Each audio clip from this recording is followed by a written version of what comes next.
Huh, this little fool hasn't noticed me. I'm about to secure a win. Damn, what's happening? Chen Shu couldn't help but curse as he stared at the pitch-black computer screen. After spending the entire morning playing a parachuting simulator, he had finally made it to the final circle with only one opponent remaining. Just as he was crouched in the grass, ready to take aim, the power went out at the most inopportune moment, causing his victory to slip away. What on earth? A power outage on a weekend morning? Chen Shu grumbled, pulling out his phone to check WeChat. After some searching, he finally found the outage notice in the community group. The message had been posted at 8 the previous evening, right when he was at the bar with friends, explaining why he was unaware. Since it's just a maintenance issue causing the outage, it should be resolved soon. After a morning of gaming, I'm a bit hungry anyway. I might as well go grab something to eat and stock up on supplies, Chen Shu thought as he put away his phone, changed his clothes, and stepped outside. Upon arriving downstairs, he noticed that the manhole cover across the road from the community entrance had been removed, with various debris piled nearby. Fortunately, it was mealtime, and there weren't many people around. Otherwise, the lack of warning signs could have posed a danger. I'll hit the gym tomorrow. Climbing stairs feels a bit strenuous right now. As a self-proclaimed workaholic who naturally preferred to stay indoors, Chen Shu's physical condition was rather weak. He had obtained a gym membership earlier in the year, intending to make a change, but had only gone twice since then. Self-discipline is so difficult. Ding dong. Just as Chen Shu stepped out of the community gate, a crisp notification chimed from his pocket. He pulled out his phone to find a message from the QQ group. The latest chapter of Dragon Ball Super has been updated, translated by XX Link. I wonder which is stronger, Vegeta's Ultra Instinct or Goku's Autonomous Ultra Instinct. It must be the latter, considering it's an angelic technique. Its upper limits should surpass those of a god of destruction, right? As a devoted Dragon Ball fan, Chen Shu couldn't contain his excitement upon seeing the latest chapter update. He eagerly clicked the link, reading while speculating. Walking along, he continued to comment. This fight is a bit absurd. Even with Goku and Vegeta teaming up, it's still like this. Will they have to rely on fusion? I'm genuinely curious about what might emerge from the combination of Ultra Instinct and Autonomous Ultra Instinct. Just as he was about to critique Toyotara's art skills compared to the veterans, he heard the honking of a car. Instinctively, he glanced in the direction of the sound and saw a medium-sized truck speeding towards him, prompting him to dash forward in a panic. Suddenly, something caught his foot, causing him to lurch forward. Oh no, this is going to be embarrassing. As he faced the dark abyss of the open manhole, Chen Shu's first thought was of the humiliation of being seen falling into it, completely oblivious to the fact that he could be seriously injured. As Chen Shu plunged into the sewer, he felt his head collide with something, sending his consciousness into a haze of confusion and nausea. He then fell heavily to the ground, losing all awareness. Time passed, though he could not discern how long, and a flicker of consciousness returned, albeit still shrouded in fog.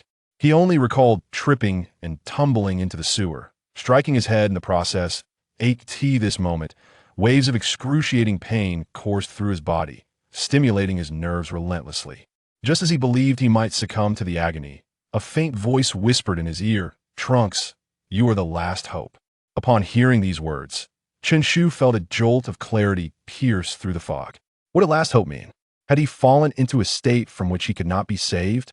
At merely 25, having graduated just 2 years prior, he had yet to marry and now faced the prospect of an untimely demise? That scoundrel Li Ling still owed him 1,000 yuan. Dr. Trunks, please do not abandon me. As Chen Shu spiraled into these frantic thoughts, someone shoved a pill-like object into his mouth. At that moment, he had no choice but to swallow it without hesitation. Instantly, the searing pain in his body dissipated, and his consciousness began to return. What was this? How astonishing. Surely, this must be a dream. Faced with this extraordinary occurrence, the only rational explanation seemed to be that he was immersed in a dreamscape. When he opened his eyes, he found himself fully restored. Did I inadvertently injure someone when I fell? Before him lay a short-haired man clad in orange attire, a scar marring his cheek. Panic surged within Chen Shu. Despite being in a dream, the thought that he had caused someone harm filled him with guilt. He hurriedly scrambled to assist the injured man. As he rose to his feet, the man's full appearance came into focus. He wore a bright orange training suit, with dark undergarments beneath, but most strikingly, his left arm was conspicuously missing. The man's attire ignited a sense of uncanny familiarity within Chen Shu, yet his freshly awakened mind struggled to grasp the connection until he noticed the large character emblazoned on the uniform. Rice. Rice. Son Gohan. This is the garb of the Son family. At that moment, Chen Shu's astonishment reached unprecedented heights. Coupling this realization with the earlier phrases he had heard, Trunks, last hope, and the miraculous pill, he comprehended that he was amidst elements from the Dragon Ball universe. A resounding slap echoed through the air, and Chen Shu instantly felt a sharp sting on his cheek, contorting his face in pain. Ow. That hurts. I must have quite a grip. But this also confirms that I am not dreaming, Chen Shu quipped, analyzing his situation. The conclusion he reached was undeniable. He had traversed realms and found himself in the world of Dragon Ball, perhaps due to the injury to his mind, after initially grappling. With the shock, Chen Shu swiftly embraced the reality of his transmigration.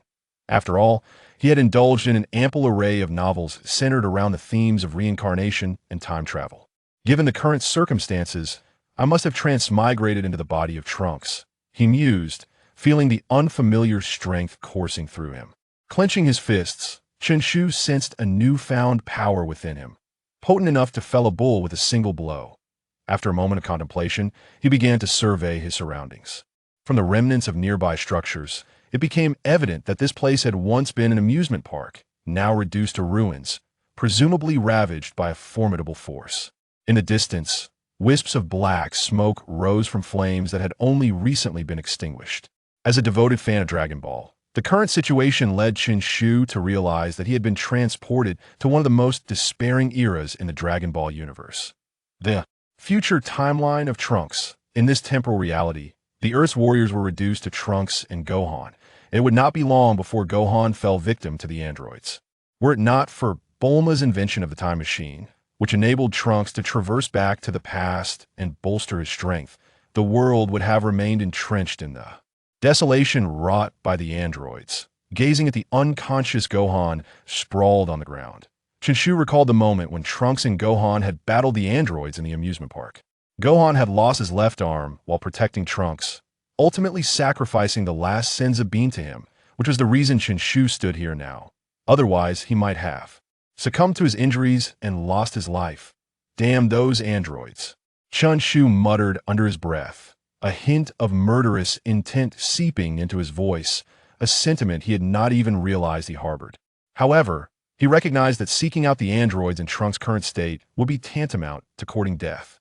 Resolving to first carry Gohan back to Bulma's home, he then planned to meticulously recall the Dragon Ball narrative he had previously absorbed in order to devise the most prudent course of action.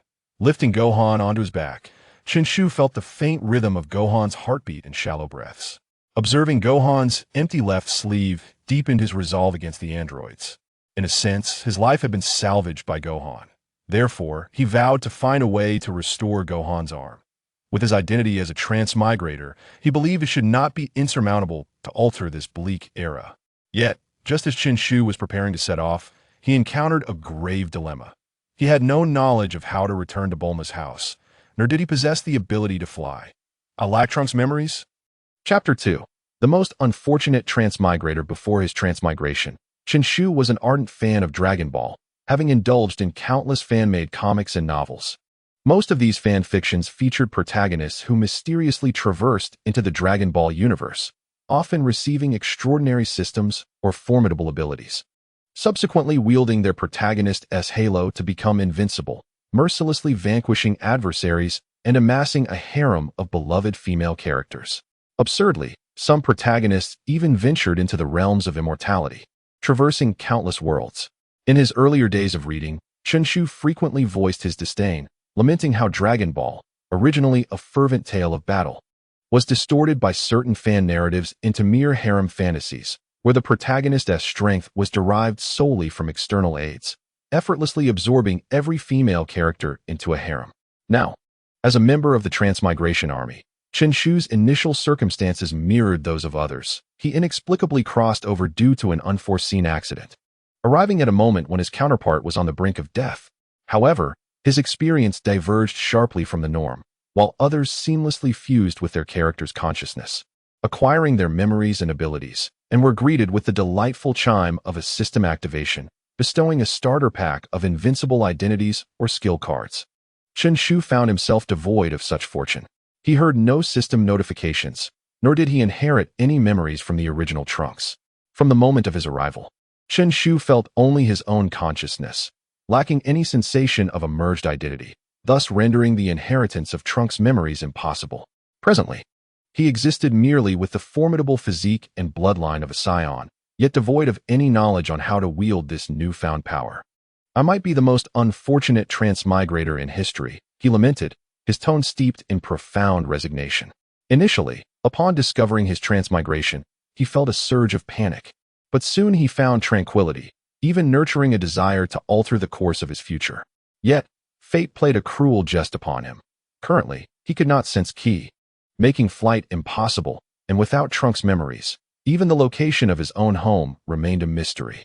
This is quite the predicament, he mused, as Gohan lay unconscious on his back. And due to the presence of androids, there was not a soul in sight to inquire for directions. Perhaps my only advantage now is a god's perspective, he chuckled bitterly. As a devoted Dragon Ball enthusiast for over a decade, Chen Shu was intimately familiar with every plot development and setting.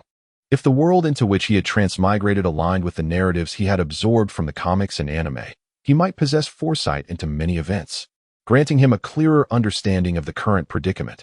Yet this is the world of Dragon Ball, not one where returning to the economic flourishing of the 1980s, armed with a divine perspective, can render one the wealthiest. In the realm of Dragon Ball, the paramount element is the individual's combat prowess. All calculations pale in comparison to absolute strength. For Chen Shu at this moment, even with the foreknowledge of the formidable foes such as Cell and Zamasu that the future holds beyond the androids, he finds himself powerless to alter fate. He is currently too feeble to even shift Gohan's destiny, as the original Trunks could transform into a Super Saiyan fueled by the immense grief of Gohan's demise. Perhaps I possess a system as well, which may not have activated yet as the moment of life and death has not yet arrived. Accepting his current status as a novice, Chen Shu began to speculate on other possibilities. Despite such thoughts, he dared not place himself in genuine peril. After all, Chen Shu is a player who refrains from recklessly charging into battle. Even in a game like PUBG, he prefers to survive at all costs. As he puts it, he would never act rashly in a situation that appears nearly assured, for he would not engage unless he possessed absolute certainty. This is a reflection of Chen Shu's character. One might describe him as prudent, while others may label him as fearful, afraid that a single misstep could lead to the loss of a significant advantage. In truth, Chen Shu's disposition shares commonalities with the future Trunks. Neither would squander an advantage recklessly. However, Trunks learned through his experiences that a careless mistake could lead to irretrievable consequences, while Chen Shu's caution is ingrained in his nature. As Chen Shu was lost in his musings, a plane was swiftly approaching his location from a distance. The aircraft drew nearer, and its sound reached Chen Shu's ears. Following the direction of the noise, he discerned, despite the distance, the emblem of Bulma's Capsule Corporation emblazoned upon the plane's fuselage. It seemed that Bulma was indeed piloting the aircraft, and Chen Shu thought to himself that they could finally depart. Soon, the plane landed on a nearby clearing, and upon opening the door, Bulma emerged. She hurried towards the two, her eyes widening in concern as she spotted the unconscious Gohan slung across Chen Shu's back. "Trunks, what happened? Is Gohan all right?" she inquired anxiously. "We encountered the androids causing destruction while we were training, and we rushed over to intervene. Gohan sustained serious injuries while protecting me," Chen Shu recounted, reflecting on the Dragon Ball narrative he had witnessed. "Moreover, he sacrificed his last senzu bean for me, losing his left hand in the process." The last part of his statement was uttered in a hushed tone, as if meant for his own ears. "All right, let us return first. We can discuss everything else later," Bulma observed Trunks' despondent demeanor and the imminent danger Gohan faced. Uncertain if the two androids would return, she resolved to head back. Chen Shu nodded, carrying Gohan towards the plane, with Bulma closely following behind. "You have now witnessed the terror of the androids. In the future, do not act so recklessly." Bulma had previously expressed her concerns that Trunks might impulsively seek out the androids. Yet, how could Gohan possibly contend with them alone? He requires assistance. In Chen Shu's understanding, Bulma ought to support Trunks in confronting the androids alongside Gohan. Had Trunks transformed into a Super Saiyan sooner, the outcome would have been different, and Gohan would not have met his demise. Upon hearing Trunks' rebuttal, Bulma remained unperturbed. Once the time machine is fully operational, you can travel back to the past and seek out Gohan's father, Son Goku. Surely he would be capable of dealing with the androids. After Bulma spoke, she noticed that Trunks had not responded. Turning to look, she found him with his head bowed, brow furrowed. Do not worry too much, Gohan will be fine. She reassured him, believing he was merely anxious for Gohan's safety. Yes, rest assured, Mom. Gohan will be all right, and I will do my utmost to protect our future. After contemplating for a while, Chen Shu discovered what he believed to be a viable method to eliminate the androids and asserted it with conviction. However, due to still adjusting to their relational dynamics, he nearly let slip a revealing remark. It seems he must gradually acclimate to his new identity, he mused internally. Observing that Trunks was not despondent, Bulma felt a surge of joy and did not notice his near slip of the tongue. In that case, when we return, you should stay home and assist your mother in constructing the time machine. But I lack the expertise to contribute significantly to its creation. I merely hold a bachelor's degree in the humanities, Chen Shu silently lamented, yet outwardly he acquiesced. The time machine must be constructed, but according to the original storyline, it would take nearly 3 years to complete. Thus, the immediate priority remains to address androids 17 and 18. Chapter 3. Chen Shu's plan. When Bulma mentioned Son Goku, Chen Shu began to recall the plot of the android saga he had previously encountered and soon realized the overlooked existence of the hyperbolic time chamber in the future world. In the main timeline, Goku and the others had significantly enhanced their powers through training within the chamber. Although it remains uncertain whether such a chamber exists in this timeline, and whether its efficacy matches that of the main timeline is still unknown, it presents a potential solution for dealing with the androids. As for the other method, Chen Shu would need to confirm it upon returning. Before long, Chen Shu and his companions arrived at Bulma's home. Following Bulma's guidance, he carried Son Gohan to a room and performed a simple bandaging. Once the doctor arrived and assured them that Gohan's condition was stable and not life-threatening, they both breathed a sigh of relief. Night soon fell. Bulma returned to her laboratory to continue her research on the time machine, while Chen Shu remained in the room to care for Gohan. What a fantastical situation this is. Observing Gohan lying in bed, Chen Shu's mind began to race again. As a devoted Dragon Ball fan, having traversed into the Dragon Ball universe and, in this future timeline, having seemingly acquired a protagonist script, he lamented that the initial challenges were rather formidable. Without any external assistance, one can only rely on one's own omniscient perspective. One can only hope that the plot and setting do not deviate significantly from the original work. Chen Shu approached a mirror, gazing at the youthful reflection within, murmuring to himself. Although he lacked Trunks' memories, he was nonetheless capable of comprehending the language and script of this world. Is the entire universe communicating in a singular tongue? Though this is a well-worn trope, at that moment, Chen Shu could not help but voice a mild jest. Noticing that Son Gohan appeared considerably better, he exited the room and made his way to the laboratory. Trunks, how is Gohan faring? Bulma, engrossed in computer designs related to the time machine, inquired without turning her head as she heard someone enter. Much improved. Do you need my assistance? Chen Shu responded, his gaze fixed on the intricate schematics and the esoteric equations displayed on the screen, which made his head throb. Not at the moment. You may require my help later when it comes to gathering energy, she replied. Mother, may I ask if you know where Dr. Gero's laboratory is located? Dr. Gero? Are you referring to the creator of androids 17 and 18? Bulma paused her work, turning to face Chen Shu with curiosity. What do you need from his lab?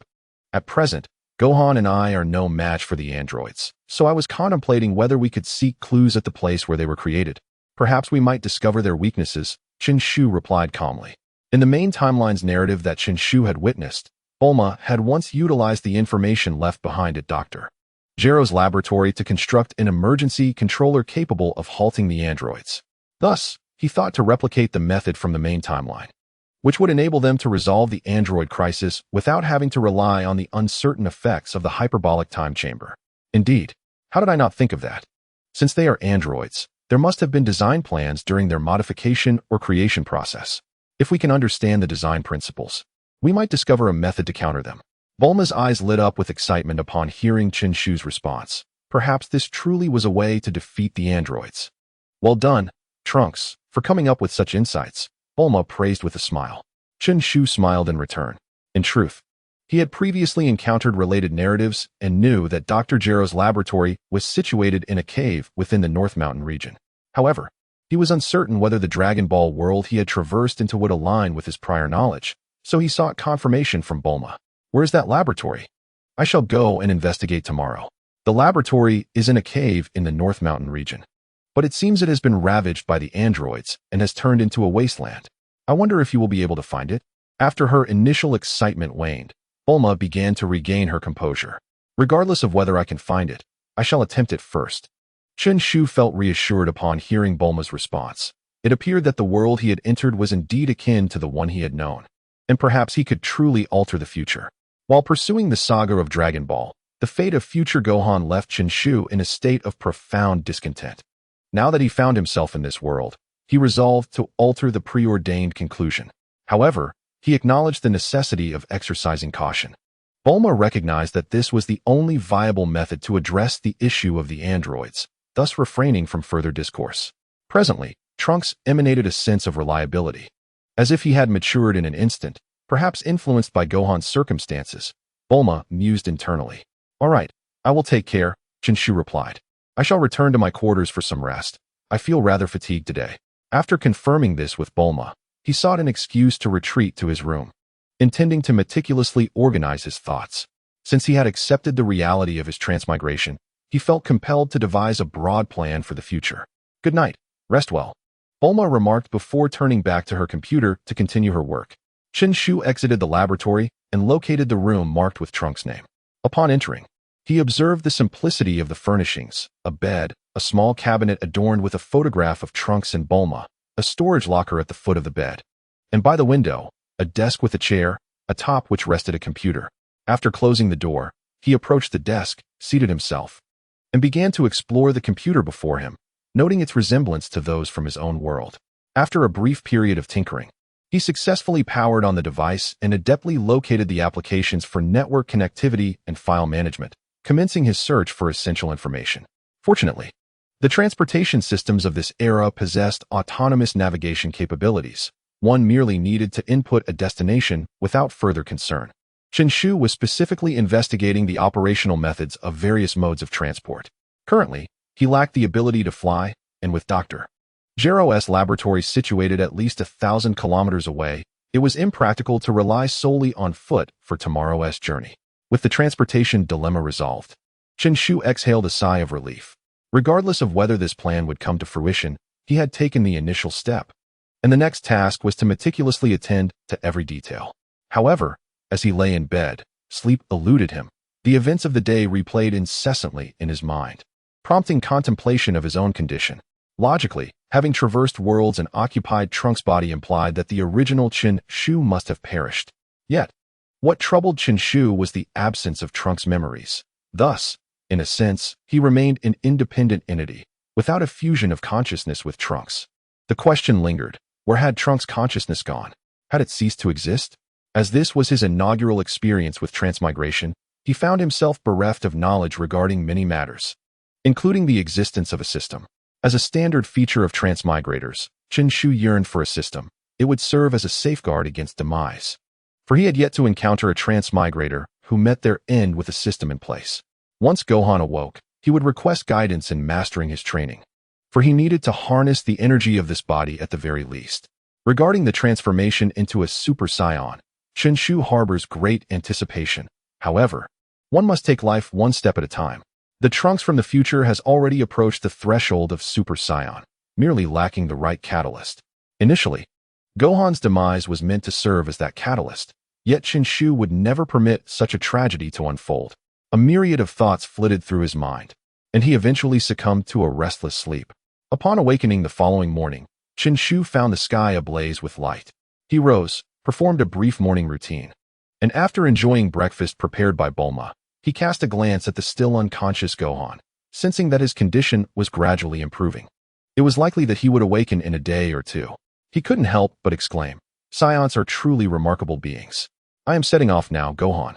I leave your care to Mom," Chen Shu announced as he boarded the aircraft, addressing Bulma below. "All right, take care, Trunks," Bulma replied, waving her hand. Nodding in acknowledgement, Chen Shu activated the aircraft and directed it towards North City. As he watched the plane vanish into the horizon, Bulma's face was etched with concern. You must return safely. Trunks. Chapter 4. The mountainous region of North City. In search of the research facility, the aircraft soared through the sky, cutting through the air with a piercing sound. In the cockpit, Chen Shu surveyed his surroundings. The speed was quite impressive, likely reaching its destination in less than an hour. Given that the aircraft was on autopilot, he did not need to manually steer or constantly monitor its trajectory, thus sparing him considerable effort. As he journeyed, Chen Shu frequently glimpsed cities below that had fallen victim to the android's destruction. Once thriving metropolises now lay in ruins, devoid of life.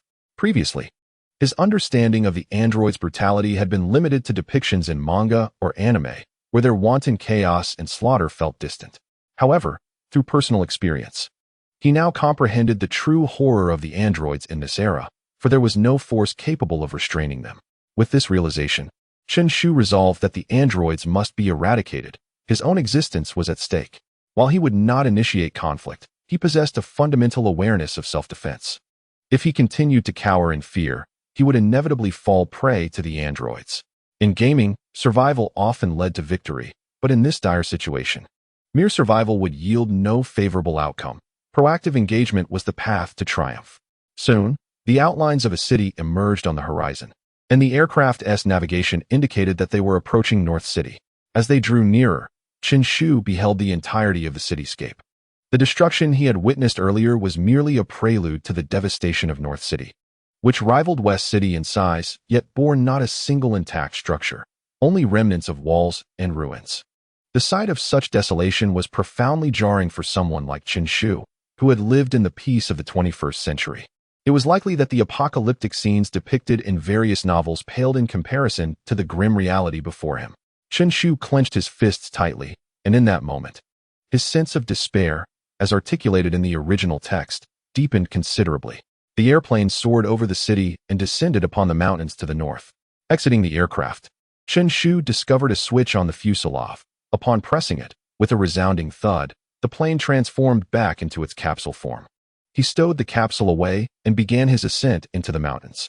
He recalled that Dr. Gro's laboratory was concealed within a cave, though it had likely been destroyed by the entities known as Number 17 and Number 18. Thus, he resolved to search in areas strewn with rubble. As he walked, he reminisced about the information he possessed. Although he had a general direction in mind, the scope was rather vast, and he was not yet capable of flight. He hoped that no wild beasts would roam the mountains during the night. Aware that it would be difficult to locate the lab immediately, Chen Shu prepared himself to spend the night in the wilderness. Meanwhile, in a small city in the west, the townspeople strolled through the streets, engaged in discussions regarding the recent appearances of artificial beings. Have you heard? Another artificial being surfaced yesterday. Oh, what did they destroy this time? A theme park. They say it was guarded by the military, yet they were unable to thwart the artificial being, and the army was annihilated. Is that true? The military couldn't handle those two artificial beings? That's terrifying. Indeed, I fear that our city will eventually fall victim to the artificial beings. Although this city had yet to experience an attack, and the residents' lives remained unaffected, an undercurrent of anxiety persisted, as they worried that the artificial beings might emerge at any moment to wreak havoc. The ominous shadow cast by these beings loomed over everyone's hearts, enveloping the world in despair. In fact, in the early days, humanity had once fought against the artificial beings, but they soon realized that these entities were as formidable as monsters. Even the most powerful weapons in existence were rendered ineffective against them. From that point onward, humanity became like lambs awaiting slaughter, living in perpetual dread of their impending doom. The collective despair was palpable. It was no wonder, considering the strength of the artificial beings, which was far more terrifying than that of the notorious little demon of yore. A ragged girl huddled in a corner, her arms wrapped around her knees. Her hair was disheveled, and her face, obscured by dirt, bore no resemblance to its former self. Compared to the townspeople, she appeared to be a refugee. It was evident that she had just overheard their conversation, yet the passers-by paid her little heed. As such figures had become commonplace, many were survivors fleeing the destruction of their cities wrought by the artificial beings. She pondered the fates of King Pilaf and Ashura. Having searched numerous cities with no news of them, the girl sighed, propping herself against the wall as she rose. She had been in this city for over 10 days, relying on food distributed by the local aid center to survive, and each night she sought refuge in any corner she could find. Now, it was time to collect her rations. Approaching a fountain, the girl cupped her hands to gather water, splashing it onto her face to cleanse herself. After washing, she gazed into the pool, observing her youthful visage, which was almost overwhelming to behold. It seemed that King Pilaf's wishing technique was lacking. The girl laughed after speaking, acutely aware that she was already in her 40s, yet at this moment, her figure and appearance resembled that of a mere 14-year-old. In just a few days, she would travel to the next city in search of King Pilaf and his companions. As she walked, her thoughts meandered, and she swiftly vanished at the street's end. If Chen Shu were present, he would undoubtedly recognize her by her visage. She was none other than the once young member of Pilaf's gang Mai.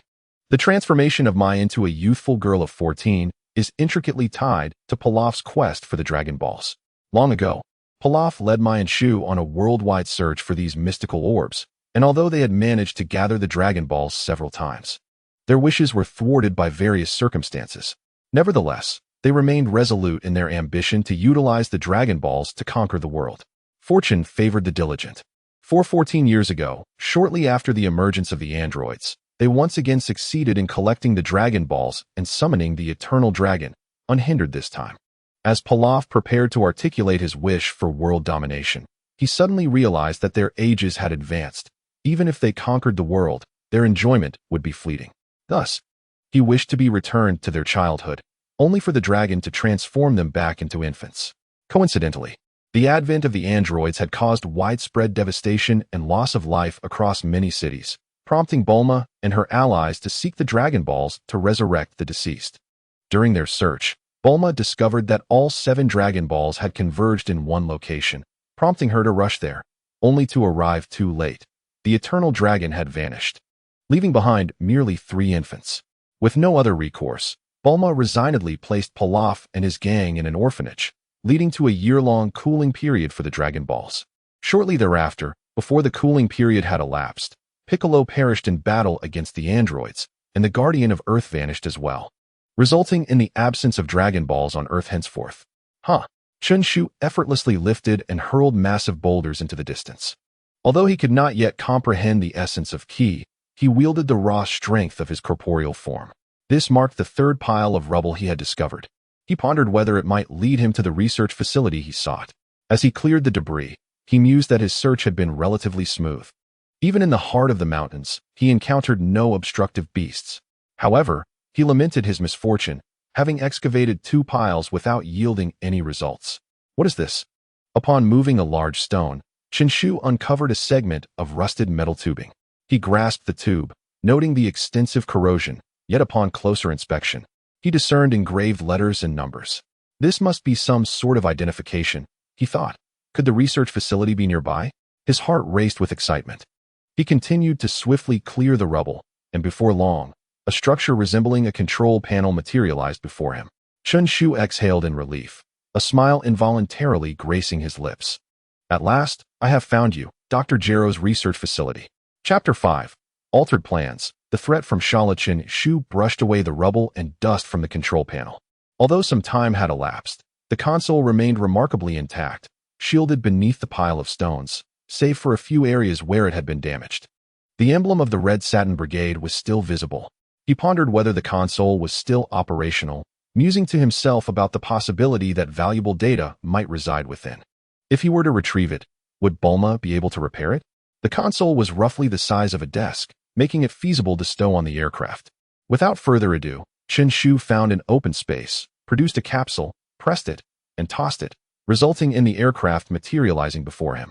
After opening the door, he turned back to prepare for the transport of the console.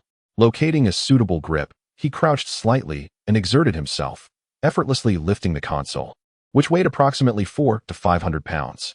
He marveled once again at the strength of his body and the extraordinary physique of a Saiyan. If I were to hit the gym with this body, what results would I achieve?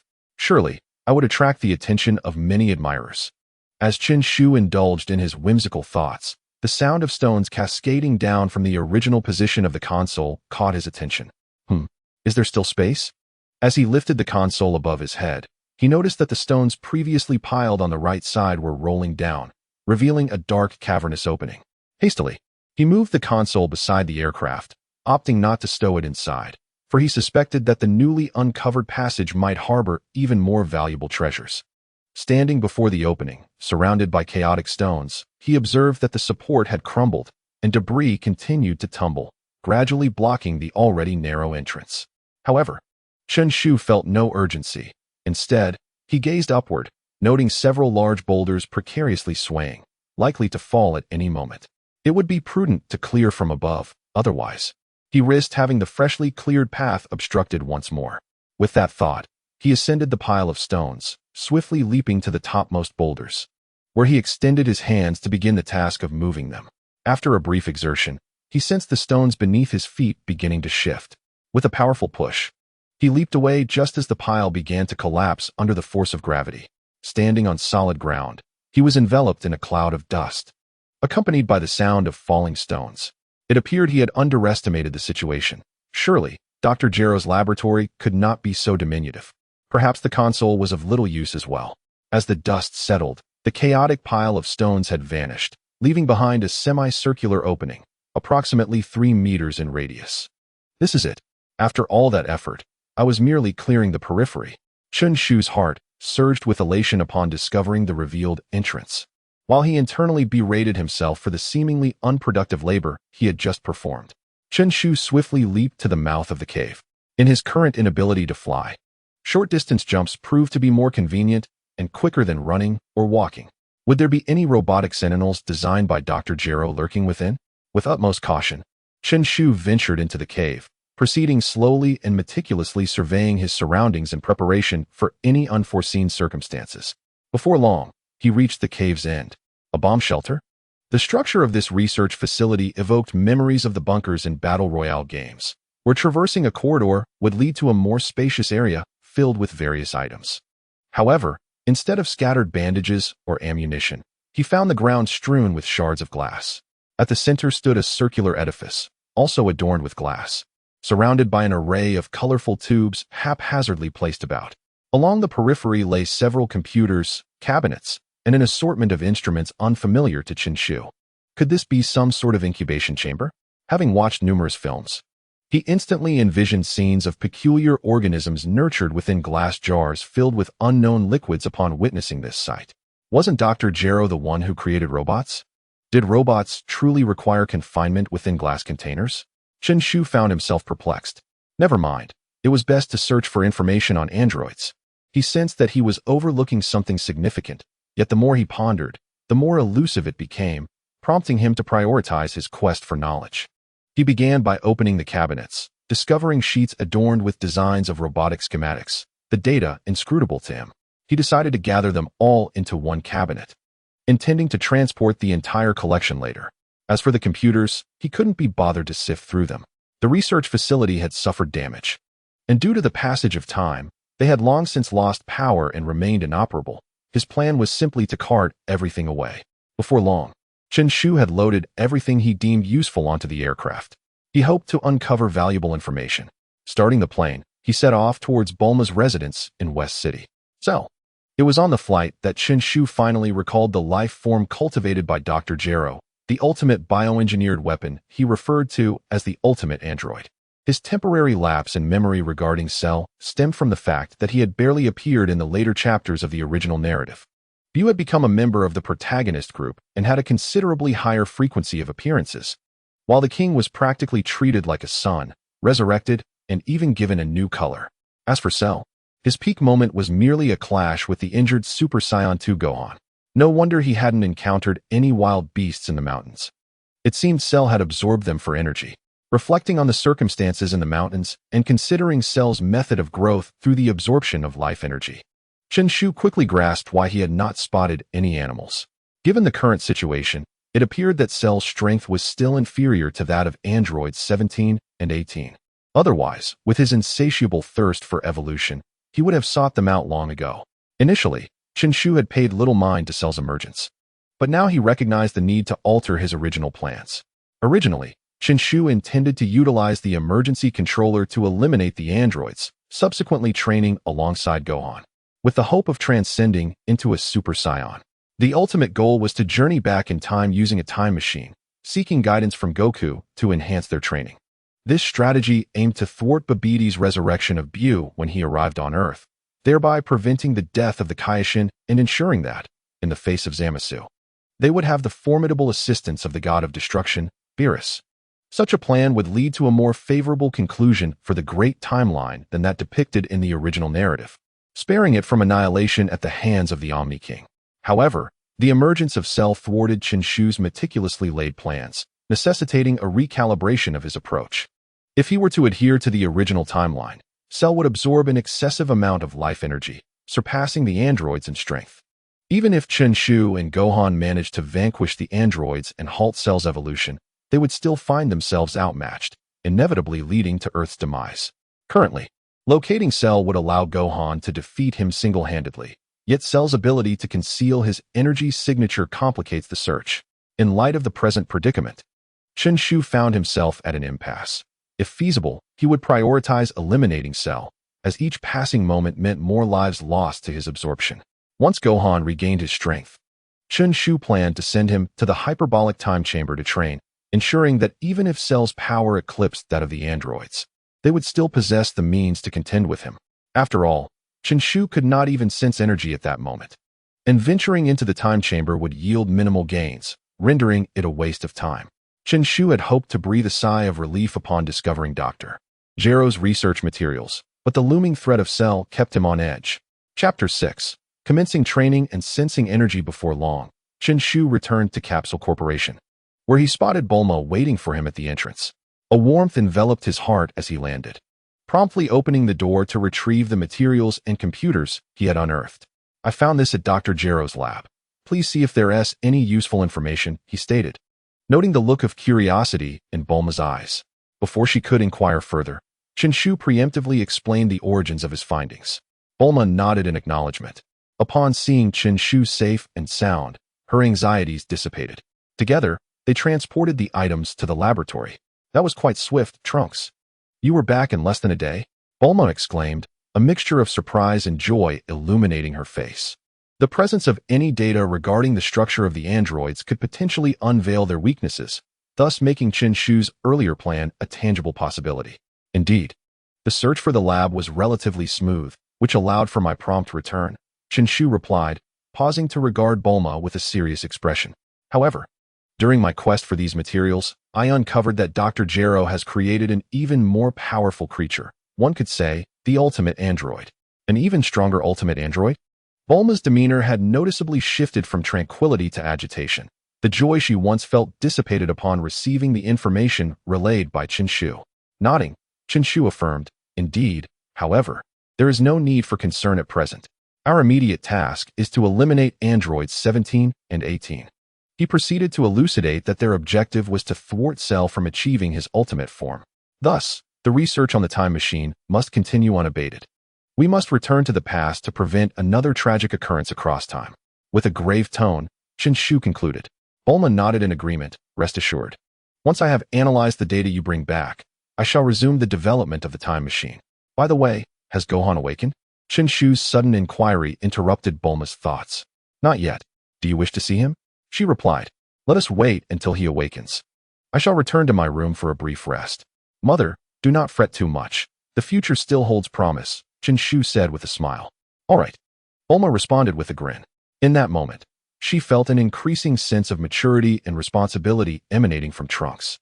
Watching Chen Shu's retreating figure, she smiled with a sense of reassurance. Indeed, the future was bright. The following day, Chen Shu rose early. After freshening up, he discovered that Bulma was already in the laboratory. Not wishing to disturb her, he turned and headed towards Gohan's room. "Is that you, Trunks?" Gohan's voice emerged from within as Chen Shu approached the door. Upon entering, he found Gohan awake and greeted him with a smile. "How do you feel, Gohan?" For Chen Shu, standing there was entirely thanks to Gohan, who had given him the last sense of being. Otherwise, Gohan would have remained unconscious and would not have lost an arm in the process. "I can move a bit now, but a full recovery may take a few more days," Gohan replied.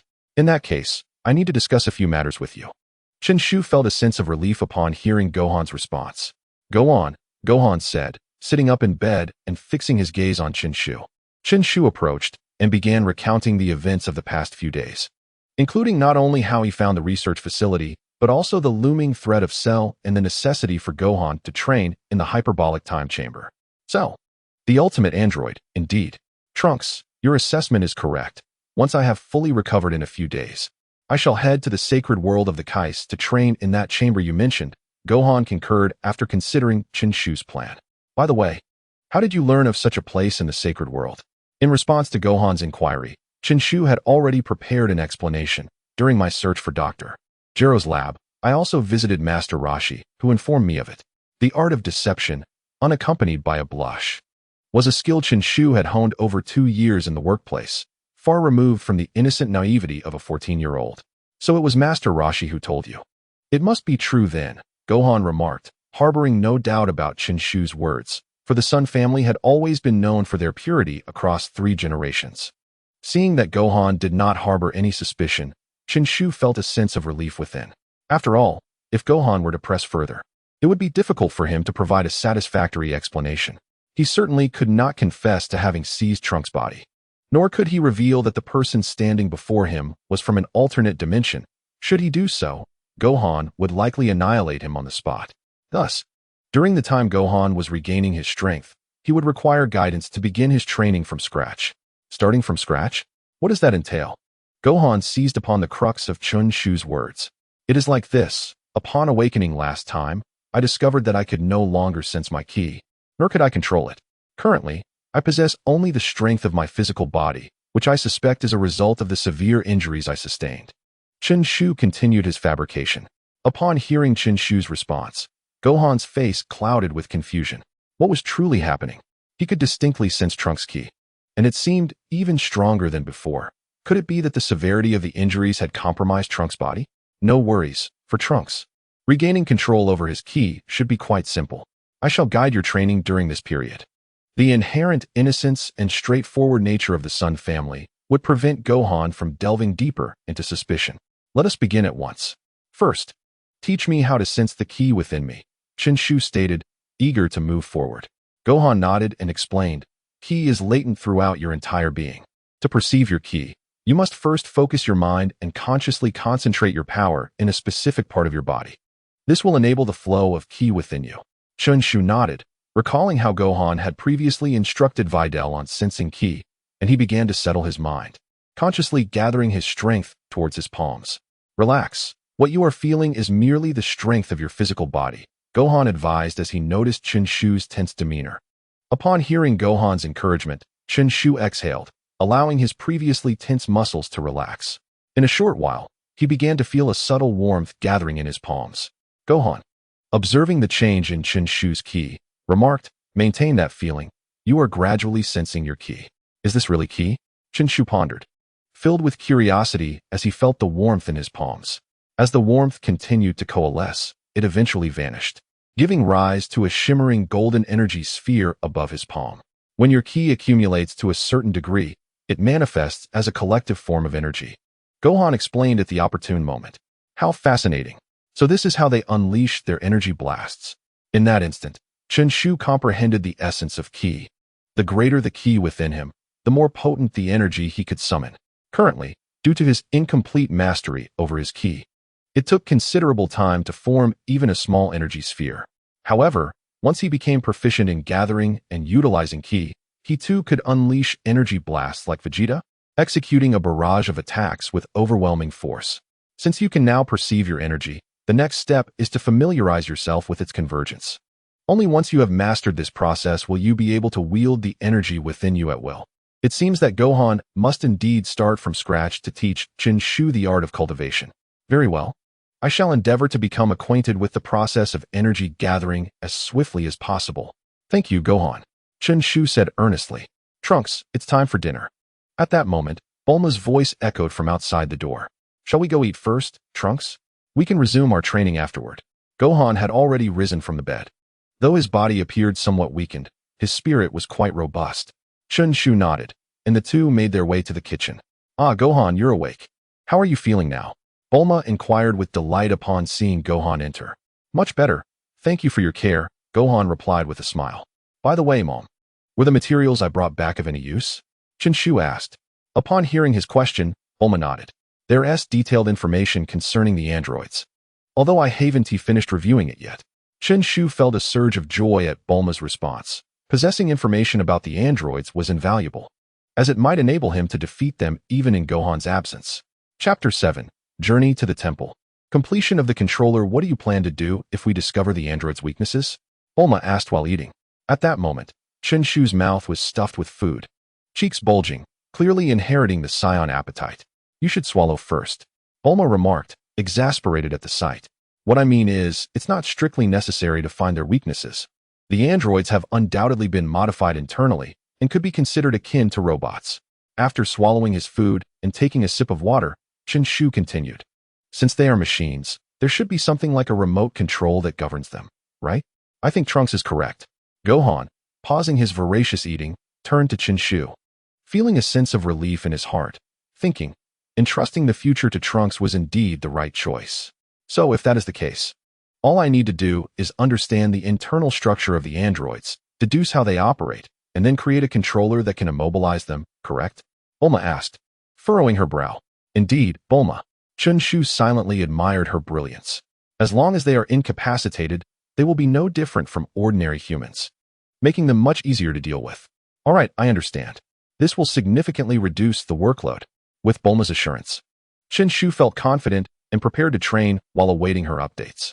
After dinner, Bulma returned to the laboratory to continue reviewing the materials, while Gohan and Chen Shu headed outside to a spacious area for training.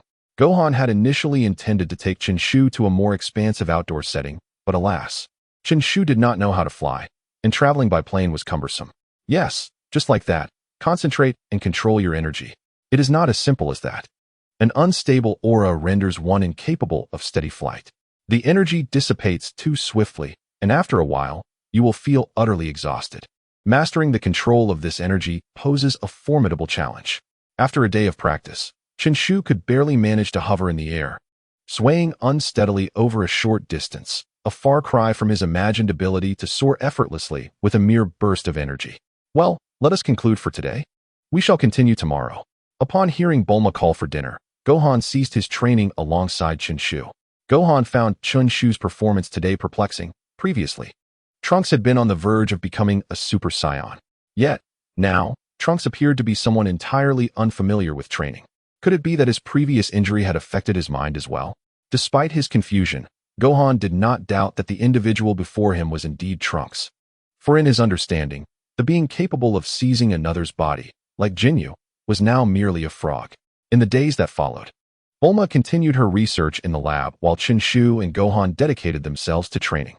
To Gohan's astonishment, from the very next day, Chen Shu's mastery of energy seemed to transform him completely, growing stronger with each passing day.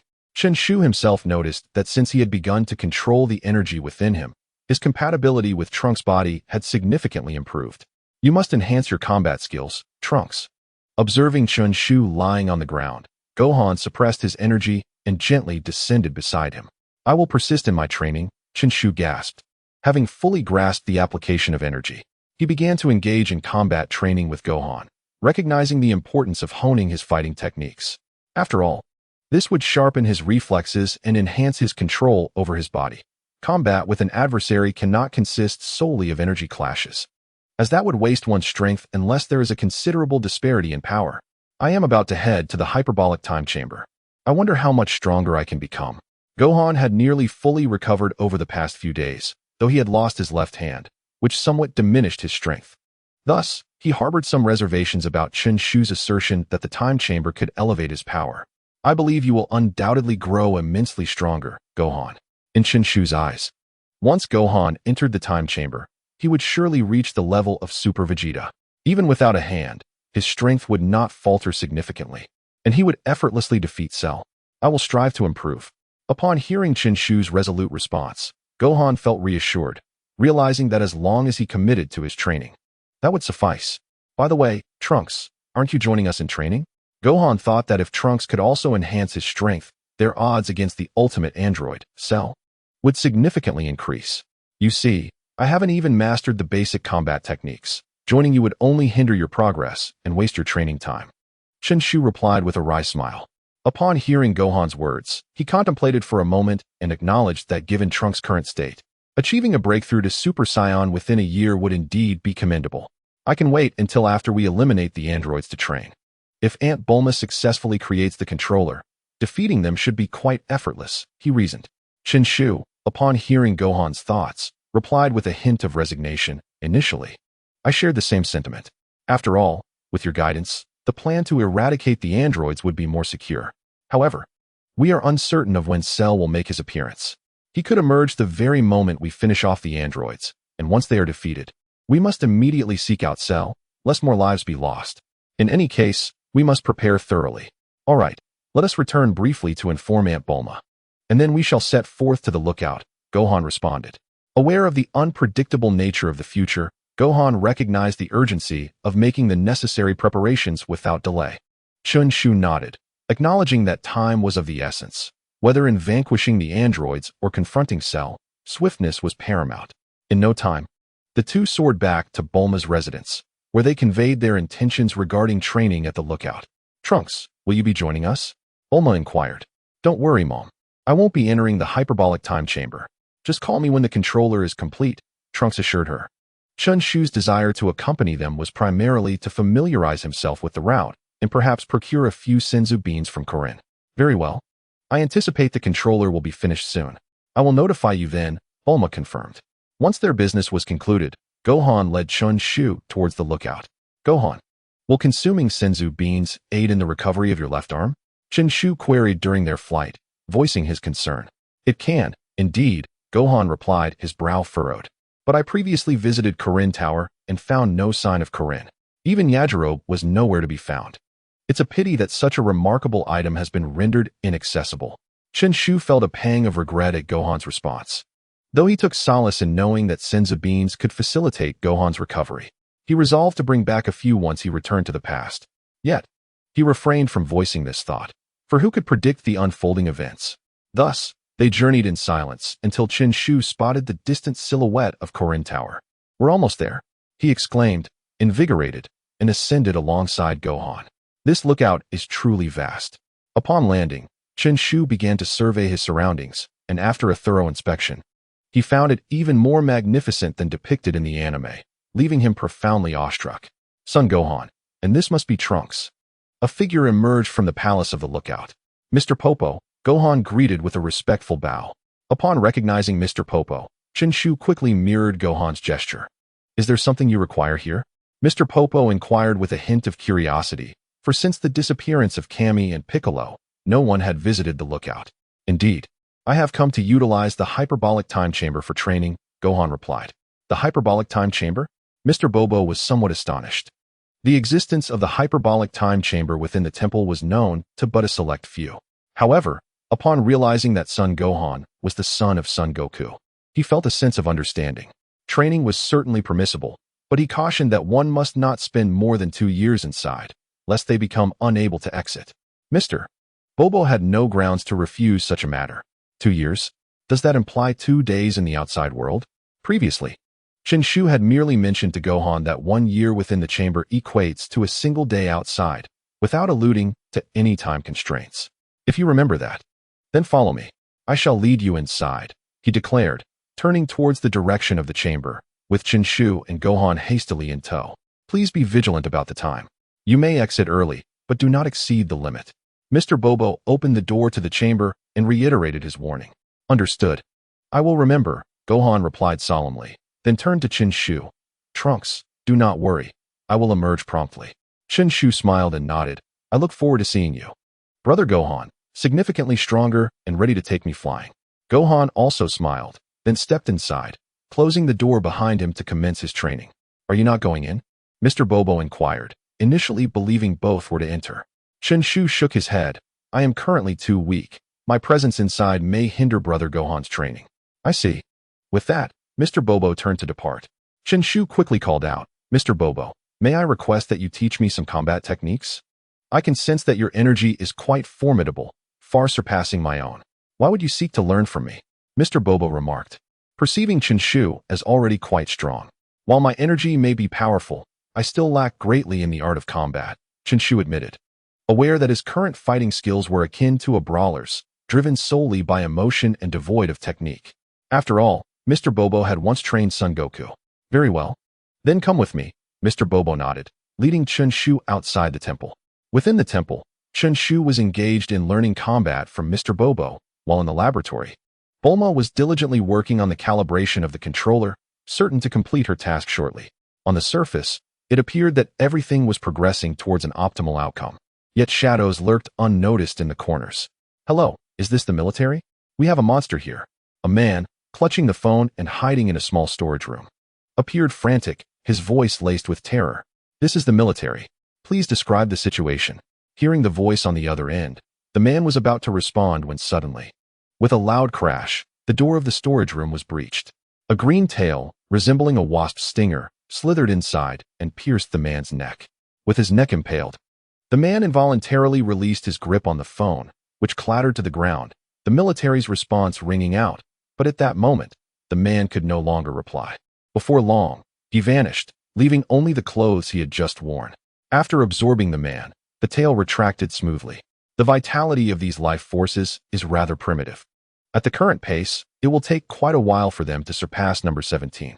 The master of the tail is none other than the formidable Cell, whom Chen Shu has long feared. Emerging from the northern mountainous region, he has been incessantly absorbing life energy to evolve. Let's seek the next city, Cell proclaimed to himself before soaring into the sky. The gusts of wind generated by his ascent sent clothing fluttering chaotically from the ground.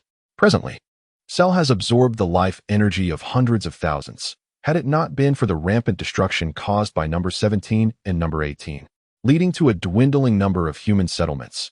His search would have been far less troublesome, and he would have amassed even greater quantities. Once my power surpasses yours, I shall seek you out and absorb you all, evolving into the most perfect form. The thought of his ultimate transformation invigorated Cell, propelling him to even greater speeds. I sense human presence ahead. Soon after, Cell discovered yet another city of human habitation, while the inhabitants remained blissfully unaware, engrossed in discussions about artificial beings, oblivious to the grim fate that awaited them, one far more despairing than that of the androids. Hey, Mom, is the controller completed? Early in the morning, amidst his training, Chen Shu received a call from Bulma. Just yesterday, under Mr. Popo's guidance, Chen Shu had embarked on honing his combat skills. Lacking the ability to perfectly control the energy within him, Mr. Popo was unable to serve as his sparring partner, leaving Chen Shu to practice alone. Having sensed some progress, Chen Shu was reluctant to squander time, practicing through the night until dawn, yet still felt invigorated. Indeed, I have tested it. Bulma's excited voice resonated through the phone. Great. I'll return immediately, Chen Shu replied, elated. After hanging up, he donned his jacket, bid farewell to Mr. Popo, and began to fly swiftly towards Capsule Corporation. In no time, he returned, releasing his energy as he landed and sprinting straight to the laboratory. So soon? What about Gohan? Hasn't he finished his training yet? Bulma inquired, smiling as Chen Shu entered. The successful completion of the controller dispelled the shadows that had loomed over Bulma for years due to the threat of androids. Brother Gohan's training should be nearing its conclusion. He has only been in there for less than a day, so he may not emerge yet. And he might even stay longer than a day. Mom, where's the controller? Right here, Bulma responded, turning to retrieve a device the size of a smartphone from beside the computer and handing it to Chen Shu. Upon accepting the controller, Chen Shu noted its resemblance to the one in the comics, featuring a large red button and an antenna. It was quite straightforward. However, the controller had a limited effective range of only 3 meters, and its operational time was restricted. Observing Chen Shu as he examined the device, Bulma interjected, What? Only 3 meters?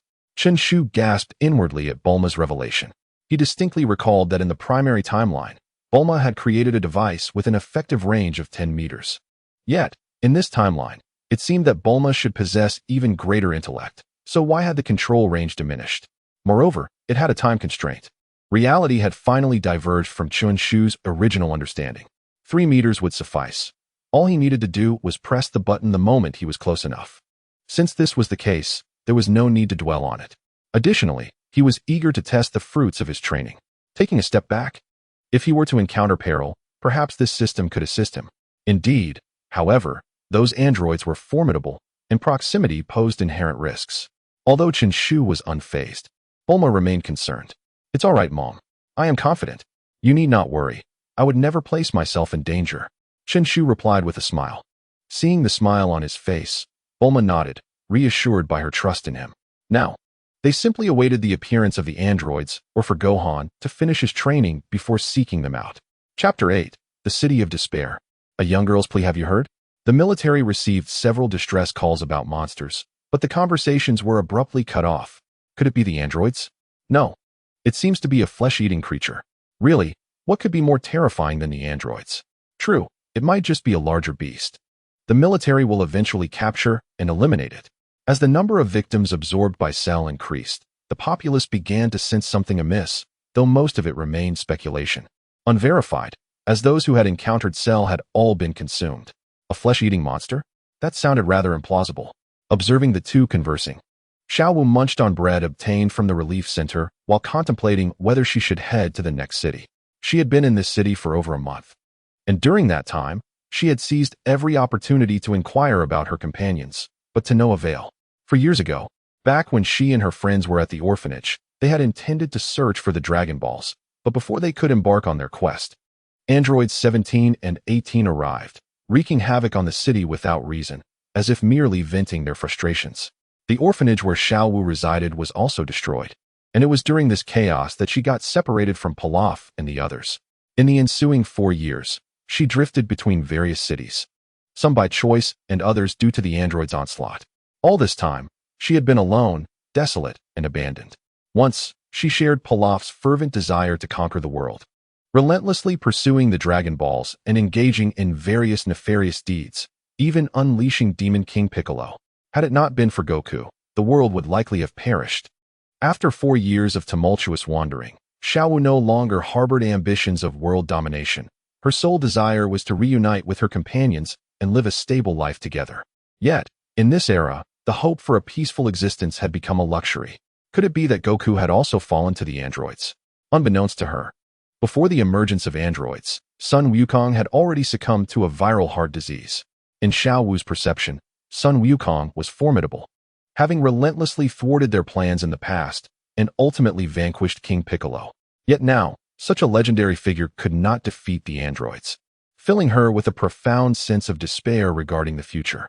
Tomorrow, she resolved to leave the city. A well-preserved settlement lay 100 kilometers to the southwest, where she might uncover news of Lord Pilaf and his companions.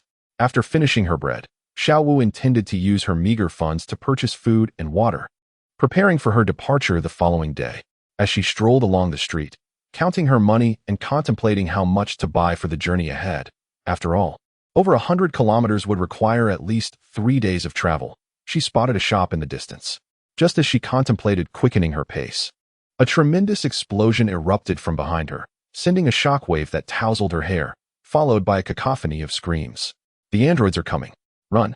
Upon hearing the commotion, Xiao Wu hesitated not a moment and hurried forward, her mind fixated on one thought: to escape the city before the androids could catch her. As she sprinted desperately, throngs of people surged from the towering buildings lining the street. In a moment of carelessness, she was knocked down by someone in the chaos. And as she attempted to rise and flee once more, another wave of panicked individuals sent her crashing to the ground yet again. At that moment, from behind the crowd, Android 18 relentlessly unleashed energy blasts, causing nearby structures to explode and collapse, with many who had not escaped becoming trapped beneath the rubble. A dense cloud of black smoke enveloped the city. It's just a game you lost. Why the excessive rage? Remarked Android 17, observing 18's expression with a gleeful malice. Mind your own business. Go kill those fleeing humans. Their presence infuriates me even more. 18 retorted through gritted teeth, continuing her path of destruction. Fine, fine, 17 replied, adjusting his long hair and spreading his hands in a feigned gesture of resignation. To appease your fury, I shall reluctantly eliminate those humans. With that, he launched an energy blast at a high rise in front of the crowd, resulting in a violent explosion. The upper part of the building crumbled instantaneously, sending shards of glass and concrete raining down, forcing the fleeing populace to halt in their tracks. Swiftly, 17 flew to the newly demolished structure, overlooking the crowd from a height, a cruel smile curling at the corners of his mouth. Ladies and gentlemen, where do you think you can escape to? It's the androids. We're doomed. Panic erupted among the crowd as they beheld 17 above them. Observing the faces of those below, painted with fear and despair, 17 felt a euphoric delight swell within him. Yes, this is the expression I cherish most, your despair. He laughed heartily, then continued, but fret not. Soon I shall escort you all to hell, and then you won't need to feel this despair any longer. As the scene unfolded, the expression on Android 17's face became somewhat contorted. What are you doing? Enough with the nonsense. Swiftly eliminate them and return to your game. The cold voice of Android 18 resonated as she positioned herself beside 17. Upon witnessing 18's arrival, the onlookers attempted to flee in the opposite direction, only to be met with a devastating energy blast that engulfed the foremost individuals in a tremendous explosion. The crowd, taken aback by this spectacle, became paralyzed with fear, soon erupting into piercing screams that reverberated through the entire street, prompting people to scatter towards the towering buildings on either side. What a bunch of foolish beings. 18's tone dripped with disdain, and she proceeded to unleash a barrage of energy blasts upon the street below. Those unable to escape in time were obliterated in the chaos. Meanwhile, 17 targeted the nearby skyscrapers, directing his energy blasts at them. At that moment, Xiao Wu was sheltered behind one of the high-rises, her back against the wall, hands clasped around her head. As she listened to the cacophony of explosions and the agonized cries of the people, interspersed with the laughter of the androids, a wave of despair washed over her. Perhaps this time, she truly would meet her demise here. Soon, the screams faded into silence as 17 and 18 ascended into the sky, their expressions indifferent as they surveyed the destruction below, both gathering energy in unison. Once we finish here, let's explore the other side. There should still be quite a few humans left unscathed. 17's voice was tinged with excitement and cruelty. I can do anything, as long as it brings me pleasure. In stark contrast to 17's brutality, 18's words bore no emotion. Her actions were solely for the sake of venting her frustrations and indulging her own amusement. Having completed their preparations, the duo unleashed their energy blasts simultaneously towards the ground, then soared away without a backward glance. Upon impact, the street was annihilated in an instant, and a violent shockwave surged forth, propelling Xiao Wu, who had been hiding behind the skyscraper, into the air. The force of the blast lifted her high, and she felt the impact of the explosion. Had the building not shielded her from the brunt of it, she likely would have perished in that moment. Anticipating a fatal fall, she closed her eyes, resigned to her fate. Suddenly, a figure streaked towards her from afar, extending a hand to catch her as she plummeted. Hey, are you all right? Upon hearing the voice and realizing she was no longer descending, Xiao Wu quickly opened her eyes to see a striking young man with lavender hair, a sword seemingly strapped to his back. I am fine, thank you for saving me, she stammered, eager to respond as their eyes met. I'm glad to hear that. Let me find a safe place to set you down, he replied. This young man was Chen Shu. He located a vacant spot and gently placed Xiao Wu down, saying, It's quite dangerous here. You should find somewhere safe to hide. He could already sense that the two androids were commencing their rampage not far away. And what about you? Xiao Wu inquired softly, still reeling from her narrow escape. I must go and stop those two androids. Chen Shu's countenance was resolute, his tone infused with indignation. This was the first time he had personally encountered the cruelty of artificial beings, and his heart was now brimming with a murderous intent. To thwart the artificial beings? They were formidable indeed. Xiao Wu, eager to intervene, hesitated as she considered that the young man before her could soar through the air. Perhaps he possessed great strength as well. I understand, but I have a plan, Chen Shu remarked with a smile, gazing at the young woman, whose visage struck him as vaguely familiar. In truth, Chen Shu held a profound impression of Xiao Wu. Had he seen her in her original state, he would have recognized her instantly. Yet at this moment, her face was shrouded in dirt, obscured further by the acrid smoke, rendering her former beauty unrecognizable. Then you must eradicate the artificial beings. Upon hearing Chen Shu's words, a flicker of hope ignited within Xiao Wu's heart. She implored him, because of the artificial beings, I have lost my companions and my home. The desire for a peaceful life has become an unattainable luxury. As she spoke, tears streamed down her cheeks. Do not worry. I shall eliminate the artificial beings, Chen Shu declared earnestly, his gaze steady upon her. In that instant, a transformation occurred within Chen Shu's mindset. Prior to his journey through time, he had been merely a diligent worker, living a life of monotony, yearning only for stability, even in gaming focusing solely on surviving a little longer. After his transcendence, his aim had been to alter his fate. Initially, he pondered whether to wait for Gohan's return before embarking on his quest, as he valued his own safety above all. This was not inherently wrong. However, upon hearing the young woman's plea, he suddenly grasped the essence of his responsibility. Reminiscent of what Uncle Ben imparted to Peter Parker in Spider-Man, with great power comes great responsibility. Whether he could alter the future remained uncertain. Yet he had resolutely decided to protect this future, even at the cost of his own life. Chapter 9. I shall safeguard this future. Time rewinds to before Chen Shu's arrival in this city. He was then in a laboratory, conferring with Bulma about the construction of a time machine following the destruction of the artificial beings. If the artificial beings have been vanquished, why pursue the creation of a time machine? Bulma inquired. Initially, her intention in crafting the time machine was to travel back and inform the past about the artificial beings, as well as to deliver medicine to Son Goku, thereby altering the grim fate of the future. Moreover, Bulma perceived time travel as a perilous endeavor.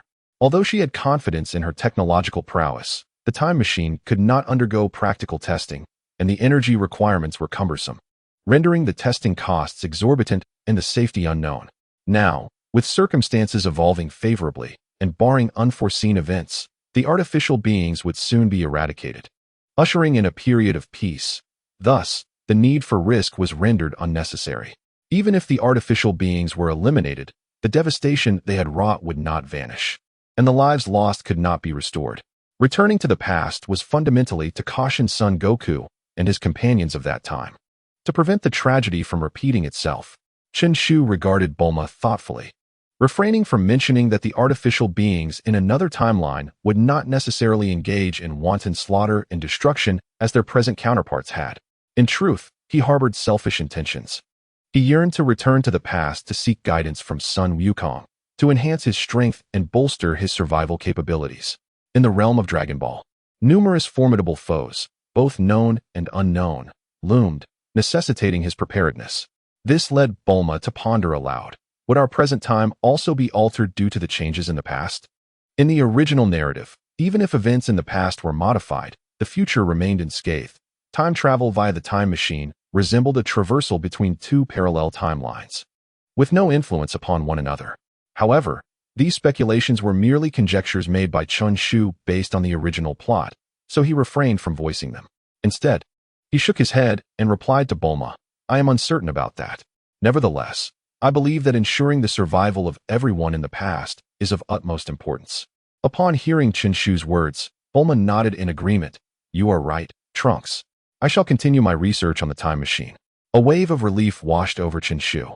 Had Bulma refused to persist in her studies, he would have found himself in dire straits, especially with Babidi and Dabura potentially looming on the horizon, not to mention the imminent threats of Black Goku and Zamasu.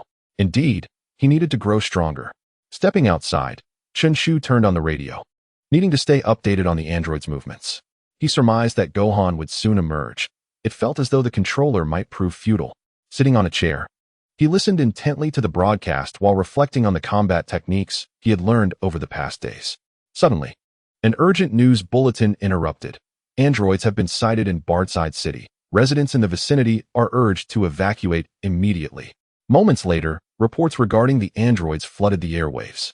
Bardside City. Chen Shu quickly perused the nearby map, realizing that it was just over 200 kilometers from West City, possibly even less in a straight line. Mom, the androids have appeared, he exclaimed, rushing into the laboratory to grab the controller from the table. Observing his actions, Bulma's expression turned anxious. Are you planning to rush over there? It's too dangerous for you to go alone. Hesitation crept into Chen Shu. Indeed, venturing alone was perilous. While he possessed the controller, the risk of being ambushed remained. Let us wait for Gohan to return and go together, Bulma urged further. It's all right, Mom. I just want to check things out and ascertain the androids' locations. Once Gohan is out, we can head straight there. Although Chen Shu initially intended to wait for Gohan, memories of the android's actions in the original narrative flooded his mind. At that moment, many lives would likely already have been lost, and if he did not intervene, even more would perish. Having been shaped by the worldview instilled in him, Chen Shu could not stand idly by when he possessed the ability to save lives. The thought of neglecting such a duty would weigh heavily on his conscience. Bulma had more to say, but upon meeting Chen Shu's gaze, she realized that her words would be futile. If Trunks were truly inclined to heed her counsel, he would not have ventured to confront the androids alongside Gohan in the first place. I understand, but if you insist on going, take this. With that, Bulma rose and retrieved a sword from the storage room, presenting it to Chen Shu. What is this?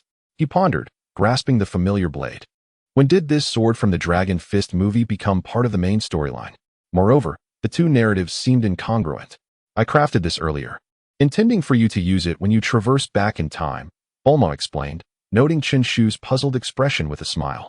All right, don't worry, mother, I will be cautious. Chen Shu secured the sword to his back and tucked the controller into his pocket. Stepping outside, he turned to Bulma and declared, I shall restore peace to this world.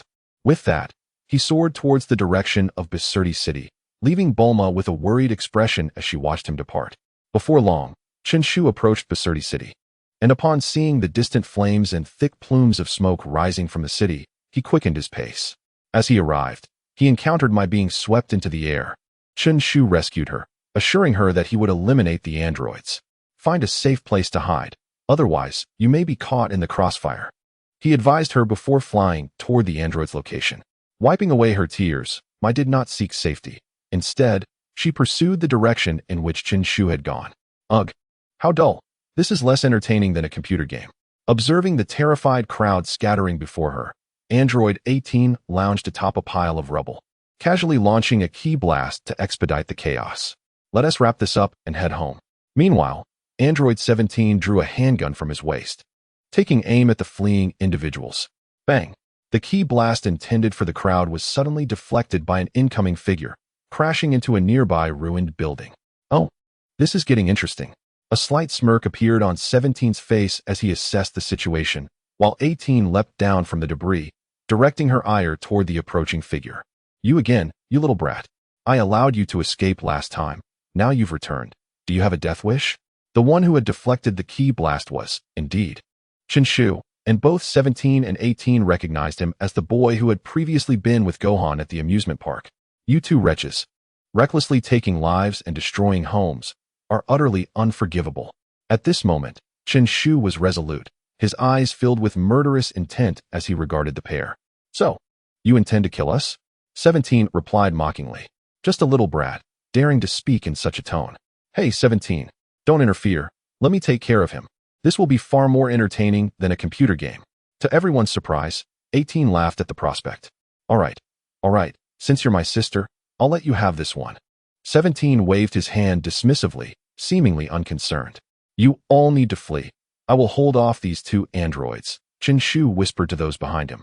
Upon hearing Chen Shu's words, those behind him hurriedly expressed their gratitude before turning to flee. Suddenly, a blast of energy shot toward the escaping individuals.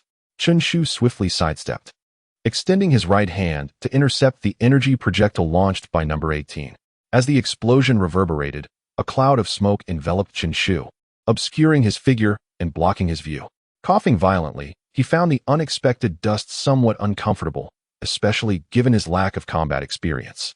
However, he couldn't help but feel a surge of pride at having successfully deflected two energy blasts. As he waved away the smoke, he mused on his achievement. In an instant, as the haze began to dissipate, number 18's silhouette appeared before him. How uncouth. Chen Shu was momentarily caught off guard, hastily crossing his arms in a futile attempt to shield himself. Yet, he could not escape the force of number 18's kick, which sent him flying and left a considerable dent in the adjacent building. After absorbing the blow, his arm felt numb. Fortunately, Trunks' formidable physique had cushioned the impact. Had he not been so robust, that kick alone could have proven fatal. Clearly, the disparity in strength was vast. He would need to devise a clever strategy or simply hold out until Gohan arrived. Emerging from the crater, he checked the controller in his pocket, relieved to find it intact. Not bad, kid. You've made significant progress since a few days ago. Observing Chen Shu's resilience after taking a hit from number 18, no. 17 remarked sarcastically. Indeed, I came here today to eradicate you. Chen Shu grinned at number 18, teasing, what's the matter? Did you forget to eat today? That kick hardly hurt at all. Fuming at Chen Shu's taunt, number 18's expression darkened, and without a moment's hesitation, She charged at him with full force. Excellent. As number 18 raced towards him, Chen Shu slipped his left hand into his pocket while positioning his right hand defensively in front of his face. Judging the distance between them, just before number 18's attack could reach him, he swiftly pressed the button on the controller with his left hand and sidestepped, narrowly evading her strike. At the moment Chen Shu activated the button, number 18 felt her internal energy come to an abrupt halt, rendering her immobile, though she continued to advance due to inertia. Is this a motion-stopping controller? Both number 17 and no. 18 had previously experienced being immobilized by a controller devised by Dr. Gero, thus they recognized the situation. Yet, wasn't Dr. Gero's controller destroyed? How could this brat still possess such a device? Seizing the opportunity as he evaded number 18's attack, Chen Shu clenched his right fist and delivered a powerful blow, driving number 18 into the ground and creating a significant crater. From a distance, Xiao Wu, along with number 17, who had been spectating, were left astonished by the unfolding scene. It turned out that the young man truly had the ability to defeat an android. Why on earth was no 18 struck by this brat? Chapter 10. Entrapped in crisis, gazing down at number 18, who lay in the pit, Chen Shu realized that his full-force strike had not inflicted substantial damage. It appeared that the controller could only halt the android's movements, failing to revert them to their former, ordinary selves. In the distance, both Xiao Wu and number 17 were engulfed in profound shock, while Chen Shu was already contemplating how to deal with number 18. Given the current circumstances, inflicting damage through mere physical attacks seemed a daunting task. Should he condense energy and strike her directly, or perhaps employ a sword like Frisia? However, he swiftly dismissed the latter option. Number 18 certainly needed to be eliminated, yet her appearance bore no distinction from that of an ordinary human, making such brutality with a sword unthinkable. It would be more prudent to resolve the matter with a ki blast instead. At that moment, number 18 lay in a pit, immobilized, her face etched with disbelief as she grappled with the reality that this little imp possessed the ability to halt their movements. While she struggled to comprehend the situation, Chen Shu had already created some distance between them and began to gather energy. He fervently summoned all the ki within him. Intent on delivering a decisive blow, he would not be as naive as the members of the Sun family. 17. Quickly eliminate him. This little brat has a control device. As number 18 sensed the surging energy from Chen Shu, she felt a looming threat to her existence and cried out in desperation. The urgency in her voice jolted no. 17 back to awareness. He understood the implications of that control device and instantly conjured a ki blast aimed at Chen Shu. Upon hearing number 18's warning, Chen Shu felt a pang of regret. He had intended to lure number 17 closer, which would have allowed him to employ the same tactic and immobilize both of them, simplifying his task ahead. However, due to number 18's caution, number 17 opted for a ranged attack instead of recklessly charging forward. As Chen Shu felt no 17's ki blast approaching, he steeled himself, preparing to endure the impact. If he evaded, the energy he had gathered would be wasted, making it far more challenging to defeat number 18 afterward. It's done. Chen Shu had successfully coalesced his energy, a luminous sphere the size of a basketball pulsating with an unsettling energy between his hands. Vanish, android, he silently commanded, as the sphere sped towards no 18 in the pit. As Chen Shu launched his energy sphere, number 17's ki blast struck him simultaneously.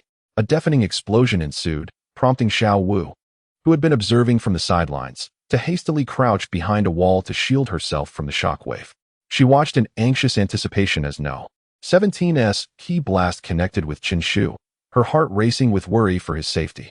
In the aftermath of the violent explosion, Chen Shu's figure was ejected from the thick smoke, crashing into a nearby skyscraper before tumbling downwards.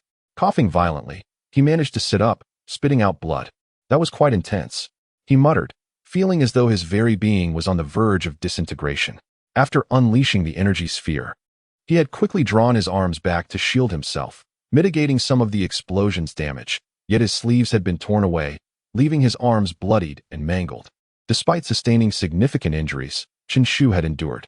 In the distance, the small pit where number 18 had lain had transformed into an expanse the size of a basketball court, a testament to the power of Chen Shu's recent strike. Not dead.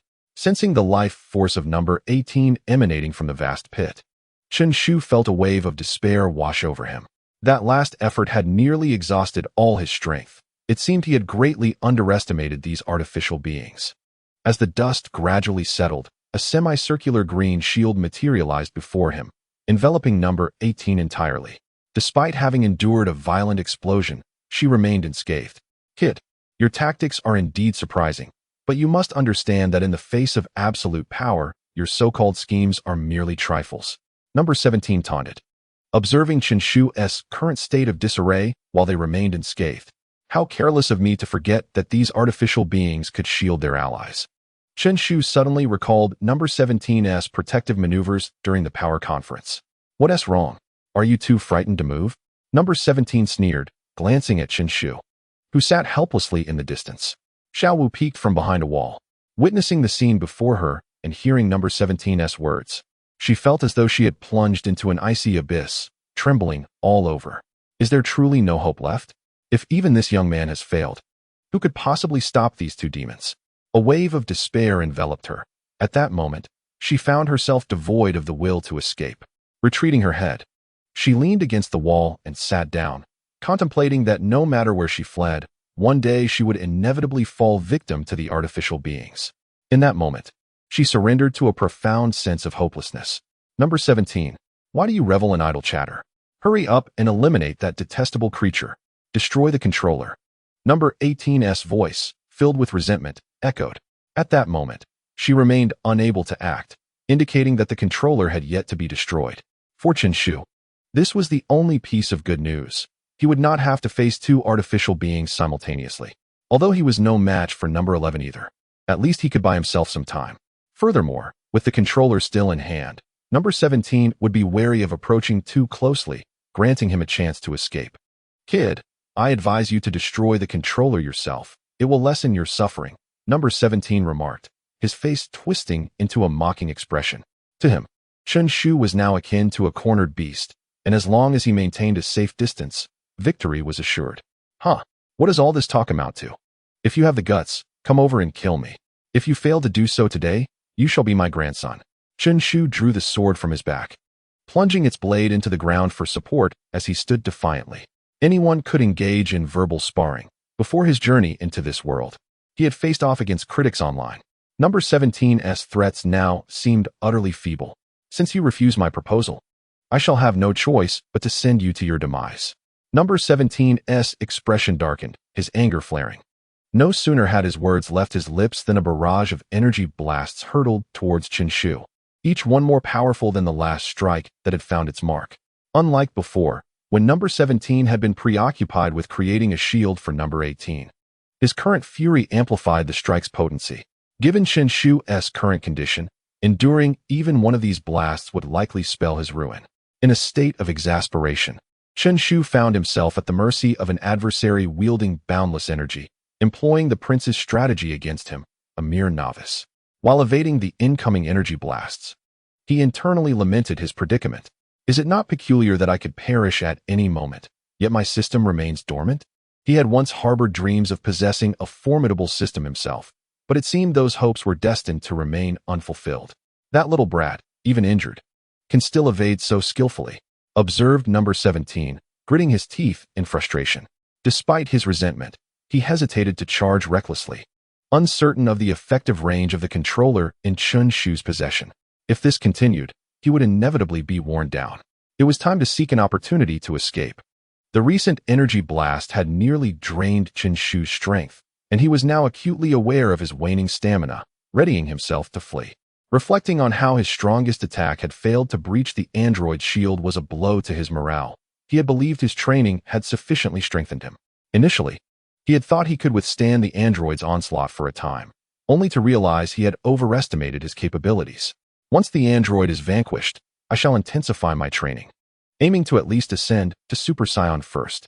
As he continued to dodge energy blasts, his thoughts turned to how he might grow stronger. Oblivious to the immediate concern of his survival, having already contemplated the direst of outcomes, he now resolved to endure until Gohan's return, which would herald a turning point. With the presence of the controller as a looming threat, he felt assured that he could last a little longer. Boom! Another energy blast detonated nearby, nearly injuring him. This cannot continue. I must devise a means of escape, lest I exhaust my strength to evade further attacks. As he strategized his exit, he spotted a wall nearby and hastily took refuge behind it. What are you doing here? Wasn't I clear about finding a safe place? Chen Shu exclaimed in surprise upon seeing the small girl, Xiao Wu, crouched by the wall. After a moment of recognition, he reproached her. Is there no hope left? Xiao Wu asked in a despondent tone upon seeing Chen Shu. What do you mean, no hope? We need to leave this place immediately. It is far too perilous. Chen Shu dismissed her words, his concern shifting to her safety. Is our world beyond salvation? Surely, the androids will ultimately destroy everything. She questioned, her voice tinged with despair. Absolutely not. We are not at our end yet, and we cannot allow them to ruin our world. Chen Shu struggled to offer solace to the distraught girl. Resorting to lines from anime he had watched in an attempt to comfort her. With a mocking grin, number 17 sneered. Did you think hiding would render you safe? How naive. As Chen Shu sought refuge behind the wall, number 17 unleashed an even more potent energy blast.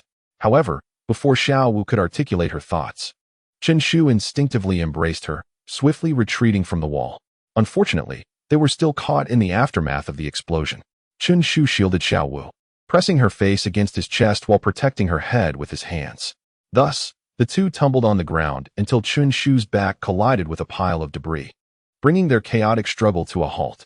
The young girl in Chen Shu's embrace, Xiao Wu, emerged with minimal injuries, yet Chen Shu bore the brunt of their misfortune. His face, arms, and back stained with blood, racked with pain that caused him to grimace. I'm sorry, Xiao Wu stammered, panic flooding her heart upon seeing Chen Shu in such a state. It was all to protect her that he had sustained these injuries. Hold your apologies for now. Worse is yet to come, Chen Shu replied with a wry smile. In the aftermath of the explosion's shockwave, he had sacrificed his controller, which now lay shattered in his pocket. As the control time elapsed, the injured number 18 regained mobility, a menacing declaration echoing forth. Damn Brad, I shall end your life. Chapter 11. Seeds of Hope. With serious injuries and number 18 back in action, their situation seemed dire.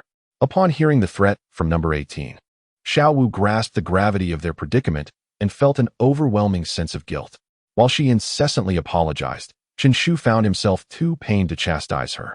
The agony coursing through his body was a constant torment to his senses. Let us save the apologies for when we survive this, he urged. Listen, I will find a way to distract these two androids, and you must run. With determination, Chen Shu steadied himself against the debris and slowly rose from the ground. Though he was now utterly exhausted, lacking the strength to retrieve the sword that lay just a short distance away. But you will die? Xiao Wu sobbed. Nonsense. Who told you I would die? I am destined to become the Pirate King. Chen Shu intended to shout this proclamation with fervor, yet his weakened state rendered his voice feeble. Aren't you afraid of death? Xiao Wu questioned, bewildered by his words, yet sensing his refusal to surrender. Before, I may not have feared death, but now, I find myself quite afraid. Chen Shu's expression reflected a sense of reflection, having faced death once before. How could he not fear it? Yet, someone had once proclaimed him a beacon of hope for the future. The eradication of androids and the restoration of peace to the world was his destiny. In the face of death, Chen Shu found an unexpected clarity. Reviewing his life thus far and realizing that the past 20 years paled in comparison to the few days he had experienced since his arrival in this world. Before his journey, the world was at peace, his life stable, requiring only that he adhere to the daily grind. He had never contemplated contributing to humanity's advancement. His once lofty dreams had faded into mere hobbies, scarcely worth mentioning. Just as he believed he would lead a mundane life, like so many others, he found himself transported into this new reality. As a traveler of dimensions, he lacked a system, a cheat, or even the memories of a host. Facing formidable foes with the constant threat of demise looming over him. Yet, he did not complain. Rather, he felt a sense of anticipation for this new life. To combat the androids, he began to employ his divine perspective to devise plans, conduct research, and train diligently. The overwhelming pressure has paradoxically rendered his days quite fulfilling. Simultaneously, this new existence fills him with anticipation for the future. He dreams of transforming into a Super Saiyan, evolving further to defeat malevolent foes and protect the Earth, dreams he cherished in his childhood. Now he embodies Trunks. Upon uttering this proclamation, Chen Shu's aura surged dramatically, radiating a potent energy that faintly shimmered with a pale yellow hue. Little Brad, even at this juncture, You still refuse to concede? Android 18 is rather displeased, remarked Android 17, mockingly observing Chen Shu's resolute stance, poised for battle. If you simply stand there, your demise may not be as agonizing. Do you think I lack a trump card? Do you imagine I wield only one controller? Chen Shu chuckled, his demeanor composed, exuding an air of confidence that suggested he had more tricks up his sleeve. Hurry and leave, he whispered urgently to Xiao Wu, aware that his recent surge of power could not be sustained for long. Instead of fleeing with her, he resolved to remain behind, stalling androids 17 and 18. Remember, as long as one lives, there is hope. Despair is felt only in death. Chen Shu's words halted Xiao Wu's sobs. As he charged at the androids, she immediately turned to flee, no longer preoccupied with her own survival, but seizing every opportunity to escape. Chen Shu's words and actions had sown a seed of hope within her heart. Humph! A fool unaware of his own mortality, Android 18 sneered, her eyes glinting with malice as she observed Chen Shu's advance. Be cautious, 18. This brat may indeed possess another controller. We must not fall for his ruse. Android 17 hastily warned as 18 prepared to charge forward. What a nuisance! 18 gritted her teeth and, alongside 17, raised her hands to unleash energy blasts toward Chen Shu. At this moment, propelled by sheer will, Chen Shu had pushed his power to its limits. If he paused, he feared he might lose consciousness entirely. Thus, he evaded the energy blasts when possible, and when not, he deflected them with force. In mere moments, Chen Shu found himself racing toward the two androids, who swiftly separated, moving to either side to avoid being ensnared. Without hesitation, Chen Shu continued his charge toward Android 18, having anticipated their tactic to prevent him from employing a second controller.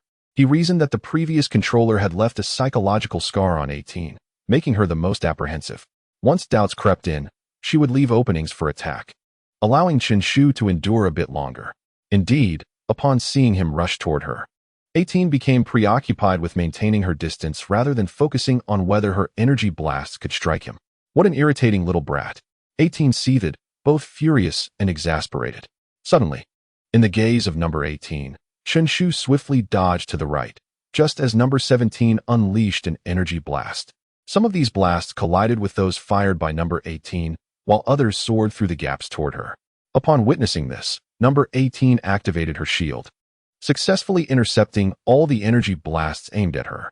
The air was filled with the cacophony of violent explosions, accompanied by intense flashes of light and a thick cloud of smoke.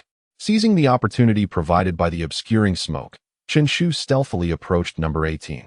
Both number 17 and number 18 were unable to track his presence, causing them to lose sight of Chen Shu in that moment. Not far away, Xiao Wu, who was fleeing, heard the explosions behind her and felt an overwhelming sense of worry. Nevertheless, she pressed forward.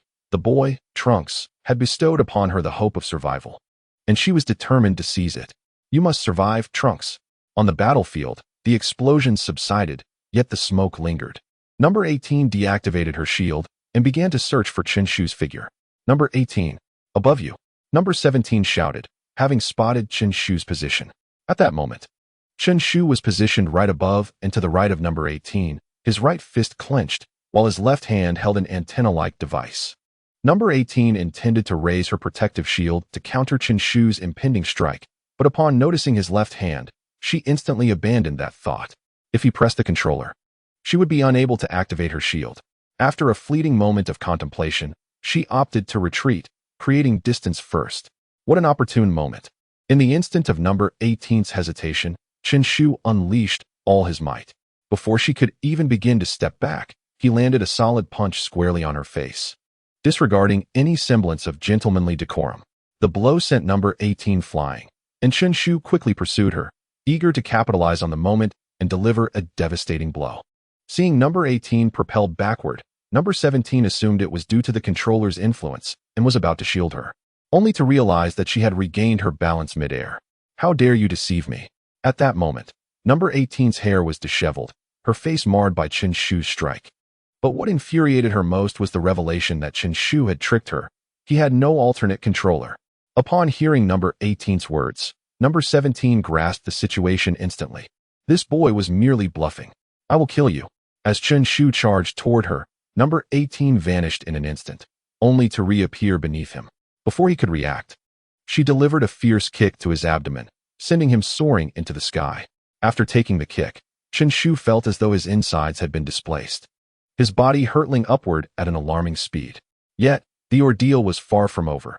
Number 18 followed him into the air and executed another kick, propelling Chen Shu into a building that had yet to collapse. After shattering several walls, his body finally came to a halt, but he lost consciousness, collapsing into oblivion.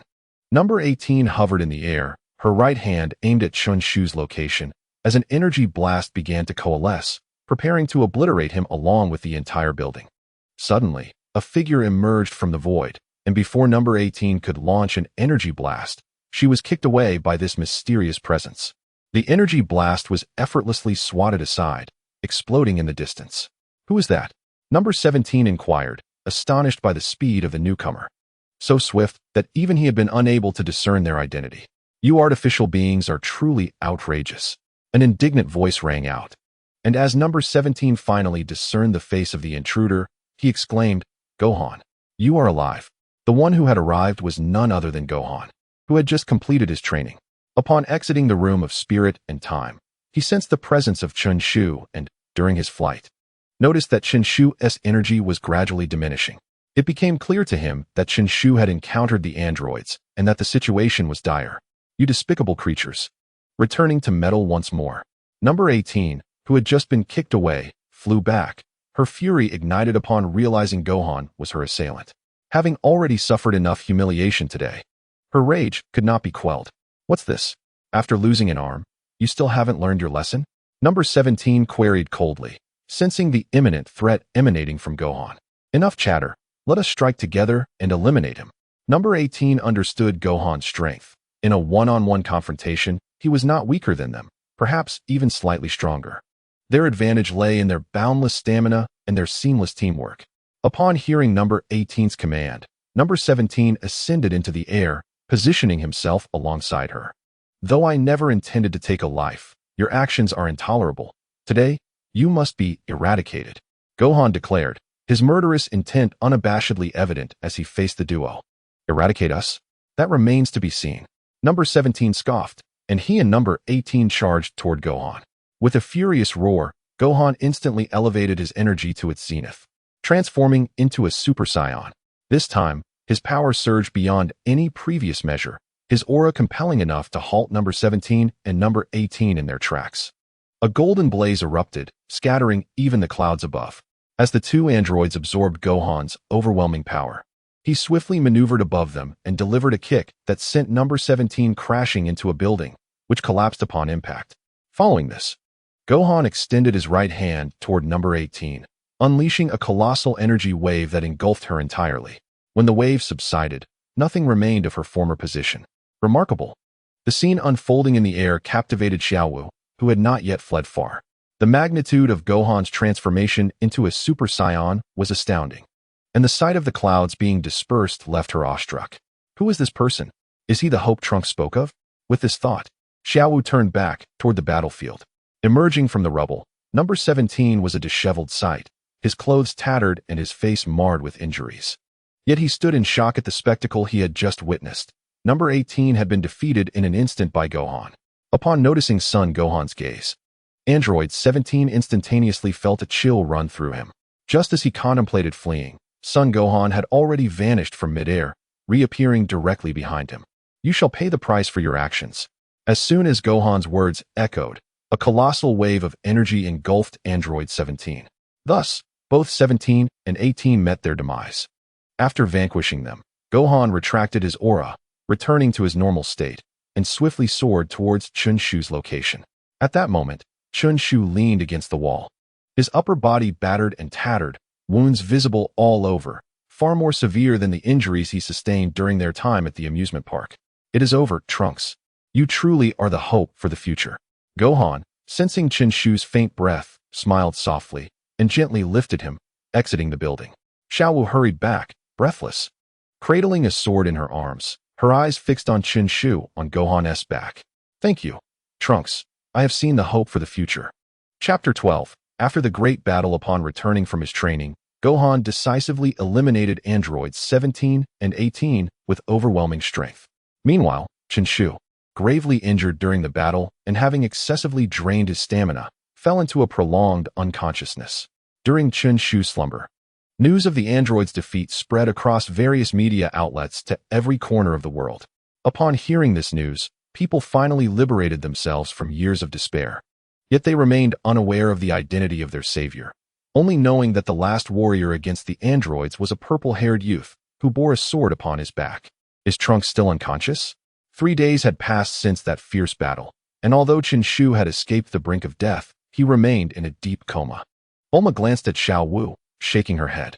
But there's no need to worry. The doctor said Trunks is recovering well. He might awaken in a few days. Following the battle, Xiao Wu, anxious for Chen Shu, accompanied Gohan to Bulma's residence, while Gohan returned home after learning of Chen Shu's safety. Since Gohan had begun fighting the androids, Chi-Chi had been perpetually worried about his well-being. Now that the android threat had been eliminated, he hoped to return home and spend quality time with his family. As for the ultimate android, Cell, about which Chen Shu had spoken, they knew little, and would have to wait until Chen Shu awoke to discuss it further. Upon returning to Bulma's home, Xiao Wu and Bulma had already become familiar with each other, having once been rivals over the Dragon Balls. However, much time had passed, and Bulma had long since let go of past grievances.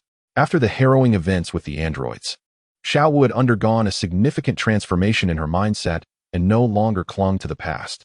Are you preparing to search for your companions? Bulma inquired, having come to understand Xiao Wu's persistent quest to find her allies over the past few days. Yes, but I want to wait until Trunks wakes up to thank him before I seek out my companions. Oh, is that so? Bulma elongated her tone, a cryptic smile playing on her lips as she looked at Xiao Wu. Beside her, Xiao Wu gazed at Bulma, a blush creeping onto her cheeks. She hurriedly lowered her head, unable to meet Bulma's gaze, and murmured, "Of course, that's the case. I meant no other implication. Did I suggest you had ulterior motives?" Bulma appeared to be in high spirits and wished to tease the bashful Xiao Wu further, but upon noticing her embarrassment, she reconsidered. Then you may continue to stay here. Trunks will likely remain unconscious for a while. After saying this, she turned to head towards the laboratory, for the development of the time machine must persist. All right, thank you. Once Bulma had departed, Xiao Wu felt a wave of relief wash over her. The previous inquiries had truly embarrassed her. You think my Trunks is quite handsome, don't you? Bulma suddenly turned back after opening the laboratory door, grinning as she spoke. Upon hearing this, the flush that had previously faded from Xiao Wu's face returned with vigor. What an amusing little girl, Bulma remarked with a smile before closing the laboratory door, leaving Xiao Wu standing alone. While everyone awaited Chen Shu's awakening, he found himself immersed in a long dream, one in which he returned to his original world, observing his life as a spectator. He witnessed his journey from birth to school, through university graduation, securing a stable job, marrying, having children, and eventually growing old. Thus, he lived a life that was ordinary, yet filled with happiness. Toward the end of this dream, the elderly Chen Shu encountered his younger self. Do you think such a life is good? The elder Chen Shu inquired. Quite well, a fulfilling life indeed. Yet here I am, still single. Chen Shu replied with a smile. Do you not find such a life rather dull compared to your current experiences? Dull? I don't think so. Dating, playing games, having an obedient child, these are quite enjoyable as well. But if given a choice? The elder Chen Shu's expression grew serious as he regarded him. I wouldn't choose. My life now is quite satisfactory. Chen Shu did not directly answer the question, yet the implication was clear. He preferred his present life. Upon hearing his response, the elder Chen Shu ceased to speak and gradually faded away, signaling the conclusion of Chen Shu's dream. Who would have thought that even in old age, I remain handsome, truly deserving of praise. Chen Shu opened his eyes, staring at the ceiling, a familiar sensation bringing him comfort. How long have I been asleep? He winced as he attempted to sit up, inadvertently straining his wounds, the intense pain overwhelming even a Saiyan's formidable physique. Reluctantly, he lay back down and, tilting his head, noticed the sword leaning against the wall. I wonder if Gohan has achieved the second level of Super Saiyan yet. Being here at home indicates that he must have defeated the androids, yet I'm curious about the extent of his strength. In those moments of dwindling energy, he had continued to unleash his aura, for Chen Shu sensed Gohan's energy, emboldening him to provoke the androids, all in hopes of retaining their presence. In truth, he could have chosen to flee, transporting the android to Gohan. Yet at that moment he was uncertain of how far he could soar, and with Xiao Wu by his side. He was willing to gamble his own life, but reluctant to involve others. If he were to take flight and escape, he had no confidence in his ability to protect Xiao Wu. It felt as though he had just grazed the threshold of Super Saiyan power. Reflecting upon the moment of his explosive rage, Chen Shu faintly sensed a dormant force within him, yearning to erupt, only to vanish in an instant.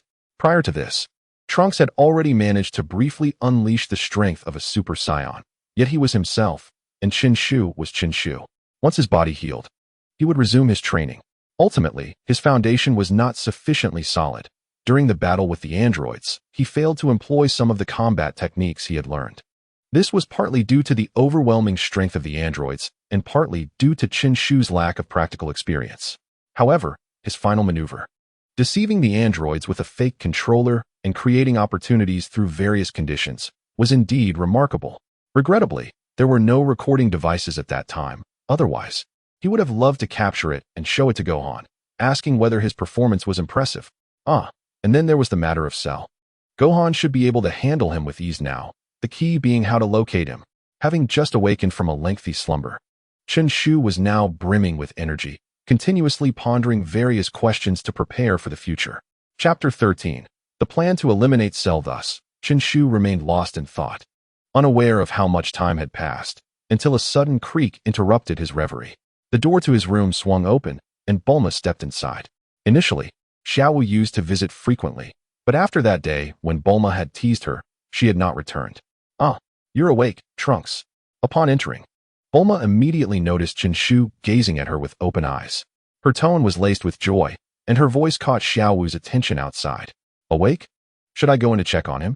Had it been the old Xiao Wu, she would have rushed in immediately, but since that day, a different emotion had blossomed within her heart. You've been unconscious for 6 days, and everyone has been worried about you.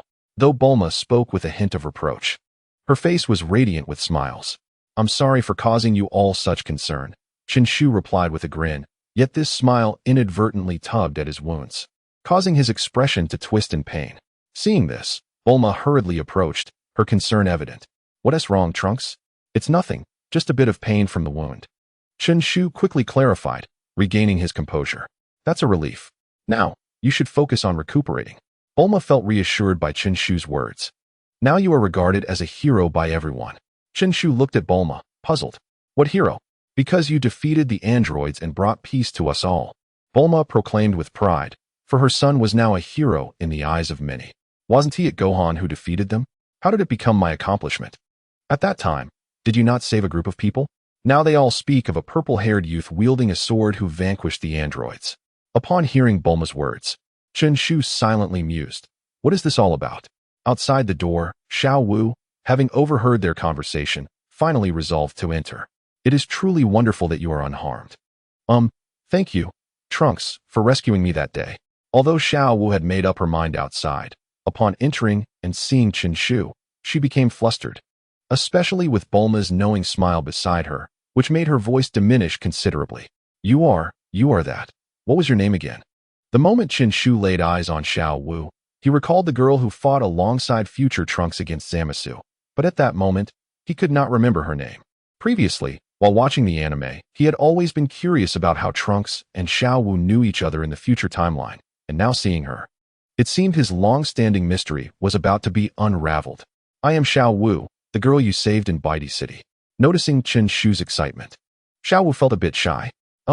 Upon hearing Xiao Wu's words, Chen Shu realized they were not on the same wavelength. He knew who she was, but he had merely forgotten her name, while Xiao Wu assumed Chen Shu did not recognize her, prompting her self-introduction. I see why you look so familiar. Chen Shu hastily concocted a perfect excuse for his earlier inquiry about her name. Your face was smudged back then, so I did not connect the dots. Hearing Chen Shu's words, Xiao Wu's face flushed crimson.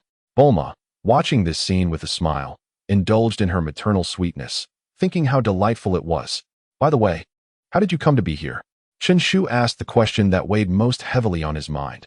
After all, gossip knows no bounds of age or gender. I just wanted to thank you after you woke up. There was another sentiment Xiao Wu left unspoken, one of concern for him. I see, but there was no need to go to such lengths for gratitude, Chen Shu replied in a calm tone. You two continue your conversation. I shall inform Gohan. He mentioned he wanted to know once you awoke, Bulma said with a smile before stepping outside, thoughtfully closing the door behind her. Children, after all, require a little space. Bulma thought as she dialed Gohan's number. What are your plans moving forward? Chen Shu inquired, feeling a bit awkward after Bulma's departure. In a couple of days, I intend to search for my companions in another city. Now that the androids have been defeated, I need not fear venturing out, Xiao Wu replied with a smile. I advise against going out just yet. Chen Shu stated seriously, there is still a perilous creature lurking in the city, preying on humanity. If my assumptions are correct, it has likely eradicated numerous cities' inhabitants, making it exceedingly dangerous for you to venture out. Chen Shu suspected that the notion of absorbing human life energy might be too far-fetched for Xiao Wu to grasp, hence his insistence that Cell was indeed a murderer. Upon hearing Chen Shu's words, Xiao Wu reminisced about the day she overheard conversations on the street regarding the monstrous being that devours humans. What should be done? She gazed at the youth lying on the bed, an inexplicable sense of reliability emanating from him, prompting a subconscious desire to lean on him. Wait a bit. When Brother Gohan arrives, I will discuss how to eliminate that monster with him. Noticing Xiao Wu's worried expression, Chen Shu reassured her, there is no need for excessive concern. That monster is not particularly formidable and is no match for Brother Gohan. You must have met him. He is the one who vanquished androids 17 and 18. All right, I shall heed your advice and set out later. Upon hearing Chen Shu's response, Xiao Wu felt her heart lighten. She had faith in his words. You may stay here for the time being. As soon as Chen Shu finished speaking, he sensed Gohan's presence. Trunks. Sure enough, moments later, Gohan entered the room. While Xiao Wu quietly retreated, thinking that if she were to stay here for several days, she ought to contribute in some way, and thus headed towards the laboratory. I am fine now. I anticipate being able to get out of bed in a couple of days, Chen Shu said with a smile in response to Gohan's inquiry about his injuries. Gohan nodded and then shifted the conversation. Trunks, I can sense that your power has significantly increased. This must be related to the Saiyan physiology. Chen Shu was well aware that his enhanced strength stemmed from the Saiyan trait of growing stronger after each injury. However, as his power escalated, the subsequent gains from recovery became less pronounced. Brother Gohan, do you recall my mention of Cell? Chen Shu was particularly concerned about Cell. Although androids 17 and 18 had been defeated, Cell's existence posed a threat to countless lives, necessitating his swift eradication. I had intended to eliminate him myself, but I could not track his whereabouts, Gohan replied solemnly. Chen Shu had anticipated this situation. Cell possessed the cells of numerous warriors, allowing him to sense others' energy while concealing his own. Now that he was aware of the demise of androids 17 and 18, he would undoubtedly be more cautious, making it even more challenging to locate him. What shall we do then? Upon hearing Chen Shu's analysis, Gohan felt a sense of discomfort. They had the strength to confront him, but could not find him. Currently, Cell is primarily focused on evolving into his perfect form, which provides us with a perfect opportunity to lure him out. Chen Shu had already devised a strategy. What do you intend to do, Trunks? After the battle with the androids, Gohan realized that Chen Shu indeed possessed a myriad of effective strategies. We can use the time machine to bait him here, and then you, Brother Gohan, can deal with him. Chen Shu was confident that, under the present circumstances, Cell would be unable to resist the allure of the opportunity to evolve into his perfect form. Chapter 14. Commencement of the plan. Chen Shu's unwavering belief in Cell's inability to resist the temptation of the time machine stemmed from his recollection that the Cell who attained his perfect form in the primary timeline had traveled from the future using a time machine. In Chen Shu's conjecture, there exists a notion of parallel timelines, as the original Trunks traveled back to the past without altering his own timeline. He merely transformed the reality of Goku and the others. Reflecting on the original text, it was mentioned that Cell did not find the androids in the future and subsequently killed Trunks, who was preparing to journey to the past, seizing the time machine. Previously, Chen Shu could not comprehend why androids 17 and 18 were absent at that time.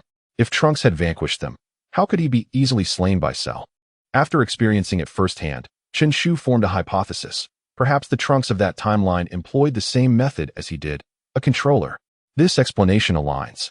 It is highly probable that Trunks did not defeat the androids purely through strength, which would account for his downfall at the hands of Cell.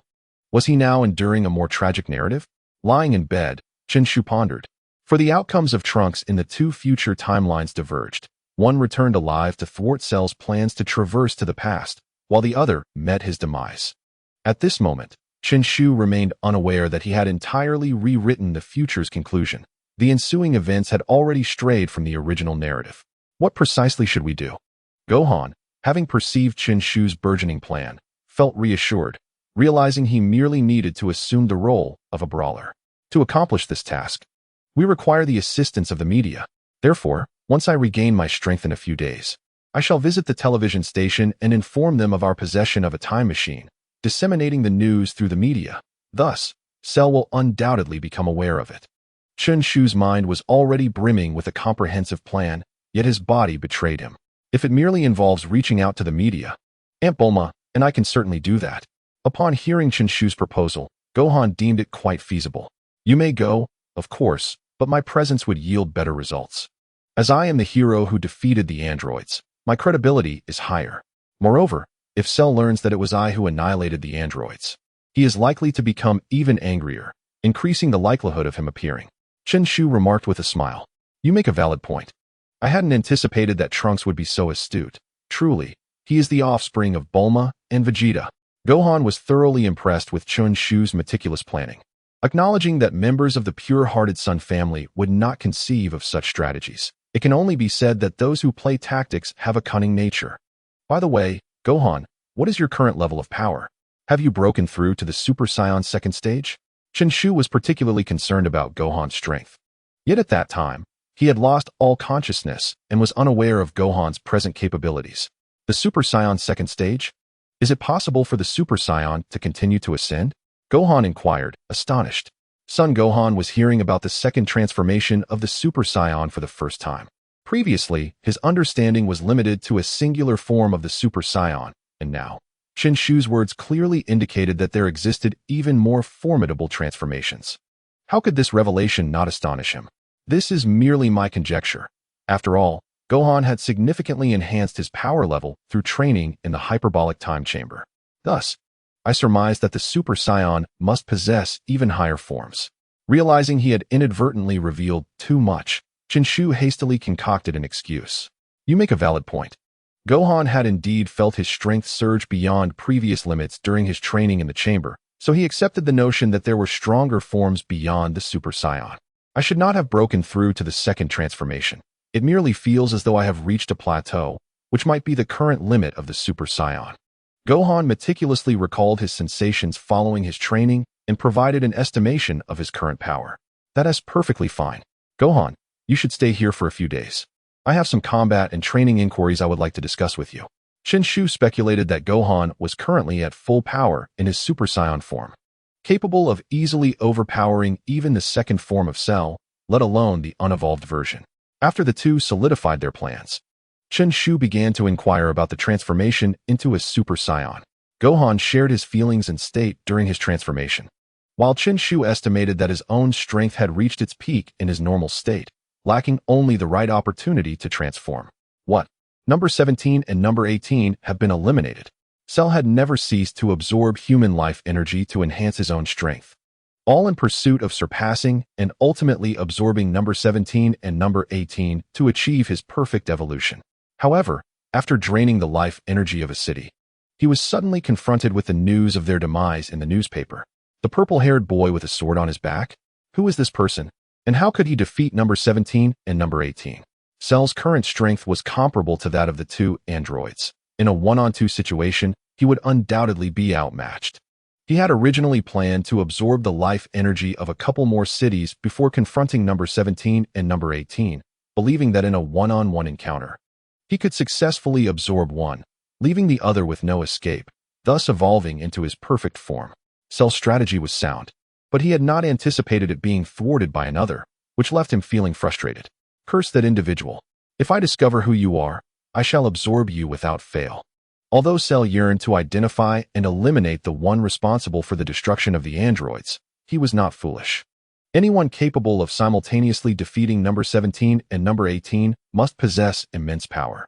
Seeking them out in his current state would only lead to his own demise. Therefore, Cell resolved to accelerate his development while maintaining a low profile during this period. Damn it, I will not allow anyone stronger than myself to exist in this world.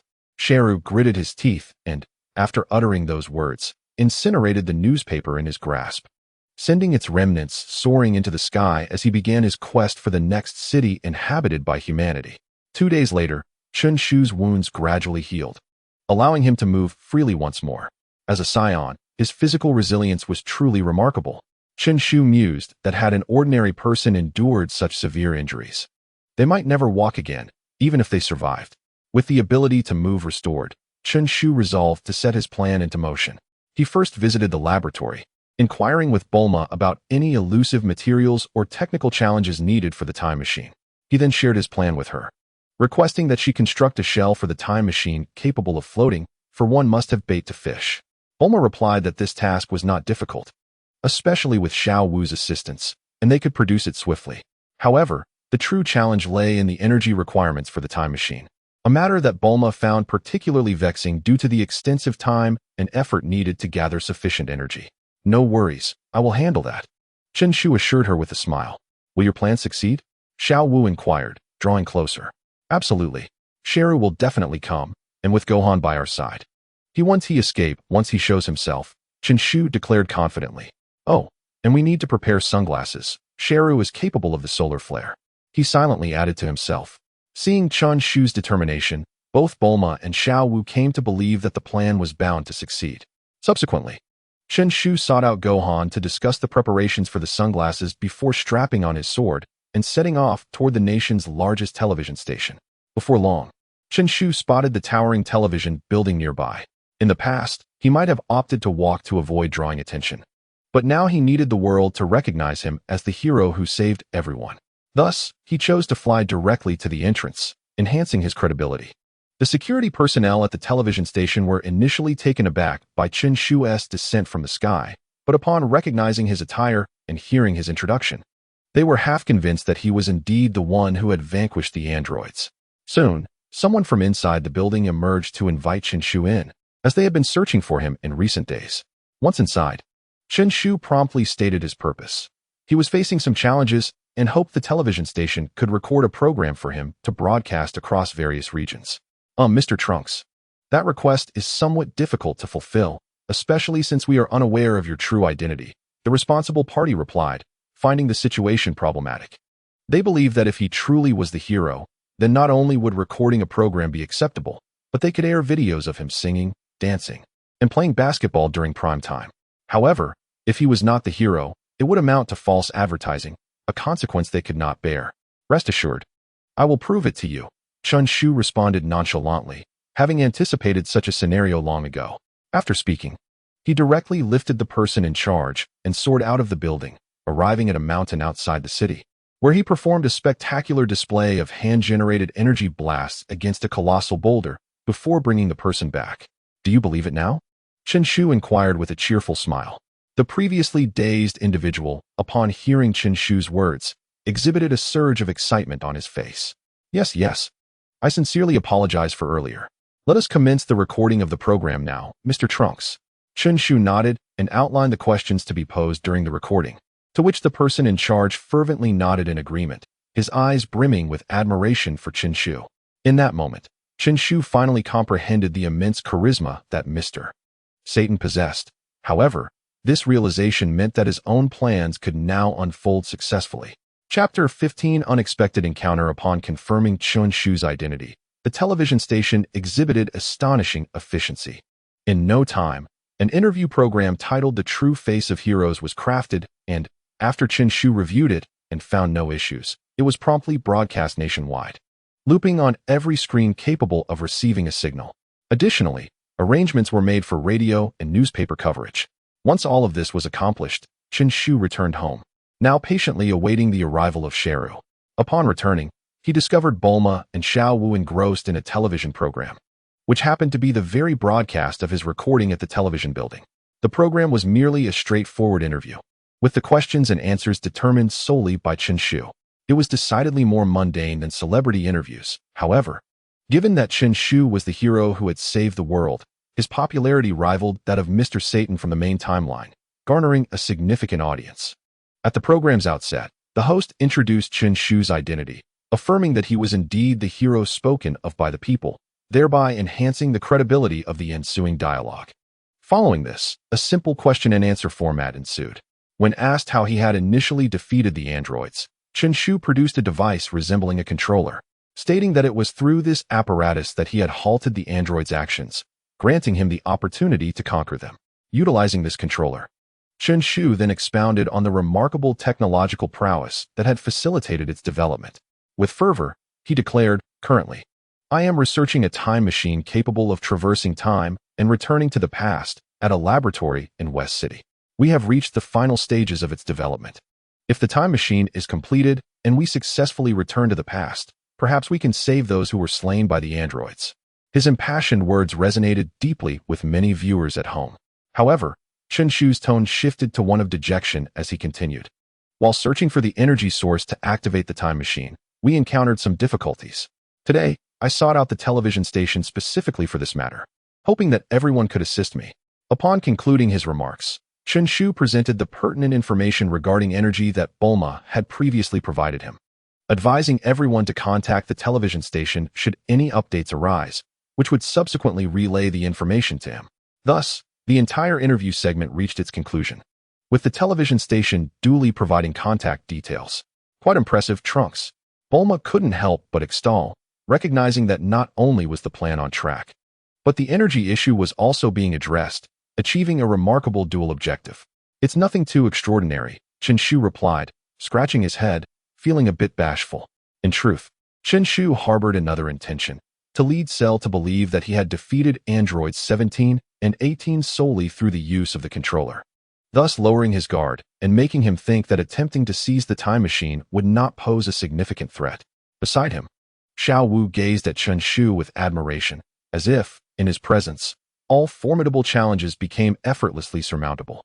However, if Trunks were to dress a tad more formally, he would be even more camera-ready.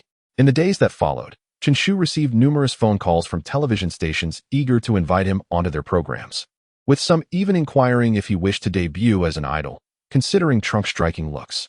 "What is going on?" Chen Shu pondered. "All I want is to grow stronger. I have no time to become a national idol. Besides, I can't sing." After declining an invitation to star in a film centered around him, he couldn't resist internally mocking the situation. Yet, it was not entirely the television station's fault. Following the turmoil caused by the androids, many entertainment activities had been suspended. Now that peace had been restored and people no longer lived in constant fear, the entertainment industry was experiencing a resurgence. "Hello? Is this Mr. Trunks?" Chen Shu answered a call, greeted by a familiar voice from the television station's representative. "Yes," he affirmed. "We received a call here stating that someone has information regarding the energy you need. What is his name? Where does he reside?" After days of waiting, he finally received a credible lead. He claims to be Dr. Jia, residing in Sinus City, and he said you can contact him once you arrive. "All right, hold on. Let me grab a piece of paper to jot this down." "Sure thing." Quickly, Chen Shu procured paper and pencil, asking the representative to repeat the information, which he noted diligently. "I've got it down. Thank you very much." "No problem at all. By the way, Mr. Trunks, our television station is currently organizing a variety show called Earth is Good Man. I wonder if you might be interested?" With a decisive snap, Chen Shu hung up the phone. What a ridiculous title. It sounds even worse than Rocket Youth. After checking the location of Sinus City, Chen Shu set off, clutching the paper with Dr. Jia's contact details, informing Bulma and the others before departing. Sinus City was quite a distance from West City, and even at full speed, it took Chen Shu nearly an hour to reach his destination. Upon arriving in Sane City, in an effort to avoid unnecessary complications, Chen Shu donned the sunglasses he had previously prepared and purchased a hat from a small shop by the roadside. This disguise would help him evade immediate recognition, for his face had become widely known after his television appearances. As for the hair that peeked out and the sword on his back, there was no need for concern. After his rise to fame, many had begun to emulate his style, reminiscent of how he once mimicked the hairstyles and attire of his favorite stars. Seeking a secluded spot, Chen Shu retrieved his cell phone and dialed Dr. Jia's number. After confirming his identity, they arranged to meet in the city center park. Once the call ended, he inquired with a passerby about the directions to the park and proceeded to follow their instructions. Upon reaching the city center park, he settled onto a bench and called Dr. Jia again, informing him of his specific location, as the park was rather large and crowded. After relaying this information, Chen Shu leaned back on the bench, awaiting Dr. Jia's arrival. Suddenly, He felt a tug on his clothing. Turning to investigate, he found a little girl in a dress adorned with a pink bow standing beside him, her hand still clutching his shirt. Upon noticing Chen Shu's gaze, she released her grip and innocently inquired, "Brother, are you Trunks?" "I am not," Chen Shu replied, shaking his head. "But you resemble him quite a bit. Besides, you carry a sword. Are you a fan of Trunks, mimicking him?" The little girl's eyes sparkled with admiration. "On that day, I became a fan of my own self." "I don't believe it. I've seen you in Basity City," she insisted, shaking her head and flashing a mischievous smile. "That's impossible. I've never been to Basity City." Chen Shu protested, eager to refute her claim. "Are you afraid of being recognized?" "Don't worry. I won't tell anyone." It appeared that the intuition of women was indeed formidable, regardless of their age. "All right, I am Trunks," Chen Shu conceded, bemused by the child's cleverness. It was evident that this little girl was astute, making it impossible to deceive her. Yet he momentarily forgot that he himself currently resembled a mere 14-year-old boy. Upon his admission, the girl's face lit up with satisfaction, and she eagerly asked, "Brother, are you here for a particular reason? Has a villain appeared here?" When the topic of villains arose, the little girl exhibited no fear. Rather, her tone brimmed with anticipation. "There are no villains. I'm merely here to wait for someone," Chen Shu replied, somewhat amused. "Oh," the girl's expression fell instantly. She had hoped to witness Chen Shu in action confronting a villain, recalling how he heroically rescued them in Basity City. An image that remained etched in her mind as the epitome of coolness. "Naya, it's time to go?" A woman approached from a distance, calling out the little girl's name. Upon seeing her mother approach, the little girl understood that her time was up. She hurriedly retrieved a small bear from her pocket and handed it to Chen Shu, saying, "Trunks, thank you for saving us that day. This bear is a gift from me. I made it with my own hands." Chen Shu gazed at the rather unappealing bear in his palm. Feeling a sense of warmth in his heart, he smiled and gently ruffled the girl's hair, replying, "Thank you, Naya. This bear is quite charming. I truly adore it. I apologize for the trouble I caused you." Naya's mother arrived at her side, casting an apologetic glance at Chen Shu. He waved his hand dismissively, smiling as he reassured her, "It's perfectly fine. Naya is delightful. Goodbye, big brother." Naya waved her hand in farewell, and Chen Shu reciprocated with a smile. Just as he began to complain about Dr. Daya's tardiness, the air erupted with the sound of an explosion, followed by the sudden descent of a green creature into the city center park. "Cell!" Chen Shu exclaimed in shock upon witnessing the arrival of Cell. "There are quite a number of people here. I must absorb them quickly and then seek out that little brat, Trunks, to settle the score." Cell mused, surveying the crowd, confident that none would escape his grasp, all destined to become his energy. "Everyone run." Chen Shu unsheathed the sword from his back and raced toward Cell, shouting at the top of his lungs. The people in the park were still bewildered by the unfolding chaos when Cell's tail lunged toward one of them. Clang! Just in time, Chen Shu deflected Cell's tail with his sword, while the individual he saved remained frozen in shock. "Oh, you are quite interesting," Cell remarked, astonished that a mere human could withstand his attack. "Everyone flee. This monster is perilous," Chen Shu warned, sensing that Cell was now stronger than androids 17 and 18, instilling a feeling of imminent danger within him. However, the crowd seemed unresponsive to his urgent pleas. With no other option, Chen Shu removed his hat and sunglasses. "Trunks? It's Trunks." The onlookers recognized him and erupted in cheers. "Trunks, you are the one who defeated androids 17 and 18? Cell's voice dripped with fury, wishing nothing more than to eliminate him on the spot. "Indeed, they fell to my hands. My apologies for disrupting your dream of achieving perfection," Chen Shu replied with a teasing expression. What a coincidence it was to encounter Cell during his outing. All he needed to do was unleash his power, and Gohan would sense it and come to his aid, thus resolving the issue with Cell. "Very well, you shall pay for your actions." Cell was now consumed with rage, preparing to end Chen Shu's life immediately. Chapter 16. The Pinnacle of Fury, Transformation into Super Saiyan. In his wrath, Cell erupted with an overwhelming energy, unleashing a fierce storm that sent Chen Shu sliding backward, while the innocent bystanders were hurled away by the force. "It appears your strength is rather lacking, indeed. You relied on your controller to defeat androids 17 and 18, Cell remarked coolly as he ceased his explosive display, observing Chen Shu's demeanor. As the tempest subsided, Chen Shu steadied himself, internally assessing the situation. It was evident that Cell's strength now exceeded that of Android 18 by a considerable margin. Although he had significantly recovered and enhanced his own prowess since the last grievous encounter, he was still no match for Cell. At this moment, the surrounding crowd began to sense the impending danger and gradually distanced themselves from the two, with some already reaching for their phones to call for help. Indeed, my strength is lacking, yet fortune has always favored me. With his sword pointed at Cell, Chen Shu maintained a composed demeanor, declaring, "Today, you shall also meet your demise here.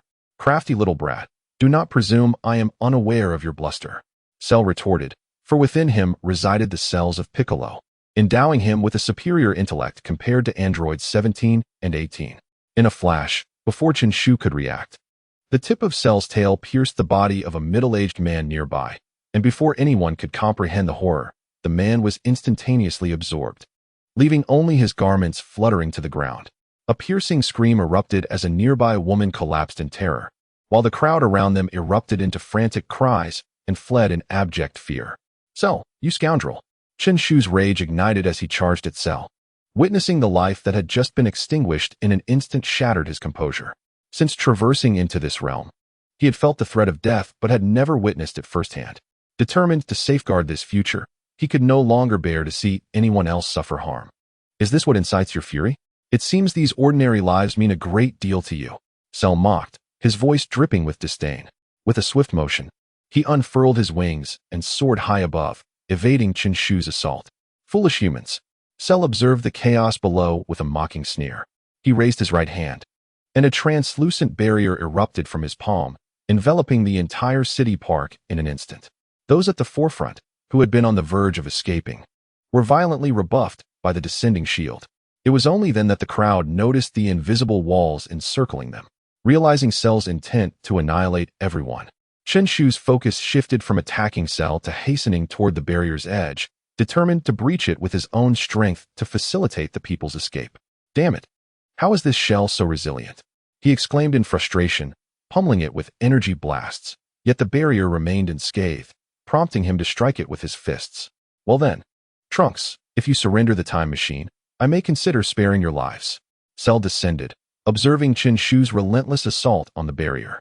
While the protective shield was not as formidable as that of Android 17, it was still beyond Chen Shu's current capabilities to shatter. "Very well, you may release them," Chen Shu replied, casting a stern gaze at Cell. "And the time machine?" Cell was clearly unwilling to let the opportunity slip away. "The time machine is in West City. You can accompany me to retrieve it." Chen Shu discovered that this protective shield had effectively isolated his energy. Consequently, Gohan was unable to sense his presence, and he needed to devise a plan to lure Cell away. "Huh, do you think I would fall for your trick?"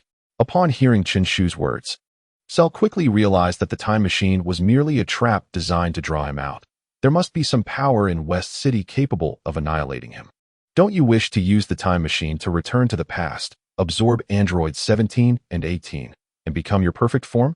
At this moment, Chen Shu regained his composure.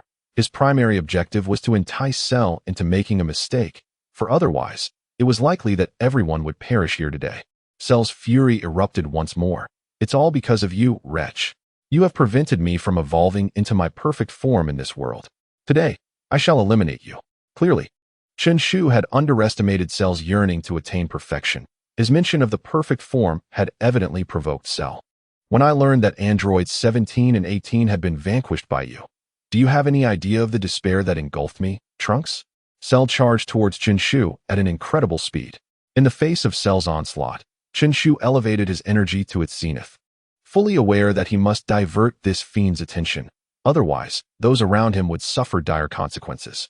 As Chen Shu pondered his strategy, he unleashed energy blasts towards Cell in an attempt to halt him and slow his advance. However, Cell disregarded Chen Shu's attacks entirely. Those energy blasts struck him without inflicting any harm. "Stop struggling, it's futile." Cell approached Chen Shu, delivering a powerful punch to his face that sent him hurtling away. This was troubling. Cell's speed and strength far surpassed that of Android 18. Chen Shu rose, acutely aware of the searing pain in his face. Engaging in direct confrontation was no longer viable, and he needed to find a way to dismantle the protective shield. He began to reposition himself, striving to move deeper into the park, drawing Cell away from the crowd. Observing Chen Shu's actions, Cell sneered, What a foolish endeavor. What purpose does this struggle serve? With that, he pursued Chen Shu. Cell's speed was astonishing, and within mere moments, he caught up to Chen Shu. Noticing that the surrounding crowd had dissipated, Chen Shu ceased his flight and braced himself for combat. Cell possessed the cells of all warriors, and his combat experience and techniques were formidable. Unlike his previous encounters with the androids, Chen Shu struggled to find an opening to strike, and given the vast disparity in their powers, he was subjected to a relentless beating. With a single blow, Cell sent Chen Shu crashing back into the crowd. At this moment, Chen Shu felt as though his body was on the verge of collapse, lying on the ground with no strength left to rise. "It is time to send you on your way," Cell remarked as he advanced towards the fallen Chen Shu. The onlookers quickly gathered around Chen Shu. Some assisted him in rising, while others positioned themselves between Chen Shu and Cell. "Oh, do you wish to die alongside him?" Cell paused, his tone dripping with disdain. "You monster, perish."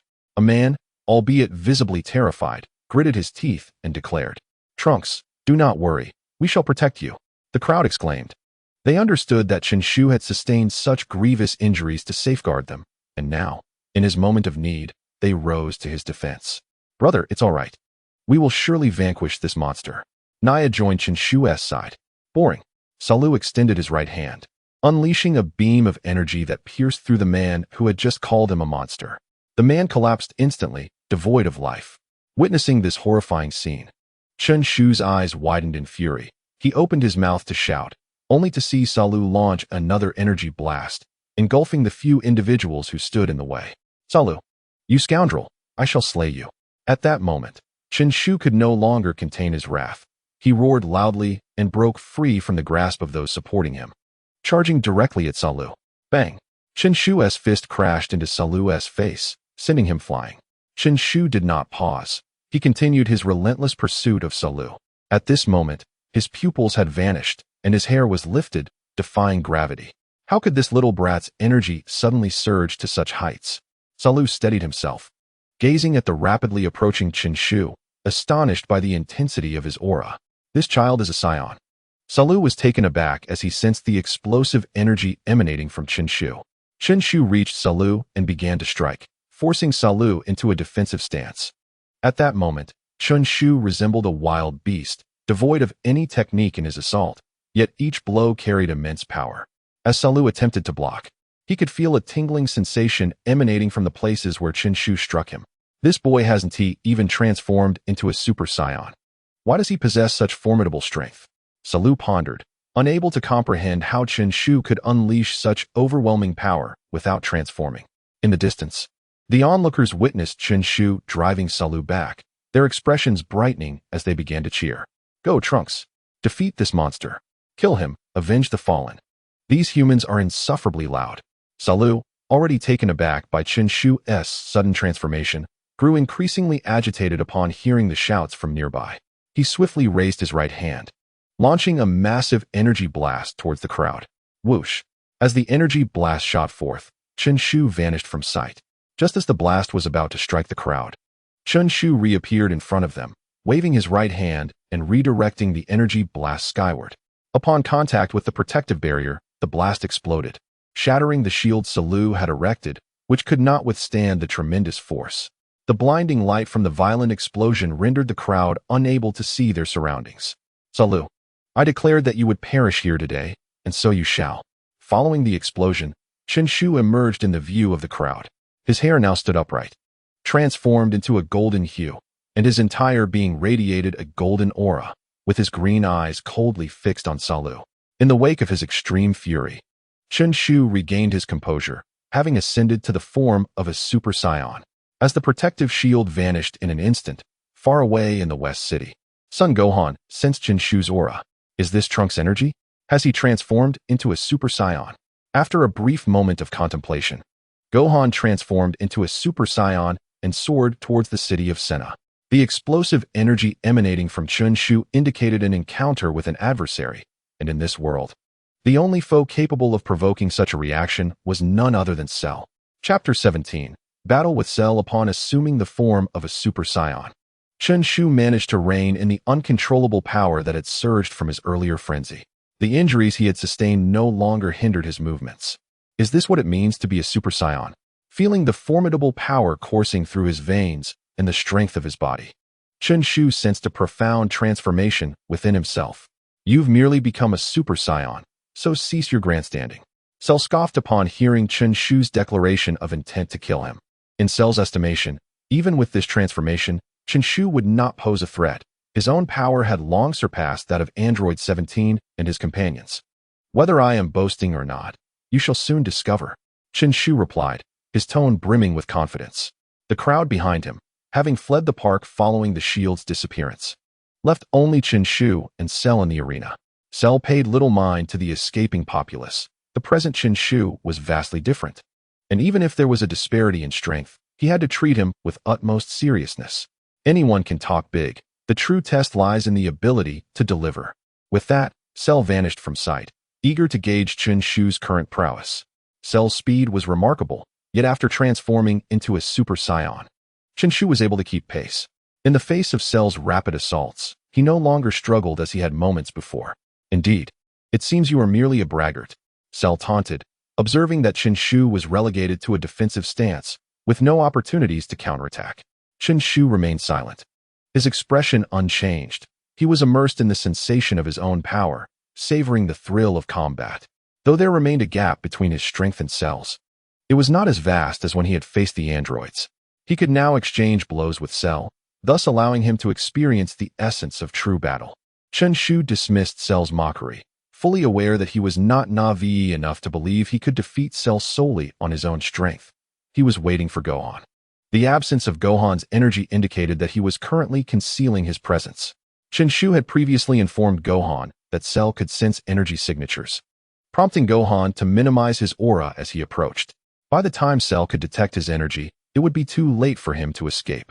After a clash, Chen Shu and Cell distanced themselves, facing each other with a measured resolve. If this is all the strength you possess, then I must regretfully inform you that it is you who shall perish today, not I. Following a period of tentative skirmishing, Cell had gleaned an understanding of Chen Shu's capabilities. He could not surpass him. The more uncertain one is, the more they resort to intimidation, Chen Shu remarked coolly. Having realized that his own strength no longer rivaled that of Cell, Chen Shu resolved to regain his pride through verbal repartee. It seemed to be you who lacked confidence. Upon hearing Chen Shu's words, Cell ceased to hold back, elevating his energy to its zenith, a golden aura akin to that of Chen Shu enveloping him. Is this truly Cell? His might is indeed formidable. Even Gohan, who was en route, sensed Cell's power. Witnessing Cell unleash his full strength, Chen Shu too refrained from underestimating the situation, amplifying his own energy to its maximum. But such is the case. Cell's tone dripped with disdain, for from his perspective, it was apparent that he could easily dispatch Chen Shu, though it would merely be a nuisance. Once he had heightened his strength, Chen Shu swiftly ascended into the sky, wary that the ensuing clash might wreak havoc upon the city. Observing this, Cell misinterpreted Chen Shu's ascent as an attempt to flee, and in an instant, he appeared above him. If you wish to escape, you must possess the speed to do so. With that, Cell launched a powerful punch towards Chen Shu, who crossed his arms defensively, opting to absorb the blow. A thunderous sound resonated through the air as Chen Shu withstood Cell's strike, albeit staggering back several meters. Not bad at all. Chen Shu shook his tingling arm and charged once more at Cell. The two figures moved at breakneck speed, while below, the citizens of the city could only hear the resounding clashes from above, unaware of the combatants' identities. Trunks, give it your all. Defeat that monster, though invisible to them. The onlookers understood that Trunks was fighting valiantly to protect them, and thus they rallied in support. As the two combatants separated once again, Chen Shu's expression turned grave. The disparity in strength between him and Cell becoming increasingly evident with the passage of time. From his perception of energy, it was clear that Cell had expended little, while Chen Shu had already depleted nearly half of his own power. Cell seemed to recognize this predicament as well. Addressing Chen Shu with a mocking tone, given your current state, I doubt you will last much longer. Allow me to show you something before your demise. Chen Shu looked on in confusion. Was Cell truly about to reveal a grand treasure? In the midst of his bewilderment, Cell assumed a peculiar stance. Chen Shu was taken aback. Was this the grand spectacle he intended to showcase? Was it not simply the Kamehameha? What was there to behold? Noticing the lack of astonishment on Chen Shu's face, Cell assumed he had never encountered the Kamehameha before. A tremendous surge of energy coalesced in Cell's hands as he regarded Chen Shu, his voice laced with mockery. This is the Kamehameha. It matters not if you have never seen it before. You may attempt to evade, but I cannot guarantee the fate of the city behind you. How despicable. Hearing Cell's words, Chen Shu glanced once more at the city below. It appeared he had no choice but to endure this Kamehameha. Individuals like you become exceedingly foolish in such moments. As Cell gathered his energy, he derided Chen Shu, viewing these ordinary people solely as vessels to provide him with life energy. Shenru possesses a multitude of warrior cells, and within his memory lies the absurd notion of justice akin to that of Chen Shu, which he finds merely laughable. Yet now, he is prepared to sacrifice his life for this ridiculous ideal. Kamehameha. Shenru pronounced the name of his technique with deliberate clarity, and in response, a powerful energy wave surged forth, aimed directly at Chen Shu. Foolish, isn't it? I do not believe so. Perceiving the terrifying energy emitted by Shenru's Kamehameha, Chen Shu remained unfazed, instead greeting Shenru with a radiant smile. The one he had awaited had finally arrived. Chapter 18. The Dust Settles. Shenru is vanquished. Witnessing Chen Shu's demeanor, Shenru was momentarily taken aback, initially suspecting that Chen Shu had some grand trick up his sleeve. However, upon reflection, given the overwhelming disparity in their strengths, he surmised that Chen Shu had resigned himself to his fate. Just as Shenru unleashed his Kamehameha, Chen Shu swiftly retreated to reveal Gohan, who had been standing behind him all along. It turns out he had summoned assistance. But do you truly believe that with Gohan in his current state, he could triumph over me? How naive. Shenru was momentarily startled by Gohan's presence. But upon noticing that Gohan was down to one arm, a cold smirk crept across his face.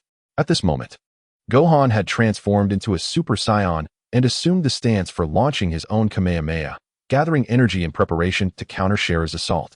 The two formidable energy waves collided in midair, generating a tremendous force that compelled Chen Shu to retreat once more. Although the citizens below were distanced from the battlefield, they could still vividly perceive the blinding light and the intense shockwave produced by the clash of energies. How powerful! Observing the Kamehameha exchanges between Gohan and Shenru, Chen Shu couldn't help but marvel at the spectacle. Although Chen Shu had learned to manipulate energy, his abilities were rudimentary at best. He could merely condense energy into spheres and hurl them, a rather primitive application that wasted strength and lacked potency. Techniques like the Kamehameha, on the other hand, represent a sophisticated manipulation of energy capable of amplifying power while minimizing unnecessary damage. In the future, I shall seek to learn from Gohan, Chen Shu contemplated. In the original narrative, each character typically possesses their signature move. For instance, Vegeta would never resort to a Kamehameha or a special beam cannon. Yet Chen Shu thought that if the opportunity arose, he would endeavor to master all these techniques, for one can never have too many skills at their disposal. How could this be? How has Gohan's power surged to such heights? During the clash with Gohan, Shenru realized, to his astonishment, that he was being overwhelmed. His Kamehameha was being gradually consumed by Gohan's energy. Shenru had anticipated that facing Gohan, who was reduced to one arm, would at least allow him to maintain a firm upper hand, yet the tables had turned. Unbeknownst to Shenru, Gohan had yet to unleash his full might. He was wary of causing collateral damage to the innocent crowd below and was merely testing the waters. However, do not let your spirits soar too high, for I still possess more techniques yet to be revealed. Upon concluding his words, a circle of crimson flames erupted around Shenru, enveloping him in a golden aura that intensified dramatically. The Turtle School's Kamehameha, which had been gradually waning, began to stabilize and even hinted at devouring Gohan's energy. The Kaioken. Witnessing this scene from a distance, Chen Shu felt little astonishment. Instead, he shouted towards Gohan, "Gohan, unleash your full power and defeat Shenru in one fell swoop." Chen Shu was concerned that Shenru might resort to self-destruction, endangering the Earth. Gohan sensed Shenru's escalating power and, hearing Chen Shu's call, resolved to cease his caution and elevate his strength to its zenith. What? Shenru was momentarily bewildered, having activated the Kaioken. He could not fathom how the gap between them was widening further. Once Gohan maximized his energy, he thrust his right hand forward, and the overwhelming force consumed Shenru's Kamehameha entirely. Impossible. Shenru let out an incredulous roar, yet Gohan offered him no opportunity for reprisal, drowning him in a Kamehameha of his own. A violent explosion ensued, accompanied by a tempestuous storm and blinding light, intertwining in the air. Even Chen Shu had to close his eyes and retreat, lest he lose his footing. The crowds below were similarly blinded by the brilliance, buffeted by the fierce winds that threatened to unbalance them. Fortunately, Gohan managed to regulate his power. Otherwise, the people might have been swept away. Once tranquility returned, Chen Shu soared back, keenly attuned to the battlefield's aura.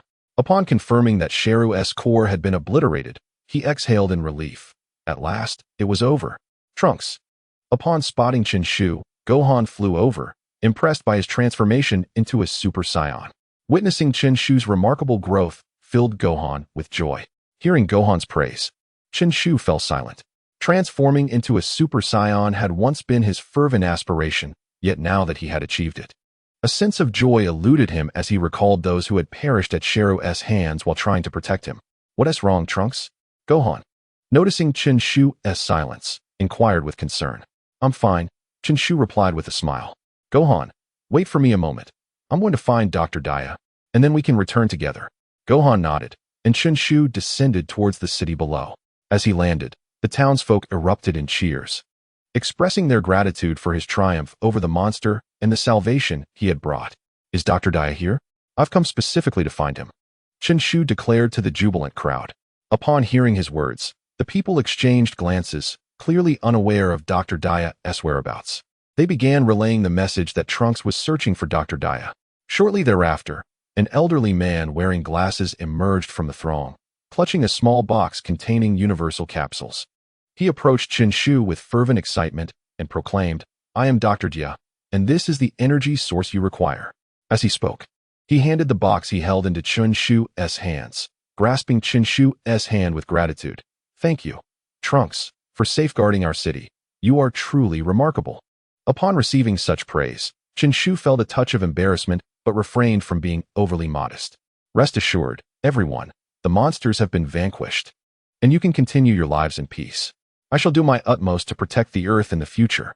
After his declaration, Chen Shu waved goodbye to the crowd and, alongside Gohan, hurried back to West City. Upon arriving in West City, Chen Shu retracted his aura, reverting from his Super Saiyan form to his normal state. However, in that instant of restoration, the negative repercussions from his previous injuries struck him anew. Even more severely than before, he struggled to maintain his balance. Fortunately, Gohan was there to support him. Are you all right, Trunks? Gohan inquired anxiously. This time, Chen Shu did not faint. I'm fine. It's just that I sustained some injuries earlier. I felt nothing while in Super Saiyan form. But now that I have reverted, my body cannot endure it, Chen Shu replied with a wry smile. Nevertheless, he reassured himself that with his current physique, he would recover in 2 or 3 days. That's a relief, but you mustn't be so reckless in the future, Gohan admonished. From now on, I would like you to guide me in my training, Brother Gohan. I aspire to become stronger, strong enough to protect everyone. In Chapter 19, Future Plans and the Girl's Farewell, Gohan encouraged, Trunks, you can surely achieve that. He had always believed that Trunks was the hope for the future of this world. And after recent events, he was even more convinced of the correctness of his initial thoughts. You've returned. Why is it, Trunks, that you are injured again? And so severely?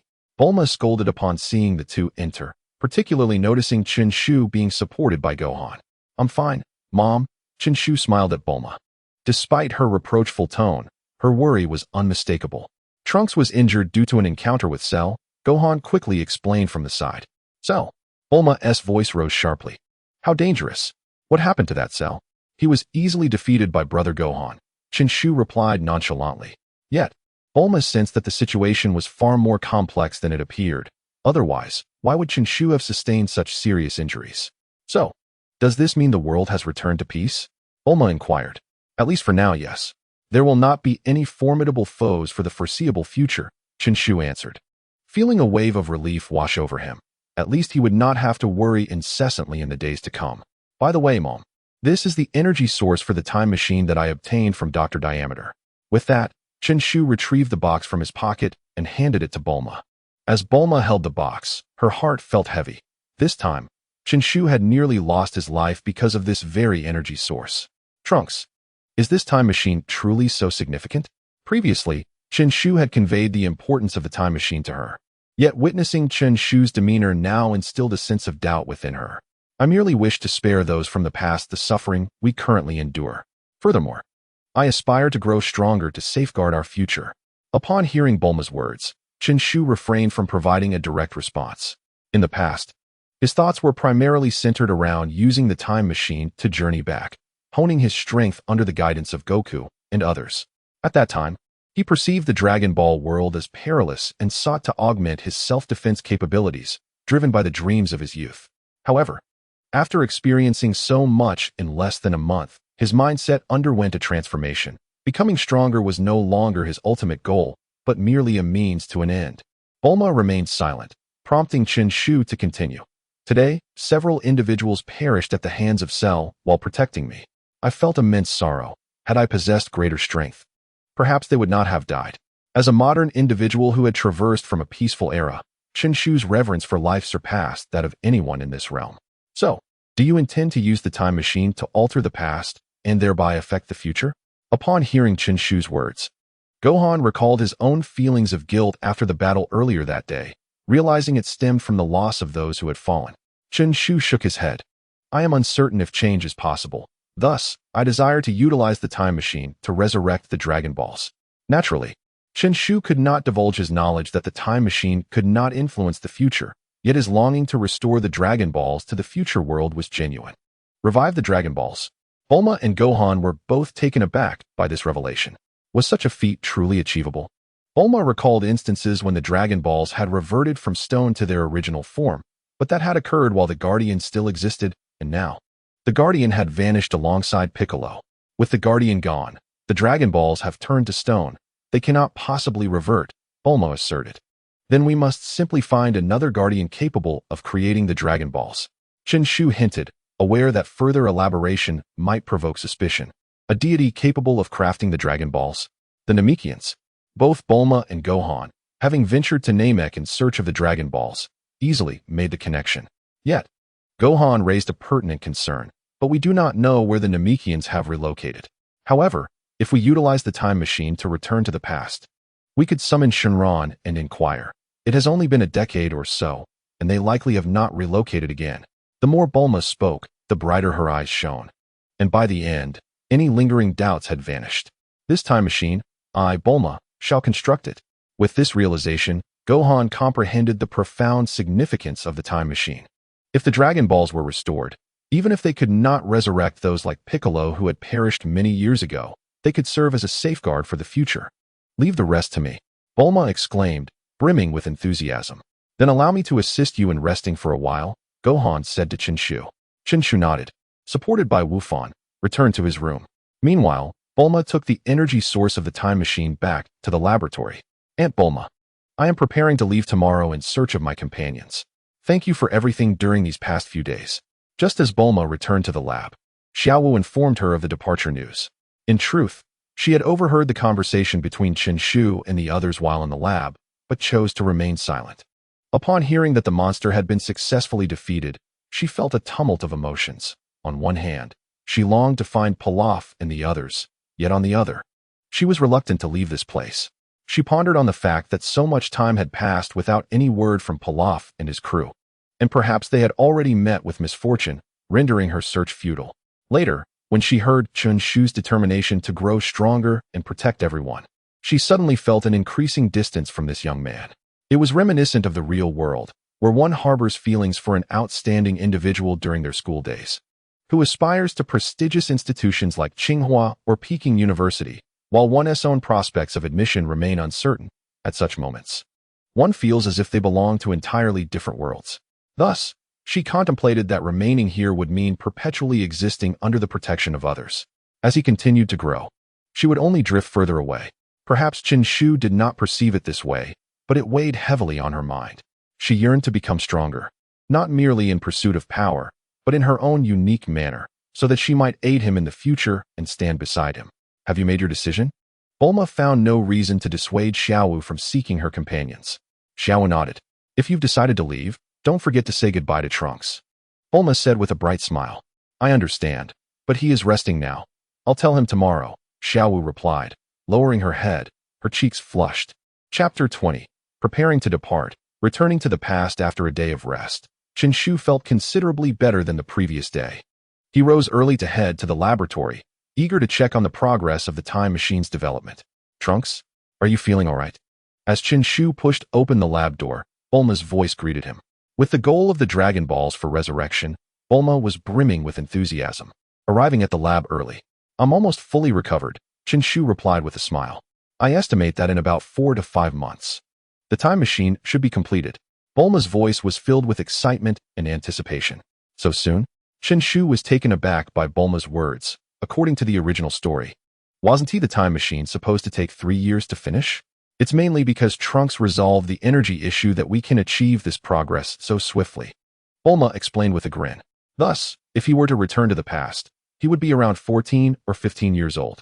He wondered how Vegeta, that insufferably proud warrior, would react upon seeing him as a child capable of transforming into a Super Saiyan. What's wrong? Bulma asked, noticing Chen Shu lost in thought, wearing a somewhat mischievous expression. No, I was just distracted by my thoughts, Chen Shu awkwardly remarked, and upon catching Bulma's contemplative gaze, he hastily shifted the conversation, inquiring, Is there anything I can assist you with, mother? Just then, Xiao Wu entered. Oh, Trunks, you're here. I was just in your room looking for you. But you weren't there. Turns out you're here. Is there something you need? Chen Shu asked. Oh, I plan to leave today to search for my companions. Xiao Wu murmured softly. Is it safe for you to go out alone? Chen Shu inquired with concern, genuinely feeling that it was somewhat perilous for a 14-year-old girl to venture out by herself. In the original narrative, future Trunks and Xiao Wu seemed to be a couple. Yet for the current Chen Shu, such feelings were absent. This was partly due to the transformation of his character and partly because of his modern sensibilities. He could not fathom having inappropriate thoughts about a child so young. Xiao Wu felt a flicker of happiness at Chen Shu's concern, but after pondering for a day, she had resolutely decided to leave. Here, take this, Bulma said, retrieving a box filled with capsules from her pocket and handing it to Xiao Wu. These contain various tools you can use out there, including houses and vehicles, Bulma continued, evidently having prepared them in advance. Observing Bulma's generous offering of capsules, Chen Shu recalled that her family was among the wealthiest in the world. Thus he realized he had effectively traversed into the realm of the affluent.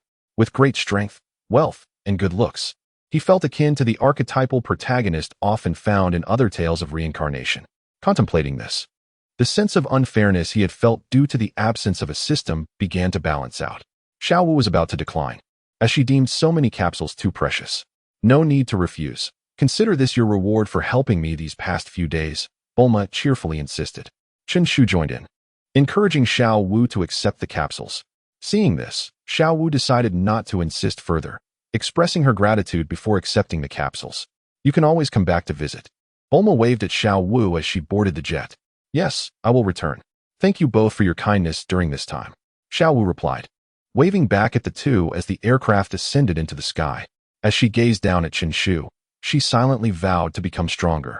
Don't you have anything to say? Bulma asked, noticing Chen Shu's nonchalant demeanor, her tone slightly disapproving. What should I say? Chen Shu replied, still perplexed. Haven't you noticed that the girl has feelings for you? Bulma remarked. Realizing the implication, Chen Shu felt a sense of resignation. We're all just children. How could we possibly understand such matters? Upon hearing Chen Shu's words, Bulma finally grasped the context. Her son was, after all, only 14. Yet, it was easy to overlook his age, given the remarkable maturity Chen Shu had exhibited in various aspects, which had led Bulma to misinterpret his youth. During the interim, while awaiting the completion of the time machine, Chen Shu deliberately seized a moment to revisit the television station. His primary purpose was to clarify his previous assertion that the time machine was merely bait to lure Cell. In truth, the actual time machine required a considerable amount of time before it would be completed, and whether it could resurrect those who had already lost their lives remained an enigma. In reality, Chen Shu had no necessity to clarify the situation. He could have simply utilized the counterfeit time machine previously constructed by Bulma and the others to mislead the public into believing the project had failed. This was, at one point, the plan that had initially occupied his thoughts. However, upon reflecting on those who perished for his sake, he felt that exploiting these ordinary individuals further would leave him unable to forgive himself. In Chen Shu's perspective, while it is permissible to employ ruthless means to achieve one's objectives, not everything can be manipulated. one must adhere to their own principles. After elucidating matters regarding the time machine, Chen Shu hastened to seek Gohan for training, for enhancing his own strength was of paramount importance. Under Gohan's tutelage, Chen Shu diligently learned all the techniques Gohan possessed, gradually mastering the formidable energy that surged within him after his transformation into a Super Saiyan. He now possessed the ability to transform into a Super Saiyan at will. In truth, upon becoming a Super Saiyan, Chen Shu discerned that this transformation acted as a key, unlocking the latent energy hidden within him. Previously, during his battles with the androids, he had sensed a force within him that he could not harness, as his body had reached its limits. However, after transforming into a Super Saiyan, that power was released, and his physical constitution was enhanced. One might say that the Super Saiyan form represents an evolutionary enhancement to access greater power, essentially, if one's physique cannot keep pace. Even the mightiest internal energy is rendered futile. After more than 4 months of rigorous training, Chen Shu's strength had significantly progressed.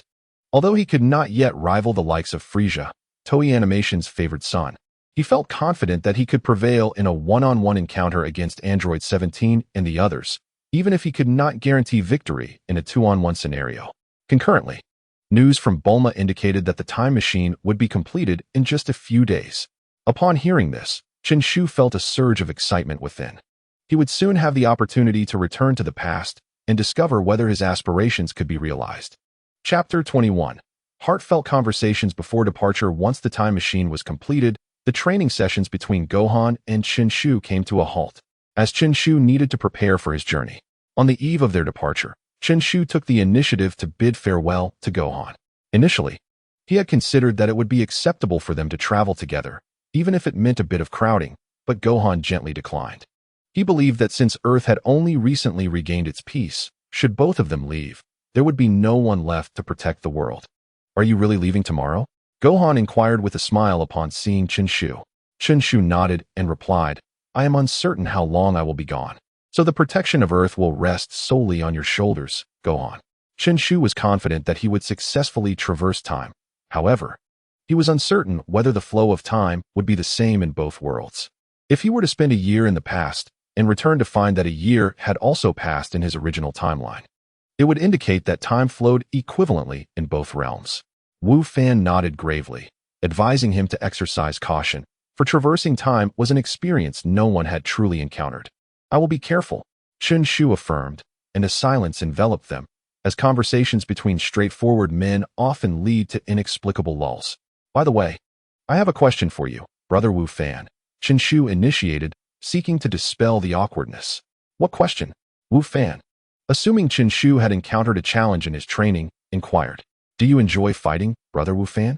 Chen Shu posed, a question that had lingered in his mind for some time. Why do you ask?" Wu Fan responded, taken aback by the inquiry, unsure of Chen Shu's motive. "Well, if there were no androids or other foes, would you pursue different endeavors?" Chen Shu replied calmly. Wu Fan had never contemplated such a scenario, leaving him momentarily at a loss for words. "I suppose I might become a scholar," he mused, a hint of confusion lacing his tone. His mother, Chi-Chi, had always insisted he focus on his studies, while he preferred training alongside his father and Piccolo. At that time, he was unaware of the purpose behind his training. Unlike Goku or Piccolo, who sought higher realms, perhaps his aversion to his mother's insistence on education influenced him. Upon hearing Wu Fan's response, Chen Shu fell silent. As one of the most contentious characters in Dragon Ball, Wu Fan had transitioned from the divine figure during the Buu saga to the more subdued persona in the resurrection arcs. Chen Shu had often shared his thoughts online about this shift. Now, asking this question was merely an attempt to understand. Yet he recognized that the experiences of Wu Fan in this timeline differed from those of the past, leaving him unable to ascertain the full scope. If Brother Wu Fan truly became a scholar, perhaps you would have a family by now. Chen Shu jested. "A family of my own?" Wu Fan had never considered such notions. "Indeed, you would have a beautiful wife and perhaps a lovely daughter." Chen Shu laughed. At Chen Shu's words, Wu Fan felt a flicker of appreciation for such an idea. Reflecting on Chen Shu's earlier question about his affinity for battle, he now felt a wave of weariness. Unlike Goku, who was a battle enthusiast, or Vegeta, who harbored an unwavering ambition to surpass Kakarot, Wu Fan fought out of necessity. His battles against Cell in the main timeline, and now against the androids in this timeline, were choices made out of obligation. With no one else capable of transforming into a Super Saiyan 2, the responsibility fell solely upon him as the last remaining warrior on Earth. In an era of peace, or perhaps during the time when Son Wukong and Vegeta still roamed the Earth, one might imagine that there would be no need to engage in battle. Instead, one could devote oneself to scholarly pursuits, occasionally stepping forth as a valiant hero to uphold the tranquility of the city. How delightful it would be to lead such a life. Contemplating this ideal, Gohan found himself yearning for such an existence. Meanwhile, Chen Shu, having arrived at this conclusion, felt a sense of relief within. The concept of God Gohan or Super Gohan was trivial. His sole desire was to live the life he chose. Unfortunately, this era had not bestowed upon him the freedom to make such choices. Gohan would forever remain Gohan. Observing the hopeful expression on Gohan's face, Chen Shu solemnly remarked, "I understand why you fight, Brother Gohan. However, now that peace has graced our planet, you are entirely at liberty to pursue the life you desire." Hearing these words, Gohan's heart surged with emotion, yet he inquired, "But what if stronger foes arise in the future?" With a gentle smile, Chen Shu replied, "Am I not here? Though I may not be exceptionally strong at present, I shall strive to grow in strength. In the eyes of many, I am their hero, and it is my duty to protect the Earth." The last statement was delivered with a light-hearted tone. "I believe in you. You will surely surpass me." Gohan took Chen Shu's words to heart, recognizing their sincerity. From the eradication of the androids to the defeat of Cell, this young man had shattered despair time and again, ultimately ushering peace into the world. "Since you believe in my words, you can now live your life as you wish." Chen Shu's face radiated with joy. "I shall take my leave now," he announced shortly thereafter, having attained the clarity he sought. Lingering any longer would hold no purpose. "Very well, I shall see you off." Gohan replied with a smile, feeling his aspirations for the future swell even more following their conversation. Chen Shu nodded, then soared towards home. The following day, Bulma arrived early at the laboratory, intent on double-checking the time machine before Chen Shu's temporal journey. "Up so early, Mom?" Chen Shu exclaimed upon noticing Bulma's busy figure in the lab. "Just doing a final check before departure," Bulma responded. "By the way, have you remembered to pack the medicine for Goku?" Chen Shu patted his jacket pocket, grinning as he nodded in affirmation. Bulma continued with her reminders. "Remember the time and place I mentioned, and try to avoid running into others. However, you can sneak a glance at your father." Listening to Bulma's admonitions brought back memories of his own first departure for university, echoing the concerns of his parents. "I've got it all memorized, don't worry, Mom," Chen Shu assured her with a smile. "Should I bring back a few pictures of Dad?" he teased. "Humph, who would want a photo of Vegeta?" Bulma's cheeks flushed, and she quickly turned her head away. "Ah, it's no wonder you two are together. You both share the same tsundere trait," Chen Shu mused internally. Yet, the time had finally come to embark on his journey. Chapter 22. A passing Super Saiyan. After bidding farewell to Gohan and Bulma, Chen Shu activated the time machine and commenced his journey into the past. Once the time machine was set in motion, Chen Shu could distinctly sense that he remained stationary. Yet an unusual force swept past him, and the scenery before his eyes gradually blurred until it completely dissolved into nothingness, enveloping him in an abyss of darkness. Is this the essence of time travel? Curiously, he surveyed his surroundings but felt nothing. Even the previously sensed flow of energy had vanished, leaving him as though frozen in the shadows, unable to move. After an indeterminate span of time, Chen Shu once again perceived that peculiar force, and the scene ahead began to transition from obscurity to clarity. Had he succeeded? Observing the towering edifices before him, he could faintly recognize the familiar sights of the ancient West capital. It appeared that while traversing time, the time machine could not alter the location. It seemed he would have to rely on his own means to reach his destination. At this moment, Chen Shu hovered above Bulma's residence, detecting two formidable presences in the distant outer space, while several other energies were converging in the same direction nearby. It seemed that Frieza and his son had come to Earth seeking vengeance, and the other energies were likely Gohan and his companions.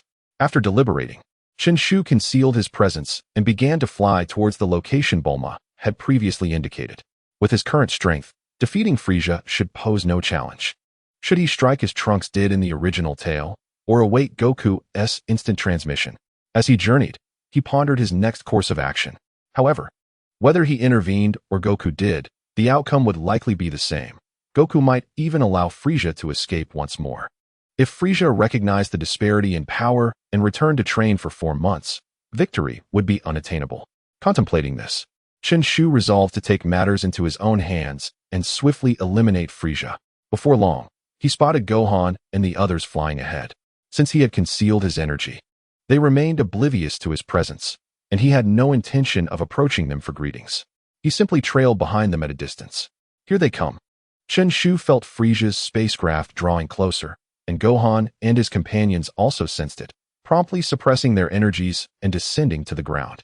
Chen Shu found a nearby hilltop to land upon, intending to observe where Frieza's ship would alight. That spacecraft could prove invaluable. He could not afford to destroy it like Trunks did.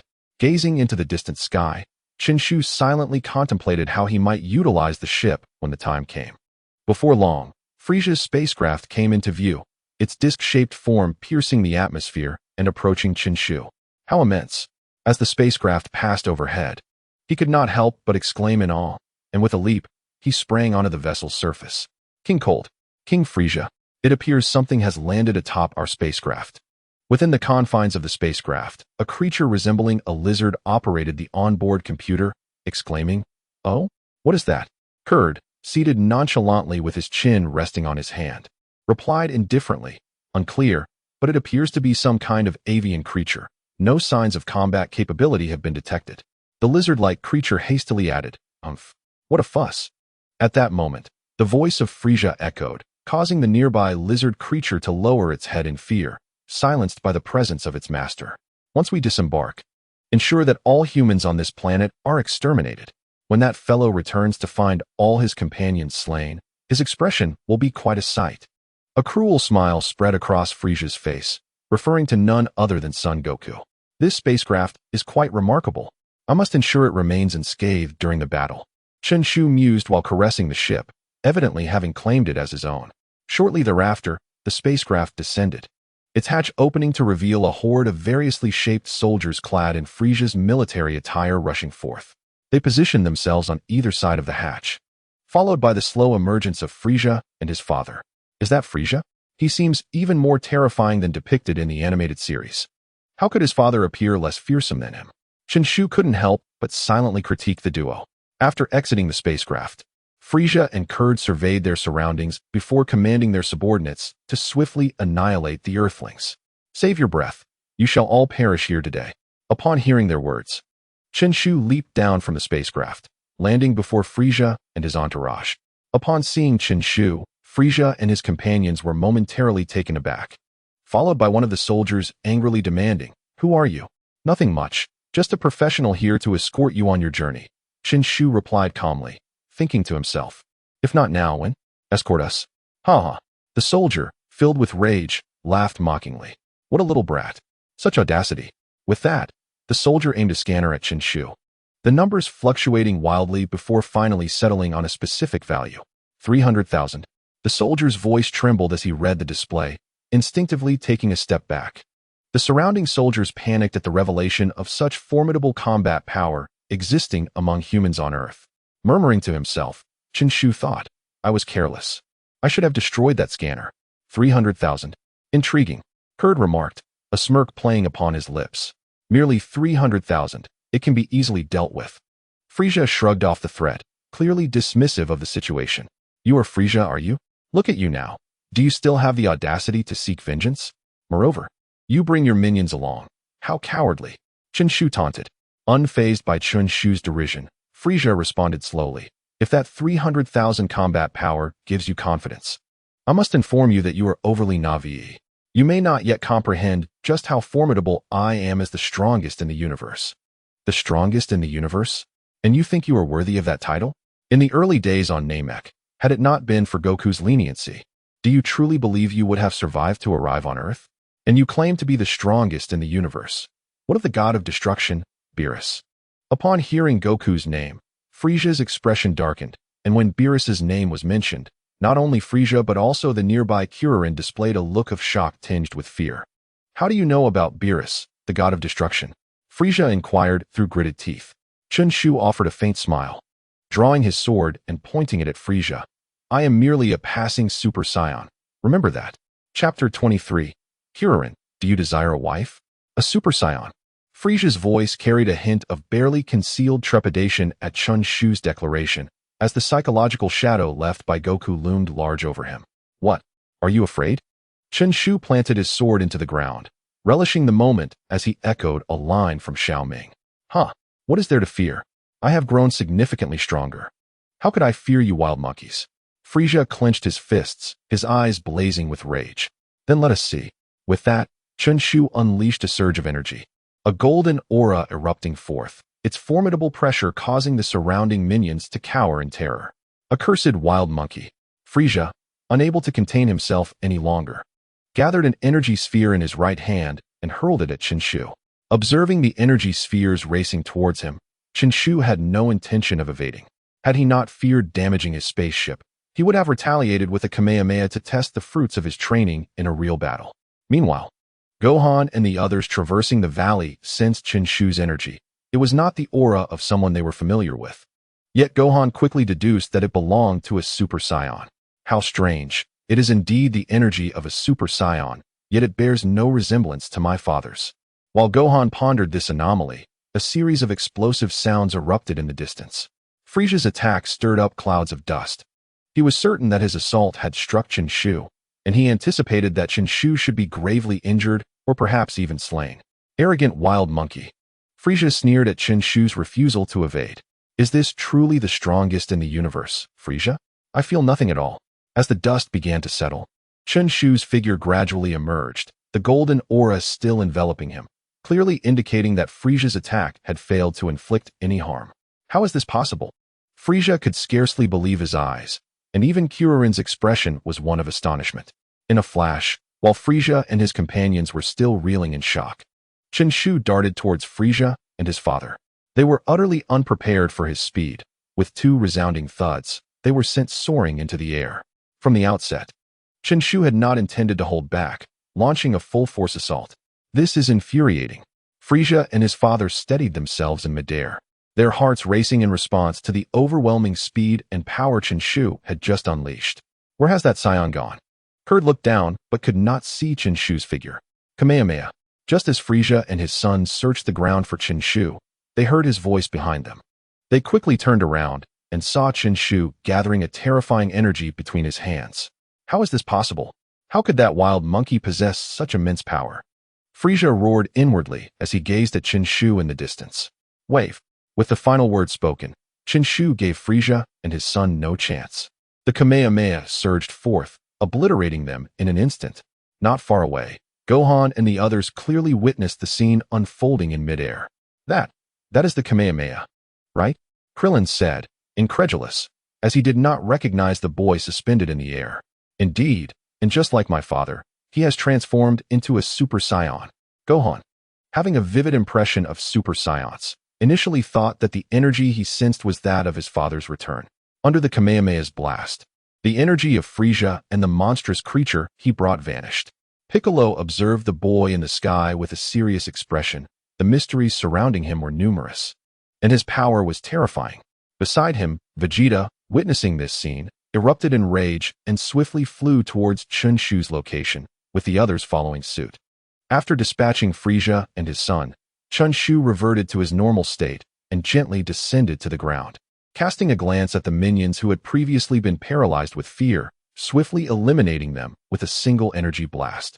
Hee, this spaceship is quite impressive. I shall ask Bulma to help me figure out how to operate it soon. Chen Shu felt a wave of satisfaction as he surveyed his spoils, his greedy nature revealing itself in that moment. Before long, Vegeta and the others arrived, halting in midair as they regarded Chen Shu below. Each wore a solemn expression, uncertain whether the boy before them was foe or friend. While they scrutinized Chen Shu, he too appraised them, first focusing on the frontmost Vegeta. Observing Vegeta's clenched teeth, Chen Shu felt as if he owed him money. Next, he glanced at Piccolo, who appeared composed, though Chen Shu felt an unsettling intensity from his gaze.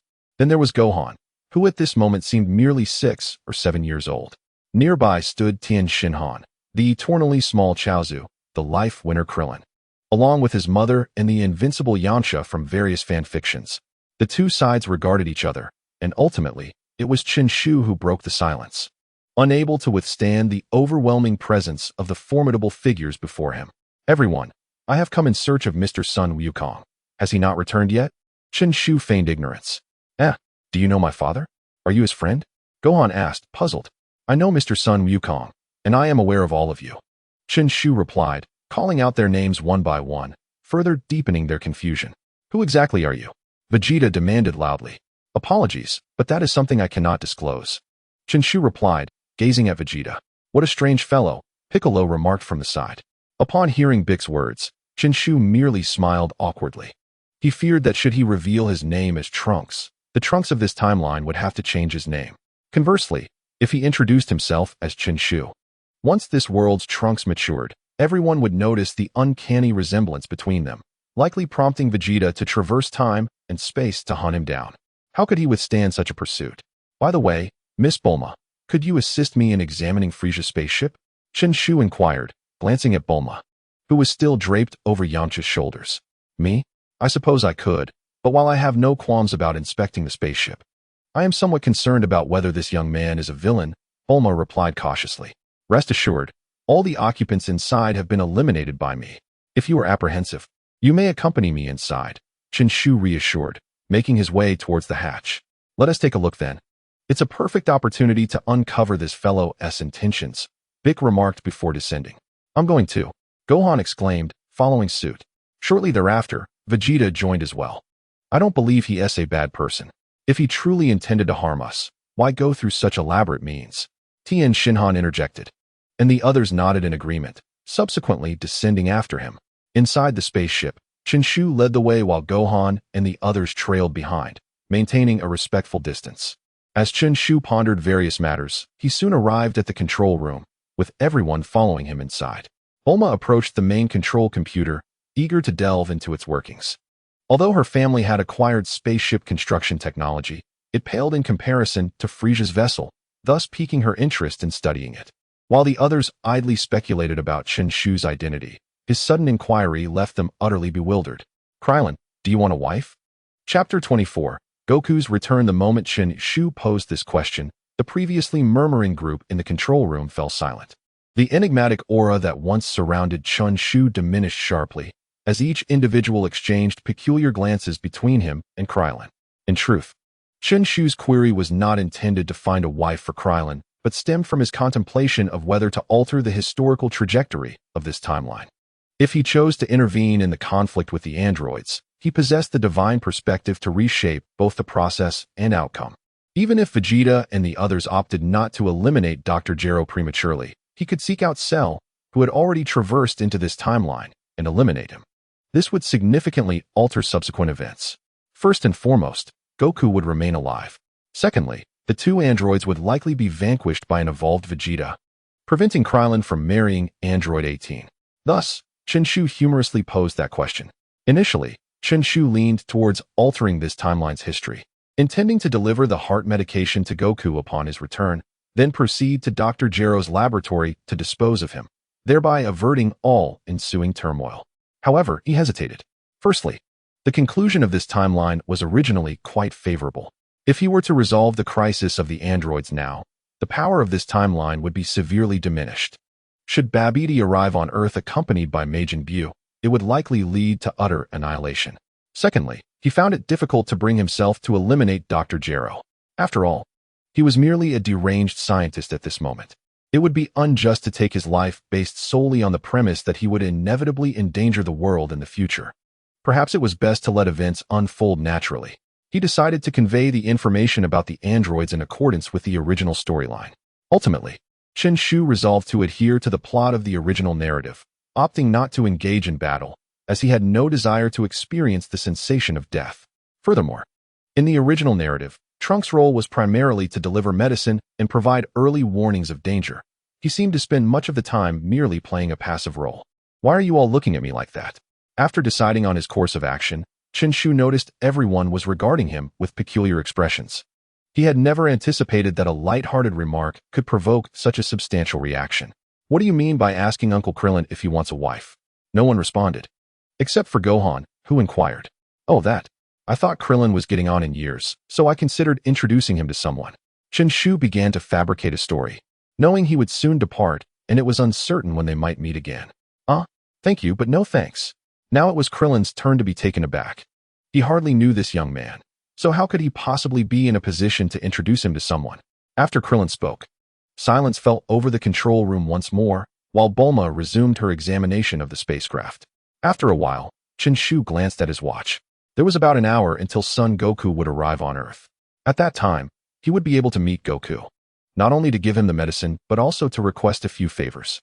Little brother, I have nearly deciphered the structure of this spacecraft, but there are still some intricate details I am uncertain about due to the lack of specialized instruments. May I take the spacecraft back for further study over the next few days? Bulma, unaware of Chen Shu's name and perceiving him as young, referred to him as little brother. Certainly, Chen Shu replied with a smile and a nod. Then I'll call someone to transport it to my house. Bulma exclaimed joyfully. Wait a moment, I'll help you take it back shortly. Chen Shu intended to wait and bring Son Goku's spaceship back as well, for he needed to ascertain the route from Earth to planet Yardrat. Having resolved not to interfere further in this timeline, Chen Shu's focus shifted back to his goal of becoming stronger, with the first step being to travel to planet Yardrat via the spacecraft. Even if he could not master the extraordinary skill of instant transmission, he could still learn other techniques. Who knew? Perhaps one day he might develop an extraordinary skill of his own. In truth, he could have asked Son Goku to transport him directly with instant transmission, but he was uncertain how long he would need to study there. If his training extended beyond 3 years, who would come to retrieve him? Thus, it seemed more prudent to journey there by spaceship. I appreciate your help. Upon hearing that Chen Shu would personally assist in bringing it back, Bulma felt a sense of astonishment. What do you mean by later? As expected of Piccolo, he effortlessly perceived information that others overlooked. I believe Mr. Son Goku should be arriving on Earth shortly. I wish to discuss certain matters with him, though I regret that I cannot disclose the specifics at this moment. Chen Shu said apologetically. You cannot tell us what is happening, and you mentioned that Kakarot is returning? After holding back for quite some time, Vegeta finally lost patience upon hearing the news of Son Goku. I cannot elaborate on the reasons, but I have just sensed his energy, and it seems he will arrive very soon. In truth, Chen Shu had not sensed Son Goku's energy at all. Had he truly done so, Piccolo and the others would have sensed it first. Yet he was aware of when Son Goku would return. But I did not sense Goku's energy, Yamcha said, somewhat perplexed, with the others nodding in agreement. Is it possible that it is due to your own weakness? Chen Shu tentatively inquired. Yamcha. The others. This remark from Chen Shu was akin to unleashing an endless barrage, leaving the atmosphere heavy with silence and impact. Apart from Bulma and Yamcha's pet, everyone felt a sense of disdain. However, what could one say? The opponent could transform into a Super Saiyan, capable of annihilating Frieza and his progeny. Thus, calling them weak was not unreasonable. Let us step outside and await Mr. Son Goku. Observing the silence from the crowd, Chen Shu realized that his previous comment had effectively elicited collective mockery, prompting him to swiftly change the subject. He led the way outside, with the others unsure of how to respond, consequently rising to follow him. Once outside, Chen Shu opened a capsule containing a refrigerator and retrieved beverages to offer to the group, yet everyone remained indifferent. Only Bulma and Gohan approached to take a can each, which Chen Shu did not mind, acknowledging that they were unfamiliar with him and might feel slighted by his earlier comment about their weakness. Thus, they waited for about an hour, during which time Chen Shu finally sensed an energy emanating from the sky. The others joyfully gazed upward, and indeed, it was the energy of Son Goku. Shortly thereafter, a spherical spaceship entered their view, descending not far away. Son Goku had finally returned.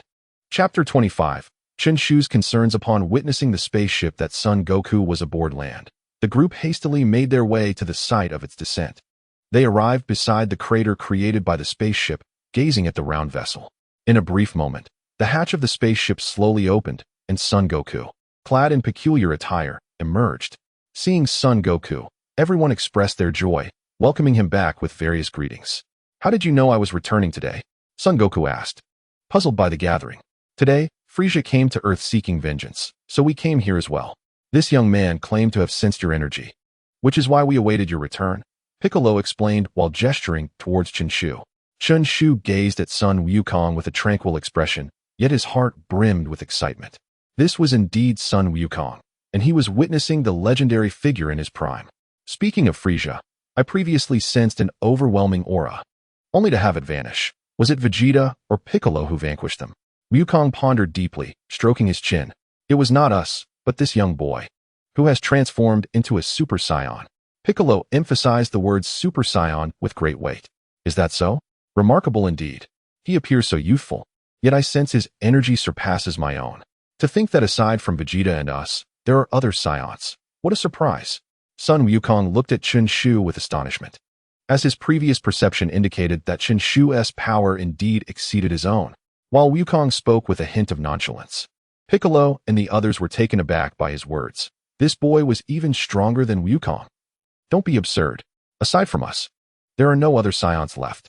Vegeta interjected sternly, unable to tolerate Wukong's ever-casual demeanor, remarking on how Wukong's hair differed from theirs, as Saiyan hair is inherently black. In response to Vegeta's comment, Chen Shu felt compelled to assert his presence. Mr. Vegeta, the universe is vast. Are you certain all Saiyans perished back then? Taken aback by Chen Shu's words, Vegeta found himself at a loss, narrowing his eyes at Chen Shu. Unfazed, Chen Shu held his gaze steady. Nonsense. I am not truly Trunks, and I am indeed stronger than you now. It is Trunks in the future who will bear the burden. Enough of this, Vegeta.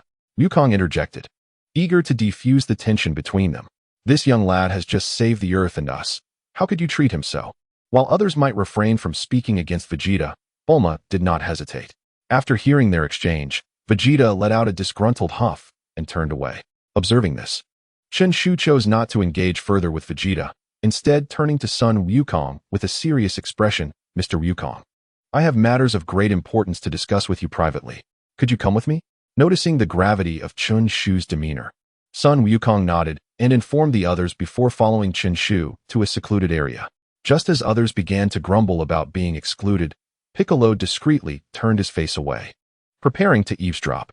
Once they landed, Chen Shu, rather than engaging in combat as depicted in the original narrative, immediately disclosed his origins from the future and his connection to Vegeta, employing the very dialogue from the original work. After revealing his identity, Chen Shu proceeded to discuss the androids, and when Wukong expressed his regret over his own demise, he produced a miraculous medicine for heart disease, sending Wukong's emotions on a tumultuous ride akin to a roller coaster. After their discussion, Chen Shu made a request to Son Wukong to accompany him to the King Kai's planet for training. However, Wukong expressed his confusion, stating that with Chen Shu's formidable Super Saiyan strength, further training on King Kai's planet seemed unnecessary. Chen Shu smiled and explained that King Kai, having lived for so long, possessed unique insights and experiences regarding training that could address many of his deficiencies. He understood that King Kai was likely still observing their conversation, so he aimed to flatter him as much as possible. Moreover, his desire to train on King Kai's planet was not solely for addressing training issues. He also sought to learn the Spirit Bomb and the Kaioken technique. Very well, I shall take you there, Wukong replied readily. Thank you, Mr. Wukong. But I must first deliver the spaceship to my mother's house, Chen Shu remarked, confident that Wukong would assist him. All right, once you've finished your errands, come find me at Bunshan Mountain, Wukong said, patting Chen Shu's shoulder with a smile. Subsequently, Chen Shu inquired about Wukong's experiences on planet Yardrat, expressing his desire to use the spaceship Wukong had brought back to travel there for training. Wukong answered all his questions and agreed to lend him the spaceship without hesitation. Just as the others were beginning to grow impatient, the two returned. Chen Shu then revealed the news that androids would appear 3 years later, explaining that he had traveled from the future in hopes of altering the course of destiny. The group's reactions mirrored those in the original narrative. When Bulma suggested they eliminate Dr. Gero immediately, she faced opposition, and ultimately, along with Chen Shu, they brought both spaceships back home. Chen Shu informed Bulma of his need to obtain the route to planet Yardrat from Wukong's spaceship, to which Bulma agreed. After leaving her house, however, Chen Shu did not head directly to Bunshan Mountain to find Wukong. Instead, he decided to confirm something first.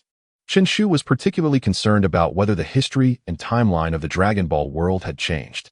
His presence had already significantly altered the future, but the primary timeline appeared to remain intact. Now, he needed to ascertain whether Cell had arrived in this timeline. In fact, Chen Shu had contemplated the relationships between different timelines while reading comics. He believed there were currently 3 timelines. The primary timeline, the one where the Z fighters defeated the androids and Cell after becoming stronger, and the timeline where the androids were eliminated but Cell killed the Z fighters. At present, Chen Shu could not determine which of the latter two timelines he belonged to. He leaned towards the second, yet due to his emergence, Gohan was still alive, and he would eventually revive the Dragon Balls, creating a significant divergence from the original timeline. He pondered whether his alterations to the timeline would lead to unforeseen consequences. It seemed he needed to grow even stronger. Chapter 26. Journey to King Kai's planet. As Chen Shu soared through the air, he pondered the potential repercussions of altering history. Before long, he arrived at the western outskirts. Hovering midair, he commenced his search for the time machine used by Cell, seeking to ascertain whether this timeline had been altered. According to the original narrative, he was not to embark on this journey until 3 years had passed in the future, specifically in the year 785 of the age of the universe. Cell, too, would depart 3 years after him, leading to his untimely demise at the hands of Cell during his second attempt to travel. Thus, Cell should have arrived in this timeline a year prior to Chen Shu. Although he had departed 3 years earlier, the moment of arrival remained unchanged.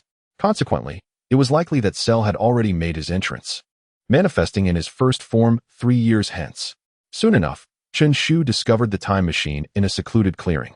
The machine's exterior was yet to be cloaked in moss, but its top bore a significant gash caused by extreme heat. As he approached, he lifted the cover, uncovering half of Cell's shell within.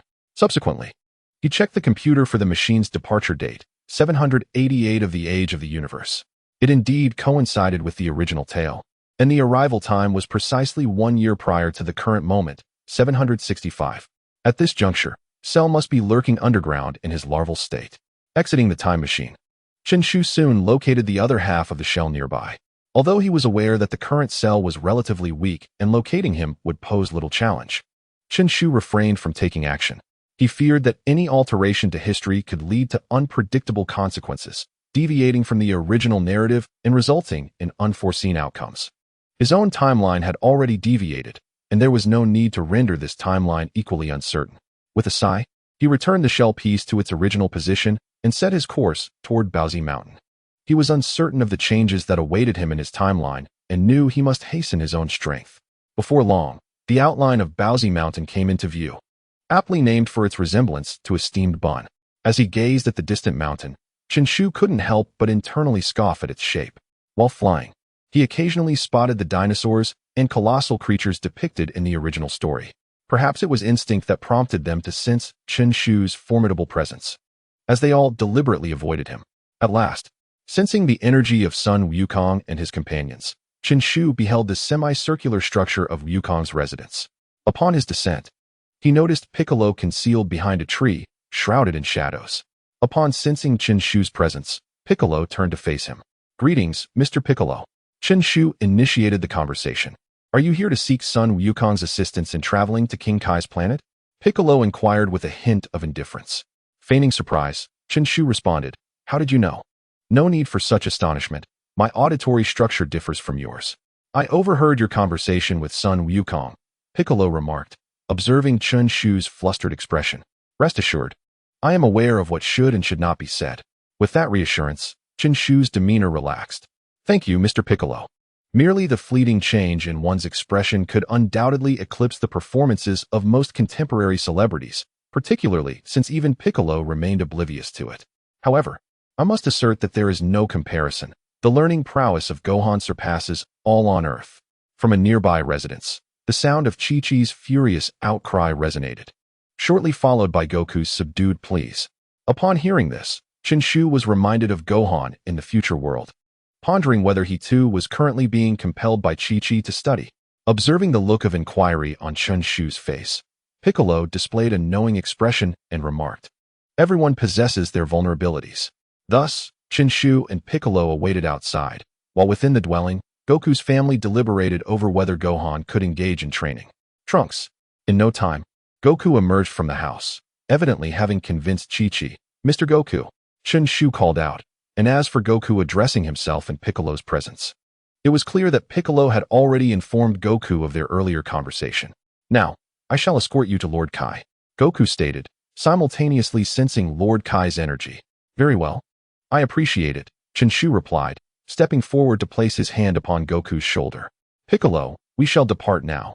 Upon my return, we will commence our training," Goku said before vanishing with Chen Shu. "Here we are," Goku announced as they arrived at King Kai's planet. For Chen Shu, the instantaneous movement was truly wondrous. It felt as though he remained still while the surroundings shifted seamlessly, without any sensation of motion. They materialized behind King Kai's abode. And as Chen Shu gazed upon the diminutive King Kai's planet, he couldn't help but marvel. Such a small planet possesses gravity tenfold that of Earth. As he felt his body grow suddenly heavy, Chen Shu mused about the scientific implications. The density of this planet must be astonishing. "Goku, and the boy who defeated Frieza?" King Kai exclaimed, having recognized the two and evidently having observed Chen Shu previously. "It has been a long time, Lord Kai? And greetings to Bubbles and Gregory." Goku did not forget to acknowledge King Kai's pets and servants nearby. Chen Shu followed Goku's lead, offering his greetings and introducing himself. "Ahem, Goku. What brings you and this young man named Trunks here?" King Kai inquired with curiosity. "Oh, Trunks expressed his desire for you to mentor him in his training." Goku replied casually. "Mentor him in training?" King Kai pondered, slightly bemused. The youth before him was already a Super Saiyan, perhaps even stronger than Goku himself. Why would he seek guidance from King Kai? "Lord Kai, while I can transform into a Super Saiyan, I still lack proficiency in both combat and energy control. Hence my request for your guidance," Chen Shu articulated earnestly, as if sensing King Kai's doubts. "If that is the case, I can indeed assist you," King Kai began. But before he could finish, he turned his back and clasped his hands behind him. Upon witnessing the demeanor of the King of Worlds, Chen Shu couldn't help but surmise that the king was in the mood for some jest. However, during the training period, he would be responsible for preparing meals. The king pointed towards two distant creatures and himself. "This poses no challenge," Chen Shu responded confidently, as he had always cooked for himself during his solitary days. "It's settled." The king beamed with joy at Chen Shu's enthusiastic agreement, particularly since Goku and Piccolo had previously relied on him for their meals, which had become quite tiresome. "Thank you, Your Majesty."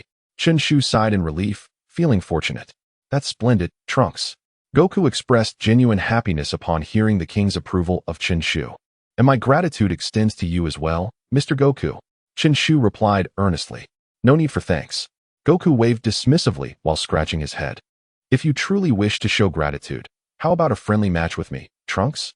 Chapter 27. A contest with Goku, a match with Mr. Goku? Right now? Initially taken aback by this suggestion, Chen Shu realized he was still struggling to comprehend Goku's thought process. Indeed, Goku nodded vigorously, his eyes sparkling with excitement. "No problem." Chen Shu smiled, recognizing Goku's unwavering passion for challenging formidable opponents. "Hold on, you two aren't planning to fight here, are you?" The king, alarmed by the eager anticipation of both combatants, was well aware of their immense power levels. If a battle were to ensue, his planet would undoubtedly suffer. He recalled the last time disaster struck, which was when Lord Beerus had disapproved of his culinary skills. "Fear not, Your Majesty. We will endeavor to contain the aftermath of our battle," Goku assured nonchalantly.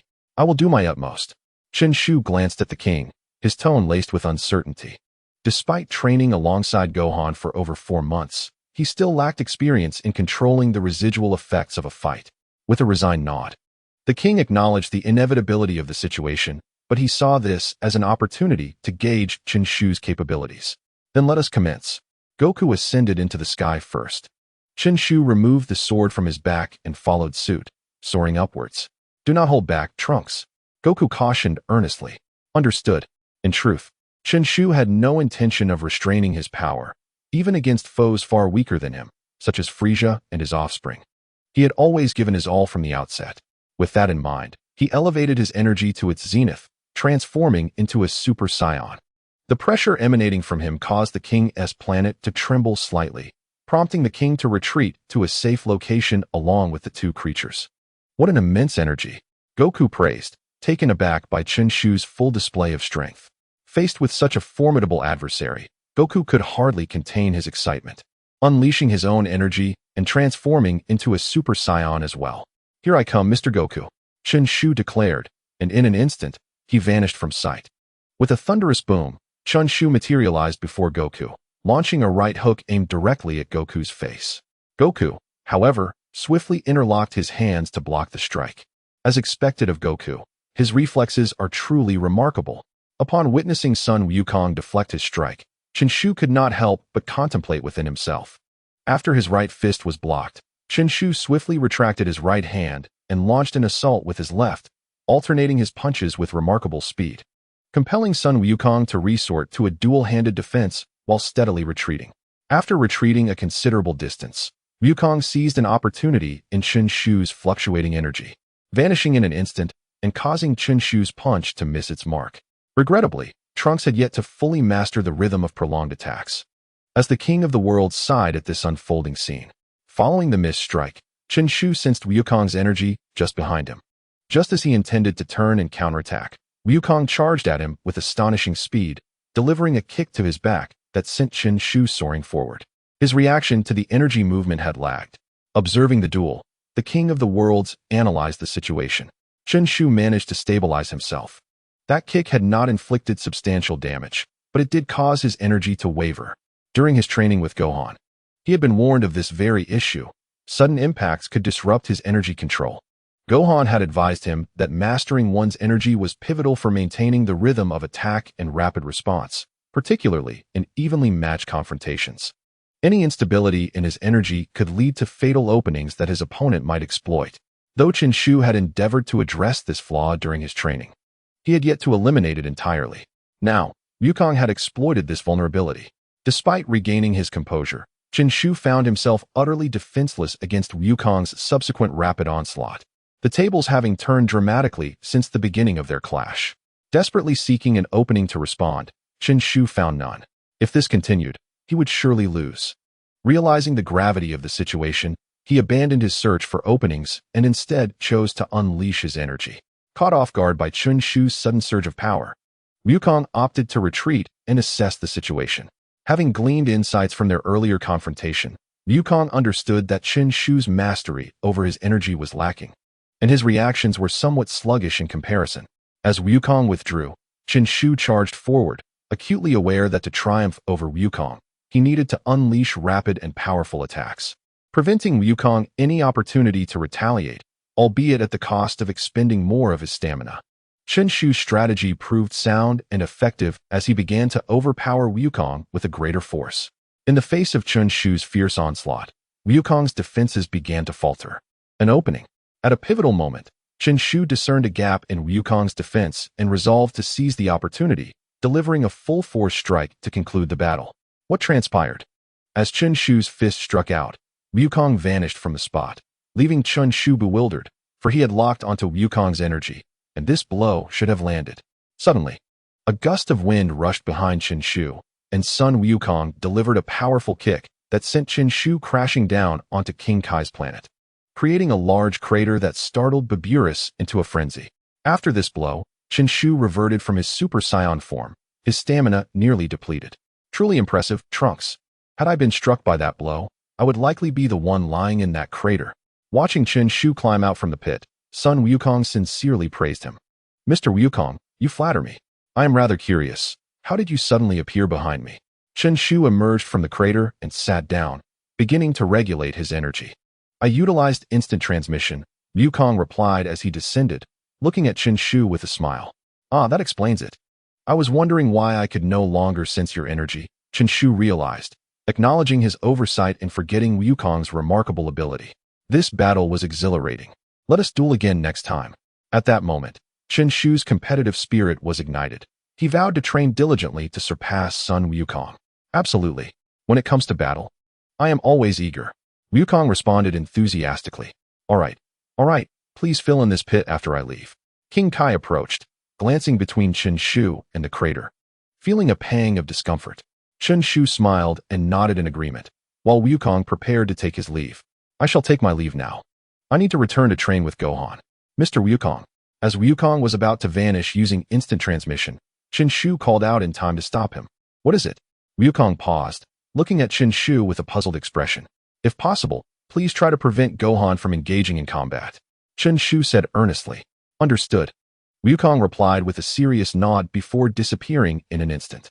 Gazing at the large crater and listening to King Kai's chiding, Chen Shu reflected on how long he would need to train in this place. Chapter 28. Commencing training after Wukong's departure, Chen Shu's stamina gradually returned. Shall we begin training? Lord Kai? He eagerly suggested after filling in the crater. Not so fast. First, prepare a meal. I wish to see your culinary skills, King Kai responded leisurely. Very well. Chen Shu, somewhat perplexed by King Kai's demeanor, reluctantly agreed. After the meal, King Kai expressed his approval of Chen Shu's cooking. Now, may I request your guidance in my training, Lord Kai? Chen Shu was eager to master the Kaioken and Spirit Bomb before embarking for Planet Yardrat. Certainly, King Kai replied slowly, but first, you must learn to control the energy within you. Huh, control the energy within me? Chen Shu was puzzled, believing he had a firm grasp of his energy. Indeed, your application of energy is still not sufficiently mature. King Kai observed Chen Shu's confused expression. During your battle with Wukong, you should have noticed that although you initially held the advantage, he soon evaded your attacks. This was due to an issue with the rhythm of your strikes. Observing Chen Shu's contemplative expression, the King of the Worlds continued. Each of your attacks stirs the energy within you. A slight fluctuation in this energy can disrupt your rhythm of attack. If your strength significantly surpasses your opponent's, the impact may be negligible. However, when facing an adversary of equal caliber, especially someone as seasoned as Goku, every minor flaw can prove fatal. Upon hearing the king's words, Chen Shu came to understand why he was so easily defeated by Goku. It was not only due to experience, but also because his mastery over energy was still imperfect. Since his arrival in this world, he had only been training for about 6 months. Although he quickly grasped the energy within him, thanks to Trunks' inherent abilities, he remained at a considerable disadvantage compared to Goku and others who had trained for years. I see. What should I do next? Chen Shu inquired humbly. Pleased with Chen Shu's attitude, the King of the Worlds nodded and summoned a swift creature named Guriguri, a remarkably fast grasshopper. Guriguri will assist you in your training, the king announced. Greetings, young one. I am Guriguri. The creature chirped as it approached Chen Shu with an air of familiarity. Hello, Guriguri, Chen Shu replied. He knew of Guriguri's incredible speed, yet he believed that even under 100-fold gravity, he could easily capture it. He was curious about how the king intended for Guriguri to aid him in his training. Guriguri is exceptionally fast, and its energy is minimal. Your task is to continuously lock onto its energy without relying on your eyesight, the king explained. However, it won't be that simple. Baburus will also be involved. Lock onto its energy with mine. Is that really all there is to it? Chen Shu felt this task was far too simple and devoid of challenge. Indeed. Here, take this, the king said, handing Chen Shu a blindfold and a transparent bottle, the internal space of which was roughly the size of Guriguri. Blindfold yourself, and you must accurately capture Guriguri in the bottle. Is this truly effective? Chen Shu muttered in doubt before covering his eyes with the cloth. Once blindfolded, Chen Shu's world plunged into darkness. Nonetheless, through his energy perception, he could still clearly sense the king's presence nearby, as well as the exuberant gorilla not far off. As for Guriguri, he could only feel a faint trace of its energy, aware that it was fluttering around him. Indeed, this was more challenging than anticipated. Perceiving Guriguri proved to be quite difficult, Chen Shu mused inwardly. Now, attempt to locate Guriguri and capture it. But remember, you must not transform into a Super Saiyan. The king warned just as Guriguri, previously within Chen Shu's perception, swiftly darted away. Nodding, Chen Shu began to sense Guriguri's energy. There. He distinctly sensed Guriguri next to the gorilla. With a swift motion, he dashed to that location and, with his right hand gripping the bottle, he swiftly struck down. Got you. Sensing the power emanating from the bottle, Chen Shu believed he had finally grasped Gregorii. However, upon removing the blindfold, he was astonished to find only the hand of the gorilla Baburus within. Not quite, young one, Gregorii remarked, observing Chen Shu's bewildered expression. What you have merely locked onto is a momentary position of energy. You failed to recognize that the lock on your energy would falter during your movement. The king of the realm interjected. Upon hearing the king's words, Chen Shu began to reflect.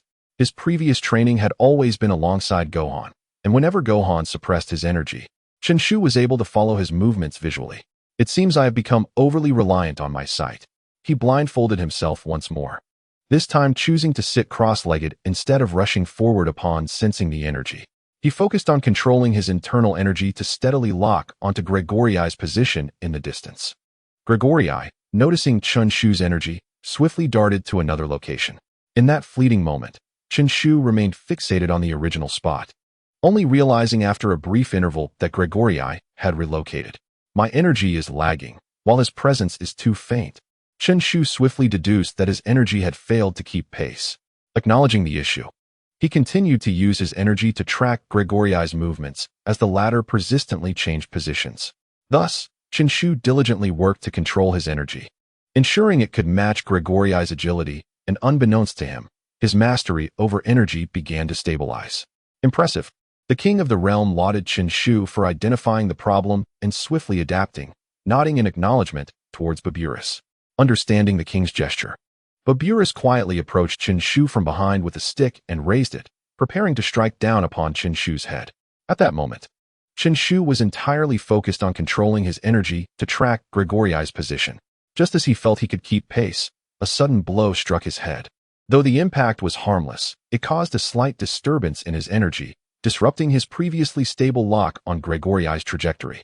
Removing the blindfold, Chen Shu glanced at the raucous Baburis behind him and then at the king of the realm, who feigned seriousness not far away, his expression reflecting exasperation. You lack a sense of martial ethics, my lord. Chapter 29. The flaw of the king's fist. Whenever Chen Shu was on the verge of capturing Gregorii's energy movements, Baburis would invariably interrupt his focus in various ways. Initially, Chen Shu contemplated suspending the troublesome gorilla and delivering a beating. However, recalling the king's earlier words, he stifled his anger and continued his training. As days passed, Chen Shu became adept at steadily locking onto Gregorii's movements with his energy, and he had grown accustomed to Baburis's interruptions. Quite remarkable indeed. The innate talents of these scions are truly exceptional. Observing the disturbance caused by Baburis, Chen Shu's breath remained remarkably steady, prompting the king of the realm to commend him from the sidelines. Although he had managed to stabilize his control over his energy, any movement would disrupt this balance. Upon being able to track the movement trajectory of Gregori, Chen Shu began attempting to capture it. However, after several attempts, he discovered that his perception of Gregori's shifting position would slow down when he moved. He had no choice but to gradually acclimatize himself to this challenge. Undeterred, Chen Shu remained optimistic, believing that with persistent effort, he would eventually master the necessary skills. Thus, 2 weeks passed. Got you, Chen Shu exclaimed, lifting the black cloth to reveal Gregori trapped within the bottle, his tone brimming with excitement. He had now thoroughly familiarized himself with the control of his energy, and due to the various disturbances from Baburis, he had not only managed to maintain a steady breath even in unexpected situations, but could also multitask, evading Baburis attacks. Well done, Trunks. Your control over energy is now exemplary. Observing Chen Shu's ability to capture Gregori solely through his breath, the king of the realm affirmed the results of his training during this period. It is primarily due to your excellent training methods, my lord. Chen Shu expressed his gratitude. He believed that his control over energy would gradually improve, though the time required might be extensive, and he feared that he might suffer defeat or even death in battle due to this flaw before achieving perfection. What would you like to learn next? The king of the realm sensed that Chen Shu's purpose for training here extended beyond merely addressing his shortcomings. I would like to request your guidance in the king's fist and the spirit bomb, Chen Shu stated earnestly. Upon hearing this request, a look of concern crossed the king's face. I can teach you the king's fist, but the spirit bomb possesses tremendous power.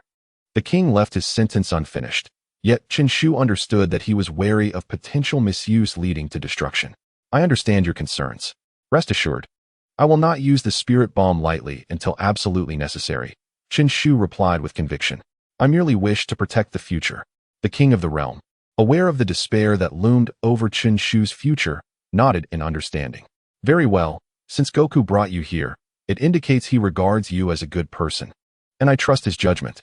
With this declaration, the king resolved to teach Chen Shu. Thank you.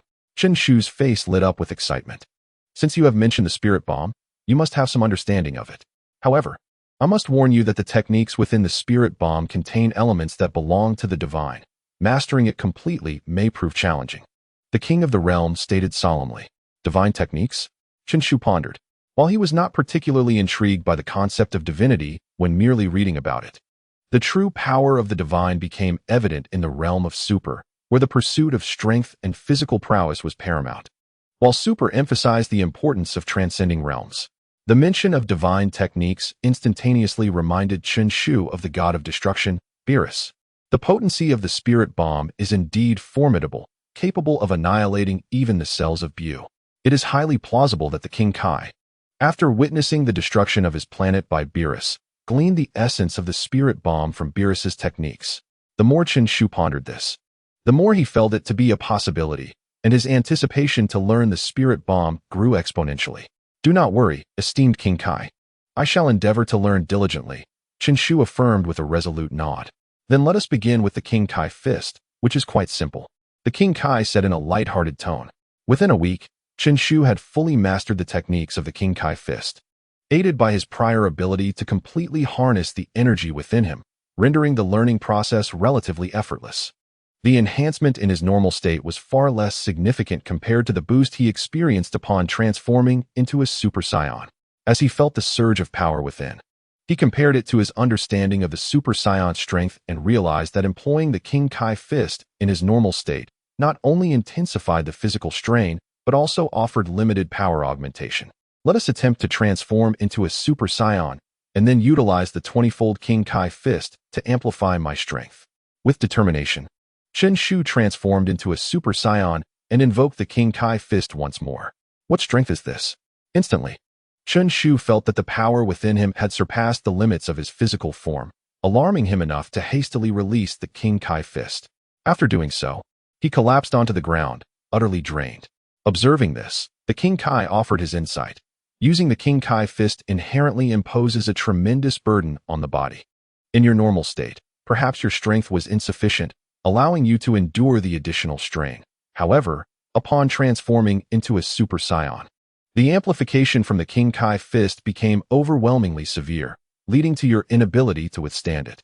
Listening to the King Kai's words, Chen Shu, while catching his breath, contemplated. Transforming into a Super Saiyan was intended to enable him to bear the immense power within him, indicating that at this moment, a perfect equilibrium between his physical form and inner strength had been achieved. Yet, the King Kai fist could only enhance power without augmenting the physicality, thus disrupting this balance. Reflecting on this, Chen Shu recalled that Goku had not utilized the King Kai fist after the Namek saga. The scenes in the anime were entirely original by Toei Animation, and I will devise a way to reconcile this later. It was not that this technique lacked strength, but rather it possessed flaws. In normal form, the power boost was inferior to that of a Super Saiyan, and deploying the King Kai fist as a Super Saiyan would lead to one's own collapse. In earlier contexts, Cell could use the King Kai fist without issue because his power had not yet reached its zenith, referencing the main timeline, where first stage Cell effortlessly defeated Super Piccolo and Android 17, one would realize that had his power been at its limit, the protagonist would have been vanquished in an instant. Alas, it seems this technique is currently unusable. Chen Shu felt a twinge of regret, as it was akin to an extraordinary skill. However, he was not overly concerned, for there were numerous other means to enhance his prowess. He could continually ascend to become an even mightier Super Saiyan, and perhaps he might even reach the realm of the divine in the future. Now, please teach me the spirit bomb, esteemed King Kai. Chen Shu sat up, gazing at the King Kai, whose brow was furrowed in contemplation. Upon hearing Chen Shu's words, the King of the World nodded. Since he could not conceive of a method to refine the King of the World fist, he decided to relinquish the thought. Chapter 30. Setting out for Yardrat in the ensuing time, under the guidance of the King of the World, Chen Shu commenced his training in the spirit bomb technique. Prior to embarking on this endeavor, he had mentally prepared himself to invest considerable time, yet to his astonishment, he found himself mastering it with remarkable swiftness, managing to gather energy in less than a week. The rigorous training he had previously undertaken to control his breath had evidently heightened his sensitivity to energy. Chen Shu attributed this rapid progress to his earlier training. However, the King of the World perceived it as a manifestation of Chen Shu's innate talent, concluding that perhaps this young man's potential surpassed even that of Goku. Theoretically, the talents of hybrid Saiyans are supposed to exceed those of pure-blooded Saiyans. However, these hybrids often exhibit a lamentable lack of diligence in their training. In contrast, Goku and Vegeta are both fervent practitioners, resulting in a widening chasm of strength between the two generations, where the powerful grow ever stronger, the weak become increasingly feeble. For the subsequent 2 months, Chen Shu diligently practiced the control and application of the spirit bomb. Due to the diminutive size of King Kai's planet, he struggled to gather sufficient energy, and the energy he could extract from plants was paltry compared to that which humans could willingly provide. Throughout his training, he discovered significant limitations in the use of the spirit bomb. The potency of the spirit bomb is contingent upon its size. The larger the bomb, the greater its power. However, gathering the necessary energy requires time, a process that is easily interrupted. Moreover, the spirit bombs that he could amass in a brief period were less formidable than his own Kamehameha wave. Chen Shu silently lamented that the two skills he had labored for months to acquire were fraught with limitations. Nevertheless, after engaging with the King of the World Fist and the spirit bomb, Chen Shu's comprehension of energy deepened significantly. He found himself more adept at the various applications and controls of energy. "I have nothing more to teach you. You may return now," the King of the World declared. Having observed that Chen Shu had mastered the spirit bomb, for the King of the World, his daily routine consisted of cruising around his planet with his pet. Yet whenever someone came to train, his planet was left in disarray, necessitating his own efforts to tidy up. Thus, upon recognizing Chen Shu's completion of training, he promptly urged him to leave. Chen Shu nodded, oblivious to the King of the World's sentiments. He was eager to journey to Yardrat. "Could you please summon Mr. Goku to fetch me?" The King of the World nodded and his antennae began to move, initiating contact with Goku. On Earth, Goku and his companions were engaged in training. Gohan and Piccolo had teamed up to launch an assault on Goku. Even in his usual state, Goku was cautious in the face of their combined attack, remaining vigilant. "Hey, Goku, can you hear me?" Suddenly, the voice of the King of the World resonated in Goku's mind. Boom! As Wukong was about to respond, he was unexpectedly seized by Piccolo, who took the opportunity to deliver a powerful friendship punch, sending Wukong crashing into a nearby cliff. "Hey, what's wrong, old son?" Piccolo observed the distracted Wukong, realizing that the lapse in focus was entirely due to Wukong's own momentary distraction. "It's nothing, nothing," Wukong replied as he emerged from the cliff, adding, "I'm just heading to see Lord Kai. You two take a break for now." With that, Wukong vanished, leaving Piccolo and Gohan exchanging puzzled glances. Could it be that Trunks has completed his training? Piccolo pondered silently. Moments later, Wukong returned with Chen Shu. "Mr. Piccolo, Gohan, greetings." Chen Shu cheerfully greeted the duo seated nearby. Gohan smiled in return, while Piccolo merely nodded. "Well then, Mr. Wukong, I shall take my leave," Chen Shu stated after a brief exchange, preparing to head to Bulma's home. Given the passage of a few months, he presumed Bulma must have completed her research on the spaceship by now. "All right," Wukong acknowledged with a nod. After bidding farewell to Piccolo and Gohan, Chen Shu soared towards Bulma's residence. Piccolo approached Wukong, gazing intently in the direction Chen Shu had departed, his expression grave. "I can't shake the feeling that he seems stronger than he was 3 months ago. Indeed, his control over Ki has matured significantly. I suspect that a battle between us now would yield no advantage for me," Wukong concurred, having felt the most profound change in Chen Shu, particularly since their initial encounter when Chen Shu's Ki had been far less stable. At Bulma's home, she had completed her research on the spaceship and plotted a course to Yardrat 2 months prior. However, Chen Shu had not returned since that day. "I wonder what that boy is up to now," she mused, seated on the balcony, resting her chin on her hand, lost in thoughts of Chen Shu, who inexplicably evoked a sense of familiarity in her. Suddenly, a loud explosion shattered Bulma's reverie. "Vegeta," she shouted into the yard, "are you trying to demolish my house?" After her outburst, Bulma descended to the yard. "What is going on?" Chen Shu, nearing Bulma's home, was startled by the explosive sound, prompting him to hasten his pace. Upon arrival, he discovered Bulma and Vegeta standing amid a pile of rubble. Vegeta, bare-chested and adorned with various wounds, stood silently as Bulma scolded him. Chen Shu felt a pang of regret. Had he brought a camera, he would have captured this moment to share with Bulma in the future. Vegeta remained silent, enduring Bulma's reprimand. Suddenly, sensing Chen Shu's Ki, he turned to face him. "Hey, are you even listening to me?" Bulma exclaimed, raising her voice as she noticed Vegeta's gaze drift away. "Greetings, Mr. Vegeta and Miss Bulma." After landing, Chen Shu smiled at the two. It's you." Bulma expressed a hint of surprise upon seeing Chen Shu, while Vegeta remained silent, his gaze fixed intently on him. "Where have you been these days?" "I have already set the course for the spaceship," Bulma inquired. "I went out to train for a while. I appreciate your help with the spaceship. Chen Shu scratched his head, feeling somewhat embarrassed. Are you planning to depart immediately? Bulma sensed the purpose of Chen Shu's visit. Yes, I intend to leave right away. Chen Shu nodded, his expression solemn. All right, please wait here. I will first replenish the spaceship's energy. With that, Bulma headed toward the distant warehouse, leaving Chen Shu and Vegeta behind. Mr. Vegeta trains with such fervor, Chen Shu remarked, smiling at Vegeta, though he hesitated to speak with Vegeta's unwavering gaze upon him. What do you mean by that? Vegeta's countenance hardened, interpreting Chen Shu's words as mockery. From my perspective, Mr. Vegeta, you appear to be significantly stronger than when we first met. Chen Shu replied honestly. Humph. Upon hearing Chen Shu's response, Vegeta snorted coldly and turned to walk toward Dr. Brief's laboratory. He needed a new gravity training chamber. Mr. Vegeta, being a Super Saiyan is not solely about enhancing strength. It also requires a pure heart. Chen Shu called out to the retreating figure of Vegeta. Vegeta paused momentarily at Chen Shu's words. Boring. He resumed his pace. What a show-off. If I weren't concerned about potential retribution, I would undoubtedly teach you a lesson. Though Chen Shu found Vegeta's demeanor irksome, he held a deep respect for him internally. After a short wait, the spaceship was fully charged, and under Bulma's guidance, Chen Shu boarded the vessel. Bulma informed him of several operational details. And once he confirmed that everything was in order, Chen Shu activated the spaceship, setting course for planet Yardrat. I am truly looking forward to this. I wonder what skills I will acquire. Chapter 31. Arrival at planet Yardrat in the vast cosmos. A disc-shaped spaceship was swiftly traversing between various planets. Inside the spacecraft, after initially feeling curious and excited, Chen Shu gradually returned to a state of calm.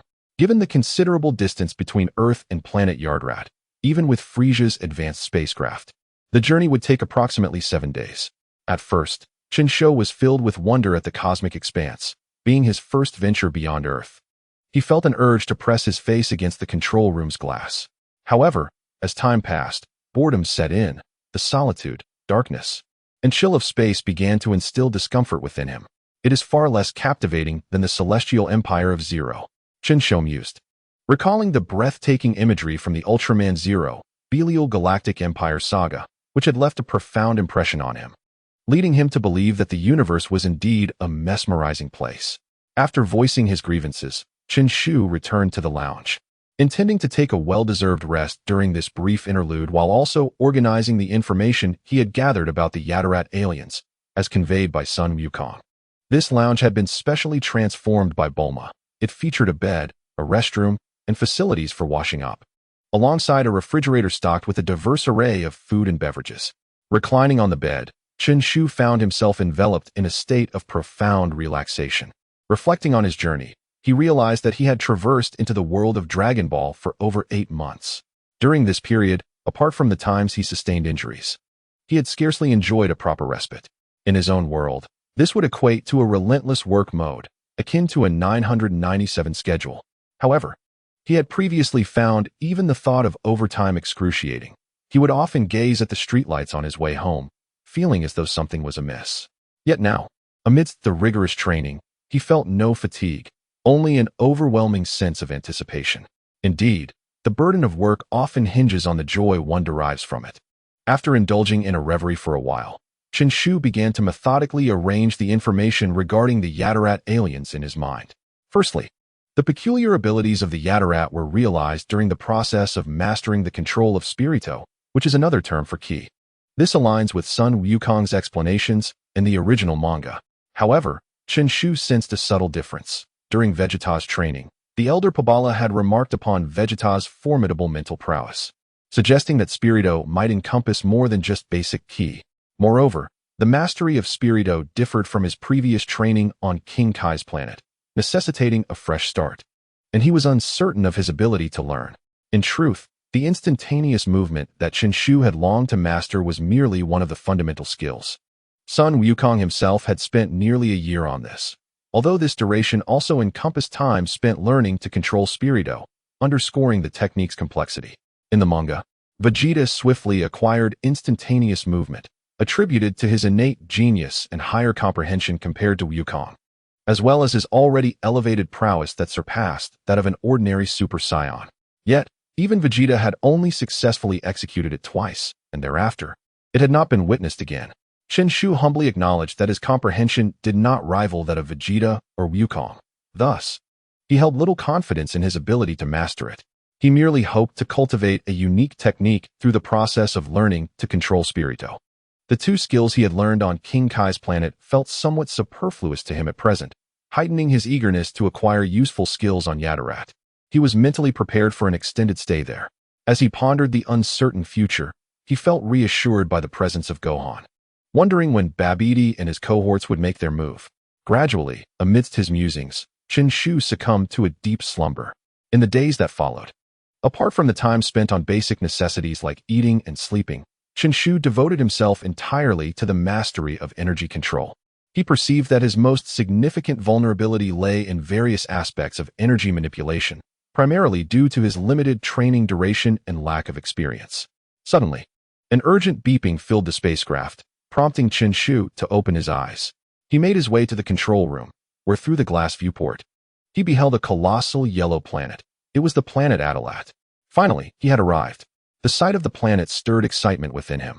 Meanwhile, chaos reigned on Adalat, as its inhabitants had spotted Chen Shu's spacecraft, mistakenly believing it to be an assault by Frisia's forces.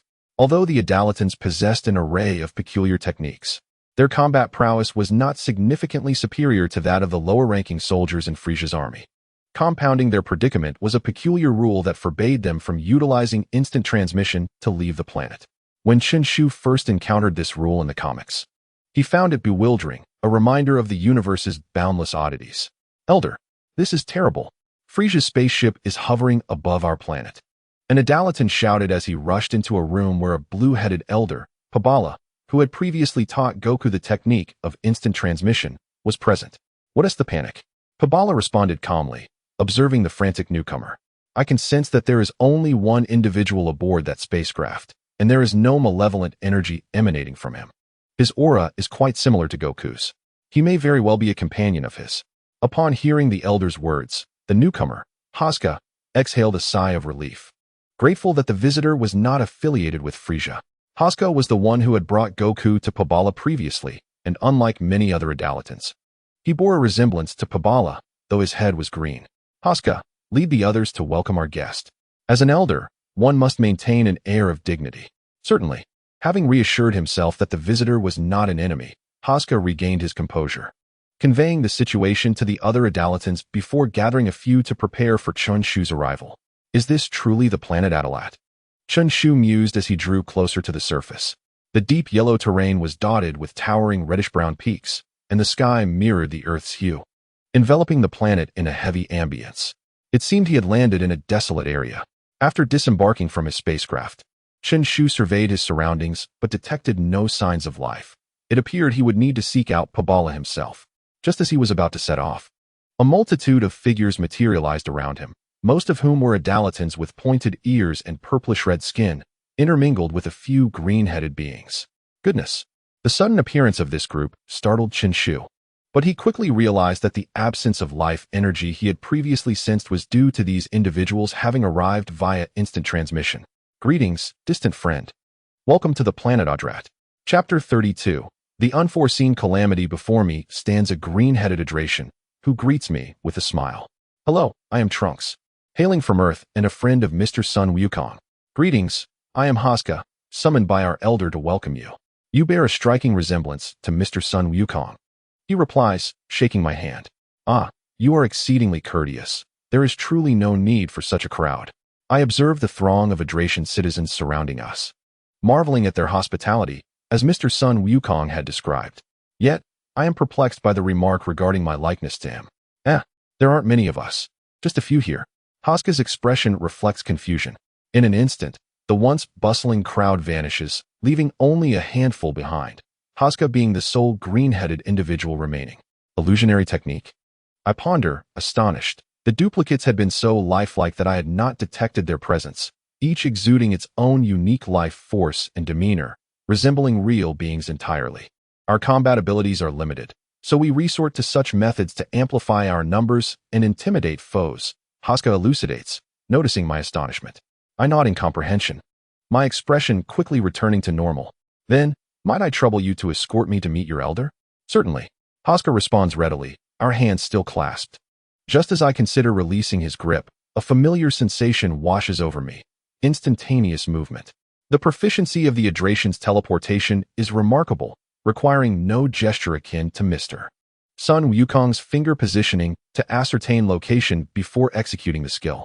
This is primarily attributed to their adeptness in harnessing Spirito, allowing them to sense energy with great speed and precision. Thus, maintaining our handshake, Haska and I materialized before Elder Pabala, a figure that shares a resemblance with Haska, albeit with a distinct difference in head color and a stature that is impressively colossal, at least 6 or 7 meters tall, by my estimation. You appear quite similar to Mr. Son Wukong, Pabala observed slowly, gazing at me. I can't help but internally lament why this phrase seems ubiquitous among them. Much like how Earthlings perceive the similarity among all Namekians. Greetings, Elder Pabala. I am Trunks. I bow in respect, acknowledging his esteemed position, mindful that my future training relies upon him. Thus it is prudent to maintain a humble demeanor. Are you aware of my existence? Pabala inquires, and as he speaks, his enormous form begins to shrink dramatically until he matches Haska's size. This transformation leaves me speechless. So, this is your true form? The prior display of grandeur was merely for intimidation? Mr. Son Wukong has mentioned you to me, I respond. My curiosity piqued regarding the peculiar abilities possessed by these Adracian beings. Through the study of controlling Spirito, we shall acquire numerous skills, as you have just witnessed. Techniques such as duplication, enlargement, and instantaneous movement are fundamental abilities achievable through the mastery of Spirito, Elder Pabala explained with a smile. Chen Shu, already acquainted with these concepts from the original texts and from Son Wukong, was now focused on learning to control his own Spirito. Elder Pabala, I wish to understand how to harness the Spirito within me, Chen Shu stated earnestly. This endeavor may require considerable time, Pabala cautioned. Initially, Son Wukong sensed Frisia's Spirito and needed to return to Earth, where he spent a year mastering only instantaneous movement. Yet he had not yet developed his own techniques through the control of his Spirito. Drawing from Wukong's example, Pabala hoped to prepare Chen Shu mentally for the journey ahead.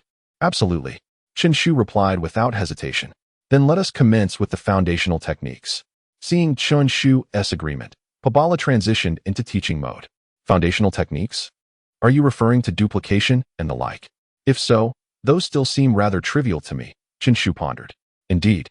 You must first learn to control your Spirito to effectuate various transformations through these foundational techniques, which will enable you to develop and master additional techniques subsequently, Pabala patiently clarified. What foundational techniques are there? Chen Shu inquired. Among them are instantaneous movement, duplication, enlargement, as well as disguise, hypnosis, and illusion creation, 24 in total. Must I learn them all? Chen Shu questioned, reflecting on Son Wukong's experience, who took considerable time mastering just one foundational technique. He pondered how long it would take him to learn them all. You may learn them all, or simply choose one, Pabala replied. He hoped Chen Shu would opt to learn all, as it would solidify his foundation and allow for gradual advancement. Then I shall begin with instantaneous movement, Chen Shu decided. Although he wished to bypass the basics like Vegeta in the comics, he recognized he lacked such privilege and opted for a more practical technique. Let us proceed to the training grounds.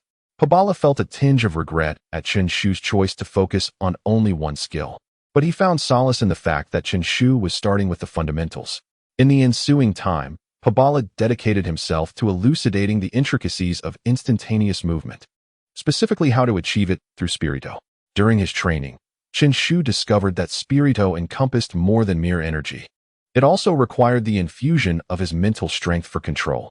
After 6 months of diligent study, Chen Shu finally mastered the technique of instantaneous movement. However, his success rate remained low, and many of his successful attempts exhibited significant deviations. You have grasped the technique of instantaneous movement. Now, it is merely a matter of practice. Pabala remarked, pleased with Chen Shu's learning capacity. Mastering this technique in 6 months was indeed commendable. Alarm. Elder. From a distance, Haska rushed over in a flurry. What is it? Pabala inquired, observing Haska's distress. A multitude of Frisia's spaceships have arrived outside. The tone of Haska was laced with desperation, overwhelmed by the sheer number of spacecraft arriving. Upon hearing this, Pabala became alarmed as well. In the training grounds, Pabala had deliberately shielded against external disturbances for Chen Shu's cultivation, rendering him oblivious to the approaching presence. However, once the barriers were lifted, he was immediately aware of numerous presences, some undeniably powerful. Not to worry, I shall venture out to assess the situation, Chen Shu declared. Sensing the multitude of energies converging upon their location, yet remaining unperturbed, dismissing them as mere insignificant beings. His words alleviated the anxiety that had gripped Pabala and the others. Above the planet Udrat, a multitude of spacecraft, varying in size, hovered in the void. It was the Frisia Force. In truth, such a vast number was unnecessary for conquering Udrat. Their presence was prompted by the detection of Frisia's spacecraft signal. After Frisia and Kurd had departed, they had not returned, leaving the Frisia Force leaderless. Thus, upon locating the Frisia spacecraft, numerous forces had mobilized. This predicament was, in fact, a consequence of Chen Shu's actions. Back on Earth, Bulma had taken merely 2 or 3 days to study the spacecraft, which had remained in an inactive state and undetectable. Later, when Chen Shu traversed the cosmos in it, the Frisia Force locked onto its signal, ultimately discovering its location within the Udrat star system. This was an unforeseen calamity for the planet Udrat. Chapter 33. Greetings. My name is Bidalai. Chen Shu followed Pabala and the others outside, and upon raising his gaze, he observed the Frisia Force's spacecraft penetrating the atmosphere of Udrat, preparing for descent. Do not be concerned. I will handle them, he reassured Pabala and the others, who bore expressions of fear. With that, Chen Shu placed his right index and middle fingers upon his forehead, closing his eyes to attempt instantaneous movement. Soon, he sensed a robust energy above. It is you. Chen Shu opened his eyes and vanished in an instant. Where did Chen Shu go? Haska exclaimed, panic resurfacing at his disappearance. He has succeeded, Pabala remarked, offering a cryptic comment in response to Haska's inquiry. Inside a Frisia spacecraft, a grotesque creature with purple skin addressed a figure ahead, saying, Lord Barto. Below lies the planet Udrat, where the final signal from Frisia's spacecraft has been detected. Inform all squads to prepare for battle. Upon landing, they are to immediately commence the search for Frisia and eliminate all indigenous beings on this planet. The figure commanded in a grave tone. Barto, the instructor of the Jinyu Force, surpassed the captain of said force in strength. Since the disappearance of Frisia and Kurd, he had effectively taken command of the Frisia Force. As the purple-skinned creature prepared to relay Barto's orders, a chilling voice resonated within the spacecraft. There is no need for such complications. Landing will disturb those below. Who are you? Upon the sudden appearance of Chen Shu in the cabin, everyone was taken aback, quickly followed by a surge of anger. It was indeed I who killed Frisia. Do you dare to guess my identity? Chen Shu maintained a calm expression. Ha. You? Just based on that. Bartis's tone dripped with mockery. Though Chen Shu's unexpected entrance had momentarily startled him, he had soon assessed Chen Shu's combat power through the detection device. Only 50,000. While he himself boasted 200,000. Enough of this idle chatter. After I eliminate you, I shall return to my training, Chen Shu stated, completely disregarding Bartis. You seek death. Bartis, seething with rage at Chen Shu's demeanor, resolved to eliminate him. Just as Bartis prepared to strike, Chen Shu extended his right palm towards him.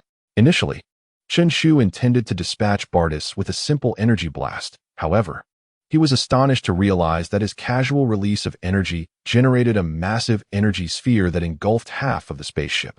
Goodness! Chen Shu gasped at the unexpected magnitude of energy he had conjured effortlessly. Under normal circumstances, his energy blast would have sufficed to envelop Bartis alone. Yet now it had obliterated half the spaceship. It appeared that his recent training had induced some transformation within him. Bartis was thus lost, vanishing along with the front half of the vessel. The minions behind Chen Shu stood in stunned silence, only roused when the remaining half of the spaceship began to plummet. The nearby ships soon recognized the gravity of the situation and began to prepare for a hasty retreat from the planet. After all, that was the vessel of Lord Bartis.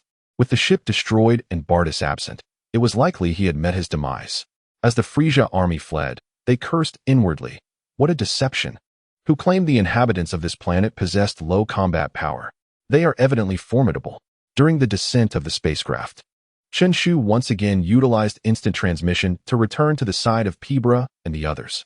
Gazing at the ships retreating into the sky, he assumed the stance for the Kamehameha wave, fully intent on preventing these foes from escaping. With energy continuously coalescing between his hands, the intensity of his aura surged. Kamehameha. As the final word left his lips, Chen Shu unleashed the Kamehameha wave towards the fleeing vessels. Trunks' Spirilto is indeed impressive, Haska remarked, retreating alongside Pibera in awe. Not only Spirilto, but his mental fortitude surpasses even that of Sun Wukong, Pibera observed calmly, though internally he was filled with astonishment. The strength Chen Shu exhibited against Spirilto was entirely due to his own mental prowess.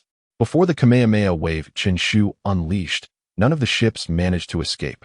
Chen Shu himself was astonished that his Kamehameha, in its usual state, could unleash such overwhelming power. He had merely applied the techniques he practiced during instant transmission to control his energy, resulting in a significant enhancement in potency, and surprisingly, he felt little in terms of depletion. Thank you, Trunks. Without your assistance, our planet might have fallen into the hands of the Frisia force. As the two figures approached Chen Shu after witnessing him obliterate all the spacecraft, it was clear that the recent invasion of planet Adrat was entirely his responsibility. However, as long as the Frisia force existed, planet Adrat would inevitably remain a target for invasion. Chen Shu's intervention had significantly depleted the Frisia force's military strength, to the extent that when Vegeta ventured into the cosmos to train, he encountered very few members of the Frisia army. There's no need to be modest. Consider it my way of repaying Elder Pabala for his guidance during this time, Chen Shu humbly remarked, viewing the matter as trivial. Trunks, your mental fortitude is impressive. If you could master a few more foundational skills, it would greatly enhance your control over Spirito. Elder Pabala's thoughts shifted back to teaching as he observed the crisis being resolved. Wait. Chen Shu interjected hastily before Elder Pabala could finish. Elder, I haven't even fully grasped instant transmission yet. Let's take it slow. I don't wish to waste time on trivial skills. I need to grow stronger quickly to return to the future. Speaking of the future, Chen Shu's thoughts immediately turned to Gohan. I wonder what he is up to now? In the future timeline, at the Pauza Mountain, the sound of Chi-Chi resonated from the kitchen. Gohan, how has your job search been progressing? With peace restored in the future, Gohan's life had calmed down following Chen Shu's departure. He no longer needed to engage in battle. Under Chi-Chi's urging, he began to seek employment. Oh, I recently applied for a martial arts instructor position at a dojo in Orange Star City. They said they would call me back in a few days. Gohan replied while perusing the job listings in the newspaper. A martial arts instructor? Which dojo? Chi-Chi emerged from the kitchen, intending for Gohan to find a teaching job. However, after battling the androids for so long, Gohan had hardly read any books, and his knowledge was no longer up to par. I can't remember the name, but it should be a good place. The headmaster is a kind fellow with a wild hairstyle. Gohan smiled. Ding, ding, ding. Just as Chi-Chi was about to speak, the phone rang unexpectedly. Hello? Gohan answered as he picked up the receiver. Is this Mr. Son Gohan? A woman's voice inquired from the other end. Yes, who is this? Gohan responded, somewhat puzzled. Hello, my name is Videl, and I am from the Satan Dojo in Orange Star City. Chapter 34. A beautiful calm hello. Hello. Upon hearing that she was from the Satan Dojo, Gohan finally recalled that it was indeed the dojo where he had applied. We have decided to hire you as our martial arts instructor. If you have no objections, you can start tomorrow. Videl's voice on the other end was gentle. All right. Thank you so much. Gohan's tone was filled with excitement. After searching for several days, he had finally found a job. You're welcome. After Bidalai finished speaking, she abruptly hung up the phone. Is it done? Chi-Chi, who was nearby, hastily inquired upon seeing Wu Fan in the call. Yes, Mom, I can start working tomorrow. Wu Fan replied with a smile and a nod. Having spent little time engaging with the world outside during his upbringing, Wu Fan's first venture away from home ended with his uncle taking him away. He later trained under Piccolo, followed by an adventure to Namek, and upon returning, he mostly adhered to Chi-Chi's insistence on studying at home. His subsequent battles with the androids further complicated his job search, leading to numerous setbacks. However, Wu Fan was not particularly desperate for employment. It was after conversing with Chen Shu that he began to envision another way of life he yearned for. That is wonderful, Chi-Chi exclaimed, believing that as long as Wu Fan could live a stable, ordinary life, it would suffice. Remember to dress formally tomorrow. You want to leave a good impression. Chi-Chi regarded Wu Fan's training attire with a serious expression. Is that necessary? If I'm teaching martial arts, my training outfit is quite convenient. Wu Fan scratched his head in confusion. Absolutely not. I will find you a more appropriate outfit shortly. All right then. Early the next day, Wu Fan set out from home and soon soared to Orange Star City, landing in a secluded area. This outfit is quite uncomfortable, he grumbled, smoothing the wrinkles on his clothes. Having visited before, Wu Fan easily located the Satan Martial Arts School. Is anyone here? Pushing open the academy's large door, he was greeted by a training area approximately 10 meters square, adorned with various equipment. Perhaps it was too early, for the dojo was devoid of any presence, his voice echoing in the emptiness. Shortly after, the door to the right side of the training area creaked open, and a stranger emerged, Bidalai, having come to investigate the sound. May I assist you? She asked, observing the well-dressed Wu Fan. Had it not been for the scar on his face, she might have thought he was a morning salesman. Hello, I am Sun Wu Fan, he replied with a warm smile. You must be Mr. Sun Wu Fan. Hello, I am Bidalai. I was the one who called you yesterday, she said, extending her hand with a smile. She was somewhat surprised. She had expected a more mature candidate for the martial arts instructor position, but he appeared to be around her age. Greetings. Wu Fan reciprocated the handshake politely. I truly did not anticipate that Mr. Sun Wu Fan would be so youthful. After shaking hands, Bidalai began to lead Wu Fan inside. It's all right, Wu Fan replied, scratching his head, feeling a bit awkward. What martial arts style did you practice previously? Bidalai curiously inquired. Style? Wu Fan hesitated, uncertain how to respond, as he had never given it much thought. Who did you learn martial arts from? Oh, I learned from some elders, Wu Fan humbly replied. From Biddy Li's observations, it became clear that the elders who taught Gohan were certainly not renowned figures. Otherwise, they would have established their own martial arts schools. Notably, Mr. Son Gohan's left hand, which Biddy Li noticed was missing from the very beginning, piqued her curiosity, yet she hesitated to inquire further. This was a result of battle. Gohan did not shy away from the topic. Rather, there was a hint of pride in his tone, as he felt that the sacrifice of his hand was a wager on the future of this world, and he believed he had made the right bet. Thus, Mr. Son Gohan, is it for this reason that you chose to withdraw from the martial arts community to become an instructor? Biddy Li surmised, considering that fighting would be quite challenging with just one hand. In a sense, yes. I wanted to experience a different way of life, Gohan reflected while responding. Biddy Li nodded in understanding. Before long, the two arrived at a door. Dad, Mr. Son Gohan has arrived, Biddy Li announced as she pushed the door open, with Gohan following her inside. Hello, Gohan.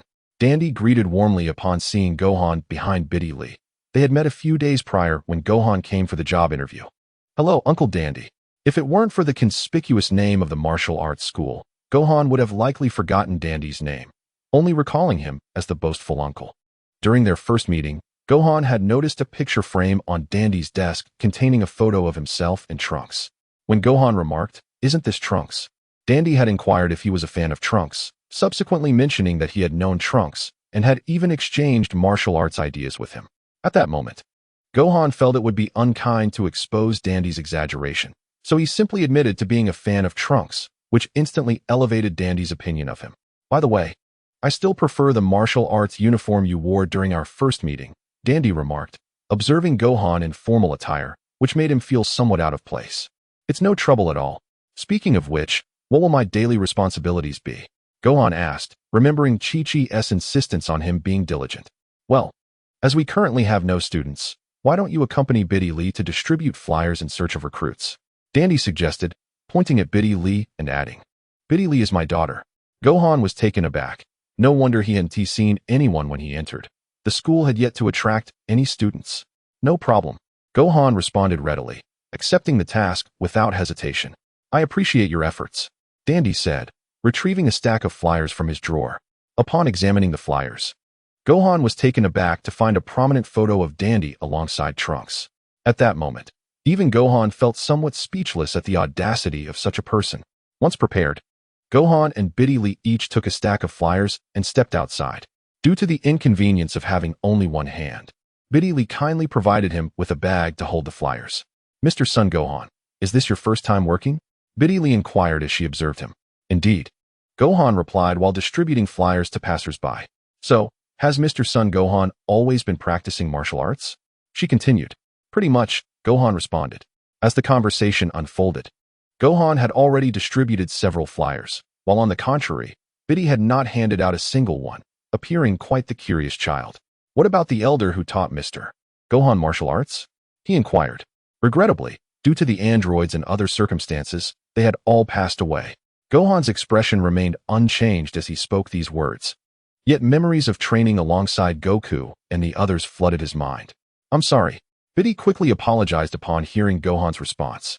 It's nothing. Gohan replied with a carefree smile. The experiences of solitary battles over the years had forged him into an incredibly resilient individual. By the way, we are of similar age. So you needn't keep calling me Mr. Gohan. You can simply call me by my name. Then I shall call you Gohan, she declared.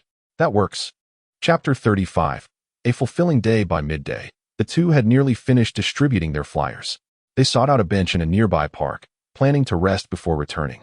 Here. This is for you. Biddy offered the ice cream in her right hand to Gohan, who sat on the bench. Gohan hesitated for a moment, not accepting it. What's wrong? Don't you like vanilla? Then let me give you the chocolate one, Biddy suggested, extending the ice cream in her left hand. No, vanilla is fine, Gohan hurriedly replied. As he had been lost in thought about the day's flyer distribution, a lifestyle he had never experienced before. Oh, Biddy handed the vanilla ice cream back to him and then sat down beside him. How lovely it is to have peace, Biddy remarked, observing the children frolicking in the distance after finishing their ice cream. It had been over half a year since the androids in Cell were vanquished, and reconstruction efforts were underway worldwide, with people's lives gradually returning to normal, no longer living in daily fear as they once did. Indeed, it's a bit hard to adjust. Gohan stretched lazily. Since Trunks had returned to the past, he had ceased his rigorous training. This tranquil and languid existence was quite an adjustment for him. We owe it all to Trunks. He truly is a hero of humanity. Biddy's voice brimmed with respect and admiration. Hearing this, Gohan chuckled softly.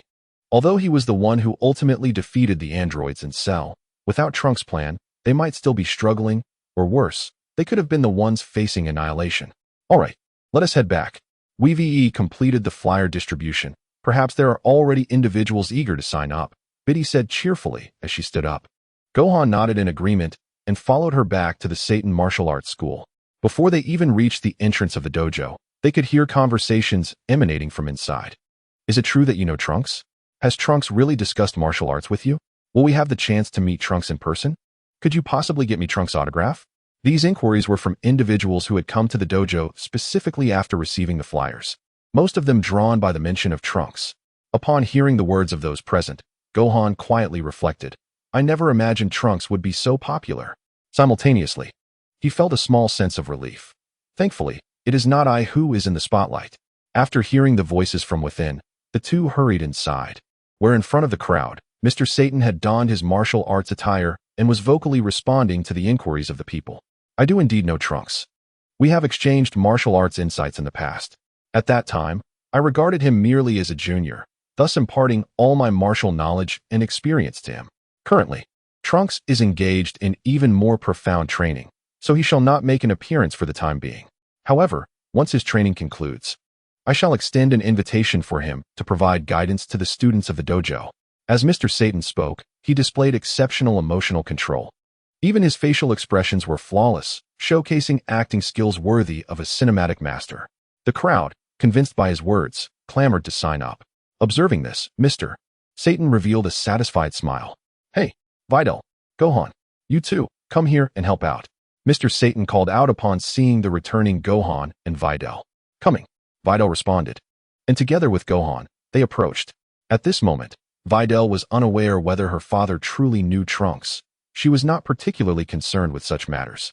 All she knew was that her father loved her dearly and treated her well, so she would do her utmost to assist him. Truly, a child blissfully blinded by paternal affection. As the number of registrants grew, Gohan and Videl busied themselves throughout the afternoon, only completing their tasks by evening. This proved to be more exhausting than training. Gohan wiped the sweat from his forehead, letting out a sigh of relief. Despite the fatigue, he felt a distinct sense of fulfillment. Thank you for your hard work today, Gohan, Videl said, handing him a towel with a smile. Oh no, this is simply my duty, Gohan replied as he wiped his face. By the way, this means we will officially begin teaching the students tomorrow, right? Indeed, Mr. Satan, calm and composed, affirmed. I will personally conduct the instruction, and Gohan, you shall provide assistance. Also, you need only wear your martial arts uniform tomorrow. Alright, sounds good. Gohan replied, expressing no objections to the arrangement. I must say, Father, you could at least come over to help us out a bit. Did you not see how overwhelmed Gohan and I were? Videl began to scold him with a serious expression after hearing Mr. Satan's words.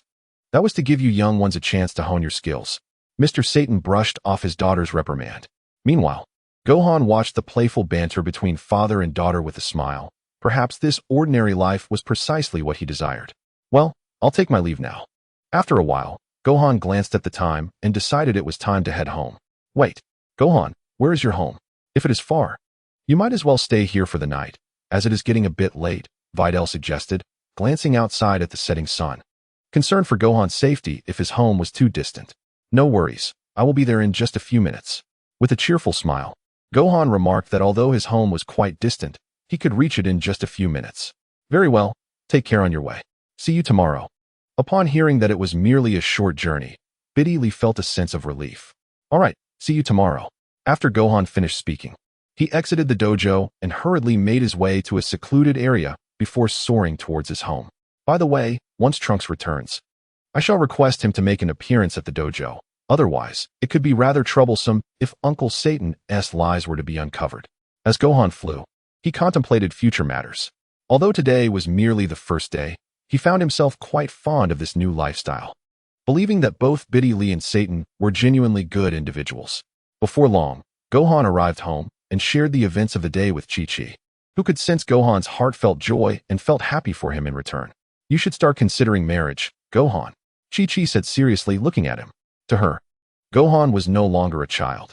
After all, she had already given birth to him at his age.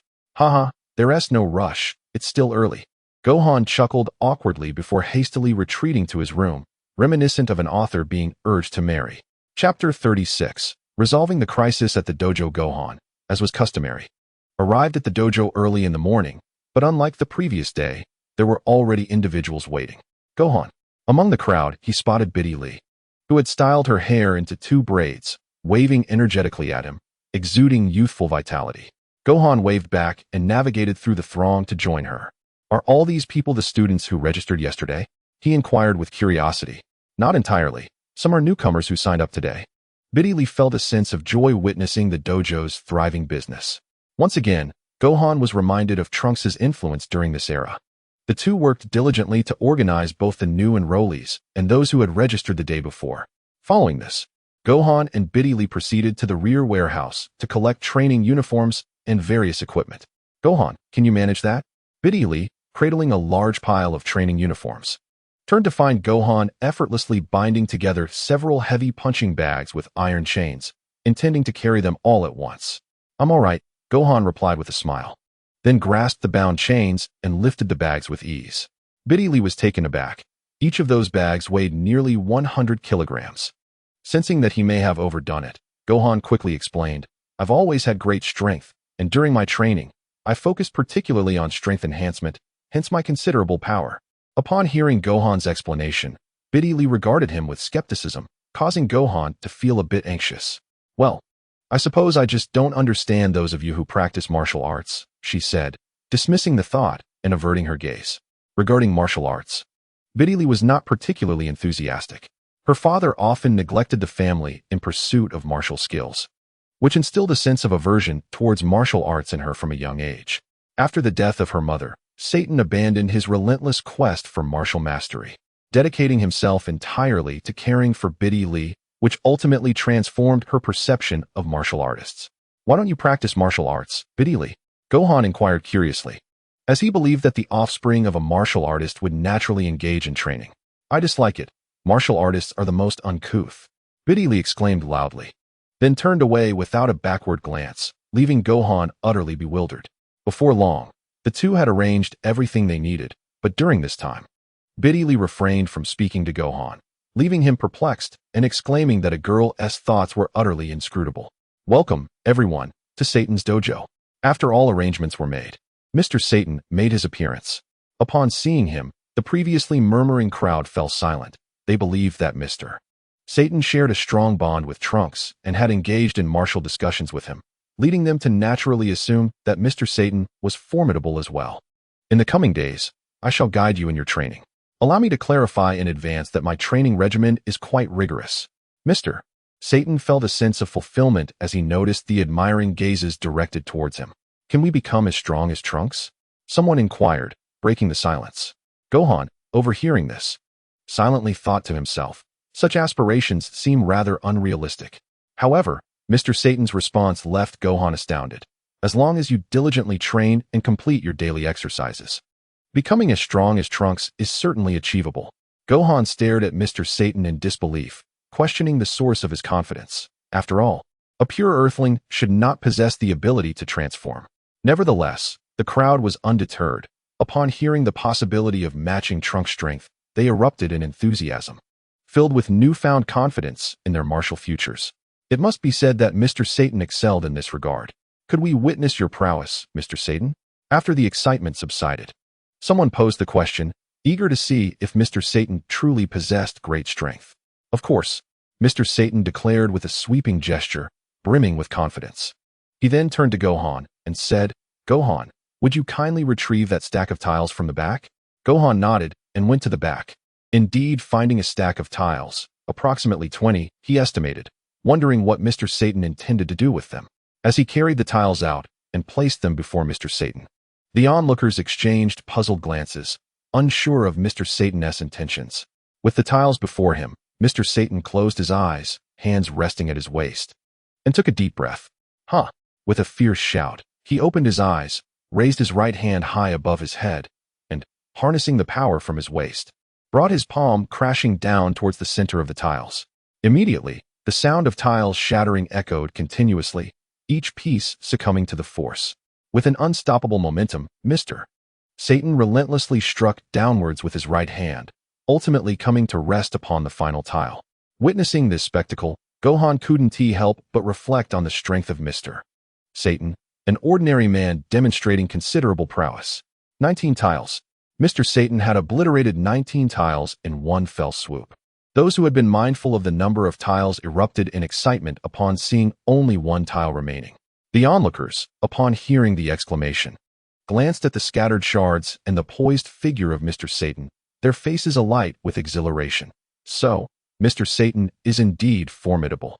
As the cheers of the crowd reverberated, Mr. Satan gradually retracted his hand, suppressing the pain, and raised his fist towards the throng, proclaiming, Persevere, and you too shall become as strong as I am.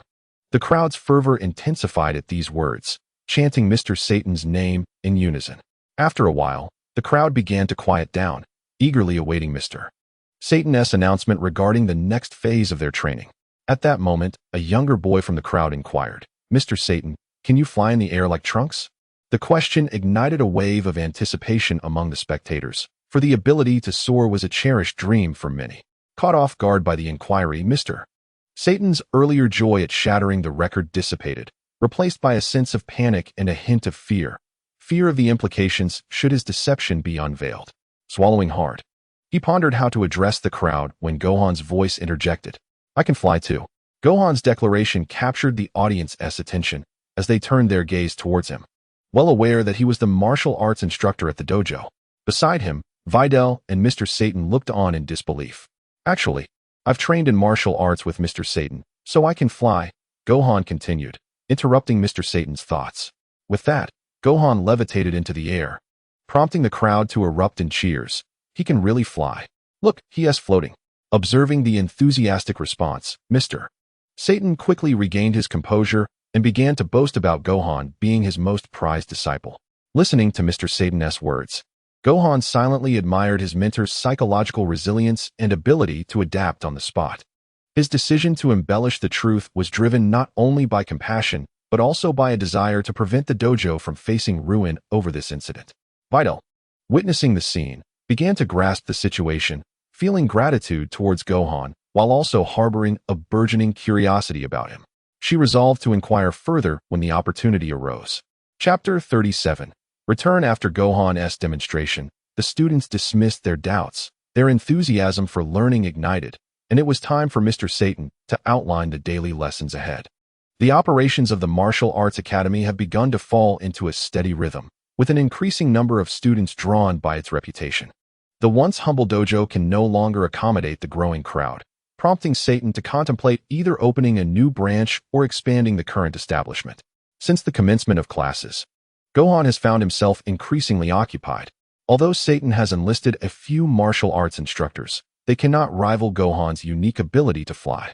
Each day, upon his arrival at the academy, he is swiftly surrounded by eager students, some hoping for his guidance, while others wish to witness another demonstration of his aerial prowess.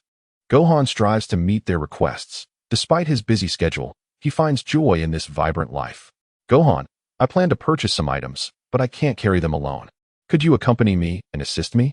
During their midday break, Bidalai approached Gohan.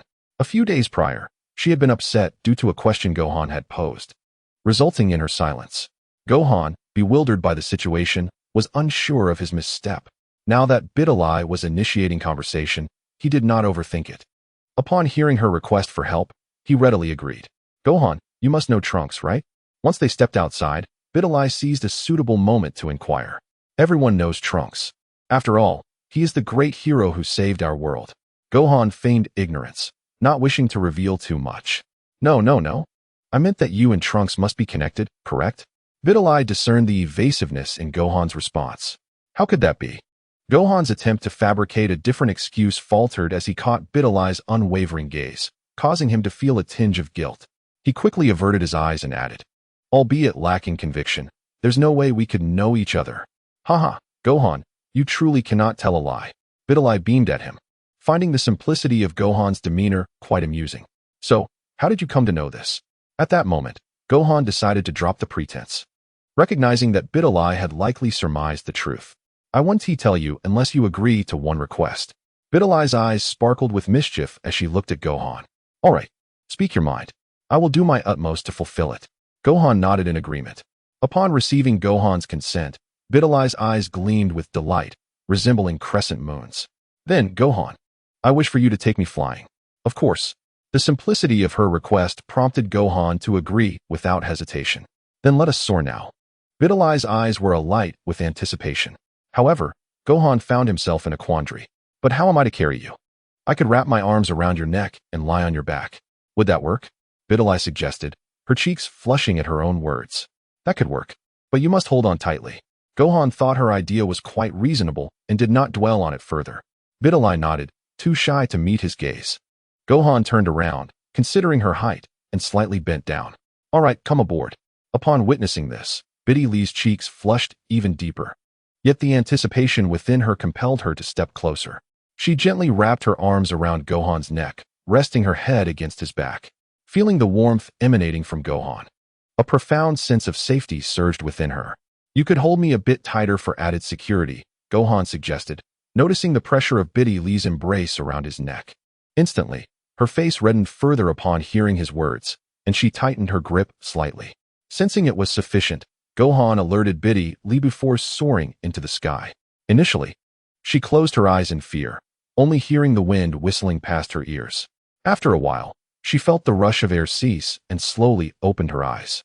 They had ascended above the clouds, with Gohan hovering in midair. How beautiful! Bidalai exclaimed, captivated by the rolling sea of clouds beneath the brilliant blue sky and the distant silhouette of an airplane. Gohan chuckled at her admiration, replying, this is nothing compared to the scenery at Bun Mountain. Are you a fool, Gohan? Bidalai retorted, her cheeks puffed in annoyance. Huh. Gohan was bewildered, unsure how he had become the fool. Then take me to Bun Mountain. Bidalai realized Gohan's obliviousness in this regard and chose not to dwell on it, instead expressing interest in Bun Mountain. All right. Gohan responded enthusiastically, beginning to fly toward Bun Mountain. Bidalai nestled on his back, occasionally extending a hand to grasp the clouds as they passed through them, and Gohan cooperatively slowed his pace. The result was that they emerged from the clouds slightly damp, though it was of little consequence. Before long, Bidalai beheld distant peaks resembling buns. Is this Bun Mountain? Quite fitting. Gohan descended to a relatively flat area. What do you think? Beautiful, right? Gohan beamed at the scenery, reminiscing about how he used to love visiting this place, having made many animal friends. If it weren't for those lumbering dinosaurs, this would be a splendid spot, Bidalai quipped, eyeing the massive creatures nearby.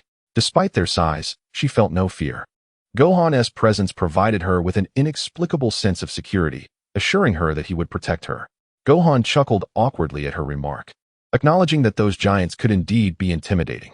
By the way, you haven't told me how you figured out that I know Trunks, Gohan inquired, glancing at Biddy Lee. You revealed it yourself. Biddy Lee replied triumphantly, a gleam in her eye. The power you exhibited certainly isn't typical, and you can fly, just like Trunks. So it was easy to connect the dots. With that, she flashed a proud smile. Previously, when I inquired about your connection with Trunks, it was merely a jest. I did not expect Gohan to concede so readily. Upon hearing Biddy Lee's words, Gohan couldn't help but silently admire the prowess of women. Do you have any news about Trunks? It seems we haven't heard from him in quite some time, Biddy Lee asked, curiosity evident in her voice. As for Trunks, I am uncertain of his whereabouts. Yet I am certain he is diligently training to become stronger. Biddy Lee's question instantly evoked memories within Gohan, conjuring the image of that determined youth who vowed to safeguard the future. In a past timeline, on the planet Yardrat, indeed, Trunks, you have wholly mastered your unique skills. Pibra remarked, a tone of admiration lacing his words as he observed Chen Shu before him. Ever since Chen Shu fully grasped instant transmission, he commenced the journey of controlling his Spalito, endeavoring to learn techniques that belonged solely to him. It took Chen Shu approximately a year to master this. And in the subsequent 2 years, he acquired 3 distinct techniques, all thanks to Elder Pibra's guidance. What are your plans moving forward, Trunks? Would you like to learn some additional fundamental techniques? Pibra inquired with a smile. Upon hearing Pibra's suggestion, Chen Shu promptly declined, stating, No. I must return to Earth now, back to my own world. Chapter 38. Return to Earth, I wish you a safe journey. Although the words were a blessing, Pibra's tone was tinged with regret and melancholy. Recognizing the sentiment in Pibra's voice, Chen Shu found it somewhat amusing. He understood that Pibra wished for him to linger longer, ideally until he had mastered all the skills. However, having spent ample time in the past, it was nearly time to return to the future. Well, I hope we can meet again, Chen Shu said with a smile. Pibra nodded silently in response. And to you, Little Green. I thank you for your care during this time. Chen Shu addressed Haska, bestowing upon him the nickname due to his green hair. You must visit again someday. Haska, unlike Pibra, was unburdened by the weight of age, and over the 3 years, he had become a true friend to Chen Shu. For Chen Shu, Haska represented his first genuine friendship in the Dragon Ball world, while Gohan was more of a respected senior in his eyes. Upon my return, I may not come back. So please take care of yourselves, Chen Shu said solemnly as he bowed to both. Thank you for your assistance over these past 3 years. Indeed, we shall. Haska nodded, adding, let us accompany you to the spaceship. Chen Shu chuckled and shook his head, saying, there's no need. I initially piloted the ship out of fear of not mastering instant transmission, but now that I have, it is no longer necessary. In truth, Chen Shu could traverse back to the future directly from Yardrat. Yet he needed to return to Earth to acquire some sins of beans and consult with King Kai regarding the location of Namek. 3 years have passed, and perhaps the androids have finally emerged. Chen Shu pondered silently, estimating the passage of time without the precision of specific dates. I shall take my leave now.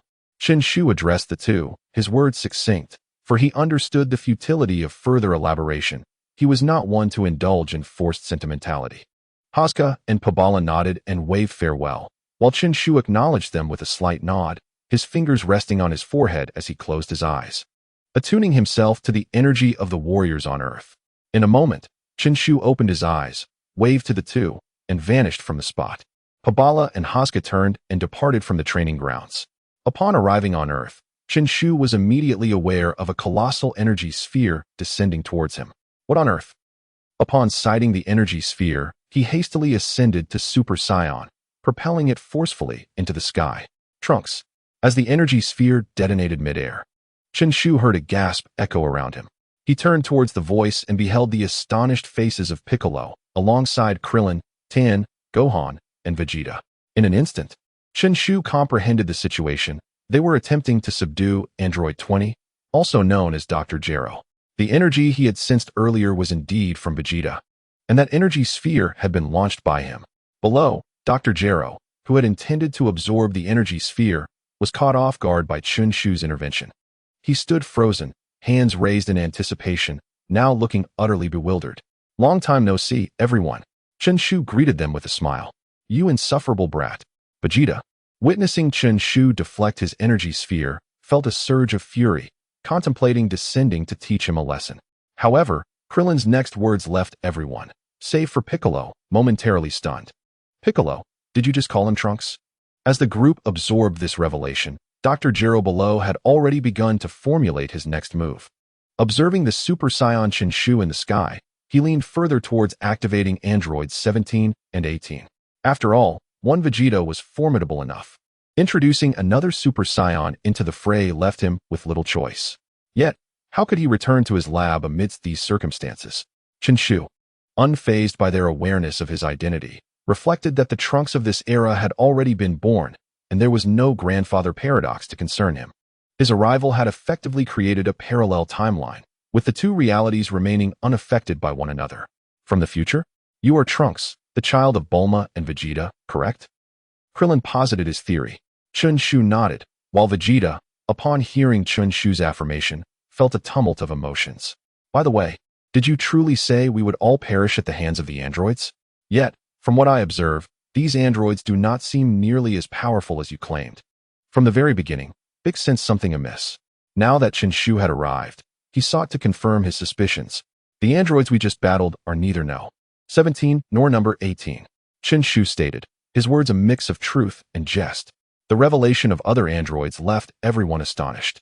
Below, Dr. Gero, overhearing the conversation above, was taken aback.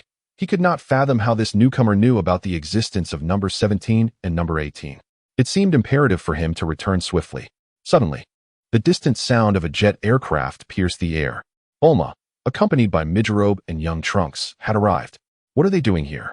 Didn't we tell them to go back? Krillin remarked in confusion as he gazed at Bulma's aircraft.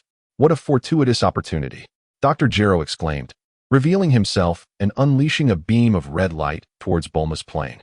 It's an android. The group, initially fixated on the aircraft, now turned to spot Dr. Gero's position. Boom. Just as they prepared to descend, a violent explosion erupted in the sky. All eyes turned upward, witnessing Bulma's aircraft detonate under Dr. Gero's assault. Seizing the moment, Dr. Gero made his escape. Not so fast. Vegeta growled, ready to pursue Dr. Gero, when Chen Shu suddenly appeared before him. Having anticipated Dr. Gero's next move upon spotting Bulma's aircraft, Chen Shu had instantaneously teleported in front of the plane, using his own body to shield it from Dr. Gero's attack. You little brat, what are you doing? Vegeta questioned Chen Shu with a tone laced with hostility. Although he recognized that the young man before him was his son, family ties held no significance for Vegeta at that moment. You could have saved them. Why didn't you? That's your wife and child. Chen Shu pointed towards Bulma on the plane, imploring Vegeta. I don't care what happens to them. Get out of my way, unless you wish to be punished. Vegeta replied in a low voice. Bang! Without warning, Chen Shu delivered a punch that sent Vegeta crashing into a pile of rubble below. Everyone, that android was Dr. Gero. He must be attempting to activate androids number 17 and number 18 at his research facility in the northern mountains. We must hurry to stop him. Chen Shu urged the others. With that, he soared ahead, unsure why he had acted so impulsively. He only needed to rescue Bulma. Vegeta's fate was of no concern to him. Perhaps it was the blood of Trunks coursing through his veins. Chapter 39. Chen Shu's techniques. Upon hearing Chen Shu's words, the others finally grasped the situation and swiftly followed in his wake. The recent encounter where Chen Shu struck Vegeta left everyone astounded. Among those present, aside from Bulma and the others on the aircraft, it was common knowledge that Chen Shu was Vegeta's son, which added a layer of shock and discreet admiration for Chen Shu's audacity. That young lad just hit Vegeta, didn't he? Bulma inquired from within the aircraft. Indeed. That blow seemed quite substantial. Look, Vegeta has yet to show himself. Midgerobe, cradling young Trunks, gazed outside. However, that boy has saved us. Without him, we might have perished. Noticing Bulma's silence, Midgerobe continued. Everyone else has departed. We should return. This place is far too perilous. The earlier scene still haunted Midgerobe. Had it not been for Chen Shu, they might have met their end there. No, I must see what the androids look like. We must follow. Bulma declared resolutely. If you seek death, do not involve me. At that moment, Midgerobe perceived Bulma's actions as tantamount to courting disaster. Suddenly, a deafening explosion erupted, and debris began to scatter chaotically. Vegeta ascended swiftly into the sky. The two aboard the aircraft spotted Vegeta, who, in turn, noticed them. or more specifically, the young Trunks in Mijirube's arms. Young Trunks, as if sensing Vegeta's gaze, waved his arms vigorously. Humph, Vegeta scoffed, then pursued the direction where Chen Shu and the others had fled, his eyes ablaze with fury. In truth, Chen Shu's punch had not been particularly forceful. However, Vegeta realized that after being struck, his internal energy had spiraled out of control, only recently stabilizing. For Vegeta and his companions, a lack of control over their energy was perilous. While one could still fight using physical strength without energy, an uncontrollable energy could inversely affect one's movements. Though the duration was brief, it could prove fatal in genuine combat. That boy is peculiar, Vegeta mused, piecing together that Chen Shu had likely learned some bizarre techniques on Yardrat, as his sudden appearance might have been the result of instant transmission. The more Vegeta contemplated this, the angrier he became, having finally transformed into a Super Saiyan and regained his dignity. He could not accept having suffered a setback at the hands of his future son. He must reclaim his honor. Meanwhile, under Chen Shu's guidance, Piccolo and the others reached the mountainous region of North City. Observing the terrain, Chen Shu reflected on his previous journey to find Dr. Gero's laboratory, noting it was markedly different. Perhaps it was because this area had yet to be ravaged? Chen Shu mused inwardly, then instructed the group to split up and search for the laboratory, emphasizing the necessity of preventing Dr. Gero from activating androids 17 and 18. Just as they were preparing to descend in search, Vegeta arrived. Without uttering a word, Vegeta charged toward Chen Shu, but this time he had learned his lesson, remaining vigilant of Chen Shu's movements to avoid obstructing his path. Upon witnessing Vegeta's actions, Chen Shu comprehended that Vegeta was harboring a great deal of anger due to their recent altercation. It seemed evident that unless he received a thorough reprimand from Vegeta today, the prince would not be satisfied. However, could he endure such indignity? Absolutely not. If Vegeta intended to teach him a lesson, it would depend on whether he possessed the capability to do so. As Vegeta charged towards him, Chen Shu made no attempt to evade. His right hand clenched into a fist, faint green energy swirling around it. Observing this, Vegeta slowed his pace and began launching energy blasts from a distance, employing the classic tactics of a prince. It appears Vegeta has grown cautious.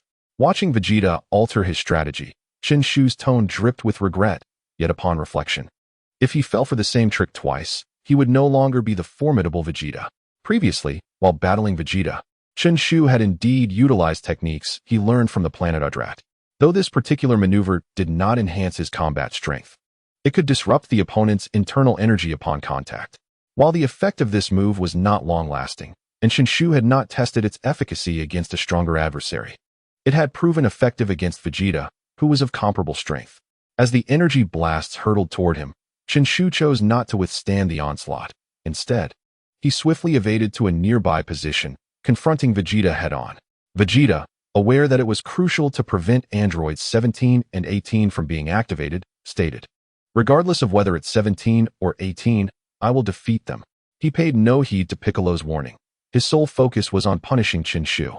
"Mr. Piccolo, please locate the research facility.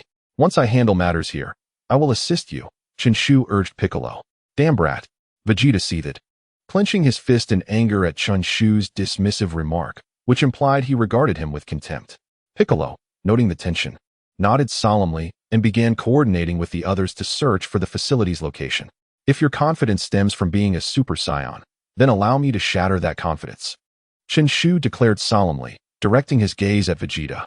"Enough with the grandstanding." Vegeta scoffed at Chen Shu's words. From his perception, their strengths were comparable. He merely needed to be wary of Chen Shu's peculiar techniques. With that, Vegeta resumed his prince's tactic, unleashing a multitude of energy blasts toward Chen Shu. In response, Chen Shu adeptly utilized instant transmission to evade the incoming projectiles, which detonated violently upon impact a short distance away, significantly disrupting Piccolo and the others' movements. Seizing the moment, Chen Shu charged at Vegeta, recognizing that he must engage him in close proximity to leverage his advantages in technique. Although he possessed other abilities, he needed to prepare for the worst-case scenario. Initially, Chen Shu had no intention of altering the history of this timeline. However, the moment Bulma came under assault, he ceased to contemplate the repercussions of changing history. Even now, he remained perplexed as to why such thoughts had surfaced within him. It seemed prudent to refrain from acting recklessly. As he pondered, Chen Shu charged toward Vegeta.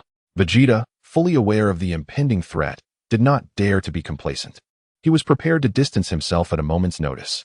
Soon, Chen Shu approached Vegeta, launching a punch that ultimately struck nothing but air.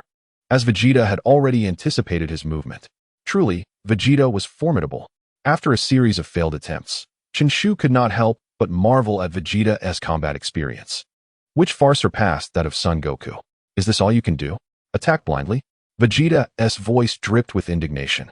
Taken aback by Vegeta's words, Chen Shu froze momentarily, recalling how Vegeta had chastised future Trunks in the Dragon Ball Super Future arc.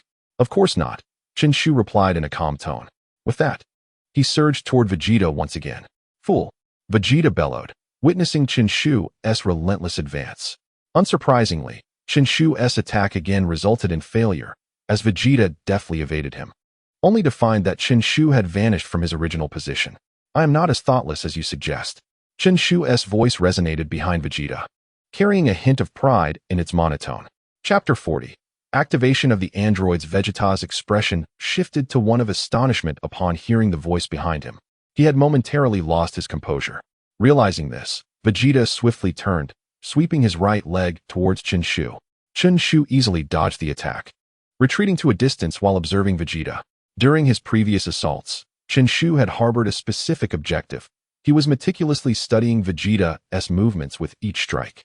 Through repeated observations, he discerned the patterns in Vegeta's evasive maneuvers. Notably, Vegeta would exhibit distinct actions prior to dodging, which dictated his evasive trajectory. Armed with this insight, Chen Shu began to predict Vegeta's movements during his attacks, coupled with his ability to sense Vegeta's energy signature, allowing him to anticipate where Vegeta would appear next and utilize instant transmission to arrive ahead of him. Vegeta soon recognized the ruse, feeling as though he had been outmaneuvered. Despite being positioned behind Vegeta, Chen Shu refrained from attacking, merely seeking to validate his prowess. Infuriated by the perceived mockery, Vegeta's rage obliterated his rationality, and he charged at Chen Shu, disregarding any peculiar techniques.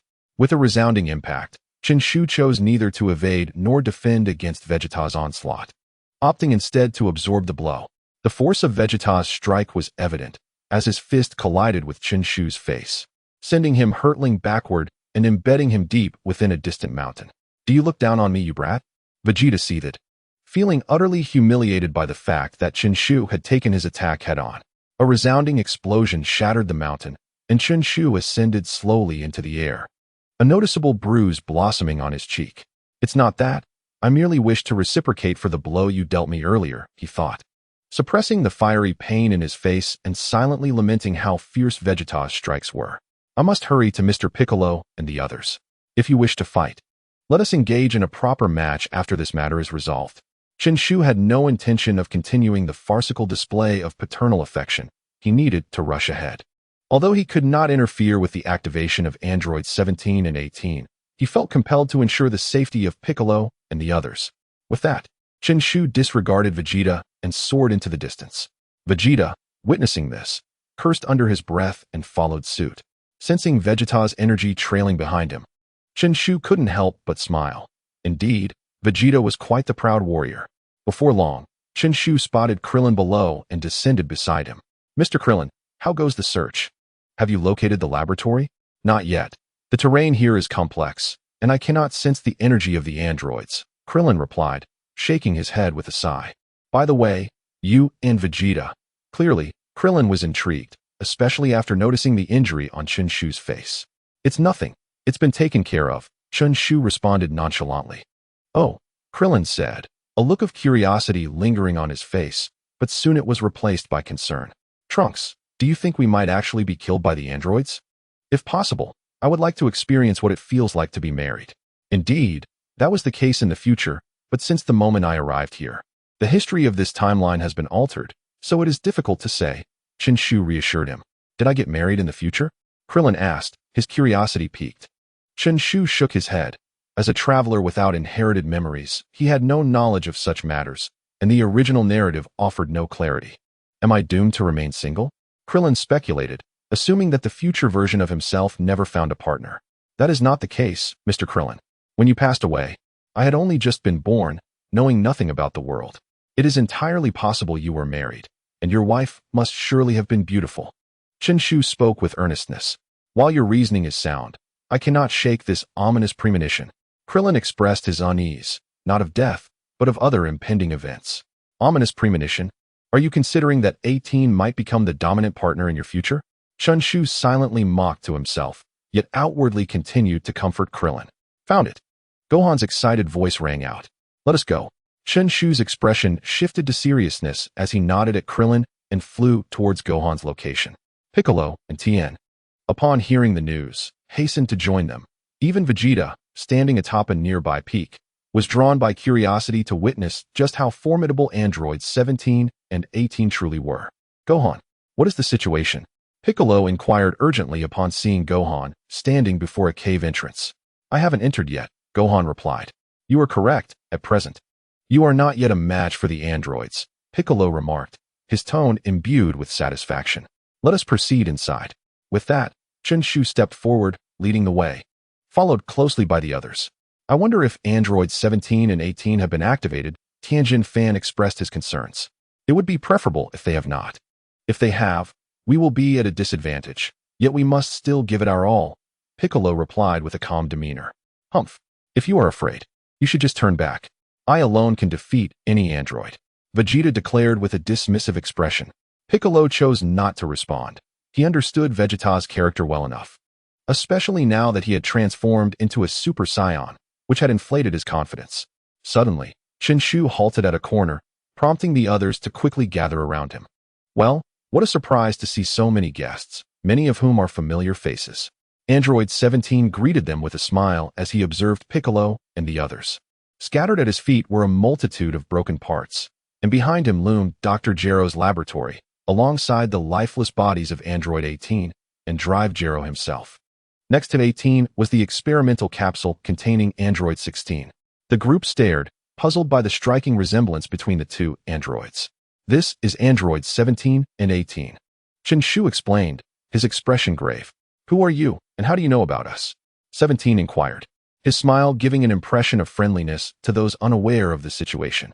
I have no interest in answering your questions, Chen Shu replied coolly.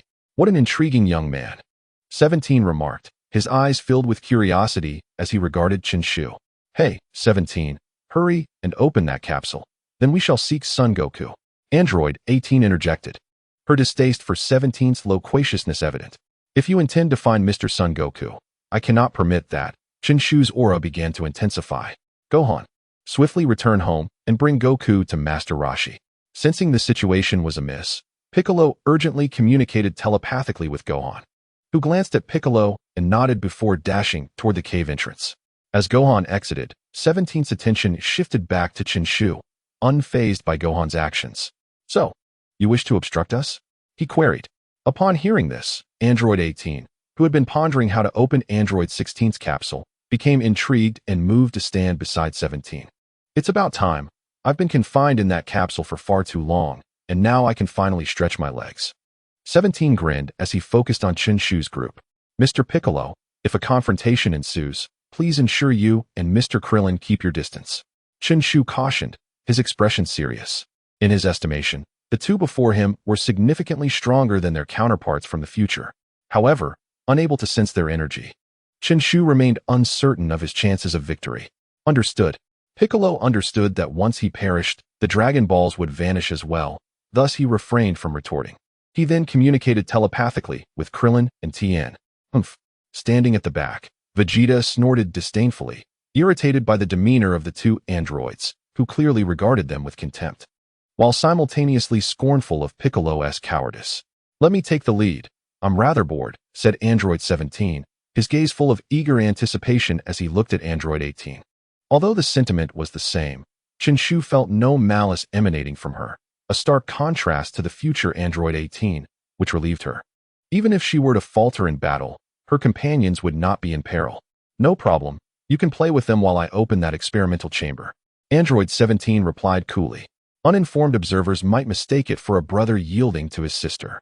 How infuriating, Vegeta thought, feeling insulted that only one of them, and a female at that, would engage in combat. If we are to fight, we should do so outside. This space is too confined, Chen Shu suggested. primarily concerned about accidentally harming Krillin and the others. It's unnecessary to be so cumbersome, Android 18 stated, raising her right hand to condense an energy sphere. Run! Chen Shu shouted urgently to those behind her. Upon hearing her warning, the others hastily retreated, but it was too late. Android 18's power coalesced rapidly, resulting in an explosion as they began to move. A deafening roar and blinding light engulfed everything. The cavern housing the laboratory was reduced to ruins by Android 18's onslaught. "You're being reckless." Amidst the dust and debris from the collapsing mountain, a faint green protective shield flickered into view, safeguarding Android 17, 18, and the experimental chamber containing Android 16. TCH. If they can't withstand this, I have no interest in engaging, Android 18 remarked, brushing her hair back with an air of disdain. They shouldn't be so weak, Android 17 mused casually, his attention shifting to the mysterious Android 16 after confirming that Android 18 was the one who had attacked. Soon, the dust began to clear, revealing the figures of Chen Shu and the others. Both Vegeta and Chen Shu had transformed into Super Saiyans and emerged unscathed. Krillin and Tien, shielded by Chen Shu, were only slight damage to their clothing. For Piccolo, the explosion's might was minimal, although he appeared somewhat disheveled. "Well, you've all managed to endure. Impressive," Android 18 remarked with newfound interest as she gazed at Chen Shu and the others. "All right, we can open it now." Android 17 clapped his hands and proceeded to unveil the chamber containing Android 16. "Hello, Android 16. We are the ones who released you." Android 17 greeted warmly upon seeing 16 lying within the chamber. "Thank you," Android 16 replied as he rose, his voice devoid of emotion. Observing this, Android 17 shrugged, feeling somewhat bored. "How about you, number 16? Would you like to stretch your limbs a bit?" Number 18 remarked with a faint smile, glancing at the imposing figure before her. "I have no interest in such matters. My sole desire is to eliminate Son Wukong," Number 16 replied, his expression unchanging. "What a peculiar fellow," Number 18 muttered, then shifted her gaze to Chen Shu and the others. Krillin, who was still reeling from the shock, felt a wave of despair wash over him upon seeing yet another android emerge, seemingly even more formidable. "Everyone, we must buy time for Gohan. These androids aim to kill Mr. Son Wukong," Chen Shu stated solemnly. The current situation had begun to deviate from the original narrative, and Chen Shu feared that number 17 and the others might choose to fly directly to Son Wukong. If they were to locate him now, his demise would be inevitable, thus necessitating a delay. As soon as Chen Shu finished speaking, Vegeta charged ahead without hesitation. "Everyone, ensure your own safety," Chen Shu called out to the others behind him. Following Vegeta into the fray, he could not stand idly by while Vegeta faced punishment. "I can handle this alone," Vegeta retorted, displeased at Chen Shu's insistence on joining him. This was supposed to be a day for him to reclaim the pride of the Saiyan Prince, yet the series of unforeseen events left him feeling unsettled. Desperate for an outlet for his frustrations, Chen Shu remained silent. From his understanding, responding to Vegeta would only invite further discomfort.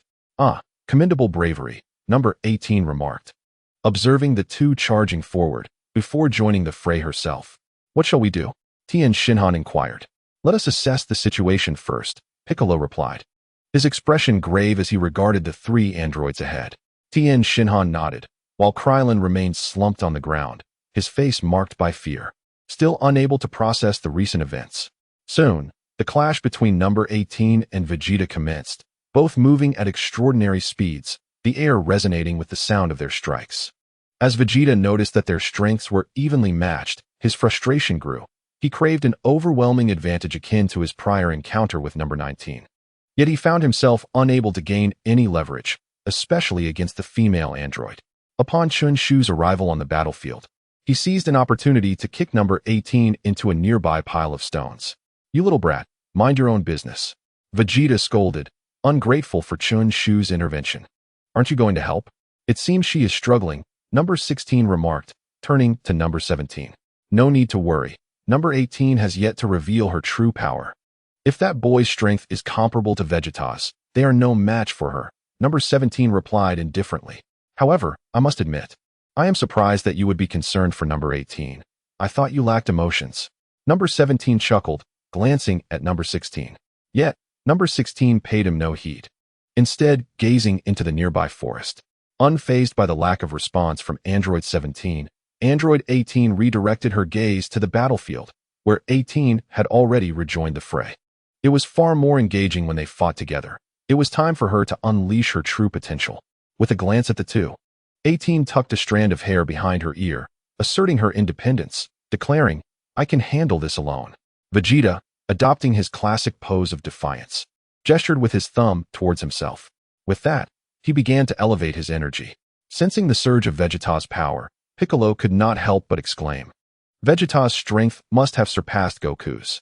Having trained alongside Goku for 3 years, Piccolo, though never having witnessed Goku's full strength, could roughly gauge where Goku currently stood in terms of power. Intriguingly, it seemed Vegeta was concealing his strength. In the distance, 17 took note of the unfolding situation. Observing this scene, Chen Shu couldn't help but internally scoff. Why does everyone love to hide their true power? It would be quite amusing if they were caught off guard. Having fully charged his energy, Vegeta charged at 18. Upon witnessing her impassive expression, he felt a renewed sense of being underestimated, fueling his anger further. As he approached 18, he seized the opportunity to strike with all his might, intending to eliminate her swiftly. However, when Vegeta swung a punch aimed at her face, 18 deftly evaded the attack. Capitalizing on the opening, she delivered a punch to Vegeta's abdomen, seemingly light, yet rendering him unconscious, reverting him to his normal state. Chen Shu had anticipated such an outcome. Feeling no surprise, merely lamenting that Vegeta's bravado was indeed perilous. Regardless, we shall attack together. Trunks should not be her match. Piccolo's expression turned grave. Was the future truly immutable? Chapter 42. Total Annihilation. Vegeta, now unconscious, was swiftly kicked by 18 into a nearby pile of rubble, likely remaining incapacitated for several minutes. Faced with such a disparity in strength, Chen Shu felt utterly helpless. His 3 years on planet Yardrat had distilled to mastering energy control. Although his own strength had improved, he believed he could contend with the 18 from the future, and perhaps even emerge victorious. Yet, seeing Vegeta fall so easily left him to doubt his own chances. Just then, Piccolo and Tien Shinhan charged forward, while Krillin stood frozen in fear, clearly needing to bolster his mental fortitude. Stunned by their reckless advance, Chen Shu wondered, "Did you not just witness Vegeta's full power being overwhelmed? Your heads must be made of steel. No wonder you lack hair." Despite his critiques, seeing his companions engage emboldened him to abandon contemplation and act decisively. The three lunged at 18, aiming to strike from the front and flank simultaneously, hoping to distract her attention. Their intentions were noble, yet reality delivered a harsh lesson. Regarding the confrontation between Piccolo and Tien Shinhan, Android 18 chose to ignore them entirely, opting instead to engage solely with Chen Shu, whom she perceived as a more formidable opponent than Vegeta. With a swift motion, she intercepted Chen Shu's punch, even as Piccolo and Tien launched their own assaults. What a bothersome foe, she thought, intending to seize Chen Shu's fist and hurl him away before addressing Piccolo and Tien. However, she was suddenly struck by the realization that the energy within her was spiraling out of her control. Upon witnessing the momentary shock on Android 18's face, Chen Shu recognized that his strategy had succeeded. With a broad grin, he taunted her, "Surprised, are we?" It dawned on her that he had orchestrated this predicament. Yet, there was no time for contemplation. Piccolo and Tien's strikes were upon her in an instant, and seizing the opportunity, Chen Shu joined forces with them to deliver a powerful kick that sent her flying. Immediately, Chen Shu adopted Vegeta's royal fighting technique, unleashing a barrage of energy blasts towards Android 18. His mastery of this technique surpassed even that of Vegeta, owing to 3 years of diligent training in energy control. Observing this, Piccolo and Tien began to emulate Chen Shu's approach, resulting in a cacophony of explosions and fiery displays surrounding Android 18, creating a spectacular scene. Chen Shu was confident that without her ability to harness her energy, she could not form a protective shield, and their attacks would surely have some effect. Indeed, that lad possesses an unusual skill, he mused, having distinctly felt the turmoil within Android 18's energy just moments ago. While others might have been oblivious to her internal disturbance, Android 17 could sense it clearly. Surely this should suffice to eliminate that android? Tien inquired uncertainly after the onslaught had ceased. Challenging, Chen Shu replied candidly. Inflicting any damage upon Android 18 is an achievement in itself. His words rendered Piccolo and Tien silent, reflecting on the formidable nature of this android. If one was already so difficult to contend with, what of the other two? As the smoke from their assault dissipated, Android 18 emerged unscathed, her attire intact, much to Piccolo and Tien's disbelief. In stark contrast, Chen Shu immediately turned his gaze to Android 17, who, upon meeting his eyes, waved back with a smile. I was careless, he realized, having forgotten that the androids could also create shields for their allies. Caught up in the triumph of his successful maneuver, he had overlooked this critical detail. You all go ahead. I will hold them off, Chen Shu stated calmly. Recognizing that the time had come to unveil his most potent techniques, Piccolo shook his head gravely, expressing, "It's futile, we cannot escape. Once you are defeated, they will swiftly pursue us." Piccolo understood that even if Chen Shu surpassed Vegeta, he would not be significantly stronger, far from a match for the androids. I just wanted to conserve a couple of Senzu beans, he lamented. In his heart, Chen Shu silently acknowledged the situation, though he found it difficult to articulate, as further explanations would prove rather cumbersome. Enough of this. It was time to resolve matters and seek out Son Wukong. Number 17 clapped his hands, intending to join the fray. Number 18 did not oppose this notion, as Chen Shu's methods were exceedingly enigmatic. Should he venture alone, he might very well stumble into a trap. Let us call it a day for now. We shall continue our game another time. Number 17 declared loudly to Chen Shu, believing that with him around, their future days would not be dull. No sooner had he finished speaking than number 17 charged towards the trio, with number 18 rushing in from another direction. It was all or nothing. Chen Shu felt the energy surging within him, gritting his teeth in preparation to unleash his second technique, which he had previously refrained from using due to its immense energy consumption. In an instant, his aura began to condense, and his once green irises were tinged with a hint of black, transforming his entire demeanor significantly. Whoosh! Chen Shu tilted his head, narrowly evading a punch that number 17 had thrown. Number 17 was taken aback upon realizing he had struck air. He had not concealed his strength, and logically, Chen Shu should not have been able to evade that blow. Beside them, Piccolo and Tianjin Fan had already been dispatched by number 18, leaving no room for discussion. How intriguing. Number 17 quickly retreated to stand alongside number 18. This fellow is peculiar. Number 18 observed Chen Shu with growing respect. Whether it was his earlier display of uncontrollable energy or his current ability to effortlessly dodge number 17's attacks, it was evident he was not to be underestimated. Now this is becoming interesting. Number 17 chuckled, charging forward once more. His attacks were swift, yet in this heightened state, Chen Shu appeared almost prescient, evading each of number 17's strikes with remarkable ease. As number 17 unleashed a barrage of attacks, Chen Shu was compelled to continuously dodge. After a brief period, he sidestepped a flying kick from number 17, seizing the opportunity to land a punch imbued with a faint green aura squarely against number 17's abdomen. In that moment, number 17 distinctly felt the energy within him spiraling out of control, his movements becoming erratic. Chen Shu sensed this too, just as he prepared to strike again. He suddenly reverted from Super Saiyan to his normal state, his aura diminishing significantly. Bang! A crushing blow to his abdomen caused Chen Shu's vision to darken, and he lost consciousness. That was close. I nearly fell into this brat's hands. Number 17 sighed in relief as he watched number 18 discard the unconscious Chen Shu aside, turning his gaze towards Krillin in the distance, his tone unremarkable. There's no need. Can't you see he is too afraid to move? Let us go find Son Wukong. In number 18's eyes, Krillin had already lost his fighting spirit, rendering the encounter pointless. In this battle, it could be said that Chen Shu and his companions had suffered a complete rout. Chapter 43. The Man with the Gun cough, cough, cough. In his hazy consciousness, Chen Shu felt something being forced into his mouth, and instinctively, he swallowed it.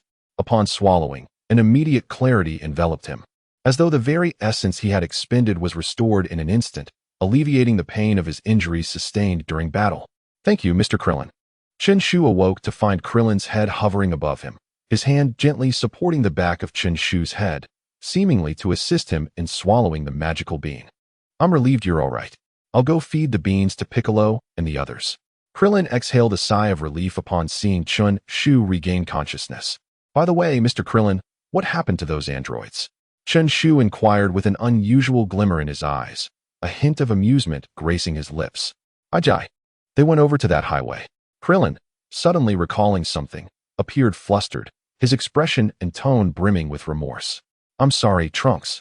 I was too cowardly to move when I was scared. It's all right. If I were in your position, I would have been frightened by such formidable foes as well. Chen Shu reassured him with a pat on the shoulder. Afterward, he took a bean from Krillin's hand and made his way towards Vegeta, concerned that if Vegeta awoke to find Krillin supporting his head, he might not be able to resist lashing out.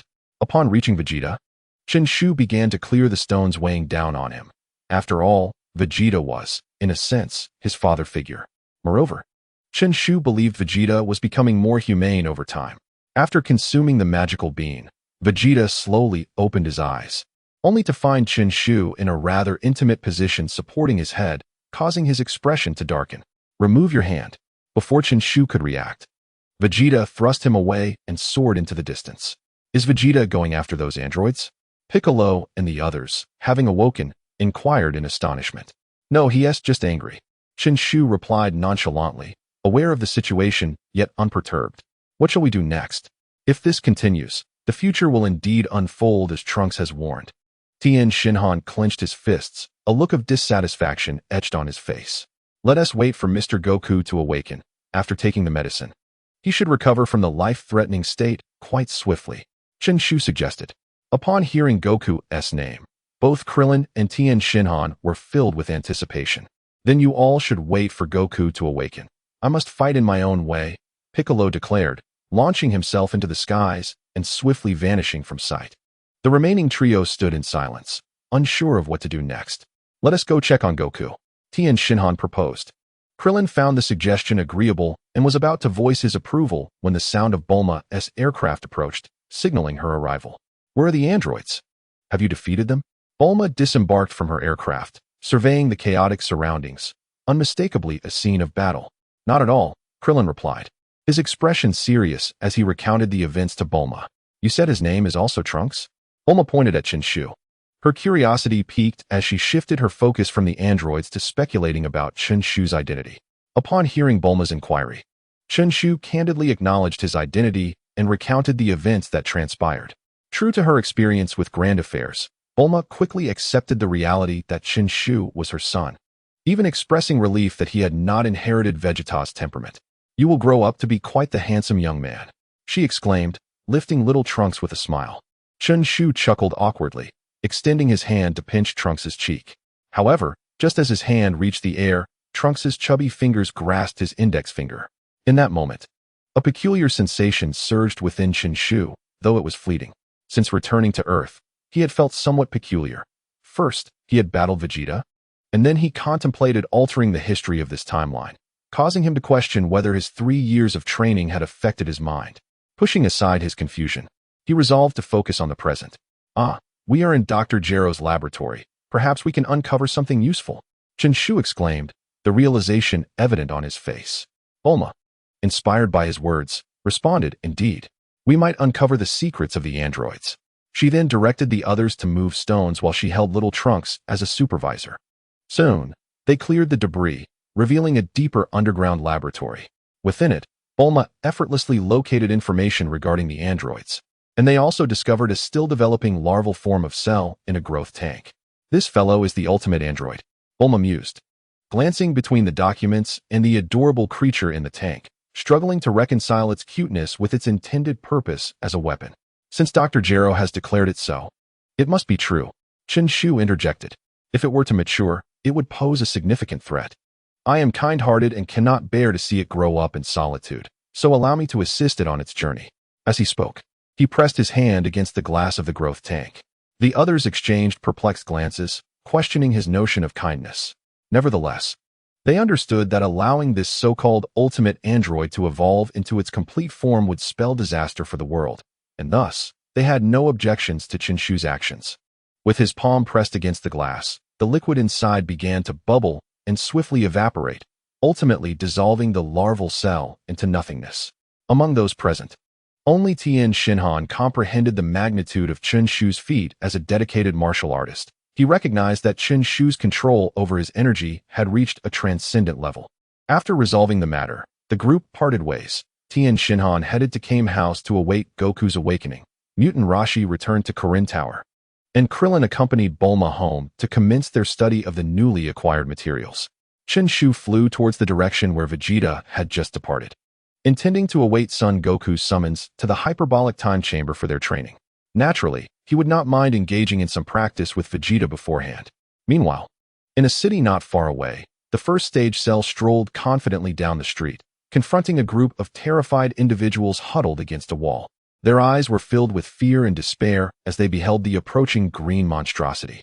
Within a mere hour, this grotesque creature had absorbed the entire population of the city, leaving only a few before him. As Cell prepared to absorb the humans in front of him, he heard the sound of gunfire behind him. Turning around, he spotted a bespectacled man brandishing a shotgun aimed directly at him. Upon seeing Cell glance back, the man shouted fervently, "You monster, perish!" He pulled the trigger once more, but his efforts proved futile against Cell's formidable resilience. "You exhibit commendable courage, yet that weapon of yours is utterly ineffective," Cell remarked, flicking his tail toward the man. Chapter 44. Tension mounts. Chen Shu discovered Vegeta in a secluded area. "If you find this displeasing, we could engage in a spar," Chen Shu declared loudly. Observing Vegeta's serious demeanor, Vegeta paid him no heed, remaining lost in thought. "What a stubborn mule. Surely, once I train, I can best him then," Chen Shu muttered under his breath. As if sensing Chen Shu's murmurs, Vegeta cast a sidelong glance, his expression rife with impatience, as if to say, "I am in no mood for your interruptions." Initially, Chen Shu had hoped to mend their relationship, but given Vegeta's current attitude, even basic communication seemed impossible, let alone reconciliation. Finding Vegeta unyielding, Chen Shu decided to depart. Rather than endure a standoff with Vegeta, he would seek out Master Korin to obtain some Senzu beans for the future. Before long, Chen Shu arrived at Korin Tower, where he encountered Master Korin and the recently returned Yajirobe. "Hello, Trunks." Yajirobe greeted warmly, grateful for Chen Shu's past assistance. "Greetings," Chen Shu replied, nodding at both of them before explaining his purpose to Master Korin. "I still have some Senzu beans. Taking a few back with you is no issue. However, will you return for more after using them?" Master Korin inquired, leaning on his staff. Chen Shu realized that taking only a few beans would suffice for a brief duration, given the numerous formidable foes that lay ahead on Earth. Moreover, Senzu beans could instantaneously restore energy, perfectly complementing the techniques he had previously employed, alleviating concerns about endurance.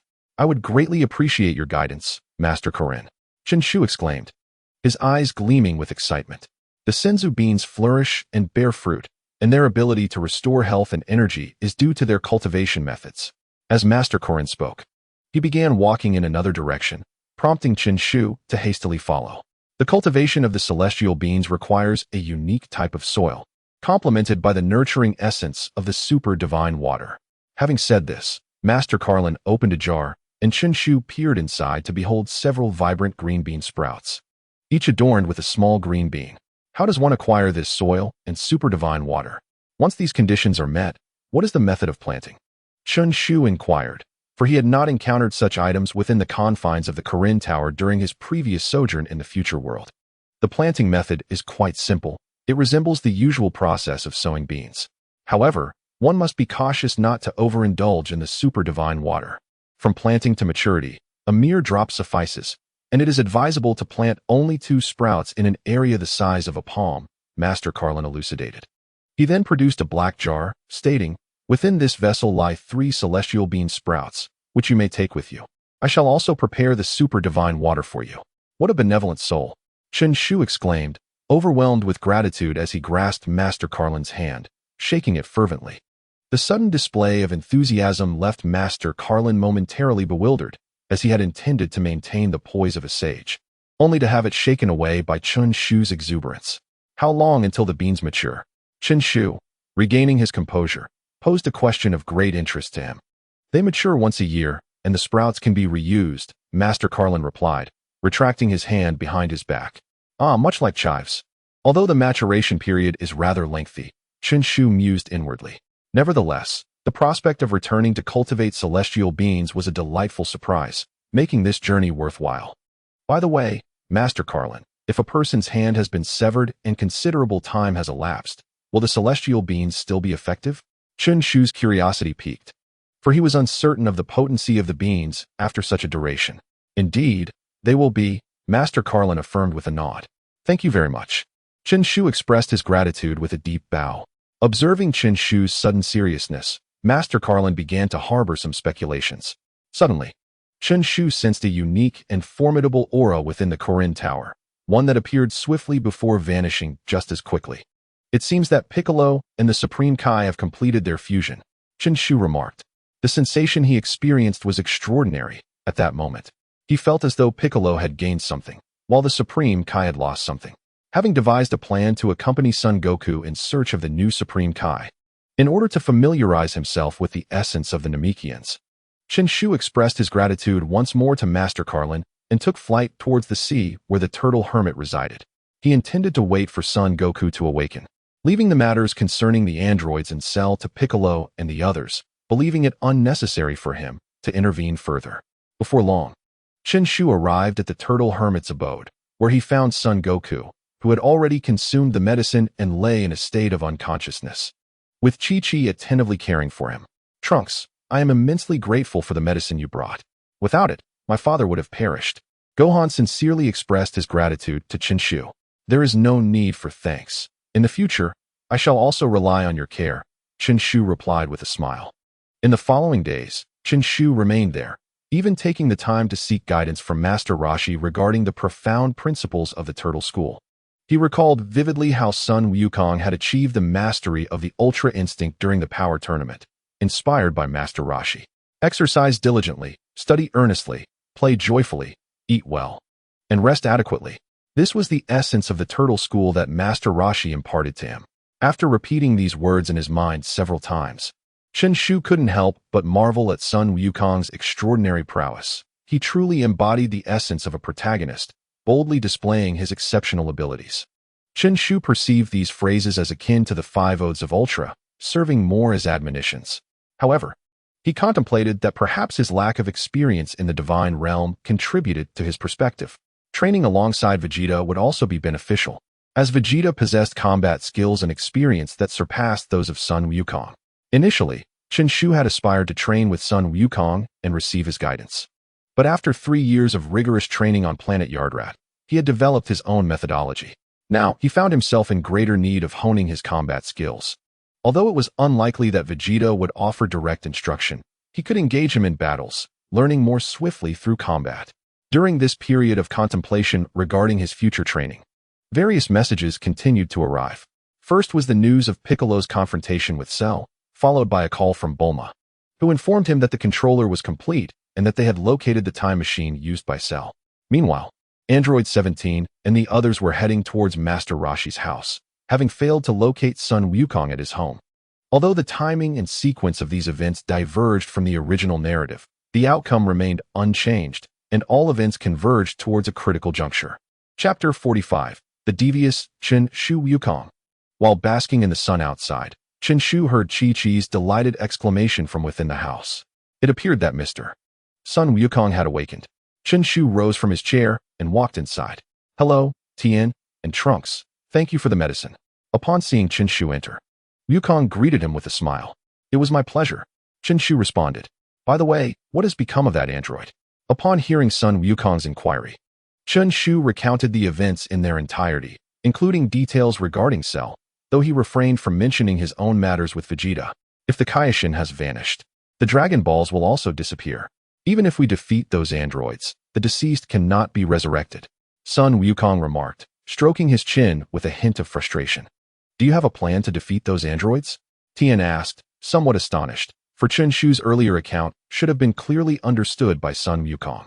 There are indeed methods available, yet it ultimately relies on our own efforts, Goku remarked with a smile. By the way, Trunks, let us embark on a quest to find Vegeta. Son Goku turned to Chen Shu with a serious expression. Chen Shu nodded in understanding. He was aware that this meant he was to accompany Vegeta to the hyperbolic time chamber. Utilizing instant transmission, Goku swiftly transported Chen Shu to Vegeta's location, and, as anticipated, under Goku's persuasion, Vegeta consented to enter the chamber.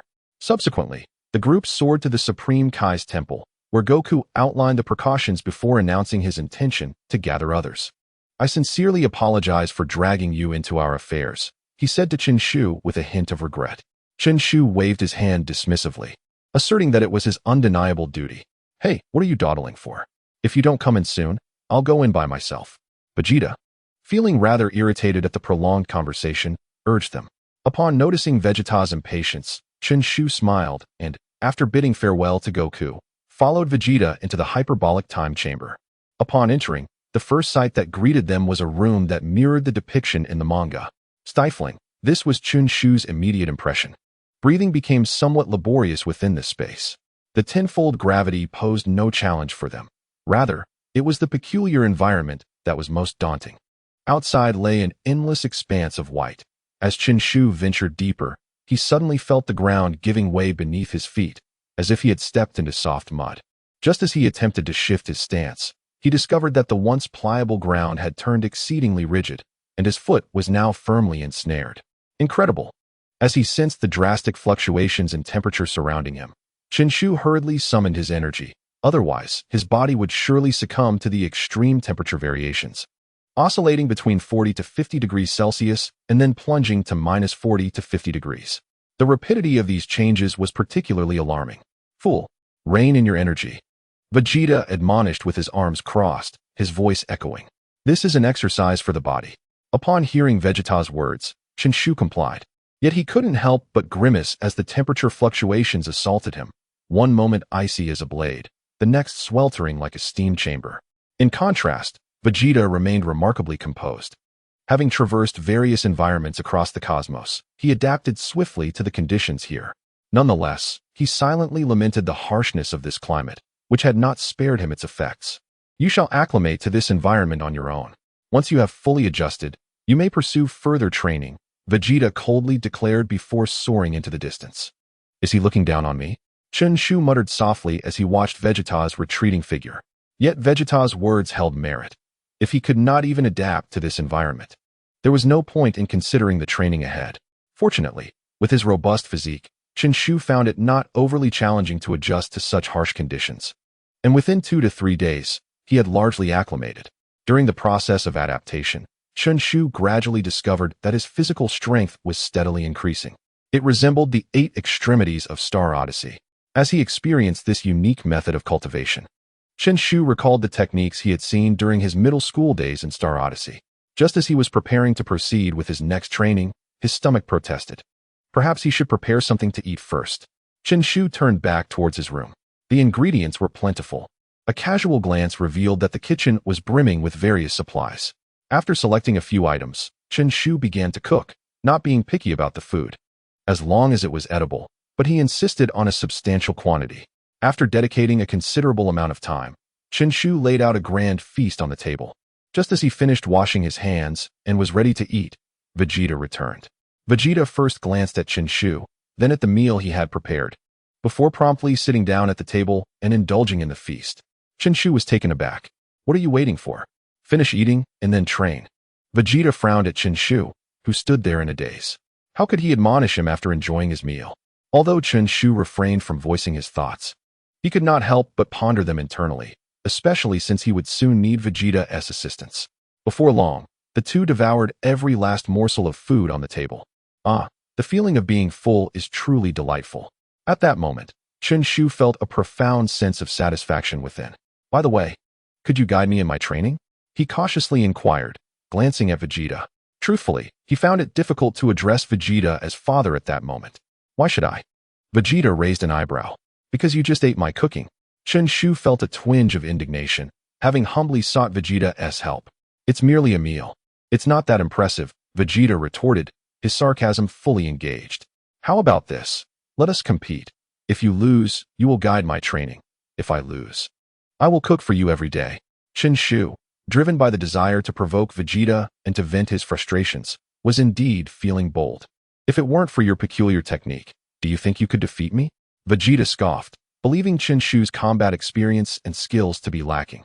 I want to use that technique, Chen Shu declared earnestly, aware that Vegeta referred to his ability to disrupt energy.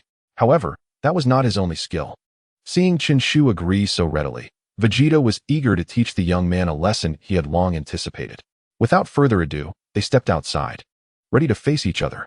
Vegeta transformed into a Super Saiyan immediately, unleashing his full strength, determined to demonstrate the essence of true combat to Chen Shu. Upon witnessing Vegeta's seriousness, Chen Shu felt exhilarated. However, he wished to first gauge the gap between them without relying on techniques. Thus he too transformed into a Super Saiyan. Soon, they clashed, with Chen Shu gaining an initial advantage due to his stronger energy and more proficient control compared to Vegeta. However, gradually, his shortcomings became apparent. As a seasoned fighter, Vegeta swiftly seized the opportunity to launch a counterattack. Moreover, Chen Shu's combat techniques were insufficient, and before long, Vegeta had discerned his patterns. If this is all you can muster, you have a long way to go, Vegeta taunted as he pressed his assault. Upon hearing Vegeta's words, Chen Shu internally acknowledged the truth. He was indeed far from adequate, yet he refused to concede verbally. You'll have to defeat me first. Huh, such a stubborn fellow. Vegeta scoffed, intensifying his onslaught. In a flash, Chen Shu utilized instantaneous movement to evade one of Vegeta's strikes, simultaneously increasing the distance between them. Is dodging all you can do? Not at all, Chen Shu replied in a calm tone, his demeanor transforming, exuding an unsettling tranquility. Vegeta momentarily froze at Chen Shu's sudden change. Stop with the theatrics. Vegeta growled as he charged at Chen Shu, but this time, all of Vegeta's attacks were effortlessly evaded by Chen Shu. What on earth is this peculiar technique? Vegeta fumed after witnessing his repeated failures to land a hit. I merely agreed not to use that move, Chen Shu responded with an unervingly composed tone. Just as Vegeta was about to retort, Chen Shu launched his assault first. His movements so swift they were almost imperceptible, catching even Vegeta off guard. Chen Shu's strikes represented his full strength, and after a flurry of attacks, Vegeta endured at least 20 or 30 hits. I cannot sustain this move for long. Thus I shall conclude this battle swiftly. Although it was an audacious proclamation, Chen Shu's delivery was devoid of emotion, as if stating a mere fact. With that, Chen Shu vanished from sight and commenced his attack once more. This time, Vegeta was unable to withstand the onslaught, ultimately reverting from his transformation. Upon witnessing Vegeta return to his normal state, Chen Shu also dispelled his transformation, exhaling a sigh of relief. That was close. I nearly ran out of energy. Though somewhat underhanded, victory was still achieved. Chapter 46, Divine Technique.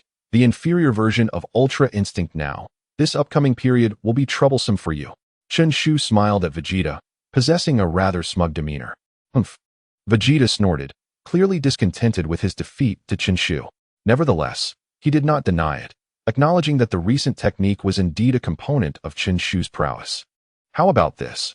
I shall take charge of our meals from now on, Chen Shu declared confidently, patting his chest in assurance. Humph, your cooking is utterly dreadful, Vegeta retorted. Yet inwardly, he felt a slight sense of relief. Having lost in battle, he sought to reclaim his dignity in other ways. Noticing Vegeta's comment, Chen Shu refrained from arguing, accepting it with a chuckle, for he was currently in need of his cooperation. Seeing Chen Shu's lack of rebuttal, Vegeta continued, You've got an array of peculiar techniques, but your foundational skills are woefully lacking. Chen Shu nodded, fully aware that he had spent the past 3 years honing his energy. It is not that I am unwilling to practice combat techniques. Rather, it is twofold. Firstly, mastering my own moves requires an exorbitant amount of time, and secondly, the combat skills of the Yard Rat people are, in comparison, rather rudimentary, akin to having none at all. Are those peculiar techniques you employ learned from the Yard Rat planet? Vegeta is aware that the Yard Rat possess an array of unusual skills, yet the two abilities exhibited by Chen Shu are rather extraordinary. Indeed, but to be precise, these are techniques that belong solely to me. Chen Shu began to elucidate his understanding to Vegeta. Upon hearing Chen Shu's explanation, Vegeta was taken aback. It was his first encounter with the notion that one could derive their own techniques, while simultaneously marveling at the wonders of the Yard Rat. The technique I just executed involves harnessing my ki to enhance my neural responses and physical agility, Chen Shu articulated regarding his second technique. When Chen Shu initially comprehended this technique, he was equally astonished, especially considering the significant augmentation it provided to his combat prowess.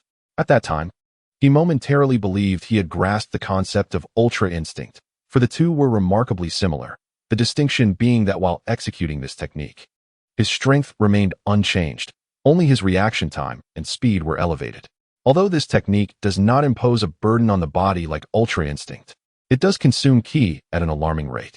He once attempted to activate this technique at the peak of his condition, only to find he could maintain it for no more than 3 minutes while standing still.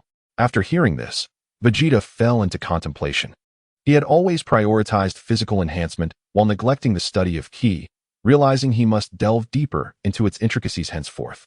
After a brief interval, both of their ki levels had sufficiently replenished, prompting Vegeta to commence his rigorous training regimen with Chen Shu. Throughout the training process, any slight failure to meet Vegeta's expectations would result in a sharp reprimand or an unrelenting brutality during their sparring sessions, leaving Chen Shu's face swollen and bruised like that of a pig. Nevertheless, the efficacy of such training was undeniably evident. Chen Shu's combat techniques became increasingly proficient, and his battle experience vastly enriched. It seems Gohan was far too lenient with me previously. Reflecting on his past training with Gohan, he recalled how Gohan merely pointed out his flaws, opting for defense during their encounters. Fool, do not let your focus waver during battle. Witnessing Chen Shu's audacity to momentarily divert his attention amidst their combat, Vegeta's ire surged, prompting him to intensify his assaults. Bam! With all his might, Vegeta delivered a solid punch to Chen Shu's face, sending him tumbling several dozen meters before he finally came to a halt. Again, Chen Shu spat out a mouthful of blood, his eyes ablaze with determination. Humph, mere determination is insufficient. Vegeta scoffed, yet within the recesses of his mind, he harbored a slight sense of satisfaction towards Chen Shu. Thus, over the course of 6 months, Chen Shu and Vegeta trained in this manner, until Chen Shu became fully adept and capable of keeping pace with Vegeta, at which point they embarked on their independent training. As the two individuals engaged in their training, external events unfolded much like in the original narrative.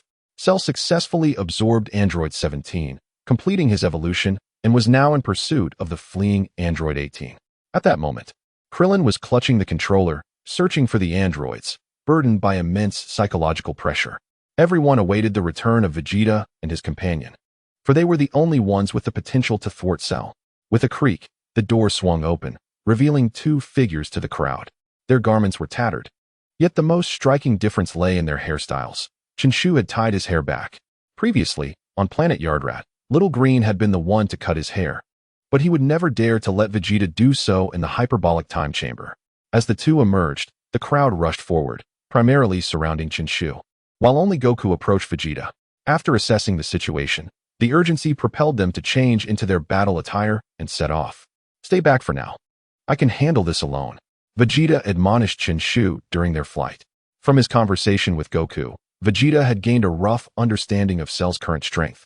Feeling entirely in control, Chen Shu nodded, aware that according to the storyline, Vegeta's arrogance would lead to Cell evolving into his perfect form, ultimately resulting in his own defeat. Chen Shu pondered how he would confront the fully evolved Cell, who was exceedingly arrogant. After a year of training, he felt he had surpassed future Gohan. With the addition of his low-tier Ultra Instinct, perhaps he could spar with perfect Cell. Soon, they located Cell, and events unfolded as Chen Shu had anticipated. Vegeta's displayed strength utterly overwhelmed Cell. However, succumbing to Cell's taunts and his own overconfidence, Vegeta chose to allow Cell to attain his perfect form. Krillin, you need to take Vegeta far away. I will hold off Cell, Chen Shu stated gravely, observing Vegeta struggling against perfect Cell in the distance. Krillin, still mired in guilt over destroying the controller, looked at him in shock. Trunks, do you think Krillin is unaware of the power Cell possesses? Rest assured, Mr. Krillin. Even if I cannot defeat Cell, I can certainly delay him. Initially, Chen Shu had worried about his ability to combat perfect Cell. However, having witnessed Cell's displayed power, he had developed a clearer understanding. Even if Cell retained some strength, he believed that the techniques he learned on Planet Yardrat would suffice. Chapter 47. Battling perfect Cell as expected, before long, Vegeta was once again defeated. Mr. Krillin, I entrust the rest to you. I will divert Cell's attention, and you should lead Vegeta away and find an opportunity to give him a senzu bean. Chen Shu cast a glance at Krillin, casually handing over the to him. Trunks, aren't you going to keep one for yourself? Krillin inquired, perplexed. Fear not. I shall be fine. I can still manage the current Cell, Chen Shu reassured him. He too contemplated using the in conjunction with his modestly powered Ultra Instinct, perhaps enabling him to vanquish Cell. Yet, He feared that altering the course of history in this timeline might precipitate unforeseen and dreadful consequences. Krillin nodded, realizing that his only option was to place his faith in Trunks. Having already encountered Cell, he understood the disparity in their strengths. The foe had nearly killed him without exerting full force. With Goku and his son still training, and Vegeta having been defeated, Trunks appeared to be the sole hope of challenging Cell. Having devised a plan, Chen Shu transformed into a Super Saiyan and soared to confront Cell. Trunks? Surely you do not intend to utter some foolish declaration about defeating me. Cell scoffed, his tone dripping with derision. How could defeating you be considered foolish? I may even surpass Vegeta. Chen Shu replied with a playful smile, glancing at the unconscious Vegeta nearby and reflecting on the resilience of this timeline amidst such recklessness. What a ludicrous jest. I possess no cells from you, for in my estimation, your talent and strength are the weakest among the Saiyans. I am baffled as to how you managed to defeat androids 17 and 18, Cell remarked, incredulous at Trunks' audacity in claiming superiority over Vegeta. Cells for me? That leaves me somewhat bewildered, Chen Shu responded, recalling the records from the lab indicating that Cell indeed possessed Trunks cells, collected alongside Frieza. No, wait. Chen Shu suddenly realized that this cell hailed from an alternate timeline, where Trunks was merely an infant at the time of Cell's creation, rendering the collection of his cells unnecessary. Fortunately, he bore no cells from future Trunks. Otherwise, this timeline's future might mirror the grim fate of his own.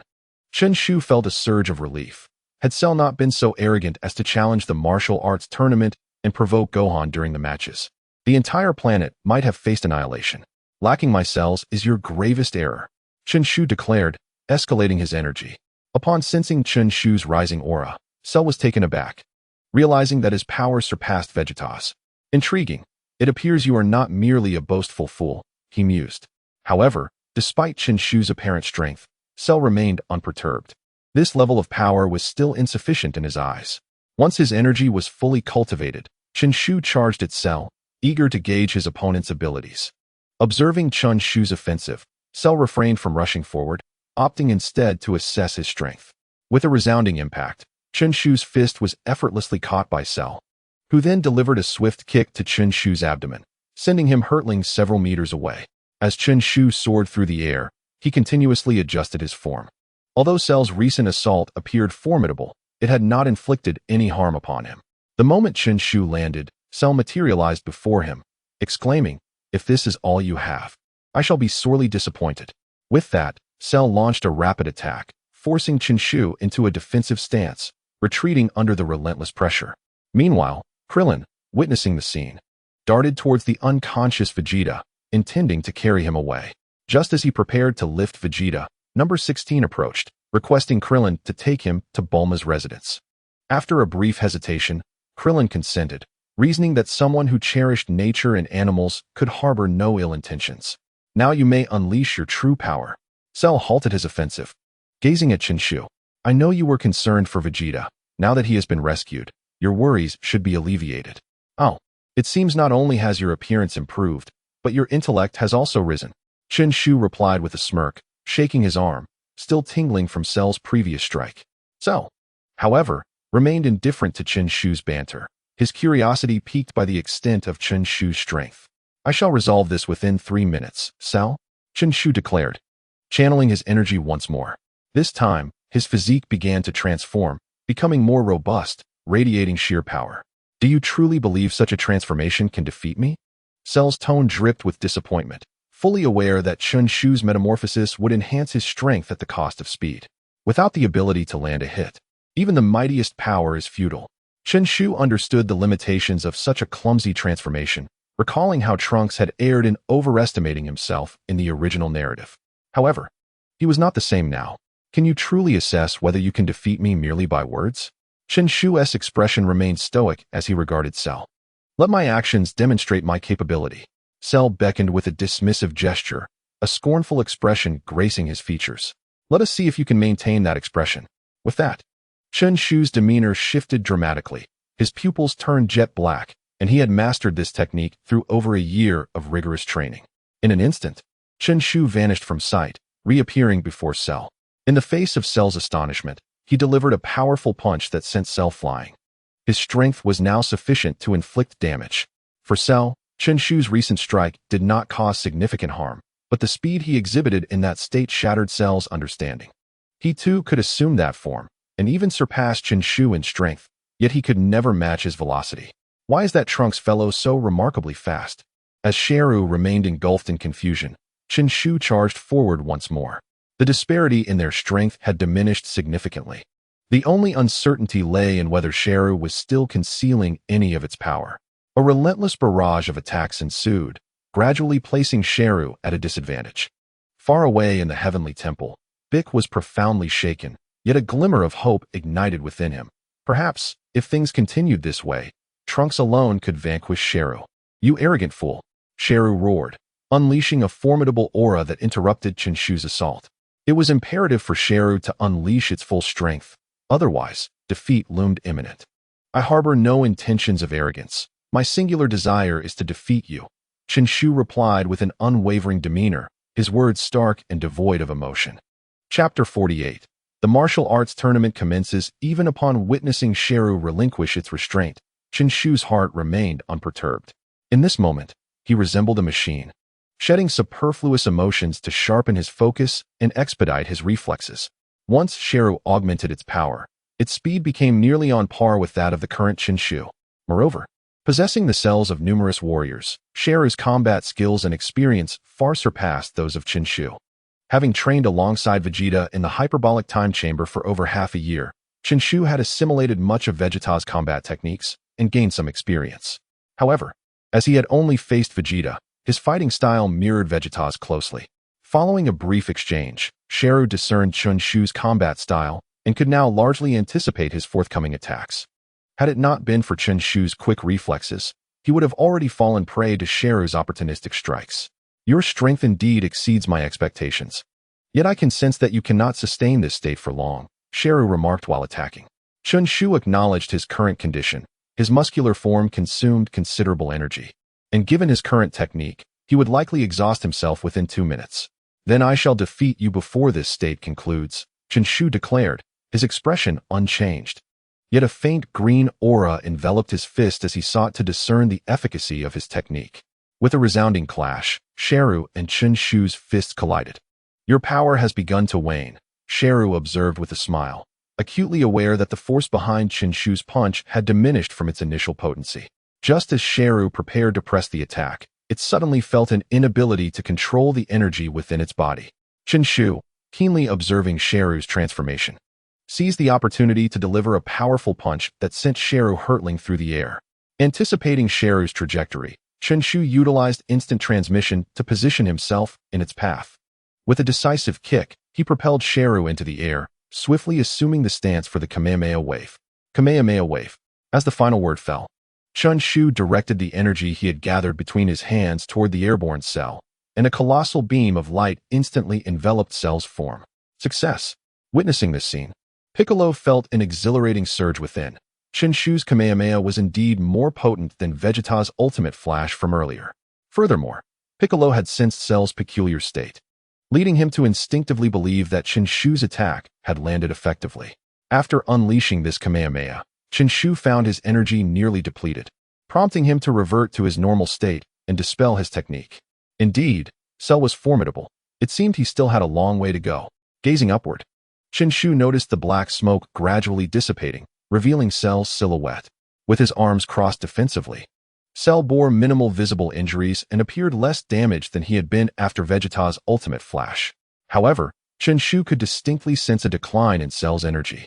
"Impressive, Trunks. I never anticipated you could push me to this extent." Slowly descending from the sky, Cell confronted Chen Shu. Although his energy had waned, Cell perceived that Trunks before him was even more exhausted. "I find it curious. How have you and Vegeta grown so powerful in such a short span of days?" Cell was genuinely perplexed, recalling that through the microbots, he had witnessed them struggle against even Android 18, yet now they had become so formidable. "Because we underwent secret training." Chen Shu smiled at Cell. Upon hearing Chen Shu's words, Cell adopted an expression that clearly conveyed skepticism, as if to say, "Do you think I'm easily deceived? Where's Goku?" "Mr. Goku is currently training. By the time he emerges, he might surpass you in strength." Chen Shu's demeanor was relaxed, evidently confident in Goku's potential to outmatch Cell. Ha! How amusing. In that case, I shall grant you 10 days for further secret training. Do not disappoint me. Cell regarded Chen Shu with a faint smile. His decision stemmed partly from his newfound confidence as a perfect being and partly from his desire to instill pressure upon humanity. Relishing their despair, when the time comes, I will challenge all of you in a one-on-one combat format akin to the World Martial Arts Tournament. If I win, I shall annihilate all humanity. Cell's smile morphed into a cruel grin. I will inform you of the venue in due time. You would do well to stock up on senza beans. With that, Cell soared into the sky, preparing for the upcoming tournament. TCH. So arrogant for a perfect being.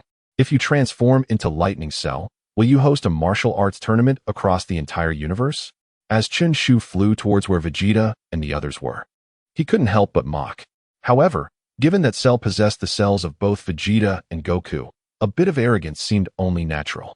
Upon relaying Cell's intentions for the martial arts tournament to the group, their reactions varied greatly. If I were to enter that place for cultivation once more, surpassing Cell would be a trivial matter. Vegeta remains as arrogant as ever, oblivious to the fact that during his previous battle with Cell, the latter had not exerted his full strength. This time, we must rely on you, Trunks and Goku. This reflects the thoughts of Krillin, Tien, and the others. For in light of their capabilities, they could never hope to contend with such monsters in this lifetime. Piccolo, however, remained silent, awaiting the moment when Goku and his son would emerge so he could enter for his own training. Since merging with the Supreme Kai, Piccolo has grown considerably more reserved. Not long after Goku and his son emerged, Cell announced through the television his intention to host a martial arts tournament, showcasing a formidable power that plunged humanity into despair. People began to seek ways to either organize resistance against Cell or find shelters. The world descended into unprecedented chaos. And it was not until the man who claimed to be the strongest in the world appeared that hope was rekindled. Meanwhile, in the sacred world of the Kai, after assessing Cell's might, Goku addressed everyone, stating, "My strength may not match Cell's, but rest assured, we shall ultimately triumph in this tournament." He did not elaborate on how victory would be achieved.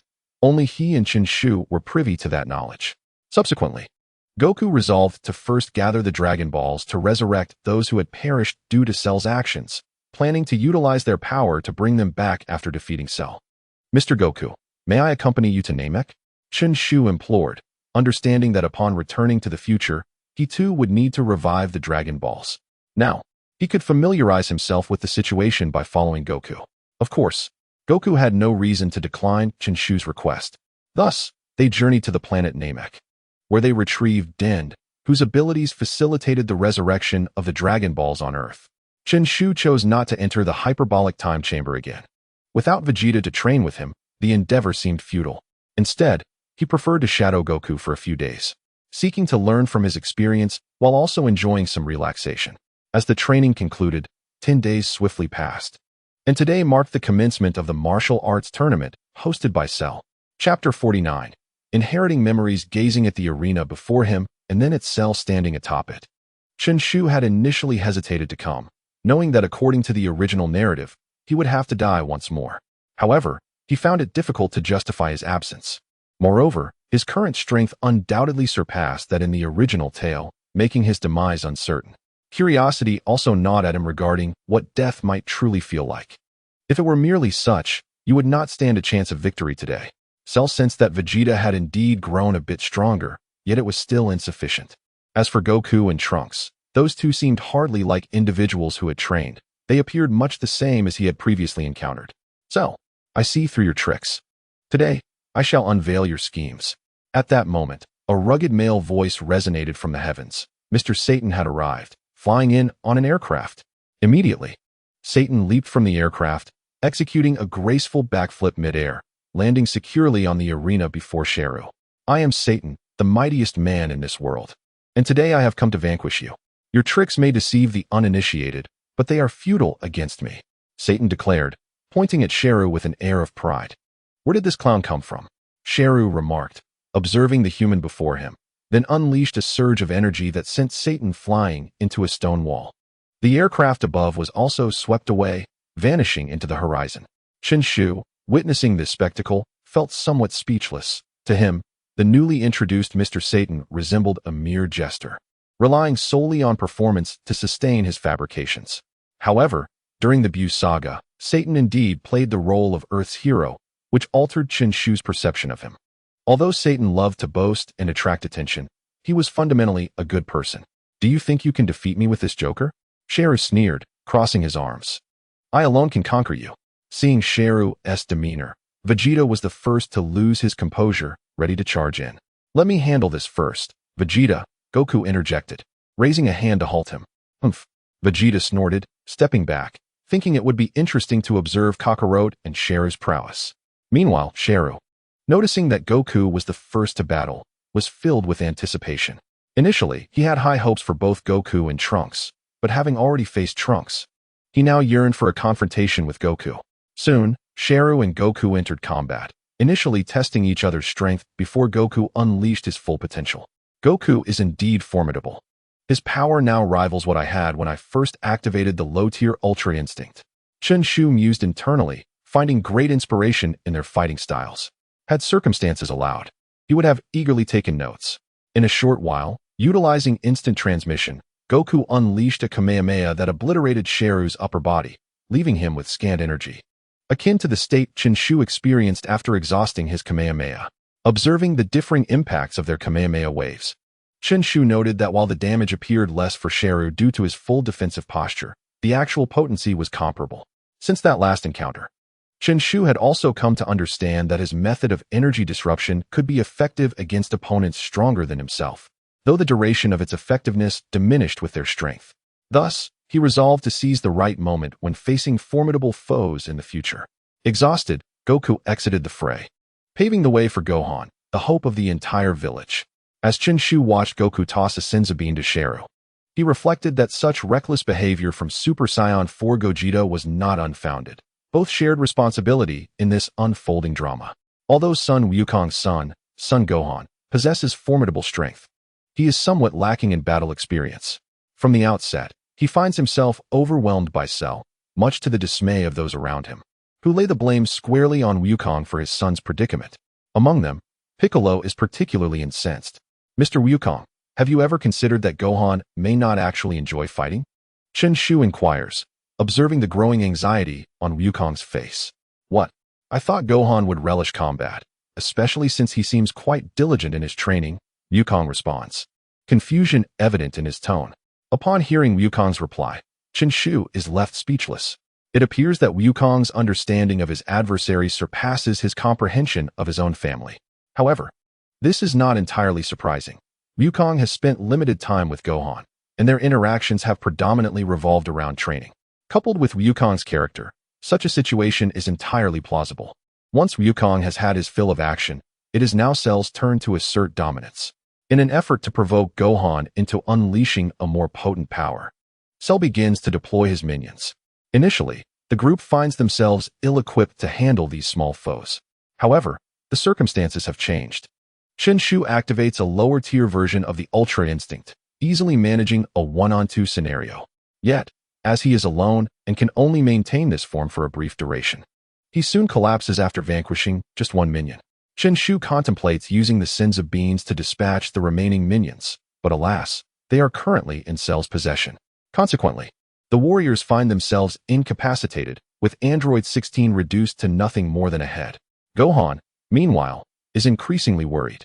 It seems unlikely that his rage will be sufficient to transform him into a Super Saiyan 2 before Android 16 is sacrificed. Unexpectedly, Mr. Satan, from a distance, is unable to reach Android 16's head. If this opportunity slips away, can Gohan still achieve his transformation? Should Gohan fail to become a Super Saiyan 2 and defeat Cell, it is likely that this timeline will mirror the desolation of the future. Lying on the ground, Chen Shu gazes at the sky, pondering whether he might perish in this timeline. If he were to die, the promises made to Gohan would become meaningless, leaving Gohan to bear the weight of this timeline's future alone. This situation has spiraled out of control. Chen Shu had anticipated events unfolding in accordance with the original narrative. Yet fate chose to play a cruel joke at the most critical juncture. He had envisioned returning to the future and sharing tales of this timeline with Gohan and the others while teasing Bulma with Vegeta's antics. The more he reflects on it, the more discontent he feels. However, at this moment, He lacks even the power to transform into a Super Saiyan. A wave of an unfamiliar yet eerily familiar despair washes over him, one that belongs to the future Trunks who has endured such hopelessness. I do not wish for this version of myself to experience the same despair I have faced. Chen Shu rises slowly, fixing his gaze upon Cell. In that instant, he is imbued with all the memories of future Trunks. Now, it is the will of future Trunks that sustains him. Chapter 50. I am Trunks. The sight of Chen Shu standing once more leaves everyone astonished, for he had just exhausted all his strength in battle. Intriguing, yet in your current state, you are utterly incapable. Cell acknowledges the prowess previously exhibited by Trunks, yet he is now rendered powerless. Having experienced the future, I comprehend the profound despair that lies ahead more than anyone else. If I were to surrender here, how could I possibly alter my fate? At this moment, Chen Shu and Date share a profound connection, igniting an unprecedented fervor for battle. The future you inhabit holds no necessity for change. Humanity perished after your demise. A smile graces Cell's face, for in the future he traversed via the time machine. Humanity has been wholly absorbed by him.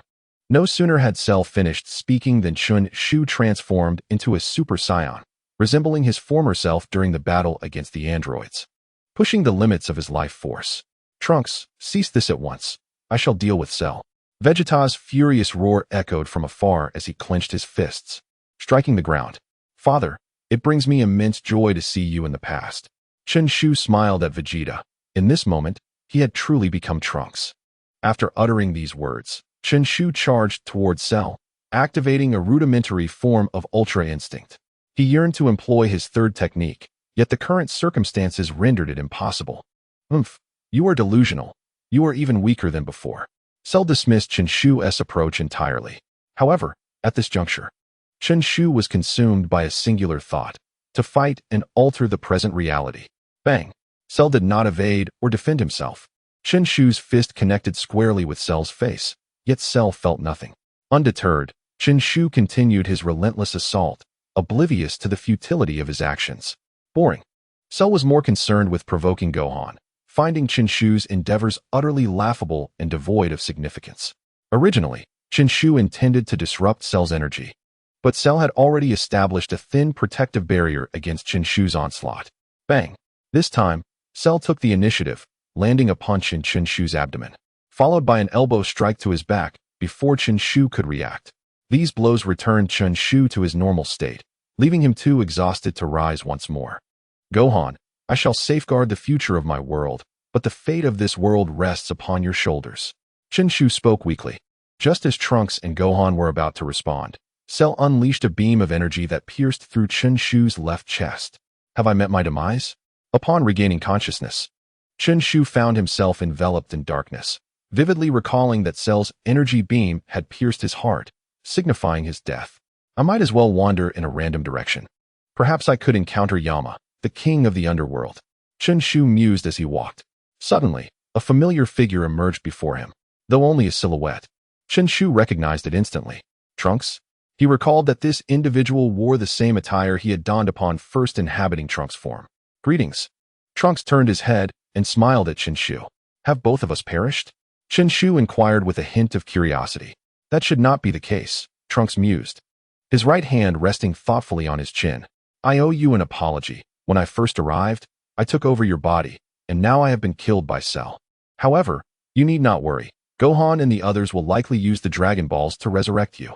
Chen Shu had always felt a sense of remorse for occupying Trunks' body, as he believed that had he not traversed dimensions, Trunks would not have vanished. He had faith that Gohan could indeed vanquish Cell, and he also hoped that Trunks could be revived with the Dragon Balls, which might allow him to return to his original world. Although leaving the world of Dragon Balls would bring him some regret, Chen Shu also felt a sense of liberation, as he would no longer bear the weight of the future. With this thought, he felt a sense of relief wash over him. It's all right. Upon hearing Chen Shu's apology, Trunks shook his head. I should be the one thanking you. If not for you, my future might have indeed turned out as Cell described. Because of you, my mother, Gohan, and everyone else have a hopeful future, and I have even met my father from the past. I already feel quite fulfilled. As Trunks spoke, his face radiated gratitude. By the way, why was I unable to sense your consciousness before, yet just now I felt our minds merging? Chen Shu had distinctly experienced Trunks' memories and consciousness earlier, but had felt nothing in the past. Previously, my consciousness was indeed in a deep slumber. Without unforeseen circumstances, I might have remained in that state indefinitely. However, during your training, something must have stimulated me, allowing my consciousness to gradually awaken. Upon hearing Trunks' explanation, Chen Shu suddenly understood. When he was training on Yardrat, he had delved into aspects of the mind, which likely triggered Trunks' awareness. So that's why, upon my return to Earth, I occasionally had different thoughts. Your consciousness was awakening. Trunks nodded, acknowledging that his impulsive actions to save Bulma and to prevent the androids from activating were indeed influenced by this connection. Now that your consciousness has awakened, it's time for you to reclaim your identity. After all, you are Trunks, and I happen to be quite fatigued. I need to rest properly. Chen Shu smiled warmly at the Trunks before him. However, Trunks shook his head in response. My consciousness will likely dissipate soon. I may truly be facing death this time. Therefore, I ask that you continue to protect the future. Indeed, we have long since become one, have we not? You are also Trunks, and I believe in you. You will surely safeguard the future. Trunks concluded with a smile. Yet, Chen Shu still wished to express more, but was interrupted by Trunks. Did you not promise Gohan to protect the future? A true man must adhere to his commitments. Everyone is waiting for you, so hasten back, Trunks. After Trunks spoke, Chen Shu found himself enveloped in darkness again, his consciousness fading into obscurity. When he awakened, he discovered a circle of light surrounding him, lying on the floor tiles of the Divine Temple. How wonderful! Trunks, you have returned to life. It was the voices of Krillin and the others. Seeing the familiar faces around him, Trunks smiled and said, I apologize for causing everyone concern. Chapter 51. Return to the Future. Is this the dragon? It was Trunks' first encounter with the dragon, and as he beheld the magnificent creature coiled in midair, he was overwhelmed with awe. Although the dragon on Earth was relatively smaller than others, its form resonated with Trunks' aesthetic sensibilities. What wish should be granted last? After wishing for the resurrection of the deceased, only one wish remained, leading the group into a dilemma.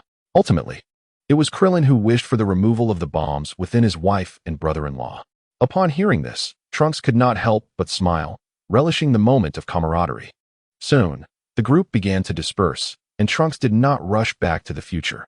Instead, he headed to Bulma's home, planning to return after attending Goku's funeral. Shortly after Trunks awoke, Piccolo shared the events that had transpired. His death had spurred Gohan into transforming into Super Saiyan 2. The subsequent events unfolded similarly to the original storyline, with Cell resurrected and significantly more powerful, yet ultimately defeated by Gohan and the others. Trunks also learned of Vegeta's rampage following his death. Although he had anticipated this, hearing it from Piccolo brought him a sense of joy. Before long, Trunks arrived at Bulma's home, where he encountered Vegeta. Upon seeing Trunks revived, Vegeta reprimanded him. You reckless boy. You are so weak, yet still dare to act tough. Were it not for the Dragon Balls, you would have perished. Trunks couldn't help but internally scoff at Vegeta's words. Aren't you equally reckless, even more so than I? However, he dared not voice this and simply nodded obediently. All right, father, I shall be more cautious in the future. Upon hearing Trunks refer to him as father, Vegeta muttered a bored remark and turned to leave. By the way, Mr. Goku mentioned he can continue training in the afterlife. Trunks said with a smile to Vegeta. He understood that Goku's sacrifice had deeply affected Vegeta, especially since he had expressed his intention to cease fighting at that moment. Therefore, he mentioned Goku's ability to continue training in hopes of preventing Vegeta from succumbing to despair over Goku's death, initially intending to return to his room for rest. Vegeta halted upon hearing Trunks' words.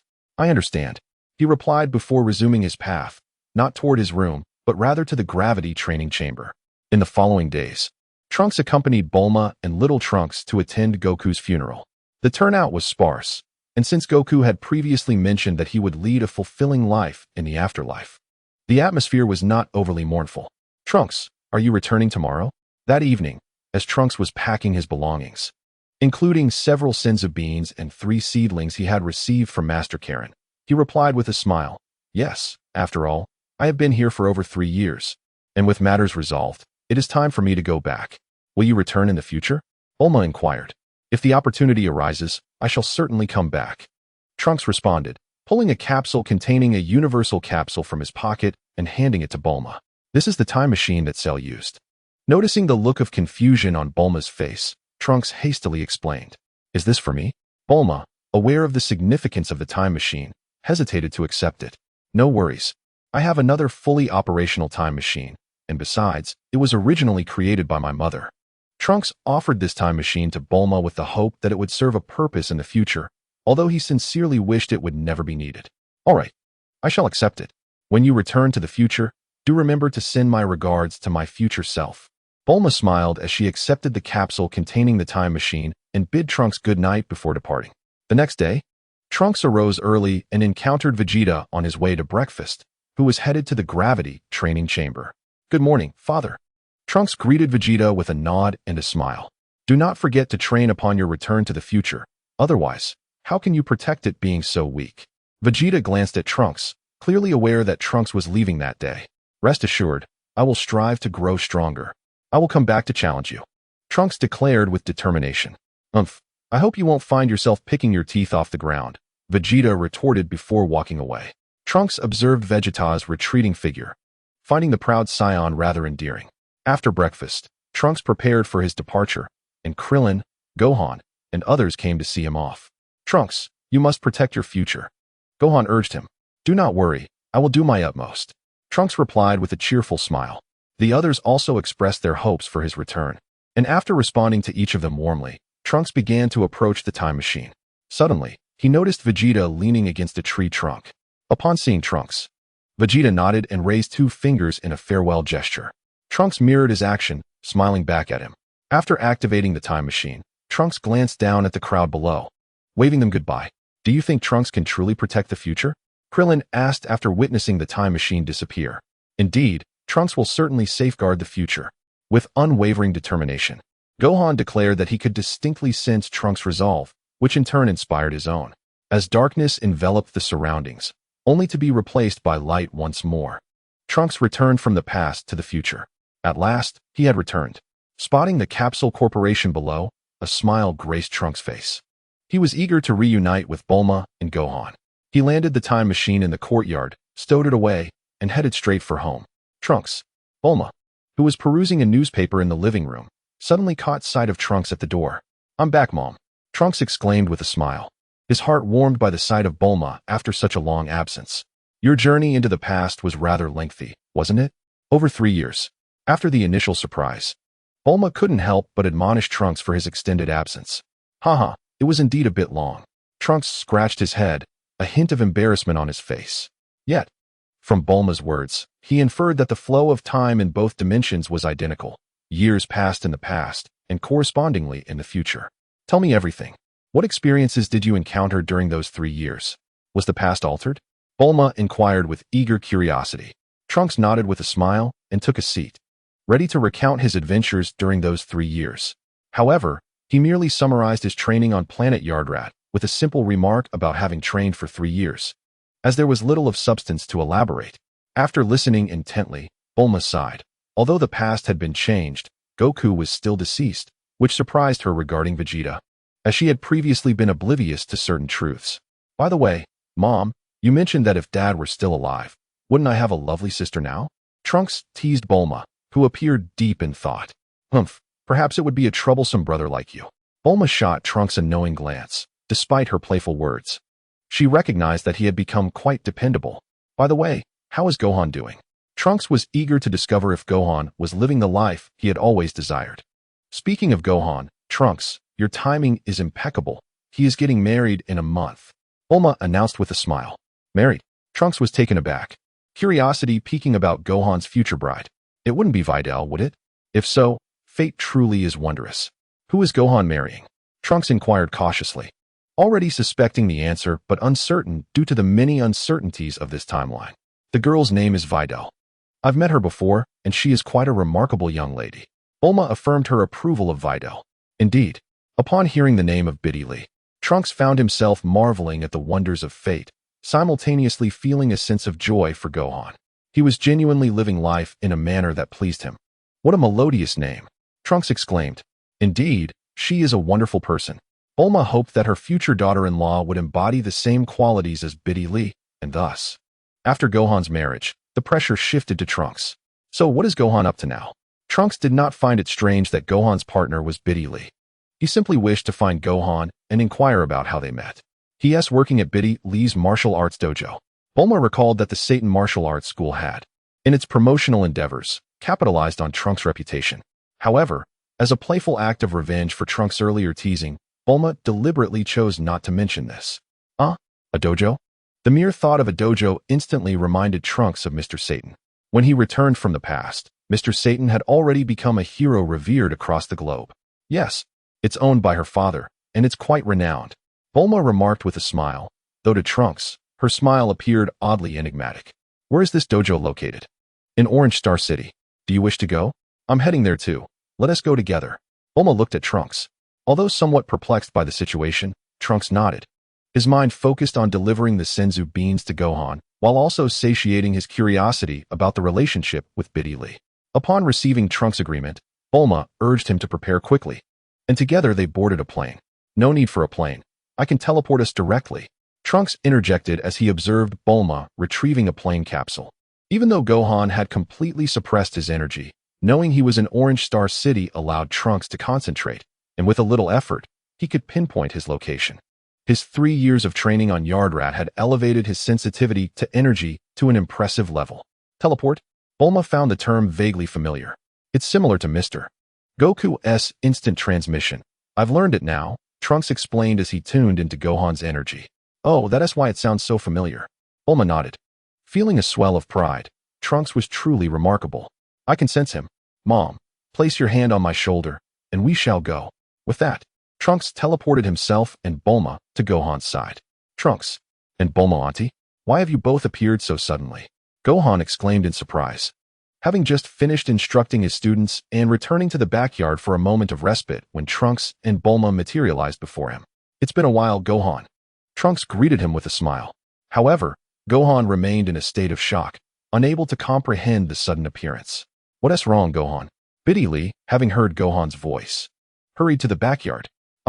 Aunt Bulma, when did you arrive? Due to Trunks being blocked by Gohan, Videl first noticed Bulma. I've just arrived to see you and Gohan. Bulma replied with a smile. Hello, Videl.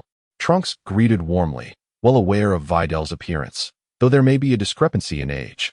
She bore a striking resemblance to her character in the original narrative. Who are you? Videl, momentarily unable to recall the name of the person addressing her, felt a sense of familiarity. Oh, I'm Trunks, a friend of Gohan. Realizing Videl did not recognize him, Trunks promptly introduced himself. Trunks. Upon hearing that name, Videl displayed a look of astonishment akin to Gohan's, though she swiftly covered her mouth. There were students outside, and if they learned Trunks was present, it would undoubtedly cause a commotion. Gohan, upon hearing Videl's voice, regained his focus and began to bombard Trunks with questions. When did you return? How was the past? Has anything changed? How did you both get here? In response to Gohan's inquiries, Trunks answered each one. I just returned recently. The past was good, and we won't have to endure the despair we previously faced. Mom and I arrived via instant transmission. Trunks did not shy away from Videl's presence, as they were all allies, and sharing this information was of no consequence. Gohan understood, but Videl appeared utterly bewildered, evidently struggling with the disparity in their levels of understanding. Let's not stand here. Come inside and sit down, Videl suggested, noticing Gohan was still lost in thought, and swiftly ushered Bulma and Trunks into a guest room. All right.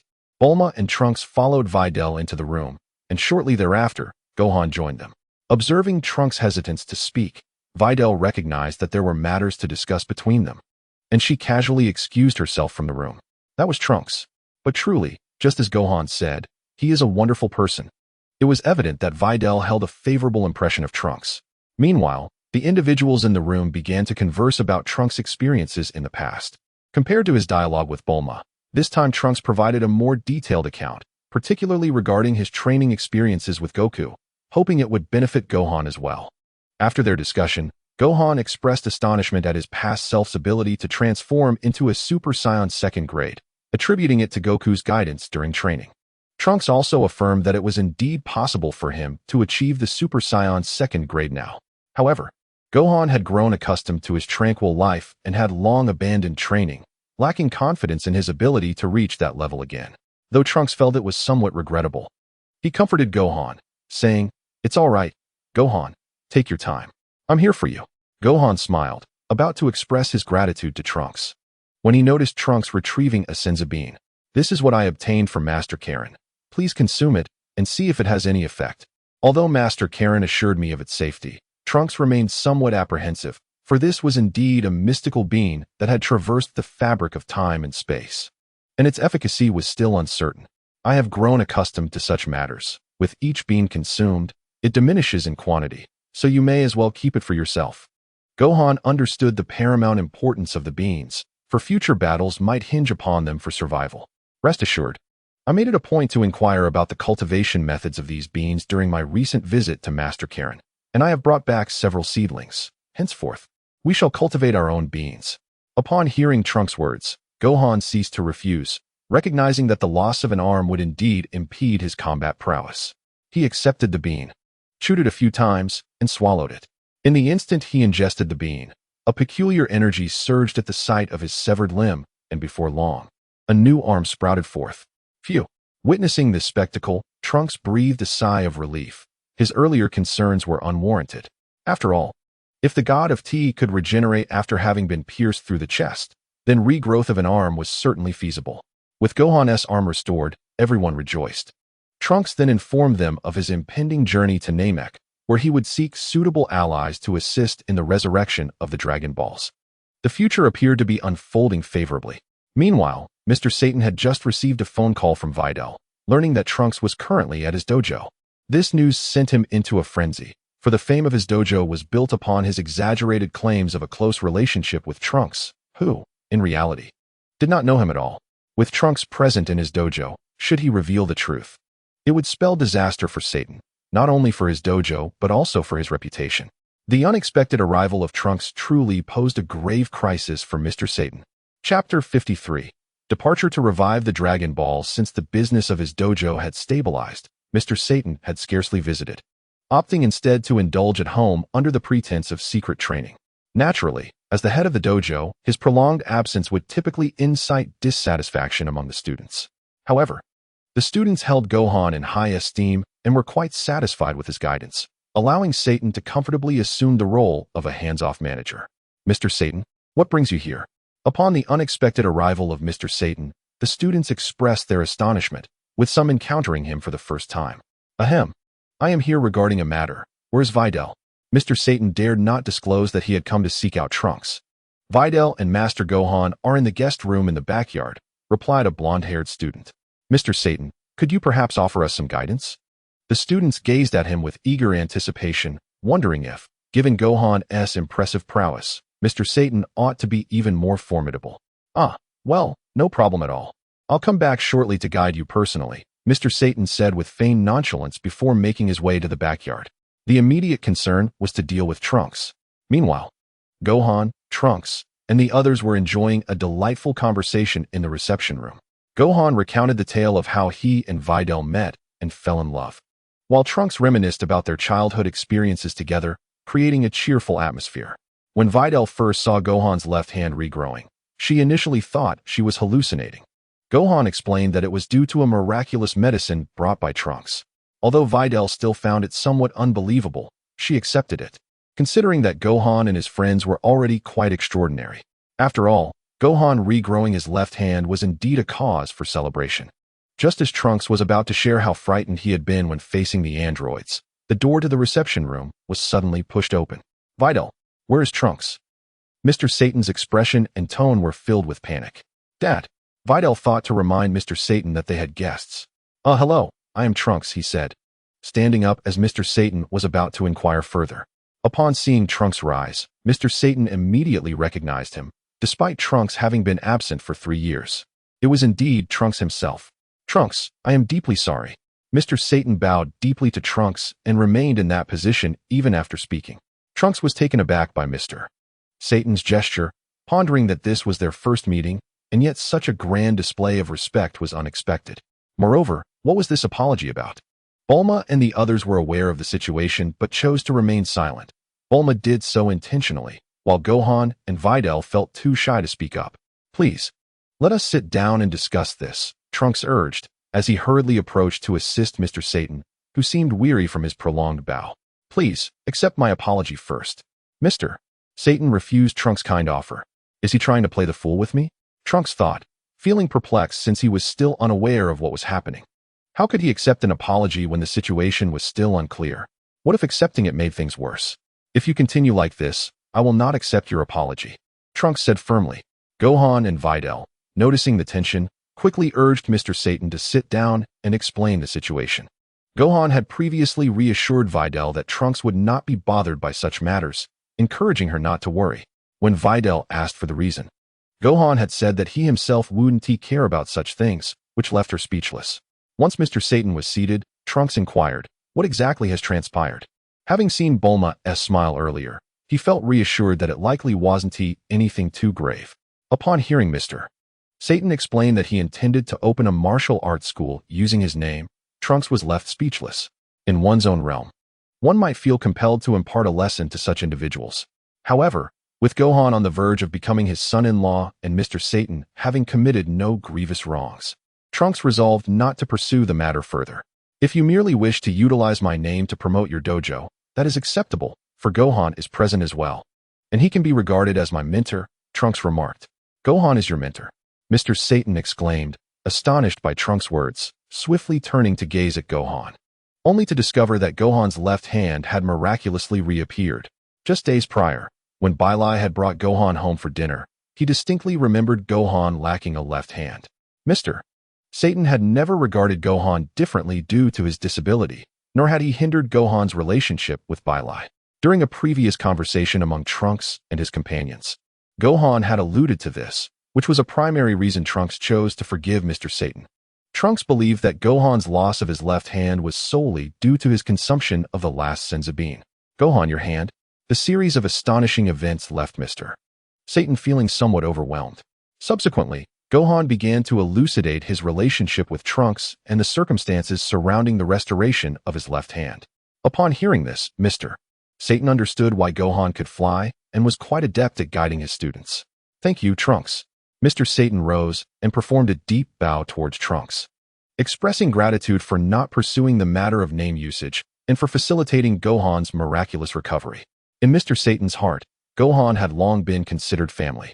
There is no need for such formality. We are all essentially kin now, Trunks replied, waving his hand dismissively. May I request a favor from you, Mr. Satan? Upon hearing Trunks refer to them as kin, rubbed his hands together, a broad smile illuminating his face as he looked at Trunks. Before long, Trunks, bearing a serious expression, arrived at the dojo, where the students, upon witnessing the real Trunks, became exceedingly excited. Shortly thereafter, local media reporters also arrived. Observing the camera-bearing journalists and the articulate Mr. Satan, Trunks could not help but admire Mr. Satan's acumen in such matters. Nevertheless, his agreement to assist Mr. Satan in promoting Gohan's recovery was also to preempt any rumors regarding Gohan's sudden restoration of his left hand after 3 years. Gohan merely wished to lead a normal life. During his explanation, Trunks stated that it was Mr. Satan who had specifically requested this, thus encouraging the public to seek out Mr. Satan. Once these matters were settled, night had fallen. Trunks graciously declined Mr. Satan's invitation, opting to return home with Bulma, utterly exhausted. He felt that the intensity of his previous training sessions with Vegeta paled in comparison to the fatigue incurred while managing the media. Before departing, Trunks also informed Gohan that he would soon locate the Namekian capable of resurrecting the Dragon Balls and assured him that he would not miss the wedding. Trunks, will you be in any danger on Namek this time? Bulma inquired, reminiscing about her own experiences on that planet, a nostalgic glimmer appearing in her eyes. Don't worry, Mom. I've been to Namek with Mr. Goku before. There won't be any peril, Trunks reassured her with a smile, confident that he had memorized the essence of the Namekians and could arrive in an instant. Moreover, he had already decided whom to bring back. That is good to hear. Bulma nodded, ceasing further questions, knowing that Trunks had undergone many trials and had become quite dependable. The following day, Trunks did not rise early but instead woke up naturally. After finishing his meal, he prepared to set off. Standing in the courtyard, he concentrated, seeking the presence of the Namekians. Why does it feel a bit faint? Before long, he sensed the essence of the Namekians, though it felt somewhat different from his recollections, mingled with other unfamiliar energies. Could it be from Cyril? Regardless, he decided to proceed without hesitation. activating his instant transmission and vanishing from the spot. Note: Cyril is a planet that appears in the Granola arc of Dragon Ball Super, home to some Namekians as well. Chapter 54.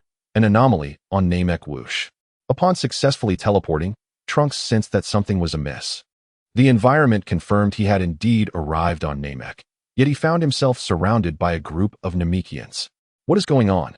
Bewildered, Trunks noticed the Namekians encircling him. Their backs turned, and an injured Namekian lying at his feet. Who are you? Just as Trunks sought to comprehend the situation, the Namekians surrounding him turned to confront him. Are you an accomplice of these people? How did you get here? Trunks was about to respond when he was interrupted by their inquiries.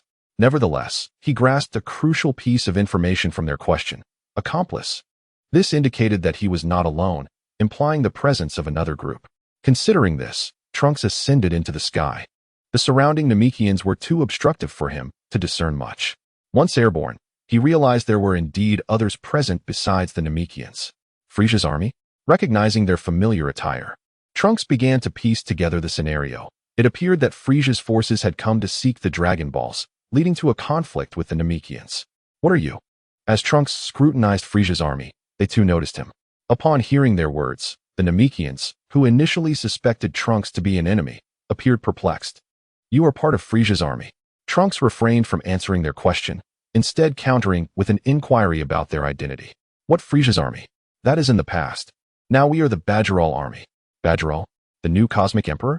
Trunks felt overwhelmed by the influx of information. Indeed, the uncertainties of this future timeline were vast. Hey, who exactly are you? The speaker who had just spoken opened his mouth once more, revealing himself to be the leader of this group. Who I am is of little consequence. I have some inquiries I'd like to make.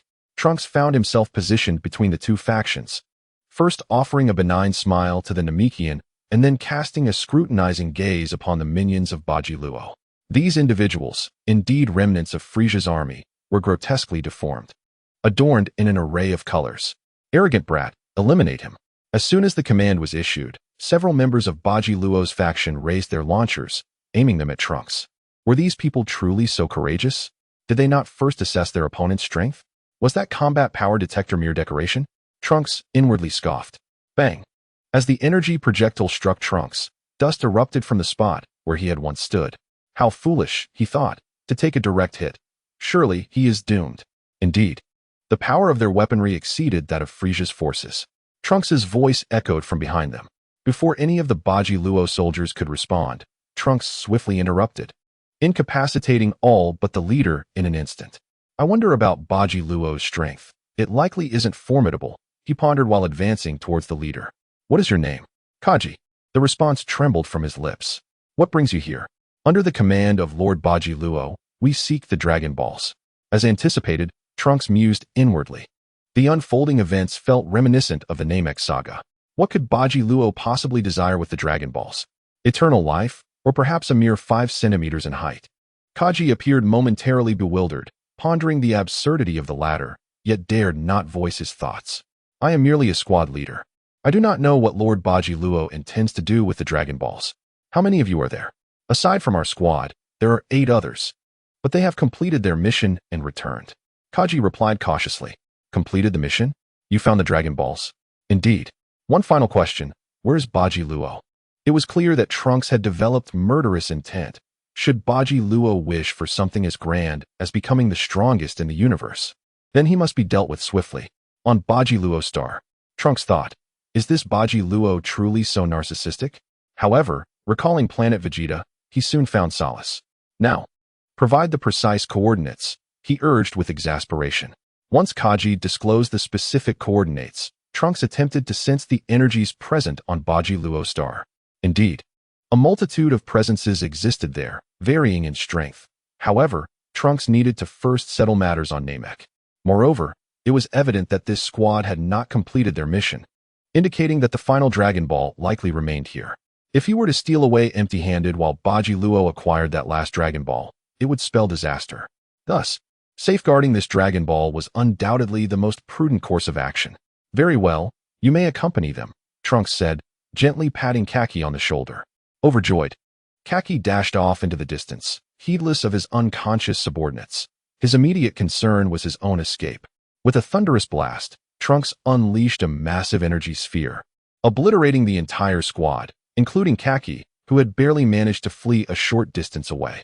My notion of leave may differ from yours, Trunks remarked, turning his attention toward the group of Namekians who had been observing the spectacle in awe, marveling at the strength of this human. It was noteworthy that even the battle-hardened Namekians from their tribe had been defeated, particularly the one who had been encircled and injured moments ago. Do not be alarmed. I am not a member of the Bajiro Corps.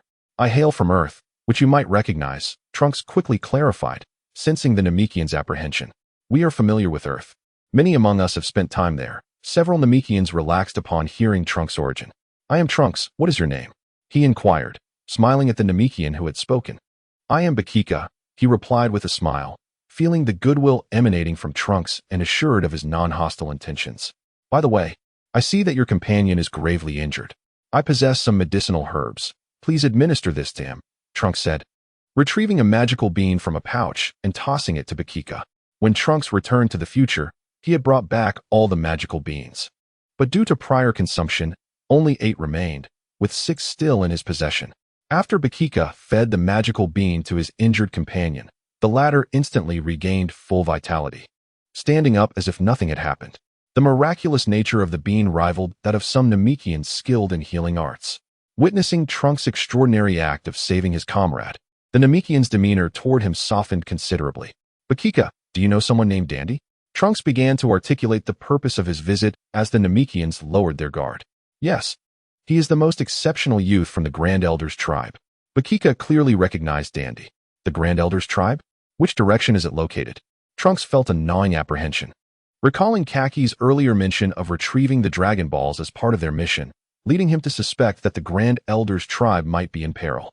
To the east, Bakika pointed in that direction. Trunks closed his eyes to sense the surrounding energy, but found nothing. Chapter 55. The Rescue of the Namekians in Truth. Trunks sensed no energy emanating from anywhere on Namek. Bakika, are the Dragon Balls still intact? Trunks asked solemnly. Bakika nodded. We have safeguarded the Dragon Balls well, preventing those nefarious individuals from discovering them. Might I request that you personally verify their safety?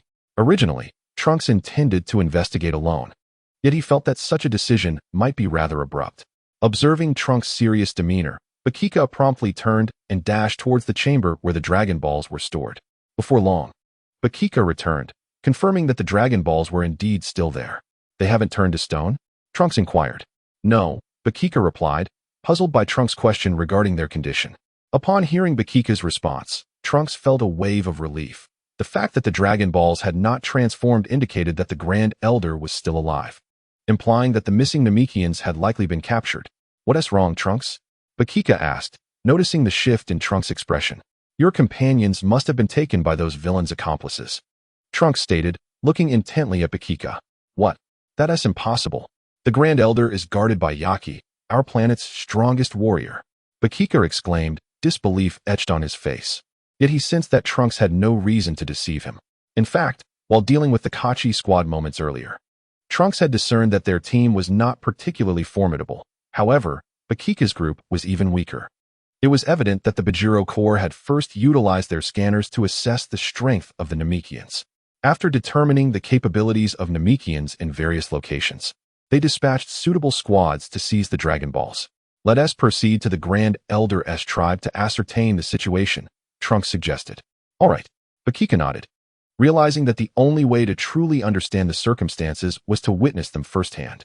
Before we depart, I recommend you instruct your companions to take shelter elsewhere, and you should bring the Dragon Balls along, to prevent the Bajiro Corps from returning to seize them.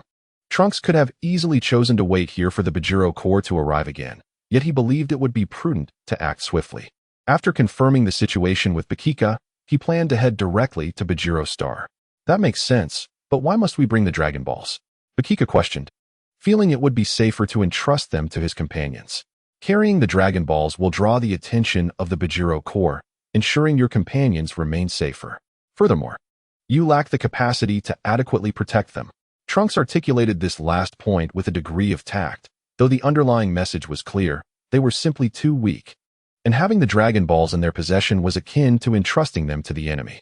After Trunks' words, Bakika fell silent, acutely aware that given the current circumstances, They were incapable of safeguarding the Dragon Balls. He had overheard the conversation between Kachi and Trunks, wherein it was revealed that the Dragon Balls of other tribes had been stolen, illustrating the formidable strength of their adversaries. Very well, wait here for a moment, Bakika said before seeking out the elder of their tribe to explain the situation. Bakika, I should accompany that young man. The recently injured warrior of the Namekian race interjected upon hearing Bakika's intent to join Trunks. No, Mano, I shall go with him. You stay behind to protect everyone.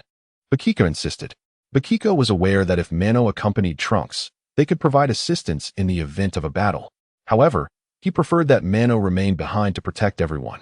Moreover, in Bakika's view, carrying the Dragon Balls would inevitably make them targets for the Bajuro Legion, rendering the situation perilous. Thus, he was unwilling to risk his kin. Ultimately, after Bakika's insistence, everyone agreed that he and Trunks would embark on the journey together. Let us set forth.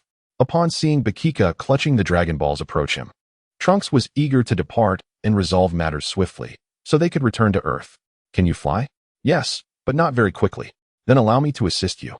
Without hesitation, Trunks grasped Bakika's collar and lifted him into the air. As Trunks unleashed his energy, they promptly vanished from the sight of the onlookers.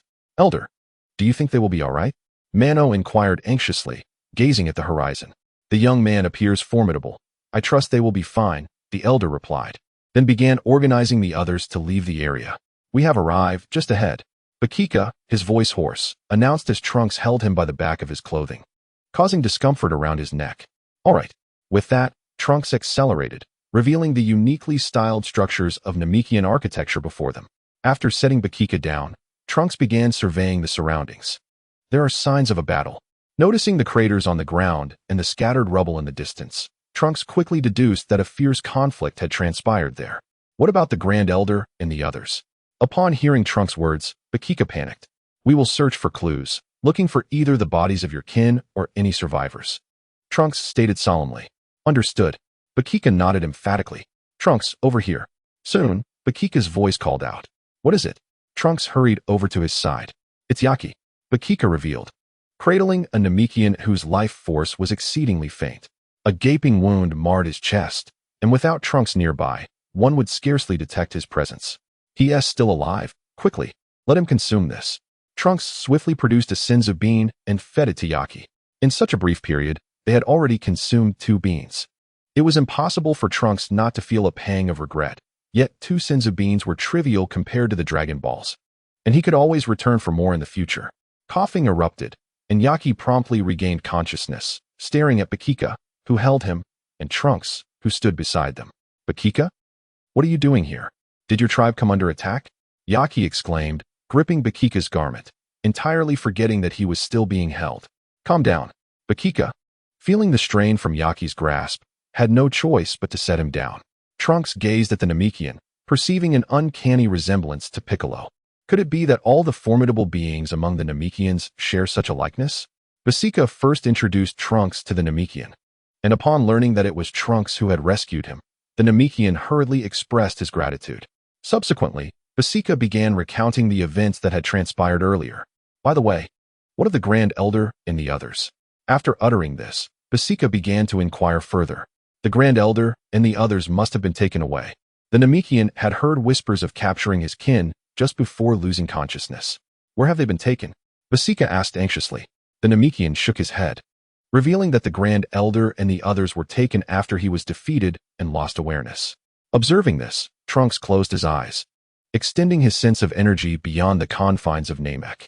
The 2 bystanders remained silent, having discerned the formidable strength of the youth through Bakika's narration. Suddenly, with no forewarning, Trunks vanished before their eyes, leaving them in stunned silence. Bakika was less surprised, having witnessed Trunks' sudden appearances before. Trunks had activated his instant transmission upon sensing multiple energies beyond the atmosphere of Namek, which he surmised belonged to the flagship of the Bajuro Corps. It seems my assumptions were correct. Trunks had indeed materialized aboard a spaceship. Who are you? As Trunks was still attempting to locate the captured Namekians, the surrounding soldiers recognized the unexpected intruder and questioned him. Can we not employ a bit of variety in our language? Trunks internally lamented. Not wishing to squander time with these foot soldiers, Trunks amplified his energy, swiftly dispatching the nearby minions. If only I had come armed with a great sword. This would have been expedited, he mused as he advanced, having sensed the presence of Namekians ahead. Chapter 56. The Conspiracy of Bajiro. As Trunks searched the spaceship for the captured Namekians, Basika and the Namekian began discussing the day's events. Is your opponent particularly strong? Basika, grappling with the reality of the strongest warrior among the Namekians being defeated, found it hard to accept. Not exceptionally strong, but they possess a rather peculiar technique. The Namekian recalled the battle with the Bajiro Corps. A peculiar technique? Indeed, that strange ability rendered me immobile and robbed me of my strength. Reflecting on the encounter, a sense of frustration welled within him as he lamented being bested before he could unleash his true power. This is bad. Trunks must be seeking those fiends. If he falls into their trap, it would spell disaster. Basika's voice was laced with anxiety. I hope he remains safe. The Namekian echoed the sentiment. Yet they found themselves powerless in the current situation. The scene shifts back to the moment when Trunks had just vanquished the Kachii squad outside the Namekian planet. Within the headquarters spaceship of the Bujiro Legion. What could the Kachii squad be doing? Why have they not returned for such an extended period? A humanoid being with purple skin and twin horns sat in the central seat of the control room, casting an irritated glance at a shark-like creature with fins on its back. Lord Kuro, please calm your anger. I have already dispatched someone to contact them. The shark creature spoke, its voice laced with trepidation. Hasten their return. If we delay Lord Bajiro's plans, we shall all face dire consequences. Kuro's tone betrayed a hint of fear at the mention of punishment. The shark creature trembled involuntarily at the very name of Bajiro. Not good. Lord Kuro, the life signs of the Kachii squad have suddenly vanished. A soldier rushed in, panic evident in his demeanor. Useless fools, Kuro muttered under his breath. Recalling how they had already conducted reconnaissance and assigned the weakest tribe to the Kachii squad, only to have them fail. What shall we do next, Lord Kuro? The shark creature, eager to avoid Bujiro's wrath, promptly inquired about a solution. First, send the Dragon Balls we have gathered and the captured Namekian to Bujiro Star. Kuro stated solemnly. Then prepare to take a few men to Namek. Understood. The shark creature bowed and exited the control room, confident in completing the task. He recalled that the strongest tribe had been his to face, believing the Namekians to be rather unremarkable, especially the tribe deemed the weakest. However, as the shark creature prepared to lead his team, he unexpectedly encountered Trunks, and before he could even employ his skills, he was swiftly defeated. This is the place, Trunks declared, sensing the presence of the Namekians beyond the hatch. Don't move. Just as Trunks intended to forcefully breach the door, a multitude of soldiers arrived, aiming their launchers at him. As Trunks contemplated dispatching these soldiers, a voice filled with fury echoed, "Who are you to dare slay my subordinates?" The speaker was Kuro, who, upon learning that the shark creature had been killed by this human, was more astonished than enraged. The shark had once undergone training under Lord Bajiro. Oh, so you are their leader, Bajiro? Trunks remarked with a smile at the horned, purple-skinned creature before him. I am Kuro, captain of the 6th Fleet of the Bujiro Legion. How delightful, Trunks replied with a tone of regret, for he had initially thought he was addressing Bajiro himself, which would have simplified matters. Upon hearing Trunks' words, Kuro assumed he was being underestimated. What does Bajiro desire with the Dragon Balls? Trunks wasted no time and directly posed his question. Do you think I would divulge that information? Kuro chuckled slightly, finding the audacity of the young warrior amusing. You may not wish to speak now, but soon enough, you will. Trunks bore a meaningful smile, and in the next moment, he vanished from Kuro's sight. Just as Kuro was about to speak, a series of thuds echoed in his ears, followed by his subordinates collapsing one after another, losing consciousness. Now can we talk? Trunks' voice emerged from behind Kuro. Sensing Trunks' murderous intent, Kuro could not help but shiver. Lord Bajiro must be collecting the Dragon Balls to resurrect someone, he replied while contemplating how to counteract the situation. Despite the terror Trunks' strength instilled in him, he had his own trump cards. Is it to resurrect Frieza? Trunks mused, finding this improbable. Given that the Legion's name had changed, yet he could think of no one else. I cannot say, Kuro shook his head. What about the Dragon Balls you gathered? They have already been sent to Bajiro Star, Kuro answered candidly, hoping Trunks would head there, ensuring Bajiro would eliminate him. Quite efficient, Trunks muttered before commanding Kuro. Open the door. Obediently, Kuro opened the door, revealing approximately 20 Namekians confined within the cabin. Where are the others? Trunks pondered, sensing the number was amiss. They were relocated along with the Dragon Balls. What does Bajiro want with these Namekians? I cannot say, Crow replied, rubbing his hands, feigning innocence while actually concealing a powerful move. As Trunks approached the Namekians to inquire about their circumstances, Crow suddenly directed both hands toward him. A faint glimmer of light emanating from his palms, enveloping Trunks. Trunks felt his movements restricted, and the energy within him began to wane. How does it feel? Crow cackled, relishing the effectiveness of his technique. Not great, Trunks retorted, unleashing a surge of energy that repelled the light entirely. I had hoped to keep you around to lead me to Bajiro, but seeing your insincerity, I think not.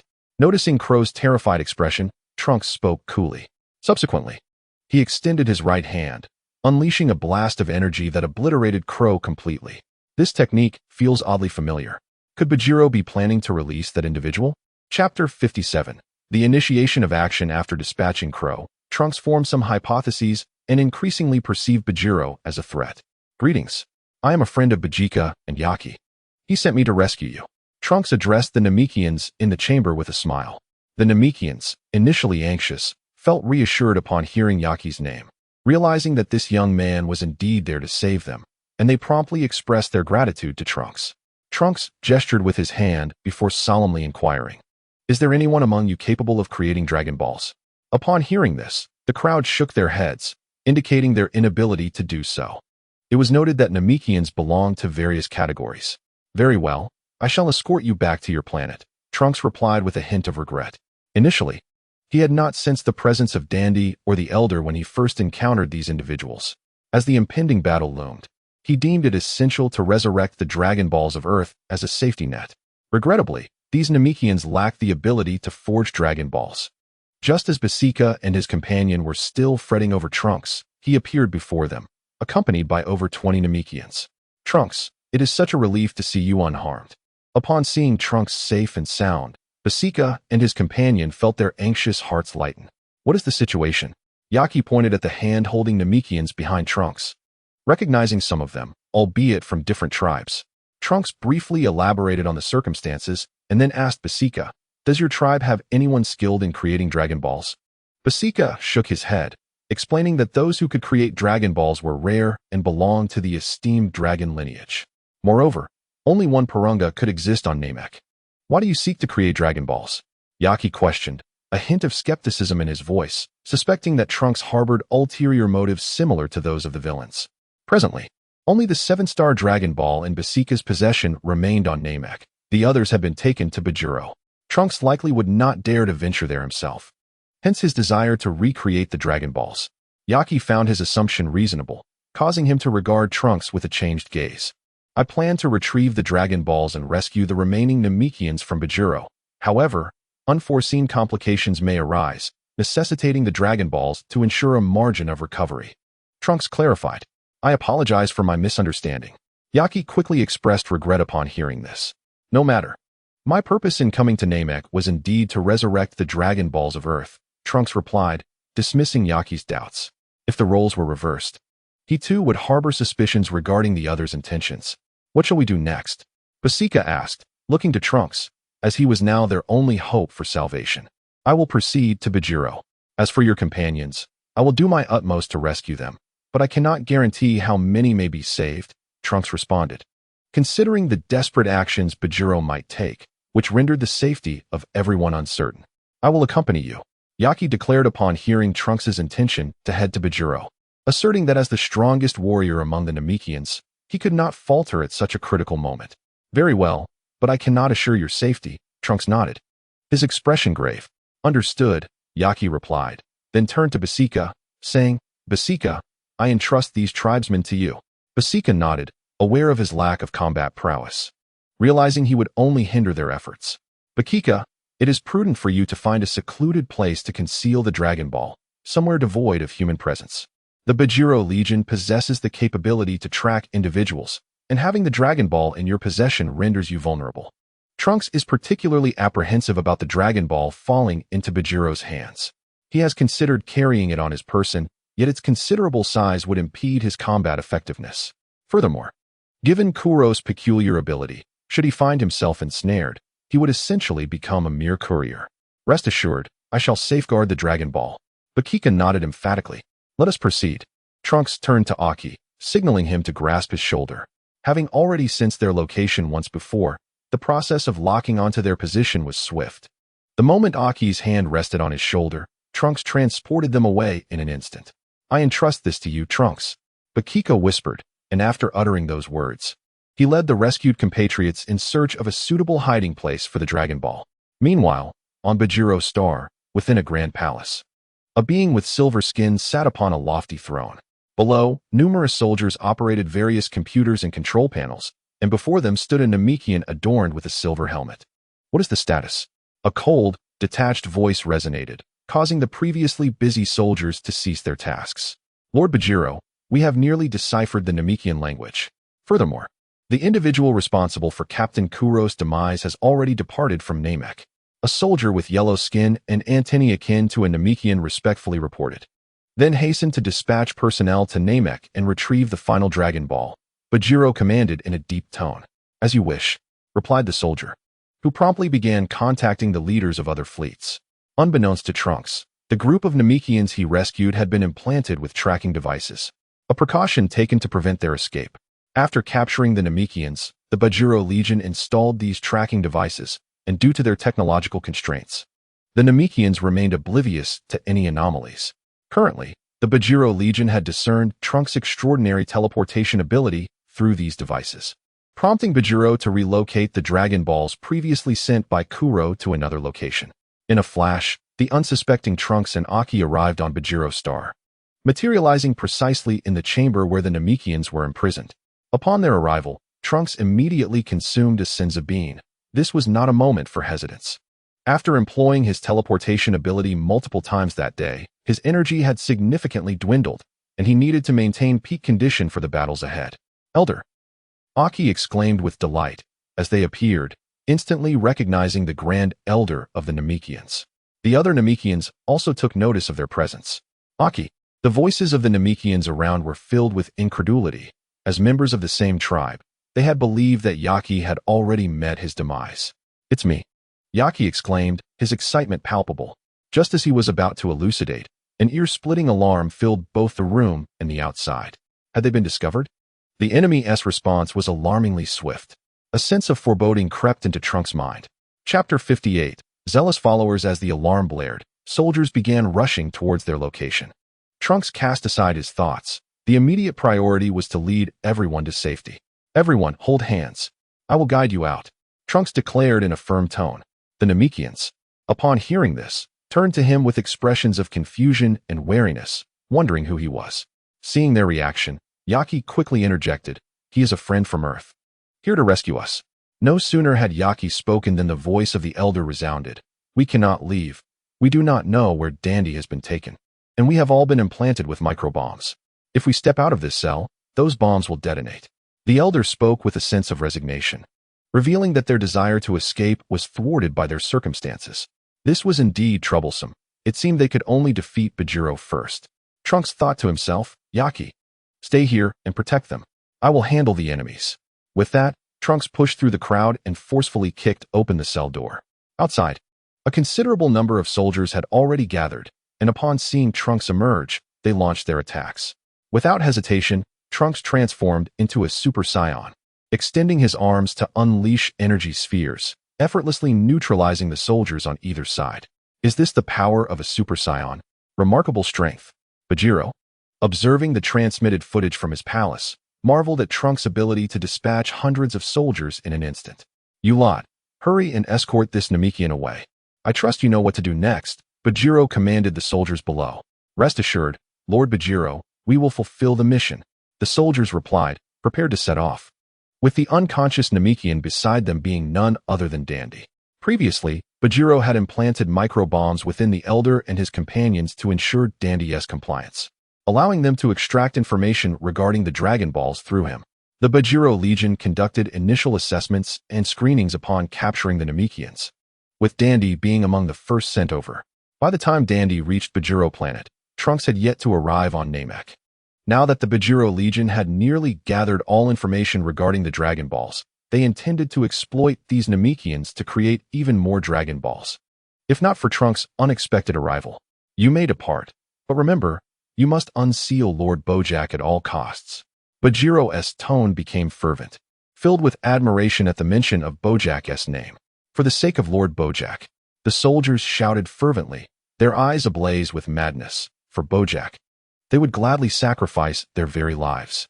After uttering these words, they departed the palace with Dandy, intending to stealthily board a spaceship while other soldiers diverted Trunks' attention. Next, I shall utilize the techniques bestowed upon me by Lord Bojack to entertain you properly, Super Saiyan. Bajiro glanced at the image of Trunks wreaking havoc, a cruel smile gracing his lips. Meanwhile, Trunks relentlessly approached the palace, effortlessly cutting through the onslaught of soldiers and various spacecraft, as if traversing an uninhabited realm. Enough of this, Trunks declared, as four figures suddenly emerged before him, the captains of Bajiro's 1st through 4th fleets. Where is Bajiro? Has he fled? Trunks inquired, sensing Bajiro's presence still within the palace. Humph, there's no need for Lord Bajiro to intervene. We can handle you ourselves. One captain retorted. Such fodder love to boast, Trunks replied, charging toward the four. In response, the captains extended their hands toward Trunks, weaving ethereal beams of light into a net that ensnared him entirely. They believed Trunks would succumb to their trap, rendered immobile and at their mercy, and their faces lit with smug satisfaction. Yet, to their astonishment, Trunks surged forward unabated, as if untouched by their light. Their expressions froze, grappling with the bewilderment of how this mere human could defy their bindings. These imbeciles, Bajiro muttered from his throne, witnessing the effortless slaughter of the four captains. After cursing them, he turned his gaze back to Trunks, his expression now grave. Bajiro had once thought that the techniques imparted by Bojack would be sufficient to restrain this Super Saiyan. Yet it had become clear that he had underestimated the power of the Super Saiyan. Despite recognizing that he was no match for Trunks, Bajiro harbored no thoughts of retreat. He would willingly offer his life to break Lord Bojack's seal. In that moment, Bajiro resembled a fervent devotee, a true believer in Bojack. As Trunks dispatched the four captains, he advanced unimpeded to the palace where Bajiro resided. If they were truly Bojack's subordinates, I would have been ensnared just now. Trunks mused as he entered the palace. Detestable Saiyan. Upon spotting Bajiro seated on the throne, Trunks locked eyes with him. This ends now. Hand over the Dragon Balls, Trunks stated coldly. Do you truly believe I would surrender them to you? Bajiro replied, regarding Trunks with an expression of disdain. Then I shall slay you and search for them slowly. With that, Trunks charged at Bajiro, who hastily rose, shedding his cloak and positioning his hands toward Trunks.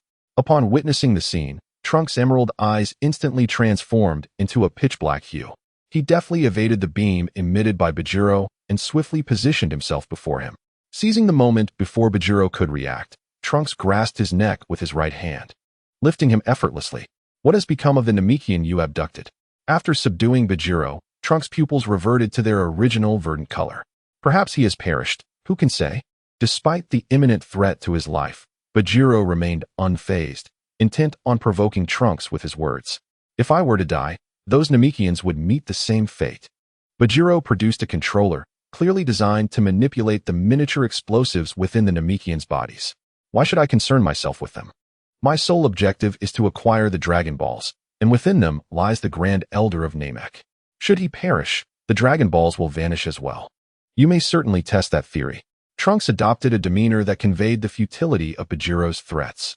Having learned from Dandy about the connection between the Grand Elder and the Dragon Balls, Bajiro was astonished to discover that this Saiyan was equally informed, rendering his threats ineffective. With a sudden motion, Trunks seized Bajiro's hand that clutched the controller, crushing it effortlessly. Since you choose to remain silent, I shall send you on your way. Trunks' tone was laced with lethal intent. If you slay me, Lord Bojack will exact revenge. Bajiro glared menacingly at Trunks. Upon hearing Bajiro's words, Trunks mused inwardly.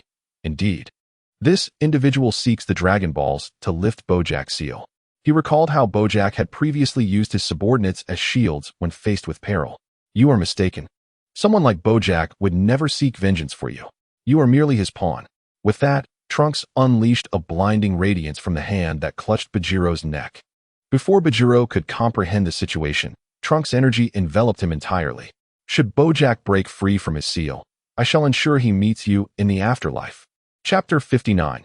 The seal is broken after neutralizing Bajiro. Trunks concentrated his focus on sensing Dandy's energy. However, after a period of time, he still could not detect it. For Trunks, the inability to sense his opponent's energy could indicate several possibilities. They were too distant, their energy was too faint, they were deliberately concealing their presence. Or they were no longer alive. It was highly likely that Dandy had been taken along with the Dragon Balls, and the distance was considerable. While contemplating this, Trunks searched the palace for pertinent clues. After a fruitless search, he left the palace and began his flight towards the Grand Elder's location.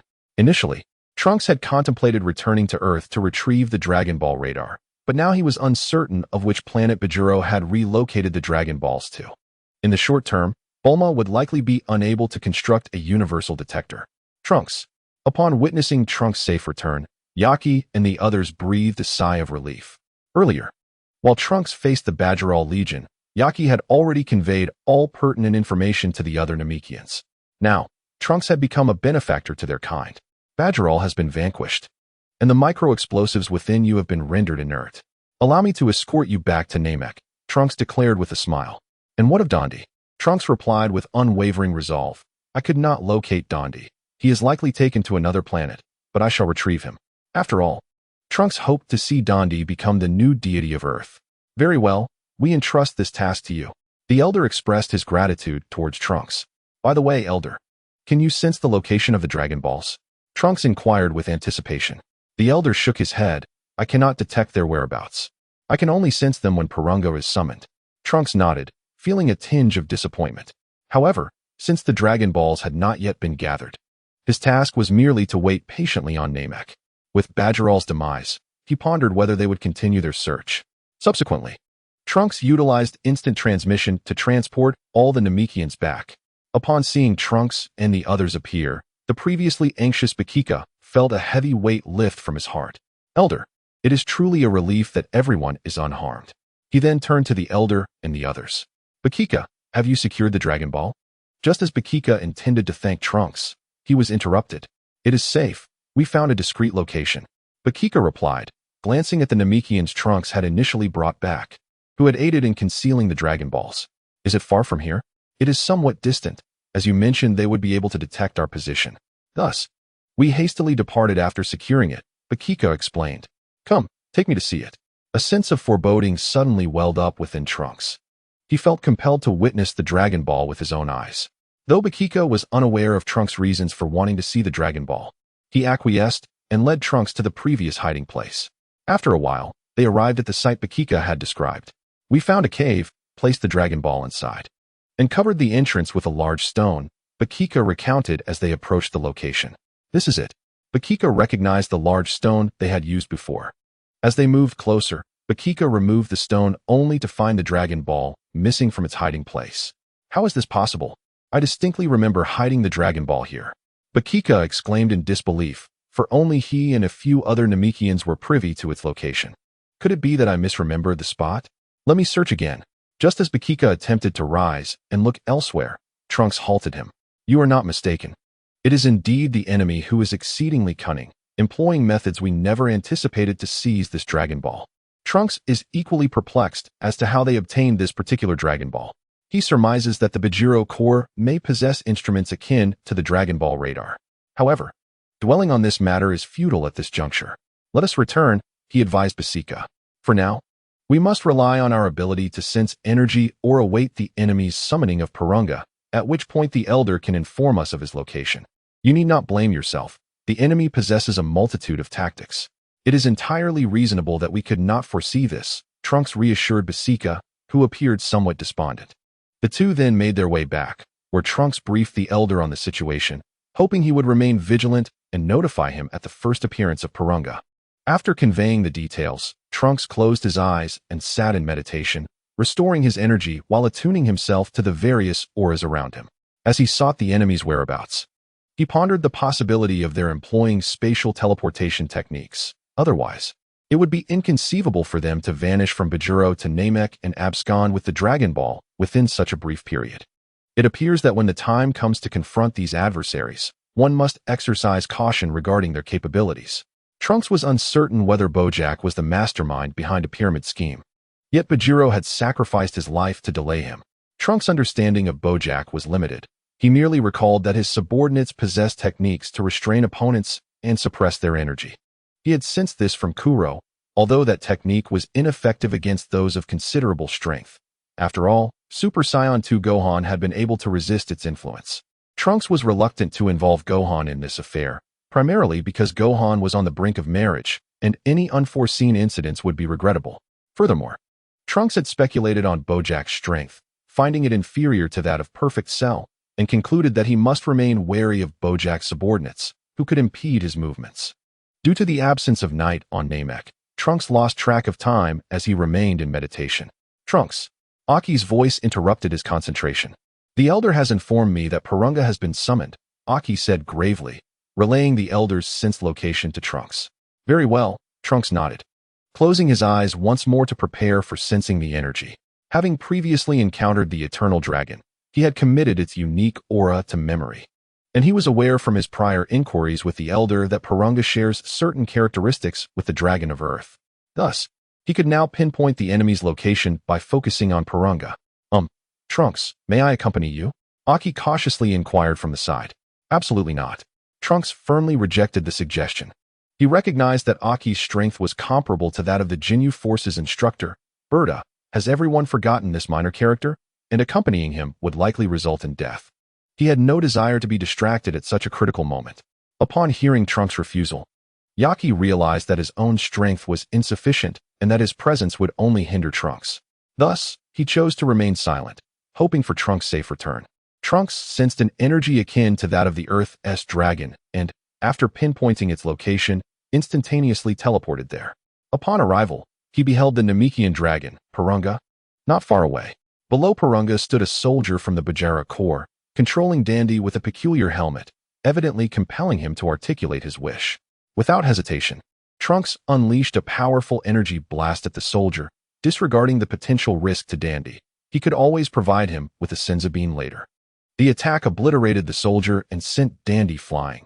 Yet Trunks distinctly observed a glimmer in Porunga's eyes, a clear sign that a wish had been granted, indicating that Bojack's seal had been broken. Was it too late? Sighing, Trunks soared towards Dandy. Along the way, he encountered other soldiers, but unlike before, he no longer felt the need to spare any for questioning. Reaching Dandy, Trunks administered a Senzu bean while contemplating how to enlist Dandy's assistance in sewing more Senzu beans. Upon awakening, Dandy quickly inquired, "Who are you?"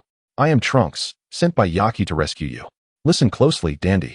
I need you to wish for Porunga to transport me to Bojack's location." Dandy, still disoriented, murmured, "Rescue me? Bojack?" Observing Dandy's bewildered expression, Trunks hoisted him towards Porunga. "State your second wish. If you fail to do so, I shall depart," he urged as they approached the dragon. "Porunga?" Dandy's senses sharpened at the mention of the dragon's name. "Who are you?" He finally noticed that he was being carried by someone. "I am Trunks, a friend of Yaki." Had Trunks not been aware of Dandy's prior state of control, he might have questioned Dandy's mental faculties. "Yaki, where is he?" Dandy's gaze turned wary as he scrutinized Trunks, aware that his thoughts had been accessed, leading him to suspect that Trunks might be deceiving him. "He is on Namek." Trunks replied, somewhat exasperated. "You were so innocent in the past, yet now you have become so suspicious. I don't believe you." Dandy clearly recalled that Yaki had been killed during their capture. Observing Dandy's expression, Trunks felt a surge of frustration. He regretted not having brought Yaki along. "Do you realize what wish you just made? You have released a most malevolent being. It is possible that this entity has already journeyed to Namek and slaughtered your kin." Trunks spoke, a blend of truth and pretense in his tone. "Hey, Porunga, what was the first wish just now?" Trunks inquired directly, noting Dandy's hesitant demeanor. "To lift the seal on Bojack," Porunga replied willingly. "Now you know?" Trunks glanced at Dandy. "Porunga, who is this Bojack?" Trunks nearly choked on his words at Dandy's question, clearly still unconvinced. After Dandy finished his inquiry, Porunga began to provide an introduction akin to a Wikipedia entry, but due to Bojack's prolonged confinement, the explanation was brief. Upon hearing Porunga's description, Dandy began to believe Trunks' words while grappling with deep remorse. There's no time for self-reproach now. Bojack has just emerged from his seal, and his strength is surely not at its former peak, so you must urgently wish for Porunga to send me there. What if you can't defeat him? There are no ifs. Trunks asserted with unwavering conviction. All right. Dandy nodded gravely, and then turned to Purunga to make his wish. What was your name again? Trunks. Ah, understood. After learning the name, Dandy articulated his wish. Purunga, please transport Trunks to Bojack's location. Certainly, Purunga confirmed the wish could be granted. Dandy then began to recite the Namekian language. Observing this, Trunks felt the words resembled both French and Russian at times, realizing that in this moment, not only were their joys and sorrows disconnected, but their languages too. Once Dandy concluded his incantation, Trunks suddenly sensed a peculiar energy enveloping him, and the scenery around him transformed. He found himself on a desolate planet, with only crimson sand and rocks in sight, devoid of any vegetation, under a dark red sky. Nearby lay a ruin, and Bojack was amidst the debris. As Trunks spotted Bojack, he noticed him as well. Kid, who are you? Bojack regarded Trunks with keen interest. Super Saiyan. Trunks replied casually. After speaking, he scanned his surroundings, but found none of Bojack's 3 henchmen. Your attitude irks me. A smile crept across Bojack's lips. What about your subordinates? Trunks was indifferent to Bojack's displeasure. Today, he was determined to eliminate him. Who are you to know all this? Bojack's gaze turned perilous. The wish Purunga had just granted was solely to lift Bojack's seal, without releasing his subordinates. Thus, Bojack was now seeking a way to break the seals on his henchmen. Super Saiyan. With that declaration, Trunks transformed into a Super Saiyan. With Bojack alone, Trunks was not about to let this opportunity slip away. In the climactic battle against Cell, Trunks had already attained the full power state of a Super Saiyan. However, due to the nearly depleted energy within him, he was merely acting on sheer willpower, failing to unleash his full potential. Now, Trunks had achieved complete Super Saiyan power, emboldening him to confront Bojack alone. He reasoned that if he were to falter, he could simply utilize instant transmission to retreat, especially since Bojack's 3 henchmen were absent, making the confrontation considerably simpler. As Trunks unleashed his power, Bojack sneered, remarking on the youth's audacity. Yet, despite his taunts, Bojack sensed Trunks' formidable strength and decided to release his own full power, transforming his formerly orange hair to a striking red. Recognizing Bojack's unleashed energy, Trunks was assured that this newly freed Bojack was indeed weaker than the fully evolved Cell, thus affirming his potential for victory. With newfound confidence, Trunks entered his black-eyed state, his fists enveloped in a faint green aura. He initiated an assault, catching Bojack off guard and sending him flying with a single punch, disrupting Bojack's internal energy. Seizing the moment, Trunks relentlessly pursued Bojack, launching a barrage of attacks. Although Bojack's current power may not rival Cell's, his physicality remained formidable. He absorbed Trunks' strikes until he could regain control over his energy and create distance between them. Feeling the sting of pain coursing through his body, Bojack's fury ignited. Had he not been preoccupied with unsealing his subordinates, he would not have found himself so thoroughly overpowered. However, he realized that reinforcements would soon arrive, and he anticipated reveling in the torment of this young warrior. After their exchange, Trunks discerned that mere physical assaults would not suffice to harm Bojack, who possessed remarkable durability. After a brief contemplation, Trunks launched another attack, but this time Bojack wised up, maintaining distance to avoid another hit. Yet Trunks was relentless. Honing in on Bojack's energy signature, he executed instant transmission to close the gap, delivering a lightning-fast punch that once again sent Bojack reeling. Then, Trunks expended the remainder of his strength to unleash a devastating Masenko, engulfing Bojack in a blinding radiance. Following this powerful onslaught, Trunks reverted to his normal state, hastily consuming a Senzu bean to restore his energy. In the wake of the Masenko, Bojack's presence diminished significantly. It's over, Bojack. Trunks transformed once more into a Super Saiyan. From a distance, Bojack was left in utter disbelief, astonished by the young warrior's seemingly boundless strength. As Trunks charged towards him, Bojack initially intended to muster the last of his strength to form a protective barrier. However, he suddenly sensed the disappearance of the sealing power, indicating that his subordinates were about to emerge. Trunks also detected the sudden presence of 3 new energies, instantly realizing they belonged to Bojack's minions. Yet, he did not hesitate. Instead, he activated his Dark Eye state, accelerating towards Bojack, recognizing this as the opportune moment to eliminate him. Chapter 61. Breaking limits. Just as Trunks was nearing Bojack, shimmering beams of light appeared before him. Understanding their purpose, Trunks swiftly retreated. Oh, Bojack mused, intrigued by Trunks' sudden withdrawal. Did the lad possess knowledge of Peter and the others' techniques? As Trunks steadied himself, he was suddenly taken aback by the sight of rocks levitating behind him, rapidly hurtling towards him. At that moment, Trunks exited his dark eye state, prioritizing the conservation of his energy. In the face of the incoming rubble, Trunks unleashed a surge of power, enveloping himself in a golden aura. Upon contact, the stones disintegrated into dust. Following this exploratory assault, Bojack's subordinates gathered around him, their expressions gleaming with amusement as they regarded Trunks. If you plead for mercy now, I can promise you a swift demise, Bojack declared. Though feeling somewhat weakened, he was bolstered by the presence of his minions. As long as they ensnared Trunks within their barrier, dispatching him would be a trivial task. No need for that, Trunks replied, casting a glance at Bojack's three subordinates. Contemplating his next move.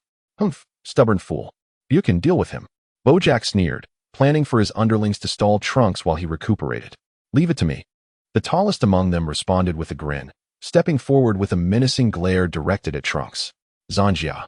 Peter, find an opportunity to ensnare this brat within a barrier, Bojack instructed in a hushed tone, wary of Trunks discerning their scheme. Zanjia and Peter nodded in readiness, awaiting Buchan to create an opening. Realizing he could not defeat Bojack in one strike, Trunks resolved to first neutralize his subordinates. He glanced at Bojack, then focused on Peter, who donned a purple headscarf, deciding to eliminate him first. Among the trio, Peter, as a superpowered warrior, though not particularly formidable, possessed abilities that could significantly disrupt Trunks during combat. Thus, he was the most prudent target. As Buchan charged at him, Trunks deftly evaded the attack, ascending into the air. Is dodging all you can do? Buchan taunted, noting Trunks' superior speed and attempting to provoke him into a direct confrontation. However, how could Trunks pay him any mind? Instead, he turned his gaze towards the three individuals below, Bojack and his companions. With arms outstretched, he executed a rapid series of dazzling movements, culminating in a gesture that formed the shape of a ki blast, with his index finger and thumb meeting together, aimed directly at Bojack and his companions on the ground. Burning Attack, one of Trunks' signature moves, became available to him after the fusion of memories. Boom! A ki blast erupted at the location where Bojack and his companions had once stood. Such a feeble attack posed no threat whatsoever, and the trio effortlessly dodged the strike, mocking Trunks in the process. Observing the three retreating into the air to evade the onslaught, Trunks teleported behind Peter, swiftly placing his right palm against the back of Peter's head. Boom! Before anyone could react, an immense surge of energy exploded from Trunks' palm, enveloping Peter in a brilliant golden light. When the radiance dissipated, Peter's figure had vanished from the sky. This scene is reminiscent of when Trunks obliterated Frieza and, upon returning to the future, decimated Android 18 into oblivion. Peter, Bojack exclaimed in shock at this turn of events. His concern did not lie with the fate of his subordinate, but rather with Trunks, whose combat style was utterly unexpected. Trunks had only utilized the burning attack to separate the trio. Had they remained united, it would have been exceedingly difficult for him to gain the upper hand, and any success would likely result in his own entrapment. Impressive indeed. You managed to eliminate Peter right under my nose. Bojack's tone was devoid of resentment, instead laced with a hint of admiration. What do you say? Care to join us in conquering the universe together? I have no interest in cosmic conquest, Trunks replied coolly, fully aware that Bojack might merely be stalling for time. If you are disinterested in conquest, how about destruction? Bojack's voice dripped with temptation, reminiscent of how he perhaps had once persuaded Bajiro. There's no need to think of stalling any longer. My sole interest now lies in annihilating you. Trunks inhaled deeply, channeling his inner energy. I am sincerely inviting you, Bojack declared, charging towards Trunks with his remaining two subordinates. This time, Bojack intended to personally engage Trunks, creating an opportunity for his allies, ensuring that Trunks could no longer dictate the pace of the battle. In response, Trunks activated his black eye state and popped the Senzu bean into his mouth, realizing that he had only one remaining. Facing the trio's assault, Trunks took the initiative, hoping his speed could allow him to eliminate one of them. Swish! Trunks darted behind the three, poised to strike, only to be interrupted by Bojack, whose strength had partially recovered, thus enabling him to disrupt Trunks' attack. Upon realizing his assault had been thwarted, Trunks quickly retreated, now needing to be cautious of Zanjia and Bujin's barrier techniques. Humph. As Trunks retreated, Bojack responded by continuously manifesting energy spheres to bombard him. Although Trunks, utilizing the speed enhancement of his black-eyed state, evaded these attacks, his retreat was nonetheless disrupted. Alarmed by the sudden appearance of light before him, Trunks hastily attempted to evade using instant transmission, but it was too late. Beams of light had already enveloped him from behind. In that instant of being ensnared by the light, Trunks felt his movements severely hindered, his energy unable to circulate, and he soon reverted to his normal state. Stop struggling. The more you resist, the faster your power will dissipate, Bojack remarked with feigned concern as he observed Trunks' futile attempts to break free. Regrettably for Bojack, he mused that if Peter were present, the potency of this barrier technique would be significantly enhanced, and it wouldn't be long before Trunks was utterly exhausted. Hey kid, do you possess a method for instant recovery of your strength? Bojack, having expended considerable energy, sought to quickly regain his power.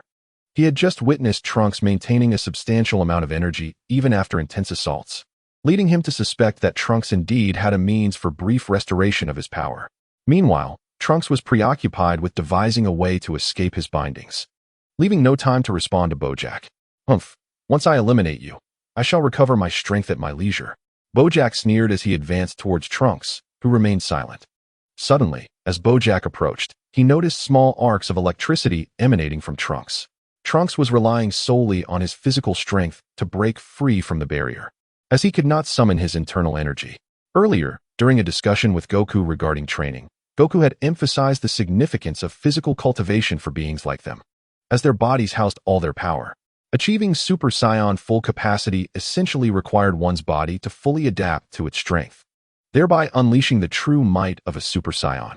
If one's body could not accommodate its own strength, it would merely transform into a muscular form. Now, thanks to his previous training and his current endeavor to utilize his physicality to escape, Trunks gradually transcended the limits of his body. As the electric arcs around Trunks intensified, the barrier's grip imposed by Bojack and his lackeys began to wane. Observing this, Bojack immediately conjured an energy sphere, disregarding the safety of his two subordinates. However, before Bojack could complete his energy gathering, Trunks swallowed the senzu bean he had been holding in his mouth, unleashing a furious roar as his muscles swelled, freeing him from his constraints. Subsequently, in his inflated muscular form, Trunks transformed into a Super Saiyan, appearing as if he had assumed the most cumbersome state of Super Saiyan. Yet, almost immediately, silver arcs of electricity began to manifest around his body. These arcs flickered on and off, and in no time, Trunks transitioned from his muscular form back to his normal state.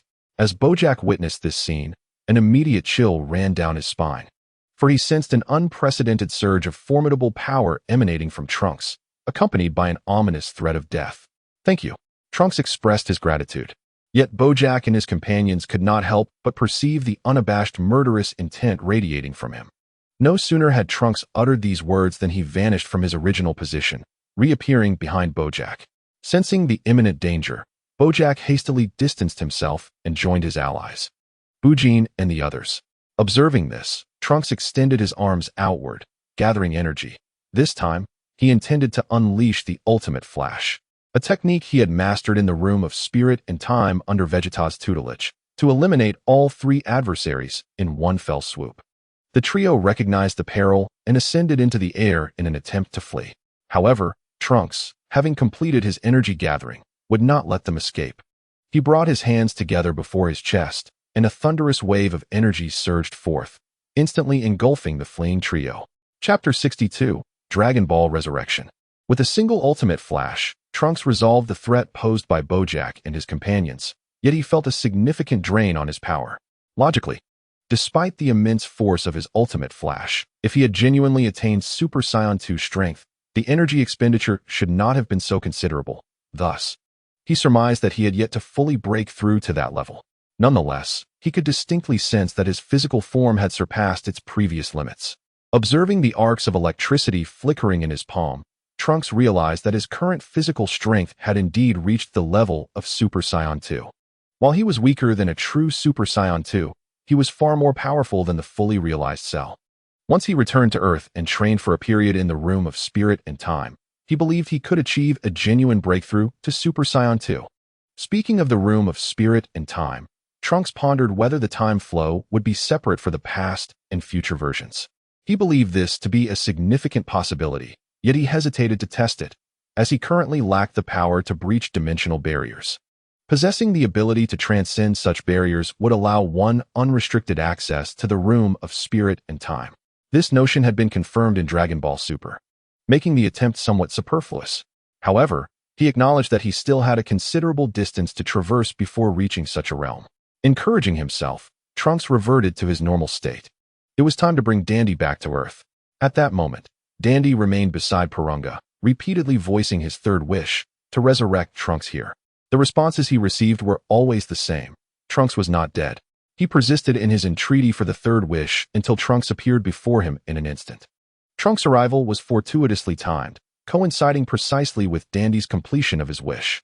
"Trunks, you are finally dead. No. You have finally come back to life," Dandy exclaimed excitedly, even forgetting that Porunga had yet to declare the wish fulfilled. Upon hearing Dandy's words, Trunks' expression darkened. "What do you mean, I am finally dead?" he retorted. "That wish cannot be granted, for Trunks is still alive," Porunga's voice echoed appropriately. Upon hearing Porunga's words, Dandy's expression abruptly froze. I inquired of Porunga, who mentioned that there is a considerable disparity in strength between you and Bojack. Consequently, I contemplated the possibility of having Porunga resurrect you should you meet an untimely end. However, I was uncertain of when that might occur, and Porunga has been persistently urging me to make a wish. Thus, as our conversation progressed, Dandy felt increasingly embarrassed. Nevertheless, he also felt a sense of joy at the prospect of Trunks returning safely. After listening, Trunks understood and felt warmth in his heart as he smiled and said, "Thank you, Dandy. Bojack has already been vanquished, so there is no need for concern." Dandy nodded, not forgetting to commend Trunks for his prowess, especially since Porunga had remarked that Trunks' strength was inferior to Bojack's. "By the way, Dandy, are you interested in accompanying me to Earth?" "Earth? You are an Earthling." Dandy's tone became animated once more. "Indeed, I am friends with Gohan. It has been a while since I last saw him. How is he?" "He is doing well. He is getting married next month. We can attend his wedding together." At this point, Trunks found himself looking forward to the occasion. "Marriage? And why do you want to take me to Earth?" Dandy inquired, somewhat perplexed. As a native of Namek, Dandy had visited Earth but possessed little understanding of the concept of marriage, given that Namekians reproduce asexually and do not require such formalities. "Marriage? You will understand once you visit Earth. The reason for bringing you is that I wish for you to become Earth's guardian. Of course, I would also need your assistance in cultivating the sacred beings." Trunks refrained from voicing the latter part. Subsequently, Trunks elaborated that he sought Dandy's help to resurrect the Dragon Balls of Earth. "If that is the case, I should be able to manage it, but I must first return and inform the Elder and the others." Dandy expressed enthusiasm about the prospect of going to Earth while acknowledging the need to communicate with his peers first. Trunks nodded in understanding. "Then let us return to Namek," Dandy declared, turning to make a wish to Porunga to transport them back. Trunks intervened just in time, stating that returning to Namek did not necessitate a wish to Porunga. "Dandy, you wish Porunga to resurrect someone named Vegeta." Until now, Trunks had believed that the dragon could only revive individuals who had died within the past year. However, since Frieza had been resurrected, he was inclined to test whether he could bring Vegeta back as well. "Vegeta, that Saiyan. Why would you wish to resurrect him?" Dandy recalled Vegeta, an evil Saiyan who had once slain members of his own race. "He is my father, and he is a good person," Trunks replied with unwavering conviction, fully aware of Dandy's concerns. "You are Vegeta's son." Dandy felt as though today's events were surreal, with Bojack appearing one moment and now Vegeta's son the next. Trunks nodded. "Give it a try. Even if Vegeta is resurrected, he will not be able to defeat me, so rest assured." "Very well." Dandy placed his faith in Trunks and subsequently began to wish upon Porunga. The reply he received revealed that Vegeta's soul had undergone a cleansing of memories and had been reincarnated, rendering resurrection impossible. They then sought the same from Tien and others, only to encounter identical outcomes. At this juncture, Trunks understood that only those whose souls remained intact could be revived. Those who had been reincarnated were beyond reach. When the topic turned to Krillin, Dandy felt a pang of sorrow, for he shared a deep bond with Gohan and the others from years past. As for Goku, Trunks refrained from pursuing that avenue, recognizing that in this timeline, Goku had succumbed to a heart disease, a natural death that precluded resurrection. Subsequently, Purunga vanished after confirming their wishes were unfulfilled. What has transpired on Earth all these years? Dandy inquired, a hint of confusion in his tone. I'll explain later. For now, let us return to Namek. Trunks declared, grasping Dandy's shoulder, and in an instant, they were transported back to Namek. Trunks, Dandy. Upon their arrival, Barkika and the others erupted in joyous cheers. I apologize for causing everyone concern, Dandy said, bowing to express his gratitude for their safe return to Namek. Dandy. In the distance, the Elder and Yaki approached. Elder, Yaki. Seeing Yaki in good health, Dandy felt a twinge of embarrassment towards Trunks, reflecting on his previous doubts about him. Trunks, perceiving Dandy's discomfort, shook his head with a smile, reassuring him that there was no need for concern. As Dandy conversed with his kin, he learned that it was Trunks who had saved his people, prompting the Elder to extend heartfelt thanks on behalf of all Namekians. Faced with such gratitude, Trunks felt at a loss and simply stated that Earthlings and Namekians were good friends, and mutual assistance was only natural. Ultimately, Dandy informed the Elder and others of his intention to visit the Supreme Kai on Earth, receiving unanimous support, with the Elder remarking that it would be an opportunity for Dandy to grow. After bidding farewell to everyone, Trunks escorted Dandy back to Earth, where they materialized directly in the Supreme Kai's palace. It has been quite some time, Mr. Bubbles. Trunks greeted with a smile. Trunks, indeed, it has been a while. What brings you here? Mr. Bubbles asked with curiosity. I have brought a new Supreme Kai. What do you think? Trunks said, proceeding to introduce Dandy, extolling his suitability for the role and the positive changes he would bring once appointed. If Trunks had donned a suit and tie at that moment, he would have resembled an insurance salesman. After listening to Trunks' introduction, Mr. Bubbles expressed his approval of Dandy and assured him that he would assist him in becoming a competent Supreme Kai. Grateful for Mr. Bubbles' words, both expressed their thanks. And the next matter at hand was the resurrection of the Dragon Balls. Mr. Bubbles produced the dragon created by the previous Supreme Kai, and Dandy simply needed to use his abilities to restore the dragon to life. In a bygone era, Dandy granted the Shunron the ability to fulfill 2 wishes. Now, having matured, Dandy's powers have intensified, allowing for the granting of 3 wishes. Furthermore, he retains the capability to resurrect multiple individuals, albeit not with the same frequency as Brawly could resurrect a singular person repeatedly. For Trunks, 3 wishes are a most unexpected boon. Once he resolves the matter of the Dragon Balls, he will embark on a genuine quest to transcend into a Super Saiyan. Chapter 63. The invitation from King Kai after the Dragon Balls were confirmed for resurrection. Trunks first returned home to inform Bulma of the situation, urging her to prepare the Dragon Radar, promising to seek out the Dragon Balls upon completing his training. He then took along the Senzu Bean Sprouts gifted by Master Karen, bringing Gohan with him as they set forth to the sacred world of the Kais. Dandy, these are the Senzu Bean Sprouts. I entrust you with their cultivation. Initially, Dandy was enveloped in the joy of reuniting with Gohan, but upon hearing Trunks' words, his elation transformed into profound confusion. Thus, Trunks meticulously explained the intricacies of the Senzu Beans, including their benefits and cultivation methods, especially since he currently possessed only 1 bean. Understood. You can count on me. After listening to Trunks, Dandy grasped the concept, recalling his prowess in tree cultivation back on Namek. I leave it in your capable hands, Dandy, Gohan stated earnestly, fully aware of the bean's significance.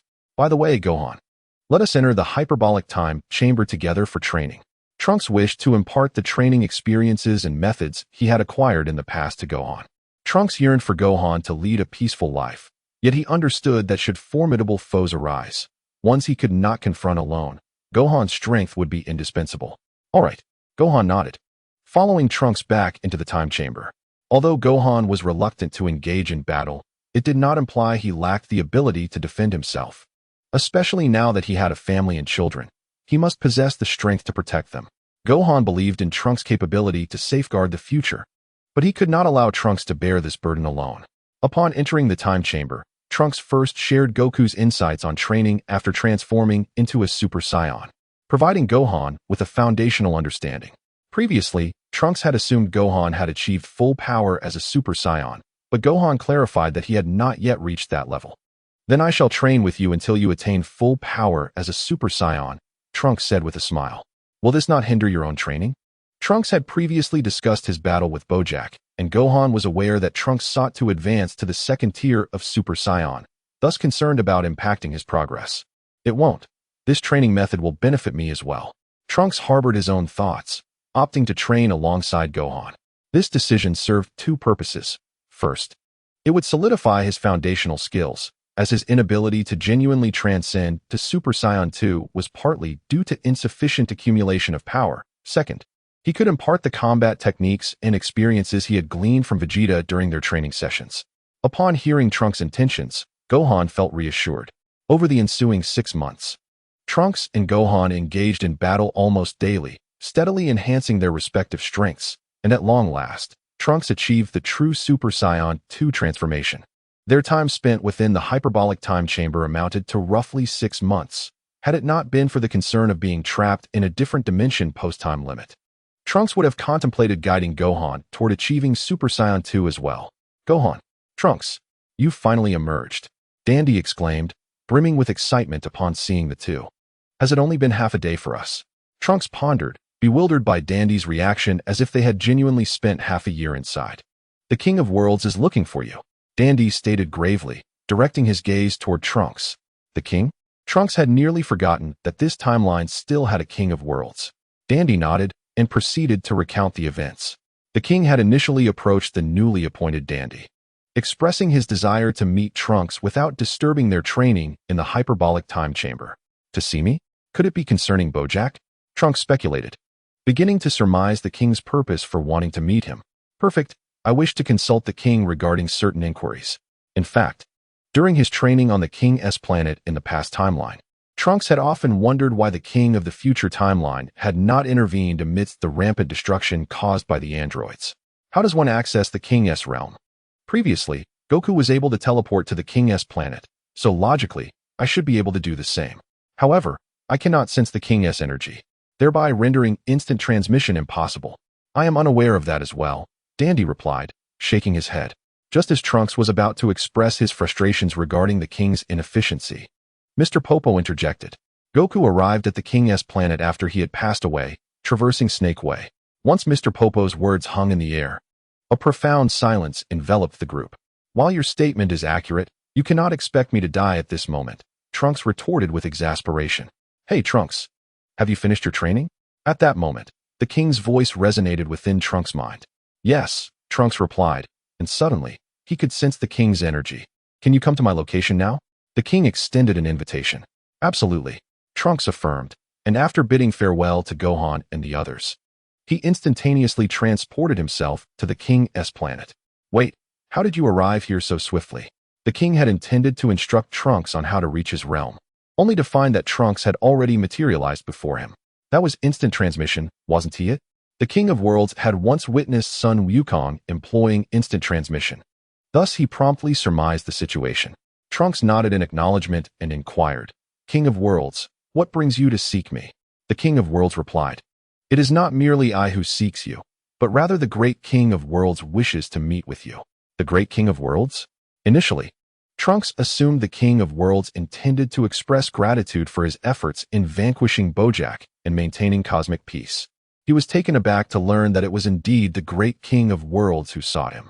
The King of Worlds then proceeded to elucidate the reasons for the great King's interest, confirming that it stemmed from Trunks' defeat of Bojack. From the King's explanation, Trunks learned that the 4 Kings of Worlds had been able to seal Bojack due to the assistance of the great King of Worlds. At first, Trunks had believed that the 4 Kings possessed some special abilities that enabled them to seal Bojack, but it now appeared that the primary reason was the intervention of the great King. However, Trunks speculated that the great King's strength was likely not formidable. Otherwise, why had he not directly eliminated Bojack in the first place? By the way, King of Worlds, I have a question. Why did you not intervene when the androids wreaked havoc on Earth? Trunks was not suggesting that the King confront the androids, but rather why he did not provide Gohan with any guidance or warnings at that time. The King of Worlds leisurely responded, Because that was a matter concerning your Earth. We cannot interfere. Then why were you able to seal Bojack? Trunks pressed. Because his existence posed a threat to the entire universe. As Trunks absorbed the King's words, He began to understand that perhaps these celestial beings were primarily concerned with the grand scheme of things, showing little regard for individual lives. He also noticed that this king of worlds lacked the warmth exhibited by his counterpart from the past timeline. And what of Son Wukong? What has become of Krillin, who was slain by the androids? Trunks inquired. Wukong is currently training on the Great King's planet, due to his numerous acts of heroism in saving Earth. Including his defeat of Frieza, the Great King has graciously permitted him to retain his corporeal form for continued training. As for Krillin and the others, I previously mentioned that they could maintain their physical forms for training, but upon learning they could not be resurrected, Krillin and Yamcha chose reincarnation, while Tien Shinhan opted for reincarnation to accompany Kaiatsu. Piccolo, upon his demise, merged with the Supreme Kai and also chose to reincarnate. As for Vegeta, King Enma directly arranged for his reincarnation. So everyone has been reincarnated, Trunks mused, realizing why none could be revived at that time. Yet, following his journey to the Great King's planet, he anticipated reuniting with Son Wukong, wondering if he had achieved Super Saiyan 3. Chapter 64. Reunion with Son Wukong. After clarifying his queries, Trunks followed the King of Worlds to the majestic Great King's planet. What a magnificent sight! Trunks exclaimed, gazing at the towering edifices before him. North King, is this the human who vanquished Bojack? Trunks turned to the source of the voice, revealing the other three kings of worlds, with the West King having just spoken. Indeed, came the reply. I truly did not anticipate his youthful appearance. The East Kai approached, scrutinizing Trunks from head to toe. East Kai, please be mindful of your demeanor. We are to meet the Grand Kai shortly. The South Kai interjected. Observing the East Kai's behavior, Trunks felt somewhat uncomfortable under the gaze of the East Kai, who resembled a middle-aged matron, and instinctively stepped back a few paces. Grand Kai, let us hasten to meet the Grand Kai, Trunks suggested, glancing at the North Kai. The North Kai nodded and led Trunks towards the palace of the Grand Kai, accompanied by the other three Kais. As they traversed the path, Trunks encountered a myriad of martial artists hailing from various planets. Though he perceived their energies to be rather feeble, while Trunks observed them, the martial artists, in turn, regarded him with curiosity. After all, every individual in this realm bore a halo, while Trunks did not, rendering him somewhat unique. By the way, where is Mr. Goku? Trunks inquired, his curiosity piqued, as he had yet to sense Goku's presence since arriving at Grand Kai's planet. Goku is likely training in the realm of spirit and time. That place isolates one from external perceptions, allowing for focused cultivation, the North Kai explained. The realm of spirit and time is essentially a designated space within the Grand Kai's planet, characterized by an environment conducive to training, thus established by the Grand Kai as a specialized training ground. Once your tasks are complete, may I visit it? Trunks expressed an eagerness to see such a place. Certainly. But you must exercise caution. Only the most formidable beings can train there, the North Kai cautioned. Understood, Trunks replied, his anticipation for meeting Goku growing, envisioning the wisdom he could glean. Before long, they arrived at the palace of the Grand Kai. Let us proceed inside, the North Kai announced. Just as he intended to usher Trunks through the entrance, a sudden cough echoed from behind them. It was the Grand Kai. The Kais promptly bowed, greeting Grand Kai. Trunks mimicked their respect in greeting the Grand Kai. This must be Trunks, the Grand Kai remarked. Indeed, Grand Kai, the North Kai answered respectfully. Trunks curiously assessed the legendary Grand Kai, who, despite donning the traditional garb of the Grand Kai, appeared rather unremarkable in strength. At that moment, Trunks observed the Grand Kai's sunglasses, and a sense of familiarity emerged, reminiscent of the Grand Kai from his previous timeline. You have done commendably, vanquishing Bojack, and thereby safeguarding the peace of the universe. The Grand Kai expressed with satisfaction, addressing Trunks. Grand Kai, I have a question. Why did you not dispatch the experts from the other world at that time? Trunks, uninterested in verbal commendations, posed his inquiry. Well, we had indeed contemplated that. We were deliberating on whom to send when the fortune teller was delayed. By the time we were prepared, Bojack had already been defeated by you, the Grand Kai replied. The Grand Kai, feeling somewhat embarrassed, remarked that they had spent a considerable amount of time merely discussing whom to send. Each of the four Kais had their own candidates. Understanding this, Trunks couldn't help but think that the Grand Kai had summoned him not merely to offer a few words of praise. It was evident from Trunks' tone that having assisted in resolving such a significant crisis, there should be some form of acknowledgement. You are indeed correct. The Grand Kai responded with a smile directed at Trunks. Trunks internally critiqued the Grand Kai's peculiar sense of humor, realizing that the reason for his summons was merely to commend him with a few flattering words. There is indeed a reward, although it may not be of use to you at this moment. What reward? Trunks inquired. Upon your demise, you may retain your physical form to train here. This privilege is personally granted by me, which is quite distinct from the other 4 Kais. What makes it different? Trunks asked, intrigued. It would be more impressive if you were to share it. The Grand Kai boasted with pride. At that moment, Trunks felt a strong urge to express a particular sentiment to the Grand Kai, but managed to suppress it. However, the Grand Kai's whimsical nature sparked a sense of warmth within Trunks. May I audaciously inquire about your current strength, esteemed Grand Kai? He thought to himself, feeling slightly vexed after the Grand Kai's earlier teasing. Based on Trunks' estimations, the power of a Kaioshin was significantly lower than that of a Super Saiyan 2. Hence, the Grand Kai's strength could not possibly surpass that of a Kaioshin. North Kai, what is it with your galaxy's inhabitants that they are so fond of inquiring about other strength? The Grand Kai deflected Trunks' question and instead turned his attention to North Kai. Seeing this, Trunks was nearly convinced of the validity of his assumptions. North Kai, caught off guard by the inquiry, found himself at a loss for words.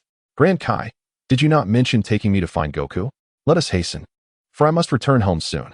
Trunks smiled at North Kai, effectively rescuing him from the awkward situation which had arisen due to his own presence. Very well, very well.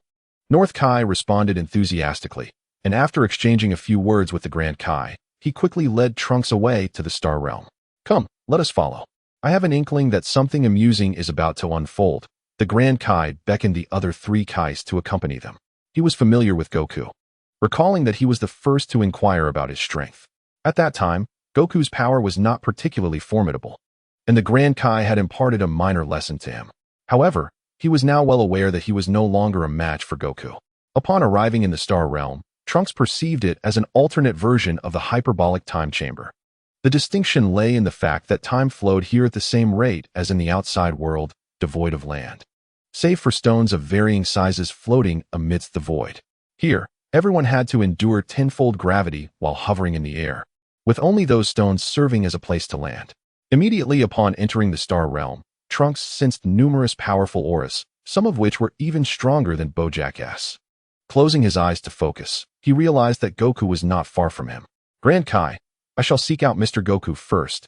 You may take me back afterward. Trunks, after making his declaration, soared towards the location of Son Goku. North Kai, where is Trunks?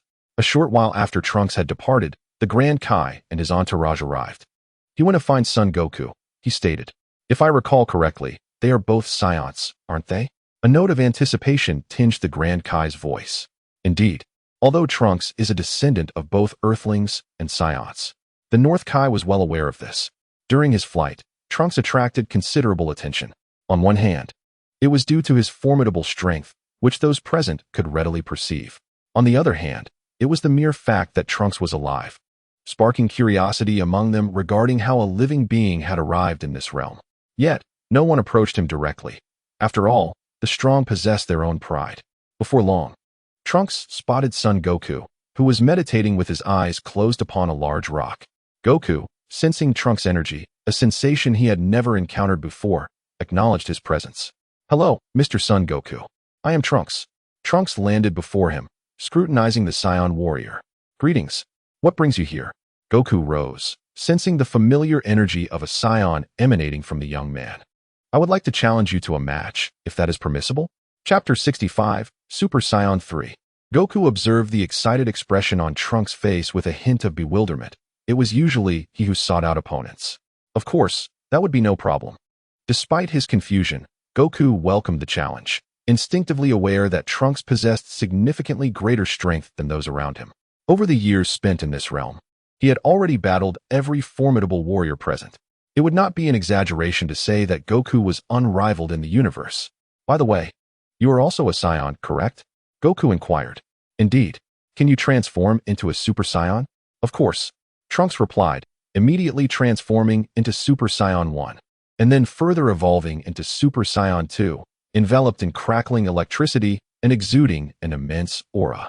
Goku, upon witnessing this display, felt exhilarated and transformed into Super Saiyan 2 as well. The spectators within the realm sensed the overwhelming energy radiating from the two warriors. And while they had come to appreciate Goku's might, they were now discussing Trunks. How does this young man possess such extraordinary power? Truly, he is bold to challenge Son Goku. Which galaxy does this boy hail from? Has anyone heard of him? I am more curious about how he arrived here in a living state. Who do you think will emerge victorious? In the distance, the Grand Kai and others awaited the outcome of the duel, though most held faith in Goku's prowess. Mr. Goku, please do not hold back. I wish to gauge the true extent of our disparity, Trunks stated earnestly, having only recently attained Super Saiyan 2. He was eager to measure himself against Goku, who had long mastered the Super Saiyan 2 state and had even reached Super Saiyan 3. Very well. The expression on Sun Wukong's face grew serious. After speaking, Trunks initiated the attack, launching a powerful punch directly towards Sun Wukong's face. In a swift motion, Sun Wukong vanished and reappeared at a distance, immediately following with a barrage of energy blasts aimed at Trunks. In an instant, the area where Trunks had stood was engulfed in a series of explosive flames. Instantaneous movement? Upon noticing Trunks silently appearing behind him, Sun Wukong's curiosity deepened. The two then engaged in close combat, their speed so rapid that they became indistinguishable, leaving a trail of shattered boulders in their wake. With a resounding crash, their figures separated, landing atop a stone. Impressive, Trunks. I haven't felt this exhilarated in ages. Sun Wukong exclaimed, his voice brimming with excitement, for he had not encountered such a formidable opponent in a long time.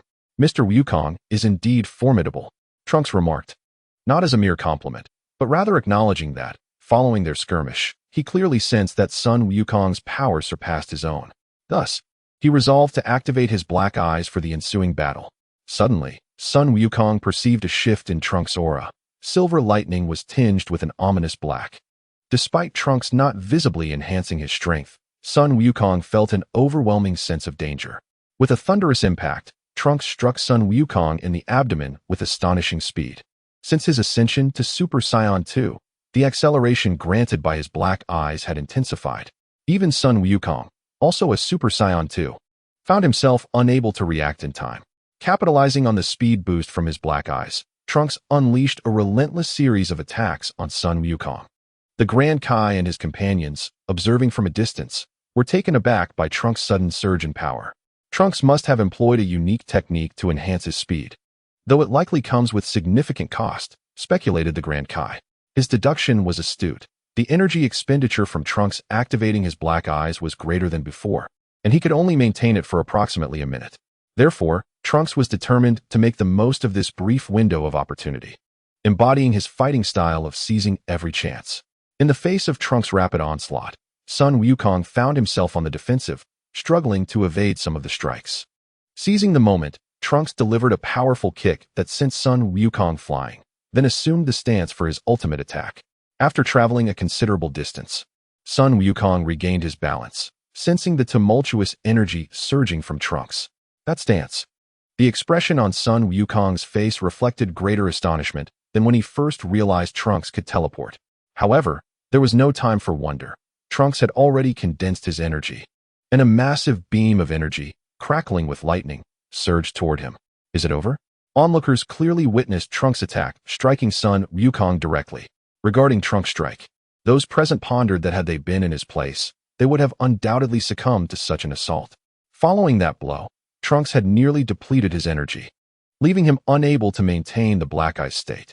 In the distance, onlookers gazed towards Goku's position, obscured by the smoke from the explosion, rendering it impossible to discern his condition. Nevertheless, most believed that Goku could no longer continue the fight. Well done, Trunks. Goku's voice emerged from the haze. As the smoke gradually dissipated, Goku appeared somewhat disheveled, yet he had sustained little damage. This is the first time I've battled in this form. With those final words, Goku began to gather his energy. Is he about to unleash it? Super Saiyan 3rd level. Observing Goku's escalating aura, Trunks felt a surge of excitement. Only by personally experiencing the might of Super Saiyan 3 could he truly comprehend the direction in which he ought to train. Soon, Goku's energy transcended the limits of Super Saiyan 2, causing the entire cosmic realm to tremble, and even those at a distance felt the oppressive force radiating from him. This guy's strength has intensified once more. Truly a monster. As the crowd marveled at Goku's formidable power, his energy reached its zenith. With a fierce roar, Goku emanated a brilliant light. In the face of this sun-like radiance, everyone shut their eyes. Trunks, standing nearby, marveled internally. The blinding effect rivals that of the solar flare. After the dazzling brilliance subsided, Goku completed his transformation. He shimmered with fluctuating light, and electricity crackled around him. Most striking were his waist-length golden locks, paired with a resolute expression, bestowing upon him an overwhelming presence. If Goku had transformed into Super Saiyan 3 from the outset, even in my black-eyed state, I wouldn't have lasted half a minute. Trunks recognized that within the other world, Goku need not concern himself with energy consumption and could unleash his full power from beginning to end. Although facing Super Saiyan 3 Goku instilled a sense of helplessness in Trunks, it also filled him with anticipation for the day he might become equally powerful, if not stronger. It's coming. Trunks sensed Goku's energy shift, yet at that moment, he paled in comparison regarding both strength and speed. With a resounding thud, Goku initiated the assault. His strikes were markedly more ferocious than Trunks' earlier attacks. While Goku had previously been on the defensive, Trunks now felt as though he were a mere punching bag. As Goku delivered a swift chop to Trunks' neck, he immediately lost consciousness, succumbing to a brief stupor. Chapter 66. The gains on King Kai's planet in that last blow. Goku skillfully moderated his strength, ensuring Trunks only fainted for a few minutes. Impressive, Mr. Goku's Super Saiyan 3rd level. Upon awakening, Trunks once again reminisced about the power of Super Saiyan 3, unable to suppress his admiration. Had he merely observed, the experience would not have resonated as profoundly as it did now. After enduring a severe beating, Trunks realized that even in his awakened state with black eyes, his speed was utterly inadequate. You are formidable as well, Trunks. Particularly your recent display of speed left me utterly astonished, Goku responded with a smile. By the way, who exactly are you? How do you possess Vegeta's techniques? For the past decade and more, Goku had been training on the Grand Kai's planet, completely unaware of the events transpiring on Earth, and he hardly recalled that Trunks had been but an infant when he passed away. I am Vegeta's son. It has just come to me. Upon hearing Trunks' declaration, Goku recalled the times Bulma had brought the young Trunks to his home. I can't believe how much you've grown. How is Vegeta? Surely, he must be stronger than you. He is no longer alive, Trunks replied calmly. What transpired? Goku's expression suddenly turned serious.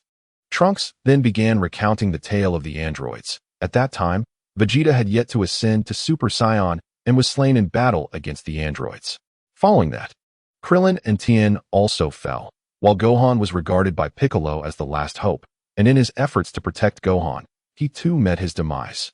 Much like Gohan had once viewed Trunks as the final beacon of hope, these were stories Trunks had learned from Gohan during their training sessions long ago. After listening to Trunks' narrative, Goku was filled with dismay, realizing that so much had transpired on Earth during his absence, and nearly all his old friends were gone. So, did you arrive here because you defeated the androids? Goku surmised, understanding that only those who had repeatedly safeguarded the planet were granted the privilege of retaining their physical forms after death to train in such a realm. Wait, you haven't died. Goku suddenly noticed that Trunks bore no halo. Trunks chuckled. I was summoned by the Grand Kai because I vanquished Bojack. Bojack, indeed, I recall. We were all prepared to eliminate him, but then we were informed that it was unnecessary. It turns out you had already dealt with him. Goku spoke of everyone as the skilled warriors in the afterlife, all of whom surpassed Bojack in strength. Subsequently, Trunks sought Goku's guidance on training beyond Super Saiyan 2, to which Goku advised him to continuously strengthen his physique. The methods for transitioning from Super Saiyan 2 to Super Saiyan 3 were quite similar. One must first attune their body to the energy within, as a stronger physique could withstand greater energy.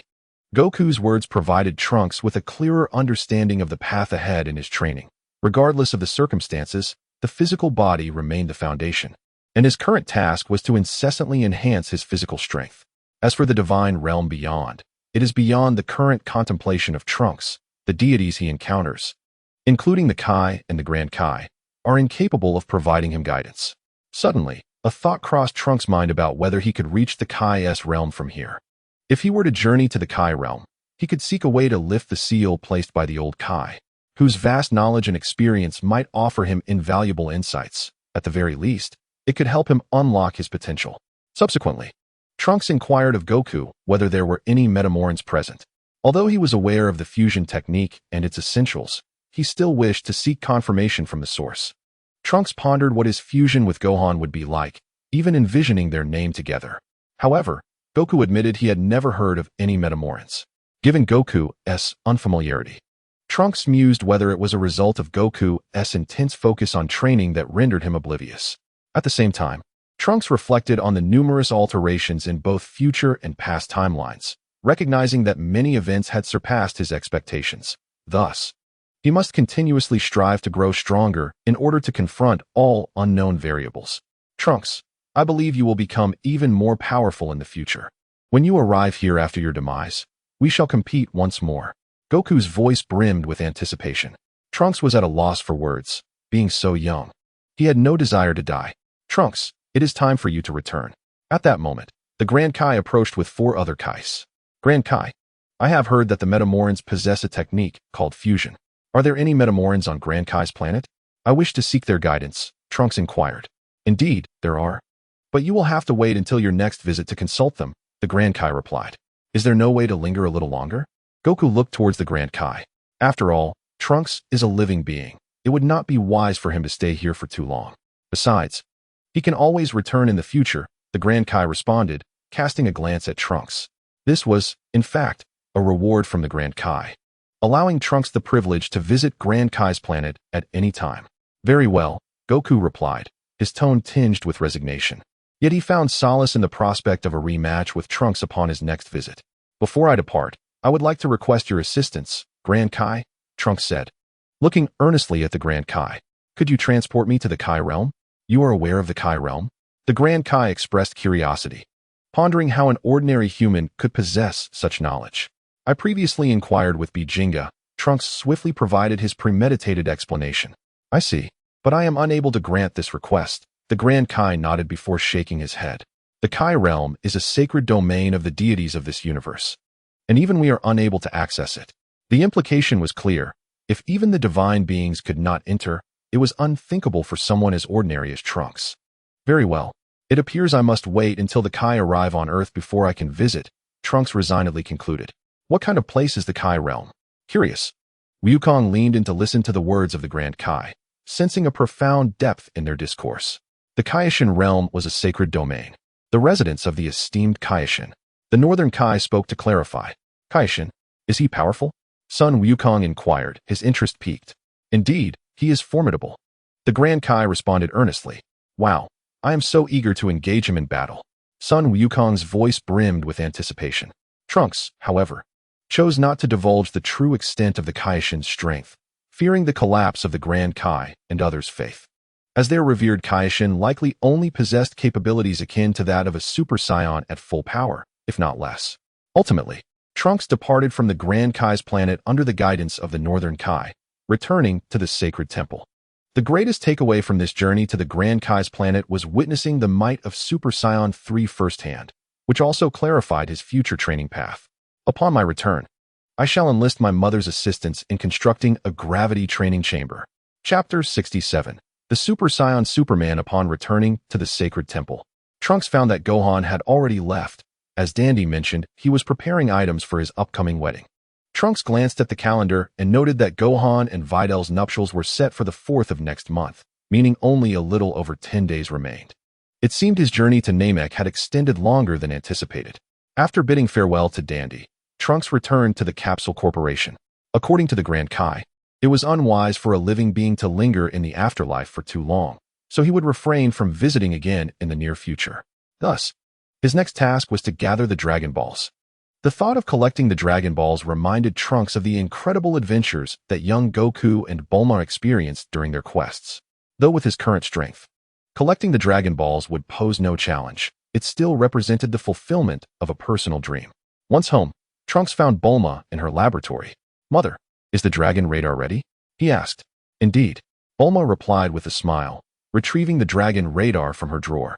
I can't believe you actually managed to resurrect the Dragon Balls. While I had hoped for it, achieving such a feat is incredibly difficult. It is thanks to you for creating the time machine, Trunks remarked with a grin. But you have exerted considerable effort as well, Bulma said, looking at Trunks with pride. She understood that he had faced numerous trials during this period, fraught with unimaginable dangers.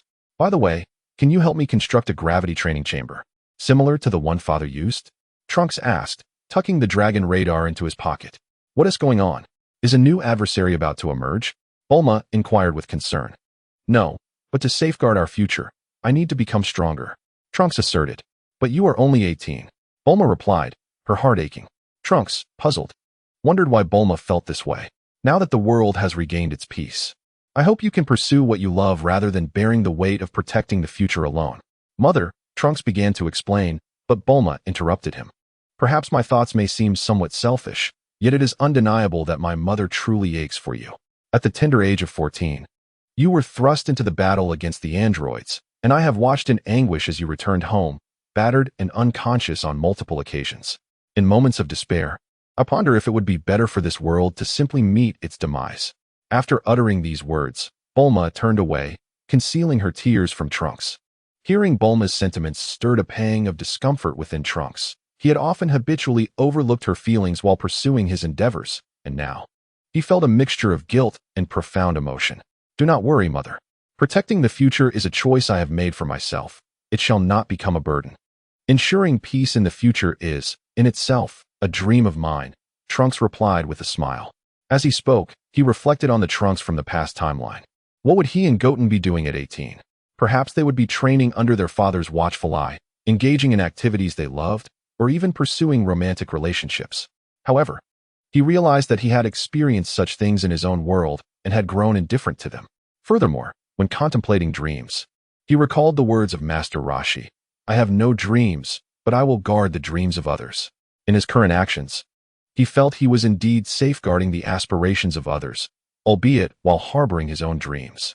Trunks gently placed his hands on Bulma's shoulders and declared, my dream is to protect the dreams of others, which is why I strive to grow stronger. Moreover, I have made a pact with my father. I intend to challenge him to a duel in the future. Humph, you have certainly been influenced by Vegeta, Bulma remarked, her heart beginning to untangle from its knots upon hearing Trunks' words. Surely, you do not wish for me to be bested by father, do you? Trunks added with a grin. I truly have no way of dealing with you too. Bulma feigned exasperation. Seeing that Bulma was no longer anxious brought Trunks a sense of relief. He was now ready to embark on his quest for the Dragon Balls. I am setting off now. I should return before dinner, he said to Bulma before stepping outside. You rascal, are you trying to provoke me? Bulma reminisced about the time spent searching for the Dragon Balls alongside Goku and the others, which had consumed considerable time and presented numerous dangers and difficulties. Now, Trunks claimed he would return before dinner, which was indeed infuriating. Yet those moments had transformed into some of Bulma's most cherished memories. After Trunks exited, he followed the guidance of the Dragon Ball radar, swiftly soaring toward the locations of each Dragon Ball. In less than half a day, he had already located 6 of them. Now only the final 3-star ball remained. It seems the 3-star ball is in the city. Trunks observed the radar's display, recalling that the area indicated was an under-construction city. Ever since Trunks and Gohan had vanquished the androids 3 years prior, humanity had once again embraced peace. While the population was slow to recover, the rebuilding efforts had progressed remarkably. To avoid causing a stir, Trunks donned a slight disguise upon entering the city, and it was within a jewelry store that he discovered the Dragon Ball. Hello, may I take a look at that orb? Trunks pointed at the 3-star Dragon Ball within the display case and addressed the clerk. Good sir. The clerk opened the cabinet and handed the Dragon Ball to Trunks, simultaneously offering an introduction. Sir, your taste is impeccable. This gem is a limited edition, with only one existing in the entire world. You are familiar with Trunks, are you not? Is this Dragon Ball also connected to Trunks? Trunks mused. While he accepted the notion that there was indeed but one Dragon Ball, he wondered how it could possibly relate to him. Indeed, after Trunks battled the androids, someone discovered this orb at the site of their confrontation. At that time, it was merely a stone, which, through the relentless efforts of our sculptors, was transformed into its current form. After hearing the clerk's words, Trunks found himself at a loss for words. How much is this? He inquired, albeit with little enthusiasm, fearing the clerk might claim it was a stone that had fallen from him. Upon the clerk stating a price, Trunks readily paid, and, seizing the Dragon Ball, turned to leave. Just as he reached the doorway, a gunshot echoed behind him, followed by the piercing screams of those within the jewelry store. Everyone, stay still and quickly hand over your valuables, came the voice of the robber. Trunks turned to see a robber approaching him, having just witnessed him purchase such an expensive artifact, clearly identifying him as a wealthy individual. Hey, hand over your money and the item you just bought. Seeing Trunks remain motionless, the robber assumed he was paralyzed with fear and shouted louder. What a classic scenario. Trunks reflected internally as he observed the unfolding drama. Noticing Trunks ignoring him, the robber aimed his gun directly at him, preparing to utter a menacing threat. In an instant, Trunks grasped the robber's gun, and the robber watched in disbelief as his weapon was effortlessly crushed in Trunks' grasp. Who are you? The robber's voice quivered with terror. To him, Trunks was not a mere man, but a monster, a Super Saiyan. Without further ado, Trunks dispatched all the robbers in a heartbeat and, amidst the astonished expressions of the onlookers, departed the jewelry store with composure. Thus, the city gained a new legend of the Super Saiyan. Chapter 68. Mr. Satan's plan. Having collected all the Dragon Balls, Trunks commenced his training. Both the past and future Son Goku emphasized the significance of physical prowess. Coupled with his previous insights into transforming into a Super Saiyan, Trunks focused his training on enhancing his physical strength. Within Bulma's custom gravity training room, Trunks opted to begin his regimen at baseline, subjected to 100-fold gravity, gradually increasing in increments of 10 until reaching his limit. Previously, Trunks had only experienced 10-fold gravity. Now, encountering 100-fold, he felt not only his movements hindered, but also an intense pressure enveloping his very being. Had it not been for his transformation into a Super Saiyan, Trunks' physical form would have suffered immensely under the crushing weight of 100-fold gravity, likely fracturing his very bones. Throughout his subsequent training, Trunks discovered that the limits of his once assumed normal physique were continually being redefined. Thus, he relentlessly harnessed the extreme gravitational force to enhance his corporeal strength, growing increasingly aware of the paramount importance of physical prowess for his future advancement. After more than 10 days of rigorous training, he felt he had reached a plateau where gravity could no longer elevate his bodily limits. Perhaps only the peculiar magic of the old Kaioshin could provide further assistance. Trunks, you should take a break from training tomorrow. We are attending Gohan's wedding, Bulma reminded him as he emerged from his training session. In her eyes, Trunks resembled the fervent Vegeta of yore, who had tirelessly trained in pursuit of surpassing Goku. All right, Mom, Trunks replied while wiping his face. I've prepared the outfit you'll wear tomorrow. Thank you, Mom. Early the following day, Trunks and Bulma set off to attend Gohan's wedding. With Gohan now married, Bulma mused that Chi-Chi would likely soon be welcoming grandchildren. On the plane, Bulma observed the dapperly dressed Trunks, hinting, I believe it will be a granddaughter. Feigning ignorance, Trunks responded to her comment. Do you think I'll have a granddaughter or a grandson in the future? Bulma playfully inquired. I'm still young, Trunks exclaimed, somewhat exasperated, as he was only 18, and she was already contemplating grandchildren. Perhaps I'll ask you again in a few years, Bulma chuckled. Before long, they arrived at Gohan's residence. Bulma, Trunks, you've made it. Chi-Chi greeted them as soon as they disembarked. Hello, Chi-Chi, Trunks replied, now grown and handsome. Have you found a girlfriend yet? Chi-Chi inquired with a smile. I'll go check on Gohan, Trunks said hurriedly, retreating amid Bulma's laughter. As he walked away, Trunks grumbled about how no matter the world he found himself in, the pressure to marry always seemed to follow him. Gohan and Vidal's wedding was to be held in 2 parts. The first was at Gohan's home, with a select few familiar guests. The second would take place in Orange Star City, where the attendance would be significantly larger. Within the house, Trunks beheld Gohan in formal attire for the first time, alongside Chi-Chi's father and Master Roshi. After greeting each of them, he settled to the side, preparing to return to the Supreme Kai's planet post-ceremony, opting out of the larger celebration in Orange Star City. At this moment, Trunks was preoccupied with the impending arrival of Babidi on Earth, as he maintained a serious regard for the threat posed by Majin Buu. In Trunks' view, if possible, he would strive to convert Buu into an ally, thereby bolstering his strength against future adversaries. Yet, in his current state, he lacked the capability to contend with the repercussions of Majin Buu's emergence and the subsequent evil Buu. Thus, he now seeks to swiftly enhance his prowess, aiming to avert any unforeseen circumstances during the impending battle against Dabra. Ideally, he wishes for Majin Buu to remain sealed for a while longer. Trunks. Just as Trunks pondered over Majin Buu, Mr. Satan arrived. Greetings, Mr. Satan, How has business at the dojo been lately? Upon seeing Satan, Trunks immediately thought of the future necessity of relying on him to sustain Majin Buu. Haha, it's been going well, Mr. Satan replied as he took a seat beside Trunks.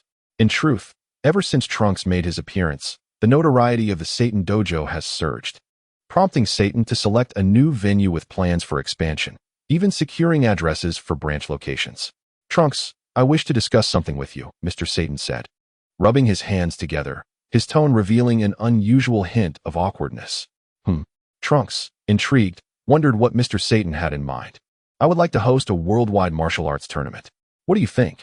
Isn't that something you could decide on your own? Trunks replied, sensing the matter was more complex than it appeared. Primarily, I would like to borrow your name. It doesn't necessarily have to be my name.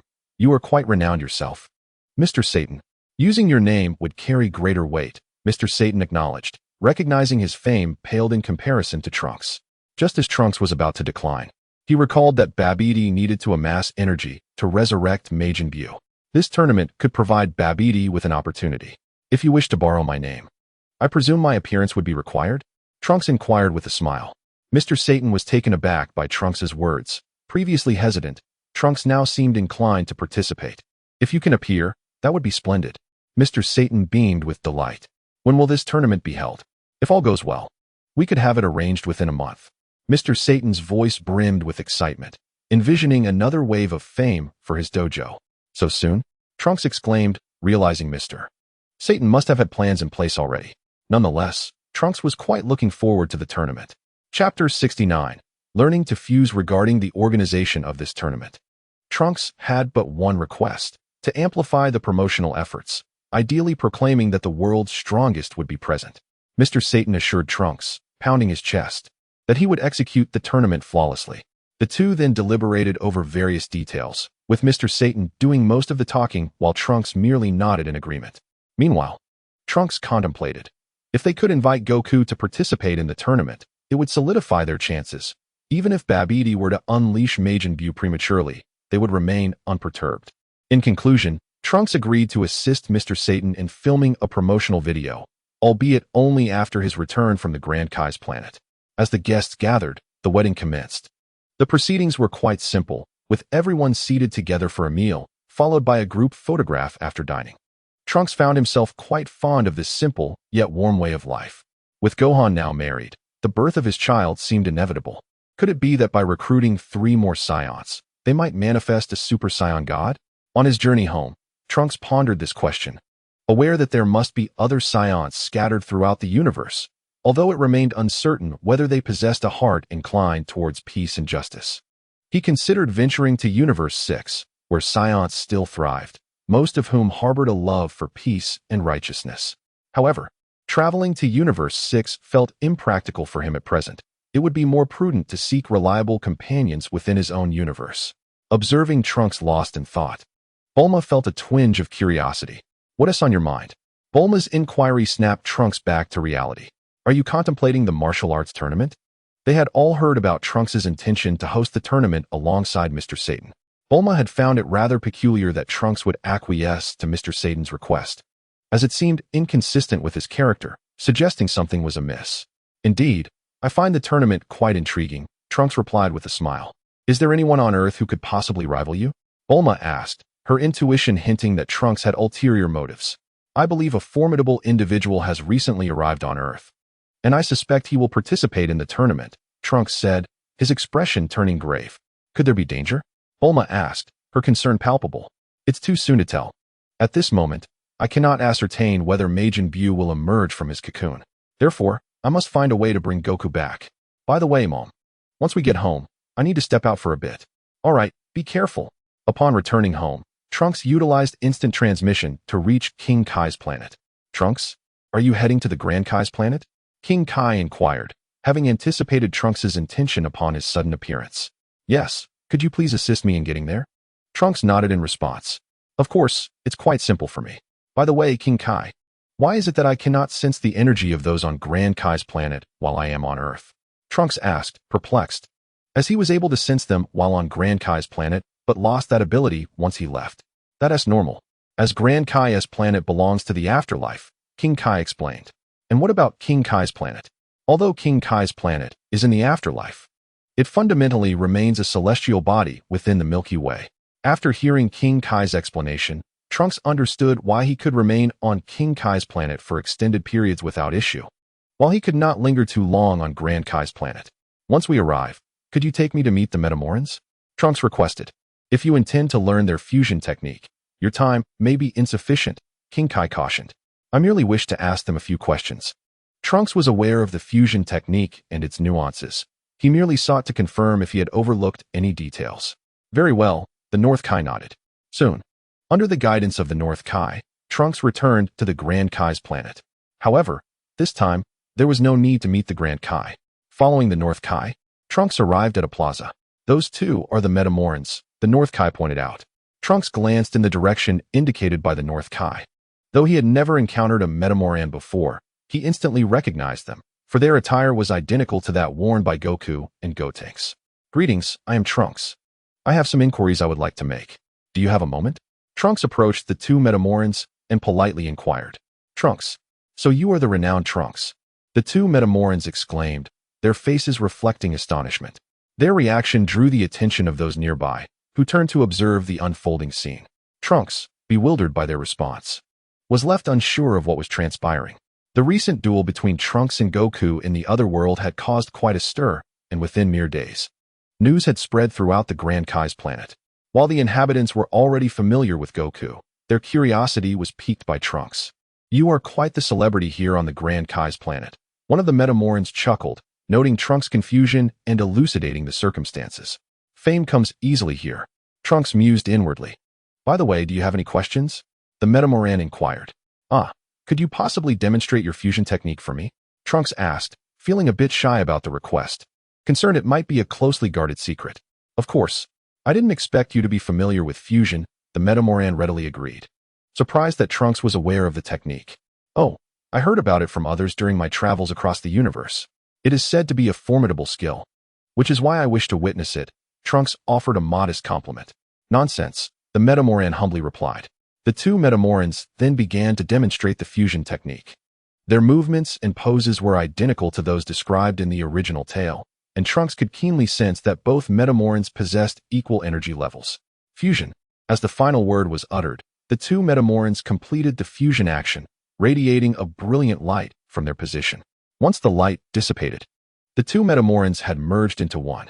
Experiencing fusion for the first time, Trunks couldn't help but marvel at the spectacle. It was truly remarkable. He then sought further clarification on certain intricacies of the fusion process, ultimately enriching his understanding of this technique. When I return, I can teach this technique to Gohan. I believe he would not disdain the movements involved. Chapter 70. Be prepared. After waiting for half an hour, the two Namekians disbanded, and Trunks, determined, directly invited one of them to practice fusion techniques, while the other observed for any issues. After the trial, the observer found nothing amiss and instead praised Trunks for his impeccable execution. Trunks consoled himself, deeming this a necessary sacrifice for the preservation of the future. Faced with the throngs of spectators in the square, he reasoned that as long as he remained composed, it was others who would feel the embarrassment. Once he was certain everything was in order, Trunks swiftly headed to the other world, intending to speak with Goku about participating in the martial arts tournament. Hey, Trunks! Goku exclaimed with excitement upon seeing him, sensing that Trunks appeared even more grounded than their last encounter. Mr. Goku, I've come to discuss something important. Trunks, aware that his time was limited, directly broached the subject of inviting Goku back to Earth for the tournament. Why must we return to Earth for the tournament? Goku queried, puzzled, noting that such events were also held on King Kai's planet, with even more skilled fighters present. Why not participate in our tournament instead? There are plenty of strong opponents. Trunks found himself unable to convince Goku, who began to issue an invitation to him instead. Strong opponents? It dawned on Trunks that it was indeed the allure of formidable challengers that piqued Goku's interest. Mr. Goku, the reason we are hosting the tournament is that there is a high probability of powerful fighters arriving from the universe. Trunks feigned an air of mystery, adding, from what I understand, this fighter is immensely more powerful than I am. Perhaps only your Super Saiyan 3rd level could stand a chance against him. Really? Is there truly someone stronger than Trunks? Goku's eyes sparkled with excitement, and he was already half convinced.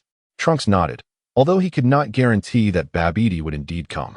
He could certainly persuade Gohan to fuse and become that formidable opponent. When will this tournament take place? Goku inquired, his anticipation palpable.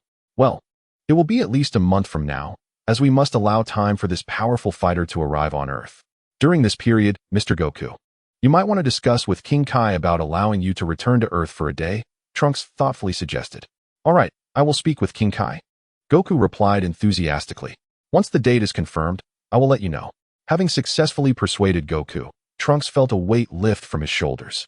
He knew he could easily handle Dabura alone, but against a sorcerer like Babidi, caution was paramount.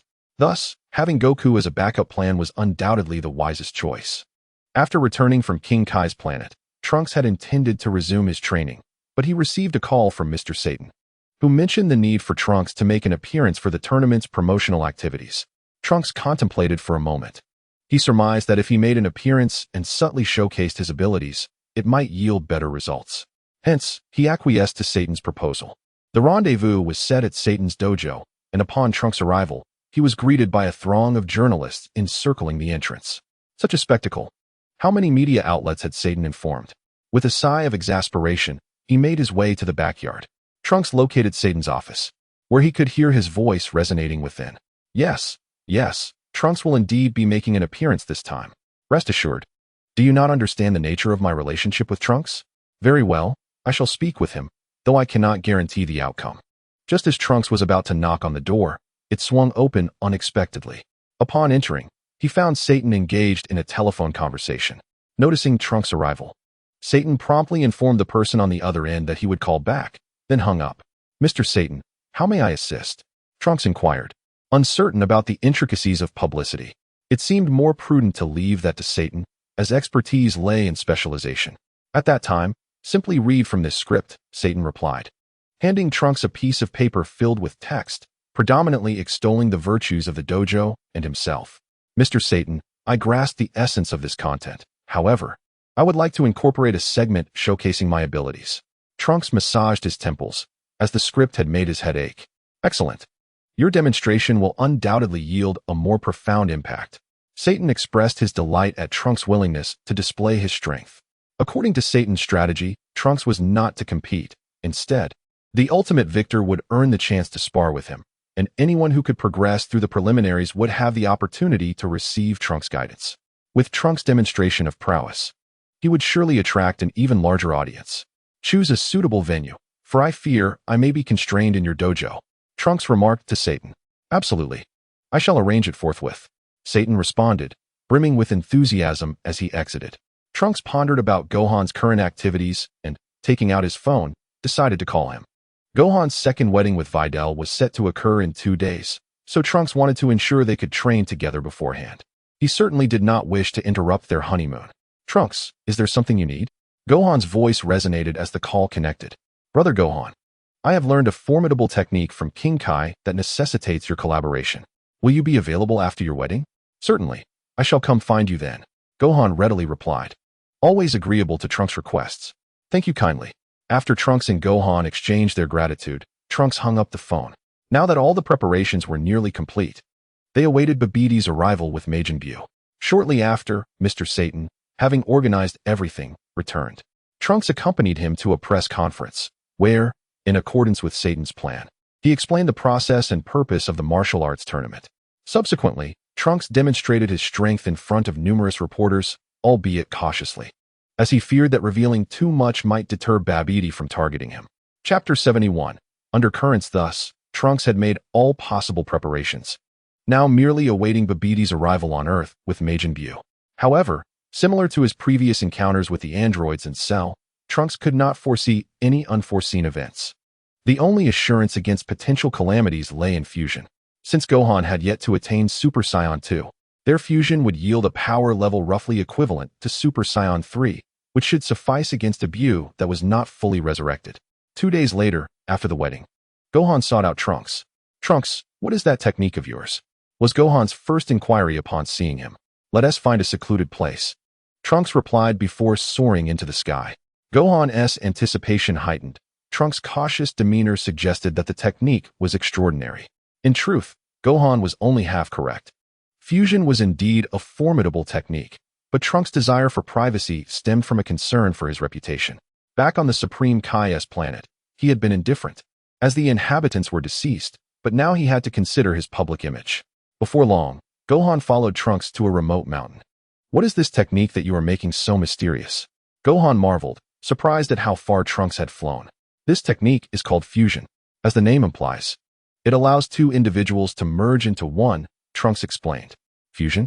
Merging two individuals? This is astonishing, Gohan exclaimed, feeling a flicker of anticipation within. I learned this from the Metamorans. It is a remarkable technique. The warrior born from the fusion possesses strength far surpassing that of the two individuals combined. I understand. It creates an effect where 1 + 1 exceeds 2, correct? Gohan remarked. Precisely, Trunks nodded. So how do we proceed? Gohan realized that achieving such a result would undoubtedly be challenging. Let us first practice the fusion movements. Controlling our energy should be relatively simple, Trunks suggested, feeling confident in his ability to synchronize their energy levels. All we need is for you to unleash your full power, and I will adjust my energy according to yours. His 3 years of training on planet Yardrat had significantly enhanced his perception and control over energy.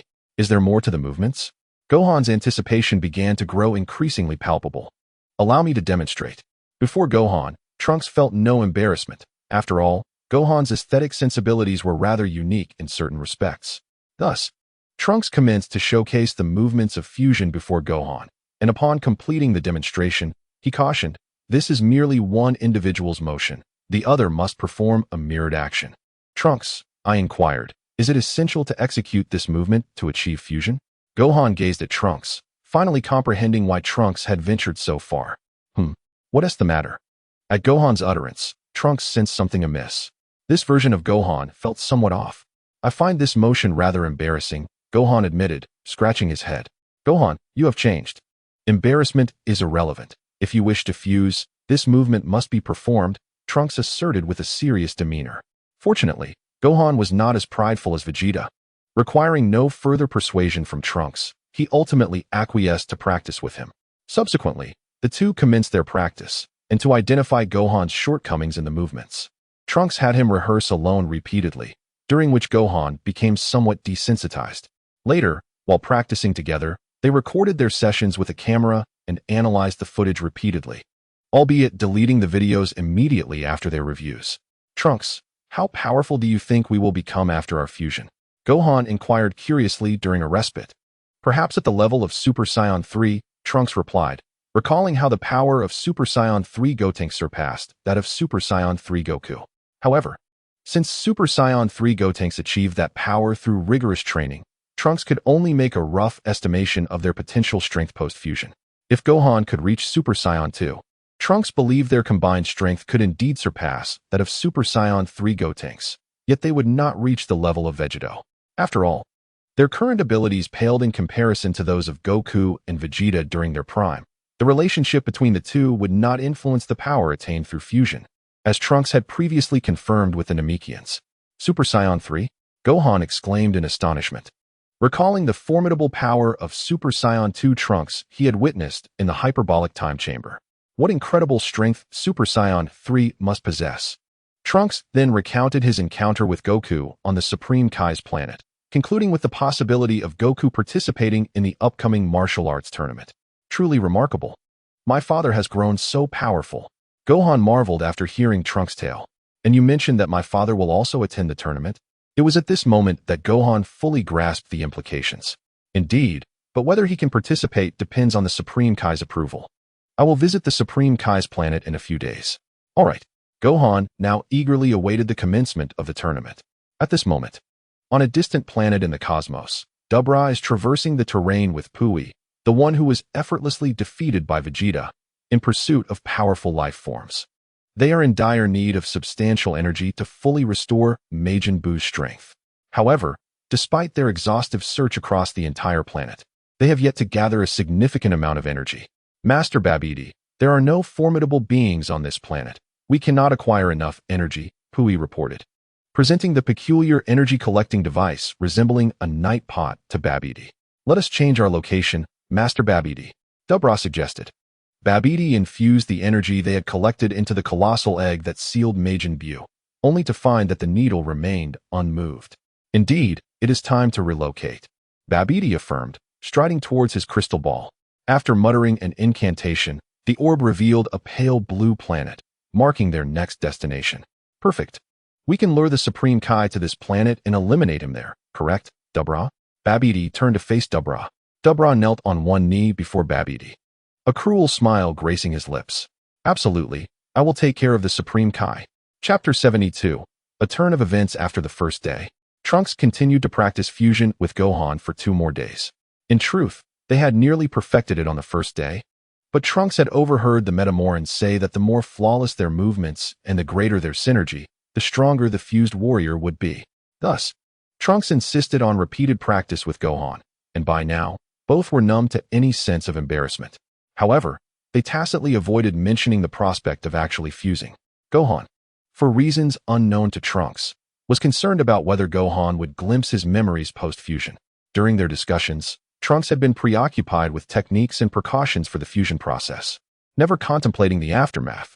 Although the original narrative did not specify whether their memories would be shared, it also did not dismiss the possibility, leaving Trunks in a state of turmoil. Gohan, you should participate in the martial arts tournament, Trunks invited after their training session. Sure, Gohan replied, eager to witness Goku's true strength. Let us leave it at that for now. In a few days, I'll return to the Supreme Kai's planet to inform Mr. Goku about the tournament schedule. Just days prior, Mr. Satan had meticulously arranged all details regarding the tournament, including time, location, and rules, ensuring everything was in perfect order. After their parting, Trunks made his way directly to the Supreme Kai's planet, intending to inform Goku of the date before returning to continue his gravity training over the remaining 20 days. Upon arriving at the Supreme Kai's planet, Trunks promptly sought out Goku, conveying the time and location of the tournament. Goku informed Trunks that the Great Supreme Kai would permit him to return to Earth for 1 day. Hearing that Goku could return for a day brought relief to Trunks. Although he had the card of fusing with Gohan, having Goku as an additional ally was undoubtedly a safeguard. After exchanging a few casual words, Trunks once again approached the 2 Metamorans and inquired whether their memories would be shared upon fusion. No, one of the Metamorans replied, when 2 individuals fuse, both consciousnesses fall into slumber, as the resultant entity is a completely new individual, possessing its own autonomous consciousness along with shared memories. Another added, however, this fused being will be influenced by the consciousnesses of both parties, including fighting styles, techniques, experiences, and personalities. Once the fusion is undone, both individuals will retain the memories from the fusion. Upon hearing this, Trunks understood that the shared memories referred to experiences both parties had undergone together, matters known to both. If memory sharing were indeed possible, Vegeta would have undoubtedly defeated Goku long ago, given the indiscretions Goku committed against Bulma in his youth, something Vegeta could never tolerate. Having clarified this matter, Trunks felt reassured. Even if he were to fuse with Gohan, his identity as a time traveler would not be compromised. Trunks then returned home to continue his training, recognizing that in this realm filled with uncertainties, strength was the only means to navigate the challenges ahead. In the Kai's realm, Lord Supreme Kai, I have learned of Babidi's whereabouts from a resident of planet Layton. Jebbet exclaimed eagerly upon his return from the planet. This Layton was the very planet that Babidi and his cohort had recently departed. What is their next destination? The Supreme Kai inquired, his voice brimming with anticipation. He had been pursuing Babidi and his minions for quite some time, but each time, he discovered their passage only after they had left, arriving at planets long after they had moved on. This left the Supreme Kai deeply concerned, for while Babidi was not particularly powerful, he was exceedingly cunning and malevolent, especially with the sealed Majin Buu egg in his possession, posing a significant threat. Previously, the Supreme Kai had been unable to track Babidi's movements. But now that he knew Babidi's next target, he could utilize Jebbet's abilities to arrive there in advance and await Babidi's arrival. It is a planet known as Earth, Jebbet stated. Earth? The Supreme Kai's mind drew a blank regarding any impressions of Earth, perceiving it merely as an ordinary life-sustaining planet. After learning of Babidi's intentions, Jebbet briefly researched Earth and found himself puzzled as to why Babidi would target such an unimaginably mundane planet. It cannot be so simple. Babidi must have discovered something or is plotting something, the Supreme Kai asserted confidently. He then investigated the latest developments on Earth. Ah, I see. The Super Saiyans are indeed formidable. Babidi must be intending to gather the energies of these two individuals for Majin Buu. The Supreme Kai also discerned that two very powerful warriors currently resided on Earth, Gohan and Trunks, thereby unraveling Babidi's true objective. Jebbit, let us first journey to Earth. This time we must not allow Babidi to escape. The Supreme Kai spoke to Jebbit in a grave tone. Very well. Jebbit nodded and promptly transported the Supreme Kai to Earth. The martial arts tournament? Trunks? The Supreme Kai gazed at the poster displayed throughout the city, recognizing that Trunks was one of the two Super Saiyans. My lord, take a look at this. Jebbit exclaimed, his voice filled with incredulity, as he watched the promotional video showcasing Trunks' formidable abilities. Indeed, he is remarkably powerful. With his assistance, our chances of defeating Babidi will be significantly enhanced. The Supreme Kai remarked with a smile. He was aware that Babidi sought out powerful warriors with malevolent hearts across the universe, manipulating them with his dark sorcery. As he was uncertain of the number of warriors under Babidi's command, having additional strength would certainly be advantageous. Let us proceed to register for this martial arts tournament, the Supreme Kai declared, leading Jebbit to the registration venue. Meanwhile, aboard Babidi's spaceship, Dabura, what are your thoughts? Do you believe you can vanquish this Trunks? Babidi inquired of Dabura, who sat to his left. After arriving on Earth, Babidi and his cohorts had also taken notice of the martial arts tournament and were currently watching the promotional video featuring Trunks' display of power. This individual, Trunks, possesses considerable strength. I am surprised to find such a formidable opponent on such a lowly planet, yet he remains no match for me, Dabura replied confidently. In his view, Trunks' exhibited power was inferior to what he had demonstrated previously, and now, bolstered by Babidi's magical enhancement, defeating Trunks would pose no challenge whatsoever. Very well, I shall leave it to you. Seize all of his energy. A satisfied smile spread across Babidi's face. Furthermore, the clues we left on planet Rutan have already been discovered by the Supreme Kai and his companions. They must have arrived on Earth by now. And when the time comes, we shall settle both old and new scores. At the Universal Capsule Corporation, Trunks, having just completed his training, received a call from Satan. Trunks, the name you instructed me to keep an eye on has appeared in the registration system today. Supreme Kai, Xin. Trunks realized that if the Supreme Kai had arrived, it was highly likely that Babidi had also come to Earth. This martial arts tournament now held implications for the fate of Earth and even the universe itself. Chapter 73. The Supreme Kai emerges. The Supreme Kai, Babidi has arrived on Earth, and both await the commencement of the martial arts tournament. The Supreme Kai aims to ally with Trunks, while Babidi seeks to both claim Trunks' energy and eliminate the Supreme Kai. Thus, in the days leading up to the tournament, Babidi and the Supreme Kai remained remarkably still, biding their time. Meanwhile, Trunks traveled to the Grand Kai's planet to inform Goku of the arrival of this cosmic adversary, urging him to prepare. As time slipped by, the commencement of the martial arts tournament drew ever closer, generating increasing excitement among the populace. Now, as one traverses the streets and alleys, conversations abound regarding this highly anticipated event. The victor will not only receive a generous reward, but also have the rare opportunity to engage face-to-face with Trunks, an enticing prospect indeed. As the date of July 23rd arrived, the martial arts tournament officially commenced on Turtle Island. Trunks, who would compete with the champion last, made a brief appearance at the opening ceremony, uttering a few words before vanishing from sight. This time, Satan had established registration points in several major cities, later employing a boxing machine to tally scores at the event, ultimately selecting the top 16 participants for one-on-one matches. You've worked hard, Trunks, Satan remarked, glancing at Trunks, who sat on the sofa with his eyes closed, mistakenly believing his fatigue stemmed from the tournament preparations. Trunks shook his head. His mind was occupied with how to handle any unforeseen circumstances. Furthermore, he had yet to sense Goku's energy, despite having registered him for the event. Currently, the only energy he could detect was Gohan's, while the rest were merely ordinary martial artists. It was understandable that he could not sense the energy of the Supreme Kai. But why could he not perceive the energy of Babidi's minions? Had Babidi not sent anyone to participate in the tournament? Trunks felt a sense of helplessness, resigned to doing his best and leaving the rest to fate, taking it one step at a time. Mr. Satan, there are individuals outside requesting to meet Mr. Trunks. Suddenly, a staff member entered the room. Who are they? Satan inquired, initially intending to dismiss the fans when Trunks interjected. What sort of individuals? A middle-aged man and a young boy. They are currently in the hallway, the staff member replied. How did they get in? Satan questioned, puzzled, as he had arranged for security outside. It's fine. I'll go take a look, Trunks declared, following the staff member, already guessing who awaited him. Sure enough, upon stepping out, he encountered Jebbit and the Supreme Kai standing in the corridor. Are you my fans? Here for an autograph? Trunks approached with a smile, aware he had to maintain his composure and feign ignorance. Greetings, Trunks. We are not your fans. We are here to discuss a potential collaboration. The Supreme Kai responded with a smile. Collaboration? What sort of collaboration? Trunks inquired, his voice laced with confusion, also questioning their identities.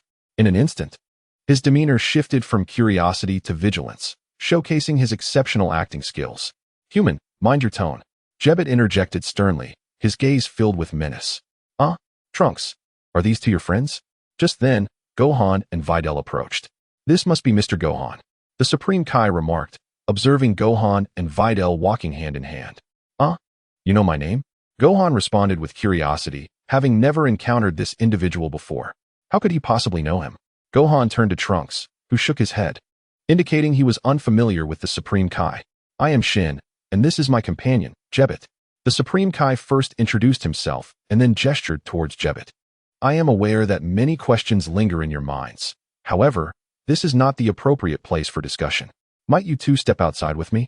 The voice of the Supreme Kai resonated within Trunks and Gohan. Babidi, we will step out to discuss some matters. Please wait for me inside. Gohan, already intrigued, decided to follow them outside upon seeing Trunks nod slightly. All right, please ensure your safety, Babidi cautioned, casting a wary glance at the Supreme Kai and Jebbit before proceeding toward Mr. Satan's room. Meanwhile, Gohan and Trunks followed the Supreme Kai and Jebbit outside. Now, may I inquire who you truly are? Gohan promptly asked upon exiting. Do not be disrespectful. This is Lord Supreme Kai. Jebbit's voice interjected, laden with a clear warning. What is a Supreme Kai? Gohan pondered, still bewildered, while Trunks exhibited a look of astonishment. Supreme Kai? His tone reflected shock. The Supreme Kai smiled at Trunks, realizing that he was aware of his identity. This made future discussions more manageable. Trunks then began to fabricate tales about his experiences on the Grand Kai's planet, subsequently elucidating the concept of the Supreme Kai to Gohan. It sounds quite formidable, Gohan remarked thoughtfully, stroking his chin after listening to Trunks' account. Jebbit, standing nearby, nearly lost his composure, contemplating reprimanding Gohan for his casual remarks, questioning the meaning of sounds formidable and feels. Fortunately, prior to their arrival, the Supreme Kai had advised him against impulsiveness. Otherwise, he might have had to discipline the two humans before him. The Supreme Kai did not mind Gohan's attitude. The pressing matter at hand was still addressing the threat posed by Majin Buu. I understand that you both have previously safeguarded Earth. I have come here to collaborate with you in resolving the impending crisis that threatens not only Earth, but the entire universe. The Supreme Kai's tone shifted to one of grave seriousness, departing from his earlier gentleness. Crisis? What crisis? Gohan inquired anxiously. From Trunks' earlier explanation, Gohan had gleaned some understanding of the Supreme Kai's stature and instinctively began to trust his words. Subsequently, the Supreme Kai began to inform Gohan and Trunks about Majin Buu. He concluded by stating that Babidi had designated Earth as his next target, marking it as a significant crisis for the planet. What should we do? Gohan asked, a sense of urgency creeping in, for according to the Supreme Kai, this Majin Buu was not only malevolent, but extraordinarily powerful. Trunks wore a serious expression, not due to Buu's strength, but because no one knew whether Babidi had already arrived on Earth. Previously, he had assumed the Supreme Kai had come to Earth only upon discovering Babidi's arrival, but it turned out the Supreme Kai had come in advance. Babidi's objective is to gather immense energy. Thus, we can use the upcoming martial arts tournament to draw him out, the Supreme Kai suggested, looking towards Trunks. Is that feasible? Gohan queried. Only by luring them out can we find the opportunity to vanquish them and prevent them from unsealing the demon Majin Buu. The words of the Supreme Kai were straightforward, yet Trunks harbored doubts about the simplicity of the situation. Babidi was certainly not so foolish. Chapter 74. In search of Babidi's trail. As Trunks pondered what course of action to take amidst the current predicament, he sensed Goku's energy. Supreme Kai, rest assured. Gohan and I shall do our utmost to assist you, Trunks declared, turning his gaze to the Supreme Kai. Initially, he had intended for the Supreme Kai to cooperate with him. He would confront Dabura, while the Supreme Kai would keep a watchful eye on Babidi, ensuring he had no chance to unbind Majin Buu's seal. However, uncertainty loomed over whether Babidi was even on Earth. Trunks had suggested consulting the Dragon Balls, but the Supreme Kai had dismissed the idea. Previously, the Supreme Kai had scoured Earth with Kibito, finding nothing. Thus, Babidi was either yet to arrive or had used his magic to obscure himself from perception. The efficacy of a wish using the Dragon Balls remained uncertain, and there was a risk of alarming the enemy. Thank you. The Supreme Kai nodded to them before departing with Kibito. Gohan, come with me, Trunks said, preparing to seek out Goku together with Gohan. In a short while, they encountered the fortune teller and Goku, overhearing her imparting some cautionary advice. Dad, Gohan exclaimed with excitement. Gohan, Goku replied, a hint of confusion in his tone. Over the years, Gohan had undergone significant transformation, not only in appearance but also in demeanor. Mr. Goku, Trunks greeted with a smile. Goku returned the gesture, then turned to Gohan, remarking, You have changed so much, Gohan. By the way, has your mother arrived? Yes. Gohan replied, looking at Goku, who seemed unchanged, as if time had not affected him at all. Then please take me to see them shortly, Goku said cheerfully. Goku, remember what I told you. Keep it in mind, and I shall come to fetch you when the time is right, the fortune teller said as she approached Goku, gliding before him on her crystal ball. All right, thank you, esteemed fortune teller. Goku nodded in appreciation. After her departure, Goku inquired of Trunks regarding the cosmic warriors. Upon his arrival, he had not sensed any formidable energies. Trunks laughed lightly, suggesting that cosmic warriors were not of immediate concern, and proceeded to relay the encounter with the Supreme Kai and his words to Goku. This is indeed a significant matter. Have you all determined how to proceed? Goku asked. The Supreme Kai stated that he would make arrangements. We simply need to cooperate with them, Trunks replied. And where is the Supreme Kai now? Goku asked, a glimmer of anticipation in his eyes. I do not know, but the Supreme Kai will also participate in the martial arts tournament. Trunks understood Goku's thoughts all too well. Previously, on the Grand Kai's planet, the Great Kai had once mentioned to Goku that the Kaioshin was incredibly powerful. Now, when Son Goku inquired, it was merely a desire to challenge the Kaioshin to a match. Is he participating? That would be splendid. Goku exclaimed. By the way, when you encountered the Kaioshin earlier, what did you think of his strength? Goku asked curiously. I couldn't sense anything, Gohan replied, shaking his head. The Kaioshin is too enigmatic. I couldn't detect his aura at all. Gohan's words only heightened Goku's anticipation of the Kaioshin's prowess, filling him with excitement. Meanwhile, Trunks remained silent, reluctant to dampen Goku's enthusiasm. Subsequently, the father and son duo set off to participate in the preliminary selection, intending to visit Chi-Chi as well. Trunks, instead of returning to the office, soared towards the Heavenly Temple. In the Heavenly Temple, the deities could observe events occurring in the lower realms, prompting Trunks to request Dandy's assistance in seeking clues regarding Babidi and his minions. At the martial arts tournament's preliminary venue, the simple punching machine test posed no challenge for Gohan and the others. Goku and his son, along with the Kaioshin, all passed the test, advancing to the final competition. Is it really all right to have those two humans assist us, Lord Kaioshin? Jebbit inquired. Absolutely. At this moment, we are unaware of the strength of Babidi's personnel, so we require some allies. Moreover, this serves as a warning for them to remain vigilant, as Babidi's target is potent energy, making them prime targets, the Kaioshin replied. Concerned that Babidi might seize Trunks' energy, especially since Babidi was poised to unseal Majin Buu once his energy was fully charged. Suddenly, the Kaioshin sensed Babidi's malevolent aura, alarmingly close. What is it, Lord Kaioshin? Jebbit noticed the change in the Kaioshin's demeanor. Babidi has indeed arrived on Earth.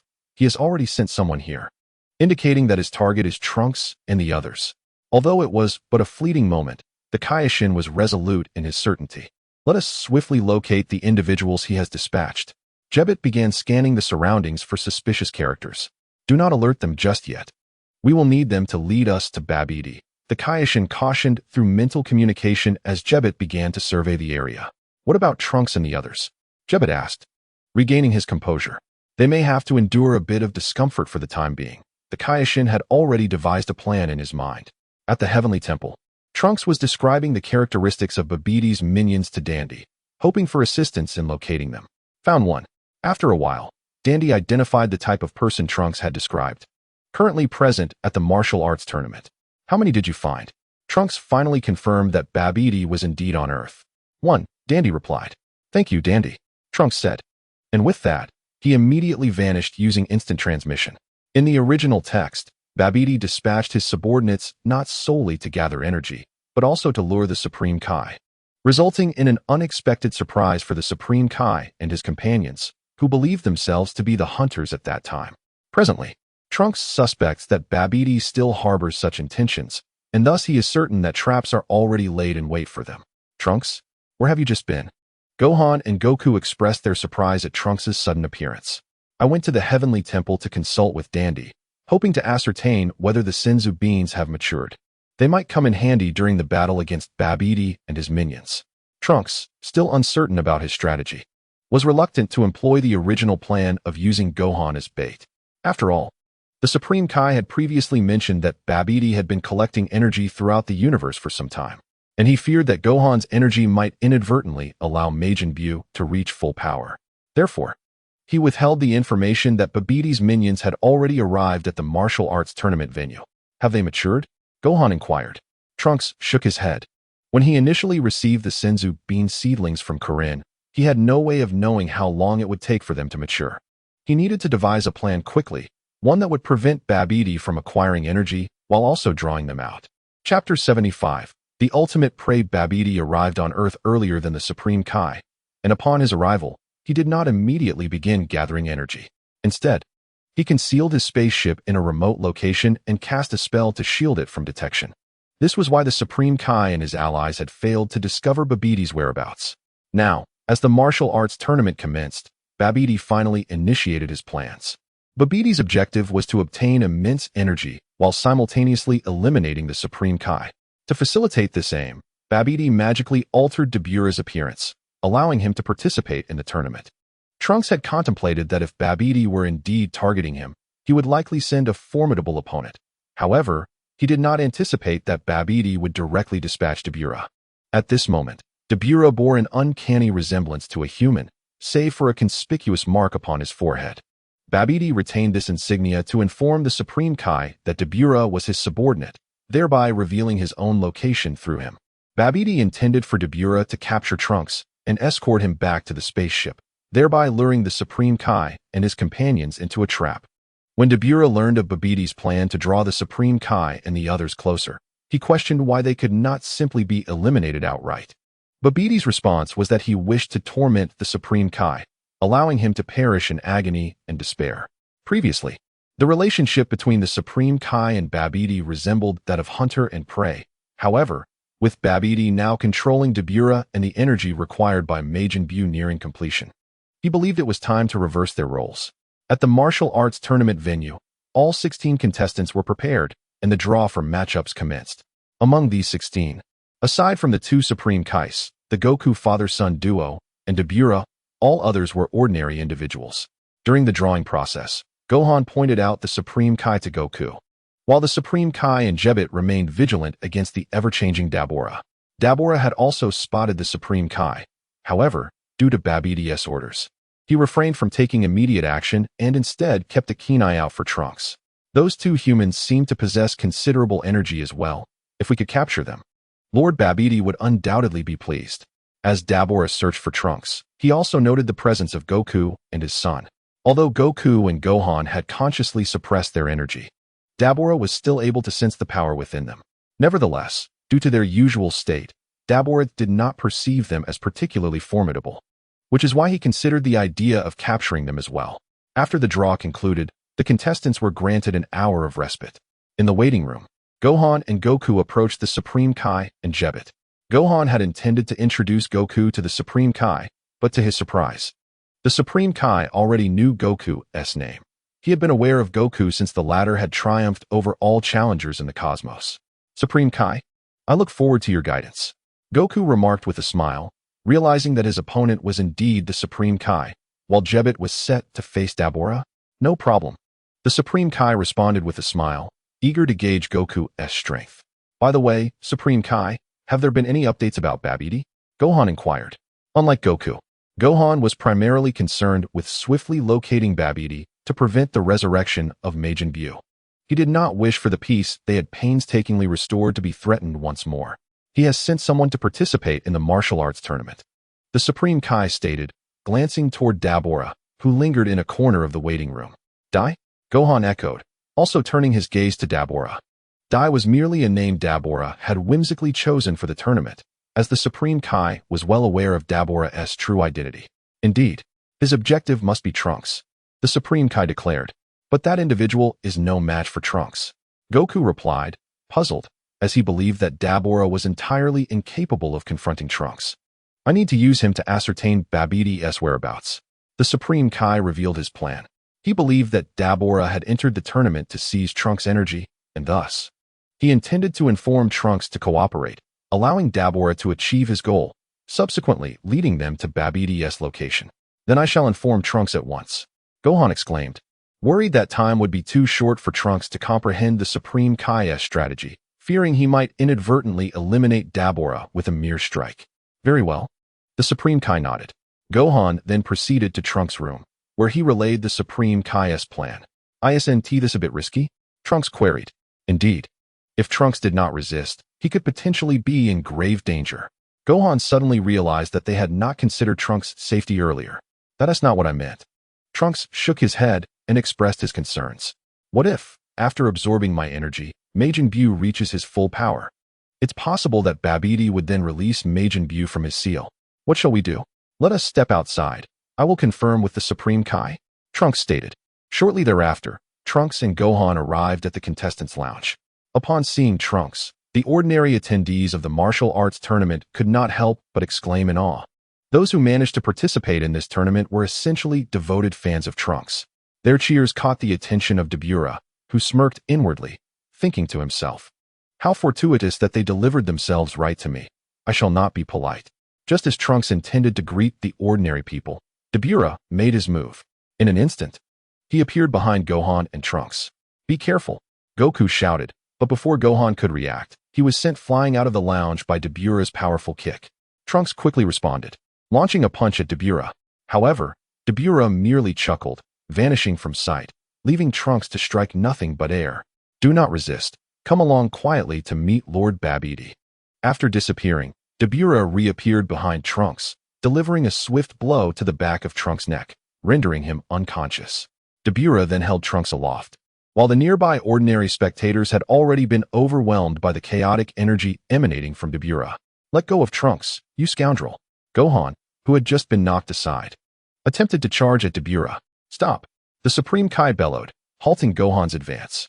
They had all heard Dabura's declaration. He intended to take Trunks away, which, though unexpected, aligned with the Supreme Kai's original plan. Ha ha, at least you are sensible. Dabura gleefully regarded the Supreme Kai, lifting Trunks in his grasp. Now I shall take my prey back to Lord Babidi. Farewell. With that, Dabura smashed through the ceiling and soared into the sky. Little did Dabura realize, in his self-assured role as the hunter, that he was carrying a fully leveled prey. Chapter 76. You arrived a bit late. The Supreme Kai and the others watched helplessly as Trunks was taken away. Why allow him to take Trunks? Gohan asked, panic-stricken. This is entirely contrary to our original plan. Trunks being taken increases the danger. Gohan, calm yourself, Goku said, placing a reassuring hand on Gohan's shoulder. Father? Gohan still seemed confused. Trunks willingly cooperated with that fellow.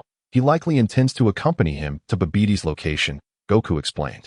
He sensed that the strength of that individual was insufficient to subdue Trunks, suggesting that Trunks was likely acting with intent. But surely, Trunks will face danger once he reaches Babidi's domain. Gohan's worry for Trunks remained unassuaged. We shall pursue, yet we must maintain our distance to avoid detection by Babidi's minions.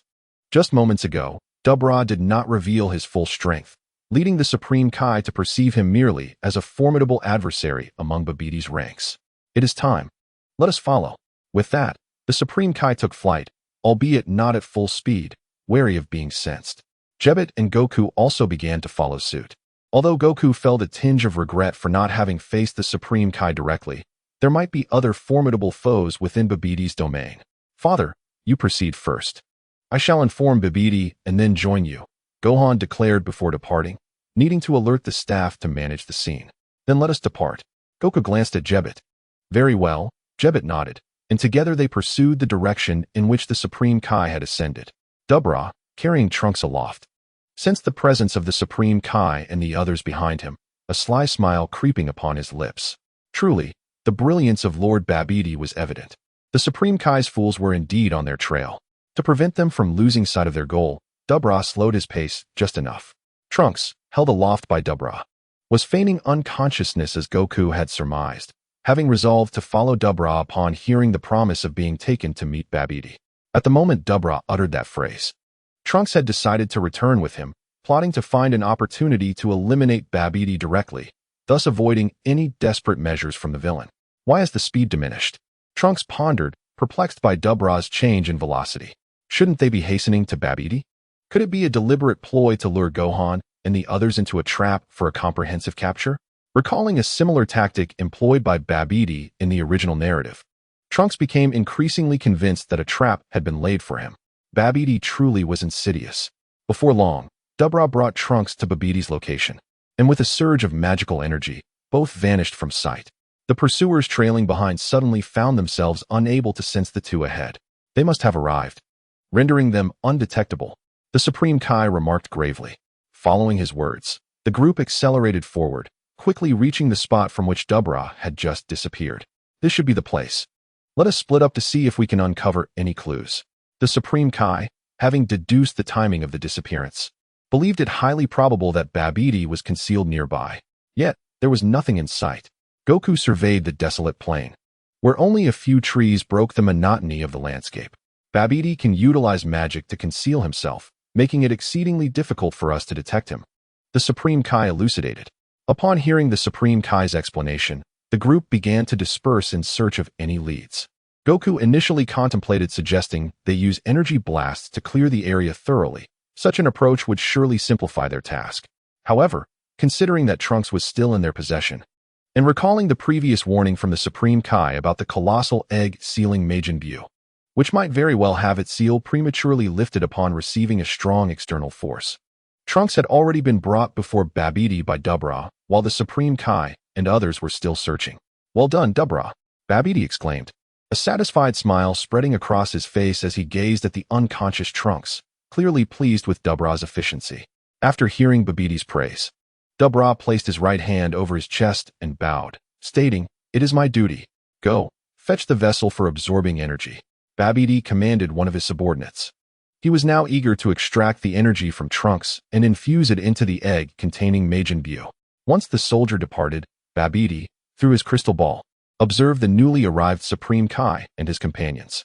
"Haha, the Supreme Kai has indeed taken the bait and has brought along two humans with immense energy." Babidi's smile morphed into one of excitement tinged with cruelty.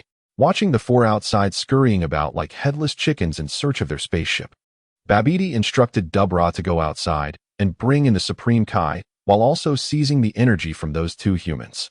At this point, Trunks realized that it was Dabra who had captured him and that Babidi had used him to lure the Supreme Kai and his companions. "Master Babidi, the vessel has been retrieved," the returning soldier announced, holding the peculiar energy-absorbing vessel resembling a night pot. Babidi took the vessel and approached Trunks, just as he aimed to extract Trunks' energy. At that moment, Trunks awakened. In an instant, he seized Babidi's throat with his right hand, preventing him from uttering any incantations, reminiscent of the scene when Fat Buu killed Babidi. "Master Babidi," Dabra called out, rushing to assist. But Trunks transformed into a Super Saiyan in an explosive surge of energy, causing Babidi to be instantly vaporized. "Did you not know? Advanced hunters often present themselves in the guise of prey," Trunks declared, directing his gaze at Dabra. With Babidi's demise, the effects of his magic began to wane. At that moment, Dabra reverted to his original form, and the spaceship previously concealed by Babidi's sorcery gradually became visible to the Supreme Kai and his companions. Inside the spaceship, Dabra was no longer under Babidi's control. His consciousness began to clear, yet his eyes burned with murderous intent as he regarded Trunks. Although he was no longer serving Babidi, the indignation of being outmaneuvered by a mere human infuriated him. Thus, he vowed to kill Trunks today. "This place is unsuitable for battle. Let us take this outside," Trunks suggested, mindful of the colossal egg sealing Majin Buu. However, Dabra disregarded Trunks' words and charged at him as soon as he finished speaking. Immediately, Dabura discovered that Trunks had evaded his attack in a peculiar manner and had appeared behind him, placing a hand upon his shoulder. In an instant, both of them materialized outside. Upon seeing Gohan and the others, Trunks smiled and remarked, "You all arrived a bit late. I am nearly finished here." Chapter 77. Crisis averted. As Trunks greeted the Supreme Kai, the others also noticed Dabura, who had appeared alongside him. "Dabura?" the Supreme Kai exclaimed in astonishment. Taken aback by Dabura's unexpected presence and the revelation that Babidi had secretly controlled him. Hearing the Supreme Kai's shock, Goku and his sons exchanged puzzled glances. "Everyone be cautious. That individual is the Demon Realm King, Dabura," the Supreme Kai warned, his tone laden with apprehension. "Is he really that powerful?" Goku inquired, somewhat bewildered, as he perceived that Dabura's aura did not seem particularly formidable at present. The Supreme Kai nodded and shouted towards Trunks, who hovered in the air. "Trunks, beware of Dabura's saliva. If you come into contact with it, you will be petrified." He then turned to Goku and the others, urging, "Let us join forces and eliminate him together." "I don't think that's necessary," Goku replied with a casual shrug, his demeanor relaxed. However, the Supreme Kai, poised to elaborate on the formidable nature of the Demon Realm King Dabura, was interrupted by Trunks in midair.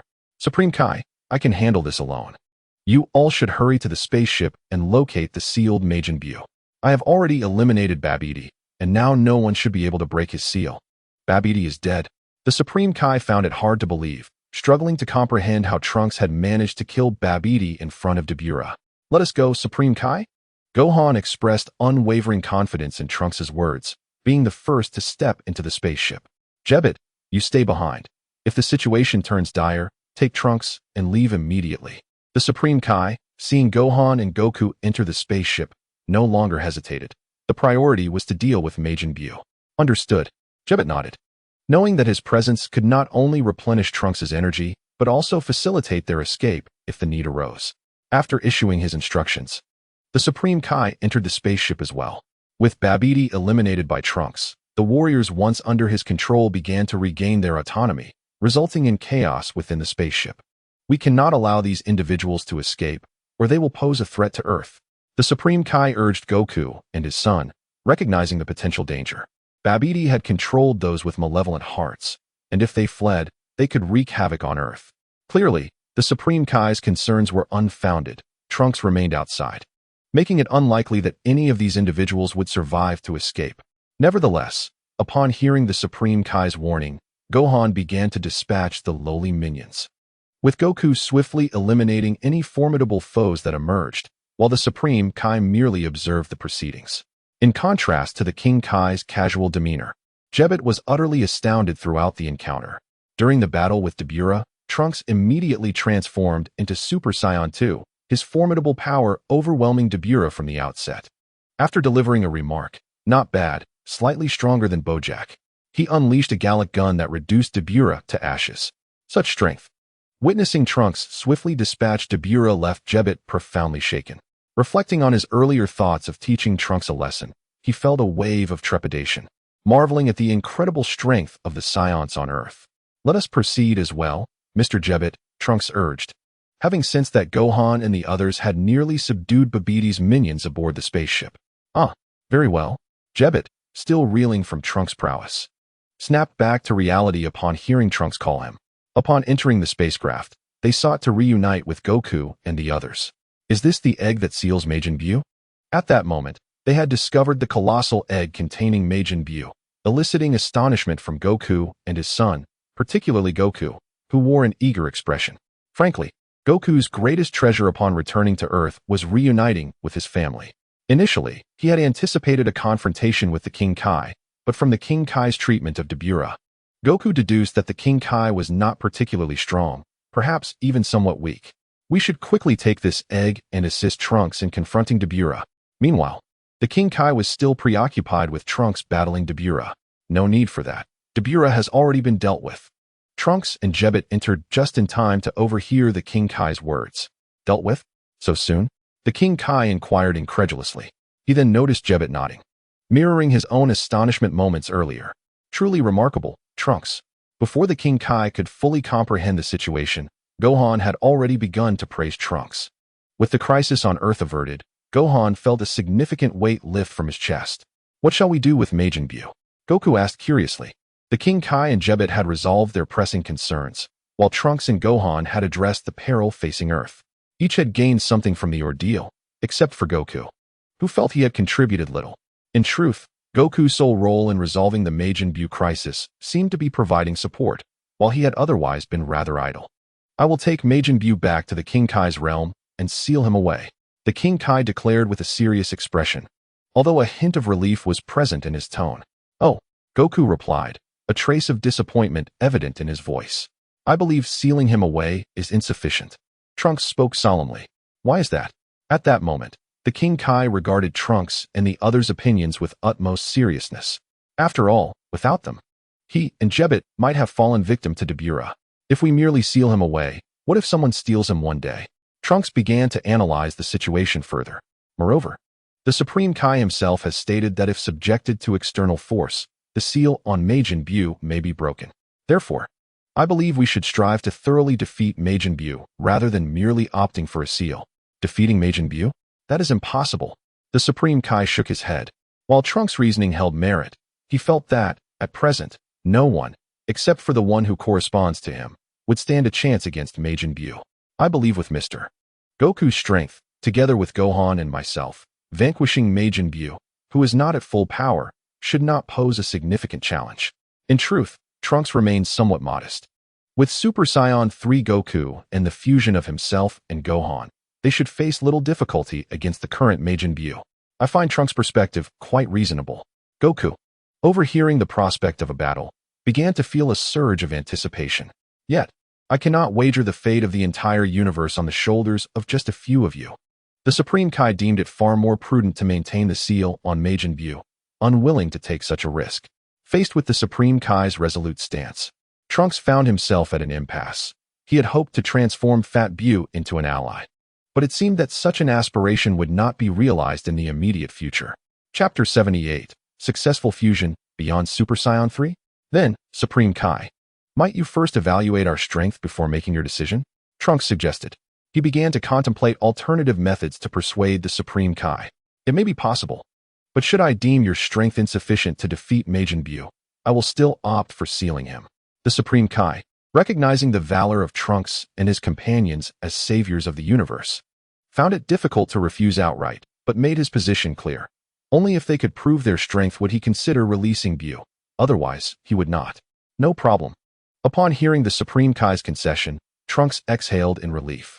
If the Supreme Kai had remained unyielding, he would have been left with no recourse. He could not simply force the seal on Majin Buu to be broken. Not only would that jeopardize his relationship with the Supreme Kai, but what if, during the ensuing battle, Majin Buu were to obliterate the Earth?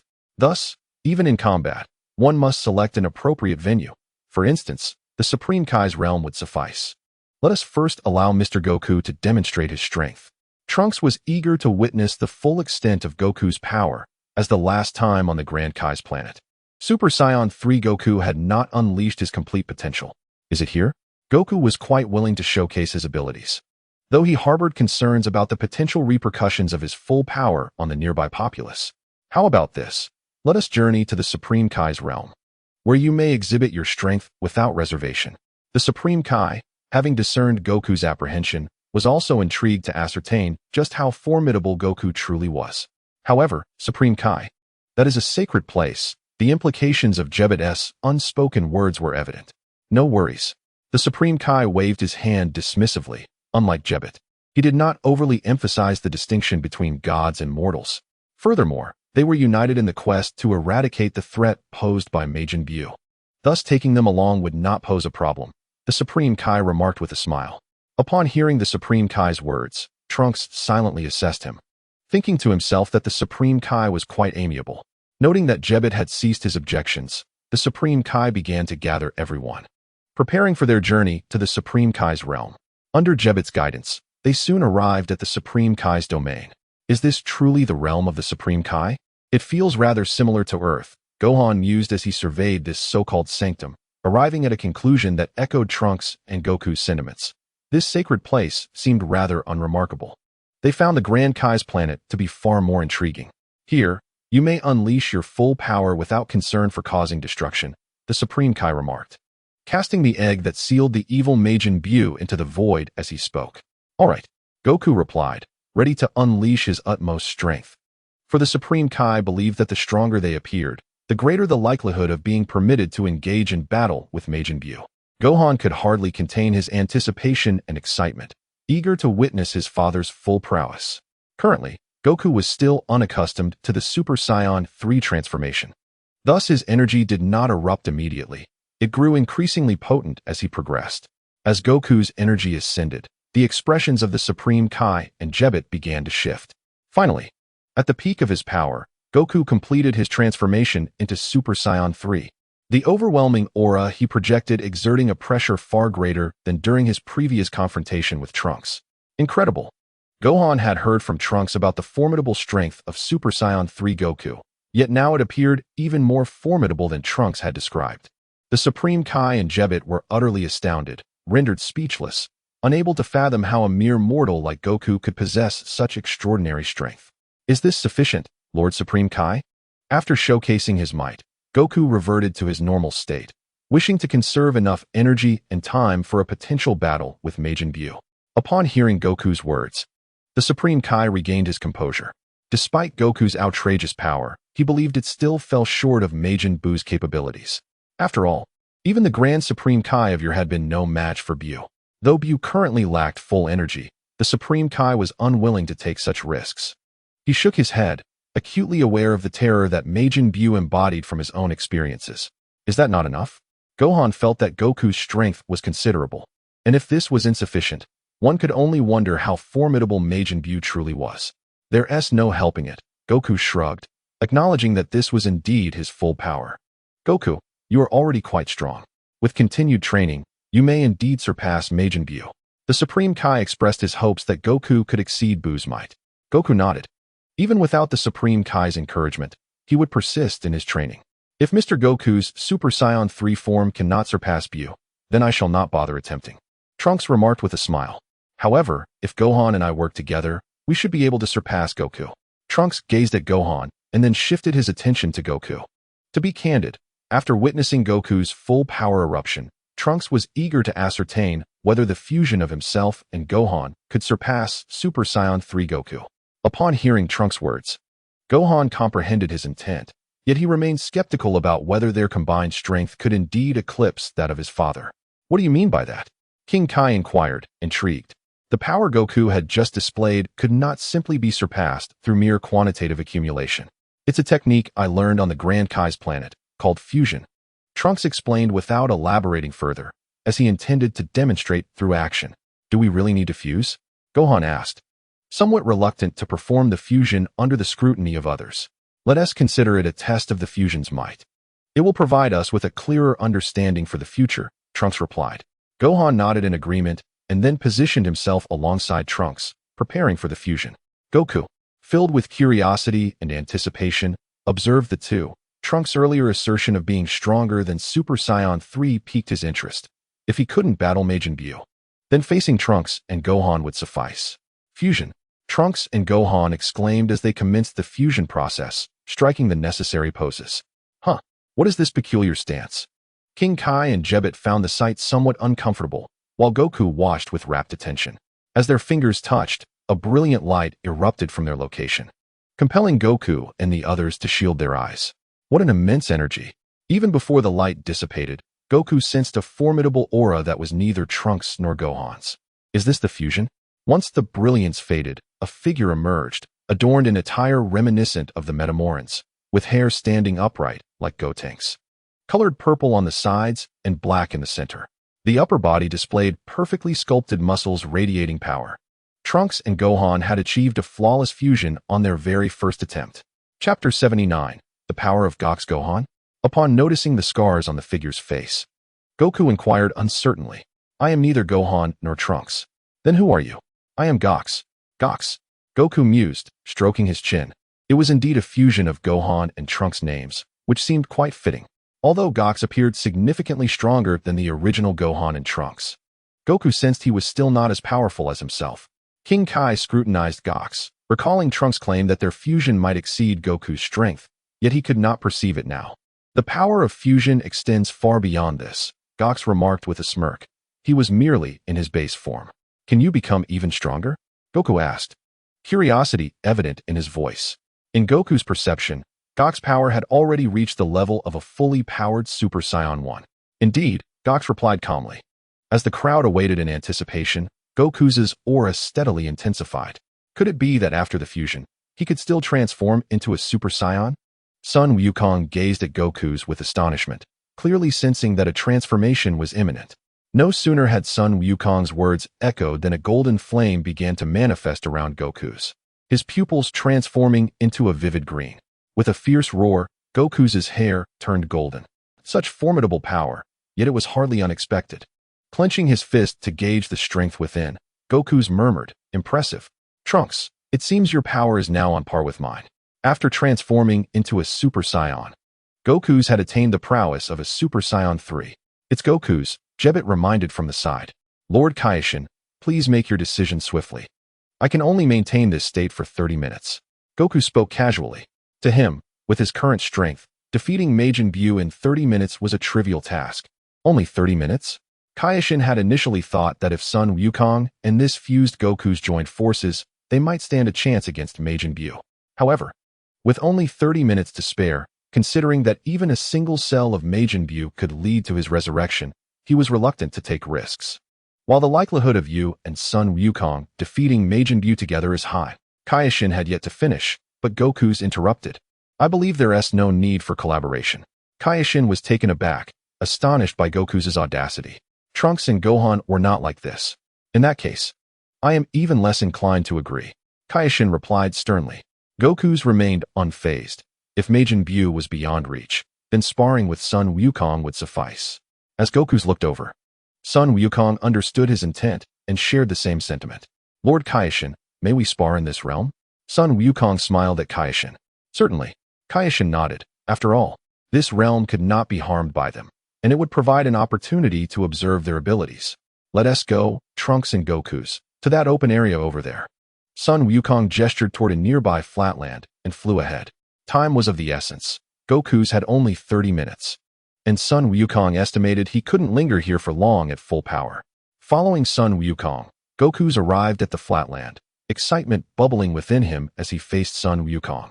Although his expression remained stoic, once Son Wukong unleashed his Super Saiyan 3 power, a hint of seriousness appeared on Goku's face. Come on, I won't be able to maintain this form for long, so let us make this quick, Son Wukong declared, assuming a battle stance. Not far away, Kaioshin, hearing Wukong's words, felt a wave of exasperation. It seemed that even Son Wukong could not sustain his power for long. Were all Saiyans this reckless? Fortunately, I refrained from acquiescing to their demands.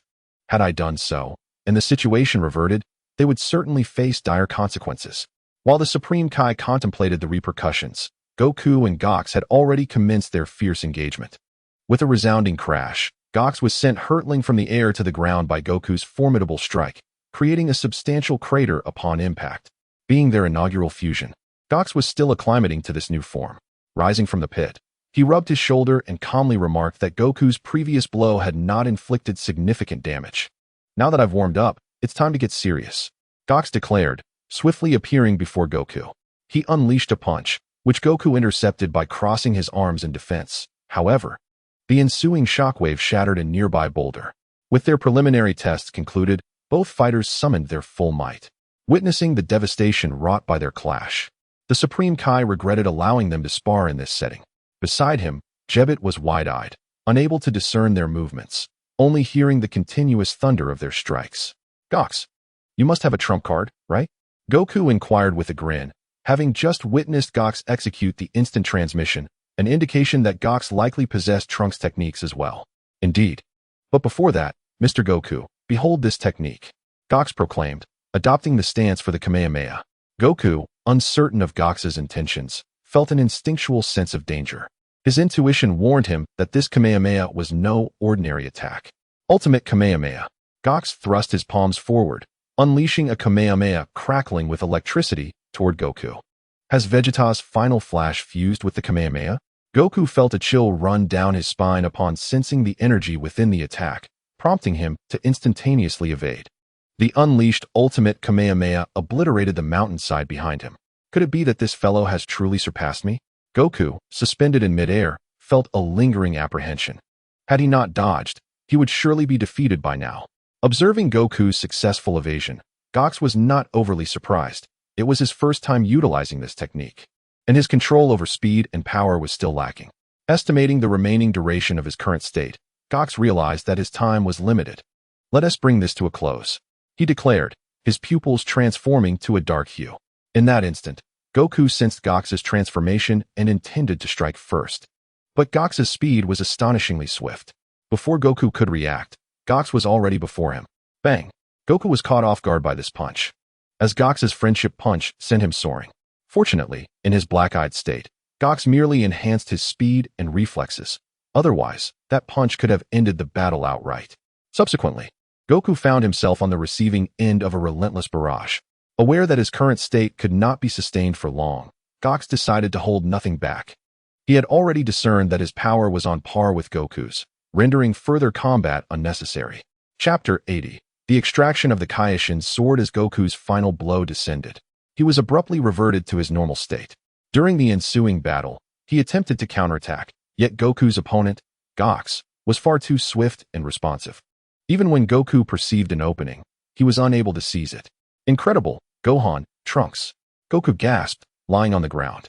At that moment, Gox disintegrated into Gohan and Trunks. Following this skirmish, Trunks came to a realization. If one's stamina was depleted beforehand, the fusion would dissipate. Henceforth, if they chose to engage in battles through fusion, they must be vigilant regarding this aspect. Mr. Goku is formidable as well, Trunks remarked, having genuinely experienced the overwhelming power of Super Saiyan 3 in full force. Once the battle concluded, the Kaioshin and Jeebit arrived. What an exhilarating fight! The Kaioshin exclaimed, glancing at Trunks and the others. The intensity of the battle had astonished him, to the extent that he briefly believed they might triumph over Majin Buu. Indeed, our fusion could be even more potent, Trunks declared, directing his gaze toward the Kaioshin and the others. Even stronger? The astonishment was palpable on their faces upon hearing Trunks' assertion. Precisely. Just now, Gox could only transform into a full-powered Super Saiyan. If Gohan could ascend to Super Saiyan 2, Gox could then transform into Super Saiyan 2 as well. Gohan nodded in agreement upon hearing Trunks' words. So if Gohan can surpass Super Saiyan, Gox's strength will be even greater? Goku pondered, unable to fathom just how formidable that would be, for surpassing Super Saiyan would yield a qualitative leap in power. What if Goku and Trunks were to fuse? The Kaioshin suddenly mused. If Gox's strength were to rise yet again, they would undoubtedly be capable of defeating Majin Buu. Trunks and Goku remained silent in response to the Kaioshin's suggestion. Kaioshin, could you send me back to Earth? Goku inquired suddenly. What is the matter, Dad? Gohan asked, perplexed. Are you returning to participate in the martial arts tournament? The recent battle drained too much of my stamina, and my time in the living realm has become limited. Goku explained. So soon? Gohan's voice was laden with reluctance. I am already content to have fought alongside such formidable companions. Goku smiled. Would you not consider attempting fusion? The Kaioshin suggested, looking at Trunks and Goku.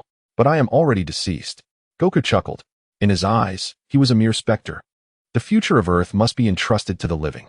However, before the Kaioshin could persuade Goku further, he was interrupted. I have faith that Gohan will accomplish it, as well as Trunks.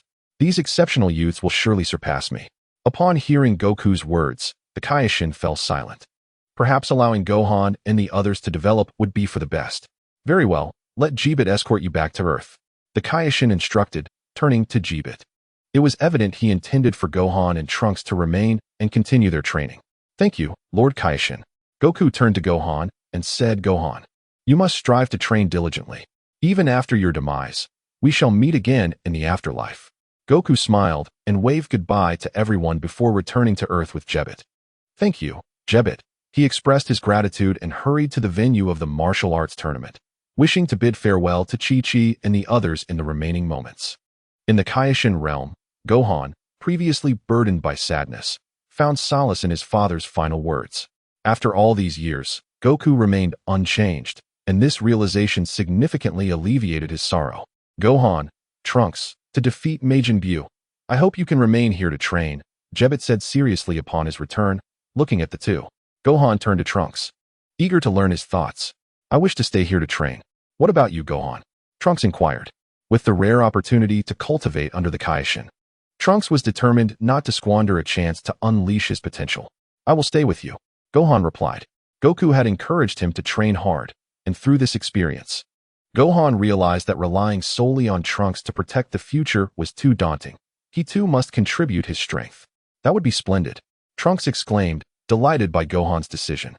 While he respected Gohan's choice, he secretly preferred Gohan's company in their journey to become stronger.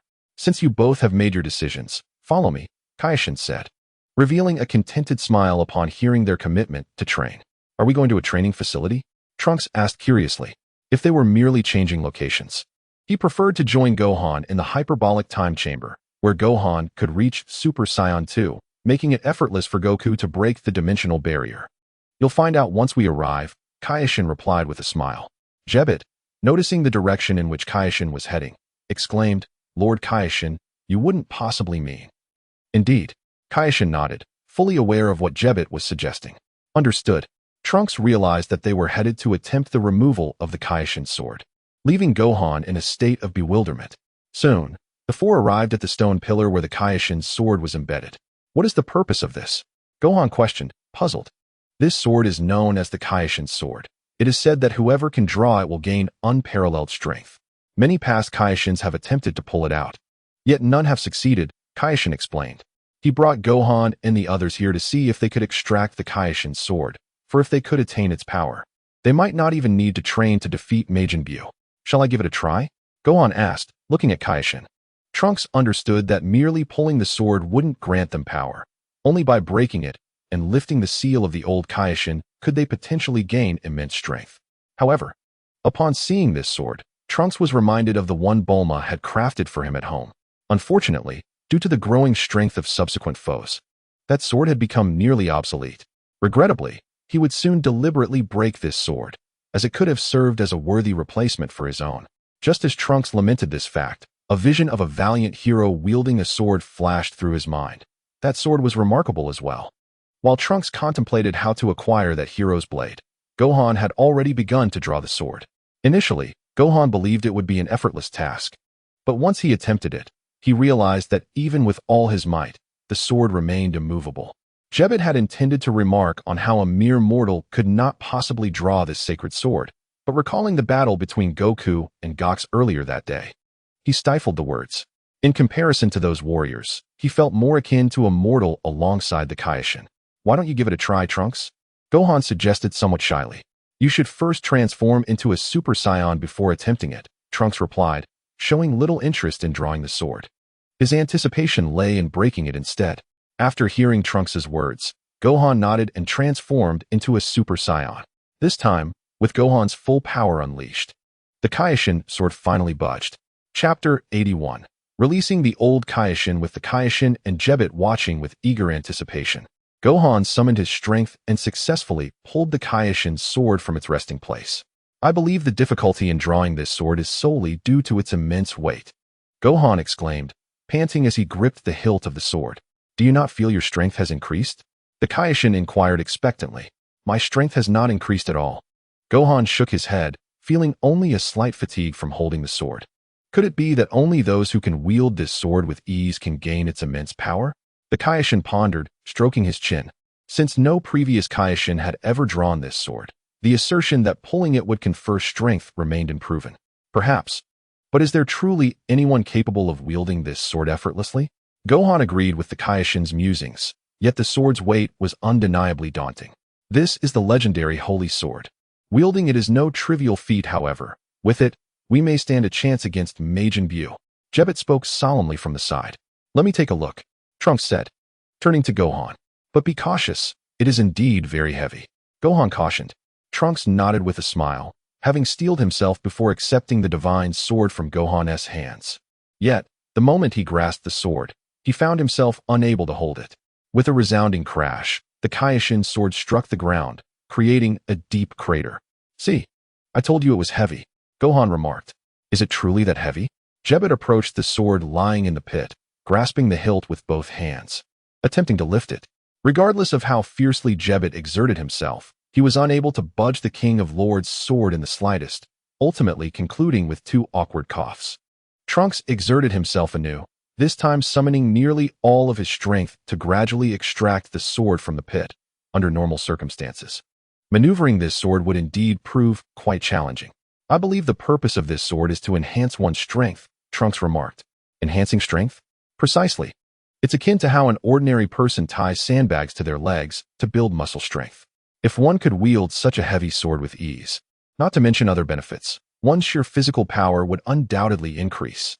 Trunks elucidated the sword's function with a simple analogy, hoping that Gohan could harness this sword to awaken his latent physical potential, aiding him in transcending to Super Saiyan 2.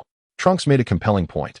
Perhaps the legendary immense power is indeed acquired through rigorous training, the King of Lords chuckled, initially contemplating how to structure Gohan and the others' training. It dawned on the King of Lords that if they could wield the King of Lords' sword with ease, they might just acquire the strength to defeat Majin Buu. Thus, Gohan and Trunks commenced their training. In comparison to Gohan, Trunks possessed a sturdier physique, allowing him to lift the King of Lords' sword effortlessly and execute simple chopping motions. Meanwhile, Gohan had to begin his training in Super Saiyan form, for in his normal state, he could hardly lift the sword, let alone perform any actions. Although the sword was indeed heavy, the two adapted remarkably quickly. Within 3 to 4 days, Gohan, in his Super Saiyan state, was already capable of wielding the sword for extended periods, executing various maneuvers. Next, Gohan, you should train in your normal state as Trunks does. The King of Lords remarked with a smile, recognizing that the weight of the sword had ceased to pose a significant challenge for Super Saiyan Gohan. All right, Gohan nodded, reverting to his normal form. This time, he found the King of Lords' sword no longer felt as burdensome as before. He could lift and wield it with relative ease.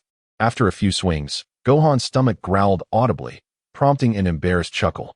Just as he was about to continue his sword practice, Trunks' stomach echoed a similar rumble. Let us go eat first. The King of Lords chuckled, noting that with Majin Buu still sealed, there was no need to rush. Upon finishing his statement, the King of Lords began leading everyone to the dining area. Gohan, won't Videl and the others worry if you don't return? Trunks inquired. It's nothing to fret about. I informed Videl before seeking Babidi, mentioning that I might be away for an extended period, Gohan assured him. Have you considered having a baby? Trunks probed further, genuinely concerned. On one hand, it was essential for the future of Super Saiyan God.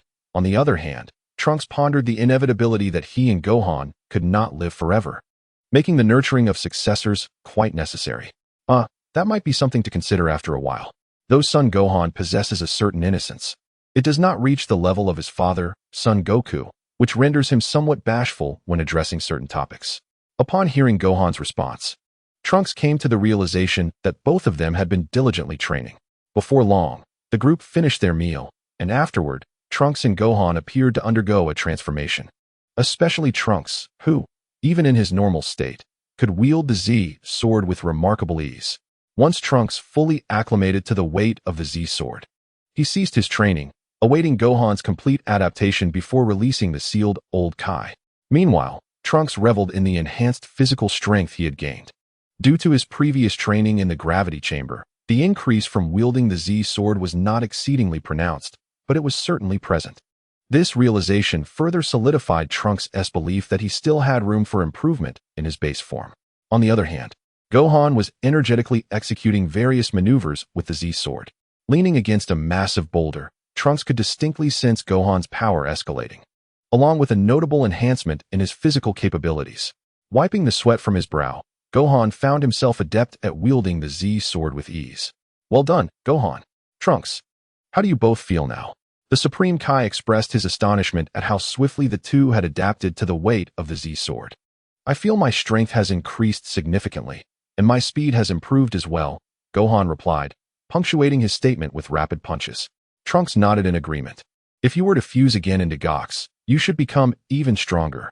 The Supreme Kai gazed at them with anticipation. Perhaps, Trunks replied casually, then approached to grasp the Z sword, addressing the Supreme Kai. This sword appears exceptionally sharp. If Gox were to wield it, defeating Majin Buu would become considerably more feasible. If Majin Buu's power surpasses that of my father in his Super Saiyan 3rd level, this sword may not be particularly effective. Gohan expressed his skepticism regarding the Z-Sword's ability to harm Majin Buu. Let us put it to the test. The Supreme Kai chuckled. Trunks nodded, first handing the sword to Gohan before positioning himself beside the boulder he had just leaned against, lifting it entirely. Are you ready, Gohan? Understanding Trunks' intention, Gohan took hold of the sword with both hands, nodding solemnly. Once he was prepared, Trunks hurled the boulder at Gohan with full force. With a swift motion, Gohan effortlessly cleaved the rapidly approaching boulder in two with the Z-Sword. How sharp! Perhaps it truly can affect that Majin. Gohan marveled at the smooth, pristine cut of the boulder. Let us try this again. Observing the sword's sharpness, both the Supreme Kai and Kibito wore satisfied smiles. But the Supreme Kai still yearned to see just how sharp the sword truly was.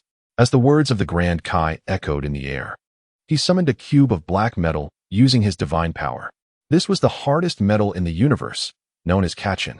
While tossing the Kachin to Trunks, the Grand Kai explained, "All right, this is the hardest metal." Upon receiving the Kachin, Trunks felt a surge of excitement within him. "Come forth, old Kai," Trunks shouted in his heart as he exerted all his strength to hurl the metal towards Gohan. With unwavering confidence, Gohan met the incoming Kachin with his sword. However, contrary to their expectations of the sword slicing through the metal like tofu, a resounding clang echoed as the Grand Kai's sword struck the Kachin, only to shatter upon impact with its formidable hardness and immense force. "We did it!" Trunks exclaimed, his fists clenched in exhilaration. Broken. Gohan was momentarily stunned, gazing at the remaining half of the Grand Kai's sword in his hand. Wasn't this supposed to be the legendary Holy Sword? How could it break? Yet, Gohan had no time to ponder as the massive Kachin loomed before him. He quickly adjusted his stance and narrowly evaded the metal. Meanwhile, the Grand Kai and Kibito stared wide-eyed, mouths agape, repeatedly murmuring Grand Kai's sword. Their astonished expressions stirred a sense of guilt within Trunks. How could the Grand Kai's sword break? This is the legendary Holy Sword. Kibito, looking incredulous, rushed to Gohan's side, observing the severed blade lying on the ground. He attempted to lift it, hoping to find a way to restore it, but despite several attempts, he could not budge it. "This isn't my fault. It was the Grand Kai who instructed me to use such a hard material." Trunks quickly shifted the blame to the Grand Kai. Upon hearing this, the Grand Kai nodded vigorously, saying, "It's all my fault." Gohan, meanwhile, discarded the other half of the sword onto the ground and remarked, "Honestly, I always knew the Grand Kai's sword was merely a tool for training. Now that we've achieved our goal, its breakage doesn't matter." Indeed, Gohan and Trunks had gained power, and if they transformed into Super Saiyans, their strength might increase even further. The Grand Kai continued in agreement with Gohan, emphasizing that if they could indeed defeat Majin Buu, what significance would a single broken sword hold? With the Grand Kai's words resonating, Kibito ceased to dwell on the restoration of the sword. "Shall we test the newfound strength you both have attained through your training?" The Grand Kai glanced at Gohan and Trunks, eager to ascertain the extent of their power post-fusion. Just as the Grand Kai and the others turned to depart, an unexpected voice called from behind them. "That boy, did you release me?" Startled, the Grand Kai and Kibito swiftly turned to face the old Kai, bewildered by his sudden presence. "Hey, I ask you, are you the Grand Kai of this generation?" The old Kai inquired, directing his gaze at the Grand Kai. "I am. May I inquire as to your identity?" Observing the elderly figure before him, the Kaioshin inquired cautiously. "I am none other than the Kaioshin from 15 generations past," the old Kaioshin declared, deliberately adopting a most solemn demeanor. 15 generations ago's Kaioshin. The revelation left both the Kaioshin and Jebit momentarily speechless, utterly astounded. The old Kaioshin, pleased by their expressions, nodded approvingly and began recounting the tale of his seal. In conclusion, he could not resist expressing his sentiments. It seems that each successive Kaioshin has been less capable than the last, taking so long to extract that sword. Yet, I must say, your generation has not disappointed me. Esteemed ancestor, it was not we who drew forth the Kaioshin's sword, the Kaioshin replied, somewhat abashed. He gestured towards Gohan, indicating that it was he who had accomplished the feat. Upon hearing this, the old Kaioshin's previously satisfied expression vanished, quickly replaced by sarcasm. But what could the Kaioshin do? The old man spoke only the truth. "Excuse me." Just as the old Kaioshin was chiding the two Kaioshins, Trunks approached. "Who might you be?" The old Kaioshin squinted at Trunks, his instincts suggesting that this youth was far from ordinary. I am Trunks, and this is Son Gohan. As you mentioned earlier, we are the ones who freed you, Trunks stated, pointing at himself and then at Gohan. His assertion was not unfounded, as their combined efforts had indeed contributed to the sword's liberation, one with a mighty throw, the other with a powerful strike. What are you trying to say, boy? It's just that you mentioned being sealed due to your overwhelming strength, so we seek your guidance in our training to defeat Majin Buu. Trunks adopted a humble demeanor, fully aware of the old Kaioshin's temperament. He preferred gentleness over force, often resembling a child, albeit a rather lecherous one. Trunks' aim was to placate the old Kaioshin, hoping he would unlock the potential within Gohan and himself. You speak the truth. I was indeed formidable in my day. The old Kaioshin relished Trunks' words. However, just as Gohan opened his mouth to express his skepticism regarding the old Kaioshin's prowess, Trunks hastily covered his lips. Goodness, in the original tale, it was because your father questioned and tested him that the old man became displeased, ultimately agreeing to unlock your potential only under the condition of fondling Bulma.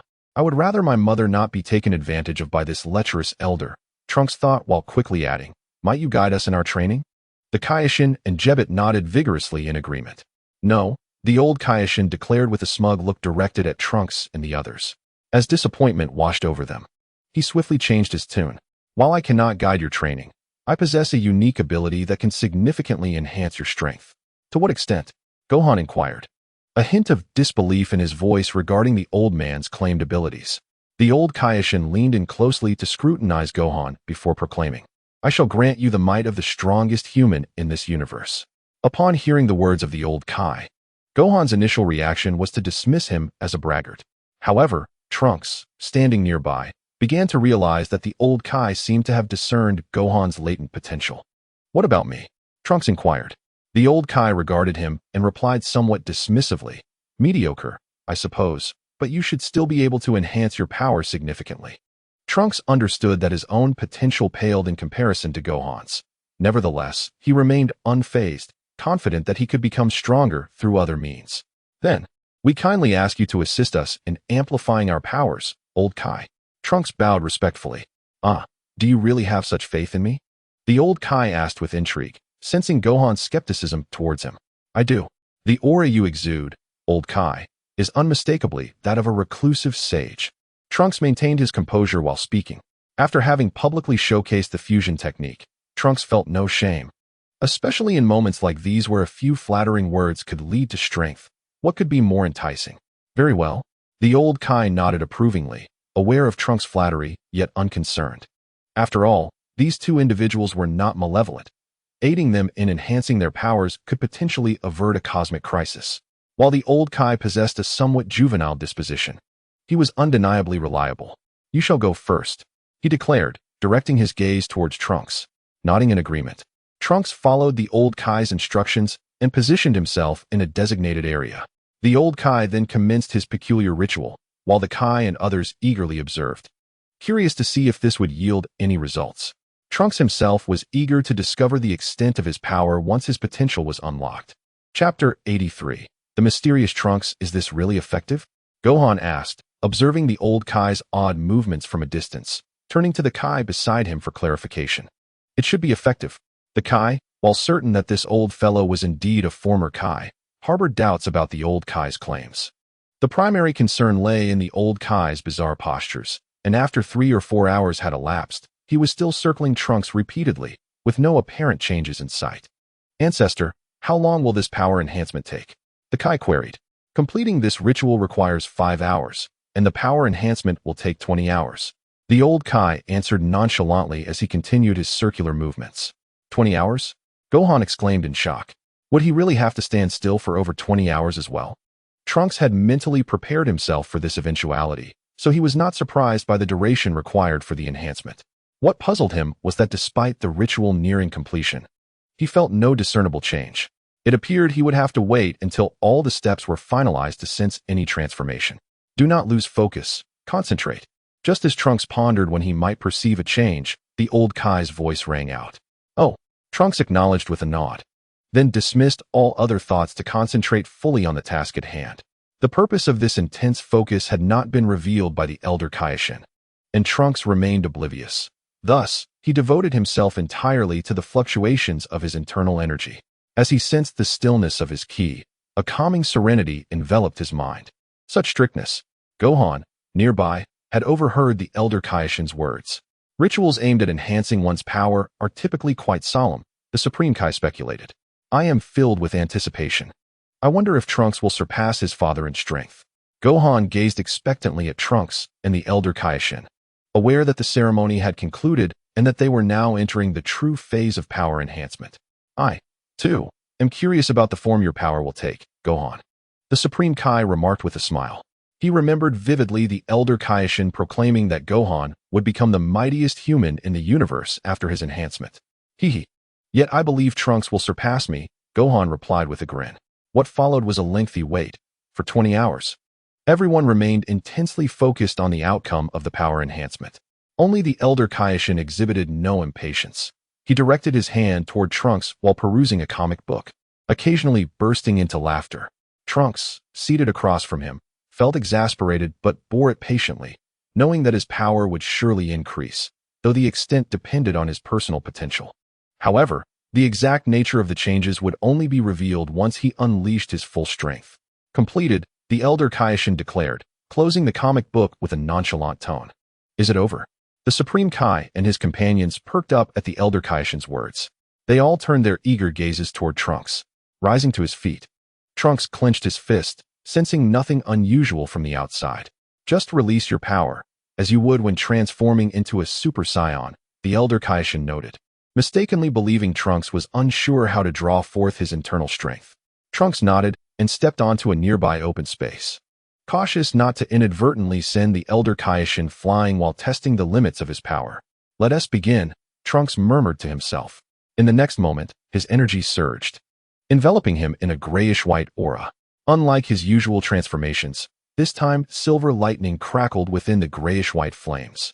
Incredible! The Supreme Kai and his companions gasped in awe at Trunks' full power eruption. Moreover, he had yet to transform into a Super Saiyan. Gohan sensed that Trunks' energy was now on par with Goku's. The transformation was inconsequential. In fact, it could impose a burden on the body if overdone. The Elder Kaioshin remarked coolly, believing that the Super Saiyan transformation was inherently imperfect and potentially harmful to one's physique. Few after the eruption, Trunks felt the power coursing within him. At present, Trunks' strength is nearly equivalent to that of a Super Saiyan 3, with a consumption rate that does not exceed that of Super Saiyan 3 either. The current state of Trunks could aptly be termed Mystic Trunks, as his exterior remains unchanged while his power has ascended to the level of Super Saiyan 3. Although he may not possess the formidable strength of Mystic Gohan, it is nonetheless sufficient for his needs. Trunks is quite content with this enhancement. Remarkable, Trunks. After witnessing Trunks' explosive display of power, the others approached him. This achievement is largely credited to the Elder Kai. Trunks bowed deeply to the Elder Kai. It is your potential that has led to such significant growth, the Elder Kai remarked, waving his hand dismissively, adopting an air of detachment. Yet, he recalled the peculiar sensations he experienced while observing Trunks. Is it merely my imagination? Or is there something unusual about this lad? He had sensed that during the process of amplifying power, he could only tap into a fraction of Trunks' true strength. Have you undergone any special training? The Elder Kai inquired directly. Special training? Trunks pondered, stroking his chin. I once learned how to control the spirit bomb from the yard rats. Although Trunks was uncertain why the Elder Kai posed such questions, he answered candidly. So that is the case. The Elder Kai nodded thoughtfully, falling silent thereafter, leaving Trunks in a state of confusion. Now we shall await Gohan's power enhancement, the Elder Kai exclaimed with excitement. From his perspective, based on the Elder Kai's assertions, Son Gohan was likely to surpass the current Trunks in strength, and if the two were to fuse, they could easily vanquish Majin Buu. We will need to wait a few more days. My energy has been significantly depleted, the Elder Kai said, his gaze fixed upon the manga without lifting his head. The Elder Kai's words caught the Kai off guard. What are we to do now? The sudden disruption of their plans sent the Kai's mind into a whirl. What else can we do? We must simply wait for me to recover my strength, the Elder Kai replied, somewhat irked. Chapter 84. Victory earns you sweets, then we shall wait a few more days, the Kai said, his tone tinged with disappointment. I wonder if this will have any effect on the Elder Kai? Trunks retrieved the last of the senzu beans from his pocket. What is this? The Elder Kai inquired, observing the green bean with curiosity, unsure of Trunks' intentions. This is a senzu bean. Consuming it will instantly restore all your energy, Trunks explained. Does this bean truly possess such miraculous properties? The Elder Kai took the senzu bean, examining it closely. You will know once you consume it. After scrutinizing it for some time without discerning any remarkable qualities, he decided to eat it, eager to discover if it was indeed as extraordinary as Trunks claimed. The moment the bean was swallowed, the Elder Kai's expression transformed, and he could not help but exclaim, "Incredible! The energy I just expended has been completely replenished. Then I kindly request that you assist my brother Gohan in enhancing his strength as well." Elder Kai, Trunks said with a smile. Recently, the Supreme Kai remarked that as soon as Gohan completes his power enhancement, Trunks comprehended his intent. The Supreme Kai envisioned that even if Gohan, after his ascension, might not stand a chance against Majin Buu in a one-on-one confrontation, their combined strength would be sufficient to vanquish him. Trunks originally aimed to recruit Majin Buu as an ally, but now the Supreme Kai's perspective shifted towards employing the enigmatic Ultra Instinct to eliminate Majin Buu entirely. Faced with Ultra Instinct, it is highly probable that Majin Buu would meet a swift demise. Therefore, he must devise a means to confront Buu one-on-one, hoping to transform the villain into a companion. In Trunks' eyes, the absorbed Majin Buu, post-Great Supreme Kai, resembled a child. His inherent nature was not malevolent. Had someone been there to guide him correctly at the moment of his unsealing, he might have revealed a pure and benevolent disposition. The subsequent persuasion by Mr. Satan for Majin Buu to turn from evil provides ample evidence of this. Of course, to hedge against any unforeseen circumstances, Trunks implored the old Supreme Kai to expedite Gohan's power enhancement, ensuring that even in the event of an unexpected turn of events, the enigmatic Gohan would be there to cover for them. Upon hearing Trunks' words, the Supreme Kai and Kibito displayed expressions of anticipation. All right. I truly cannot contend with you. As soon as I emerge, I find myself at your beck and call, the old Supreme Kai grumbled, beckoning Gohan to take his position as he prepared to commence the enhancement process. In response to the old Supreme Kai's complaints, the Supreme Kai and others exhibited awkward expressions. What followed was a prolonged wait. However, with Trunks' example, everyone ceased to doubt the old Supreme Kai's abilities, rendering the waiting period far less tedious. At last, the old Supreme Kai lowered his right hand towards Gohan, simultaneously closing the comic book before him. Finally, it was time. Trunks' heart brimmed with anticipation. He would finally witness the extent of Gohan's newfound strength. Gohan, emulating Trunks' earlier display of power, began to unleash all his energy. Gohan, your aura is astonishing. Trunks could sense that Gohan's energy surpassed that of Super Saiyan 3 Goku by an exceptional margin. Undoubtedly, the potential of Gohan was the highest among all warriors. Trunks found himself eager to see how far Gohan could progress with continued training. Incredible. Perhaps Gohan alone could rival Majin Buu. The Supreme Kai's face lit up with excitement. By the way, Gohan, can you transform into Super Saiyan 2nd grade now? Trunks inquired curiously as Gohan approached. No, Gohan shook his head. Although his current strength eclipsed that of Super Saiyan 3, he was unable to ascend to Super Saiyan 2nd grade. Could it be that the power enhancement path devised by the old Supreme Kai diverged from the evolutionary path of the Super Saiyans? Trunks began to ponder this question. According to Trunks' understanding, the evolutionary trajectory of the Saiyans relied on continuous transformations. However, the old Supreme Kai was now presenting an alternative path to strength without the necessity of transformation. Perhaps this is the evolutionary path ordained by the divine? Trunks pondered upon the gods of destruction and angels such as Beerus, who do not adorn themselves with extravagant transformations, yet remain astonishingly powerful. It seems that in the future, he should seek counsel from the old Kai more frequently. Trunks had resolved within himself that it was time to comprehend the essence of divinity. Lord Kaishin, may we now release Majin Buu? Trunks inquired, glancing at the Kaishin. Certainly. The current Kaishin held considerable confidence in Gohan. After uttering these words, the Kaishin summoned the massive egg that contained Majin Buu. Are we to battle here? Gohan expressed some concern, recalling the remnants of destruction from their previous skirmish with Goku. What if they unleashed their full power and inadvertently breached the boundaries of the Kaishin realm? Alas, There is no other suitable location to withstand your battle. The Kaioshin acknowledged Gohan's apprehension, aware that no other place in the universe could accommodate them. I know of a fitting venue, Trunks said with a smile. The Earth. The Supreme Kai's Temple, and the Hyperbolic Time Chamber. That place is indeed excellent. The Kaioshin sensed that it was a space outside of normal dimensions, allowing them to fight without concern for collateral damage. By the way, should I wait until you complete your fusion before releasing Majin Buu? The Kaioshin asked Trunks and Gohan. No need, Trunks replied confidently, believing he could manage the situation, especially since the current Majin Buu was not at full power. Very well. The Kaioshin nodded and then tossed the giant egg into the air, immediately condensing an energy sphere that struck the egg with simplicity and force. Upon impact, a thick cloud of smoke enveloped the egg, yet everyone could sense a growing presence within the haze. Soon, the smoke dissipated, revealing a pink, rotund figure floating in the air, who began surveying the surroundings. Majin Buu. The Kaioshin's expression grew serious. Even after many years, Majin Buu still imposed significant psychological pressure upon him. Is this Majin Buu? Gohan gazed up at the floating entity, curiosity etched on his face. Allow me to take the lead. Without waiting for a response, Trunks stepped forward. Hey, Majin Buu.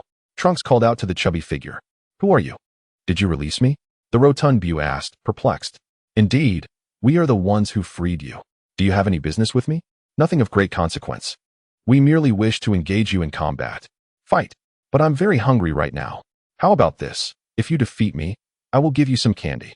Trunks said with a grin, sensing that the chubby Majin Buu lacked any malevolent aura, appearing as innocent as a child. All right. Chapter 85. The initial confrontation with Buu. What is Trunks up to?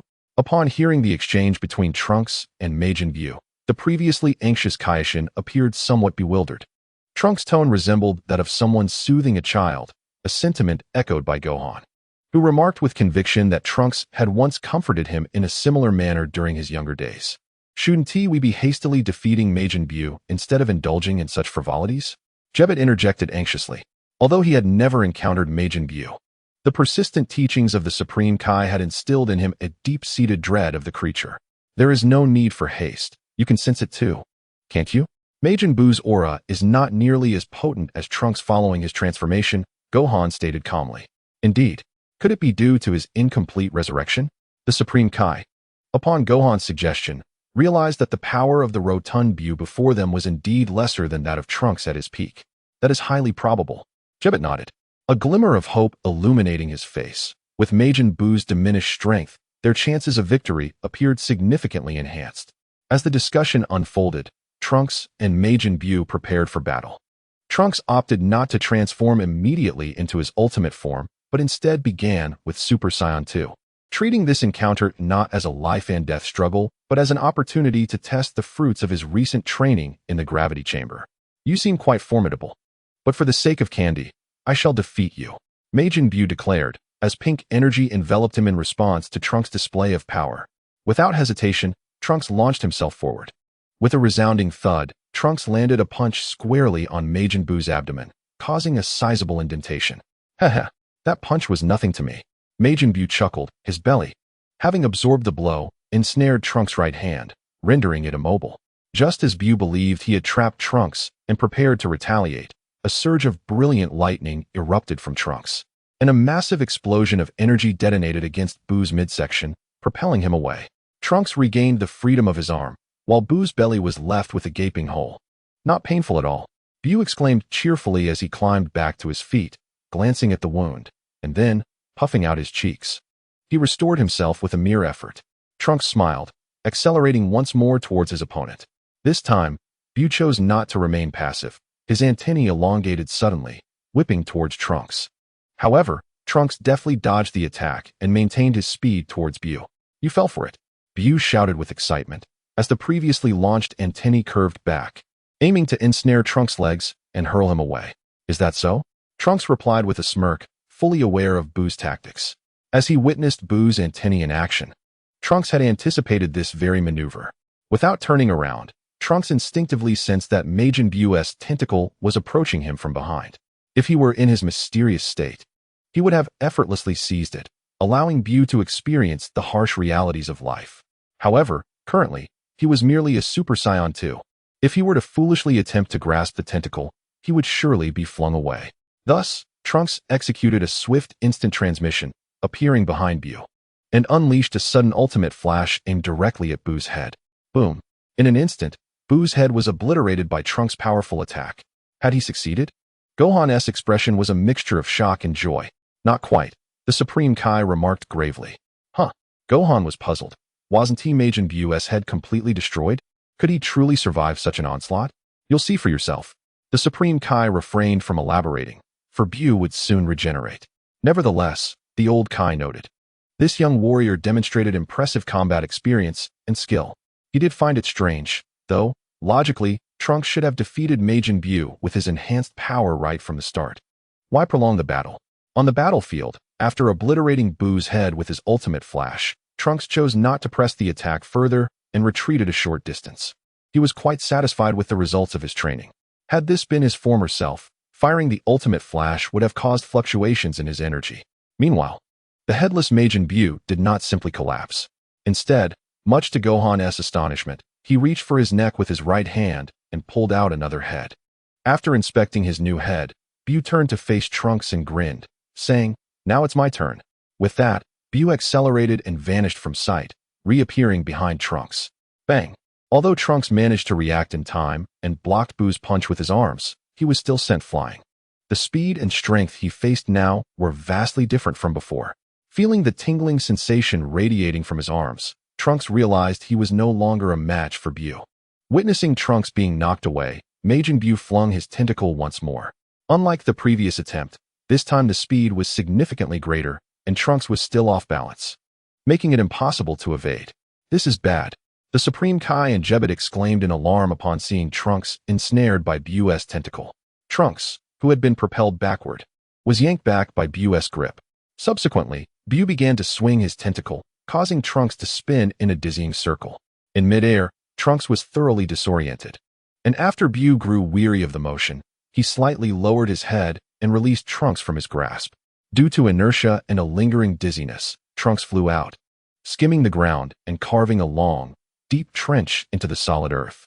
The onlookers gazed at Trunks, who remained prone in the trench, motionless. "Hey, are you all right? You haven't given me the candy yet." Bu shouted towards Trunks.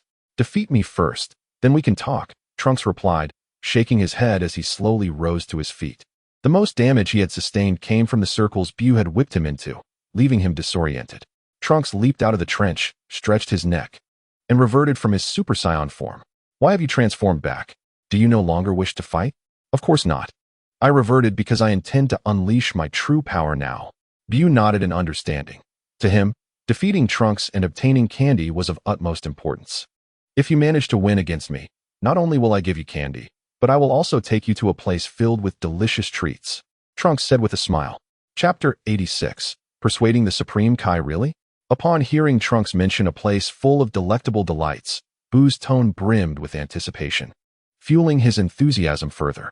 Trunks nodded and unleashed his energy once more, transforming into a mysterious state. "All right, the second round begins." With that, Trunks charged at Bu. Excited by Trunks' approach, Bu emitted puffs of steam from the vents atop his head. Bang! Their fists collided, generating a tremendous shockwave that cracked the ground beneath them. In an instant, the two vanished from sight, engaging in a classic flurry of rapid attacks, with explosive sounds echoing through the air. What is happening now? The Supreme Kai could barely discern their movements and turned to Gohan for clarification. Trunks has the advantage, but defeating Majin Bu in a short time is not feasible. Gohan replied with a smile, maintaining an optimistic outlook, especially since Trunks had yet to activate his black-eyed state. What on earth does this kid intend to do? The old Supreme Kai pondered, feeling puzzled as Trunks, despite his enhanced power, still did not quickly subdue Majin Bu. Upon hearing Gohan's response, both the Supreme Kai and Jebbet breathed a sigh of relief. Regardless of the outcome, today seemed secure. "Your purple-haired form is far superior to your yellow-haired one." Bu began to commend Trunks after their attacks momentarily ceased. "So, do you still have confidence in defeating me?" Trunks responded with a grin. Having faced numerous battles and contests, Trunks found this encounter with Bu to be the most exhilarating. Their power levels were closely matched, preventing one from overwhelming the other, and Bu, driven by Trunks' promise, unleashed his full strength without reservation. Absolutely. Bu declared with unwavering confidence. Today, he was determined to savor something delicious. After Bu finished speaking, he tore a large piece of flesh from his own abdomen and began to swing it vigorously. Trunks, witnessing this peculiar action, instantly grasped Bu's intention. Once Bu had extended the mass of flesh to a sufficient length, he hurled it towards Trunks. In no time, the meaty tendril ensnared Trunks entirely.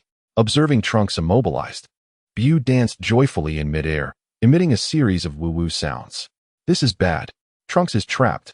The Supreme Kai's voice brimmed with concern as he glanced at Gohan, hoping he would rush to assist. It's all right, Gohan reassured the Supreme Kai. To his surprise, Bu's method of attack was rather amusing. The old Supreme Kai watched the spectacle with interest, likely surmising Trunks' intentions. Now you can't move, can you? Bu grinned triumphantly as he watched Trunks struggle in vain. All he had to do now was approach and deliver a hefty beating to the ensnared Trunks, and victory would be his. With this thought in mind, Bu drew closer to Trunks, continuing to emit his woo-woo sounds. I'm just kidding. Trunks' expression of anguish transformed in an instant as he summoned his strength, effortlessly breaking free from the bindings. In truth, Trunks could have easily evaded this attack, but he had chosen to feign capture to toy with Bu. Kamehameha.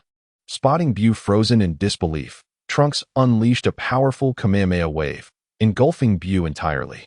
Did it work? The Supreme Kai exclaimed, exhilarated as he sensed the overwhelming power contained within Trunks' Kamehameha. His emotions had been a roller coaster. One moment he feared Trunks had been careless, and the next, he witnessed Trunks mounting a counterattack. However, this Kamehameha was not sufficient to defeat Majin Bu, Gohan remarked, shaking his head as he began to discern Trunks' intentions. Trunks had no intention of annihilating Majin Bu.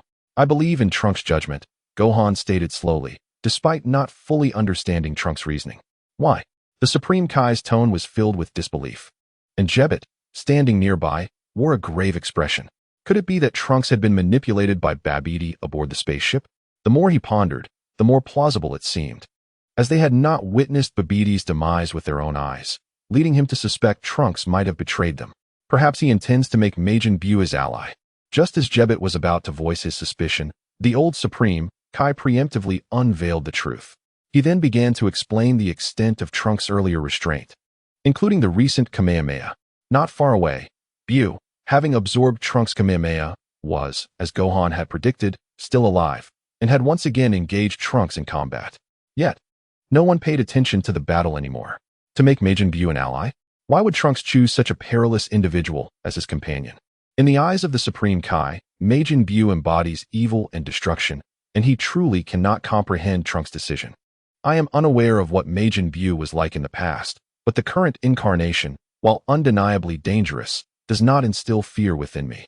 The Elder Supreme Kai expressed his perspective, noting that the danger pertains to Bu's inherent powers, while the absence of fear refers to Bu's present state, which resembles that of a child. Despite possessing cunning, he remains fundamentally innocent. Upon concluding his thoughts, the Elder Supreme Kai began to reminisce about the time when Bu absorbed the Grand Supreme Kai. At that moment, he faced an unavoidable demise. Yet following Bu's absorption of the Grand Supreme Kai, he exuded no malice. Unlike his demeanor after absorbing the South Supreme Kai, Bu not only bore a resemblance to the Grand Supreme Kai in appearance, but also transformed in character. Thus, his survival was not mere luck, rather, it was due to the profound influence of the Grand Supreme Kai on Majin Bu. After listening to the Supreme Kai's recollections, the Elder Supreme Kai pondered aloud, suggesting that Majin Bu's personality now seems to be a product of the interplay between his original malevolence and benevolence, which, if guided correctly, could indeed make him a valuable ally. Yet, why would Trunks still engage in battle with Majin Bu? The Supreme Kai questioned, puzzled that, if the Elder Supreme Kai's assertions held true, peaceful coexistence with Majin Bu from the outset would have been preferable. Perhaps Trunks only realized this midway through the conflict. While the Elder Supreme Kai suspected matters were not so straightforward, he also did not consider Trunks' identity as a time traveler. So, do you truly wish to have Majin Bu as your ally? The Supreme Kai inquired, directing his gaze toward Gohan. Gohan's stance was of paramount importance. Should he disagree, they could simply eradicate Majin Bu. However, if Gohan concurred, there would be little recourse for the Supreme Kai and others, given their inability to contend with Majin Bu. The Supreme Kai leaned toward the elimination of Majin Bu, recalling the Elder Supreme Kai's warning that the current Bu remains dangerous, akin to a ticking time bomb. With no one able to predict when he might explode. I am undoubtedly in support of Trunks, Gohan replied without hesitation. What if something goes awry? The Supreme Kai pressed. Since this is Trunks' decision, he must have considered it thoroughly, so there is no need for excessive worry, Gohan asserted, now placing his unwavering trust in Trunks. Very well. The Supreme Kai conceded with a hint of resignation, yet he could not shake off his underlying anxiety. Chapter 87. Satan, I bring you a disciple. Meanwhile, after a brief discussion, the group had come to accept the reality that Majin Bu was to become their companion. Should we inform Trunks to cease his battle? The Supreme Kai asked, observing the fierce clash between the two not far away. There is no need at all. I believe that lad is currently reveling in the fight, likely relishing the rare encounter with an evenly matched adversary. The Elder Supreme Kai replied leisurely. Should we continue to wait here? It's worth observing. On the battlefield, Trunks and Bu, after a fierce clash, momentarily separated once more. What is your name? Bu inquired, realizing that he had yet to learn the name of the individual before him. Trunks. Trunks replied with a smile. Oh, Trunks, let me show you something marvelous. Bu exclaimed, revealing a proud grin. Curious about Bu's intentions, Trunks was taken aback when Bu suddenly vanished from sight. Instant transmission? Trunks deduced, having employed the technique himself during their battle. Astonished that Bu had mastered it so swiftly. After marveling at Bu's extraordinary learning ability, Trunks witnessed Bu reappear behind the Kaioshin and his companions. Majin Bu. The Kaioshin and Jebet turned in terror to face Bu, while Gohan prepared himself for a confrontation. Hello there. Bu greeted them with a cheerful wave. What do you intend to do? The Kaioshin asked warily, feeling somewhat reassured by Gohan's presence. Oh, I just learned this technique. I meant to appear behind Trunks, but I ended up here, Bu answered with an awkward smile. The Kaioshin, momentarily at a loss for words, felt a sense of relief. Recognizing that Bu's mentality resembled that of a child, Bu then returned to Trunks' side. Impressive, Bu. You should know that it took me quite some time to learn instant transmission. Trunks praised him. I can do other things too. Bu responded, his tone brimming with pride. He then assumed the stance for the Kamehameha, evidently having learned this technique as well. Trunks was not particularly surprised that Bu had mastered the Kamehameha, considering he had also learned it after merely observing it a few times. Then let us settle this with one final technique. Sensing the energy Bu was gathering, Trunks, unwilling to back down, prepared his ultimate flash to determine the victor. It was astonishing that Majin Bu had so easily learned Trunks' technique. Observing this, and recalling Bu's earlier use of instant transmission, Gohan could not help but admire Bu's genius for learning. This must be a talent of Majin Bu. Not only can he absorb others, but he can also assimilate their techniques, the old Kaioshin remarked. As far as I know, there are numerous malevolent sorcerers like Bibidi, who created Majin Bu, in the universe. Did they not produce any other monsters? The old Kaioshin asked, looking at the Kaioshin. The Kaioshin shook his head, responding, creatures as terrifying as Majin Bu cannot be casually created by those sorcerers. In my view, while those sorcerers possess various peculiar magics, beings like Majin Bu transcend the realm of mere sorcery. I surmise that Bibidi may have relied significantly on fortune to create Majin Bu. I even harbor doubts regarding whether Majin Bu was indeed fashioned by Bibidi at all. Until now, it has been Bibidi who has accompanied Majin Bu, which has led everyone to naturally assume that Majin Bu is a product of his creation.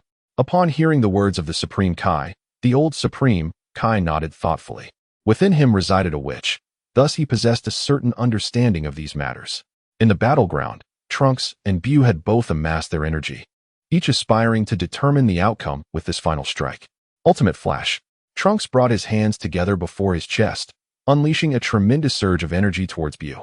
In response, Bu countered Trunks' ultimate flash with a Kamehameha wave. The two colossal energies collided in midair, causing the surroundings to tremble, and fissures began to form in the ground. Even the entrance to the hyperbolic time chamber started to crack, threatening to be obliterated by the shock waves generated from the collision. Observing this, the Supreme Kai hastily erected a protective barrier and, with Gohan's assistance, managed to stabilize the situation. These two were wreaking havoc. Should the exit be destroyed, everyone would be trapped in this alternate dimension, the Supreme Kai expressed with a hint of trepidation. Thus, after a brief standoff, the energies clashed with a resounding explosion, propelling both Trunks and Bu away. Witnessing this scene, The Supreme Kai and others sighed in relief, recognizing that this battle had finally reached its conclusion. Lord Supreme Kai, have you emerged so soon? Dandy inquired. Not long prior, Trunks and Gohan had brought the Supreme Kai and his companions to inform Dandy of the situation.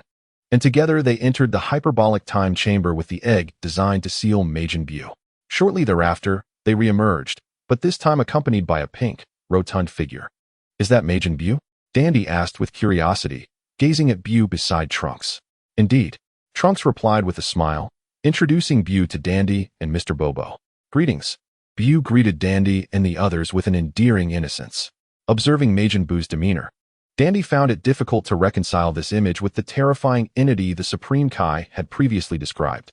Instead, he found Buu somewhat charming.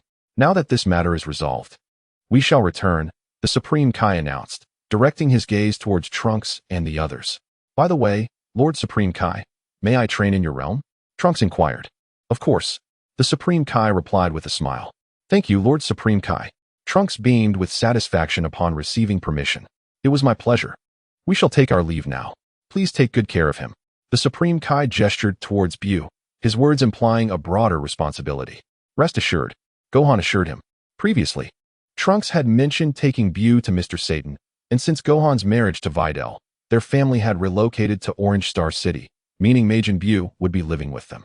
Moreover, Trunks was to train in the Supreme Kai's realm, thus the weighty responsibility of overseeing the Majin Buu naturally fell upon Gohan.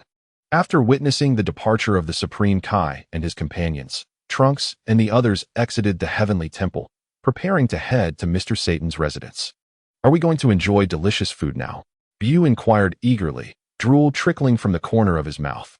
Indeed, from now on, you can indulge in a variety of delectable dishes every day, Trunks replied with a grin. In Orange Star City, at Mr. Satan's house, he exclaimed with excitement upon seeing Trunks and Gohan. At last, you have returned. Greetings, Mr. Satan. I have brought you a disciple, Gohan announced. A disciple? Mr. Satan questioned, somewhat perplexed. Initially, he had intended to discuss the martial arts tournament with Trunks and Gohan, but upon hearing Trunks' words, he momentarily set aside the thought of the tournament. To Mr. Satan, Gohan and Trunks seemed to exist on an entirely different tier, leading him to wonder if they were even human. That's him, Trunks said, pointing to Buu with a smile. Hello, I am Buu, Buu greeted, though his eyes were fixated on the fruits laid out on the table. Greetings, I am Satan, Mr. Satan replied, observing Buu. Aside from his non-human appearance, he couldn't discern anything particularly special about him. Could it be that Trunks and the others were indeed not human? What is that? Can I eat it? Buu asked, pointing at the fruits with a somewhat naïve tone. Those are bananas and apples. They are indeed edible, Mr. Satan confirmed, now more convinced than ever that Buu was an extraterrestrial being. Upon hearing that they were edible, Buu's arms elongated as he reached for the fruit platter, eagerly shoving all the fruits into his mouth. Mr. Satan watched in astonishment, nearly losing his composure. Is there more? Buu licked his lips, clearly unsatisfied with such a meager portion. Yes, there is more, Mr. Satan replied, his expression bewildered. Trunks stifled a laugh at Mr. Satan's reaction. Come with me, Buu, Gohan said, rising to lead Buu in search of food, as he was quite familiar with his father-in-law's home. Okay, Buu responded enthusiastically, following Gohan outside. Trunks, who exactly is this Mr. Buu? Mr. Satan inquired softly, watching the two depart. Buu is our companion. You mean you and Gohan?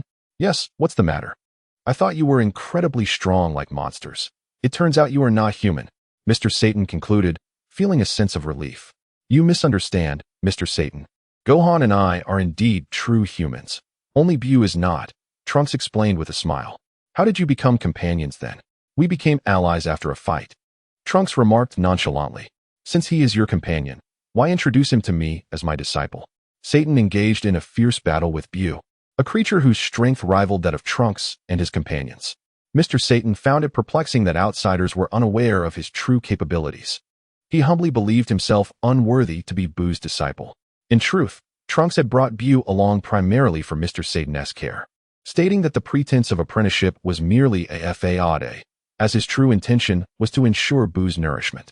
Mr. Satan readily agreed to care for Buu, albeit without the need for him to become his disciple. He refrained from inquiring about Trunks' motives, understanding that Trunks had his own plans. Given Mr. Satan's current prosperity, accommodating an idle companion posed no issue and could be viewed as a repayment of Trunks' kindness. Having Bu as a disciple would indeed be advantageous. Trunks mused with a mysterious smile.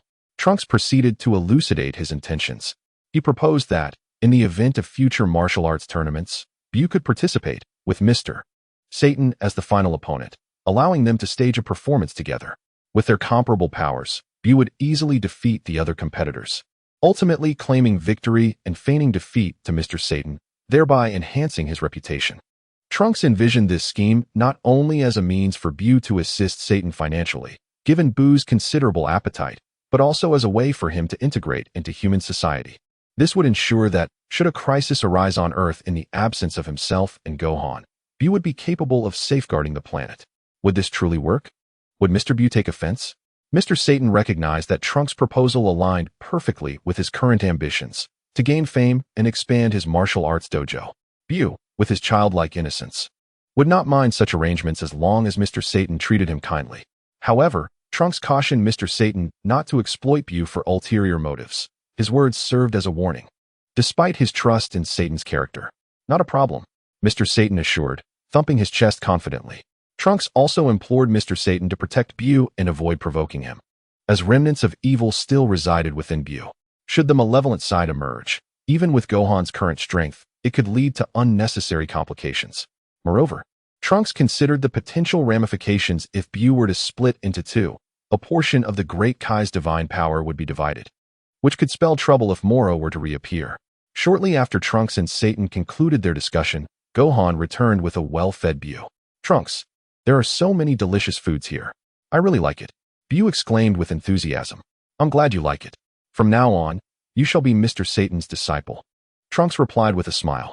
Prior to this, Trunks had already informed Bu that being Mr. Satan's disciple would afford him access to an abundance of delightful cuisine, and that to enjoy such treats, he must heed Mr. Satan's guidance. Not a problem. Bu gazed at Satan, a hearty smile illuminating his face. Thus, Bu began residing in Satan's home, and Trunks sighed in relief, finally resolving the issue of Majin Bu. Subsequently, Trunks made a special trip to visit Master Roshi, spending several days in his company to learn the mystical technique of the Mafuba. He had neglected to acquire this skill during his time in the past, and now, seizing the opportunity, he aimed to master it, especially since he might soon confront the seemingly immortal Zamasu. Regarding Zamasu, Trunks felt quite powerless. First, he could not even reach Universe 10, and second, he had no justification for killing Zamasu. Thus, he could only prepare diligently, first by learning the Mafuba, and then by training in the Kaioshin realm. This would serve two purposes, seeking guidance from the old Kaioshin and safeguarding him. One wondered whether Beerus in this timeline had dreamt of the Super Saiyan God. Surely he wouldn't seek him out on his own, would he? Having learned the Mafuba, Trunks began to fantasize about how he might curry favor with Beerus and Whis through delightful cuisine. However, before that, he needed to seek out the surviving Scions of Universe 7 to prepare for his transformation into a Super Saiyan God, as this was the most straightforward and direct method to access the Divine Realm. Chapter 89. First encounter with Broly before embarking on his journey to the Kaioshin Realm. Trunks visited the Grand Kaioshin's planet, sharing all subsequent developments with Goku, and, of course, did not forget to engage in a sparring match with him. "Mr. Goku, would you like to join me in training at the Kaioshin Realm?" Trunks extended the invitation after their bout. "It's all right. I'm quite content training here," Goku replied with a smile. "Very well. If you ever wish to come, you are welcome at any time," Trunks assured, not wanting to pressure him. From the Grand Kaioshin's planet, he could sense the energy of the Kaioshin realm. Having previously encountered Jebbit, Trunks remembered his energy signature and could teleport there at will. "I shall take my leave." After bidding farewell to Goku, Trunks arrived at the Kaioshin realm. "What has become of Majin Bu?" was the first question the Kaioshin posed upon seeing Trunks. "Rest assured, Mr. Satan will take good care of him, and with Gohan around, there should be no cause for concern," Trunks replied with a smile. Although Trunks claimed everything was under control, the Kaioshin still harbored some worries, having personally experienced the despair brought by Majin Bu. "Young man, maintain your optimism. Although I, an old man, may have only 1,000 years left to live, I remain cheerful each day," the old Kaioshin remarked, holding a magazine without lifting his gaze, followed by a chuckle. "By the way, esteemed Kaioshin, Could you assist me in creating an environment of supergravity? Although I can now achieve my mysterious state, I have not abandoned my physical training. Supergravity, you say? Yes. Approximately 500 times the gravity of Earth, he confirmed. Before, Trunks had already acclimated to a gravitational force of 450 times his weight while in the first stage of Super Saiyan. Recently, as his strength has grown, he felt that with relative ease, he could manage 500 times gravity. 500 times? Are you certain? The Supreme Kai inquired, a hint of astonishment evident in his voice. Beside him, Jebbet wore an expression of disbelief. At 500 times the gravity, if Trunks' initial weight were 60 kilograms, it would escalate to 30 tons. And not only would his body weight increase, but the burden on his internal organs would also intensify. It's fine. I trained this way before, Trunks asserted confidently. All right. But do inform me if you find it unbearable, the Supreme Kai replied, gesturing toward Trunks with both hands. Trunks nodded and soon felt a gust of wind sweep past him, causing him to sink into the ground. Even as his feet became embedded in the earth, he lunged forward, attempting to push himself up with his hands in a bid to stand. How are you faring? The Supreme Kai asked with concern, observing Trunks' struggle. I'm merely adjusting, Trunks gritted through his teeth, determined to test the 500 times gravity in his normal state. After several failed attempts to rise, he conceded and transformed into a Super Saiyan. Upon transforming, the pressure on Trunks diminished significantly. Although he still faced some difficulty, he was now able to move without issue. Once he adapted to the new gravity, Trunks began with the most fundamental exercises according to his training regimen, planning to eventually increase the difficulty like Vegeta by utilizing robots.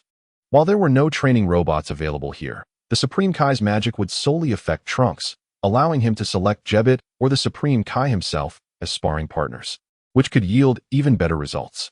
Thus, the Supreme Kai shifted into a supportive role, not only enhancing Trunks' gravity, but also becoming his training partner. By the way, Supreme Kai, can you impose gravitational effects on an opponent during battle? Trunks inquired curiously after a skirmish concluded. If he could suddenly apply a gravitational effect on an adversary mid-fight, even if it did not completely immobilize them, it could disrupt their offensive rhythm, significantly increasing their chances of victory. I wouldn't have time to execute that move in a rapid engagement, the Supreme Kai explained, noting that imposing gravity required a certain duration, which was impractical in fast-paced combat. Additionally, there were distance limitations to consider. If the opponent were too far, the effect would be negligible. After hearing the Supreme Kai's response, Trunks began to contemplate strategies. If he could momentarily restrain an enemy, the Supreme Kai could then impose gravity upon them. Trunks was already devising various methods to enhance his combat techniques. Knowing he could not predict whether unexpected events or Zamasu would arrive first, and even if Zamasu appeared, he could not guarantee he would be able to defeat him. However, it must be noted that the time when Zamasu appears in the future timeline as Black Goku coincides with the period when the original Goku defeated Dabura and the Supreme Kai fell in battle. Yet, as it stands, the Supreme Kai is alive and well, indicating that history has indeed been altered. The information I once possessed now seems rather futile. I pondered, Trunks, would you have any interest in becoming a Supreme Kai? The old Supreme Kai suddenly interjected. Isn't Jebbet the next Supreme Kai? Trunks responded, somewhat bewildered. Not at all. Jebbet serves merely as my attendant and protector. The Supreme Kai shook his head. If you were to become the next Supreme Kai, you would then be the most powerful Supreme Kai of the current era. The old Supreme Kai declared with a smile. Most powerful? Trunks queried. Indeed. The Supreme Kais of other universes surpass those of our 7th universe significantly. They do not have any attendants. Of course, if you were to ascend to the role, you would be the current strongest Supreme Kai, and our universe would garner much respect. Hearing these words, the Supreme Kai felt a bit embarrassed, as he indeed ranked among the weaker Supreme Kais across all universes. Then who is the strongest Supreme Kai at present? Trunks asked, curiosity piqued. If we include the apprentice Supreme Kais, it would be Zamasu from Universe 10. The Supreme Kai was quite knowledgeable about these matters, as the relationships among the Supreme Kais across various universes were generally amicable, with occasional visits and exchanges. Zamasu. Upon hearing this name, Trunks felt a surge of energy. Zamasu is the prized disciple of Lord Gaosu, yet his strength should not match yours. The Supreme Kai observed Trunks' reaction, thinking he was eager for a contest with Zamasu. That sounds uninteresting. I shall continue being human. Trunks initially contemplated persuading the Supreme Kai to take him to Universe 10 for a duel with Zamasu, intending to feign an accidental fatal blow. However, even if he succeeded in eliminating Zamasu from this timeline, Black Goku could always summon another Zamasu from a parallel universe, thus necessitating the resolution of the Black Goku issue first. I actually think it would be quite beneficial for you to become a Supreme Kai. The old Supreme Kai paused before continuing. If you wish to grow stronger, beyond merely transforming, you can also enhance your abilities through comprehending the realm of the divine. Is becoming a god the only way to comprehend the divine realm? Trunks inquired, intrigued. Indeed. The old Supreme Kai nodded in affirmation. Must one necessarily become a Supreme Kai? Yes, but the higher the deity, the simpler it becomes to grasp the divine realm. I shall consider it further, Trunks mused, puzzled as to why the old Supreme Kai was sharing so much with him. Was he truly that eager for him to become a Supreme Kai? After Trunks voiced his thoughts, the old Supreme Kai ceased his discourse and returned to his magazine. With their conversation concluded, Trunks found himself lacking the motivation to continue his training and began contemplating the concept of Super Saiyan God. I should seek out the surviving Saiyans in this universe. Trunks resolved internally. Jebbit, could you assist me in traveling to Planet Wampa? Trunks approached Jebbit, determined to find Broly first. Planet Wampa? Jebbit was somewhat intrigued by Trunks' intentions for venturing to such a desolate planet. During my time on Namek, I had heard tales of that planet's many monstrous inhabitants and treacherous conditions, making it an ideal locale for training. However, Trunks was not genuinely interested in training. Rather, he yearned to discover what this timeline's Broly was like. Very well. Upon witnessing the Supreme Kai's nod of consent, Jebbit agreed to accompany Trunks to Planet Vampa. Thank you. Trunks stepped forward and placed his hand on Jebbit's back. In an instant, Jebbit transported Trunks to Planet Vampa. As he gazed upon the dark yellow terrain and sky, Trunks truly grasped the harshness of this planet's environment, occasionally spotting the peculiar, gigantic insects scurrying about. It was indeed barren. This was Trunks' first encounter with such a lifeless world. How long do you intend to stay here? Jebbit inquired. That depends on the circumstances. I don't believe I shall remain for too long, Trunks replied. I shall return to fetch you in a day, Jebbit stated before departing. Once Jebbit had left, Trunks began to sense the presence of Broly and his father to ascertain if they were still on this planet. Logically, in this timeline, the Frieza Force no longer existed. So Broly and Paragus would be unable to leave this world. After all, who in their right mind would visit such a desolate frontier planet? Ah, two distinct energies, indeed. They remain on this planet. Shortly thereafter, Trunks detected the auras of Broly and his father, with the stronger one belonging to Broly and the weaker to Paragus. With both energies converging, Trunks opted to wait until they separated before seeking out Broly. Thus, Trunks continued to observe the insects crawling about, feasting on the blood of the colossal beasts, which in turn preyed upon these insects. Through his observations, he discovered that the great beast was formidable. It was no wonder that young Broly had used them as training targets. As dusk approached, the sweltering heat that Trunks had felt began to dissipate, quickly replaced by a relentless, howling wind. What a dire environment. This sudden change in conditions gave Trunks an illusion of training within the hyperbolic time chamber. The fierce winds continued to blow, prompting Trunks to seek refuge in a cave for the night, where he also dispatched several insects that ventured inside in search of food. Ugh! Upon tasting the liquid within the insect's legs, Trunks nearly retched. It was both bitter and acrid. I truly admire those two. He discarded the severed limb, vowing never to experience that flavor again. At dawn, the howling winds ceased, and the oppressive heat returned to envelop Planet Vampa. Have they separated? Sensing Broly's energy moving while Paragus remained stationary, it appeared that Broly had ventured out in search of sustenance. Trunks mused within himself, and based on the energy signature, he deduced that Broly was not far away. Thus, he instantaneously transported himself to Broly's side. Upon encountering the suddenly appearing Trunks, an inquisitive expression crossed Broly's face, accompanied by an undercurrent of wariness. Hello, I am Trunks, he greeted with a smile. Broly responded with silence, circling around Trunks, intrigued by the manner of his abrupt arrival. Observing Broly's demeanor, Trunks felt assured that this was indeed the naive Broly he had heard about. Are you in search of food? Trunks inquired further. Yet, Broly remained reticent. If you are looking for sustenance, I have plenty to share and can take you there. Upon hearing this, Broly's eyes brightened. While he found it simple to hunt the insects, over time, they They had come to recognize his formidable presence, scurrying away before he could approach them. Sensing an opportunity, Trunks turned and began to lead the way back to the cave where he had spent the night. After a moment's hesitation, Broly chose to follow. Broly's hesitation stemmed from a doubt regarding Trunks' honesty, yet he felt no concern about Trunks posing a threat, confident in his own strength. In a short while, Trunks brought Broly to the cave. Broly, upon seeing various insect carcasses strewn about, displayed an expression of astonishment and then turned to Trunks. "Did you kill all of these?" he asked slowly. "Indeed.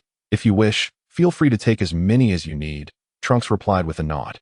"My name is Broly," he added, acknowledging Trunks before turning to pry off the legs of the insects. After a brief interval, Broly emerged with several insect legs in tow. "Thank you. You can have the rest," he said, nodding towards Trunks before starting his way back home. "A bit aloof, isn't he? Perhaps it's just because we are still strangers," Trunks muttered, watching Broly retreat. However, at the very least, they had met, and Trunks had confirmed that Broly did not possess a vicious temperament. As for the concern regarding Broly losing his rationality upon transformation, Trunks was not overly anxious, believing he would eventually discover a means to control it. "Now, I shall seek my uncle." Trunks felt a sense of anticipation at the thought of meeting his uncle, Tarbell, who was the brother of Vegeta. Chapter 90. I truly am a hero. It seems I must make a return to Earth.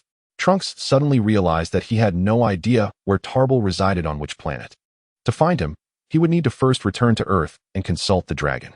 Furthermore, Trunks did not intend to forcibly bring Tarbell to Earth, as he had his own life there. Trunks' intention was to become familiar with them, and should the need arise, he could utilize instant transmission to gather them together later.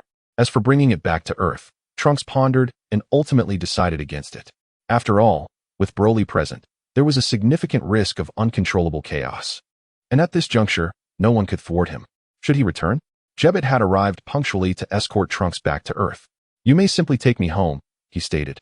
Although Trunks was capable of returning on his own, he feared that Jebbit might encounter Broly and his son during his search for him. Upon returning to Earth, Trunks first visited Bu, relieved to find him enjoying a harmonious relationship with Mr. Satan. With that reassurance, he hurried home and retrieved the Dragon Balls he had previously gathered. To avoid inciting unnecessary panic, he opted to summon Shenron at the lookout. Gazing at the 7 radiant Dragon Balls, Trunks felt a surge of excitement. Summoning Shenron had been a cherished dream since his childhood. "Come forth, Shenron. Grant my wish," he called out, with Trunks' fervent invocation. The 7 Dragon Balls erupted in brilliant light, plunging the surroundings into darkness. A swirling beam of light ascended skyward, eventually transforming into the majestic Shenron. "State your wish. Whatever it may be, I shall fulfill it," the dragon's authoritative voice resonated. Mr. Popo, observing the revitalized Shenron, marveled at Dandy's remarkable abilities. Not only had the dragon been fully resurrected, but it also exuded an even greater sense of gravitas than before. Although Trunks had previously encountered Earth's Shenron and Porunga, witnessing the dragon he had personally summoned left him awestruck, marveling at the prowess of the Namekians. "Shenron, I wish to inquire how many individuals with Saiyan blood still exist in the universe." Trunks was eager to ascertain whether there were any Saiyans remaining besides Broly, his son, and Gohan. In the original narrative, Tabor had fled to Earth to escape the remnants of Frieza's forces, but it remained uncertain whether he had ever set foot on Earth. It was possible that Tabor had discovered Vegeta's demise upon his arrival and departed, or perhaps he had already met his end. Currently, 8 individuals with Saiyan blood resided in the universe: Gohan and Trunks from Earth, Broly and Paragus from planet Vampa, Ganis from planet Naza, Daikin and Talaga, and Tabor from planet Konak. To Trunks' astonishment, there were 3 others. He surmised that these 3 had likely evaded danger by not returning. "My first wish is to be transported to Tabor's location."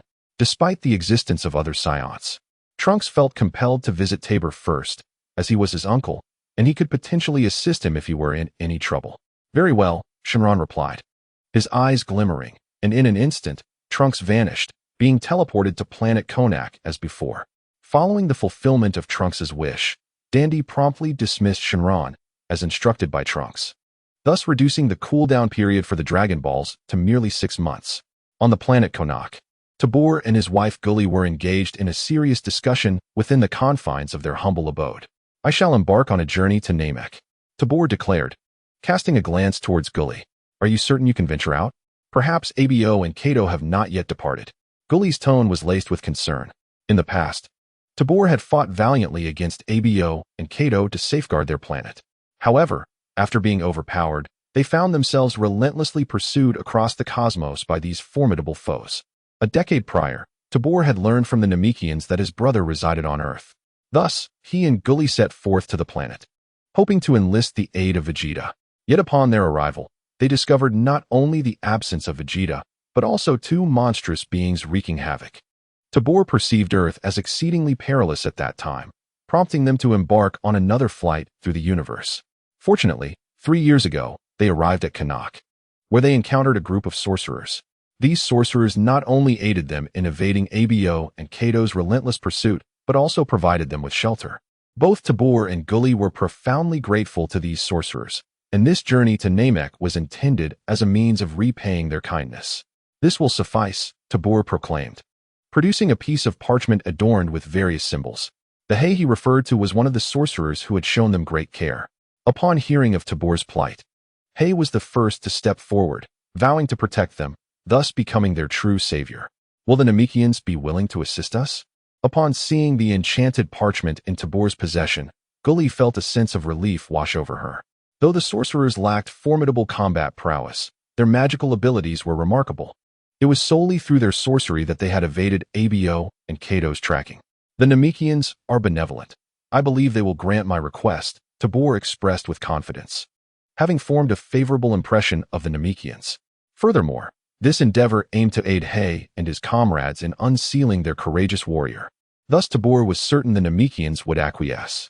Moreover, once their warrior was liberated, they could implore him to journey to their planet and assist in vanquishing Abo and Kato. Tabor's voice brimmed with anticipation. He had previously heard from Hei of their warrior's strength, who had once saved their world. Warrior? The moment Trunks appeared, he overheard Tabor's intentions of seeking the warrior's aid against malevolent forces. "Who are you?" The sudden entrance of Trunks instilled a sense of alarm in the couple. "Fear not.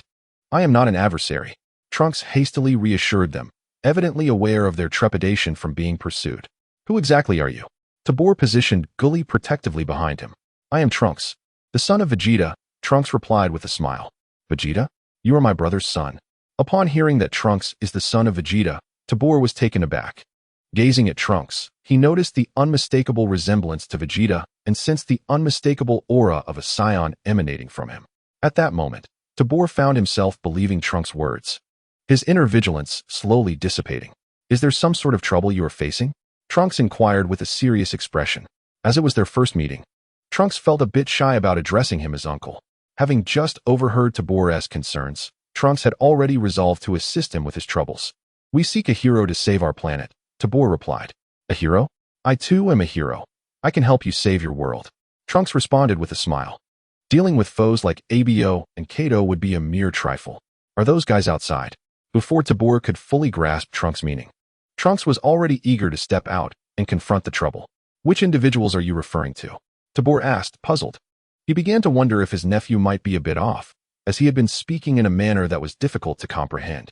"The villains destroying your planet." Tabor sighed, realizing that Trunks mistakenly believed this was their planet. "Moreover, you are not their match." Upon Trunks' arrival, Tabor had already used his scouter to ascertain Trunks' battle power. "Hey, Tabor, the spaceship is ready. It's time to depart." Just as Trunks was about to explain, a voice called from outside, urging them on. "All right. Hey, I'll be out shortly," Tabor replied loudly, then turned to Trunks. "I must attend to some matters now. We shall converse further upon my return."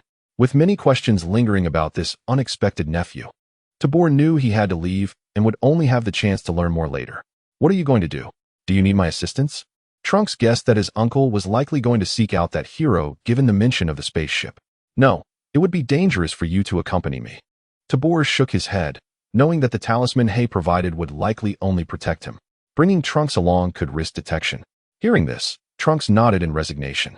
He had memorized Tabor's aura and could teleport to him should he sense danger. "Let us see you off," Yuri suggested, looking at Tabor, referring to herself and Trunks. Tabor nodded in agreement, and the three of them stepped outside. Tabor at last. "Who is this?" Hei, waiting outside, spotted Trunks accompanying Tabor and his wife. "This is my brother's son, Trunks, and this is the sorceress of this planet, Hey. Tabor introduced them with a smile. Greetings, sorceress, Trunks said cheerfully, directing his smile towards Hey. Trunks recognized the sorcerer before him, named Hey, as the nefarious mage capable of summoning the phantasmic being Hilderkarn. How did you arrive on this planet? Facing Trunks, who bore a cheerful expression, Hey felt an ominous premonition rising within him. Oh, I am the valiant hero sent by the esteemed divine to rescue you. Trunks deliberately emphasized the words rescue and hero. Who exactly are you? Upon hearing Trunks' words, Hey was convinced that he was privy to some critical information. Hey and his fellow sorcerers had once summoned the phantasmic Hilderkarn, but due to the sealing by the Tapian brothers, they were compelled to abandon the planet Konak. Subsequently, they endured countless hardships to locate the music box that contained the Tapian brothers' seal. Utilizing a unique magic, they incited the dormant portion within the younger brother Minosha, thereby breaking the seal of the music box. They successfully released the lower half of Hilderkarn, leading to Minosha's demise. With Hilderkarn's lower half in tow, they returned to Konak, annihilating all the indigenous inhabitants, leaving only the sorcerers behind. After utterly dominating the planet, they aspired to extend their dominion over the universe, thus commencing their research on how to release Tapian as well. However, due to the legendary sword's influence, Tapian's seal was considerably stronger. Just as they found themselves at an impasse, Tabor arrived, bringing news from the Namekians. During Tabor's 3-year stay on Konak, Hey and his comrades successfully gained his trust. In fact, Apollo and Cardo had long been eliminated by Hey using Hilderkarn's lower half. They refrained from informing Tabor to keep him under pressure, concocting tales of the hero Tapian to persuade him to seek assistance from Namek to break Tapian's seal. Did I not mention? I am indeed a hero. Trunks, however, was interrupted by Tabor, who thought Trunks was merely jesting with Hey. Without uttering a word, Trunks raised his hand and unleashed an energy blast, obliterating a nearby spaceship. Trunks, what are you doing? Tabor exclaimed in alarm. Uncle, while I'm uncertain of your intentions, if this fellow is involved, it certainly bodes ill. As Trunks spoke, he aimed his palm at Hey, resolute in preventing them from fully releasing Hilderkarn. If you refuse to assist us, then perish. Hey glared fiercely at Trunks and his companions. No sooner had he uttered these words than Trunks retaliated with an energy blast. However, just as the blast was about to strike Hey, an enormous foot suddenly emerged before him, intercepting the attack. Observing this, Trunks swiftly pulled the stunned Tabor and the others backward to evade being crushed by the colossal foot. What on earth is happening? After they landed, Tabor hurriedly inquired. As you can see, that sorcerer summoned a demon, and now, as the valiant hero, I must address this matter. If it were only a partial manifestation, Trunks would still have confidence in resolving it. At this moment, he had completed the summoning, and a colossal lower half of a body materialized before the onlookers. It was none other than the lower half of the phantom demon, Hilderkarn. Uncle, you all stay here. I shall confront that creature first, Trunks declared, transforming into a mysterious state and darting towards Hilderkarn's lower half. Trunks distinctly remembered that this entity would only materialize during an attack, thus his strikes needed to be precisely timed. Boom. A massive foot came crashing down. Yet Trunks deftly evaded it. However, he did not initially engage the monstrous form. Instead, he charged towards the retreating Hei. To prevent this sorcerer from scheming in the shadows, Trunks aimed to eliminate him first. Upon seeing Trunks rushing towards him, he was gripped by fear and, while fleeing, continuously commanded Hilderkarn to assault Trunks. Yet, none of his efforts proved effective against Trunks, who swiftly appeared directly before him. Without uttering a word, Trunks unleashed an energy blast that obliterated Hei, effortlessly catching the intact music box that followed. Next, he would confront the phantom demon's remaining half. Chapter 91. Tabol's resolve with Hei's demise. Hilderkarn's lower half began to rampage uncontrollably. The frenzied Hilderkarn ceased its destruction, remaining in a fully manifested state, which significantly relieved Trunks. After evading several of Hilderkarn's attacks, Trunks seized the opportunity and unleashed an ultimate flash, causing Hilderkarn's lower half to vanish completely. Are there others on this planet? Trunks inquired as he approached the Tabol couple. Although his ultimate flash had indeed struck Hilderkarn, a sense of concern lingered within him. At that moment, the Tabol couple remained in shock, taken aback by the unexpected developments and various twists of fate. There are others, like Hei, residing in that tall tower at the center of the city, Tabul eventually replied. Previously, he had believed that these sorcerers were benevolent. But from his words and actions, Tabul realized he had been blissfully unaware, nearly becoming their unwitting accomplice. All right, wait here for me. I shall return shortly, Trunks declared before soaring towards the tower mentioned by Tabul. His worry was that the sorcerers might intervene and retrieve Hilderkarn, creating a false impression of his victory. These sorcerers are peculiar, Trunks muttered as he flew, having sensed no other presence on this planet except for Tabul and his companions since his arrival. Hence, he had inquired about the existence of others. Before long, Trunks beheld the towering structure that Tabul had mentioned, noticing several sorcerers gazing out at him from the windows. Were these sorcerers truly so valiant, or had they devised a cunning trap? Observing their lack of intent to flee, instead assuming a stance of vigilant defense, Trunks felt a surge of caution within him. In light of this, he resolved to send them on their way forthwith. Initially, Trunks intended to seek confirmation from them, but it appeared that these individuals would not divulge any information. As he approached the tower, halting at a distance, he cast a glance at the sorcerers inside, a mischievous smile creeping across his face. The sorcerers, bewildered by Trunks's sudden pause, were indeed prepared with an array of spells, eagerly awaiting his entrance. Kamehameha.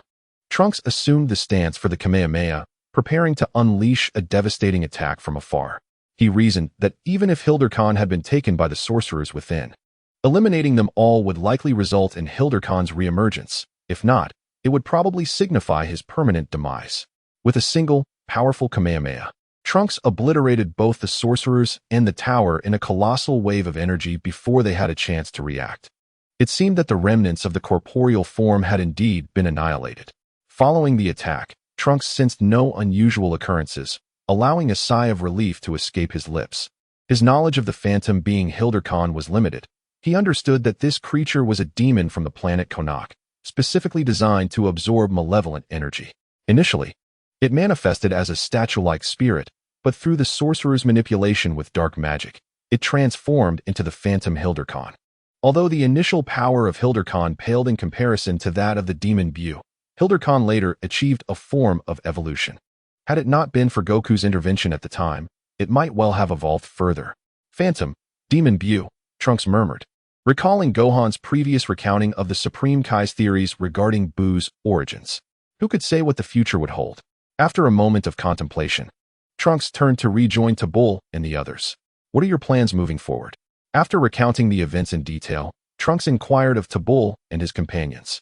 If possible, we wish to return to our original home planet, Gaia, though it is likely already under the control of Abo and his cohorts. The bitterness in Tabul's tone was palpable. Had he been stronger back then, perhaps their home would not have fallen into enemy hands. Concerning Abo and Kato, their abilities once matched those of the Jinyu Force, but they had since attained power comparable to Frisia. From birth, Tabul had been assessed as possessing low combat prowess and potential, leading King Vegeta to exile him to a distant frontier planet. His experiences mirrored those of Goku, though lacking the fortune of a protagonist's fate. Then allow me to accompany you back, Trunks said with a smile. Tabul was initially inclined to refuse. Yet the vivid recollection of Trunks and Hilderkarn's recent battle dawned upon him, revealing the formidable prowess of his nephew. Then I shall express my gratitude. Tabul acknowledged that Trunks's intention to accompany him was to assist in resolving his predicament. But how shall we commence our journey? Gully inquired, glancing at Tabul, as their spacecraft had just been obliterated by Trunks. Tabul, feeling somewhat awkward, turned his gaze towards Trunks. No worries, I have a solution. Please place your hands upon my back, Trunks declared, preparing for instant transmission. Although Tabul and Gully were unaware of Trunks's plan, they complied and placed their hands on his back. In an instant, Trunks vanished with them and arrived at King Kai's planet. While Trunks was uncertain of the location of Tabul's home planet, Gaia, King Kai was well informed. Upon their arrival, Tabul managed to maintain his composure, while Gully promptly collapsed onto the ground. Trunks, where are we? Tabul inquired, straining against the heightened gravity. This is King Kai's planet, where the gravitational force is considerably stronger than that of other celestial bodies. Please bear with it for a moment, Trunks hastily replied before rushing off to find King Kai. Are you intending to visit the Grand Kai?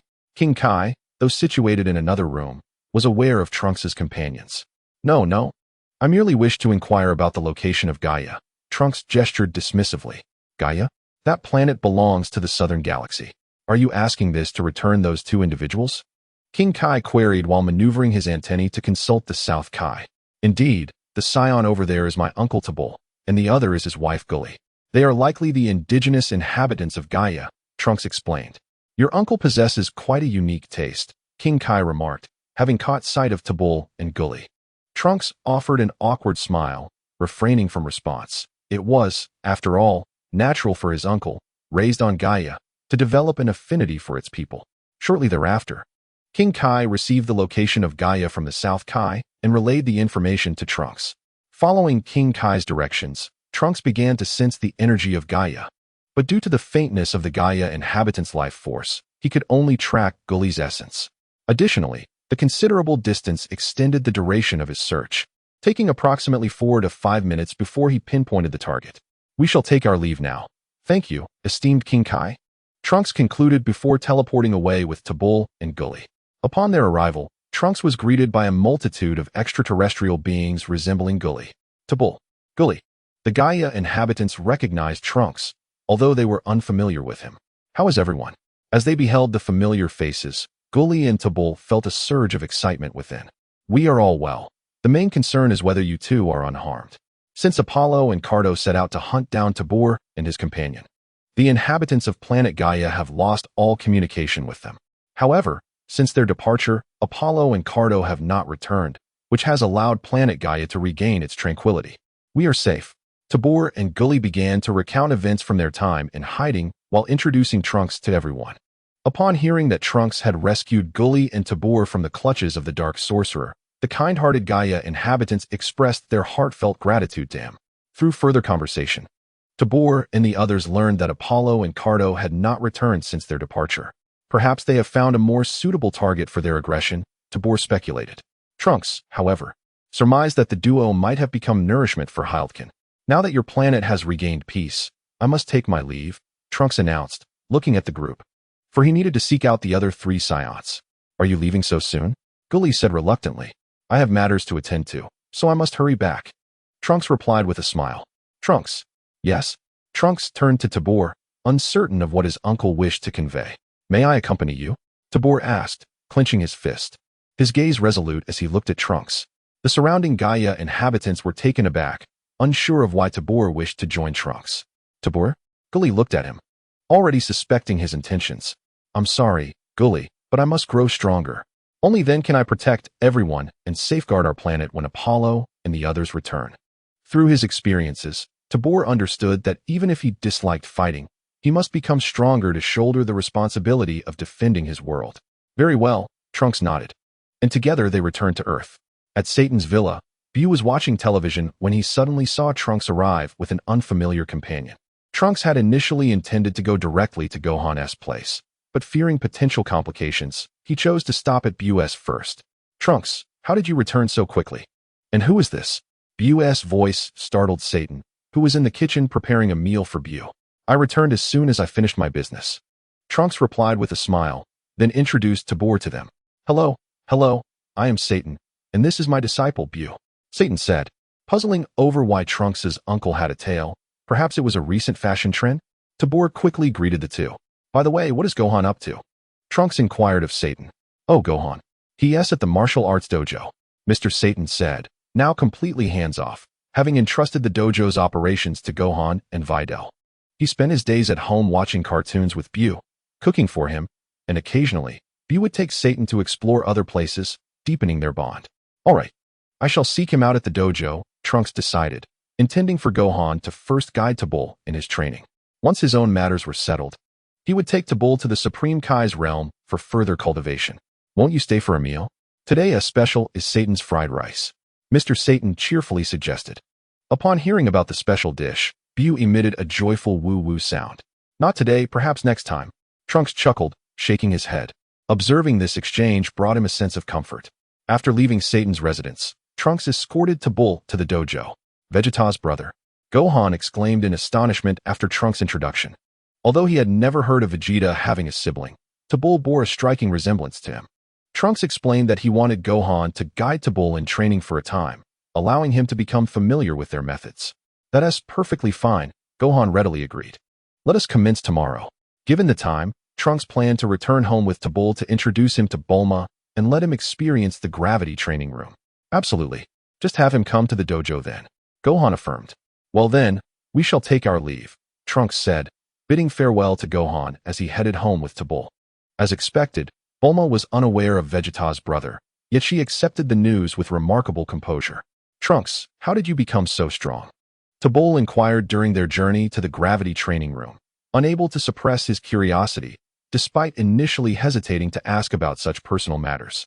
Through relentless training, day after day, engaging in the simplest yet most arduous exercises, Trunks replied. Training? Tobul had previously attempted to enhance his strength, but had given up due to unsatisfactory results. Trunks opened the door to the gravity training room and led Tobul inside. During the day, you will train with Gohan for some foundational exercises, and when you return, you can activate gravity training in this room. He explained the operation to Tobul. In that moment, their relationship resembled that of teacher and student rather than uncle and nephew. To what extent must I train? Tobul asked. You should at least aspire to transform into a Super Saiyan. Trunks replied nonchalantly. A Super Saiyan? Indeed. With that, Trunks transformed into a Super Saiyan.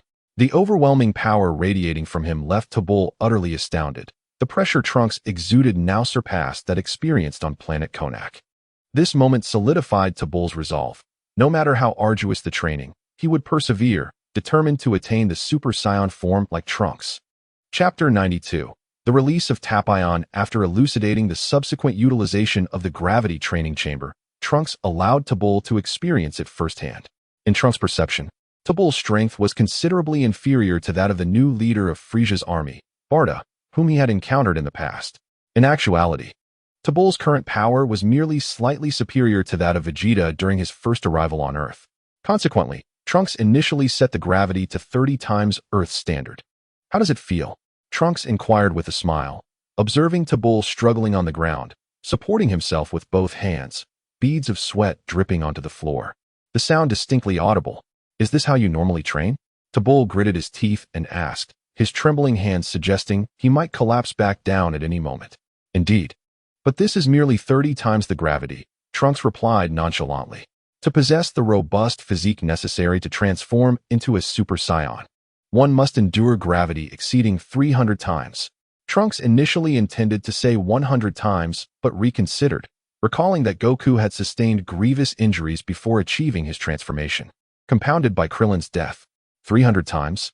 Although taken aback by the notion of 300 times gravity, Tobul recognized that to attain formidable power, he must endure greater hardships. Despite his inability to withstand even 30 times gravity at present, this did not dishearten him. Rather, it ignited his fighting spirit. Tomorrow, you may begin with a lower multiplier. No need to overexert yourself. Take it step by step. Trunks deactivated the gravity apparatus and exited the training chamber. Early the next morning, Trunks set forth for King Kai's planet, intending to consult with the Supreme Kai regarding the 3 surviving Saiyans. Meanwhile, Tobul arrived early at the martial arts school, where Gohan would instruct him in the fundamental principles and techniques of Ki. Trunks, what is your intention in seeking out those Saiyans? Upon Trunks' arrival, the old Supreme Kai regarded him with a look of curiosity. Is it not inappropriate to pry into the affairs of others, esteemed old Supreme Kai? From the old Supreme Kai's words, Trunks surmised that he had indeed surreptitiously observed his journey to find Broly and the others through the crystal ball. Cough, cough. Am I that sort of person? The old Supreme Kai hastily coughed to mask his embarrassment. Have you heard of the Super Saiyan God? Trunks said mysteriously. He understood that eventually, the old Supreme Kai and the others would learn of his ambition to become a Super Saiyan God. Revealing it now might yield valuable information from the old Supreme Kai. You wish to become a deity? The old Supreme Kai squinted at Trunks. Previously, he had earnestly urged Trunks to become the next Supreme Kai, but it had been evident that Trunks showed little interest in such a position. Now, to speak of becoming a Super Saiyan God seemed deliberate. Of course, but not as a Supreme Kai, which is a limited deity. Trunks replied with a smile. A limitless deity? Then your aspirations may come to naught. The old Kai waved his hand, deeming Trunks' thoughts to be rather naive. Pray tell, what is this deity known as Super Saiyan God? I have not encountered such a being before. The Supreme Kai, standing nearby, expressed his bewilderment. I am equally in the dark, which is why I have been traversing the cosmos in search of other Saiyans, Trunks replied with a hint of exasperation. He only possessed knowledge of how to transform into a Super Saiyan God. The rest was purely conjecture. How did you come to learn of the Super Saiyan God? The old Kai inquired with curiosity, as this was the first time he had heard of such a divine entity. Well, it was your insistence that I become a Supreme Kai that led me to ponder this. Since Earthlings have their own gods, it stands to reason that the original Saiyans might possess one as well. Trunks had already devised a rationale for how to navigate this situation. Have you gathered any information from the other Saiyans you sought? The Supreme Kai asked. Unfortunately, no, Trunks replied, shaking his head. It seems the Saiyans I found were sent to other planets shortly after their birth, and their understanding of our race is even more limited than mine. Trunks had hoped to glean some insights from the old Kai, but since he was also unaware, the only path to truly uncovering the mysteries lay in Trunks transforming into a Super Saiyan God himself. However, it was worth noting that even Whis had been oblivious to the existence of the Super Saiyan God, so the old Kai's ignorance was understandable. Will you continue your quest to find more Saiyans? The old Kai inquired, intrigued by the notion of the Super Saiyan God. Moreover, Trunks' aspiration to attain divinity was promising. After all, the existence of this Super Saiyan God remained uncertain. Should Trunks fail in his endeavor, the likelihood of persuading him to become a Supreme Kai would significantly increase. Indeed, but before I proceed, I would like to request your assistance, Trunks said as he turned to the old Kai. Producing a music box that had fallen from the sorcerer Hana. You wish for me to help you open it? The old Kai glanced at the music box and sensed that it sealed something of significance. Precisely. Trunks nodded and recounted the events that transpired on planet Konak, as well as the hero sealed within the music box. Trunks held the hero Tapion in high esteem, as he had willingly chosen to be sealed within this music box to protect his planet and his kin. Previously, Trunks had inquired about Tarbell's purpose for embarking on a journey in a spaceship, hoping to wish upon Purunga to release Tapion and fulfill the sorcerer's desire to awaken the demon realm fully. Based on Trunks' calculations, although his return from Namek had not yet reached 130 days, the cooling time for the Dragon Balls, he still had one wish remaining, suggesting the cooling period should have elapsed. If Tarbell were to proceed, it was highly probable that Trunks would have to confront the complete form of the Demon King Hildegard. Demon King. The old Kai sighed deeply after hearing Trunks' account. What do you know about this matter? Trunks inquired, his curiosity piqued. Let us first see if we can assist the Brave One in breaking the seal. The old Kaioshin did not respond to Trunks' inquiry, instead diverting the conversation. However, once the Brave One breaks the seal, will not the demon sealed within him also be released? The Kaioshin voiced his concerns. Fear not. Even if his upper body is mightier than his lower, with the Brave One's assistance, overcoming it shall not pose a problem. Trunks replied with confidence, for he believed that with Tapion by his side to restrain Hildegard, he could easily manage the situation. With that, Trunks handed the music box to the old Kaioshin. Deep within, Trunks felt a flicker of excitement, anticipating the moment when the old Kaioshin would lift Tapion's seal, and he could potentially acquire the legendary Sword of Tapion. Chapter 93, Planet Naz. This seal has a considerable history. Moreover, it is rather intricate. After scrutinizing the music box that sealed Tapion, the old Kaioshin reached his conclusion. Is it beyond even the old Kaioshin's capabilities? A hint of disappointment tinged Trunks' tone. I am not well versed in sealing techniques. The old Kaioshin gazed at Trunks with a touch of disdain, questioning whether the young man believed himself proficient in all matters. Perhaps I shall wait until the Dragon Balls can be summoned once more, then wish for the seal to be lifted, Trunks suggested, attempting to reclaim the music box from the old Kaioshin's grasp. Do not rush. I never stated it was impossible. I merely require time to conduct further research. The old Kaioshin halted Trunks' outstretched hand. And how long might that take? Upon hearing this, Trunks felt a glimmer of hope. You still need to search for other Saiyans. So let this box remain with me for further study. The old Kaioshin, uncertain of his ability to decipher it, refrained from providing Trunks with a definitive time frame. Very well, but you must ensure to open it only upon my return. That demon is rather perilous, Trunks admonished. In any case, neither of the Dragon Balls from the two planets can be utilized at present, so it is best to allow the old Kaioshin to investigate. I need not tell you that. In that moment, Trunks resembled a parent concerned about their wayward child, while the old Kaioshin embodied the rebellious youth. Trunks chuckled awkwardly before setting off towards planet Naz alongside Jebet. The environment of planet Naz bore a striking resemblance to Earth. Had it not been for the sight of the Naz aliens with their red triangular heads, Trunks might have believed he had returned home. I shall return to fetch you the day after tomorrow, Jebet stated before departing. The inhabitants of this planet seemed to possess rather low combat abilities. Trunks initially sensed the energy of the people, which was generally feeble, save for three distinct energies that stood out. It appeared these were the three Scions mentioned by the dragon. Although he had detected their locations, Trunks did not immediately rush towards them. Rather, he intended to first inquire with the Naz aliens he had just encountered. If these Scions also exhibit a combative and ruthless disposition, then seeking them out would be futile. Greetings, I hope you are well. May I pose a few questions to you? Trunks encountered several Naz people he had previously met. He offered a casual greeting. Yet the Naz individuals, upon seeing him, hastily set down their belongings and knelt before him, their expressions filled with trepidation as they repeatedly called him Divine Lord. Divine Lord? Have you mistaken me for someone else? Trunks, observing the kneeling Naz people, found their behavior perplexing. Did they believe that anyone who appeared different from them must be divine? Wait, could it be linked to those Scions? Upon hearing Trunks' words, the Naz people began to lift their heads to look at him.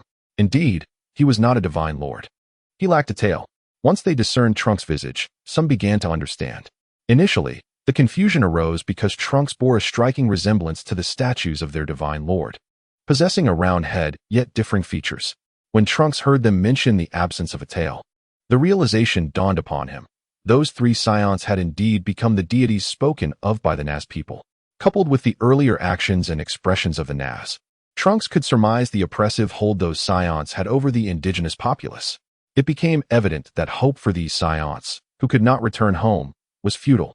Trunks had previously contemplated that if these three Scions were akin to Tabul, he might avoid seeking out Broly, the unpredictable variable. However, reality proved his optimism misplaced. Ganis, Daikin, and Taliga were originally dispatched by King Vegeta to conquer other planets. Yet, their spacecraft encountered a magnetic storm near planet Ghana, which severely damaged critical components, forcing them to make an emergency landing on planet Naz. Initially, they sought to find parts on this world to repair their ship, only to discover that planet Ghana was technologically primitive, existing as a rudimentary agricultural society devoid of any advanced technology. Moreover, the frequent magnetic storms surrounding the planet rendered their communication devices inoperable. Ironically, this circumstance spared them from receiving orders to return to planet Vegeta, thus avoiding calamity. At first, the three contemplated exterminating the native inhabitants to sell the planet, but upon realizing they could neither leave nor contact the outside world, they opted to rule over planet Naz. Thus, they began to enslave the planet's people, asserting themselves as deities while employing brutal methods to suppress any dissent from the Naz. Over the decades, Ganis and his companions selected suitable individuals among the Naz to serve as warriors or priests, propagating the doctrine of divine supremacy to further solidify their control. Through subsequent conversations, Trunks gained a comprehensive understanding of the current state of this planet. Originally, Trunks had no intention of involving himself in trivial matters. However, upon arriving in this world, he encountered Scions who were inherently good, whether it be the innocent and naive Broly or the gentle and kind Tabor. Thus, he found it impossible to condone the actions of Ganis and his companions. Let them be killed, Trunks thought calmly, believing that such individuals no longer deserved to exist. Having made his decision, Trunks immediately teleported away, heading directly to the location of Ganis and his companions. The Nazians were taken aback when Trunks suddenly vanished, but they quickly gathered their belongings and departed, as they needed to prepare offerings for their divine master. In the grand palace of the largest city on Naz, Ganis and his companions were seated high upon thrones symbolizing their divine status, while several Nazians stood respectfully by, ready to serve them. Why are today's offerings so scant? Are there tribes that have yet to present their tributes? Ganis remarked with dissatisfaction, surveying the offerings laid before him. The Balaz tribe is on their way. A Nazian clad in priestly garb hastily replied. What an attitude. I deemed the Balaz tribe unnecessary. Ganis's companion, Daikin, decided the fate of an entire tribe with a mere word. I shall inform the guards at once. The priest bowed and retreated. These lowly Nazians. Taliga expressed his disdain, watching the priest's retreating figure. Meanwhile, the Nazians appeared utterly numb, as though they had not heard Taliga's words. It has been so long. Yet no one or no spacecraft has arrived on this planet. Perhaps we shall never escape this place. Ganis lamented, preferring the exhilarating sensation of conquering a planet through battle to the current state of tyranny he wielded on this world. Since you wish to leave so desperately, I shall facilitate your departure. Trunks appeared before the trio, his tone calm, yet his expression dark, with a hint of murderous intent gleaming in his eyes. Who goes there? Ganis and his companions turned towards the voice. Upon seeing Trunks, a human who resembled them, Ganis's eyes sparkled with excitement, completely disregarding Trunks' status as an intruder. You say you will take us away? Ganis thought that since Trunks had managed to arrive on this planet, he must have come aboard a spaceship, and thus they could escape Naz by means of Trunks' vessel. How did you get in here? Daikin inquired, his brow furrowed as he noted Trunks' silence. The palace was guarded, and the sudden appearance of this youth raised his suspicions. I am asking you a question. Did you not hear me? Talaga glanced at Trunks, a sense of unease creeping into his heart. When I said I would take you away, I meant from this world. Trunks' gaze turned icy as he locked eyes with the three. What an audacious fellow, he thought to himself. Ganis, consumed by rage yet laughing, could not fathom the audacity of the impudent youth before him. Seize him, he calmly commanded the soldiers below. Ganis's intention was to capture Trunks, extract the location of his spacecraft, and subsequently eliminate him. Following the order, the soldiers armed themselves and charged towards Trunks. Meanwhile, within the realm of the 10th universe Kaishin, Zama stood in terror before a man clad in black, adorned with patera earrings. Who are you? He exclaimed, his face a mask of fear. Who am I? The man in black replied, a cryptic smile gracing his lips. I am you. Zama's fearful visage momentarily froze at the revelation. What? You don't believe me? The man in black retracted the purple energy blade from his right hand, revealing the lifeless form of the 10th universe Kaishin, Gauss, beside him. This man was none other than Zama's from an alternate timeline, who had exchanged bodies with Son Goku. You scoundrel, you have killed Lord Gauss. Zama's bellowed as he lunged at Black Goku. With ease, Black Goku grasped Zama's furious fist. If you seek vengeance for Gauss, I shall have no choice but to eliminate you as well, and then seek another ally. His expression darkened, revealing a glimmer of malice in his eyes. Who are you? Truly, Zama's had come to recognize the disparity in their powers, yet he still refused to accept Black Goku's assertion of being his own self. Have you finally decided to listen? Black Goku released Zama's hand and began to elaborate. I have come from the future.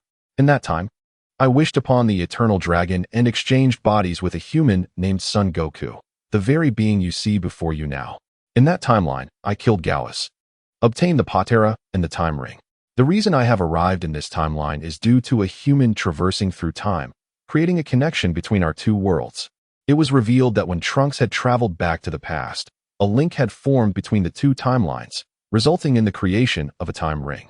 Zama's, harboring a belief that all humans were guilty, immediately resolved to come to this timeline to eradicate the human capable of time travel. He feared that this individual might exploit the ability to obstruct his Zero plan against humanity. In his original timeline, Zama's had first slain his master, Gauss, before seeking the location of the Super Dragon Balls from Zuno, utilizing his identity in the 7th universe. Subsequently, he wished upon the Super Dragon Balls to exchange bodies with Son Goku. The genesis of all these events stemmed from Gauss's attempt to alter Zama's prejudice against humans by introducing him to the evolution of life. Ironically, after undergoing this experience, Zama's disdain for humanity only deepened, culminating in the inception of his obsessive plan to annihilate all humans. After this, Zamasu happened upon the martial arts tournament once held between the 6th and 7th universes, from which he learned of the existence of the extraordinarily powerful human Goku and the Super Dragon Balls. Subsequently, he recalled Black Goku's words about killing his master, swapping bodies, and traversing this timeline through the time rift created by Trunks. What is the purpose of all this? Zamasu inquired, his skepticism evident as he struggled to accept that Black Goku could indeed be himself. After all, how could he possibly choose to exchange bodies with a mere human? You must also harbor disdain for such beings, am I correct? Black Goku fixated his gaze on Zamasu. Though we exist in different timelines, I believe our ideologies should align. Before Zamasu could respond, Black Goku chuckled. Even if you assert that, I still cannot accept the reality of you being me. Upon hearing Black Goku's words, Zamasu's heart had already confirmed that the soul within Black Goku's body was indeed his own, yet he outwardly refrained from acknowledging it, unable to accept his human exterior. That is of no consequence, as long as you are willing to cooperate with me, Black Goku remarked nonchalantly, focused solely on achieving his objectives, indifferent to Zamasu's inner turmoil regarding his appearance in this timeline. So how shall we collaborate? Zamasu inquired, not questioning Black Goku's intentions, for once he had confirmed his identity. He already comprehended Black Goku's desires. In that moment, the two Zamasus from disparate timelines formed an alliance, embarking on their plan to eradicate humanity. You are currently too weak. Thus you must elevate your power, for my ambitions extend beyond a single universe. Black Goku declared with a smile. And how am I to augment my strength? Zamasu initially wished to contest Black Goku's assertion of his weakness, as he was, after all, the mightiest among the supreme Kais of the 12 universes. Yet, recalling how effortlessly Black Goku had deflected his full-force attack, Zamasu ultimately conceded the truth of his own frailty. Seek out the Super Dragon Balls and wish for a body swap with this timeline's Goku, just as I have done. Unbeknownst to Black Goku, this timeline's Goku had already perished. I refuse. I shall not exchange bodies with a human. Zamasu vociferously rejected the notion. If you choose not to swap, we can instead wish for you to possess immortality, Black Goku replied indifferently, for his sole concern was ensuring Zamasu's survival. That is a commendable suggestion. Zamasu nodded, recognizing that possessing immortality would enhance his perfection as a deity. Then let us first journey to the 7th universe, Black Goku proclaimed. With that, he removed the Patera earrings from Gaosu and handed them to Zamasu, for only by donning the Patera earrings could Zamasu access certain abilities of the Supreme Kai, such as traversing to any universe at will. Zamasu adorned the earrings, and together with Black Goku, they made their way to Zuno in the 7th universe. There, they inquired about the Super Dragon Balls, thus commencing their quest to gather them. The god of destruction of the 7th universe remains in slumber, thus, we must tread carefully around the god of destruction of the 6th universe, Zamasu intoned. They had just learned that the Super Dragon Balls were currently in the possession of Kampa, and to gather the Super Dragon Balls, they must first contend with him. It is quite simple. We merely need to eliminate the god of destruction, Black Goku remarked nonchalantly. How do you intend to accomplish that? Zamasu pondered, recognizing that although Black Goku appeared formidable, he was far from a match for a god of destruction. Yet, observing Black Goku's demeanor, he sensed that there was a plan in the making. You can transport me to the Supreme Kai of the 6th universe, correct? A cruel smile graced the lips of Black Goku. Certainly. A smile also spread across Zamasu's face. Chapter 95. The Justice Within. After vanquishing Gohan and his companions, Trunks departed from the palace. He merely incapacitated the guards, deeming it unnecessary to take their lives. How impulsive! Trunks sat atop a mountain, awaiting Jebediah's arrival. He had contemplated granting those three a chance at redemption, yet not all Saiyans are like Vegeta, nor do they share his experiences. Perhaps it would be prudent to inquire whether the Supreme Kai could escort him to the 6th universe. With the absence of other Saiyans in the 7th universe, perhaps he might find one to bring back. As far as Trunks knew, the Saiyans of the 6th universe had yet to attain the form of Super Saiyan, especially since this timeline lacked the martial arts tournament that connected the 6th and 7th universes, not to mention the proud Master Vegeta. He envisioned using the transformation into Super Saiyan to lure Cabba back. Trunks was already devising a scheme to deceive Cabba into returning. After contemplating Cabba, Trunks recalled the matter of Gohan and his companions. In truth, he had no real need to slay them, and his reasoning at the time had been rather absurd. Simply because other Saiyans were virtuous, he felt compelled to eliminate these three malevolent ones. In the moment of their demise, he had even felt a sense of righteousness, believing himself to be a champion of justice. This reflection turned his thoughts to Zamasu, for his dogmatic sense of justice, judging all life through his own moral lens, ultimately rendered his heart grotesque and extreme. The more Trunks pondered, the more apprehensive he became.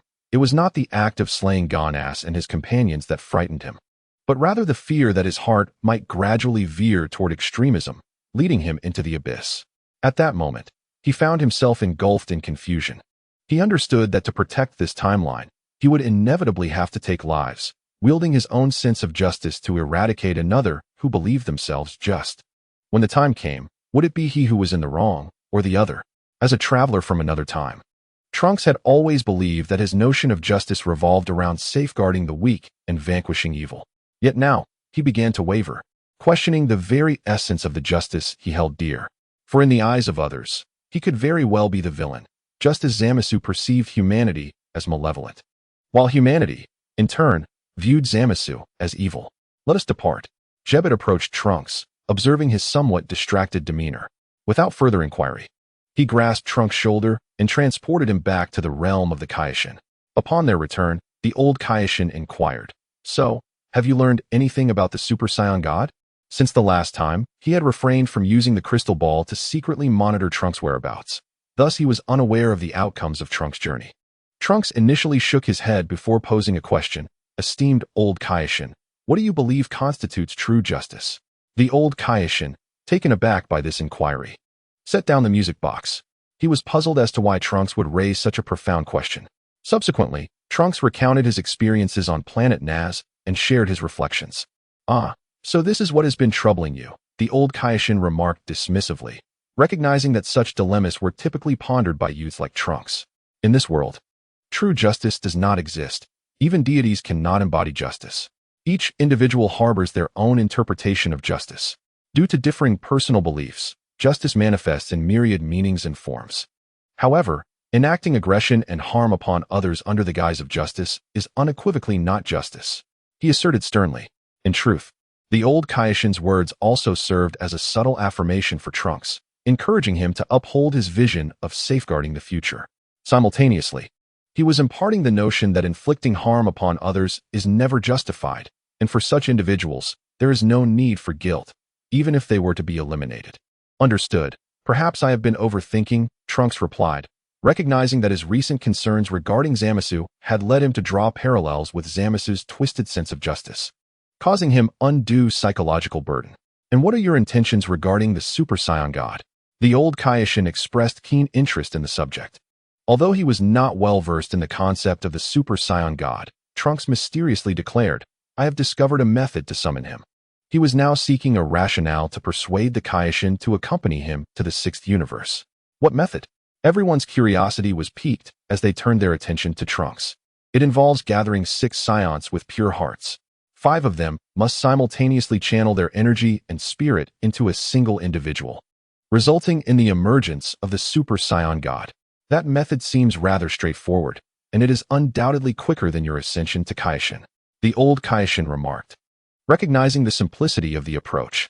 However, he pondered, currently, aside from you and Gohan, there are only 2 other Saiyans, correct? Counting on his fingers, he noted that even if Trunks and Gohan, as half-breeds, were excluded, they still lacked the requisite number of participants. Indeed, which is why I am contemplating exploring other universes to see if I can find additional Saiyans, Trunks responded, omitting any mention of the fact that if Bulma were to become pregnant, that would also count as an additional Saiyan. In order to emphasize the arduousness of meeting the condition of gathering 6 Saiyans, he believed it would facilitate the Kaioshin in taking him to the 6th universe. Your idea is commendable. Among the 12 universes, the 6th universe is a counterpart to ours, where it is plausible that we might indeed find Saiyans. The Kaioshin's eyes sparkled with hope, as this approach might truly enable them to assemble the necessary numbers and ultimately awaken the Super Saiyan God. I shall first communicate with the Kaioshin of the 6th universe. We can then proceed directly there, making our search all the more convenient.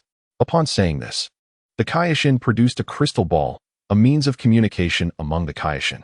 After reciting a series of incantations, the crystal began to flicker, yet after a considerable duration, there was no connection established, prompting the Kaioshin to relent. It appears that Fuwa must be preoccupied. I shall seek an opportunity to contact him later. Fuwa refers to the Kaioshin of the 6th universe. Very well. Although Trunks felt a tinge of regret, he was not overly anxious, as he believed that this matter would eventually come to fruition. Since we cannot venture to the 6th universe at present, let us observe this brave warrior. The old Kaioshin raised the music box in his hands, clearly having thoroughly researched the seal upon it. Chapter 96. A message from Zuno. Can the seal on the music box truly be unraveled now? Trunks gazed at the old Kaioshin with anticipation. Indeed, the old Kaioshin replied with a sense of pride. Magnificent. Truly, you are the esteemed old Kaioshin. Trunks quickly lavished praise. The old Kaioshin waved his hand dismissively and placed the music box on the ground, thereafter directing his hands toward it, murmuring a series of incantations. As the old Kaioshin concluded his incantation, the patterns on the music box began to shimmer with a soft glow, and the lever on one side commenced a slow rotation, accompanied by the sound of a melodious flute. This music has an air of melancholy. The Kaioshin reflected, listening to the strains emanating from the music box. As the familiar melody washed over him, an image of a valiant warrior, sword in hand, and a special flute at his waist, materialized before Trunks' eyes. Soon after, the lid of the music box gradually opened, revealing the figure of Tapion. And it was at this moment that the Kaioshin and others realized the flute's melody had indeed been played by Tapion. "Who are you?" Tapion sheathed his flute and regarded the group with wary eyes. "Greetings. I am Trunks." Trunks smiled at Tapion. "Are you the ones who released me from the seal of the music box?" Tapion inquired gravely, eyeing the damaged music box beside him. "Indeed. It was I who unraveled your seal." As the old Kaioshin spoke, he approached Tapion, eager to examine the flute he had just played. "Halt!" Just as the old Kaioshin was about to draw near, Tapion unsheathed his sword, directing it toward the old Kaioshin with an expression of heightened agitation. "Ancestor." Observing Tapion's actions, the Kaioshin could not restrain himself and rushed forward. As the Supreme Kai approached, Tapion hastily retreated, not wishing to be near others, having no intention of causing harm. "Misunderstanding." "Misunderstanding." Trunks hurriedly interjected to mediate. "What misunderstanding? Do you understand the gravity of the situation on this planet?" Tapion replied with a serious tone. "Are you referring to the sealed demon within you?" "How did you know?" Tapion asked, astonished. "I visited planet Konak and encountered the lower half of that demon." Trunks explained slowly. "The lower half of Hildkarn." Upon hearing this, Tapion's expression changed. For it was indeed the lower half of the demon that was sealed within his brother, Minosha.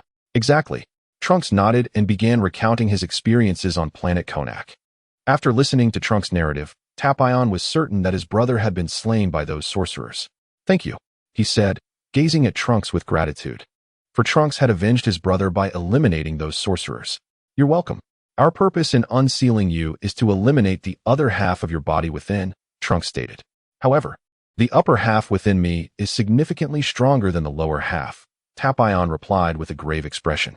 Although Trunks could defeat Hildkarn's lower half, Tapion did not believe Trunks could conquer the upper half. Tapion's strength surpassed Minosha's, yet the priest still chose to entrust the legendary sword to him, knowing that Hildkarn's upper half was even more formidable. "No worries, you are here to assist," Trunks said with a smile.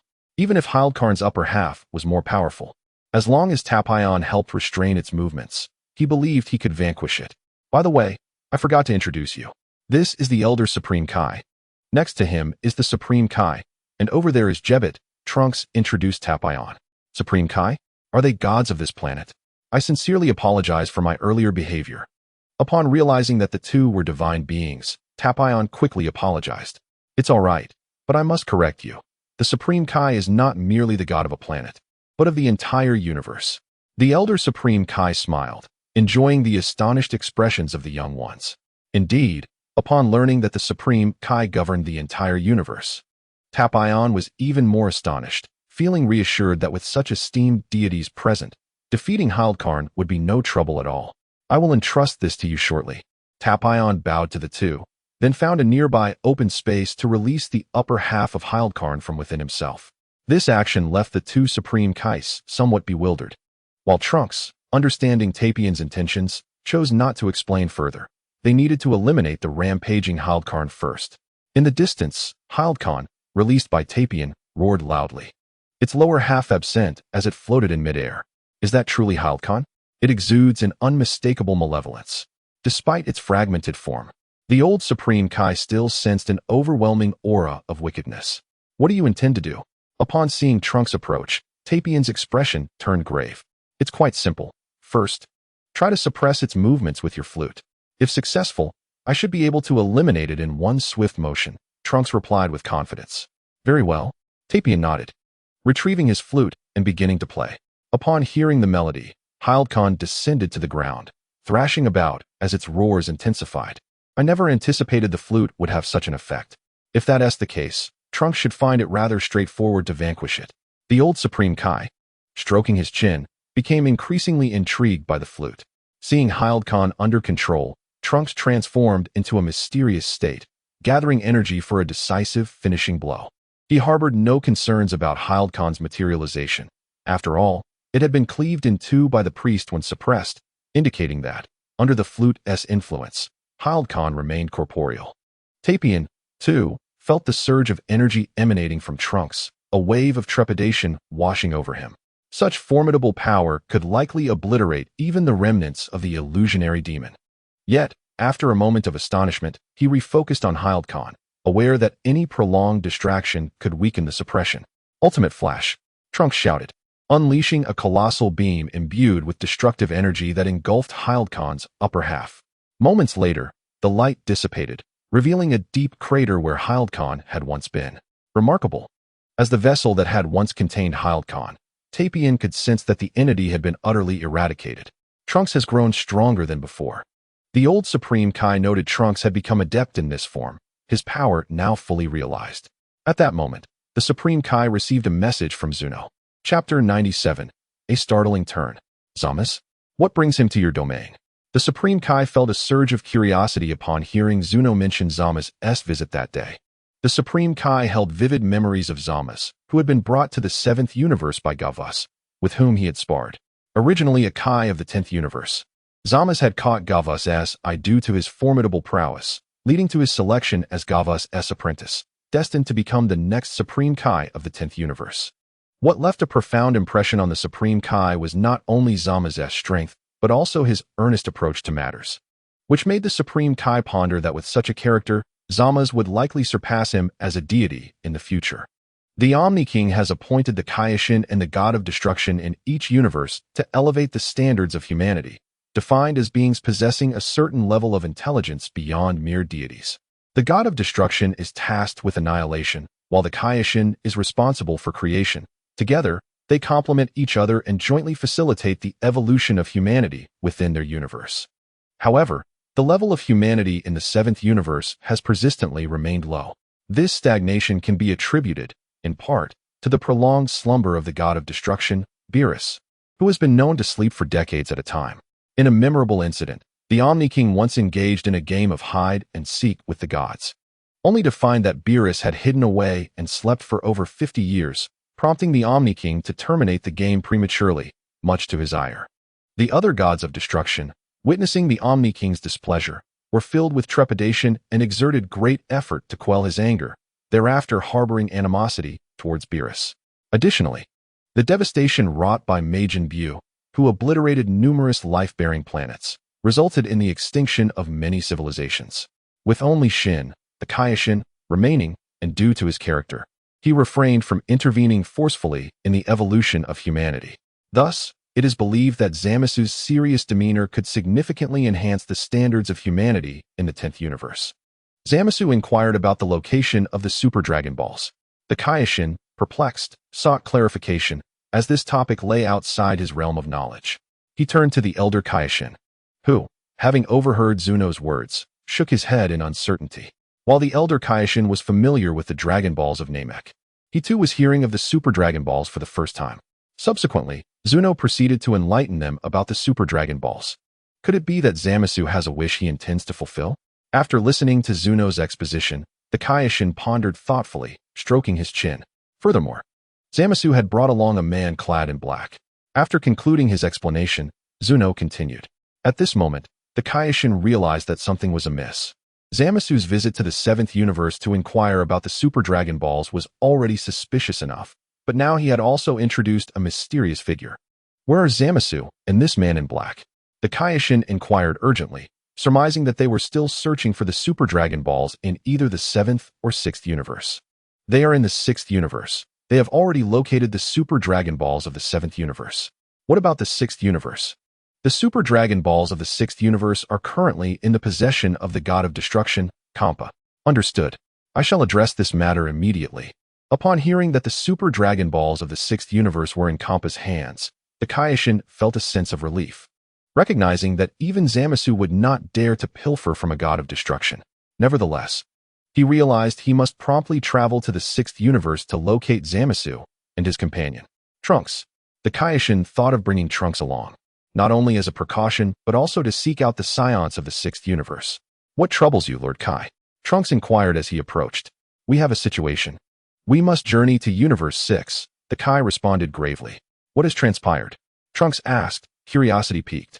Moments ago, he had been discussing with Tapion the possibility of using the time machine to send him back to the past. The specifics of the incident remained unclear, but the Kai insisted, come with me for now. He refrained from mentioning Zamasu, uncertain if the alarm was warranted. Very well, Trunks agreed, instructing Tapion to wait for him in the Kai's realm, assuring him of a swift return. The Kai placed a hand on Trunks' back, preparing to transport him directly to the Kai's realm of Universe 6.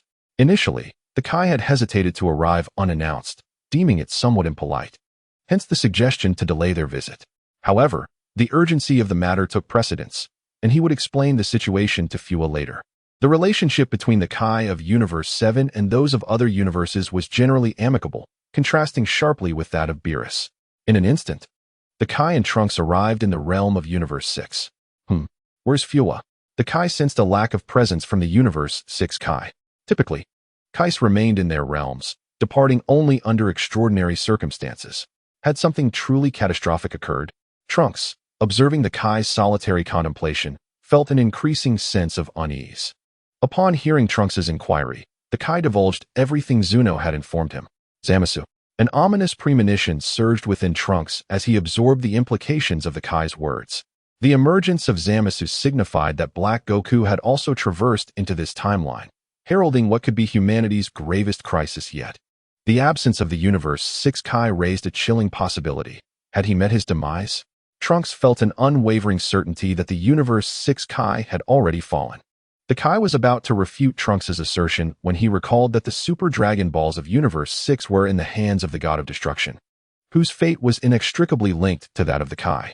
Few in this universe could challenge a God of Destruction, yet many could contend with a Kai. While outsiders might remain oblivious to the connection between a Kai and a God of Destruction, Zamasu was undoubtedly aware.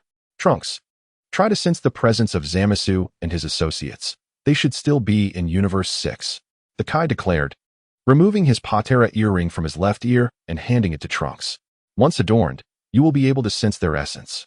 Mortals could not perceive the energies of deities. Only gods could sense one another. By offering the Patera earring to Trunks, the Kai aimed to grant him a temporary ability to sense divine energies. Trunks accepted the earring, donning it on his right ear, then closed his eyes, focusing intently on the energies around him. Empowered by the Patera earrings, Trunks effortlessly discerned the distinction between the auras of deities and humans, and from the intensity of these auras, he could ascertain the strength of the god in question. Referencing the Kaishin, Trunks concluded that since Zamasu surpassed the Kaishin, he merely needed to identify the most potent deity in Universe 6, especially given the absence of the God of Destruction and the inactivity of the angels. He found it. As he sensed Zamasu's aura, he also detected the malevolent presence beside him, Black Goku. Chapter 98, The Scheme of Black Goku Zamasu. Mr. Goku. The moment Trunks teleported alongside the Kaishin laid eyes upon the two figures across from him. Upon recognizing the man in black, his expression morphed into one of shock. He could not fathom why Son Goku would be in league with Zamasu. In contrast, Trunks was not particularly astonished by Zamasu and Black Goku. Rather, his attention was drawn to the 7 Super Dragon Balls in the distance. Could it be that the wish had not yet been granted? Trunks speculated, considering that if Zamasu had not yet attained immortality, this would present a prime opportunity to eliminate him. Just as Trunks contemplated charging forward, the 7 Super Dragon Balls began to whirl and scatter in all directions. In truth, Trunks was able to perceive the auras of Zamasu and his companions because they had completed their wish and subsequently exited the body of the Eternal Dragon, thus allowing Trunks to detect them. Therefore, it was evident that Black Goku and Zamasu had already fulfilled their wish. Realizing the situation, Trunks halted his advance, still uncertain of the level of Black Goku's strength. The Kaishin of Universe 7? How could he be associating with a human? Truly disgraceful. Zamasu and Black Goku also took note of the Kaishin and Trunks. Then let us eliminate them together to avoid another trip. Black Goku regarded the Kaishin, exuding an aura of danger. Zamasu, what have you done to Fua? The Kaishin demanded, his face flushed with anger. I killed him, and now it is your turn. Black Goku replied with a smile. Mr. Goku, upon hearing Black Goku's words, the Kaishin's expression became momentarily blank. This man is not Son Goku. Just as the Kaishin prepared to inquire why Black Goku sought to kill the Kaishin of Universe 6, Trunks interjected. Oh, it seems you possess some knowledge, human. Black Goku turned his gaze toward Trunks, sensing a hint of familiarity emanating from him. With that, Black Goku slowly approached them, a smile gracing his face. Yet Trunks could feel the unmistakable aura of malice concealed beneath. Kaishin, close your eyes. I will lead you to safety, Trunks said, his tone grave as he fixed his gaze on Black Goku. At this moment, Trunks knew he must protect the Kaishin, for this could be the key to inciting Beerus to intervene. However, he was uncertain whether Beerus could vanquish Zamasu, who was endowed with immortality. In truth, had Trunks been alone, he would have tested his strength against Black Goku, believing that if he transformed into his mysterious state and activated his black eyes, he would likely emerge victorious. Moreover, if the situation proves unfavorable, one could always flee. However, with the god of destruction present, diverting attention to care for him would likely lead to both parties being left behind. Thus, he opted to evade confrontation for the time being. Very well. The god of destruction nodded, placing his trust in Trunks. Was this a sign of acquiescence? Observing the god of destruction closing his eyes, Trunks relaxed his clenched fists, while a mocking smile appeared on Black Goku's face. Curse you! Trunks exclaimed before swiftly placing his hands on his forehead, shouting, Solar Flare. Humph. What is this radiance as death approaches? Black Goku intended to comment on Trunks' obstinacy, only to be blinded by the brilliance of the solar flare. The intense light enveloped not only Black Goku, but also Zamasu, plunging both into temporary blindness. Seizing the opportunity, Trunks instantly teleported away with the god of destruction. Previously, Trunks had prepared for this instant transmission, having already locked onto a nearby energy signature, albeit only within Universe 6. Even if he could sense presences from Universe 7, he would not have sufficient time to react. His immediate goal was to find a habitable planet for the god of destruction to hide, before returning to Universe 7. That detestable human. As Black Goku regained his sight, he intended to teach Trunks a lesson, only to discover that the two had vanished without a trace. Where are they? Zamasu approached, equally bewildered. Instant transmission, Black Goku murmured, acknowledging it as a skill unique to Son Goku. What is this instant transmission? Zamasu was unaware of Son Goku's abilities. That human employed a technique called instant transmission. I should have noticed it when they first appeared, Black Goku stated calmly. Then where are they now? Zamasu's composure faltered. With the god of destruction of Universe 7 fled, he and Black Goku were now exposed. Black Goku shook his head. I am currently unable to sense the energy of those humans, thus I do not know where they have escaped. Initially, Black Goku could not sense energy as Son Goku did. He was still adapting to Son Goku's physique. As for Zamasu, his role was now that of a mere shield and medic, his meager combat prowess unimpressive to Black Goku. What shall we do next? Zamasu, in his inaugural role as the villain, had an overarching plan but relied entirely on Black Goku for the details. We shall go to Universe 7, to Earth. I need to grow stronger there. Black Goku understood that only through continuous combat could he adapt to this body and unleash greater power. Why go to Universe 7? Zamasu inquired, perplexed. With the god of destruction and the supreme Kai of Universe 6 dead, wouldn't it be easier to execute our plan here? The 7th universe harbors several excessively powerful humans. They must be dealt with first. At this moment, Black Goku remained oblivious to the fact that Son Goku and Vegeta had perished many years prior. However, in his current state, it is likely that he would merely endure a beating on Earth. The present Gohan is far removed from the wild fighter he was during the resurrection period. Currently, Black Goku's power is only at the Super Saiyan 3 level. That human we encountered moments ago might very well be from Earth. Black Goku speculated that Trunks' instantaneous movement was likely learned from Son Goku. However, the Supreme Kai of Universe 7 has just fled, making our journey to Universe 7 rather arduous. Zamasu frowned and remarked, if, by chance, the Supreme Kai directly informs Beerus of the situation, Beerus would undoubtedly come to eradicate both him and Black Goku. After all, attempting to kill a Supreme Kai equates to challenging a god of destruction. You are immortal. What do you have to fear? Black Goku scoffed disdainfully. Moreover, Beerus spends most of his time in slumber. Upon our arrival in Universe 7, we shall first eliminate the humans on Earth and then await developments in the Supreme Kai realm. Chapter 99. The oncoming battle. Where is this place? The Supreme Kai curiously surveyed his surroundings, noting some creatures resembling triceratops nearby. I am uncertain. At that time, Trunks merely locked onto a random energy signature. Trunks was indeed gambling that Black Goku had yet to master sensing energy, and fortunately, his gamble paid off. By the way, why do you assert that Goku in black attire is not from our universe? Initially, the Supreme Kai suspected that Goku and Zamasu had struck some sort of agreement. Perhaps Zamasu had used the Super Dragon Balls to resurrect Goku, who would then assist him in ruling the universe. Goku cannot possess such a heavy aura of malevolence. And did you not sense the divine presence emanating from that Goku in black?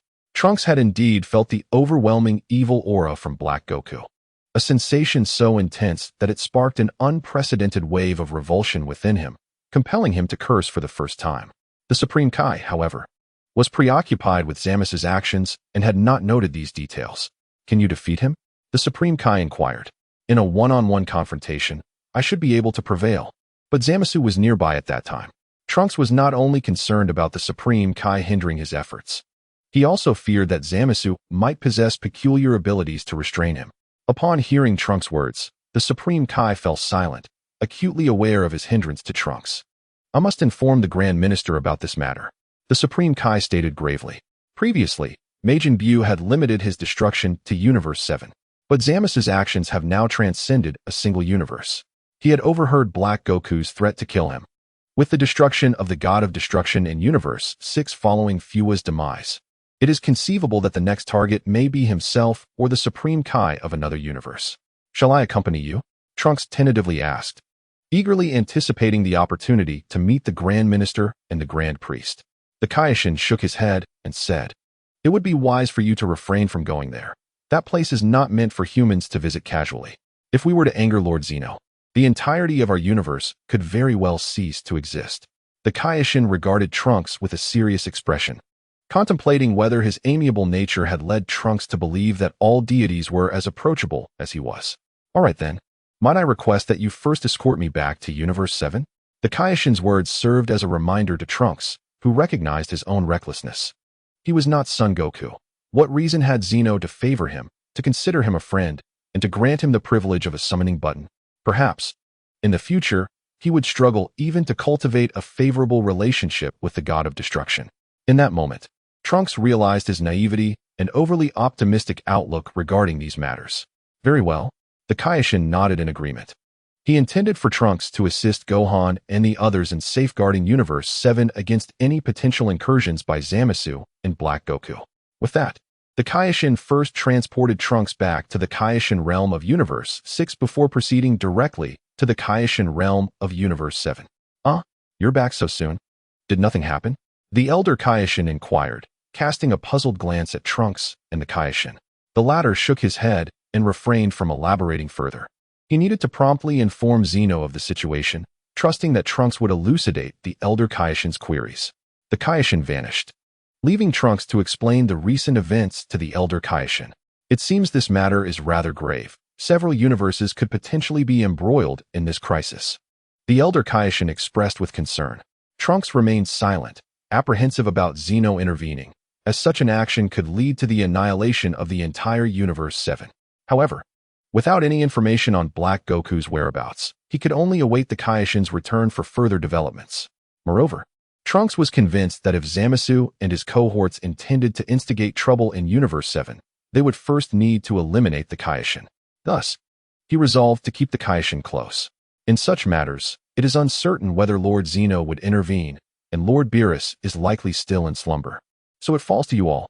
The Elder Kaioshin looked at Trunks, indicating that you all included Gohan and Majin Buu. Rest assured, if Zamasu and his allies arrive here, my brother Gohan and I shall undoubtedly defend this universe, Trunks declared with unwavering conviction. By the way, if the Kaioshin were to perish, the God of Destruction would vanish as well. How can he still sleep soundly at a time like this? Trunks queried with curiosity. The affairs of the God of Destruction are beyond our concern. The Elder Kaioshin sighed. Trunks shrugged, marveling at the sheer luck of Beerus. In the palace of Zeno. What brings you here, Kaioshin of Universe 7? The Grand Minister asked gently, standing outside the door.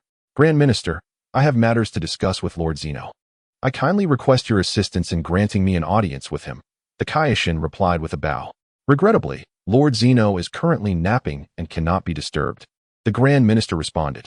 The Grand Priest wore a smile on his face. The god of destruction of Universe 10 had initially intended to continue speaking. But upon meeting the gaze of the Grand Priest, he found himself at a loss for words. It pertains to the matters of Universe 10 and Universe 6. Does it not?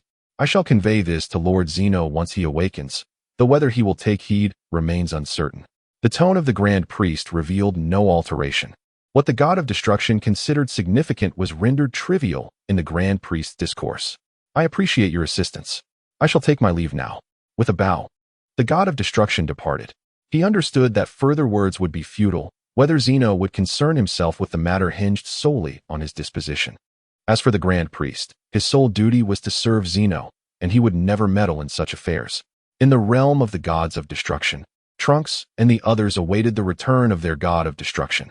Suddenly, the figure of the god of destruction appeared before them. Noticing the expression on his face, Trunks surmised that the visit had been in vain. Indeed, the god of destruction shook his head and disclosed that he had not even encountered Zeno. Meanwhile, Black Goku and Zamasu had traversed from Universe 6 to Universe 7 through alternative means. Let us proceed to the realm of the gods of destruction and await his return. Then eliminate him. Initially, Black Goku intended to resolve matters with Goku on Earth first, but Zamasu insisted on targeting the god of destruction first. Neither Black Goku nor Zamasu could be deemed as true gods of destruction, thus they could only navigate the universe using other methods to reach the realm of the gods. This led them to remain unaware that the god of destruction was already in his realm, and at the very moment they entered Universe 7. The crystal ball of the old god of destruction had already issued a warning. Jebbet, please hurry to Earth and bring Gohan here. Trunks directed his gaze towards Jebbet, from whom he retrieved a small vial. Clearly, he intended to eliminate both individuals in one decisive act. Chapter 100. Victory in sight. As Zamasu and his companion hastened towards the realm of the gods of destruction, Jebbet had also arrived on Earth to locate Gohan. Without elaborating, Jebbet simply stated that the situation was urgent, and he escorted Gohan to the realm of the gods. As for Majin Buu, Jebbet deemed him an unpredictable factor and chose not to bring him along. Upon Gohan's arrival in the realm of the gods of destruction, he was met by several individuals who were on high alert. Gohan, the god of destruction, sighed in relief upon seeing Gohan. What on earth has transpired? Gohan first glanced at Tapion and then at Trunks. Among the assembled, Tapion was the only one unknown to Gohan, leading him to believe it was a matter concerning Tapion. Time is of the essence. Gohan, you must remember to show no mercy. Trunks spoke gravely. He feared that during the confrontation with Black Goku, Gohan might hesitate to strike decisively. Understood. Gohan nodded solemnly, sensing the gravity of the situation from Trunks' tone and demeanor. By the way, Lord of Destruction, do you require a secure location? Trunks spoke with a gentle tone, suggesting that the Supreme Kai should best keep a distance from the battlefield, as unforeseen events could arise at any moment.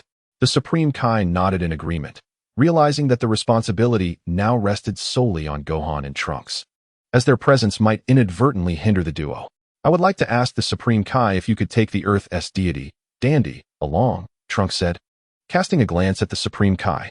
His request was motivated by the desire to prepare for any eventualities. Should Earth face destruction, they could utilize the Dragon Balls to restore it.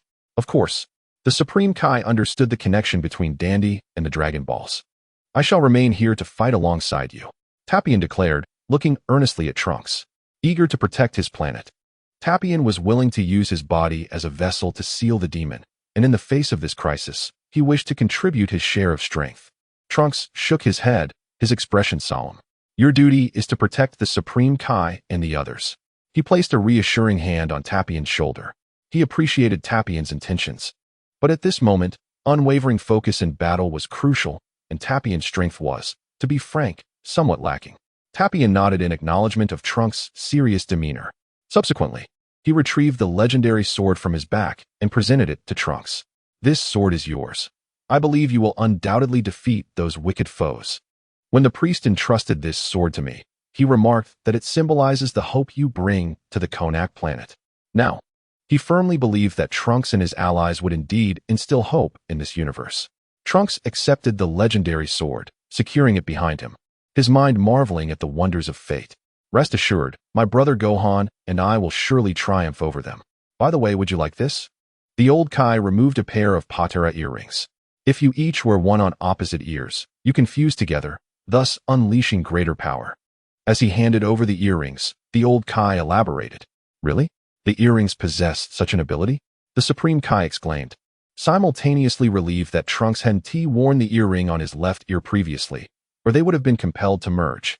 Once the energy within the earrings was depleted, the fusion would also dissolve. The earlier mention of eternal fusion was contradicted later, stating that it would last an hour or until energy depletion, hence, it was simplified to dissolution upon energy exhaustion. The old Kai, disinterested in answering further questions from the Supreme Kai, had already advised him numerous times to learn more. I believe we won't require this, Trunks replied with a smile, declining the offer.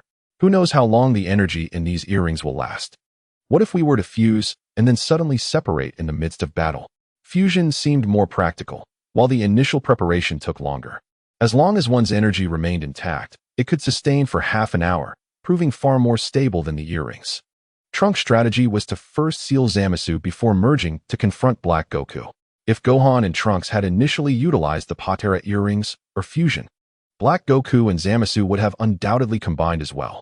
Although the enigmatic Goku has grown significantly stronger than before, he remains far inferior to the Super Saiyan Blue Vegito. Very well, however, if the situation appears dire, do not let pride cloud your judgment. It is prudent to retreat when necessary. The old Kai said gravely as he put away the earrings. Trunks nodded in agreement. Subsequently, Jebbet escorted the Kai and others to Earth, then took Dandy to a remote planet, where they kept abreast of the developments in the Kai's realm through the old Kai's crystal ball. Is our enemy formidable?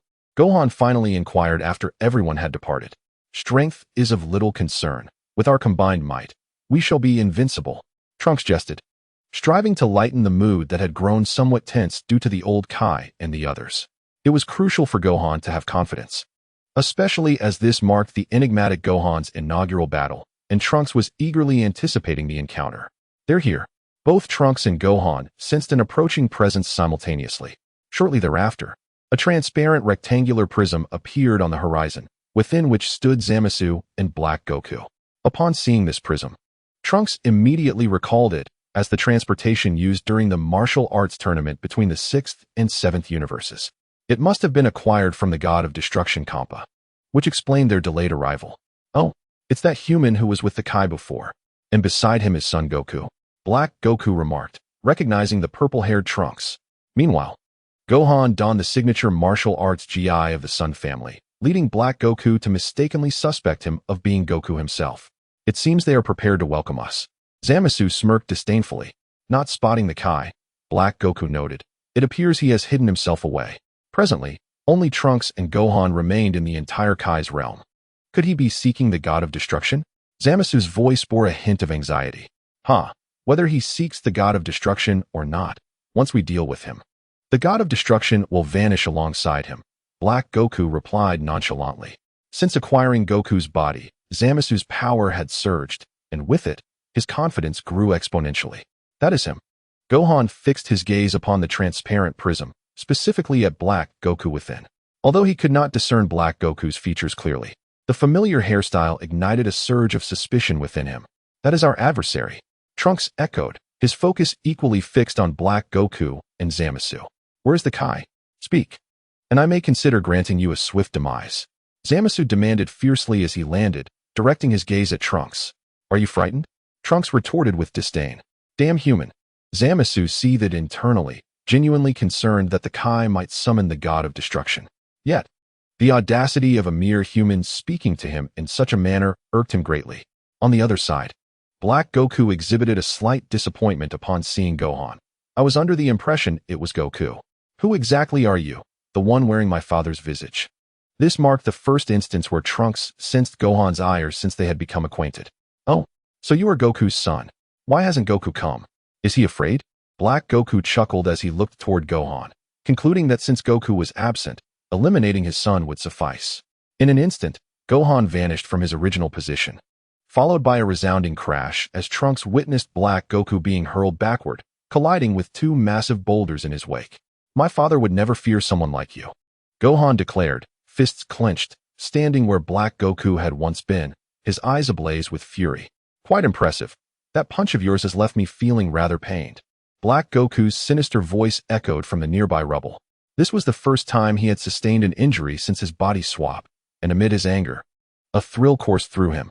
Meanwhile, Zamasu gazed at Gohan in astonishment, aware of Black Goku's formidable power, yet it seemed the human before him was even more potent.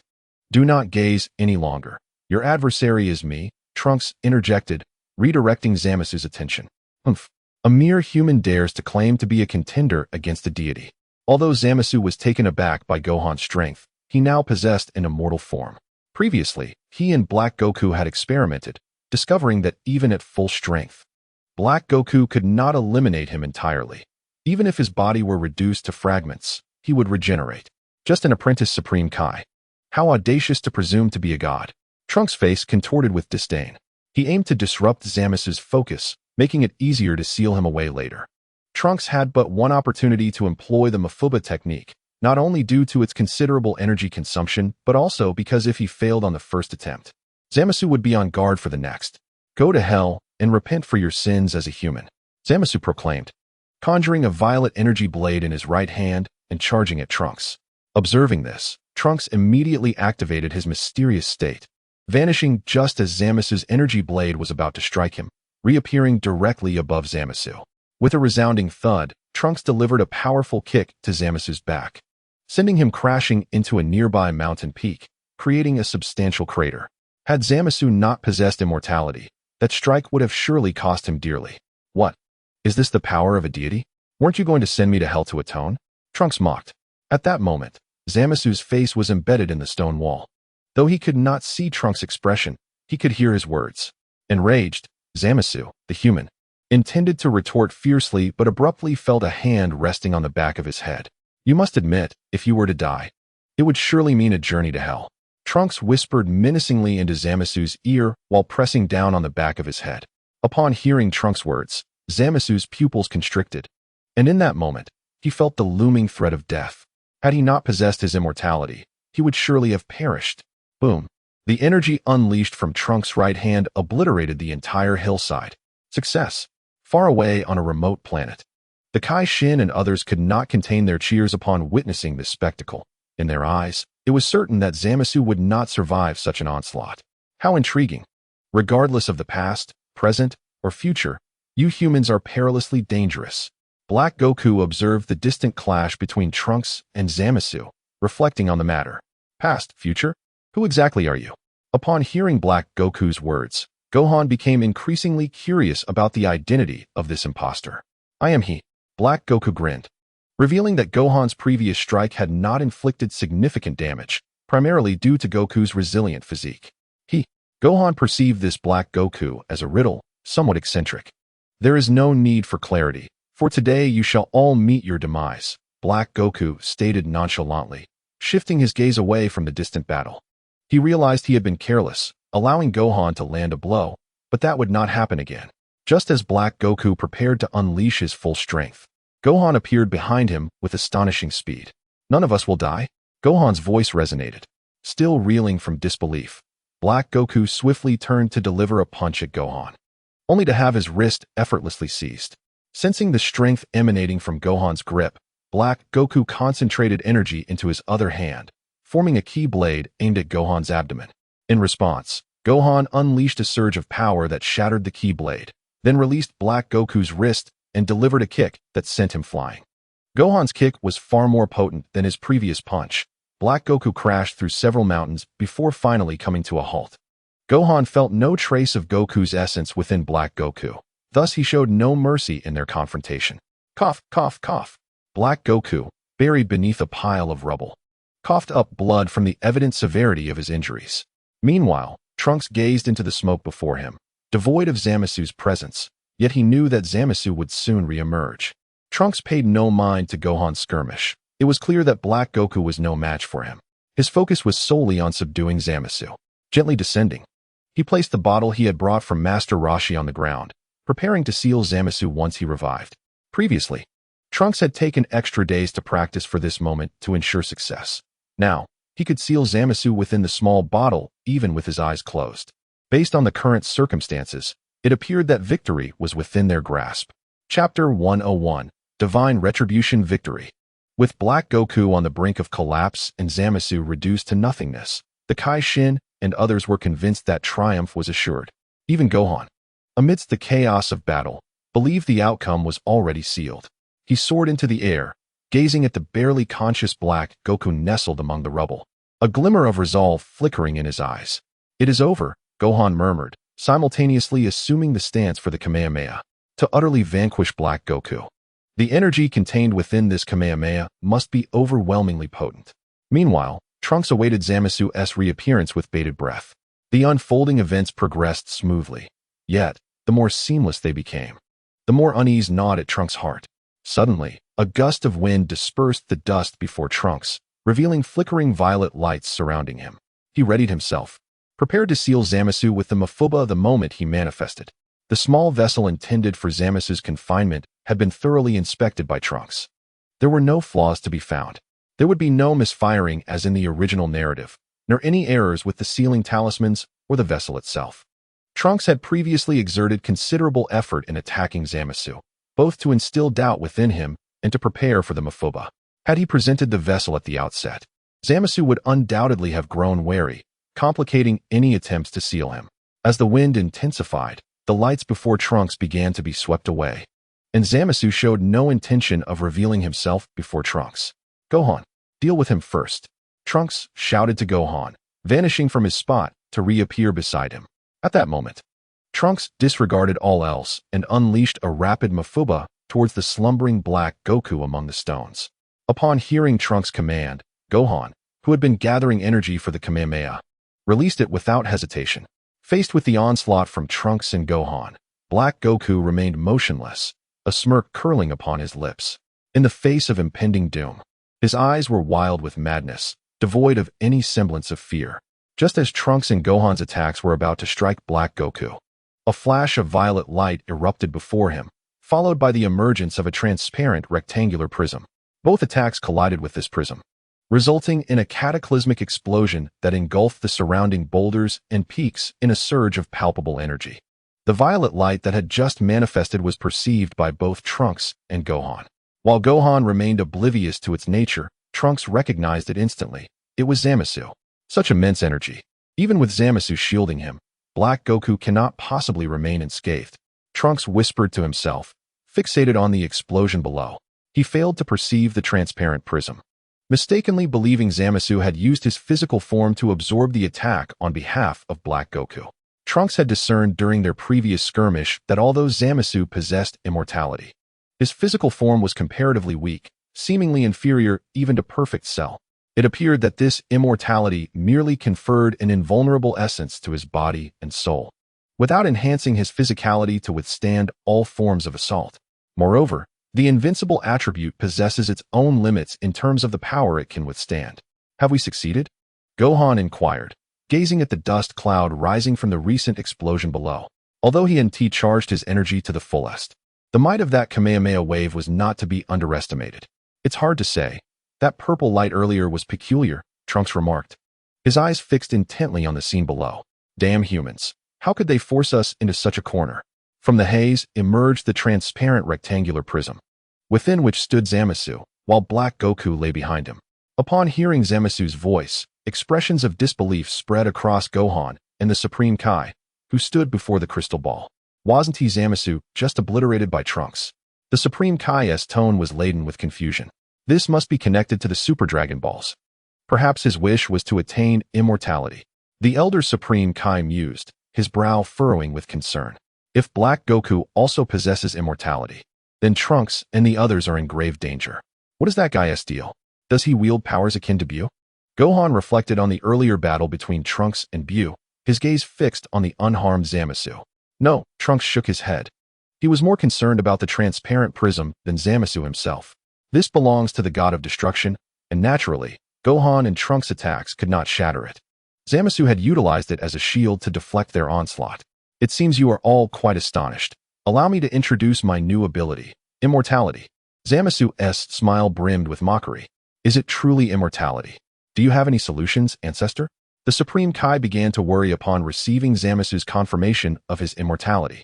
There are two approaches. The first is to employ a greater power to destroy his immortality, and the second is to find a way to seal him. The Elder Supreme Kai stated gravely. However, neither method is straightforward. From the recent battle, he deduced that Trunks and the other's strength is far from sufficient to obliterate Zamasu's immortality. As for sealing him, the Elder Supreme Kai was uncertain whether Trunks and the others possessed such capabilities. Gohan, we must find an opportunity to fuse. Soon, Zamasu will undoubtedly heal Black Goku, thereby augmenting his strength. This is not a scenario Trunks wishes to witness. Even if Zamasu and Black Goku were to fuse, they could still utilize the Mafuba to seal the fused Zamasu. Can the power attained from fusion resolve immortality? Given Trunks' recent attack, Gohan realized that even his full-strength strike would not be enough to annihilate Zamasu's immortality. This is the only option we have left. Otherwise, prolonging the battle will only benefit them. Agreed. Gohan nodded in affirmation. The two then descended to the ground, preparing to fuse. Meanwhile, Zamasu and Black Goku were also deliberating their next steps. How careless of me. I assumed these humans were not so formidable. Although Black Goku regretted his rashness, there was not a trace of remorse in his tone. These humans must not be allowed to live. Zamasu, gritting his teeth, proclaimed that it was a disgrace for being stronger than the gods to exist. Let us depart for now. Once I have healed and adapted to this body, we shall return. Black Goku, though mad, understood the gravity of the situation, and his ambitions extended far beyond merely eliminating Trunks and his companions. Zamasu nodded, then activated the rectangular craft, soaring out of the smoke. The two preparing to fuse witnessed Zamasu and Black Goku swiftly exiting the realm of the Supreme Kai. Gohan, upon seeing this, contemplated pursuing them but was restrained by Trunks.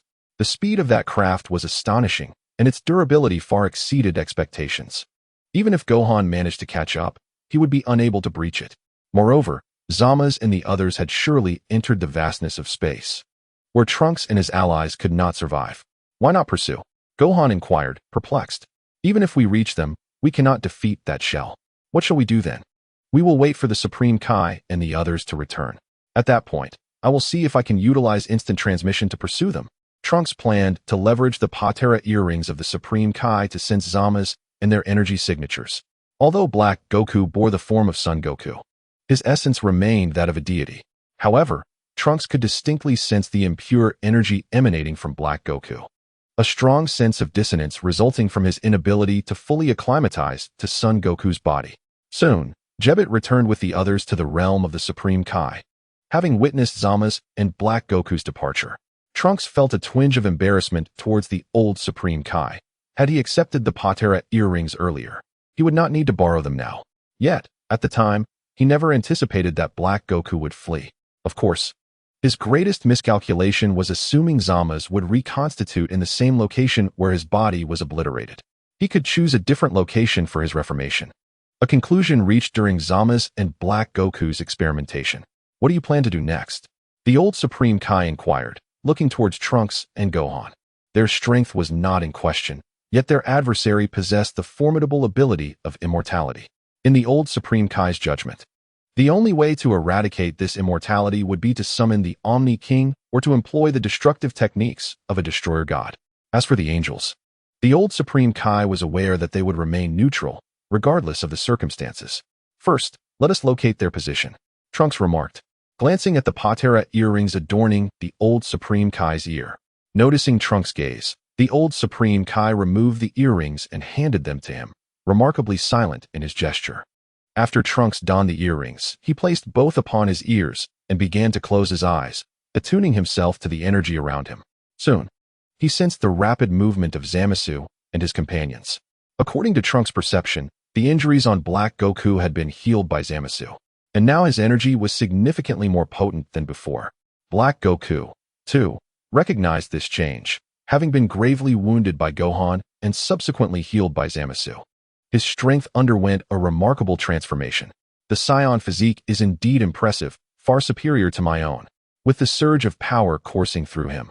A smile crept upon Black Goku's face. How can the mortal form ever compare to that of a divine being? Zamasu bristled at Black Goku's words, particularly since Black Goku's soul was, in fact, his own. Without this corporeal vessel, our plans might have faltered. As you have observed today, those two mortals possess remarkable strength. Black Goku remained unfazed by Zamasu's demeanor. He had once wrestled with the notion of relying on the body of a human he despised to fulfill his ambitions.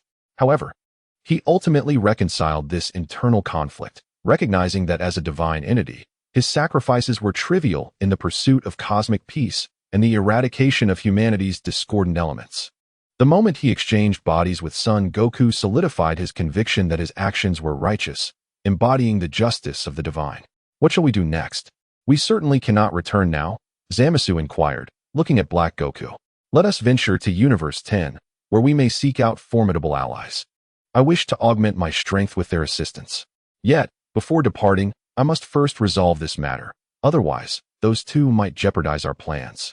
A smirk danced at the corners of Black Goku's lips as he waved his hand, enveloping himself and Zamasu in a transparent veil of light. Simultaneously, Trunks and the Kaioshin realm lost track of their energies, for Black Goku had skillfully masked their presence.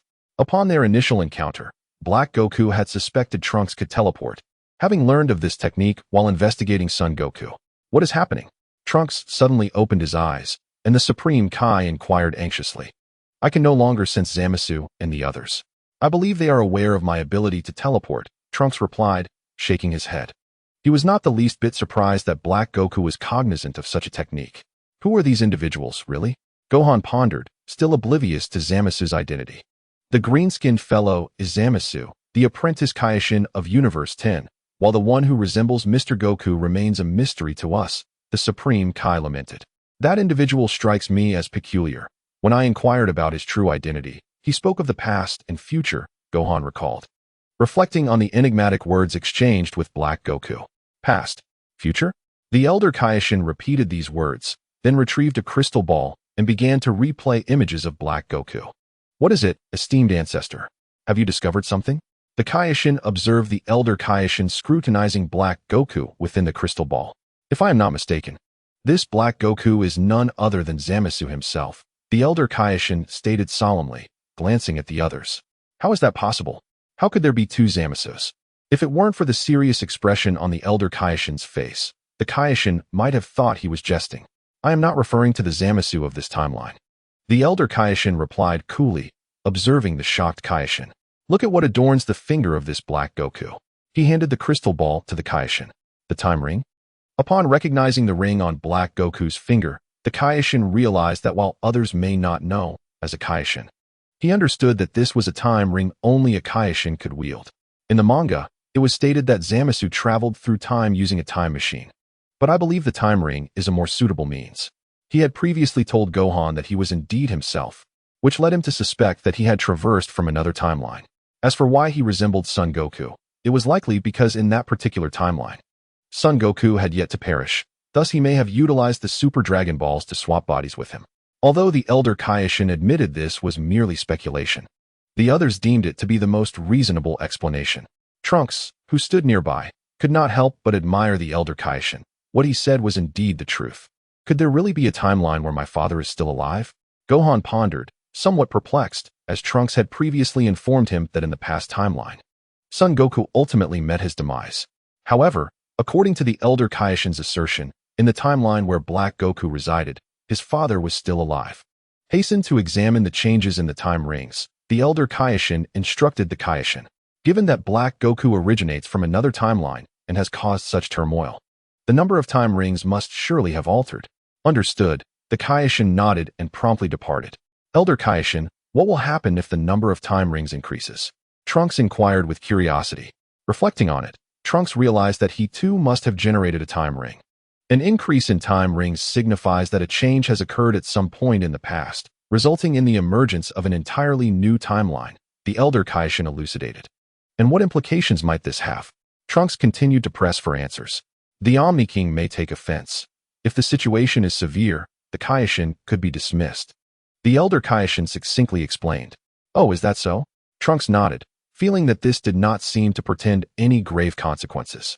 Unbeknownst to him, the elder Kaioshin believed that humans could not traverse time, which is why he spoke so lightly of it. The elder Kaioshin was entirely unaware that Trunks possessed a time machine himself and had even mentioned to Tapion that he would be sending him back to the past. Esteemed ancestor, the number of time rings has indeed increased by 1. The Kaioshin announced upon his return. Only 1. Trunks felt a sense of confusion. Could it be that the time ring he had acquired was from the past timeline? You should seek Lord Zeno once more. The old Kai said with a hint of resignation. The matter concerning Black Goku had now escalated into the realm of time itself. The Kai nodded in agreement. Recognizing that the repercussions caused by Black Goku were already substantial, now that it involved time, any further complications could potentially affect numerous universes. What shall we do next? Trunks found himself at a loss, as Black Goku had concealed their energy signatures, leaving them unaware of their location. Wait, the old Kai instructed.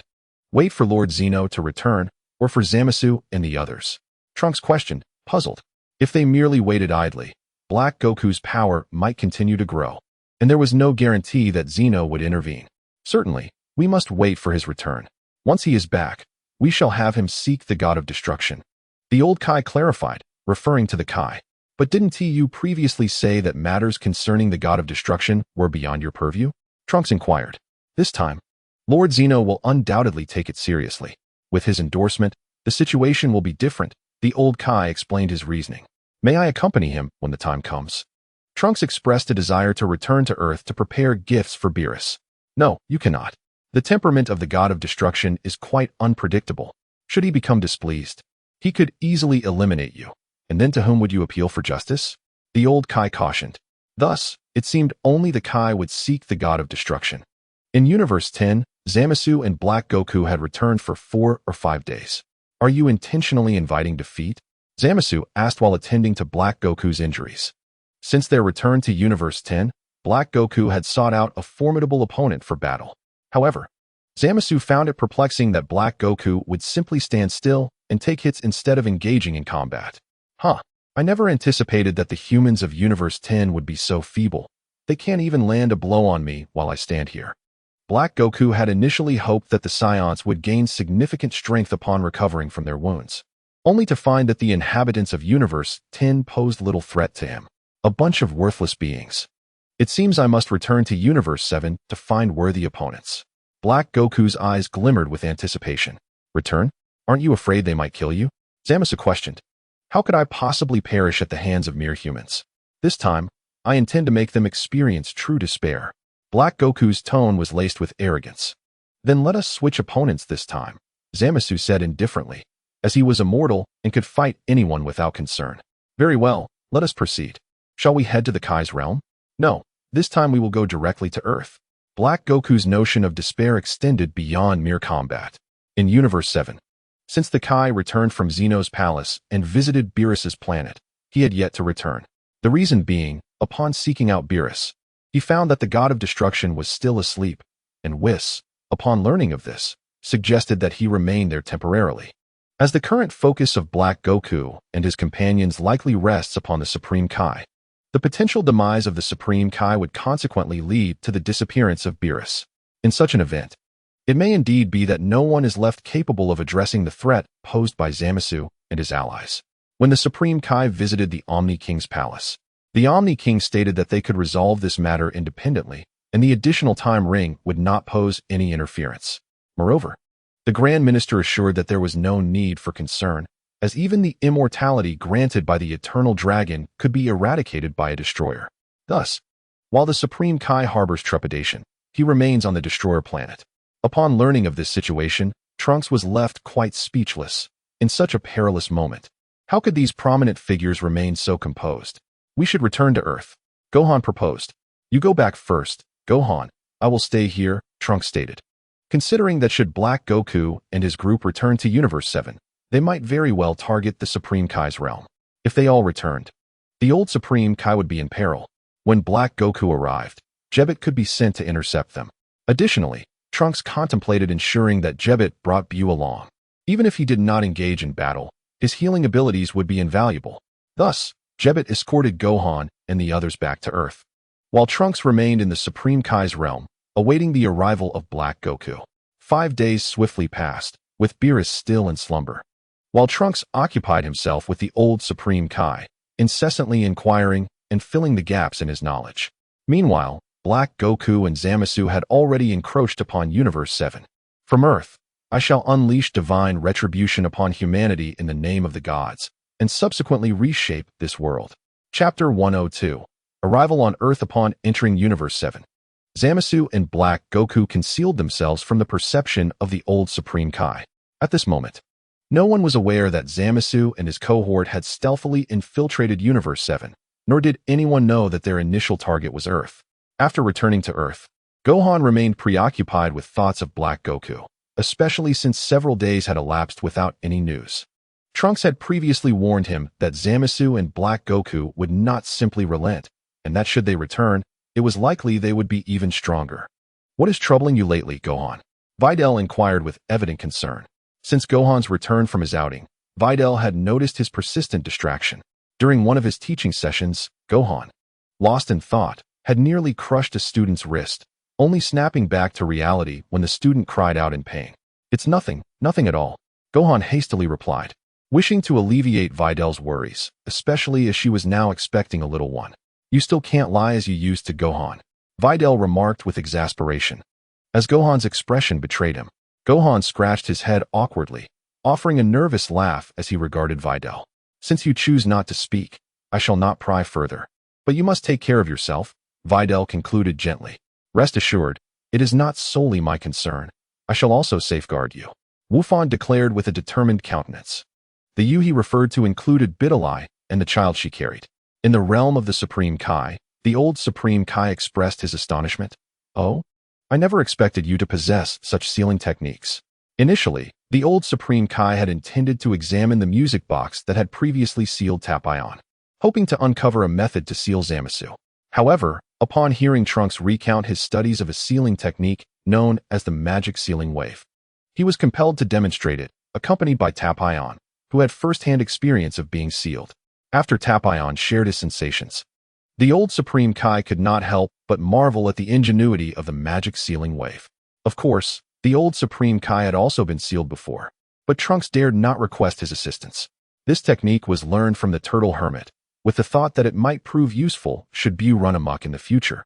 Trunks stated, half seriously, cautious not to reveal his foresight regarding Zamasu's situation. "Indeed, your foresight is commendable," the old Supreme Kai nodded in approval. "With Beerus in an unknown state of slumber, our only recourse against Zamasu lies in sealing. By the way, esteemed old Supreme Kai, what will happen now that both the Supreme Kai and God of Destruction of Universe 10 and Universe 6 have perished? Surely, there cannot be no one to govern the universe. Simple enough, the Omni King will appoint new candidates when the time comes," the old Supreme Kai replied nonchalantly. "Will they be selected from our universe?" Trunks inquired further. "Not necessarily. Are you aspiring to become a Supreme Kai or a God of Destruction?" The old Supreme Kai regarded Trunks with a sideways glance. "If possible, I would choose to be a God of Destruction." Trunks chuckled. Of course, this statement was made in jest. He held little interest in either role, his inquiry stemming purely from curiosity. "Humph. You are not yet worthy to be a God of Destruction." The old Supreme Kai assumed Trunks held a disdain for the Supreme Kai, deeming them too feeble, and retorted to undermine him. "Is it because the position of God of Destruction demands a certain level of strength?" "Precisely. But what if a suitable candidate cannot be found?" Trunks pondered, considering that if his own strength fell short, the fate of Universe 10 would be dire indeed. "That remains unknown," the old Supreme Kai shook his head, for he had never before heard of a God of Destruction being slain. Naturally, those erased by the Omni King, along with their universes, were not included in this consideration. Can they be revived with the Dragon Balls? Trunks recalled that in the original narrative, the old Supreme Kai had been resurrected by the Namekian Purunga. If the Supreme Kai could be brought back, surely the God of Destruction could as well. If it were the Super Dragon Balls, then yes. But the Dragon Balls of Universe 7 lacked the capacity to influence other universes. Trunks had forgotten that the old Supreme Kai who was revived was no longer the true Supreme Kai. Deities of such caliber, like the Supreme Kai or God of Destruction, were beyond the reach of Earth's dragon or Purunga's influence. These are all personal speculations leading to the established narrative. After hearing the words of the old Kai, Trunks relinquished his original intention, which was to see if he could forge a benevolent connection using the Dragon Balls on Earth. In a mountainous region of northern Earth, Black Goku and Zamasu descended upon a peak. Is this really Earth? Zamasu surveyed his surroundings, finding nothing particularly remarkable about it. How could such a formidable human be nurtured here? Indeed, however, the population of humans on this Earth seems rather sparse. Black Goku had previously visited Earth. Isn't it better for there to be fewer humans? Zamasu remarked nonchalantly. That son of Goku is currently on Earth, along with another powerful individual. Since that battle, Black Goku had grasped the essence of sensing energy. Through continuous training in the 10th universe's battles, he had become increasingly adept at sensing ki. Oh, aren't they supposed to be guarding the Kaishin realm? Or did they anticipate our arrival on Earth? Zamasu questioned, puzzled, as their whereabouts should not have been exposed. He failed to detect the boy's energy. He must be within the Kaishin realm. Black Goku did not sense Trunks' presence on Earth. Perfect. We can surprise him before he returns. Zamasu's voice brimmed with excitement. He vividly recalled Trunks' previous actions in the Kaishin realm. How dare a mere human mock a deity? Such an affront was utterly unforgivable. But can you actually defeat Goku's son now? Zamasu remembered well that in the Kaishin realm, Black Goku was no match for Gohan. Who knows? Black Goku chuckled, then soared towards a nearby human settlement. What a lunatic, Zamasu muttered, then followed Black Goku into the air. After spending a few days together, Zamasu realized that Black Goku was even more deranged and obsessive than he was.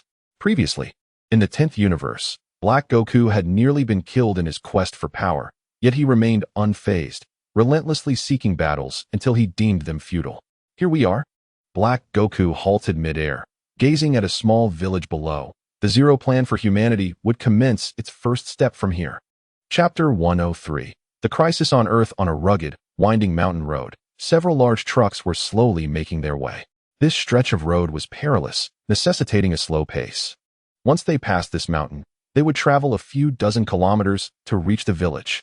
The driver, keeping his eyes on the road ahead, spoke to the girl seated in the passenger seat.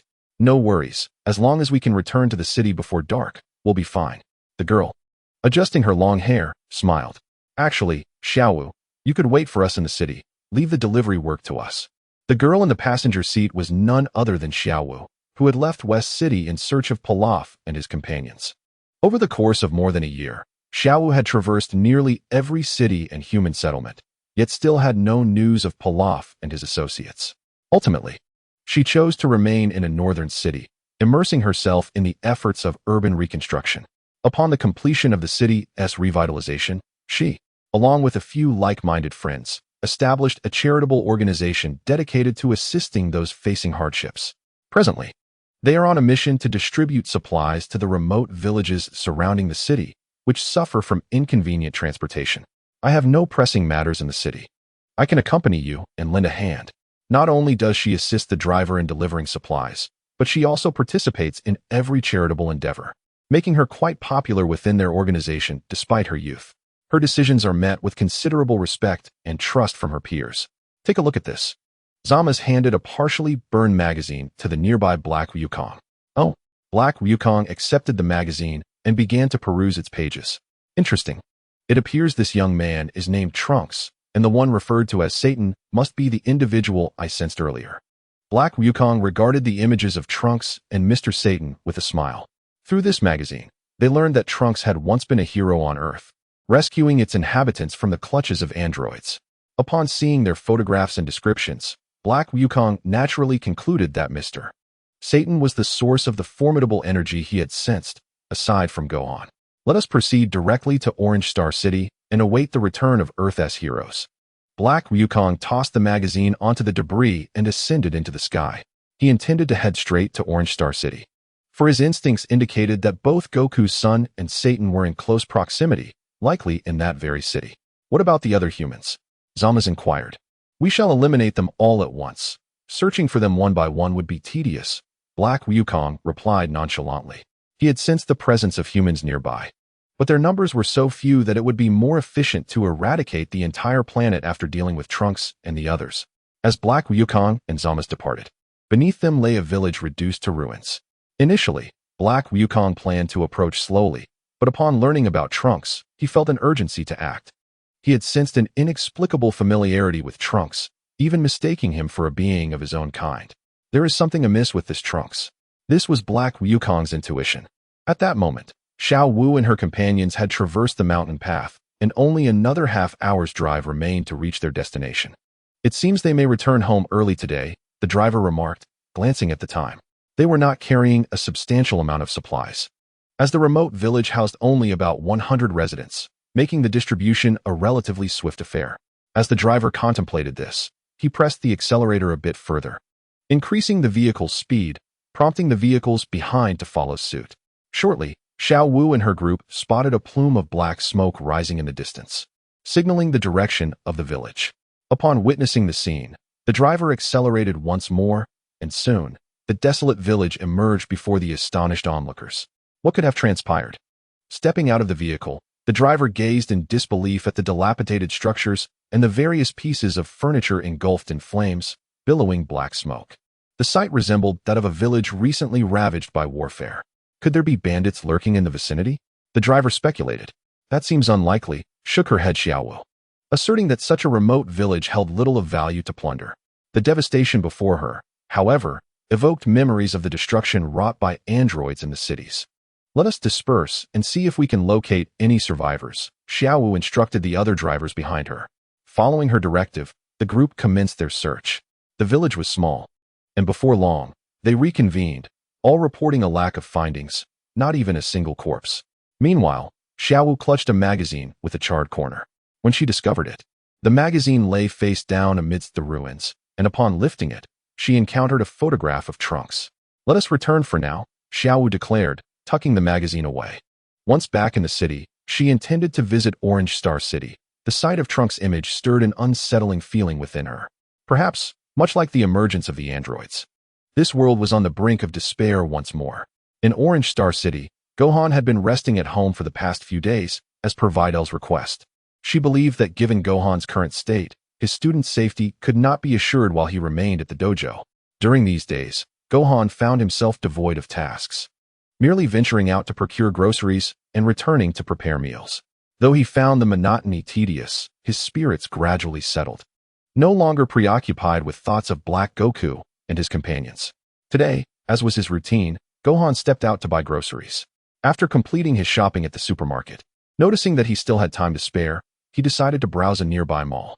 There, amidst the charming infant clothing and toys, Gohan found his imagination wandering, envisioning the moment he and Videl would welcome their child into the world.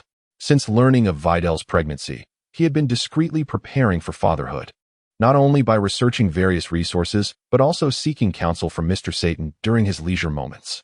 Previously, he had expressed to Videl his aspirations to be a good father. At that time, she found his earnestness both amusing and touching. "Good day, sir. Are you shopping for your little one?"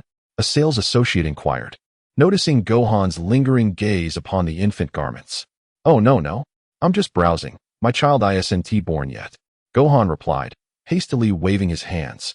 "Well, you might also consider looking at other essentials, such as a crib or gender-neutral items," the associate suggested with a smile. "All right, I shall take a look," Gohan responded cautiously, following the sales associate into the store. When he eventually exited the mall, his right hand bore a crib, while his left was laden with bags filled with various baby supplies. "Alas, in a moment of carelessness, I have purchased far too much. Upon my return, Videl shall surely scold me again." Although Gohan wears a troubled expression, his heart brims with anticipation for the imminent arrival of his child. Thus, he strides homeward, burdened with his purchases. Suddenly, a deafening explosion reverberates, followed by a billowing plume of black smoke. Could it be? Gohan turns towards the source of the smoke, realizing it emanates from Satan's villa. Hastily discarding his belongings, he leaps into the air, soaring towards the sound of the explosion. Those two ruffians. His voice is laced with anger and concern. As he nears the smoke, Gohan spots two familiar figures, Zamasu and Black Goku. They, too, have noticed Gohan's arrival. Gohan halts, gazing down at the ruined house, worry etched across his face as he fears for Satan's safety. "Is Trunks with the Supreme Kai?" Zamasu inquires imperiously, casting a disdainful glance at Gohan. Gohan remains silent, opting instead to descend, intent on locating Mr. Satan first. Accursed humans. Seeing Gohan's indifference, Zamasu unleashes an energy blast towards him. Just as the blast is about to strike the ground, a pink beam of light erupts from the rubble, engulfing Zamasu's attack and severing one of his arms. Yet, such damage is inconsequential to Zamasu. In the blink of an eye, his arm regenerates. Had Zamasu not reacted swiftly, he might have lost half his body. Bu? At the sight of the beam, Gohan recalls the Majin Bu who resides with Satan. In his haste, he had momentarily forgotten Bu's presence and failed to sense his energy. I detest those who interrupt my meals. A furious roar emanates from the debris, followed by a powerful gust of wind that scatters the rubble, forcing Zamasu and Black Goku to retreat. As the debris clears, Bu emerges before Gohan, clutching the visibly distressed Mr. Satan in his grasp. At that moment, steam rises from Bu's head, and his previously squinted eyes widen in anger as he glares at Black Goku and Zamasu. He had been enjoying the cake Satan had made for him, only to have it interrupted by an energy blast that struck Satan's villa, thwarting his feast.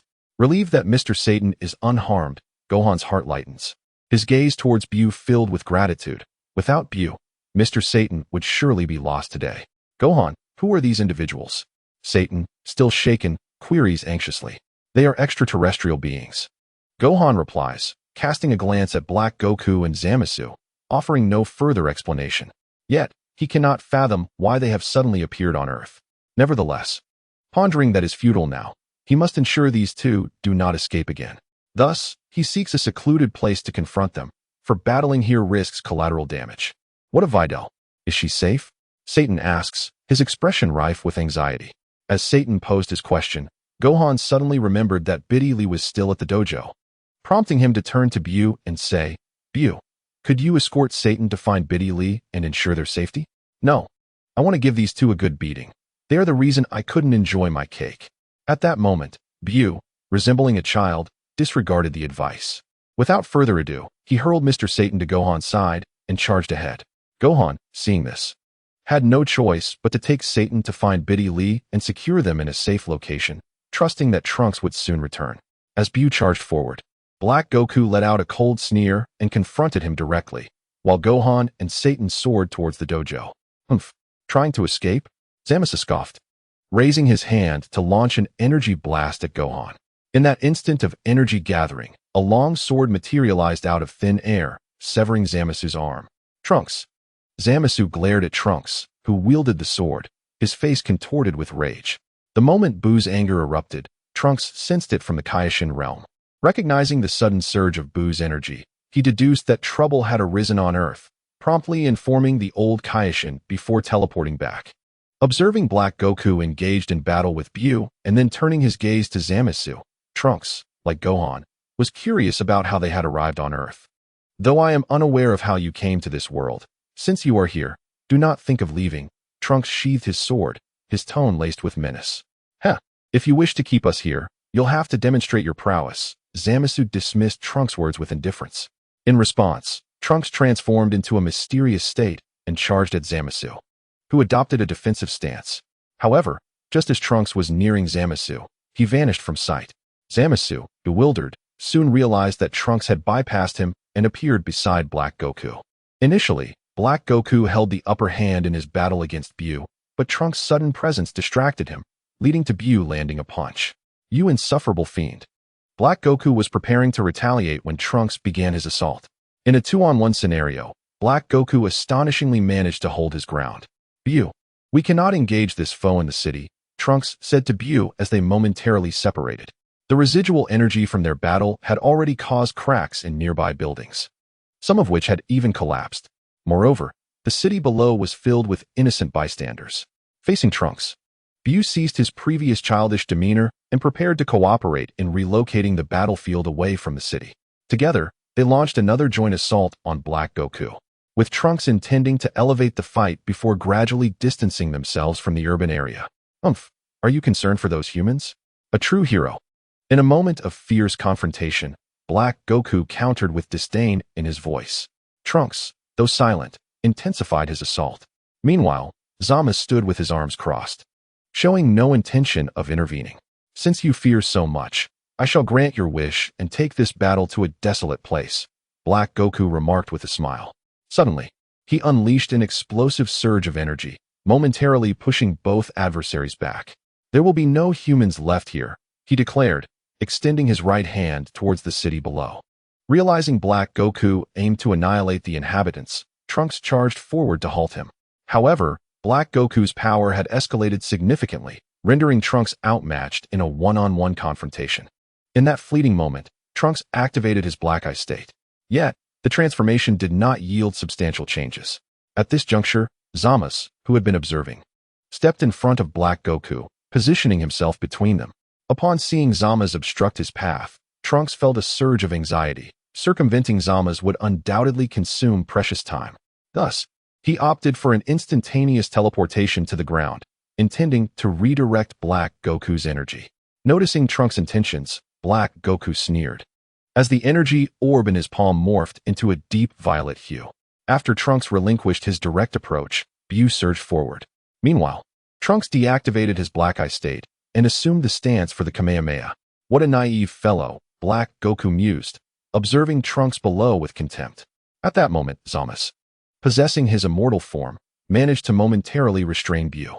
With indifference, Black Goku released the gathered energy orb, sending it hurtling towards Trunks. In response, Trunks unleashed his prepared Kamehameha towards the approaching energy orb. Just as the two forces were about to collide, a grin spread across Black Goku's face as he uttered a single word, bang. The energy orb erupted in midair, allowing Trunks' Kamehameha to proceed unhindered towards Black Goku. Without warning, Black Goku vanished from sight, reappearing behind Bu, delivering a powerful kick that sent Bu flying. Confused by Black Goku's antics, Trunks then noticed that the energy orb, which had just exploded, did not dissipate, but instead fragmented into countless smaller energy blasts, cascading towards the city below. Surprising, isn't it? Black Goku taunted, his expression one of triumph. Faced with the multitude of energy blasts, Trunks remained motionless, aware that he could not possibly intercept them all in an instant. The air was soon filled with the sounds of explosions, as the city was engulfed in flames and billowing smoke, claiming the lives of many in its wake. In the distance, Gohan shielded Biddy Lee and Satan behind him, feeling powerless to assist anyone else. Soon, the explosion subsided, transforming the once thriving Orange Star City into a desolate ruin, with only a scant few fortunate enough to have survived the blast. The survivors were once again enveloped by a familiar despair, gazing in terror at the two figures in the sky. If even Trunks could not save them, what hope remained? Are you not the hero of these humans? How can you stand by and witness their demise? You are an inadequate hero. Black Goku mocked Trunks, who remained silent below, relishing the sight of these mortals helpless before divine power. Zamasu stood beside him, casting a scornful glance at Trunks. I never aspired to be a hero. I merely wish to protect what is worth defending to the best of my ability, Trunks replied with a calm demeanor, devoid of anger. Seeing Trunks' composure bored Black Goku, who yearned to witness Trunks lose his reason in a fit of rage. Oh, what do you intend to do next? Protect the remaining Earthlings? Zamasu scoffed, believing Trunks' words to be mere excuses. I will kill you, Black Goku said, unaware that Trunks' heart was brimming with fury, though his exterior remained tranquil. Kill us? Black Goku found the notion amusing. His power was now comparable to that of the enigmatic Gohan. In truth, he would grow even stronger once he fully adapted to this body. Trunks remained silent, fully aware of the disparity in strength between himself and Black Goku. But he was not alone in this fight. The previously dispatched Bu returned to Trunks' side, and Gohan was also on his way. Just moments ago, Jebet had arrived on Earth at old Kai's behest, bringing Biddy Lee and Satan to the Kai realm. Huh? Do you believe that you can defeat me by merely banding together? Black Goku sneered, for the gap in strength could not be effortlessly bridged by sheer numbers. Bu, let us join forces to deal with Zamasu, Trunks proposed, determined to adhere to the original plan of sealing Zamasu. No problem. Bu clapped his hands in agreement. Gohan, leave Black Goku to me. Absolutely. I want to allow him to interfere with you. Gohan nodded, realizing that he was the only one capable of restraining Black Goku at this moment. Bu, do you possess the ability to transform people into chocolate or candy? Yes. Bu nodded in affirmation. Very well. You will use that magic to disrupt Zamasu, while I seize the opportunity to seal him with the Mafuba. Trunks outlined his battle strategy, knowing that relying solely on himself to find an opportunity would be challenging. A sound plan. Gohan nodded in agreement before charging towards Black Goku. As Gohan approached, Excitement flickered in Black Goku's eyes. It was only by confronting an opponent of Gohan's caliber that he could truly enhance his prowess. In that moment, Gohan and Black Goku engaged in fierce combat, both unleashing their full power from the outset, resulting in an exceedingly intense clash. Meanwhile, Zamasu observed Trunks and Bu whispering to one another below. Although Zamasu acknowledged his inferiority in strength compared to them, he possessed immortality, rendering him impervious to death at their hands. Just as Zamasu anticipated a simultaneous assault from both, Trunks remained stationary, while only Bu approached him. Did they intend to confront him one at a time? Zamasu gazed at Bu, who emitted a peculiar sound, filled with uncertainty. As Zamasu pondered this, Bu launched his attack. With Bu drawing nearer, Zamasu assumed a defensive stance, relying solely on his immortality to buy time. Previously, Zamasu had employed various immobilization techniques against Bu, yet they proved utterly ineffective. Logically, even if Bu were stronger, Zamasu's skills should have had some impact. Unbeknownst to him, the current Bu was, in a sense, the embodiment of the Supreme Kai, rendering Zamasu's techniques, which originally belonged to the Kai, ineffective against him. While Zamasu remained focused on defending against Bu's assault, Trunks suddenly shouted from below, "Zamasu, look what this is." As he spoke, Trunks produced a sealing vial. The seal on this vial had been modified by the Elder Kai, and upon its emergence, Zamasu sensed a divine aura emanating from it. Alarmed, Zamasu diverted his attention from Bu, who could not kill him anyway, and now focused on the small vial in Trunks' hand. However, why would Trunks reveal such a trump card? Zamasu pondered while remaining vigilant against Trunks. Suddenly, Zamasu felt an unusual light sweep over his body. In an instant, his form began to shrink rapidly.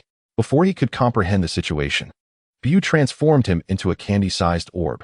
The first step of the plan was a success. Chapter 105. Let us count your sins. Seeing Bu successfully transmute Zamasu into a candy, Trunks felt a surge of joy.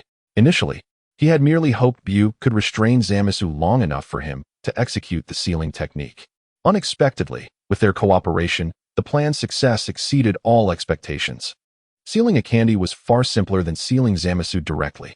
Black Goku, witnessing this, was equally astonished, never anticipating that the pink, rotund figure possessed such capabilities. However, this distraction cost him dearly, as he took a solid punch from Gohan. "Now, only you can inflict harm upon me," Black Goku exclaimed, invigorated by the blow. Meanwhile, Gohan silently marveled at the rapid increase in Black Goku's strength. It seemed that even if he unleashed his full power now, defeating Black Goku would prove exceedingly difficult. However, it appears that Trunks and his companions have achieved success. If the three of them join forces, victory is still within reach. At the moment Trunks witnessed Zamasu transformed into a candy, he commenced the incantation of the magic sealing wave. The bottle had been prepared in advance. Now it was merely a matter of accurately sealing Zamasu within it. Previously, Bu had proposed that if Zamasu were to be turned into candy or chocolate, he could either consume him or absorb him. Nevertheless, Trunks believed that Zamasu was immortal, and should Bu devour him, it could potentially nullify the original magic. From the outset, Trunks opposed the notion of absorbing Zamasu. First, the feasibility of such an act was uncertain, and secondly, there was no guarantee that Bu would remain himself post-absorption. Trunks, unfamiliar with the concept of immortality, was unwilling to take such risks. Now, having successfully executed the magic sealing wave, Trunks sealed the candy-like Zamasu into the small bottle. He secured the bottle and awaited Jebit's arrival, planning to transport it to the Kaioshin realm or another planet, thereby ensuring their victory. Even if they were to reveal vulnerabilities later, Black Goku would be unable to locate the sealed Zamasu, thus preventing him from transforming into the fused Zamasu. "Huh, do you think three of you can defeat me?" Black Goku sneered upon witnessing Trunks and Bu joining the fray. Although Zamasu's sealing disrupted his plans, he remained entirely unperturbed, confident that once he vanquished them, he could liberate Zamasu. "No, only two," Trunks retorted coldly. With that, the three of them strategically distanced themselves from Black Goku. 2. In that moment, Black Goku was taken aback. Could it be that Trunks intended to use instant transmission to whisk the sealed Zamasu away? The mere thought of such a possibility propelled Black Goku into action. If they truly transported Zamasu to an unknown planet, rescuing him would become exceedingly difficult. As Black Goku charged forward, Bu moved to intercept him, while Gohan and Trunks descended to the ground. After their landing, Jebbet arrived, taking the bottle containing Zamasu from Trunks and returning to the Kaioshin realm. This strategy had been previously devised by Trunks in consultation with the old Kaioshin. Should he successfully seal Zamasu, he would hand over the bottle to them. Following that, he intended to fuse with Gohan, striving to eradicate Black Goku with the mysterious Gokus. As for Zamasu, he could be entrusted to Beerus upon his awakening. Thus far, the plan had unfolded seamlessly, and the next focus was on the strength of the mysterious Gokus and whether he could obliterate Black Goku. Although Black Goku was momentarily entangled with Bu, he fought with ease, allowing him to divert his attention to the unfolding events below. The instant he spotted Jebbet's appearance, Black Goku could no longer restrain himself. He struck Bu aside with a powerful blow and surged downward, intent on annihilating Jebbet. However, the Bu that had been cast away earlier charged once again to entangle Black Goku. Despite his unwillingness, Black Goku could only watch helplessly as Jebbet departed. "You scoundrels!" Black Goku exclaimed in fury, feeling an unprecedented rage since inhabiting Goku's body. How dare these despicable humans conspire against them? Below, Trunks and Gohan stood at a distance, prepared for fusion. "Fusion!" they shouted, performing the fusion movements. A brilliant light enveloped them, signifying the success of their fusion. Suspended in the air, Black Goku observed the scene with a cold gaze. He recognized the technique of fusion and contemplated interrupting it. Yet, Bu persistently hindered him, occasionally unleashing the beam that had previously turned Zama's into candy to disrupt his focus. Black Goku sensed that the power of the fused warriors seemed inferior to Trunks' previous strength, leading him to believe that the fusion had failed. In truth, Trunks and Gohan had fused in their normal state, as their energy levels were too disparate to achieve fusion in a mystic state. "Zama's, I shall be your opponent," Goku's declared, looking up at Black Goku. "Oh."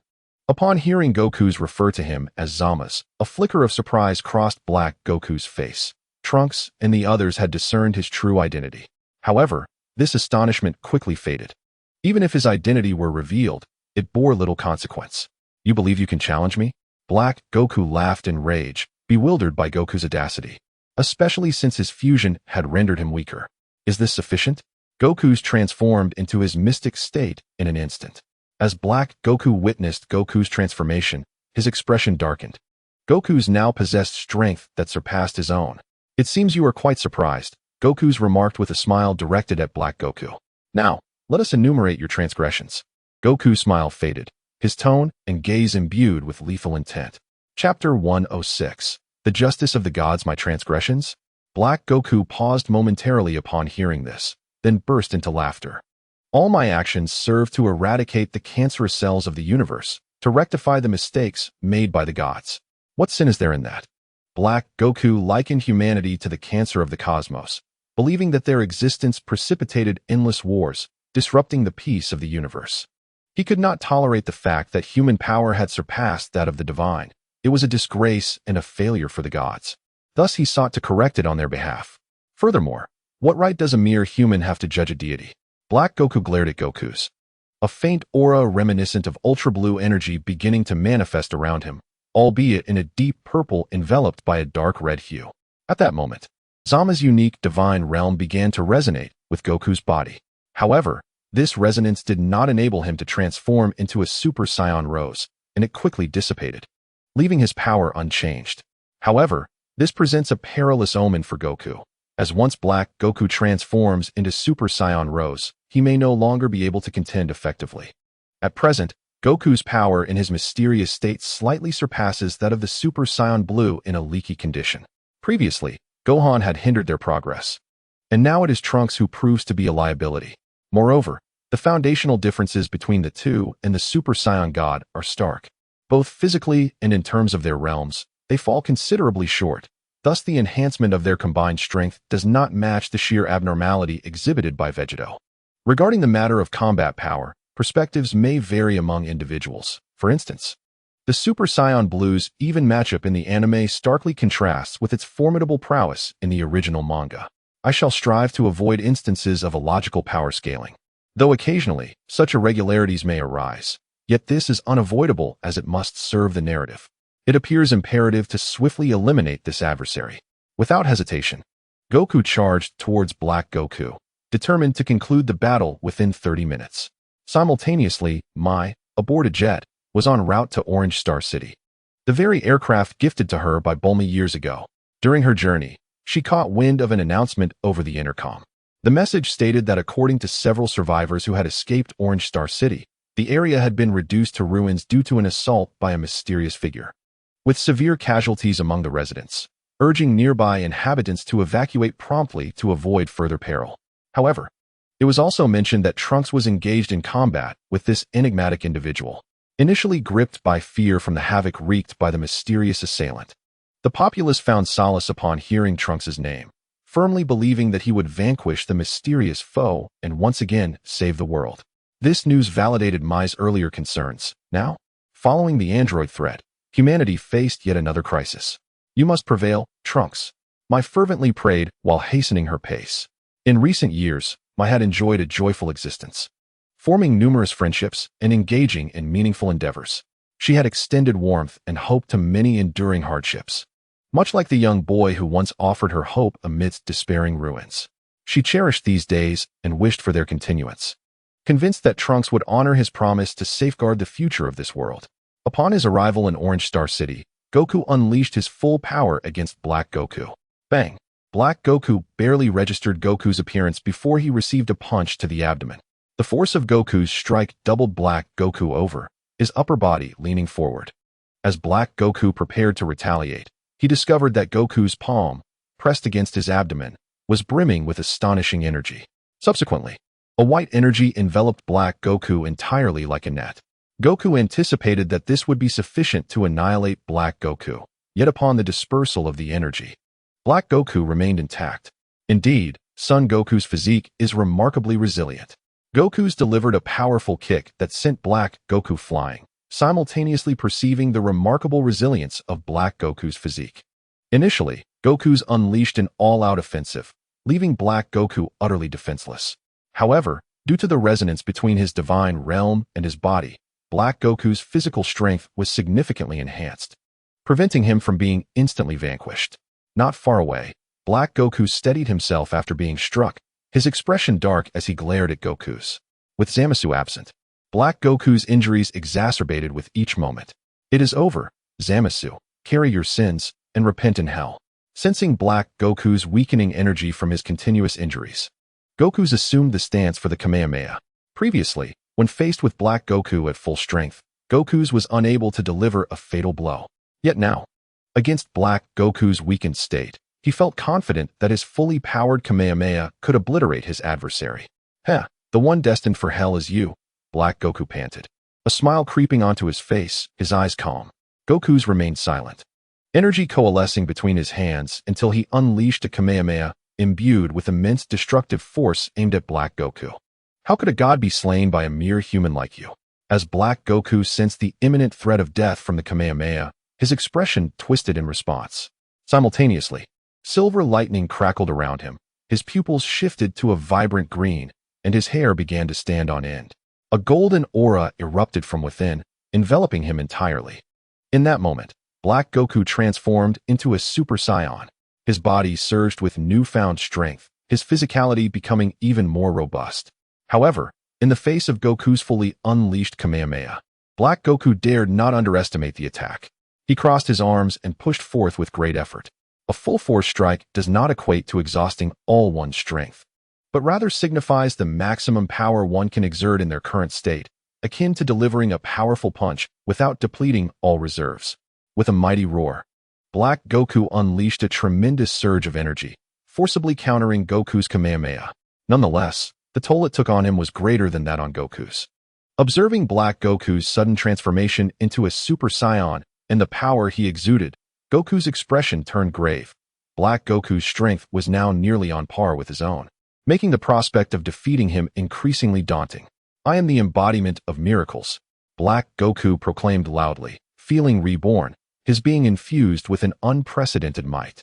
To him, transforming into a Super Saiyan represented a miracle bestowed upon the divine, further solidifying his conviction in righteousness.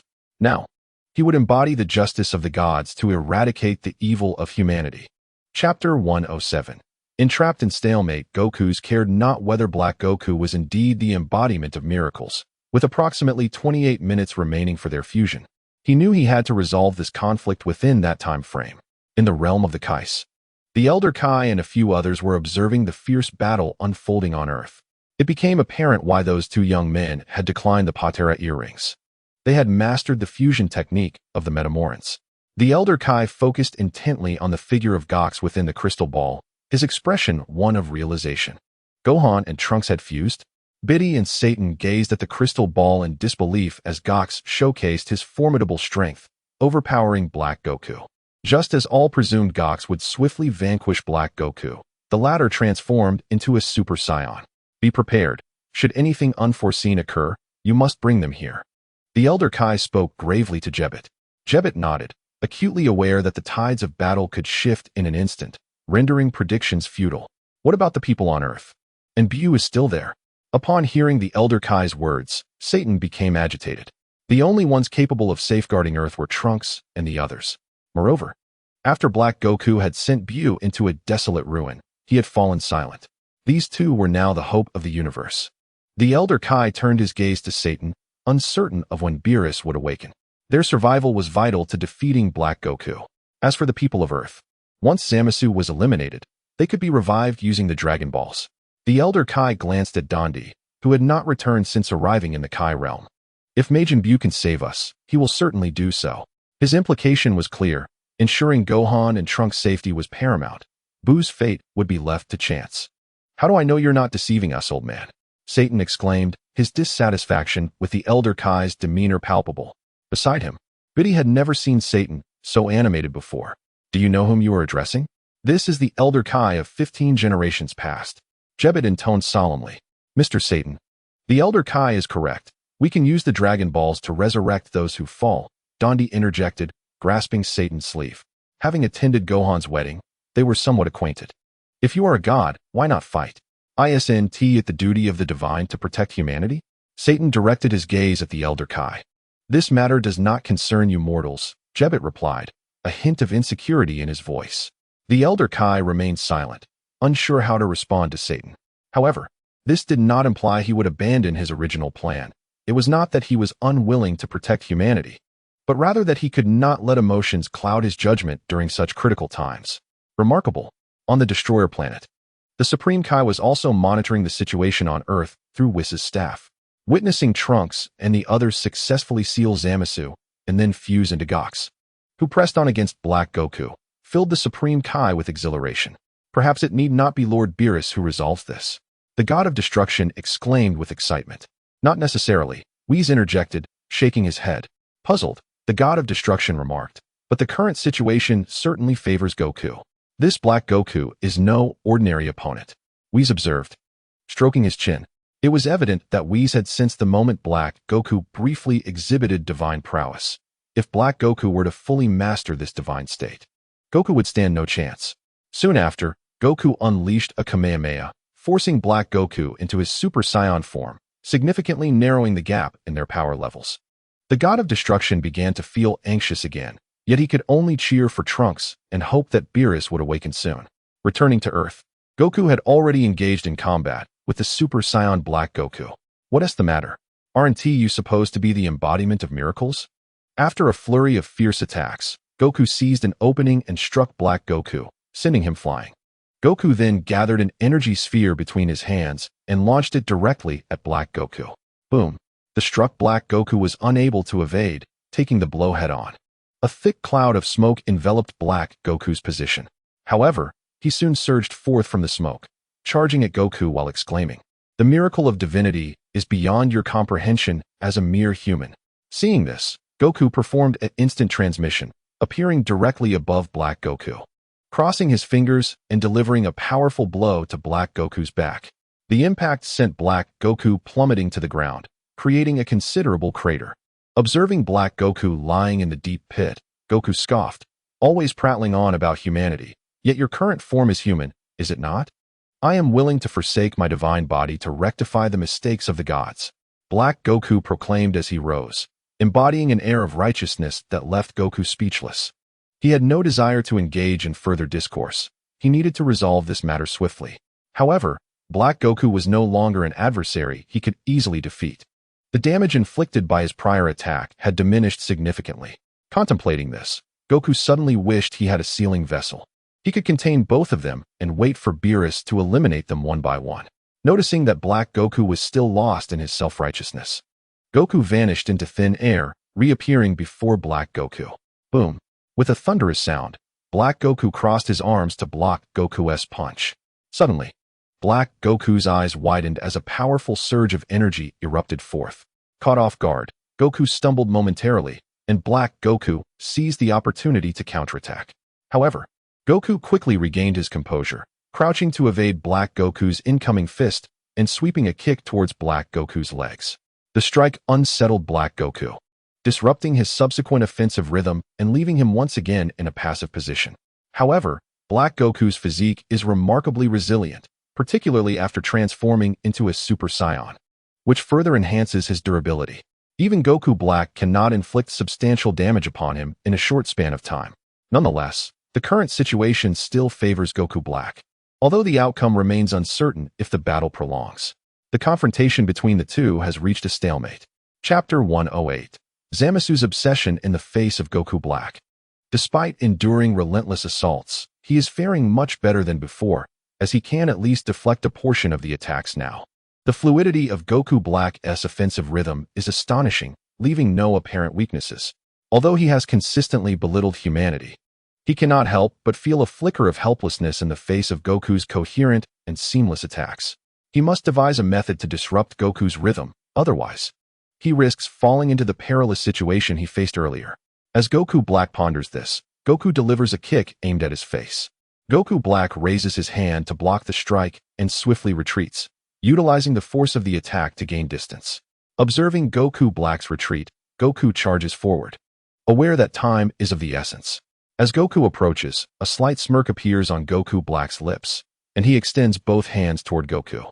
Witnessing this, Goku's expression shifts to one of confusion, prompting him to slow down and prepare to evade Goku Black's impending assault.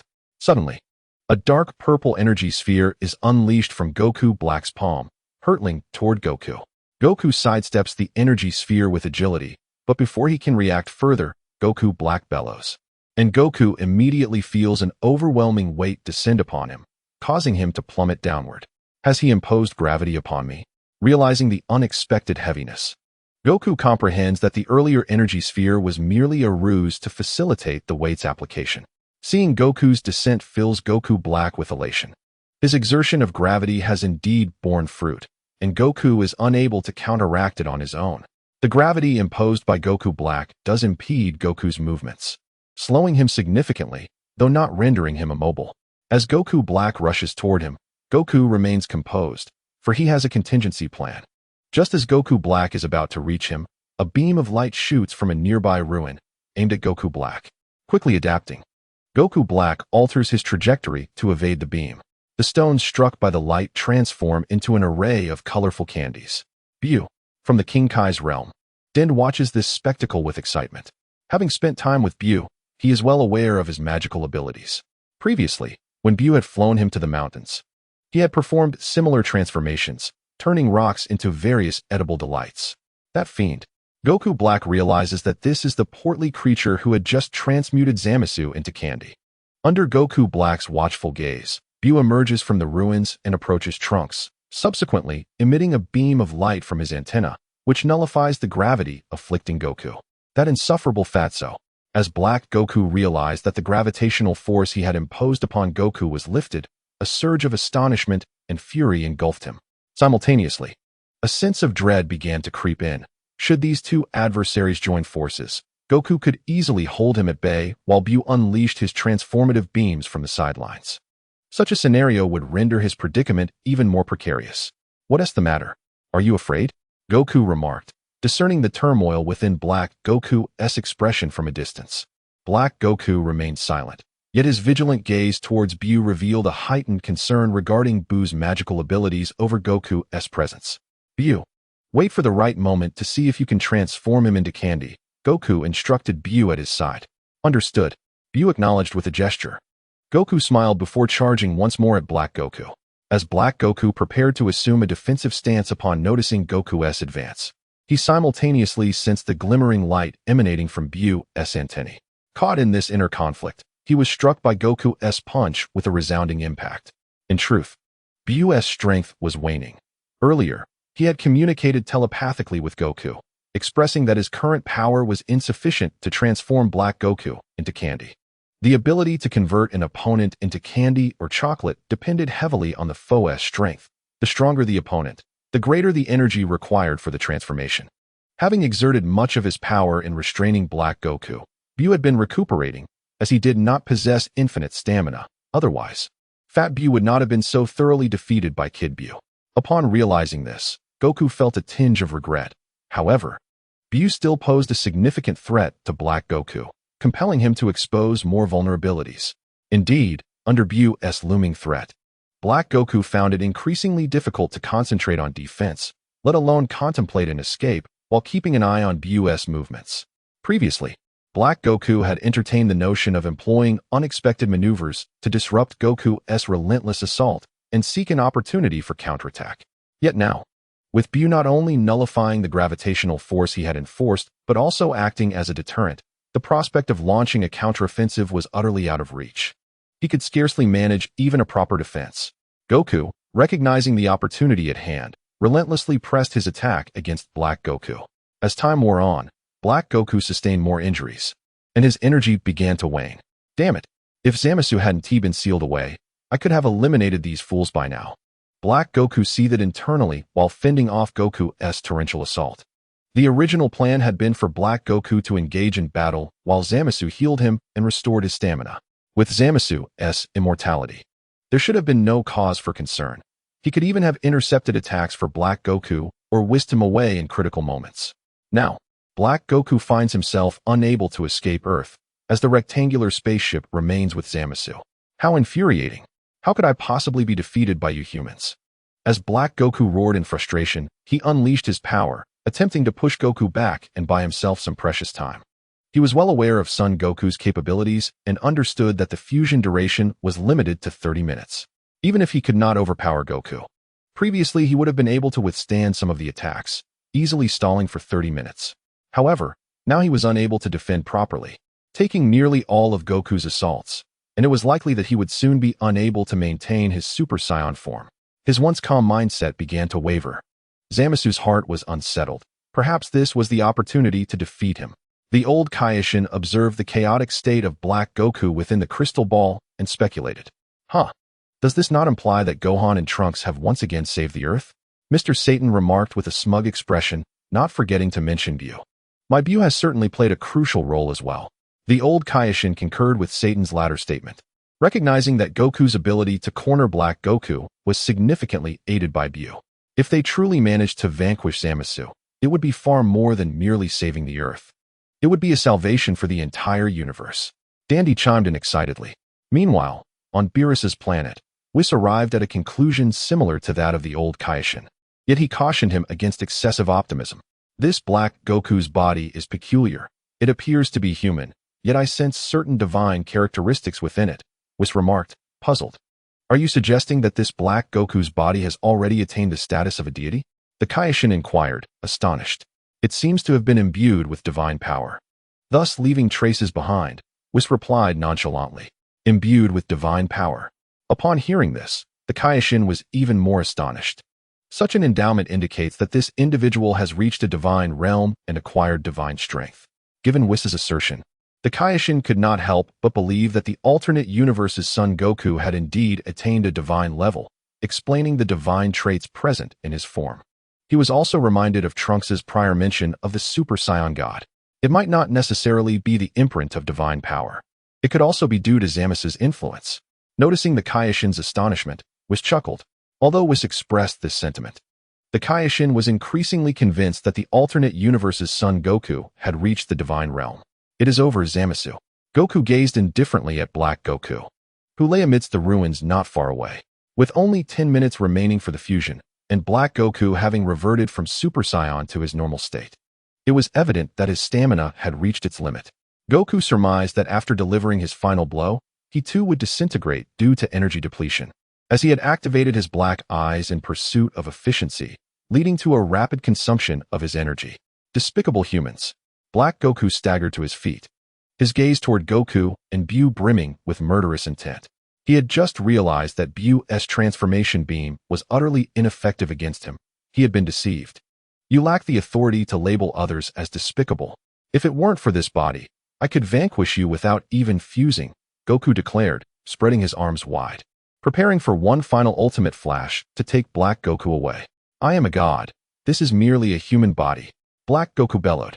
However, Goku had grown weary of Black Goku's ramblings. He brought his hands together, aiming them at Black Goku, as a stream of golden energy, crackling with electricity, began to coalesce. Ultimate flash. With a thunderous shout, Goku unleashed a golden energy beam that hurtled toward Black Goku at breakneck speed. Once again confronted with the specter of death, Black Goku's expression twisted in defiance, his heart swelling with resentment. During his tenure as the Kai-Shin, he had aspired to govern his galaxy diligently. To do so, he needed formidable strength to eradicate those who recklessly disrupted peace. It was this conviction that had driven him to train relentlessly, growing ever more powerful. His might ensured that his galaxy seldom harbored malevolent beings like Frieza. Subsequently, when Gaosu recognized his potential, he took Black Goku under his wing, intending to mold him into the next Kai-Shin. For this reason, Zamasu dedicated himself, not only studying the affairs befitting a Kai-Shin, but also striving to enhance his own strength. As time passed, his prowess eclipsed that of various Kai-Shins across the universes, and he began to feel a burgeoning confidence in his ability to serve as the Kai-Shin of Universe 10.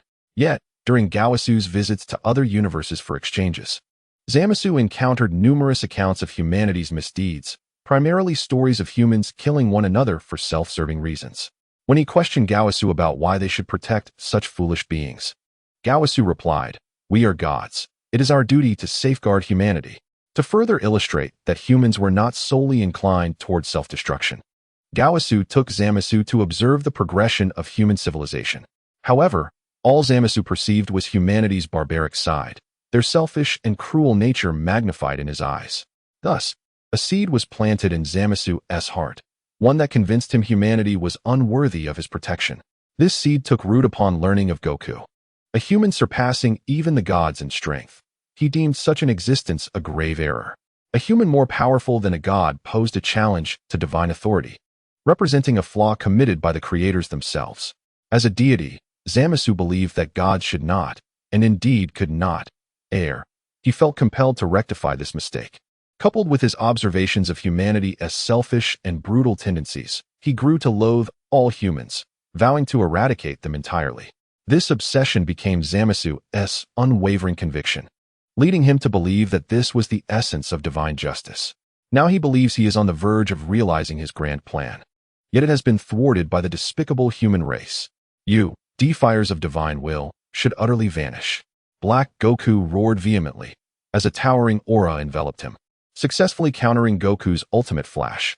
This aura, reminiscent of the previous one, shimmered a deep purple encircled by a ring of dark crimson. In that moment, Zamasu's divine essence fused with the divine traits inherent to Son Goku's body, giving birth to the Super Saiyan Rose. Witnessing this spectacle, Goku's expression transformed, as the worst-case scenario indeed unfolded. Nevertheless, Goku did not yield. He persisted in his assault, believing that Black Goku remained in a weakened state.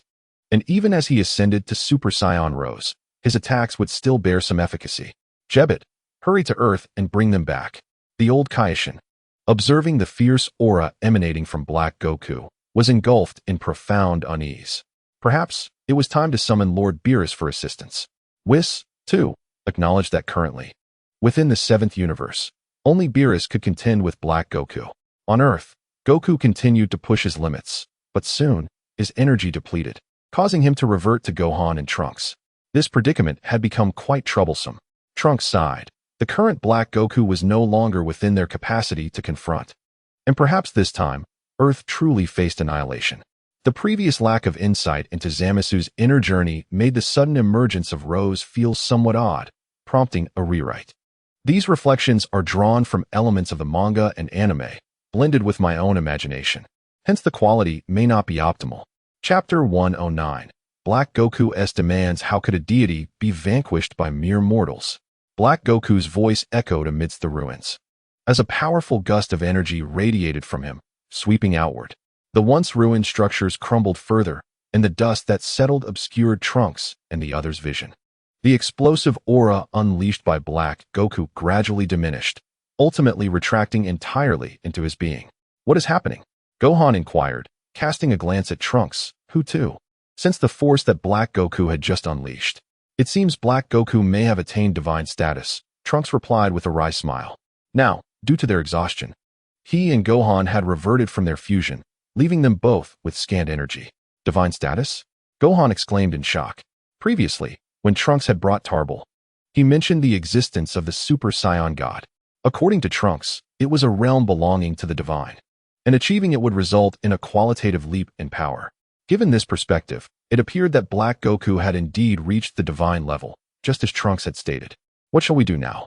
Gohan asked Trunks, acknowledging that even if their stamina were to recover instantly, they would need an hour before they could fuse again. Moreover, based on recent events, even if the two were to merge, it would not guarantee that they could contend with Black Goku. The Elder Kaioshin must be aware of our current predicament. He is likely to send Jebbet to escort us away. Trunks wore a grave expression, realizing that as long as the God of Destruction remained inactive, Black Goku would reign unchecked in the 7th universe. However, Trunks was somewhat surprised that Black Goku had yet to employ any techniques belonging to Son Goku. Either he was entirely incapable, or he simply had not had the time to learn them. In any case, this was fortuitous news for the 7th universe. Should Black Goku master instant transmission, the inhabitants of other planets would be in grave danger. After all, even a Super Saiyan Rose could not survive in the vacuum of space. While the animated version depicted Black Goku utilizing the Kamehameha and instant transmission, and featured Super Saiyan God battling Beerus in what appeared to be outer space.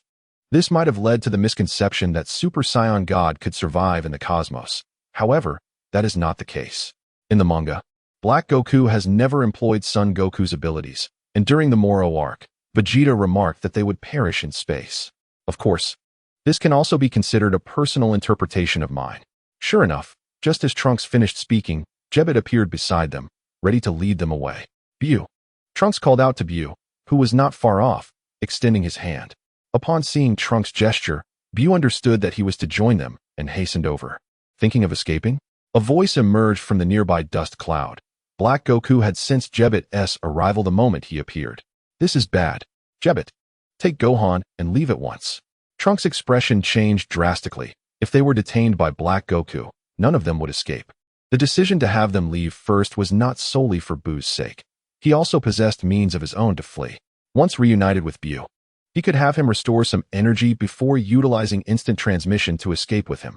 However, just as Jebbet attempted to take Gohan away, his body halted, and he suddenly found himself enveloped in crackling energy currents. These currents not only sealed away Jebbet's energy, but also rendered him immobile, pain etched across his face. Black Goku emerged slowly from the dust, his striking rose-colored hair catching the eyes of all present. How could I possibly allow you to leave? He said with a smile, his eyes brimming with malice. These detestable humans had just made him look foolish and nearly cost him his life. He would never let them escape. Seeing this, Gohan charged at Black Goku, knowing that he must first rescue Jebbet. Upon witnessing Gohan's advance, Black Goku scoffed coldly, maintaining his raised hand, and as Gohan reached him, he swiftly kicked him away. Following Gohan's ejection, Trunks rushed forward, wielding the sword he had discarded during the fusion. Meanwhile, Bu relentlessly fired energy blasts at Black Goku, providing Trunks with cover. Trunks must understand that they are undoubtedly no match for Black Goku. Their current actions are merely intended to distract him while they attempt to rescue Jebbet. Presumptuous, Black Goku remarked coldly, as an aura enveloped him, forming a transparent barrier. Bu's energy blast struck the barrier, yet they had no effect whatsoever. Trunks, with all his might, slashed at the barrier, only to see a slight ripple dance across its surface. The trio's assaults were utterly insignificant before Black Goku. Meanwhile, in the Kaioshin realm, the Elder Kaioshin and others were left dumbfounded. They had initially sent Jebbet to retrieve Trunks and the others. Yet now they had failed to bring anyone back and were left behind themselves. On the Destroyer planet, the Kaioshin wore a worried expression. Observing the trio's futile attempts to overwhelm Black Goku, it was evident that even with just one hand, Black Goku handled their onslaught with remarkable ease. What intentions does Black Goku harbor? Whis pondered, perplexed. To him, it appeared that Black Goku had the capability to eliminate Trunks and his companions. Yet he seemed to revel in their plight. The elder Kaioshin, having discerned Black Goku's motives, produced the small vial containing Zamasu that Jebbet had entrusted to him. It became apparent to him what Black Goku was after. What happened to your earlier bravado about sending me to hell for penance? Are humans merely boastful? Black Goku taunted. As the dynamics shifted, mocking everyone present. Enough, this has grown tedious. Noting the lack of anger from his adversaries in response to his derision, Black Goku unleashed a surge of energy, forcing Trunks and the others back. I know you are watching, he declared, lowering his right hand. If you wish for these individuals to remain alive, surrender the other me. Controlling Jebbet had become pointless. After all, Trunks and his companions sufficed as hostages, while Jebbet was needed for his own purposes. This fiend expects us to release Zamasu. The Kaioshin exclaimed furiously. Clearly, the Zamasu of this timeline held significant importance to him. Chapter 110. The judgment. Upon hearing Black Goku's demand, the Kaioshin's immediate reaction was to refuse. Yet the realization that Trunks and his companions' lives were in Black Goku's hands caused him to waver. Whis, observing the Kaioshin's uncertainty, shook his head and remarked, as a Kaioshin, one must consider the entire universe. His message was clear. The Kaioshin must prioritize the greater good and not allow the fate of Trunks and his companions to jeopardize the cosmos. While the reasons behind Black Goku's desire to retrieve Zamasu remained unclear, it was evident that Zamasu was of great significance to him. Together, they were likely to wreak havoc. The rectangular spacecraft they had procured from Universe 6 alone could facilitate chaos across various realms. Should irreparable consequences arise, who would bear the responsibility? The most prudent course of action now would be to forsake Trunks and the Earth, patiently awaiting the awakening of Beerus, who would personally intervene to eliminate Black Goku, thereby minimizing the losses. Just as the Supreme Kai was about to speak, he was interrupted by Whis. Moreover, did not the Namekian possess those wish orbs? Even in death, they could wish to be resurrected. In truth, Whis could revive them as well, yet he would not take the initiative to involve himself in this matter. Upon hearing Whis' words, the Supreme Kai was struck by a revelation. Indeed, the Dragon Balls. Once Black Goku was dealt with, they could use the Dragon Balls to wish back the deceased. In that moment, the Supreme Kai made a silent resolution. He prepared to discuss this with the old Supreme Kai and the others in the other world, yet as the words lingered on his lips, he found himself unable to voice them. Ultimately, he entrusted this matter to the old Supreme Kai, reasoning that his extensive experience would guide the decision. On Earth, upon hearing Black Goku's demands, Trunks' immediate thought was to merge with Zamasu. However, as the Grand Minister had indicated, the destructive power of a god of destruction could indeed obliterate even immortality, rendering Black Goku's desire to fuse with Zamasu somewhat futile. Furthermore, Black Goku was not cornered as he had been in the original narrative. There was no pressing need for fusion. Yet Trunks overlooked the fact that while they understood immortality could be undone by a god of destruction, Black Goku remained blissfully ignorant of this weakness. After enduring this battle, Black Goku recognized the significance of immortality and the support of a healer. Had his other self not been sealed away, he would not have been thrust into such peril repeatedly. Of course, he attributed his current strength to these harrowing experiences. Yet all he could remember was how the humans before him had toyed with and humiliated him. Do not harbor illusions. You intend to exploit Zamasu's ship to wreak havoc elsewhere, do you not? Trunks gazed at Black Goku. To Trunks, the absence of necessity for fusion indicated that Black Goku aimed to annihilate the Earthlings before continuing his plans elsewhere. Furthermore, even if they surrendered Zamasu to him, he would not spare them. Trunks could distinctly sense the animosity radiating from Black Goku. This is a transaction between deities. As a mere human, you have no right to voice an opinion, Black Goku retorted coldly. He then extended his hand towards Trunks, employing the same technique he had just used against Jebbet on him. At this moment, Trunks was already at the end of his strength, unable to evade Black Goku's assault. Trunks! Gohan shouted, charging towards Black Goku alongside Bu once more. Yet the result remained unchanged as Black Goku sent them both flying with a single kick. At that instant, Trunks was enveloped by arcs of electricity, his expression contorting in agony. It was evident that the power Black Goku was wielding now was significantly greater than before, pushing Trunks to his limits. Have you made up your mind? Will you acquiesce to my demands, or will you watch these individuals perish? Black Goku inquired, simultaneously intensifying his force. I cannot comply with his demands.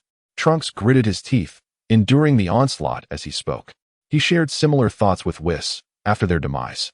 They could be resurrected using the Dragon Balls. However, once Zamasu was surrendered, the situation would become perilous. I implore you, divine being, I beseech you to save them.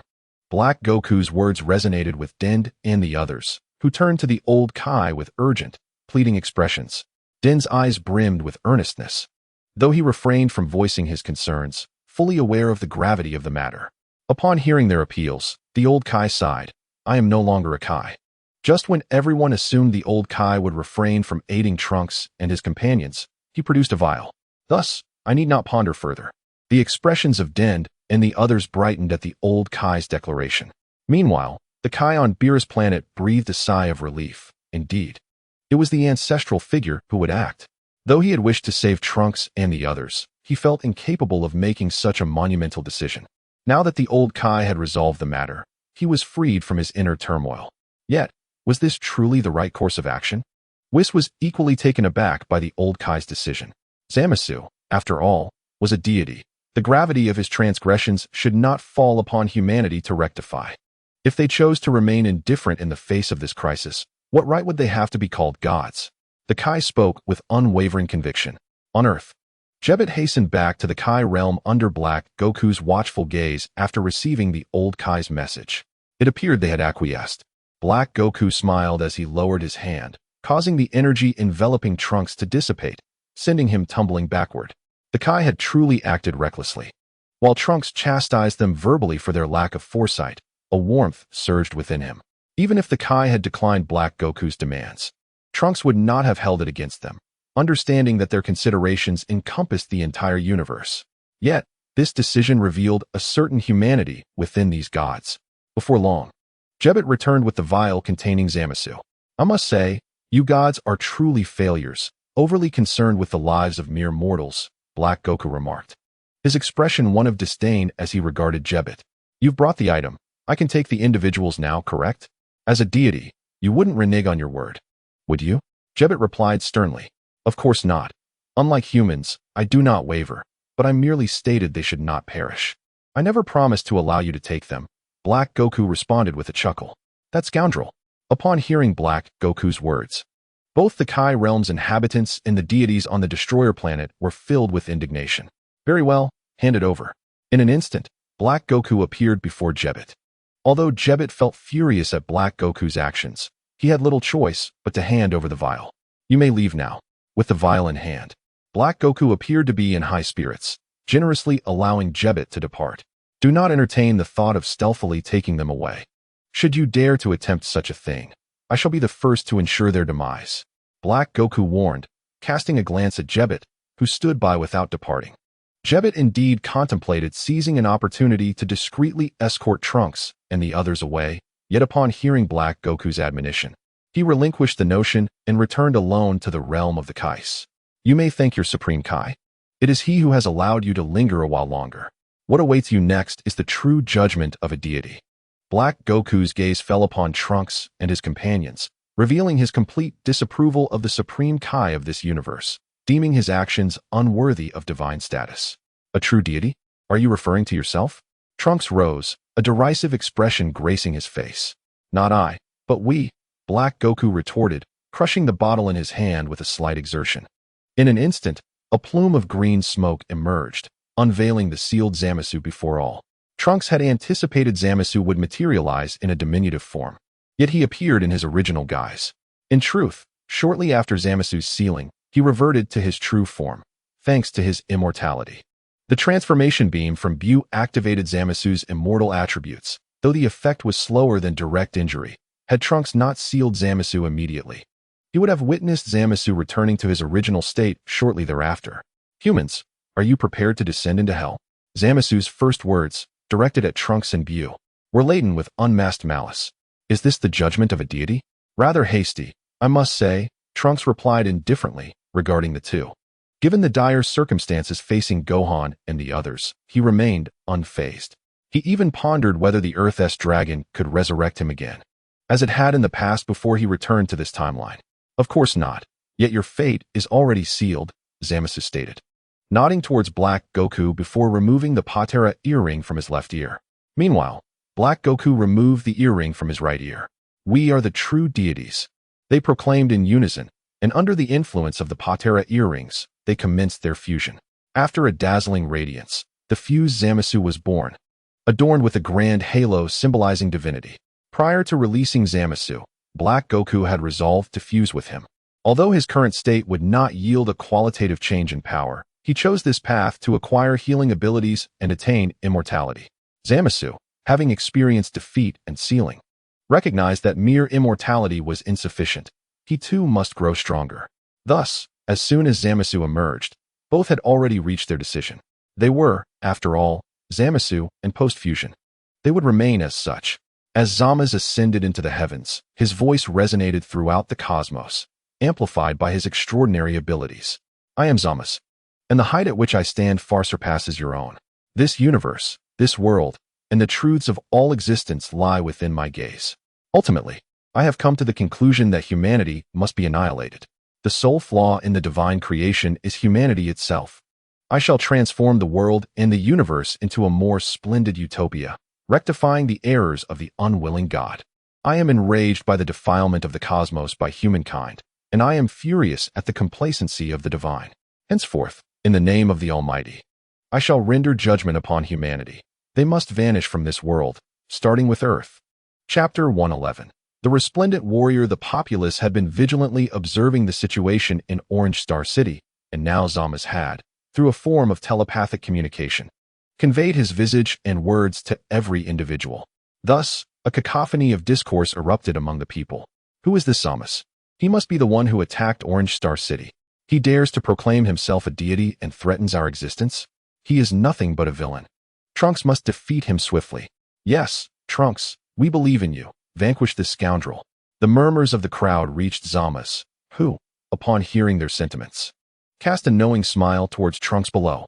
"Since you place such faith in Trunks, I shall expose his impotence in the face of divine judgment, and strip away your hope entirely." Sensing the ominous intent behind Zamasu's smile, Trunks grew wary, uncertain of Zamasu's next move, yet instinctively aware that his intentions were malevolent. Soon, the people on Earth witnessed Trunks from Zamasu's perspective, while simultaneously eavesdropping on their exchange. "Look closely, humanity. This is your hero. Did you truly believe he could save you?" Zamasu's words intertwined with Trunks's image, embedding themselves in the minds of all present. Upon concluding his proclamation, Zamasu extended his right hand, unleashing a sphere of energy directed at Trunks.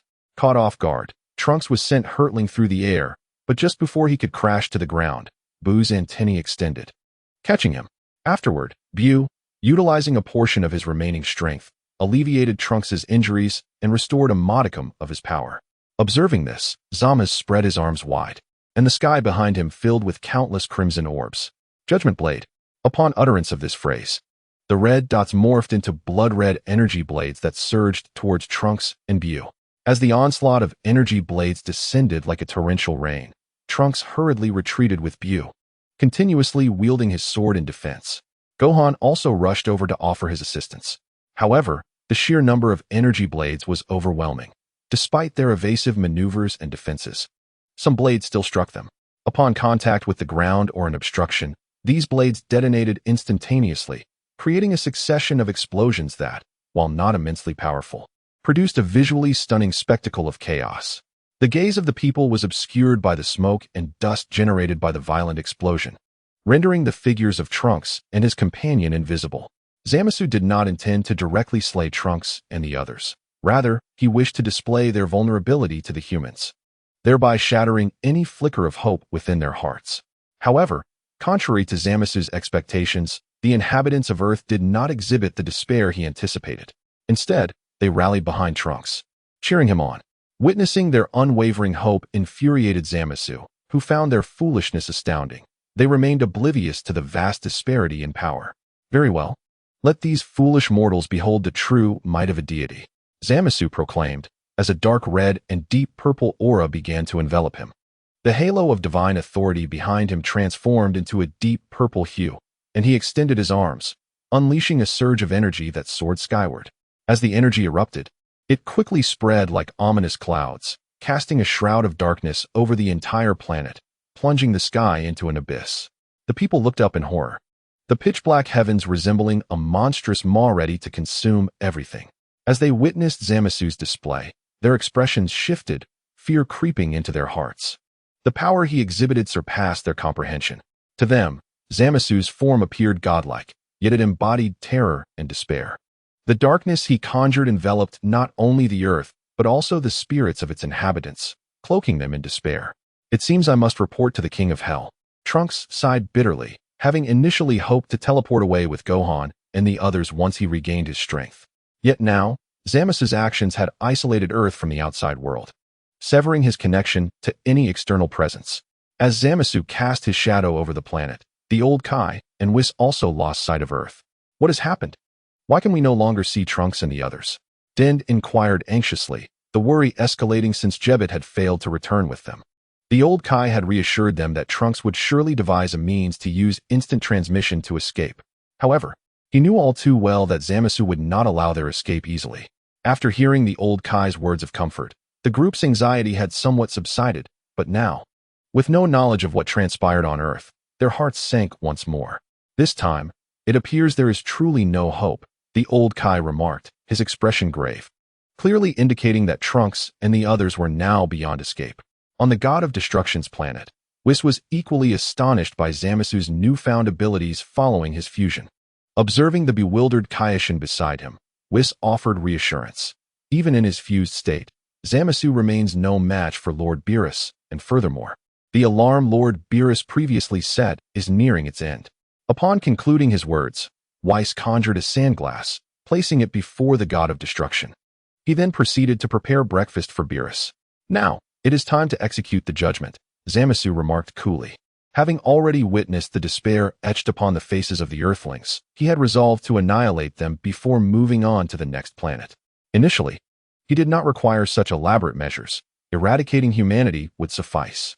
However, he wished to first teach these audacious Earthlings a lesson for daring to defy divinity, allowing them to embrace their fate of destruction in utter despair. After uttering his thoughts, Zamasu raised his right hand, a sphere of purple energy coalescing in his palm as he coldly gazed at Trunks and the others below. Within Orange Star City, a few fortunate souls who had evaded demise yet failed to escape now looked up in terror at Zamasu hovering above. Trunks gripped the hilt of his sword.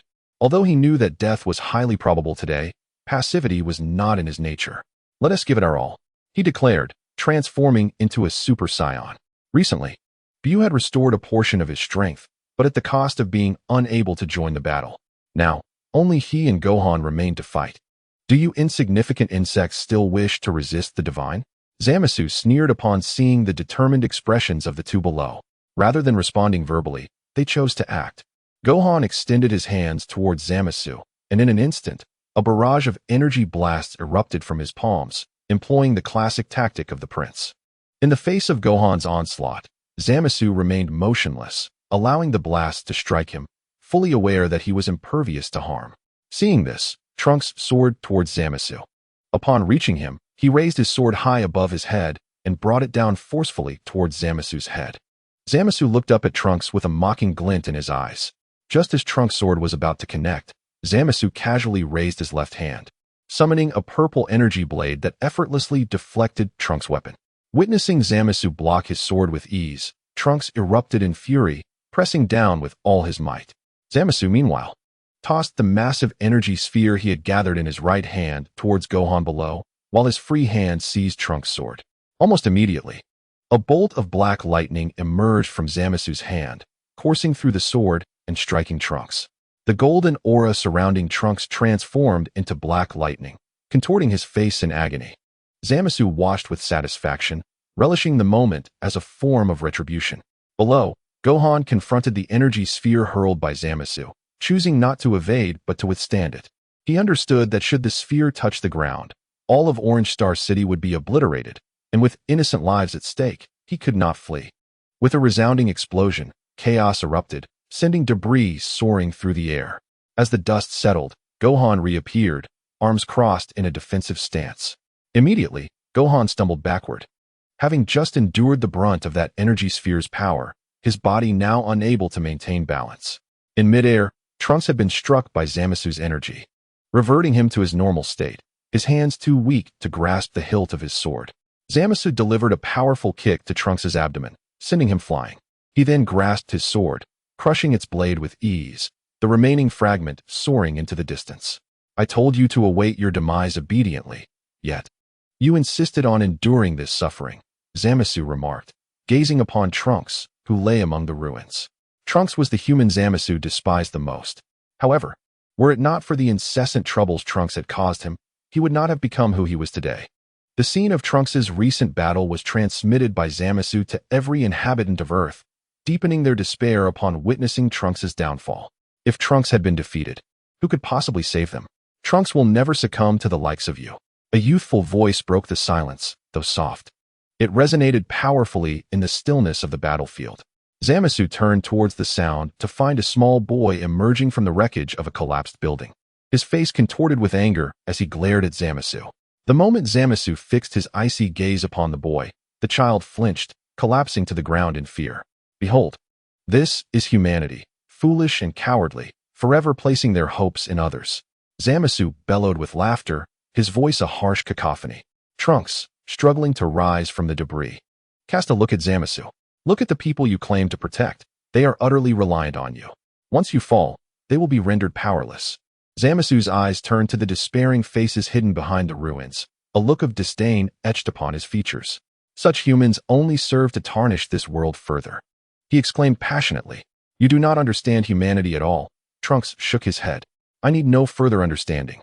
Zamasu retorted coldly, and with that, he unleashed an energy blast towards the young boy who had spoken out. Damn it! Trunks propelled himself toward the child, but at his current speed. He could not reach him in time, helplessly watching as the energy blast struck the boy. He had believed that after enduring countless battles and taking many lives, even having faced death himself, he would have come to terms with life and death.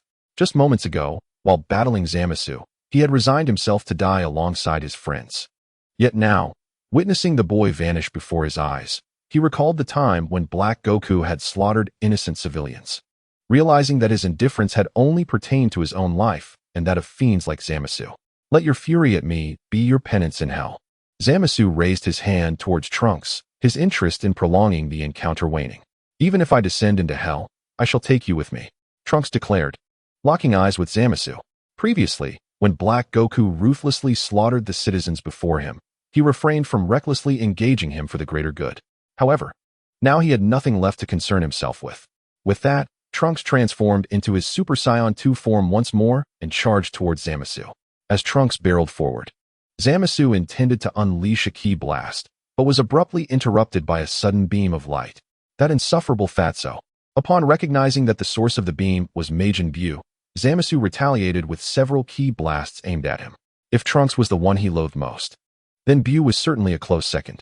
All of Zamasu's ki blasts struck Buu, yet he paid no mind to Buu's fate, for Trunks had already closed the distance between them. Grasping Trunks' fist, Zamasu prepared to hurl him aside when a ring of crimson flames encircled Trunks' golden aura, signaling the use of the Kaioken times 20. Just as Zamasu pondered this anomaly, Trunks delivered a kick that caught him completely off guard, propelling him a considerable distance away. In the moment following the kick, Trunks relinquished the Kaioken, but could not suppress a mouthful of blood. He recalled how Vegeta had not yet reached full power in his Super Saiyan Blue form during his battle with Black Goku, thus adopting a method of alternating between red and blue to compensate. Now, he was emulating that strategy, invoking Kaioken in the split second before striking, only to revert immediately afterward. Yet, it was evident that he had not overcome the inherent flaws of the Kaioken. Should he attempt it a few more times, his body would surely succumb to ruin. That last strike was commendable, but can you deliver a few more? Zamasu recognized the significant toll that such an attack had taken on Trunks. Moreover, even though he himself was not invulnerable, Trunks' strikes hardly inflicted substantial damage upon him. Trunks exhaled, suppressing the pain within his body. Your struggles are utterly futile. Zamasu, perplexed by Trunks' unwavering resolve, mused on the matter. I have told you that you do not comprehend humanity. We are not as feeble as you presume. Even in the direst of circumstances, we refuse to relinquish hope.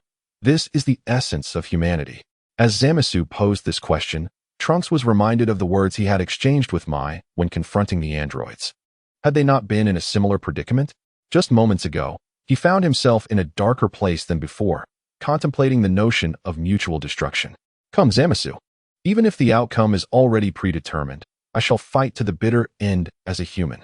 Trunks gazed fiercely at Zamasu, radiating an unprecedented fervor. Trunks, Mai, who had just arrived in Orange Star City, was moved to tears upon hearing Trunks' declaration to Zamasu. The other Earthlings, too, overheard his words through Zamasu, and where despair had once filled their hearts, Trunks' resolve reignited the flickering flame of hope within them. Trunks, give it your all, they shouted in unison, investing all their hopes in the one who had once inspired them. Originally hidden behind the ruins, the people emerged, their hearts still burdened by the fear of Zamasu. Yet, hope triumphed over that fear. Go, Trunks, defeat him. They wished for their thoughts to transform into strength, empowering Trunks to vanquish Zamasu. In that moment, Trunks appeared to the onlookers as a radiant warrior, once again embodying the hope of all. Chapter 112. You did well, kid, defeat me? Ha. Zamasu laughed grotesquely. You pitiful humans, what makes you think you can conquer me? He wiped the mirth from his face, gazing darkly at Trunks. And what makes you believe we cannot defeat you? Trunks replied calmly, meeting Zamasu's gaze. Because I am a god, and you are nothing but weak, pitiful humans. As he spoke, Zamasu returned to his previously unperturbed demeanor. He was a god. How could he be swayed by these mere mortals? Then allow us to show you the strength of humanity. At that moment, Gohan stood tall once more, joining Trunks and directing his gaze toward the distant Zamasu. I have witnessed your power before, Zamasu scoffed.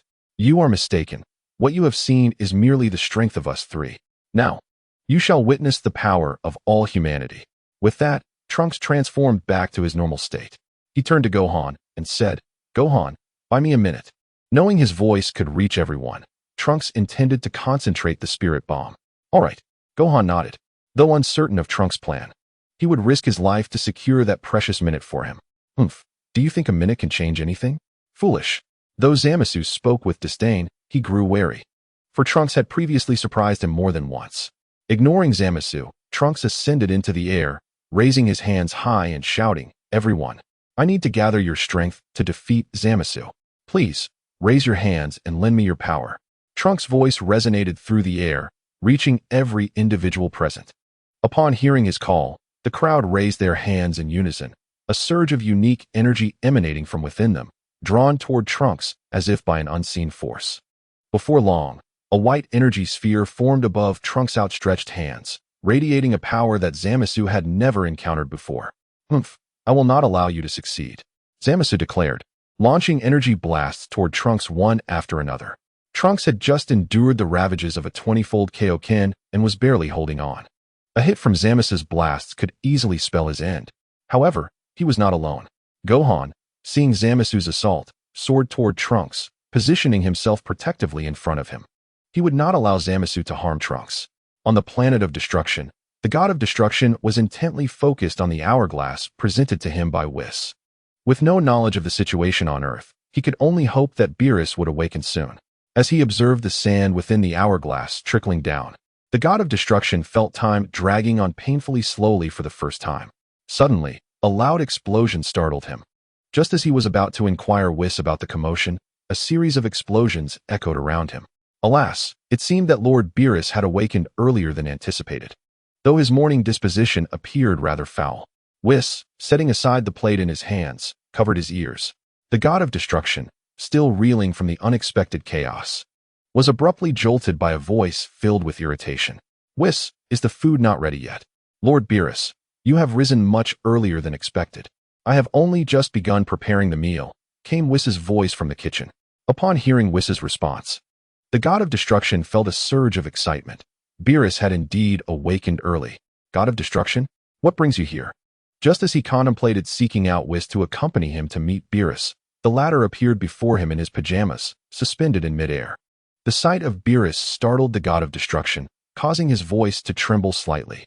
Lord Beerus, I have come to request your assistance in eliminating a certain individual. Not happening. Beerus flatly refused. I wish to eat. With that, he landed on the ground and licked his hand with his tongue. However, this matter is rather urgent. And Lord Zeno and the Grand Priest have sent me to find you. Lord Zeno. Upon hearing this, Beerus immediately adopted a serious demeanor. Since it is Lord Zeno's request, I shall certainly attend to it, but I must finish my meal first. Just as the god of destruction was about to indulge in his meal, he was interrupted by Beerus. If you have no further business, you may leave. I will not keep you here for dinner. Huh. The god of destruction was taken aback, given the urgency of the situation, who had the luxury of dining. Moreover, he certainly did not covet Beerus's meal. Nevertheless, he dared not voice such thoughts. By the way, Lord Beerus, I have discovered that the food on a certain planet is exceptionally delectable. Seeing Beerus turn away, the god of destruction quickly added, recalling what Trunks had taught him. Previously, the old Kai had informed everyone that Beerus had a particular fondness for gourmet cuisine, thus Trunks had suggested enticing him with food. The old Kai had warned them that deceiving a god of destruction could lead to dire consequences. However, Trunks had confidently assured them that nothing would go awry. And given the current urgency, the god of destruction could not afford to be cautious. Really? Upon hearing about the food, the god of destruction leaned in closer. Indeed, it is said that the delicacies from that planet are remarkably delicious, he said, turning his head aside, feeling somewhat guilty. You better not be lying to me. Beerus stared intently at the god of destruction. I wouldn't dream of it. The god of destruction hurriedly assured him, although aware that Beerus would not take his life. The pressure of being scrutinized by the god of destruction was immense. That's wonderful. Whis, stop cooking. Let us venture to the place mentioned by the Supreme Kai and see if the food is indeed delectable. Beerus called out to Whis in the kitchen. Of course, Whis appeared instantaneously, one hand grasping his staff and the other holding a food container. This is what was left over. We can enjoy it on the way. Whis explained with a smile, then turned to the Supreme Kai, inquiring about the location of the planet. Earth, the Supreme Kai replied somewhat sheepishly. Earth? Very well. Let us depart. Whis momentarily paused before summoning the two to prepare for their journey to Earth. Whis, do you know where Earth is? During their journey, Beerus, while savoring the food from the container, posed the question. Indeed, I do, Whis replied with a smile, proceeding to elaborate. Upon learning that the person the Supreme Kai had requested him to deal with was on Earth, Beerus growled menacingly. Are you trying to deceive me? Relying on the fact that I wouldn't dare to kill you? There is indeed an abundance of food on Earth, the Supreme Kai quickly interjected, although he had never tasted it himself. However, he had attended the martial arts tournament where he had seen numerous stalls selling snacks. If the food on Earth is unpalatable, after I eliminate Zamasu, I shall obliterate the planet as well. Were it anyone else, Beerus would have already taken their life, but facing the Supreme Kai left him powerless. In the end, he could only unleash his frustration upon Earth. Upon hearing this, the Supreme Kai could only hope that Trunks was indeed telling the truth. Otherwise, no one would be able to save Earth. On Earth, after Gohan had withstood several of Zamasu's attacks, the previously ruined Majin Buu joined the fray. The two fought valiantly to prevent Zamasu from interfering with Trunks. Before long, Trunks had completed the gathering of energy. He merely needed to condense this energy into a spirit bomb. Initially, Trunks had estimated it would take a minute, but he finished in less than that. Insufferable humans. Zamasu glared at the forming spirit bomb, unperturbed, for he was immortal. Yet, the realization that this spirit bomb was formed by such feeble beings ignited a sense of provocation within him. Zamasu had already sensed that the power of the spirit bomb posed no threat to him. Thus, while dealing with Gohan and Buu, he primarily sought to torment them. However, as the spirit bomb took shape, the ominous aura that had enveloped Earth began to dissipate. Zamasu, this is the power of humanity, Trunks declared, hurling the spirit bomb towards Zamasu. He understood that this spirit bomb would not be capable of vanquishing Zamasu, but it was worth a try, at the very least. The dark shroud surrounding Earth was being dispersed. How many times must I tell you before you comprehend? Your human power is utterly useless against me, Zamasu snarled. His visage twisted with rage as he gazed upon the spirit bomb. Today, he intended to ensure that those who dared to defy him perished in despair. As long as one can withstand this spirit bomb, the nascent hopes of humanity shall be extinguished instantaneously. I wonder if my power will prove useful? A voice suddenly resonated behind Zamasu. Startled, Zamasu turned to behold Beerus, his palm already aimed directly at him. Destruction. Upon uttering these words, Beerus unleashed the unique force of annihilation, obliterating Zamasu and simultaneously dismantling Trunks' spirit bomb. Momentarily hindered by the spirit bomb, Trunks had failed to perceive the unfolding events, as his energy attack vanished in an instant. Well done, you. At that moment, Trunks recognized the familiar figure from his memories, the god of destruction, Beerus. Upon hearing the god of destruction commend his efforts, Trunks exhaled in relief, only to succumb to unconsciousness, plummeting toward the ground. Just before hitting the earth, the Supreme Kai swiftly caught him. Observing the unconscious Gohan and others, the Supreme Kai expressed with a sense of satisfaction. The humanity of our universe possesses boundless potential. They shall surely grow stronger in the future. However, if you, Lord Supreme Kai, and Lord Beerus do not diligently fulfill your duties, the next evaluation may see the 7th universe's humanity languishing at the bottom of the rankings. Whis remarked with a hint of schadenfreude. In the previous evaluation, the 666th assessment of the 12 universes, the 9th universe had ranked last, scoring a mere 21 points. The 7th universe found itself in penultimate position, with only 318 points. Chapter 113. Bringing Beerus home. Whis. This is not the time for such comments. Beerus cast a glance at Whis, clearly displeased with the 7th universe's low ranking. Hey, Supreme Kai, where are the delicacies you spoke of? Beerus inquired, attempting to shift the conversation while eyeing the Supreme Kai who was cradling Trunks. But they have yet to regain consciousness. The Supreme Kai replied, glancing at the several unconscious individuals, wishing to wait for the old Supreme Kai's arrival to treat Trunks and the others before attending to other matters. If you do not take me along, I shall obliterate the earth right now. Beerus glared at the Supreme Kai, his tone dripping with menace. Lord Beerus, if you continue to recklessly destroy planets inhabited by humans, we shall undoubtedly rank last in the next evaluation, the Supreme Kai said with a hint of exasperation, noting that the number of life-sustaining planets in the 7th universe had significantly dwindled compared to the past. Can I be blamed for this? It is you who insisted on allowing humanity to grow freely. Had you guided them like other Supreme Kais, would our universe's humanity be so deficient? Beerus retorted, his expression fraught with displeasure. Yet, Lord Beerus, you bear responsibility as well. You sleep for decades at a time. The duty of a god of destruction is to annihilate irreparable planets. Yet it seems your motives for destruction often stem from the unpalatability of their food. Whis replied leisurely, voicing what the Supreme Kai dared not. Planets devoid of fine cuisine will undoubtedly yield inferior humanity. Beerus, fully aware of his own shortcomings, found it beneath his dignity as a god of destruction to admit fault. No sooner had he uttered his thoughts than Jebbet, accompanied by the old Kai and others, arrived on Earth. Gohan, Bu. As they materialized, Videl and Satan hastened to Gohan and Bu's side. Lord Beerus, we owe you our gratitude. The old Kai approached Beerus. It's good that you understand. Now, hurry and bring out the food. I haven't eaten since arriving on Earth. Beerus folded his arms, gazing at the old Kai. Ahem. I shall ensure that Lord Beerus is well entertained when we return to the Kai's realm.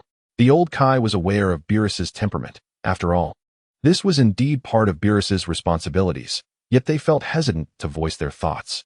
No way. Your food is utterly unpalatable. Beerus decisively declined. He had previously visited the Kai's realm, and the cuisine prepared by those Kais was notoriously dreadful, although their tea was quite decent. Upon hearing Beerus's remark, the old Kai found himself momentarily speechless, initially intending to inquire about matters concerning Beerus's planet, but it seemed more prudent to consult the Kais instead. Meanwhile, Dandy and Jebbet had commenced the treatment and recovery of the trio. Before long, Trunks and his companions had fully recuperated. I thought I was a goner today. Trunks chuckled as he surveyed the group. I'm sorry, Tapion, but your sword was destroyed by Black Goku. Trunks cast an apologetic glance toward Tapion. It's nothing. Tapion waved his hand dismissively. With Hildergan vanquished, the sword held little significance for him. He had intended to gift it to Trunks in the first place. Hey kid, now that everything's resolved, are you going to take us to eat? Beerus turned his gaze to Trunks. In truth, Beerus and his companions had already arrived outside Earth while Trunks was gathering energy for his attack. Upon noticing the dark cloud enveloping the planet, Beerus had revealed that he had awakened early due to the repugnant aura emanating from it. He had declared his intention to obliterate the planet. As it was disturbing his slumber, and he was uncertain about the culinary delights the Kais had spoken of. Throughout the journey, Beerus had been convinced that the Kais had deceived him into believing Earth possessed delectable cuisine merely to summon him. However, just as Beerus prepared to annihilate both the inhabitants and the planet, the ominous black cloud began to dissipate, revealing Trunks, who was poised with his energy sphere. Thus, Beerus held a favorable impression of Trunks. Very well, he conceded. However, Lord Beerus, it appears that much of this place has been ravaged. The shops and restaurants are gone. Perhaps we should go to my home instead? Trunks feigned exasperation, determined to do everything in his power to please Beerus and wished to lay a solid foundation for the future. Is your food palatable? If not, I shall destroy the earth. Beerus reiterated his threat of annihilation. I assure you, it will be delicious, Trunks confidently assured, but you must wait for me a moment. I need to discuss a few matters with them. After speaking, he swiftly approached Mr. Satan, elucidating the situation and expressing his hope that Mr. Satan could address the ensuing issues. As for the devastated Orange Star City and the lives lost, Trunks assured him that in a few days, he would utilize the Dragon Balls to restore everything. The priority now was to manage the subsequent explanations, a task at which Mr. Satan excelled. Once Trunks had briefed Mr. Satan, he soared homeward with Beerus and the Supreme Kai. Meanwhile, Gohan and the others returned to the Capsule Corporation, for Orange Star City lay in ruins, and they could only await Trunks' gathering of the Dragon Balls to make a wish to the Eternal Dragon. Before long, Trunks returned home with a group. Upon seeing him, Bulma rushed forward, embracing him with fervor, unable to restrain her tears. She had witnessed the battle against Zamasu, and in that moment, Tabor had wished to assist Trunks and his companions. Yet, Bulma had intervened, knowing that their involvement would only hinder Trunks.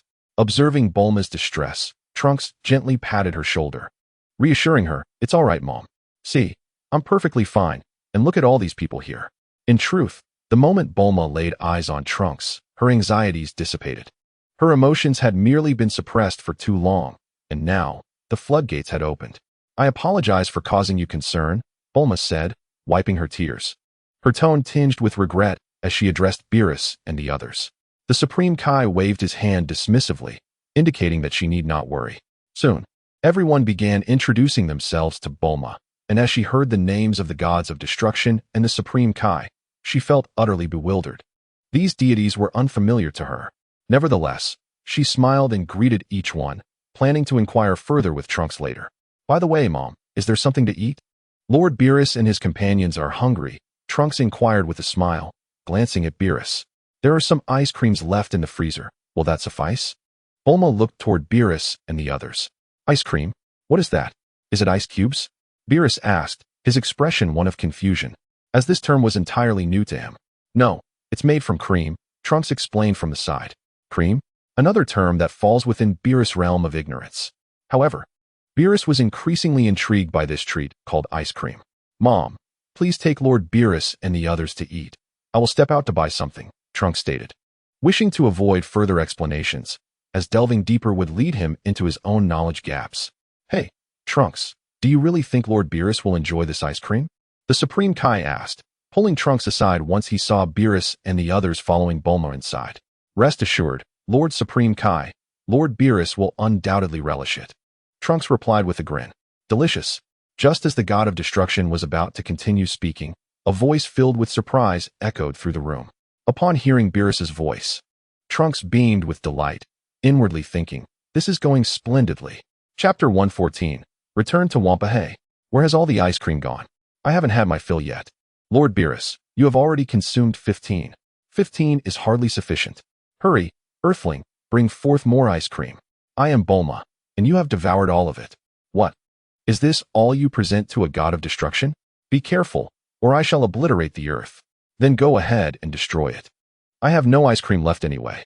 As Trunks returned from his errand, he found Beerus and Bulma locked in a gaze, while Whis stood nearby, savoring the last remaining ice cream. "Lord Beerus, I have delicacies that surpass ice cream," Trunks exclaimed, gesturing towards the bag he held. Inside were various snacks he had just purchased. He had intended to buy some prepared dishes, but due to the Zamasu incident, no one was available to cook. "Oh, what delightful treats do you have?" Beerus sniffed towards Trunks, but detected no aroma. "They are cookies, chips, jellies, and the like," Trunks elaborated, retrieving an assortment of snacks from the bag. Can this be consumed?" Beerus queried, holding a bag of chips, a look of curiosity on his face. Indeed. Simply tear off the packaging, and it is ready to eat, Trunks explained. Following Trunks' guidance, Beerus carefully tore open the bag, revealing a handful of chips. He tentatively placed one in his mouth. After tasting one, Beerus swiftly emptied an entire bag into his mouth. Once finished, he licked his lips, greedily eyeing the remaining chips, eager to consume them all, yet aware that he must maintain his image as a god of destruction in the presence of so many. How does it taste, Lord Beerus? Trunks inquired with a smile. It is passable, barely adequate as an offering for a god of destruction, Beerus replied, his hands clasped behind his back, feigning satisfaction. You just had the original flavor. Over there are tomato and seaweed flavors. Trunks began to enthusiastically introduce the various options. He also mentioned that Earth had many more delicacies, but due to the Zamasu situation, many delightful foods were currently unavailable. Trunks aimed to lay the groundwork for Beerus and others to visit Earth again, for with delicious treats, even if Beerus were to slumber, Whis would come along. This would provide him an opportunity to request Whis's guidance for his training. After all, making such a request upon their first meeting might raise suspicions in Beerus and his entourage, potentially backfiring. Thus, he felt no urgency at present. Indeed, upon hearing Trunks' words, Beerus's eyes sparkled with interest, indicating that he would need to visit Earth more frequently in the future. Since there is nothing to be done at present, we shall return another time, hoping to indulge in the culinary delights as described by Trunks. Whis, aware of Beerus' hesitance to speak, interjected on his behalf. Eager to savor those delicacies himself, it would be rather enjoyable to sneak away while Lord Beerus slumbers. Coughing lightly, Whis expressed his agreement. Beerus cleared his throat and issued a warning. If the food is unsatisfactory, I shall not hesitate to annihilate the Earth. Trunks nodded with a smile, confident in the abundance of delectable offerings available on Earth. By the way, once we return, you must elaborate on the matter of the Super Dragon Balls. Beerus cast a serious glance towards Old Kai and the others. Previously, the Kaioshin had mentioned that Zamasu had wished for immortality using the Super Dragon Balls. Hence his keen interest in them. Certainly, the Kaioshin nodded, already informed about the Super Dragon Balls by Zuno. Lord Beerus, do you wish to resurrect Lord Kampa? Whis inquired curiously. I intend to report to the Omni King. However, will you not be accompanying the Kaioshin during the report? Whis observed Beerus with a smile. The desire to resurrect him stems from the abundance of food on Earth. During the next tournament, I shall ensure he suffers a resounding defeat, Beerus retorted disdainfully. Upon hearing Beerus' words, Trunks recalled the ongoing culinary rivalry between Beerus and Kampa, where they would periodically gather to compare the dishes they had discovered. Yet a victor had never been determined, as neither would concede. While Beerus could undoubtedly triumph with Earth's cuisine, was that truly his sole motivation? Whis, aware of the underlying truth, chose not to challenge Beerus on this matter. Very well, let us depart, Beerus addressed the Kaioshin and the others. With the issues resolved and the delectable food enjoyed, it was time to report to the Omni King, as the recent events were indeed significant. Lord Kaioshin, may I continue my training in the Kaioshin realm? Trunks asked hastily as they prepared to leave. Certainly, the Kaioshin replied with a smile. Before heading to the Omni Palace alongside Beerus and Whis, while Jebbet accompanied Old Kai and Tapian back to the Kaioshin realm. Previously, Old Kai had intended for Trunks to become the next Kaioshin, but Trunks had declined. Thus, he shifted his focus to Tapian, intending to nurture him as the successor. After everyone had departed, Trunks began to elucidate the details regarding Zamasu to Bulma, further clarifying the identities of Beerus and the others. Bulma, taken aback, realized the gravity of her earlier confrontation with Beerus. Was that gluttonous being truly as formidable as he seemed? The ominous words depend on the circumstances. However, when they return next time, Mother, you must extend a warm welcome to them. Otherwise, Lord Beerus is truly capable of bringing about the destruction of Earth. After reminding Bulma, Trunks also emphasized the advantages of fostering a good relationship with Beerus and his companions. Although they may not protect the Earth, Trunks would depend on them for his training in the foreseeable future. So what are your plans now? Bulma inquired curiously, perceiving that Trunks was increasingly resembling Vegeta, transforming into something of a training fanatic. The cooling period for the Dragon Balls had yet to expire, thus Trunks was unable to locate them. Well, I intend to seek out a friend and bring him to the Kaioshin, Trunks replied, envisioning Broly in his mind. Having already acquainted himself with Beerus, and seemingly establishing a positive rapport, he could also visit Broly. Once he was able to train with Whis, he would bring Broly along as well. Although Broly possessed immense power, he still struggled to control it. Once unleashed, he would lose his sanity, becoming a mindless creature driven solely by destruction. Therefore, Trunks planned to have Whis teach him how to harness his strength and maintain composure during an outburst. A friend? Bulma asked, intrigued, as she had never heard Trunks mention any friends before. His name is Broly, another Saiyan, though he is not currently on Earth. A Saiyan? Yes. Perhaps he may one day become a protector of Earth, just like me. Trunks chuckled, believing that with proper guidance, Broly's innocent nature could be transformed into a formidable ally. I must take my leave now, mother. After discussing a few more matters regarding Beerus, Trunks prepared to set off for planet Vampa. Alright, take care. Though Bulma worried for Trunks, she understood his intentions after their prior conversation, and she would support him in whatever he decided. Trunks nodded and then utilized instant transmission to depart from Earth, arriving at planet Vampa. Chapter 115. Arrangements in place. As Trunks materialized atop a peak on planet Vampa, he was nearly swept away by the planet's fierce winds. To his surprise, it was nighttime on Vampa. I didn't expect it to be night, Trunks muttered, seeking refuge in a cave, for the relentless gusts were quite uncomfortable. Due to the considerable distance between Vampa and Earth, Trunks was unable to accurately pinpoint Broly's location while sensing energy. Therefore, he did not immediately appear beside him. He needed to devise a strategy to deal with Broly's father, as Broly would not accompany him otherwise. Trunks was not in a rush to find Broly. He aimed to formulate a comprehensive plan to bring both Broly and his father along, since Broly was still quite obedient to Paragus. It would be unrealistic to take both Paragus and Broly to the Kaishin realm. It would be better to bring him to Earth instead. After contemplating for a while, Trunks devised a plan regarding Paragus. Initially, he considered bringing Paragus to the Supreme Kai's realm, but he feared that Paragus might harbor ulterior motives and could incite Broly to create chaos there. Thus, the most prudent course of action would be to separate the two, one remaining on Earth and the other in the Supreme Kai's realm. However, how could he persuade Paragus? Trunks felt assured about Broly, yet Paragus was a cunning old fox, making it quite a challenge to convince him. Gradually, the winds outside the cave subsided, signaling the approach of daylight on planet Vampa. Never mind, he thought. He would just approach them and devise a strategy if necessary. Regardless, securing Broly was paramount for Trunks. Hey Broly, it's time to hunt.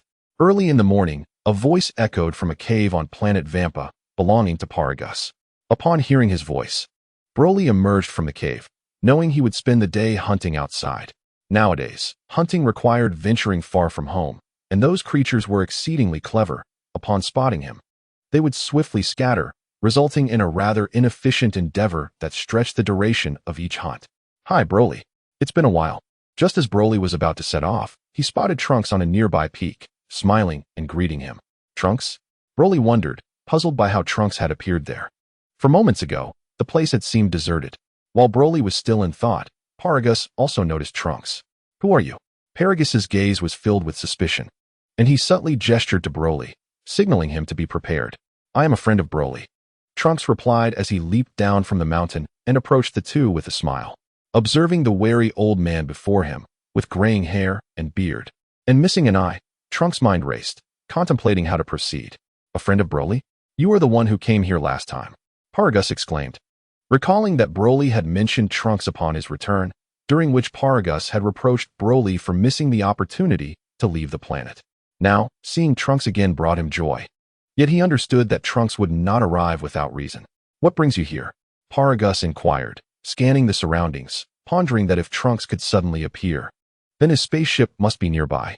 I am here to take you away, Trunks stated earnestly, striving to earn their trust. Take us away? Where is your spaceship?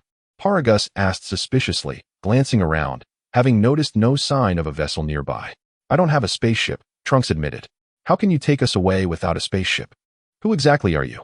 Paragus pressed, his skepticism evident. Though harboring suspicions of Trunks' ulterior motives, Paragus remained unperturbed, for Broly was presently at his side. I have a friend endowed with the extraordinary ability to teleport individuals across vast distances, Trunks lamented. Paragus' mistrust is exceedingly excessive. Why do you wish to take us away? Paragus pressed. How should I put it? I have been traversing the cosmos in search of formidable warriors. and I have discovered that Broly possesses immense power. Thus, I sought to take you with me, intending for Broly to assist me in my endeavors," Trunks fabricated. "Very well. We shall accompany you." Trunks underestimated Paragus' eagerness to depart from planet Vampa. He provided a flimsy excuse, and Paragus acquiesced. "At that time, Broly will accompany me, while I shall assign you other tasks." Upon hearing Paragus agree to leave, Trunks articulated his own conditions. "No, I must remain with Broly." Paragus was inclined to believe Trunks' pretext, but he would not consent to parting from Broly, fearing that without him, his safety would be jeopardized. "Do you think I sought out Broly for no reason? The adversaries I must confront are exceedingly powerful. Your combat prowess would be of no use, and remaining with us would lead to your swift demise. Of course, if you prefer to languish and perish on this planet, I have no objections." Trunks wore a nonchalant expression, remarking, "Why would I even bother to discuss this if not for Broly? The initiative lies with me now, should you reject my terms. I can simply wait until you wither away before I come to fetch Broly." Upon hearing Trunks' words, Paragus hesitated. After all, he and Broly had resided there for decades with no visitors, and had it not been for Trunks' arrival, they might indeed have perished there. "However, without me, should Broly lose control, you would be powerless to restrain him," Paragus asserted, producing a remote control. Meanwhile, Broly, who had been expressionless, displayed a look of terror upon seeing Paragus unveil the device, tugging at the collar around his neck with urgency. Paragus halted Broly's actions and began to elucidate to Trunks. "Then just give that to me," Trunks declared with an air of entitlement. "What?" Paragus was taken aback. Such a maneuver was unexpected. Broly, too, wore a perplexed expression, wondering if Trunks truly intended to exploit him for combat. "Rest assured, as long as you comply with orders and refrain from causing disturbances, I will ensure your safety." Trunks surmised Paragus' anxieties, which primarily revolved around the fear of harm. "If you do not consent, then so be it. I shall seek others." Observing Paragus' inner turmoil, Trunks sensed that he was likely to prevail. When Paragus remained silent, Trunks turned to depart. "Wait, I agree." Paragus ultimately capitulated. "Excellent." Trunks turned back to accept the remote control handed to him by Paragus, finally managing to outsmart this cunning old fox. "Allow me to lead you away," he declared. With that, Trunks called out to the heavens, "Old Kai, please send Jebbit to planet Wampa to retrieve us." "Very well, my friend will arrive shortly." He reassured the two bewildered individuals. He had no intention of bringing them to Earth. Should any mishap occur, the consequences would weigh heavily upon him. Moreover, he believed that Old Kai was secretly observing him through the crystal ball, just as he had done when Trunks previously sought out other Saiyans. As anticipated, Jebbit soon appeared on planet Wampa. Witnessing Jebbit's sudden arrival, Paragus began to trust Trunks' assertion of having a friend, his faith in Trunks bolstered.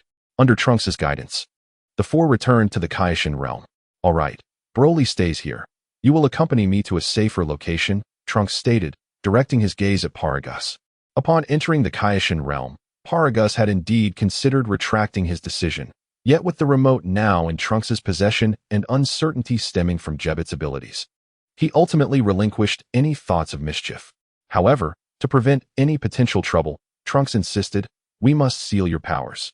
He feared that if he brought Paragus to Earth, the latter might misuse his abilities for malevolent purposes. Although Gohan and the others were present on Earth, Trunks hoped Paragus would heed his guidance and successfully integrate into earthly life. He did not wish for Paragus to perish unless absolutely necessary. His primary concern was to prevent Broly from going berserk upon learning of his father's demise. As for concealing Paragus' death from Broly, Trunks could not bring himself to do so. He genuinely wished to cultivate a friendship with Broly, even if it meant befriending his uncle. "Very well," Paragus acknowledged, aware that his life now rested in Trunks' hands, and he had to trust that Trunks would honor his word. With that, Trunks turned to Old Kai. "Humph. You simply command me, an old man, to do your bidding." Old Kai grumbled, yet he proceeded to seal Paragus' powers, reducing his physical strength to that of an ordinary earthling. "Thank you, Old Kai." Trunks expressed his gratitude before addressing Broly. "Broly, please wait here. I shall return shortly." Broly glanced at his father, noting Paragus' silence, and nodded in affirmation to Trunks. Observing this, Trunks requested Jebbit to transport them back to Earth, rather than taking Paragus home. Trunks headed directly to Gohan's place, reasoning that although Paragus had lost his power, he could still assist at the martial arts dojo. At that moment, Gohan and the others were gathered at their home on the Capsule Corporation premises. Upon seeing Trunks return with another individual, they expressed their curiosity. Trunks succinctly explained the situation to Gohan and outlined his plans for Paragus. In matters such as these, Gohan would naturally not refuse, and currently, Paragus was incapable of causing any trouble.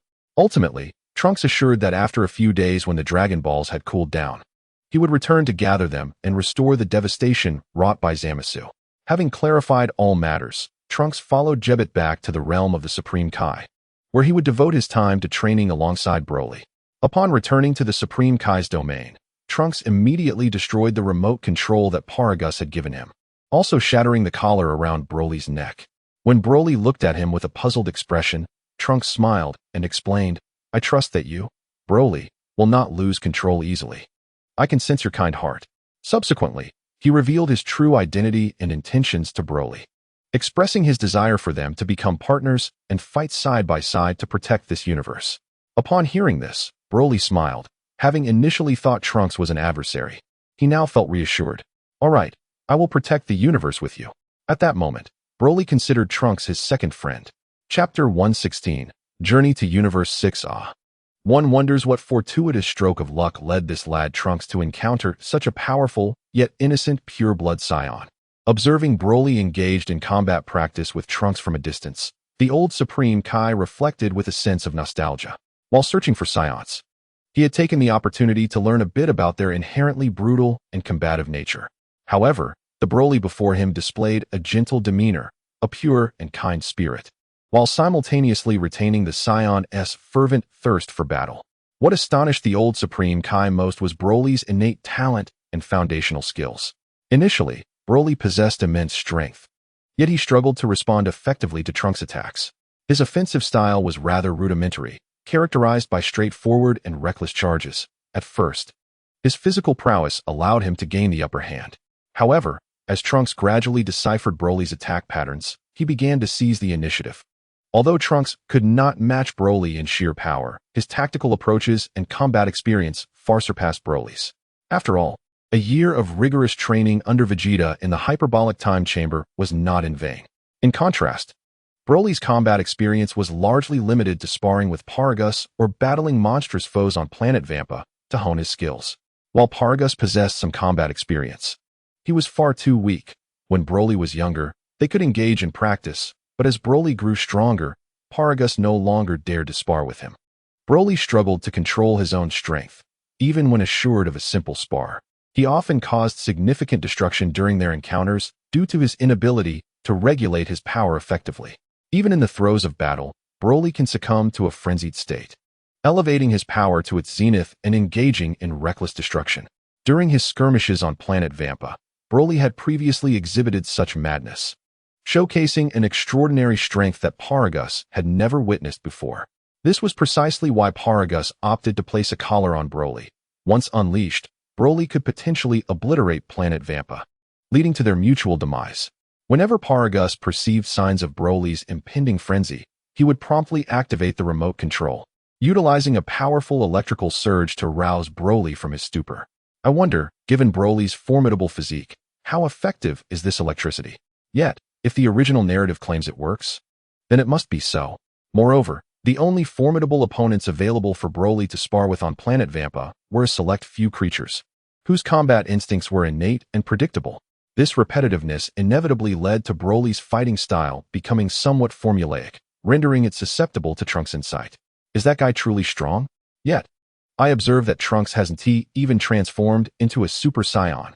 However, Jebbet held a different perspective. To him, Broly merely charged forward with brute strength, lacking any semblance of strategy, rendering him ineffective against Trunks. What kind of eyes do you have? Trunks has been utilizing his enhanced strength from the very beginning in his battle against Broly. The old Kai looked at Jebbet with disdain. Indeed, as the old Kai noted, Trunks had commenced the fight in a mysterious state from the outset. Furthermore, it was evident that Broly was not exerting his full power. Paragus had previously warned him that unleashing his complete strength would lead to catastrophic consequences. Thus, in his confrontation with Trunks, Broly deliberately restrained his might. Nevertheless, Trunks had also shown considerable improvement. It appeared that his battle with Zamasu had yielded significant gains. The old Kai pondered, observing Trunks. If he hadn't aided Trunks in augmenting his strength, he would have likely struggled to detect Trunks' initial transition into that mysterious state. Impressive, Broly. After their exchange of blows, Trunks, while massaging his numbed fist, remarked with a smile. Through these recent encounters, Trunks had profoundly recognized Broly's terrifying combat prowess. Not only had he rapidly enhanced his own battle experience, but his approach to fighting had also evolved beyond mere recklessness. Furthermore, after adapting to Trunks' fighting style, Broly quickly discovered countermeasures. In turn, Trunks was continuously learning from his battles with Broly, refining his own techniques. Thank you. Broly gazed at Trunks with genuine sincerity. Although these days had been filled with intense training, Broly found joy in having a companion to engage with, a stark contrast to his solitary experiences on planet Vampa. However, one must wonder, has Broly truly unleashed all of his potential yet? Trunks was aware that Broly intentionally controlled his strength during their battles. However, this restraint often left Trunks feeling perplexed by the fluctuating force of Broly's punches. Because you are my friend, I do not wish to harm you, Broly stated earnestly.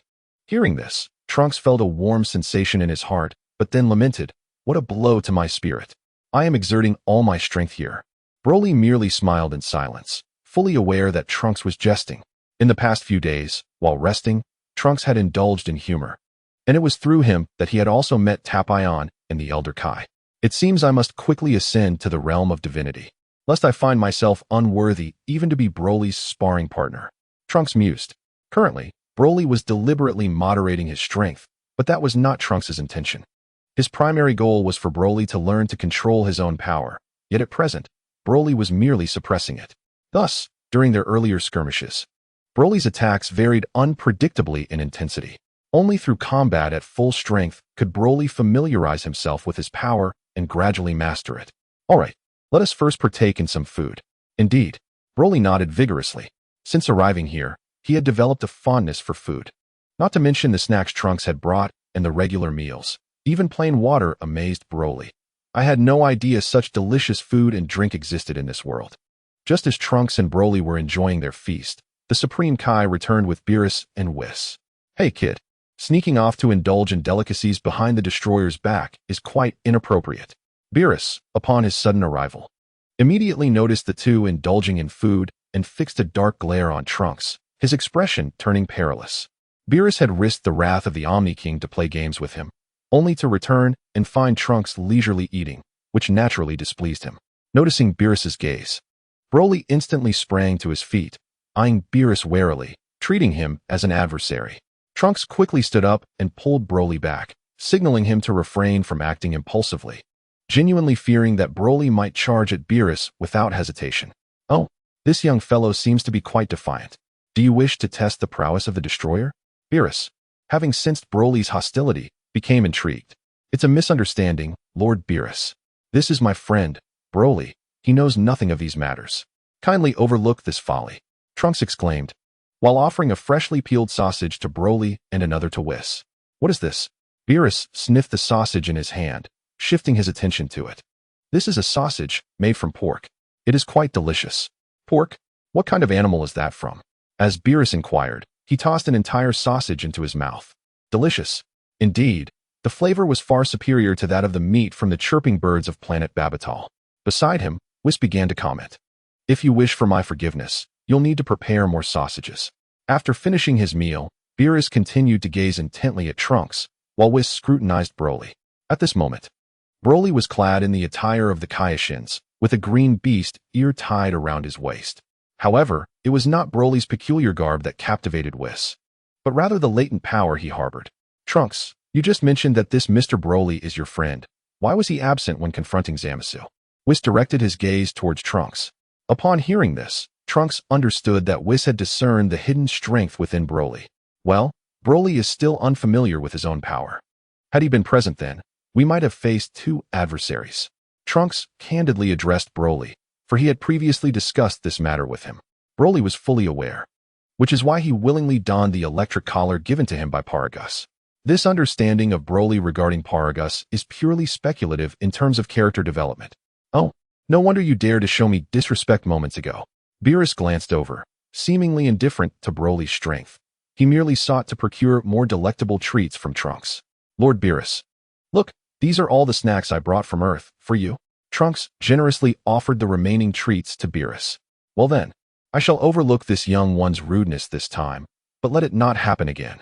Beerus accepted the snacks from Trunks, nodding in satisfaction, and then beckoned Whis to return with him. Few, although aware that Beerus's jesting nature was prominent, Trunks still felt a pang of anxiety, as Beerus's temperament was notoriously unpredictable, and his displeasure could very well result in harm to Broly. By the way, Lord Kaioshin, what does the Omni King say regarding Zamasu? Trunks asked curiously, primarily seeking to learn the Omni King's thoughts about Zamasu's time traveling, especially since he would need to traverse back to the past again. Previously, he had spoken to Tapion about using a time machine to return to meet his brother, but after the emergence of Zamasu, the old Kaioshin had enlightened him about the intricacies of time travel. To avert any unforeseen consequences from his own time travel, Tapion decided against it. Consequently, with no other options available, he agreed to the old Kaioshin's proposal to serve as a temporary Kaioshin. The Omni King did not elaborate much, merely suggesting that we observe the situation and respond accordingly. So, how long have you been gone? Trunks was unaware that the Omni King had engaged Beerus and the others in games. The Omni King requested that we stay and play games with him as a reward for resolving the Zamasu issue. The Kaioshin replied somewhat helplessly. Zamasu belongs to the 10th universe, having no connection to the 7th universe, which is, in fact, the victim in this scenario. Thus, the rewards are not unjust. However, Trunks can discern from the expression of the Supreme Kai that they do not desire such rewards from the Omni King. It is no wonder that Beerus exhibited such fury upon his arrival. He must have suffered greatly from the games of the Omni King. Nevertheless, upon realizing that the Omni King did not specifically mention Black Goku's time traveling, Trunks felt a sense of relief. By the way, Supreme Kai, could you possibly take me to the 6th universe? Last time, due to the incident with Zamasu, our stay in the 6th universe was quite brief, leaving us with no opportunity to seek out the Saiyans there. Certainly, the Supreme Kai nodded, well aware of Trunks' previous mention of the Super Saiyan God, and he was also acquainted with Broly. Let us depart at once. This journey may take considerable time. Trunks considered that by the time he returned from the 6th universe, the cooldown period for the Dragon Balls on Earth would likely be over. Excellent. After the events with Zamasu, the Supreme Kai understands the necessity of Trunks and his companions enhancing their power. Broly, I shall first accompany the Supreme Kai to the 6th universe. You might wish to consult the Elder Supreme Kai regarding training matters. Upon my return, I will take you back to Earth to meet your father. Trunks smiled as he bid farewell to Broly, confident that even if he left Broly behind, there was no need to worry about him going berserk. Trunks had his own plans for bringing Broly back to Earth. On one hand, he wanted Broly to meet his father for reassurance.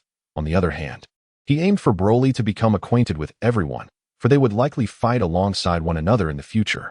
All right, Broly nodded in agreement. After their farewells, the Supreme Kai transported Trunks to the realm of the 6th universe.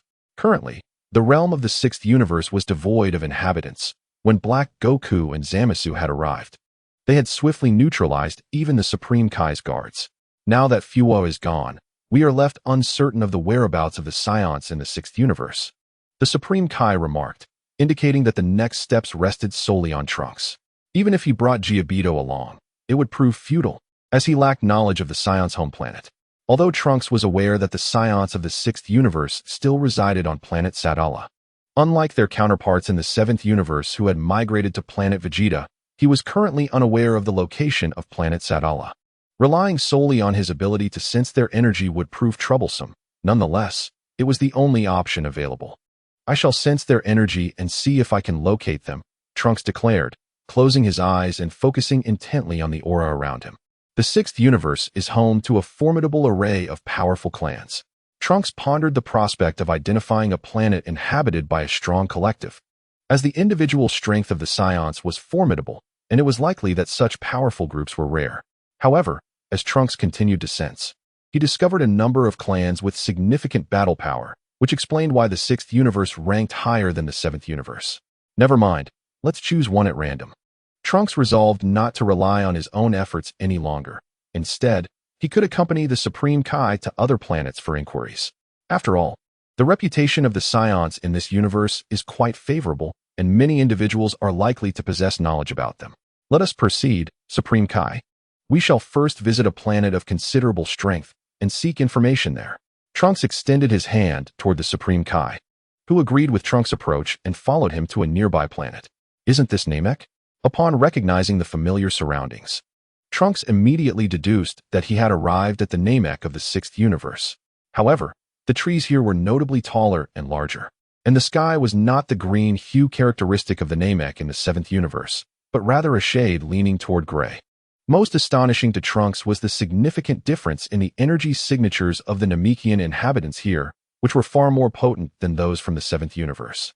There are several Namekians ahead. We can inquire with them, Trunks declared, soaring forward as he sensed 7 formidable auras nearby. Who are you? The group of Namekians called out upon noticing the approaching figures of Trunks and the Supreme Kai. At this moment, Trunks observed that although the Namekians of the 6th universe bore resemblance to their counterparts from the 7th, their skin tones were noticeably darker. Forgive us for the interruption. We hail from another planet and wish to inquire if you have knowledge of the Scions, Trunks asked politely. Although the Namekians appeared somewhat formidable, there was no murderous intent emanating from them. Are you referring to the Scions from planet Sadala? The leading Namekian queried with evident confusion. Indeed, Trunks affirmed with a nod. Do you know the precise location of planet Sadala? We are not privy to that information. We have only heard about it from others from different planets. It was clear that this group of Namekians lacked knowledge about the whereabouts of planet Sadala. Might we borrow your Dragon Balls? Trunks inquired, realizing that if they did not possess the knowledge, he might as well ask about the Dragon Balls. Dragon Balls? What are those? The Namekians looked even more puzzled. They had heard of Scions, but were unfamiliar with Dragon Balls. It appeared that the Namekians of the 6th universe did not possess the ability to create Dragon Balls. Trunks understood from their response that while the 6th and 7th universes were symmetrical, there were still numerous distinctions within their intricacies.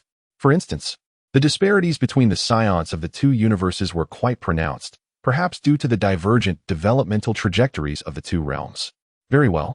We shall not impose any further, Trunks concluded, and with that, he and the Supreme Kai teleported to the next planet. It seemed that the search for planet Sadala would indeed prove to be a challenge. Concerning the 6th universe's Namek, this is a concept of my own creation. I speculate that Zamasu seeks the Super Dragon Balls in hopes of wishing for the most delectable food or perhaps to shed some weight. The former wish could easily be fulfilled by the ordinary Dragon Balls, while the latter might reference the removal of Jebit Goddess fusion, indicating its feasibility. Thus, it seems the 6th universe lacks Dragon Balls, prompting Zamasu to take the risk of venturing into the 7th universe. Of course, the above is purely conjectural, and I welcome discussion. Chapter 117. The abduction of Gabe. Thus, after Trunks and the Supreme Kai had visited several planets, they finally inquired about the location of planet Sadala and gained insight into the overall strength of the Scions in the 6th universe.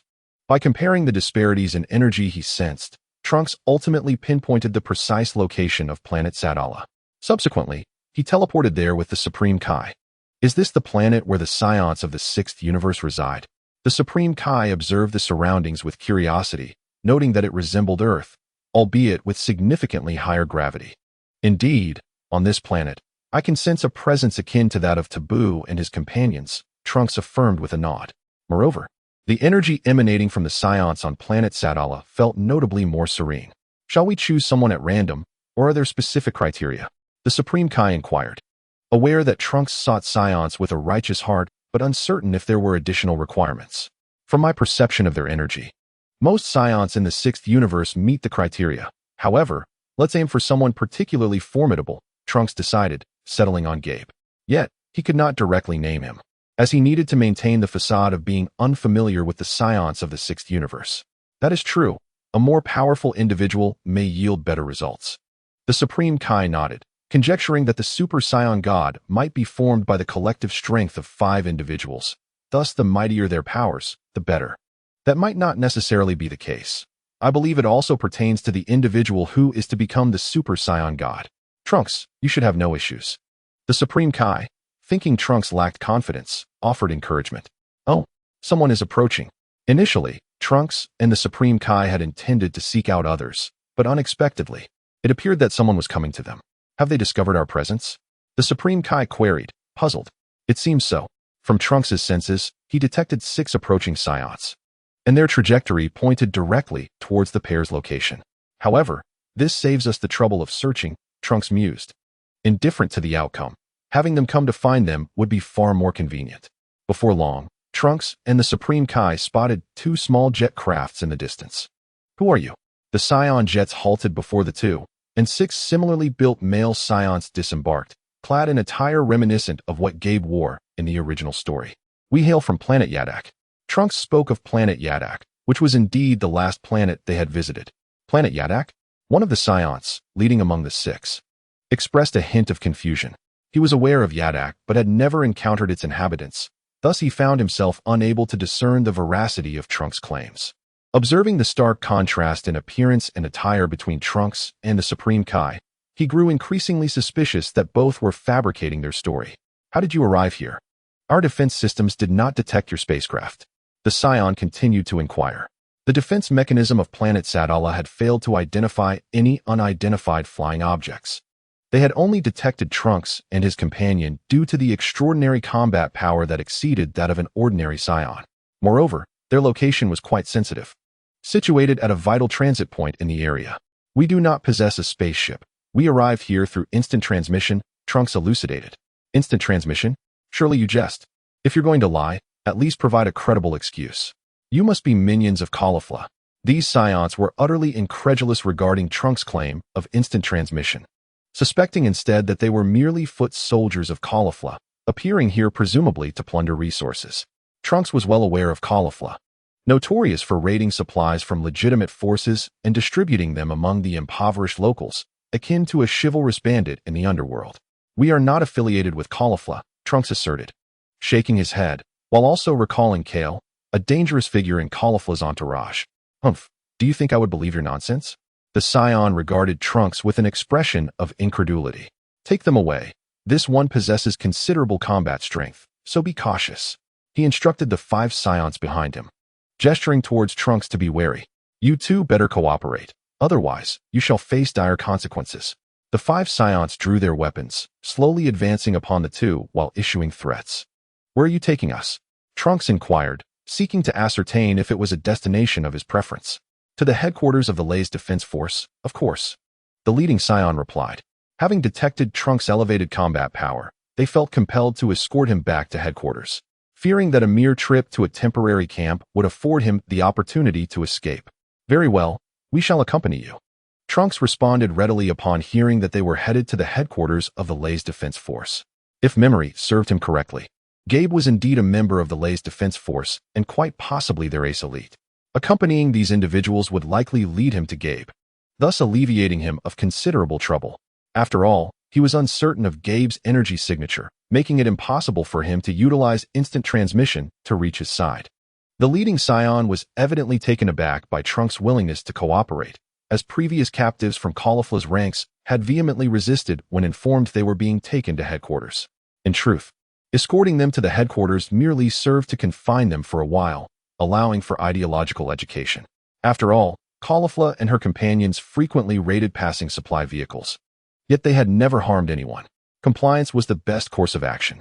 The lead Saiyan uttered a phrase before beckoning the other Saiyans to escort them onto the aircraft. Is that the headquarters of the Ray's defense force? Trunks inquired, casting a curious gaze upon the towering structure brimming with technological sophistication.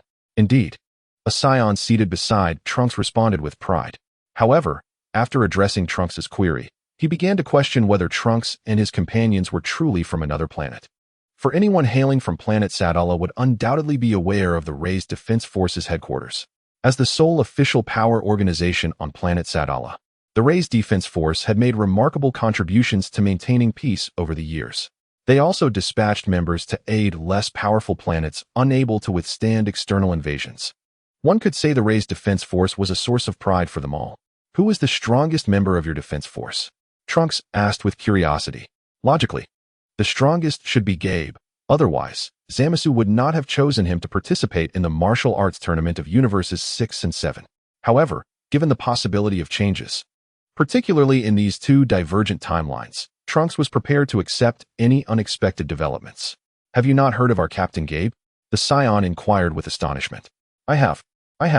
Trunks nodded eagerly, Who is more formidable, your Captain Gabe or Caulifla? Trunks continued to probe. Well, of course, our Captain Gabe is more powerful. Caulifla merely avoids confrontation. Although the Scion spoke assertively of Gabe's prowess, his conviction faltered. Then why didn't your Captain Gabe take you to capture Caulifla and her group? That way, you wouldn't have to live in fear of her raids. Aren't you part of Caulifla's crew? Why would you want us to capture her? The Scion clearly wished to evade the question, hastily redirecting the conversation. Observing the lack of a straightforward answer, Trunks deduced that Gabe's strength was likely still inferior to Caulifla's. Hey, what are you laughing at? Our captain is quite formidable. Upon seeing Trunks' smile, the Scion mistakenly believed he was being mocked. Is that so? Yet, I remain skeptical, for I have not witnessed it with my own eyes, Trunks provocatively retorted. Humph. While your battle power may not be insignificant, it pales in comparison to our captain's. I do not believe it. My strength ranks among the top 5 in our domain. Trunks had already considered Broly to be akin to an Earthling. Initially, he intended to claim he ranked 3rd, but upon recalling Bu, he thought better of it. If that fellow were to become enraged, he would likely find himself in a precarious situation. Thus, he modestly asserted his position within the top 5. Upon overhearing the conversation between the two, the Kaioshin shook his head in resignation, pondering how Trunks still behaved like a child. However, he had forgotten that Trunks was merely 18 years old, and after spending a year in the hyperbolic time chamber, he was just 19. Only 5th? Our captain is the strongest on our planet, remarked one of the Scions with a hint of disdain. Trunks, somewhat speechless, noted that he had mentioned the top 5, not the 5th position, and speculated that this Scion was likely a mere admirer of Gabe, given the way he praised him. Enough talk, we've arrived, commanded the Scion who had just issued orders. As soon as he finished speaking, the aircraft descended slowly under the guidance of the ground personnel. Upon exiting the aircraft, Trunks and the Kaioshin were greeted by a row of armed Scion warriors standing before them.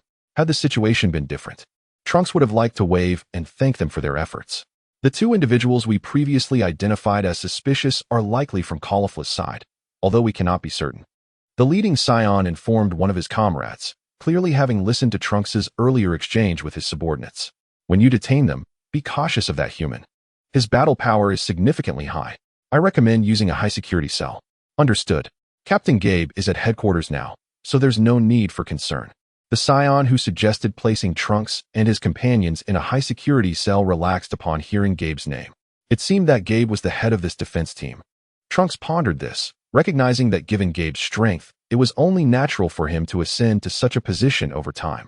With Gabe present, Trunks reasoned that if he caused a bit of chaos, Gabe would undoubtedly come forth to intervene. Resolute, Trunks unleashed a surge of energy, sending the nearby Scions hurtling away. Don't move. What are you planning? The surrounding Scions panicked, hastily aiming their weapons at Trunks. In response, Trunks remained silent and assumed the stance for the Kamehameha, gathering formidable energy between his hands. The Scions before him were struck with fear, although they did not possess devices to measure power levels. They could sense the terrifying energy ball Trunks was conjuring. Trunks, what do you intend to do? The Kaioshin inquired, bemused. Had it not been stated that they were to return with a Scion? Why had matters escalated? Without uttering a word, Trunks extended his hands forward, launching the Kamehameha towards the Scions ahead. As the energy ball hurtled closer, the Scions, overwhelmed with dread, dropped to the ground, knowing that if it struck them, their demise was inevitable. As Trunks' Kamehameha was on the verge of striking them, a frail figure materialized before them. With a surge of energy, he pressed his hands firmly against the energy sphere. With a resounding shout, he deflected Trunks' Kamehameha into the sky. Captain Gabe. The Scions, witnessing this, displayed expressions of joy. Although the figure before them appeared slender, he instilled a profound sense of security.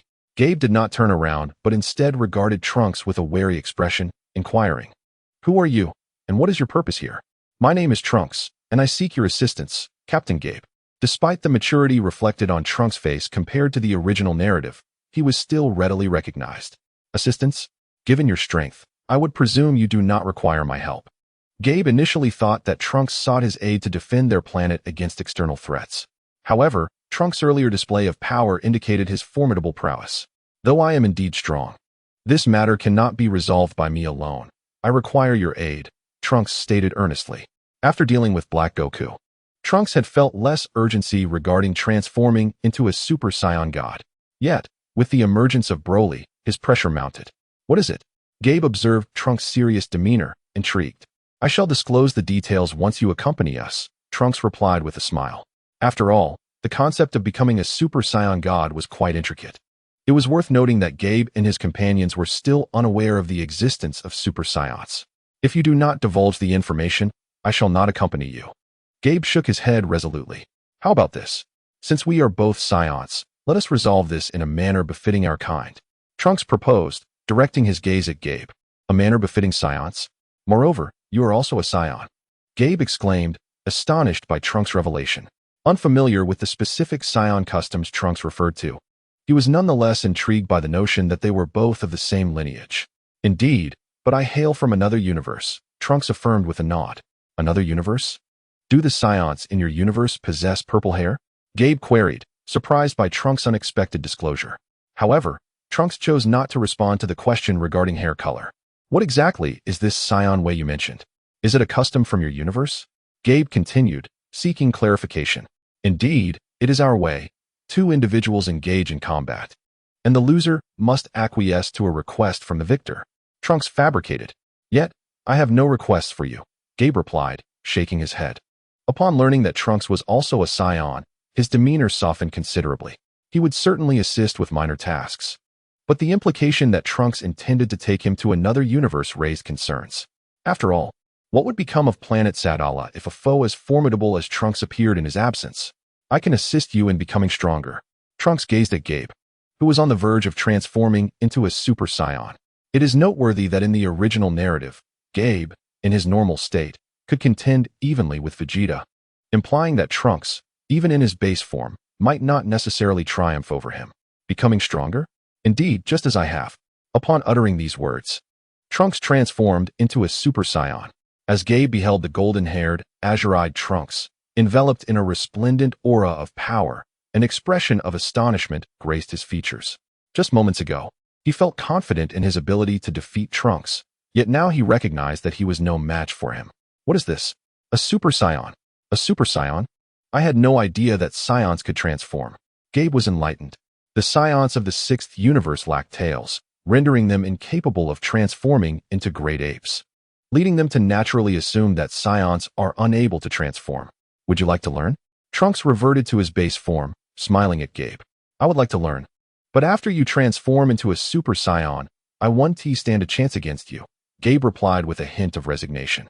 After all, they are still Saiyans. Despite their contrasting personalities compared to those of the seventh universe, their desire for strength remains the same. You need not defeat me, if you agree to assist me. I can teach you how to become a Super Saiyan. Can I still be of assistance to you in my current state? Gabe, intrigued, pondered that if Trunks, even in his Super Saiyan form, could not solve certain problems, then his presence would be of little use. This task is not solely reliant on strength. As I mentioned before, I cannot accomplish it alone. Trunks discerned Gabe's apprehension. How long will it take? Gabe inquired, still concerned about the potential dangers facing planet Sadala in his absence. I cannot say for certain, but it should not take too long, Trunks replied, hesitant to guarantee that no complications would arise. I worry that my departure may place my planet in jeopardy. Gabe confessed his concerns. Is your planet facing any difficulties at present? If it lies within my capabilities, I can assist in resolving them. Trunks looked at Gabe, though he refrained from elaborating, mindful of formidable adversaries like Hit and Kale in the sixth universe. If that is the case, I would be exceedingly grateful. Upon hearing Trunks' offer, a look of joy illuminated Gabe's face. Trunks thought, well, there are indeed issues, but for the sake of enticing Gabe, he would do his utmost to assist. Chapter 118, Kale and Caulifla. You aren't asking me to help you deal with Caulifla, are you? Trunks inquired of Gabe, as he would certainly decline such a request, knowing full well Kale's ferocity when provoked. No, while this matter pertains to Miss Caulifla, it does not require your assistance in confronting her, Gabe replied, somewhat embarrassed. Although Caulifla often plunders various resources, her nature is not malevolent. She is, in fact, the sister of the former leader of the Saiyan Defense Force, Rinso, a character exclusive to the animated series. Gabe possesses a certain understanding of her. Initially, in both the anime and manga, Gabe was unaware of Caulifla's existence. However, Given the current timeline's progression into the past and Gabe's ascension to the role of captain, I have made a slight modification. What do you wish me to do? At this moment, Trunks had already deduced a general idea. Please, first teach her how to transform into a Super Saiyan. Gabe bowed deeply to Trunks, aware that this request would likely place Trunks in a difficult position. After all, the ability to transform into a Super Saiyan might very well be Trunks' unique skill. That he was willing to teach it to Gabe was commendable enough, yet here he was asking him to impart this knowledge to another. Although Gabe realized his request might be somewhat presumptuous, he still wished to give it a try. Oh, I have heard that this caulifla has caused you quite a bit of trouble. If she becomes stronger, wouldn't that complicate matters for you further? Trunks remarked with a smile directed at Gabe. Indeed, Miss Caulifla has brought us considerable inconvenience, yet she is not a bad person, and her innate talent is substantial. Perhaps she will learn swiftly. At this point, Gabe seemed to have resolved something within himself. He gazed steadfastly at Trunks and declared, if this request burdens you, you need not teach me how to become a Super Saiyan. Is it worth it to you? It is not a matter of worth. Our relentless pursuit of strength is solely to protect our planet. The methods may differ, but the intent remains the same, Gabe replied with a smile. He recalled a time when he had encountered Caulifla through Rinso, during which she had mockingly remarked on his appearance, likening him to a mere sprout and suggesting that his weakness rendered him incapable of safeguarding planet Sadala. Naturally, Gabe was indignant upon hearing such comments. As a prominent member of the Saiyan Defense Force, he challenged Caulifla to a duel. The outcome was predictable. He was thoroughly bested. Despite her taunts, Caulifla had approached their confrontation with a commendable level of caution. Following his defeat, Gabe praised Caulifla's combat prowess and inquired whether she would consider joining the Saiyan Defense Force to help protect the peace of planet Sadala. Without a moment's hesitation, Caulifla declined, stating that the organization was rife with rules that did not suit her, and she preferred to protect planet Sadala in her own manner, without anyone dictating her actions. But you could wait until I teach you, and then you could instruct her afterward. I fear I may not grasp it. Gabe's words nearly elicited laughter from Trunks, who found Gabe's earnestness endearing. Very well, lead the way. Let us seek out Caulifla. Once we teach her, we shall depart. Trunks was also eager to meet Kale, the female counterpart of Broly. Wonderful. I cannot express my gratitude enough, Gabe exclaimed, his face alight with excitement upon hearing Trunks' agreement. Before embarking on his journey, he briefed the Saiyans behind him, essentially advising them to attend to their daily duties. As this trip was a cross-universal venture, and his return was uncertain, Gabe also emphasized that if they encountered insurmountable foes, they could seek assistance from Caulifla and her companions. He had already made arrangements for Trunks to teach Caulifla how to transform into a Super Saiyan, while Caulifla was to safeguard planet Sadala during his absence. Shall we proceed? Gabe stated to Trunks and the others after the instructions were conveyed. Trunks nodded and, along with the Supreme Kai, followed Gabe towards Caulifla's location. By the way, who is this friend of yours, Trunks? During their flight, Gabe glanced at the Supreme Kai, pondering how, based on his appearance, he could not possibly be a Saiyan. Oh, I forgot to introduce him. This is our universe's Supreme Kai, Trunks replied with a smile. The Supreme Kai? Is he a deity? Gabe inquired, somewhat astonished. He had encountered local deities on other planets, yet they seemed vastly inferior to this Supreme Kai. Indeed, the Supreme Kai is one of the most esteemed deities in our universe, Trunks affirmed. Most esteemed deity? Upon hearing this, Gabe became increasingly intrigued by Trunks and the Saiyans of their universe. Look at the Saiyans from their universe. Not only can they transform, but they also maintain such a close relationship with the deity. Here we are, just ahead. Shortly thereafter, Trunks and his companions beheld a settlement reminiscent of a tribe. Halt! Who are you? Just as they were about to approach Caulifla's camp, several cloaked figures in gray intercepted them. I am Gabe, here to see Caulifla. Gabe calmly addressed the individuals before him. Gabe, are you the captain of the Ras Defense Squad? What brings you to seek our leader? One of the figures eyed Gabe sternly. Upon hearing Gabe's name, the others drew their weapons, warily regarding Gabe and his companions. We mean no harm, merely summon Caulifla. Gabe implored. We trust Captain Gabe's word, but what about the two beside you? One Scion queried, glancing at the Supreme Kai and Trunks. They are my friends. You need not worry, Gabe assured them. Gabe, have you come here to fight me? Suddenly, a resounding female voice emerged from the camp. Moments later, Caulifla soared out of the camp alongside Kale. Boss, the Scions present greeted Caulifla with respect. All right, you all have no business here. Go about your duties. Caulifla waved them off.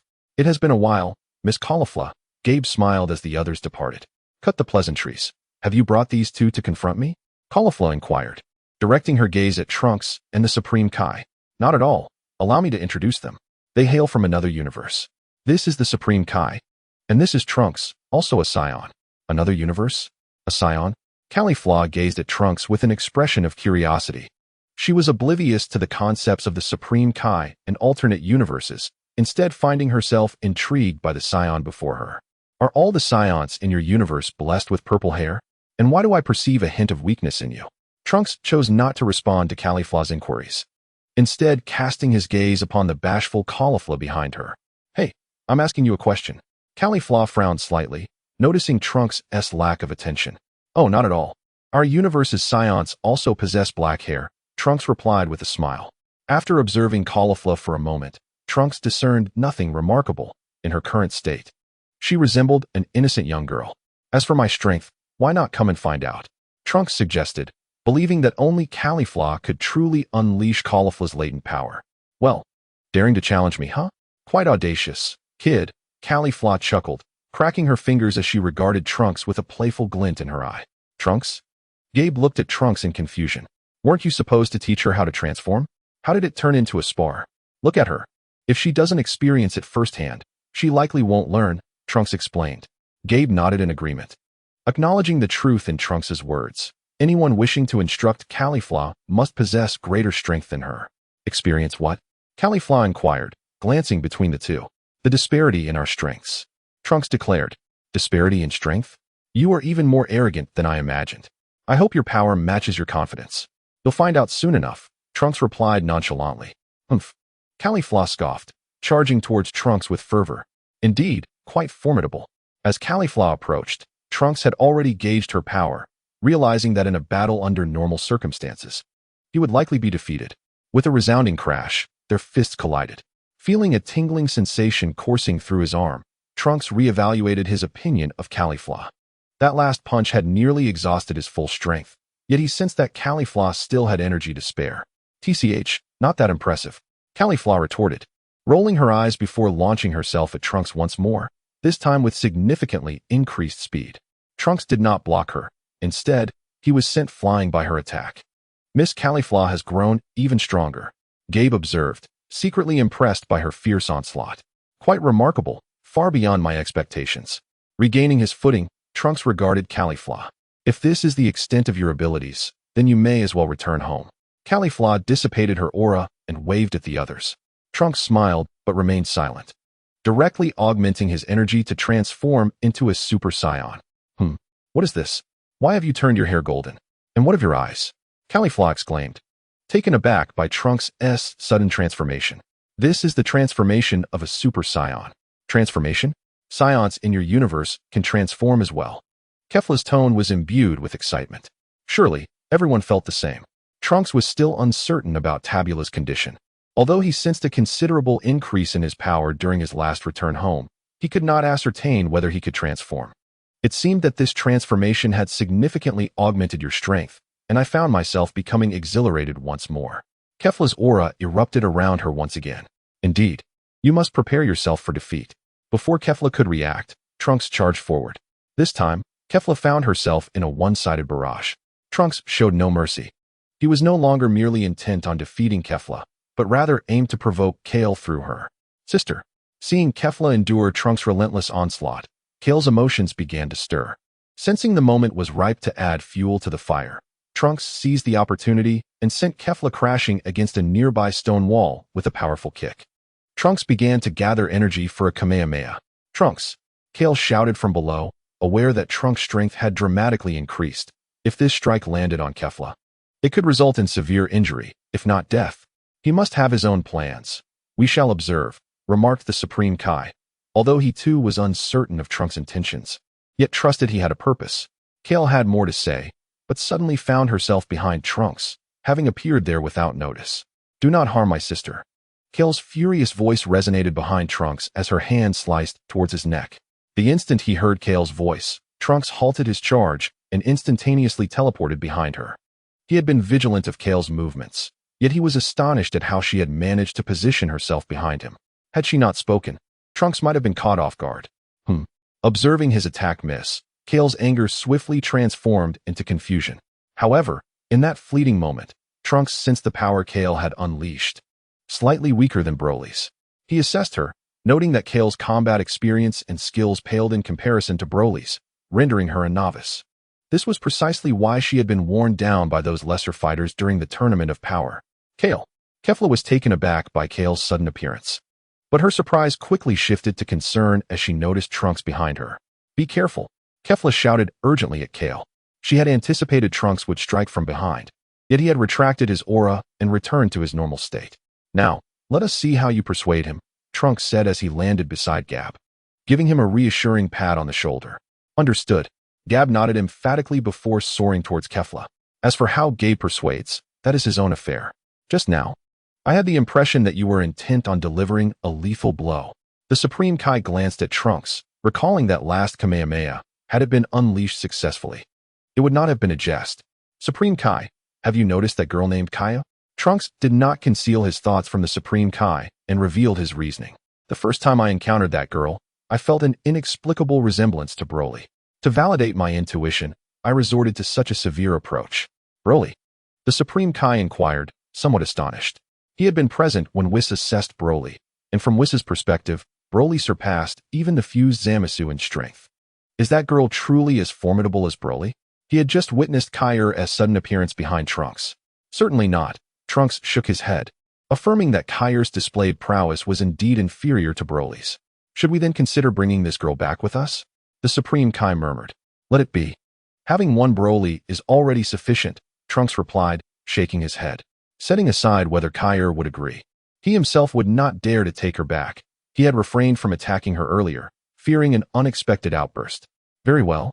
The Supreme Kai's tone carried a hint of regret. Following the Zamasu incident, he yearned for more powerful and benevolent warriors in Universe 7. While Trunks and the Supreme Kai quietly deliberated about Kai, Gabe had reached a resolution on his end. Initially, Kale intended to refuse, feeling as though it was charity from Gabe.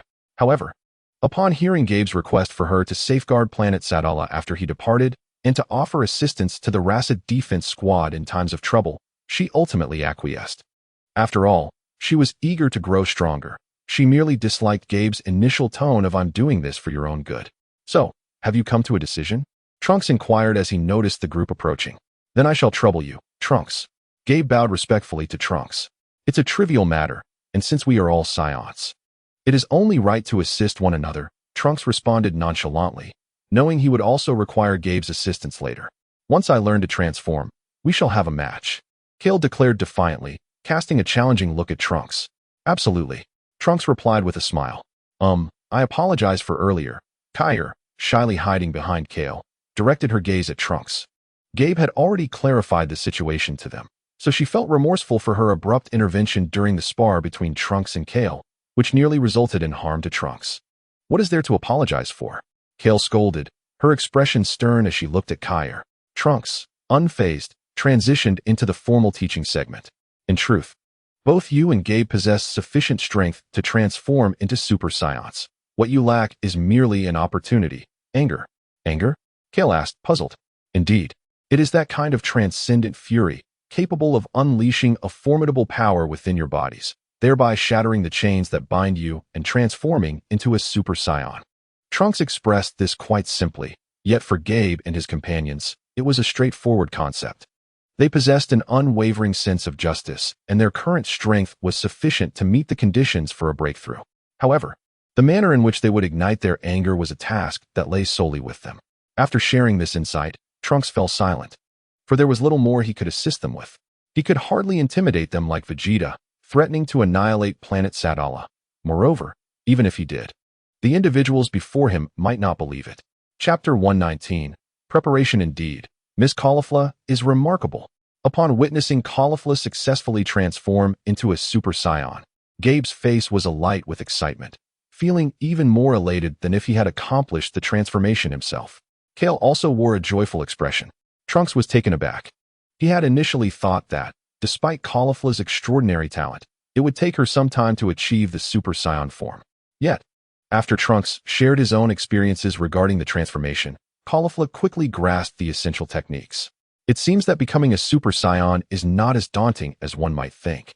As she felt the surge of power within her, Caulifla's heart brimmed with joy. Subsequently, she turned her gaze towards Trunks, her eyes sparkling with anticipation. Hey Trunks, shall we have another match? Maybe next time. Now that you can transform into a Super Saiyan, I should accompany Gabe, Trunks replied, waving his hand in refusal. He pondered the possibility of defeating her using his Super Saiyan 2 form, only to have her insist that he teach her that transformation afterward. Alright, but remember, you owe me a battle, Caulifla said, not pressing the issue further, as Gabe had already informed her of his intent to assist Trunks. Absolutely. Once I return Gabe to you after some time, I will certainly engage you in a match, Trunks smiled. Good. It's a promise. Caulifla nodded, then turned to Gabe. Hey, Gabe, don't slack off after training with Trunks. If you return and still cannot transform into a Super Saiyan, I will have to give you a beating. Seeing Caulifla's fierce expression, Gabe scratched his head with an awkward laugh. Rest assured, Planet Sadala is in my capable hands. Alright, Gabe affirmed vigorously, reassured by Caulifla's promise. As the two bid their farewells, Trunks called out to Gabe, and under the influence of the Kaishin's abilities. They first journeyed to the Kaishin realm of Universe 6 before returning to the Kaishin realm of Universe 7. Wow, that was quick. You're back in just over a day? Remarked the old Kaishin, astonished at the appearance of the three. Hee, everything proceeded rather smoothly. Which is why we returned so swiftly, Trunks reflected, considering that this journey, aside from locating planet Sadala, had unfolded quite favorably. Is this the Scion from Universe 6? The old Kaishin curiously scrutinized Gabe. At this moment, Gabe appeared somewhat uneasy due to his recent arrival. Upon noticing the elder Kaishin's gaze upon him, he promptly greeted him and introduced himself to the assembly. It seems that the Scions of the 6th universe are quite different from those of the 7th.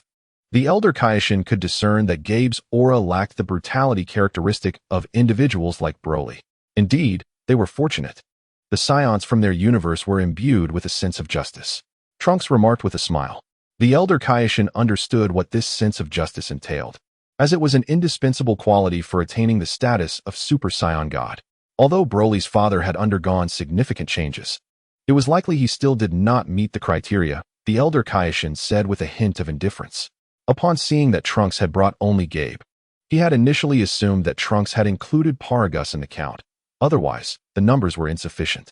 Furthermore, he had been closely observing Paragus over the past few days and noted that he had adapted quite well to life on Earth. Trunks had never intended for Paragus to participate, especially since Bulma was now pregnant. The numbers were adequate. However, Trunks found it rather peculiar that the elder Kaishin mentioned Paragus's transformation. Typically, a scion like Paragus, born and raised on planet Vegeta, would find it challenging to change. Much like the three scions from planet Nappa, it seemed he would need to return and take a look, Trunks contemplated. Although the Dragon Balls had not yet cooled down, he could still take Gabe and Broly to familiarize themselves with everyone. He also considered that even if he successfully transformed into a Super Saiyan God without a worthy opponent, his understanding of divine realms might remain shallow. After extensive training, Trunks had concluded that to thoroughly comprehend and master his powers, engaging in a fierce battle was the most effective approach.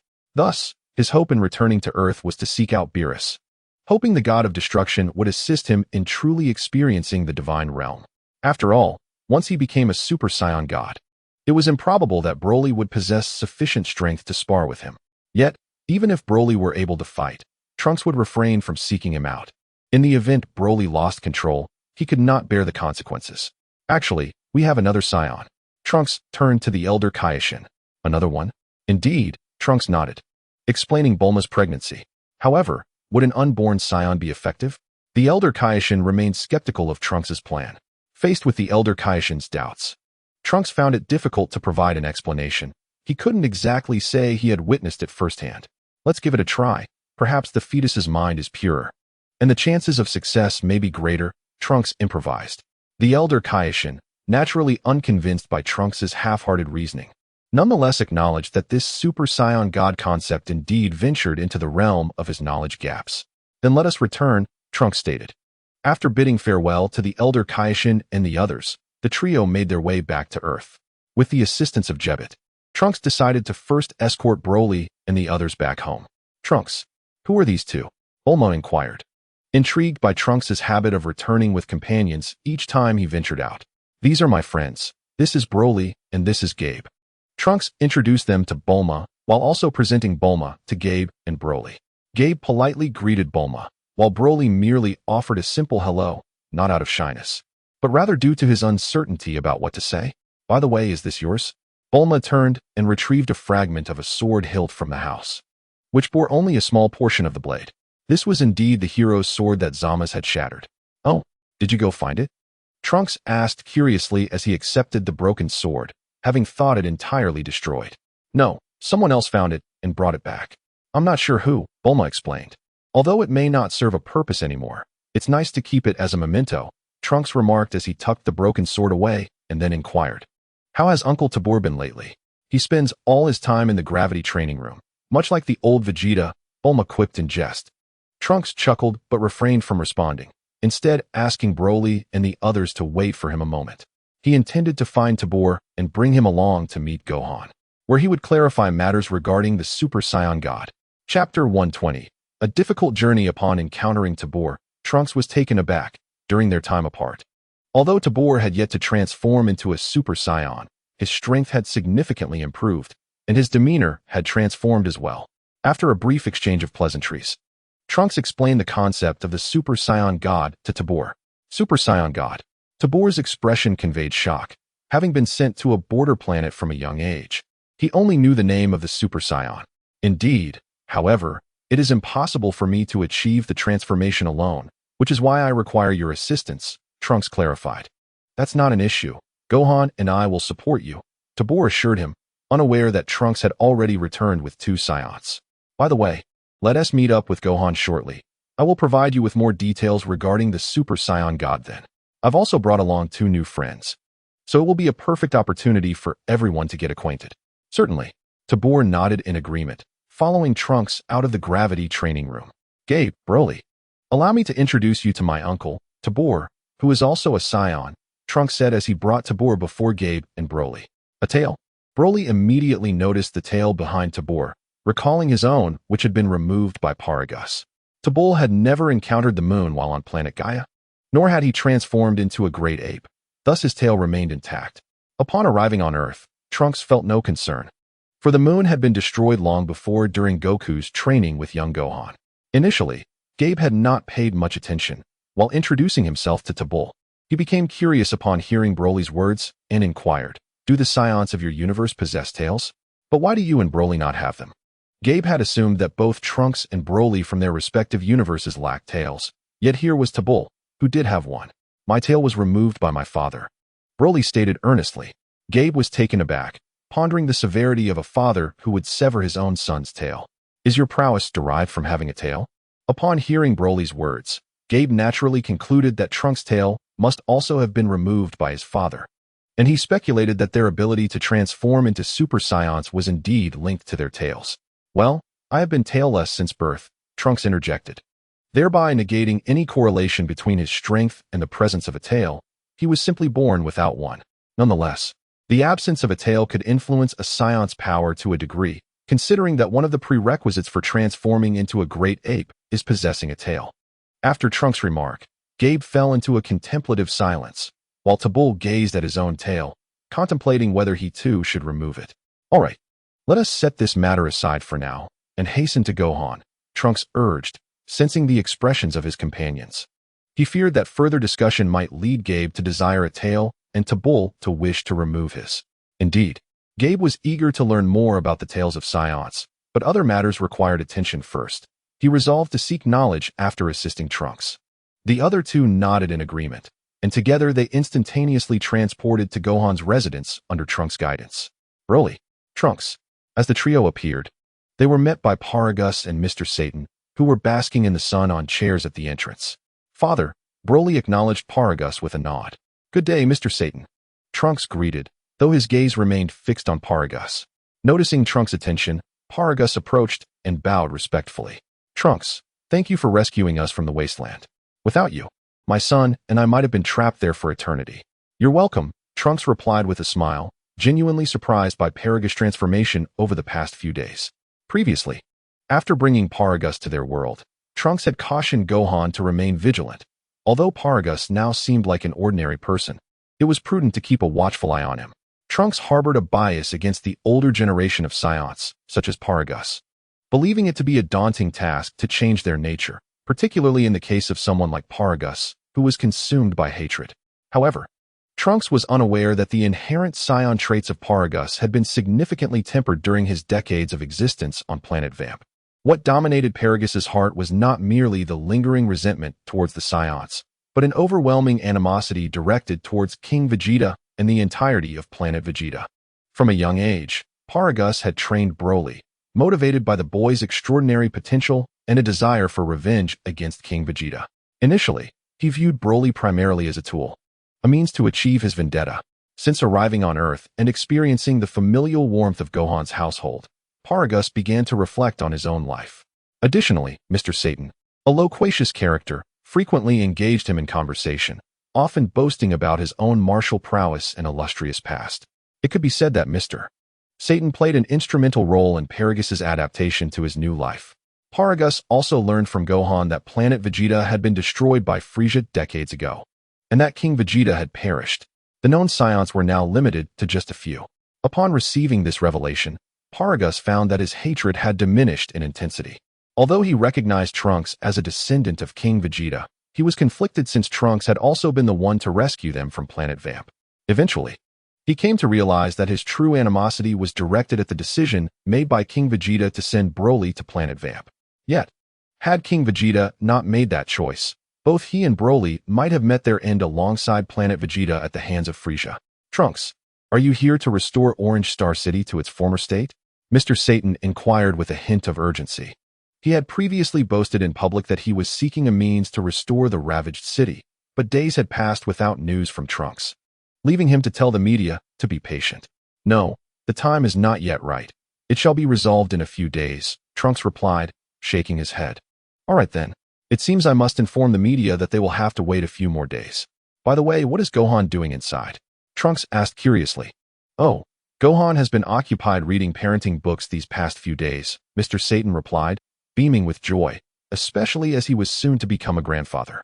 I shall go in to find him, Trunks declared, instructing Gabe and the others to wait outside before entering alone. Who are these two? Paragus inquired, glancing at Gabe and Tabul once Trunks had entered. His gaze lingered more on Tabul, whose resemblance to King Vegeta sparked his curiosity. I am Tabul. He introduced himself with a smile after Gabe had finished his introduction to Paragus. Allow me to inquire, what is your relationship with Trunks? Trunks' father is my brother, making me his uncle.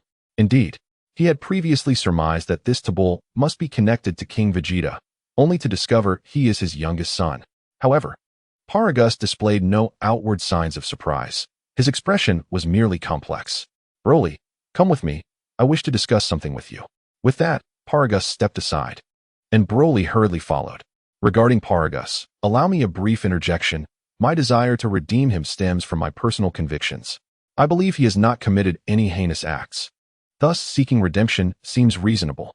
Furthermore, I suspect that when Paragus departed from planet Vegeta, Tabul had yet to be born, which would explain his ignorance of the child's name. Father? Upon noticing Paragus had halted, Broly queried in confusion. Tell me, what do you think of Trunks? Paragus regarded Broly with a serious demeanor. Although Broly was uncertain why his father posed such a question, he answered with sincerity, I think Trunks is a genuinely good person. He has never threatened me with his father's remote, and he has treated me well, offering me many delightful foods. Listening to Broly's innocent response, Paragus felt somewhat exasperated. His son seemed overly easy to appease. Unbeknownst to him, Broly sensed that Trunks' kindness was sincere. As long as you think well of him, that is sufficient. In the past, I was mistaken to regard you as a mere instrument of my vengeance. I have since relinquished my hatred, and from now on, you shall chart your own course in life. Pursue whatever it is you desire. Paragus gazed at Broly with an expression of remorse. In recent days, he had contemplated much, including his own circumstances, the hatred he harbored, and Broly's future. After such reflection, he felt the deepest regret was towards Broly. Despite the Saiyans' general disinterest in their offspring's well-being, decades of coexistence inevitably fostered a bond between father and son. Observing Paragus in this state left Broly somewhat bewildered. As his memories of his father were dominated by sternness and relentless training, all aimed at revenge against Planet Vegeta. Although both understood the likelihood of departing Planet Vampa was minimal, they remained resolute, Paragus driven by his animosity towards King Vegeta. As for Broly, despite being the true victim, he felt no hatred. He merely complied with Paragus' directives. It's all right, Broly. I have come to terms with things. From now on, I shall live as an ordinary person, forsaking thoughts of revenge. For years, I burdened you with my hatred, and for that, I apologize. Paragus, well aware of Broly's thoughts, felt an even greater sense of guilt upon witnessing his son's expression. The two conversed for quite a while before returning, while Trunks had also brought Gohan along.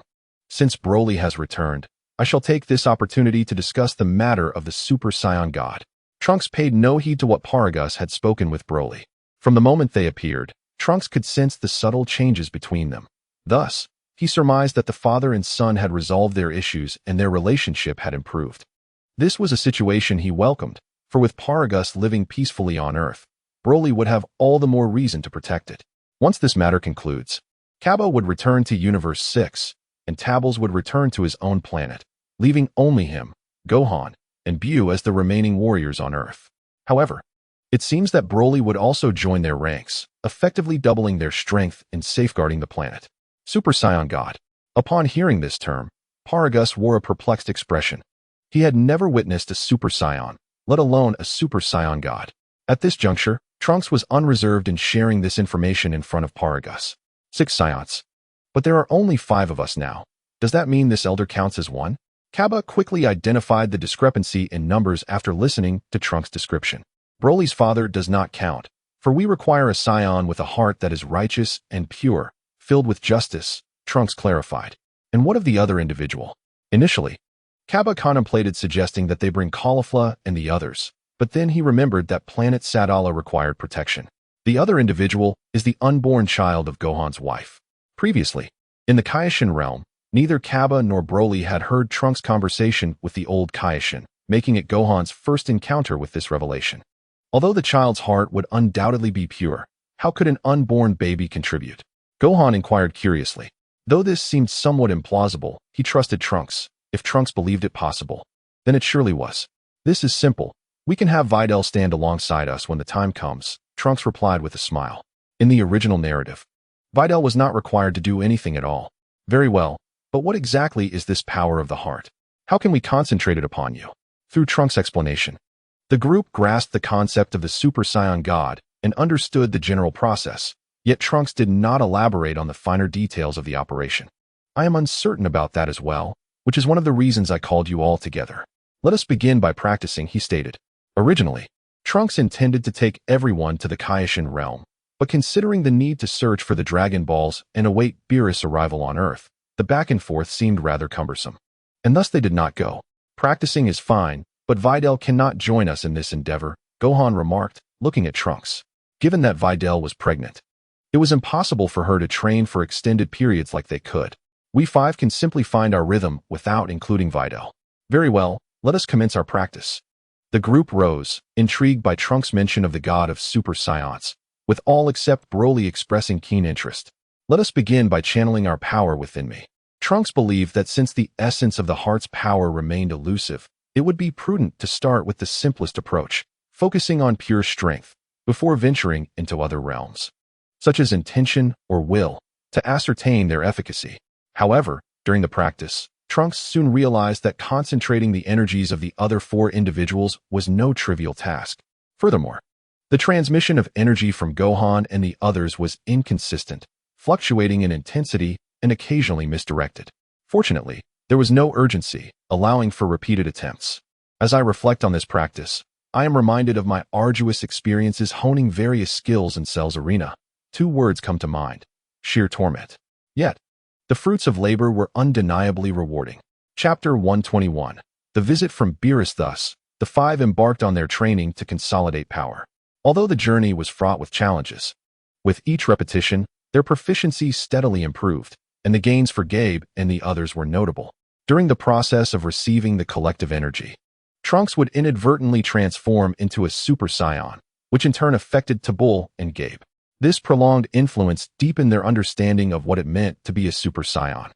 I feel that we have made considerable progress in our energy concentration practice. Let us take a moment to rest, and in a couple of days, we shall attempt to transmit different forms of energy, Trunks announced to the group. After 7 days of diligent practice, everyone had become well acquainted with the process of channeling energy into one another. Throughout the exercise, Trunks insisted that they maintain control over the energy they transmitted, as he feared that his body might not withstand the influx of their collective power. Initially, this demand proved challenging for Tabul and Broly, but Trunks remained patient, offering reminders whenever he sensed fluctuations in their energy output. After several attempts, Broly managed to regulate his energy output rhythmically, which was a delightful surprise for Trunks. In the next couple of days, I will gather the Dragon Balls. Gabe, if you have any inquiries regarding Super Saiyans, feel free to consult Gohan, Trunks said, glancing at Gabe, who had made substantial progress and needed time to assimilate his newfound knowledge. Of course, Gabe nodded affirmatively. Once he confirmed that there were no further questions, Trunks prepared to return home to retrieve the Dragon Ball radar. In truth, 2 days prior, Dandy had informed him that the cooldown period for the Dragon Balls had elapsed. But during that time, they were deeply engrossed in their practice, and Trunks was reluctant to disrupt their momentum. Hence, he postponed the retrieval until now. Upon arriving home, Trunks requested the Dragon Ball radar from Bulma. Observing that Bulma had grown bored due to a lack of activities, an idea struck Trunks. Mother, could you create a radar that spans the entire universe? Across the entire universe? Bulma gazed at Trunks with a sense of bewilderment, uncertain about the purpose of the Dragon Ball radar that spanned the entire universe. It was designed specifically to locate the Super Dragon Balls. Super Dragon Balls. Upon hearing Trunks' words, Bulma's eyes sparkled with excitement. Recognizing her enthusiasm, Trunks understood that the concept of the Super Dragon Balls had captured her interest.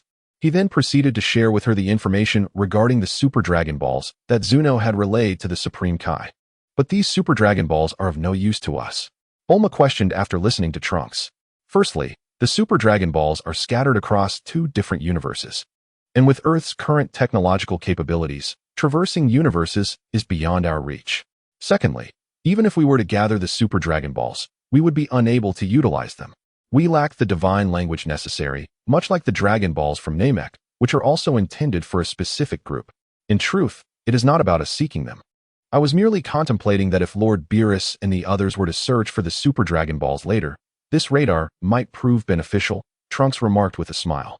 Although Beerus could inquire with Zuno to obtain the locations of the Super Dragon Balls, Trunks believed that Beerus would likely refrain from approaching Zuno, as even a god of destruction possesses a certain pride. Very well, I shall give it a try, Bulma nodded, finding herself with some free time. Furthermore, Trunks had previously mentioned that if they could cultivate a favorable impression with Beerus and Whis, it would afford her the opportunity to train on the god of destruction's planet, enhancing her strength. This way, should any foes emerge in the future, they would not have to struggle as they did against Zamasu. Once Bulma agreed, Trunks set out to search for the Dragon Balls. Meanwhile, during Trunks' quest, Beerus arrived at the Supreme Kai's realm. Lord Beerus? The sudden appearance of Beerus and Whis puzzled the Supreme Kai and his companions, as it was presumed that Beerus should still be in slumber. Although he had mentioned collecting the Super Dragon Balls, it was still quite early. Where have those 2 brats gone? Beerus surveyed the surroundings, but found no sign of Trunks or Broly. They have returned to Earth, the Supreme Kai remarked, unfazed by Beerus' indifference, as he had grown accustomed to it. By the way, Supreme Kai, what was the purpose of your trip to the 6th universe with Trunks to bring back a Saiyan? At this point, Beerus revealed the reason for his visit.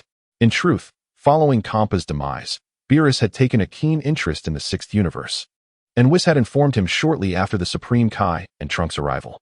Beerus was aware that they had brought back a Saiyan but was unaware of the specifics. Upon realizing that Beerus even knew about the Saiyan they had returned with, the Supreme Kai decided to be forthright and disclose the matter of the Super Saiyan God. Super Saiyan God? Beerus inquired, casting a puzzled glance at Whis, who simply shook his head, indicating that he too was in the dark. In this temporal realm, Beerus has yet to dream of the Super Saiyan God, despite the prophetic fish having previously foretold the emergence of a formidable opponent. At that time, Beerus paid little heed to the warning. After all, in the vast universe, it is not unusual for 1 or 2 powerful beings to arise. Hadn't the neighboring universe 11 already given rise to a being more powerful than the god of destruction of this universe? However, upon hearing the title of Super Saiyan God. A flicker of interest ignited within Beerus, prompting him to ponder what unique qualities this Super Saiyan God might possess. He cautioned the Supreme Kai against casually allowing ordinary individuals to traverse the universe, for should any calamity arise, the consequences would be dire for both of them. Given the prior incident with Zamasu, all universes are now on high alert. If an outsider were to enter this universe, the God of Destruction might swiftly eliminate the intruder. After all, no God of Destruction wishes to meet an untimely fate like Zamasu's. It is easy to imagine that upon Zamasu's resurrection, he would become the subject of ridicule among the gods of destruction. Trunks and his companions were unaware of this predicament, but fortunately, they were venturing into Universe 6, where no God of Destruction remained. But what shall we do about the science of Universe 6? Beerus mused. Perhaps we shall let Kampa handle it himself. Coincidentally engaging in a culinary competition. With a nonchalant tone, he remarked on the situation. After elucidating the implications of interuniversal travel to the Supreme Kai, Beerus contemplated visiting Earth to seek out the Super Saiyan God and, while there, indulge in some delectable cuisine. In the past, Beerus seldom concerned himself with the Supreme Kai. Even when Majin Buu nearly annihilated all the Kais in the Kaishin realm, he remained undisturbed in his slumber, showcasing his carefree nature. However, following the Zamasu incident, he could no longer afford to be complacent. Thus, he made a special trip to alert the Supreme Kai to these perilous behaviors. Very well, let us depart, Whis. We shall journey to Earth and discover this Super Saiyan God. With the arrangements settled, Beerus was eager to leave, for there was little of culinary delight in the Kaishin realm. The bag of snacks that Trunks once gifted him had long been consumed, and this time, he intended to return with a greater bounty. Meanwhile, on Earth, Trunks was diligently scouring the globe for the Dragon Balls. Fortuitously, unlike the previous occasion, no one had stumbled upon them before him, allowing Trunks to gather them swiftly, completing the task in less than a day. Upon reaching the sacred world of the Kais, Trunks followed the proper procedure to summon the Eternal Dragon. Having encountered the dragon several times before, the initial awe he felt had dissipated. I wish to restore those who perished at the hands of Zamasu and Goku Black, as well as the places that were ravaged. Trunks articulated his desire. Initially, he intended to reference Zamasu alone, but then considered the possibility that the dragon might only recognize the original Zamasu and not acknowledge Black Goku. So he mentioned both. You are attempting to make two wishes. The dragon observed, recognizing Trunks' effort to achieve two desires with the cost of a single wish. Then let us first restore the devastated places. Trunks found himself in a state of exasperation. If it were merely a wish, the Dragon Balls would be available for use again in 6 months. However, it was evident that Shenron had seen through his little ruse. Thus he was left with the option of making one wish at a time. With 2 wishes already expended, only one remained. Any wish exceeding that would incur a cooldown period of 1 year. Therefore, Trunks contemplated making another wish. O Shenron, what price must one pay to be granted eternal life or immortality? This question had long piqued Trunks' curiosity. Initially, Granola had briefly ascended to the status of the universe's strongest at the cost of a mere 150 years of his lifespan. What if I were to first obtain eternal life and then wish to become the universe's strongest? Attaining immortality would mean that one would remain in their current state indefinitely. Though Shenron's words were vague, Trunks grasped the implication. Should he make such a wish, his strength and abilities would remain unchanged, as if time were perpetually frozen at that moment. Any subsequent wishes could not alter this condition. This could also stem from the limitations of the Earth Dragoness powers. Trunks now recognized that the risk of pursuing such a wish was too great. It would be prudent to focus on rigorous training instead. Thus, he declared, my final wish is to possess more Senzu sprouts. Uncertain of the appropriate quantity to request, he left the decision to Shenron. No problem. After a brief flicker in Shenron's eyes, 10 Senzu sprouts materialized before Trunks. Just as he was about to inquire why there were so few, Shenron vanished in a hurry. Hey, kid, what were you up to just now? A voice behind him startled Trunks. It was Lord Beerus. Lord Beerus. Upon seeing the sudden appearance of the deity, Trunks understood why Shenron had been so eager to depart. Nevertheless, Beerus's unexpected arrival was a pleasant surprise. Otherwise, he would have had to seek out the Supreme Kai to request Beerus's presence. Moreover, it was uncertain whether Beerus would be awake at that moment. So Trunks could not let this opportunity slip away. What are those in your hands? Do they taste good? Beerus inquired. eyeing the verdant senzu bean sprouts and licking his lips. They aren't tasty. They're just a few sprouts. Trunks hastily handed the sprouts to Dandy, attempting to feign curiosity about Beerus's sudden visit to Earth to divert attention. He was well aware that Beerus had merely come for the culinary delights. You little rascal. You traversed the universe without permission a few days ago. This is unacceptable, and I am here to impose a punishment, Beerus declared with a deliberately stern expression. It can't be that serious, can it? At that time, Lord Kaishin accompanied me. Trunks was uncertain whether Beerus spoke the truth, considering that in the original narrative, Zamasu visited the 7th universe in search of the Super Dragon Balls, while Beerus ventured to the 10th universe to eliminate Zamasu. Thus, he believed that traversing universes should be permissible.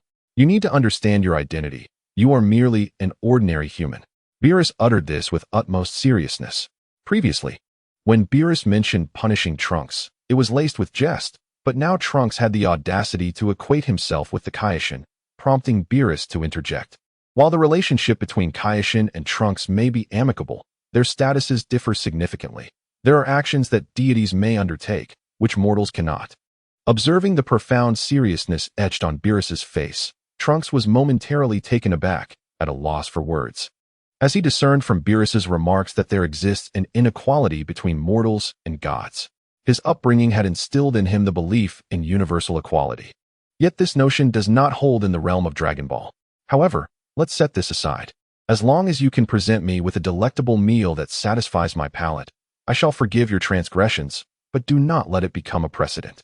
Noticing Trunks' silence, Beerus began to speak to himself, revealing that this was the primary purpose of his visit.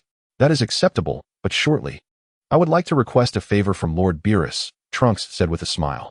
Although Beerus's previous comments had unsettled him somewhat, he had to concede that Beerus was indeed correct. He must exercise caution henceforth, lest he become oblivious to the manner of his own demise. Whether I assist you depends on my mood. Beerus waved his hand dismissively, not committing to a response. Trunks took no offense, as long as Beerus did not outright refuse at that moment. Oh, Lord Beerus is aware of the Super Saiyan God. On their journey back, Trunks expressed his desire for Beerus's assistance in a battle against his Super Saiyan God form. It was that little Kaishin who mentioned it. Yet you are quite audacious to seek a confrontation with a god of destruction. Beerus's expression darkened, sensing that Trunks harbored a lack of respect for him as a deity. No, I merely wish for Lord Beerus to offer me guidance during the battle. How could I dare to challenge you? Trunks was acutely aware of Beerus's unfathomable strength, which only seemed to grow with the emergence of various adversaries. After all, aside from Whis, he was indeed the mightiest in the 7th universe. This was a light-hearted jab, as it was previously stated in the Broly saga that Goku claimed Broly's power surpassed Beerus, yet later in the manga, Beerus's strength was deemed even greater than that of the universe itself. That will depend on whether your so-called Super Saiyan God is worthy of my intervention, Beerus replied nonchalantly. Upon returning home, Trunks first arranged for the two of them, and then instantaneously transported himself to Gohan's location, bringing everyone over.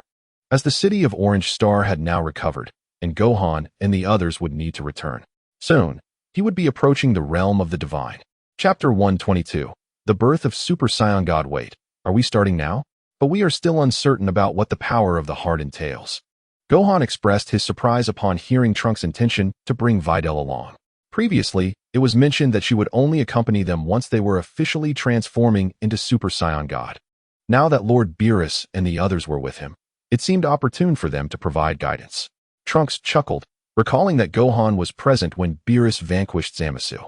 Although they had both lost consciousness and did not witness the exact moment of Zamasu's defeat, Gohan's admiration for Beerus' strength remained undiminished.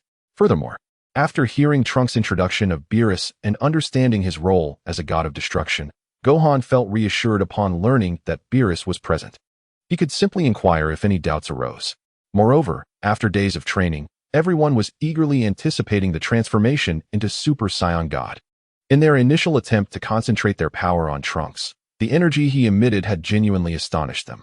However, Trunks clarified that this was merely a rudimentary accumulation of power, far from achieving the true state of Super Saiyan God, which required not only strength, but also a significant elevation in one's realm of existence.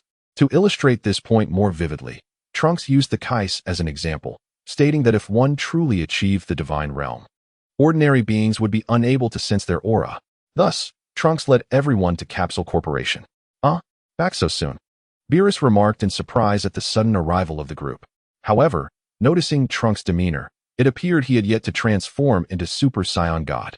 Whis, observing Trunks, noted there seemed to be no discernible change. Had the young man failed to transform? A hint of disappointment colored Beerus' tone. He was eager to witness the transformation into Super Saiyan God. Initially, both had assumed Trunks would return transformed. As he had mentioned, he would need Beerus' assistance upon his return. Hey, kid, are you unable to transform into Super Saiyan God? Beerus called out loudly to Trunks from a distance. Upon hearing Beerus' inquiry, Trunks hurried over. We have yet to attempt the transformation into Super Saiyan God. Are you suggesting we do it here?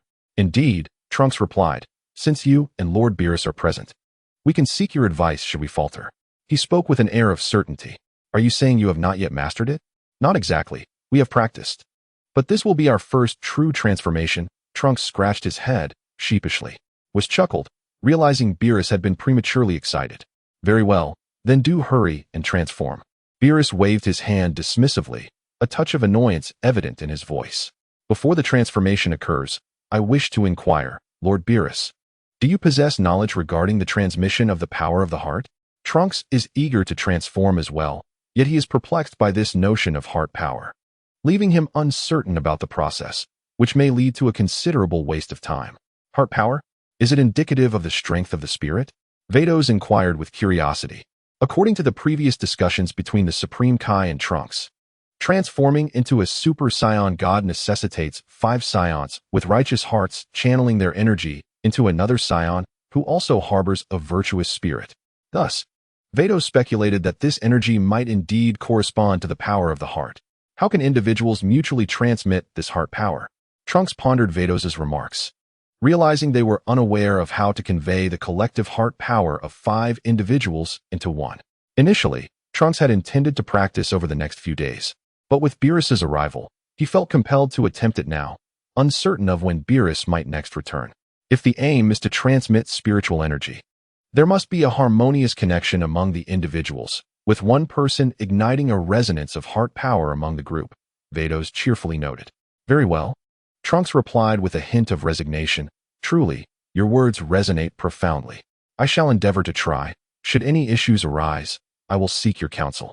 After saying this, Trunks turned and rejoined Gohan and the others. Do you believe they will succeed? Beerus inquired, chewing on a sausage. I cannot say for certain, but I am rather eager to see the outcome, Vados replied, laughing as he peeled the plastic off another sausage. Hey, is that your 7th sausage? I have only consumed 6. No, this is my 8th. In the distance, Trunks was explaining the method of transmitting heart power to Gohan and the others. Everyone should remain calm and gradually channel a modest amount of energy, ideally less than what we typically exert during practice. Since they could not glean much useful information from Beerus and the others, it would be prudent to adhere to their original method. If Vados and the others discern any issues, they would surely offer guidance. What should I do? Biddy is not familiar with the concept of energy output, as she has not encountered martial arts in this timeline. Simply maintain a calm mindset. The rest will be managed by Gohan and me, Trunks reassured with a smile. After providing instructions, the group formed a circle, holding hands, with Trunks and Gohan positioned on either side of Biddy, prepared to guide the energy within her. Thus, the transmission of power commenced, albeit on a much smaller scale than before. Trunks recalled Vados' mention of creating resonance, and as he absorbed the energy, he continuously attempted to evoke the other participants' powers in return. Trunks' strength was indeed growing. Vados observed with intrigue as he sensed the energy within Trunks escalating. However, mere augmentation of strength would not suffice to reach the divine level. Beerus remarked nonchalantly that if the so-called Super Saiyan God was achieved through such a method of power enhancement, it would be profoundly disappointing. Trunks, too, sensed a surge of power within himself. However, unlike previous occasions, this enhancement felt remarkably pure. Previously, the energy transmitted to him was intermingled with individual and unique essences. Despite the possibility of success this time, Trunks maintained a serene composure, continuing in the same rhythm as before. How long must we wait for this? Beerus yawned, observing that Trunks and the others had remained motionless for over 10 minutes, his patience waning. Do not fret, Lord Beerus. Have you not noticed the change in Trunks? His power has ceased to grow, indicating either failure or success. I am merely curious if he can transform into a Super Saiyan God. Nothing else piques my interest. Beerus stated while glancing at Trunks and his companions. Shortly after Beerus cast his gaze, Trunks began to transform into a Super Saiyan, enveloped in a golden aura.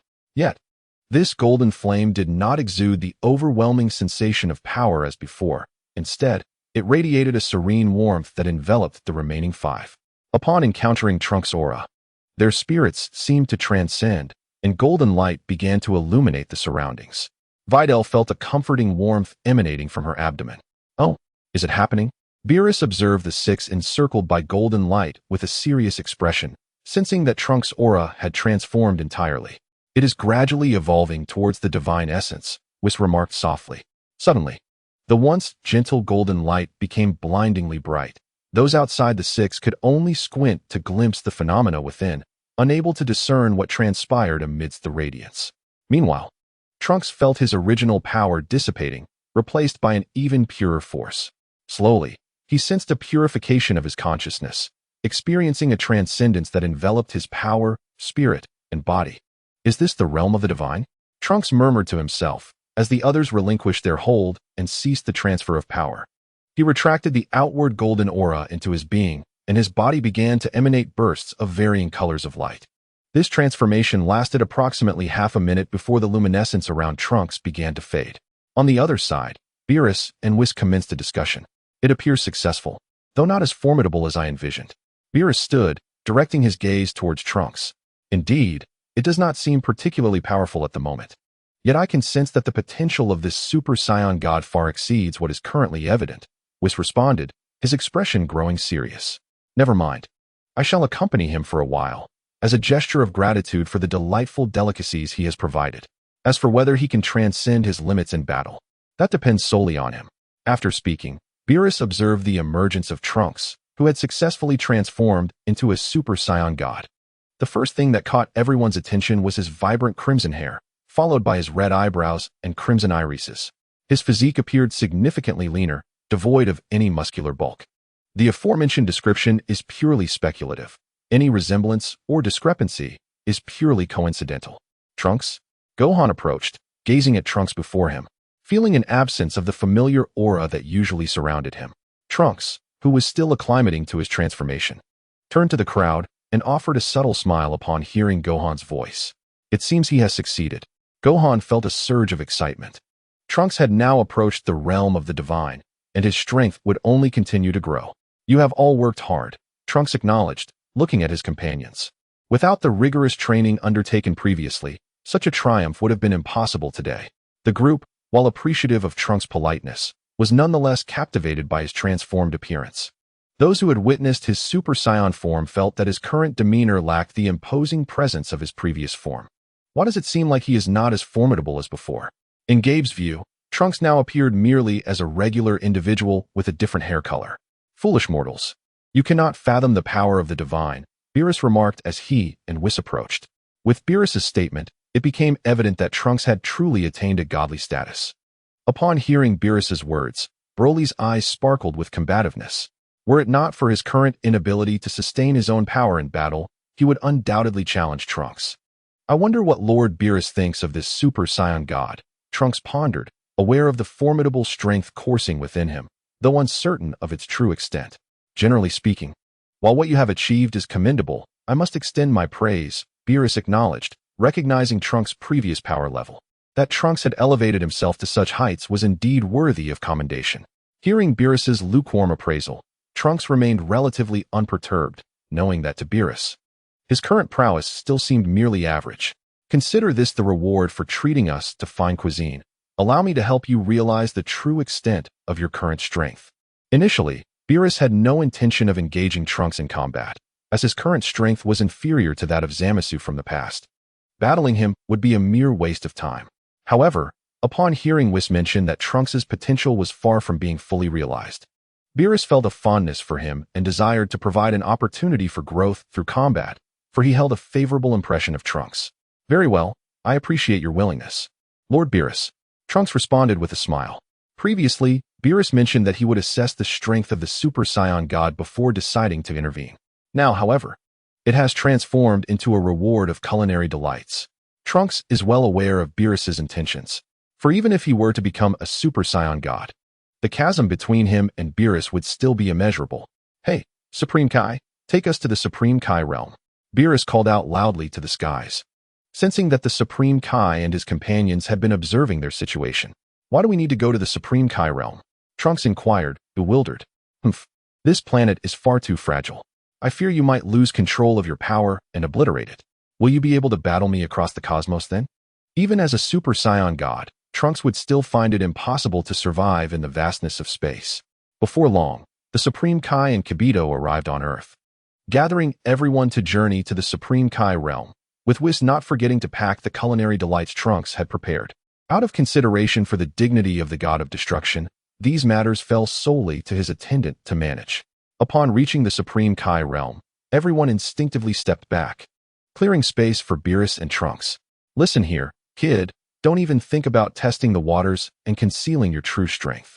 Otherwise, you may not even get the chance to unleash your full power," Beerus warned Trunks, concerned he might become overconfident after transforming into a Super Saiyan God.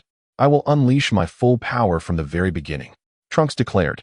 Even if he exerted all his might, he knew he would still be no match for Beerus. So hiding his strength was out of the question. "That's good," Beerus replied nonchalantly, then gestured for Trunks to make the first move. "Then I shall not hold back." "Lord Beerus," Trunks responded, a brilliant aura akin to flames enveloping him. Without hesitation, he unleashed all the power he could muster.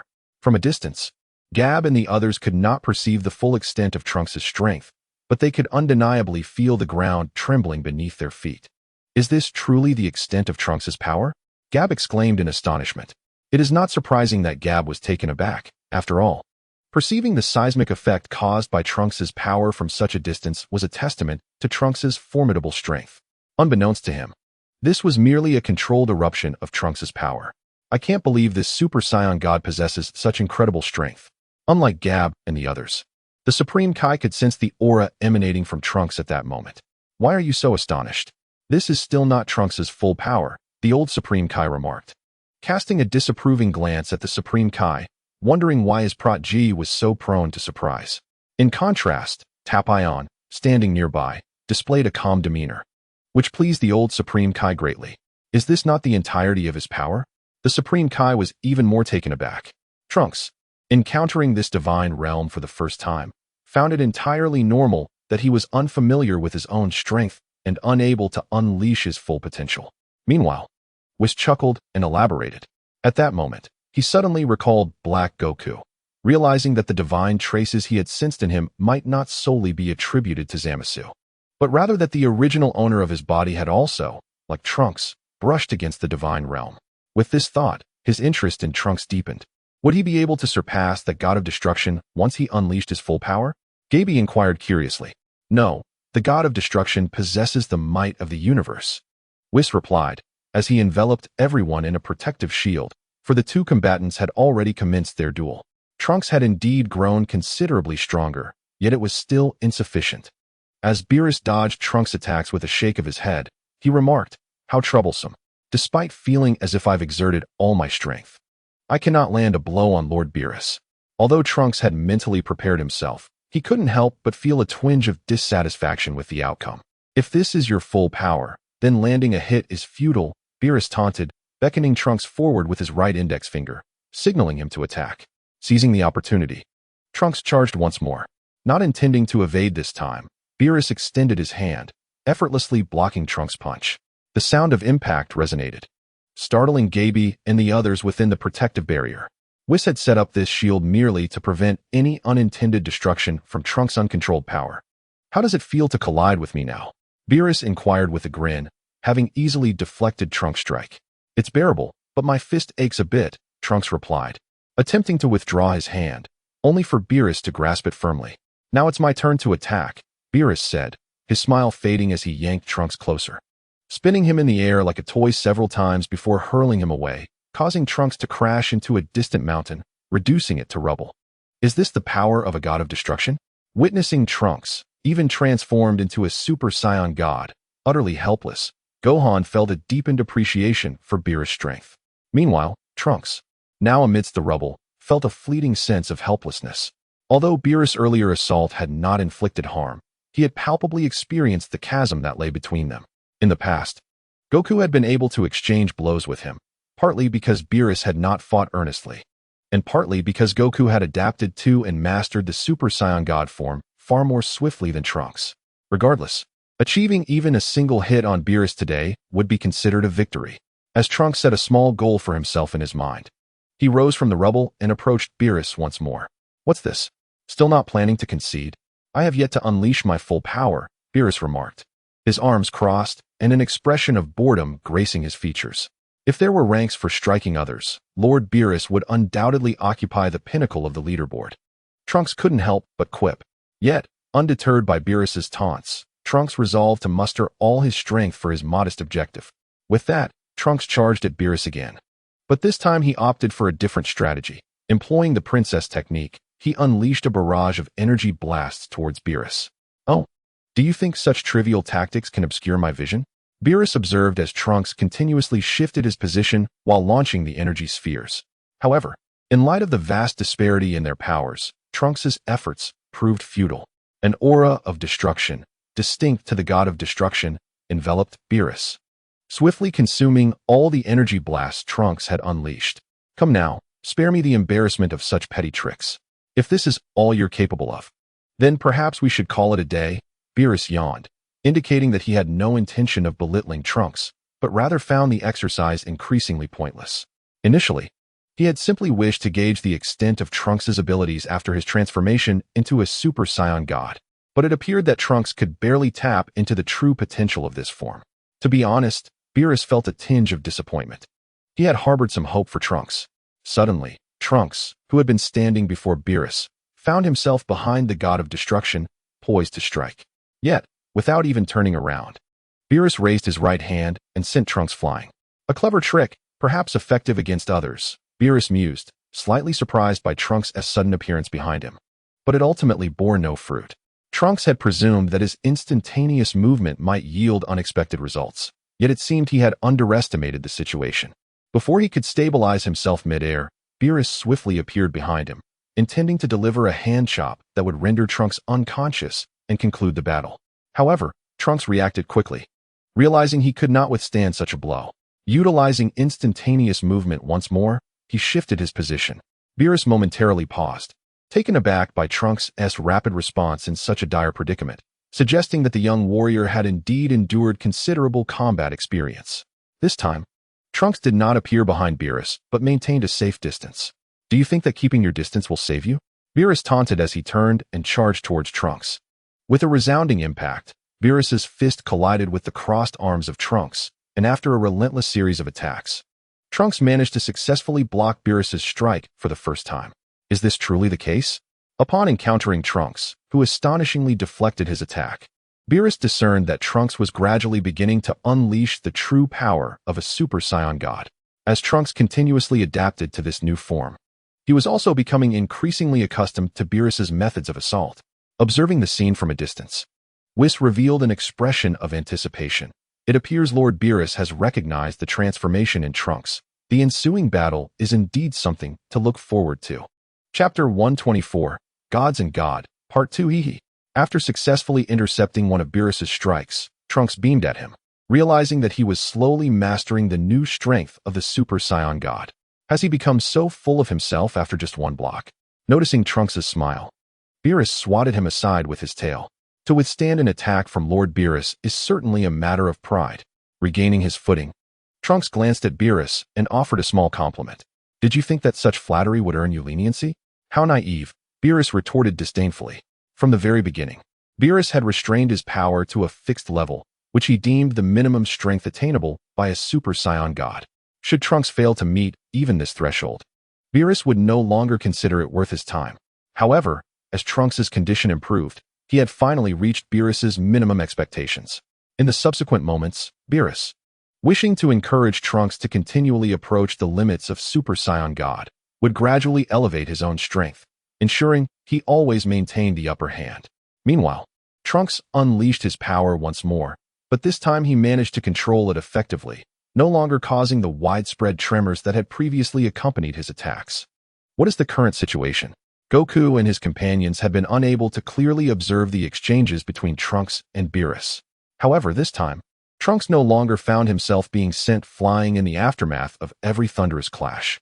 His strength had indeed increased, and he was finally able to somewhat keep pace with Lord Beerus's rhythm of attack, Whis remarked with a smile. Yet, Whis refrained from mentioning that Beerus had yet to engage seriously, for discussing such matters at this juncture would be futile. In the midst of battle, although Trunks was barely managing to match Beerus's speed and rhythm, he still felt a sense of frustration, as each of his full-force strikes was effortlessly blocked by Beerus with a mere fingertip. Indeed, to land a hit on Beerus, Trunks realized he needed to accelerate further. After retreating from an attack, he contemplated this in his mind. With that thought, Trunks let his arms drop, bowed his head, and exhaled deeply, allowing his lean and well-proportioned body to relax completely. Beerus, on the opposite side, noticed the change in Trunks and initially thought the young warrior no longer wished to continue fighting. After all, the momentum of a single push can wane, and prolonged struggles without success are the most likely to erode one's fighting spirit. Since Trunks engaged in battle with Beerus, he has gained no advantage, leading many to believe he might consider surrendering. Is it the realization of the chasm between you and the god of destruction that has prompted this decision? Beerus said smugly, noticing Trunks' silence. Ignoring Beerus' taunts, Trunks continued to stand there, head bowed in midair. What is the matter with Trunks? Those watching from a distance were filled with curiosity, for it seemed that Trunks had gradually caught up to Beerus, and there was no reason for him to concede at this juncture. This lad must be concealing some grand technique. Just wait and see, remarked the old Kaioshin nonchalantly. He had a good understanding of Trunks, even when faced with near despair. He had not given up, so how could he surrender now? As speculation about Trunks' intentions circulated among the onlookers, Trunks lifted his head to face Beerus. Interesting. It seems you possess quite a few unorthodox methods. At the moment Trunks raised his gaze, Beerus noticed that while Trunks retained his Super Saiyan God form, his pupils had turned black, and his overall aura had shifted, making him appear more formidable. Initially, Beerus thought Trunks had transformed again, but upon realizing that Trunks' power level had not changed, he surmised it was a unique technique Trunks had mastered.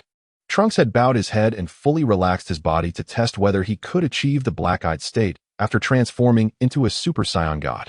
Since he was not entirely familiar with the divine energy within him at the outset, it had taken him a bit longer.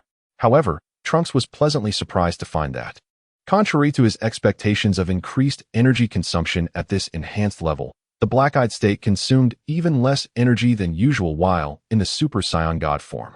As for why this was the case, Trunks could only speculate it was due to the peculiar properties of the divine energy. Suddenly, Trunks vanished from his spot and reappeared in front of Beerus, launching a direct and straightforward punch towards Beerus' face. Beerus, taken aback by Trunks' sudden surge in speed, had not anticipated the attack and was unable to defend himself in time. Just as Trunks' fist was about to connect, Beerus vanished, causing Trunks' strike to miss. Following the miss, Trunks leaned forward at an angle, barely evading Beerus' subsequent attack. What? Both Beerus and Whis exclaimed simultaneously. Beerus was intrigued that Trunks had managed to evade his strike. Although he had yet to unleash his true power, he had already augmented his strength during the dodge. Whis gazed at Trunks with a peculiar sense of bewilderment. Just moments ago, as Trunks evaded Beerus's attack, his movements were nothing short of extraordinary. A fraction of a second delayed or a slight miscalculation in angle would have rendered him vulnerable to that strike. Could it be the Ultra Instinct? Whis pondered, yet swiftly dismissed the thought. Although Trunks' actions bore a resemblance to it, they lacked the effortless grace characteristic of true mastery. Rather, they appeared to be the result of extensive deliberation, a carefully calculated response. Nevertheless, the fact that Trunks could formulate such a strategy in that brief span was commendable. If Lord Beerus did not unleash some of his true powers soon, he might find himself at a disadvantage, Whis remarked with a smile. Initially, he had anticipated that this battle would see Beerus relentlessly pressuring Trunks, compelling him to fully harness the might of Super Saiyan God. However, it now seemed that if Beerus continued along this path, he could very well face unforeseen repercussions, for Trunks might yet possess hidden trump cards. On the battlefield, having narrowly evaded Beerus's strike, Trunks swiftly pivoted and delivered a kick aimed at Beerus. At this moment, not only had his speed increased, But his reflexes had also sharpened significantly. In the black eye state, one's power magnified with strength. Thud. Trunks's kick connected with Beerus's still extended wrist. Although the force was modest, it nudged Beerus's hand aside, following which a torrential barrage of attacks rained down upon him. Previously, Beerus had effortlessly deflected all of Trunks's onslaughts, but now he appeared somewhat on the back foot. Trunks's assaults transformed too rapidly. Should he recklessly attempt to block this wave of attacks, he might find himself unable to defend against the next. Thus, he resorted to evasion. However, after a brief period of dodging, Beerus discerned Trunks's current capabilities. His speed and reflexes had indeed accelerated, yet his raw power remained largely unchanged. Impressive, Beerus praised with a smile. But he knew it was time to elevate his strength and reassert dominance over Trunks. With a tremendous crash, Beerus seized Trunks's fist, a scene strikingly reminiscent of their earlier encounter.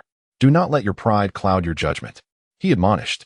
With that, Beerus bent Trunks's captured hand, causing Trunks to lurch forward, only to be met with a powerful elbow strike to the face that sent him hurtling away. The instant Beerus had grasped him, Trunks had intended to retaliate with his other hand, yet Beerus's speed was overwhelming. Before he could even initiate his move, he was struck again. Feeling the searing pain radiating from his face, Trunks recognized that Beerus's strength had significantly intensified since their last encounter. He relinquished the black eye state. Realizing that against the current Beerus, it was merely a futile exertion, it would be far more prudent to delve into the potential of Super Saiyan God. For that was his true foundation.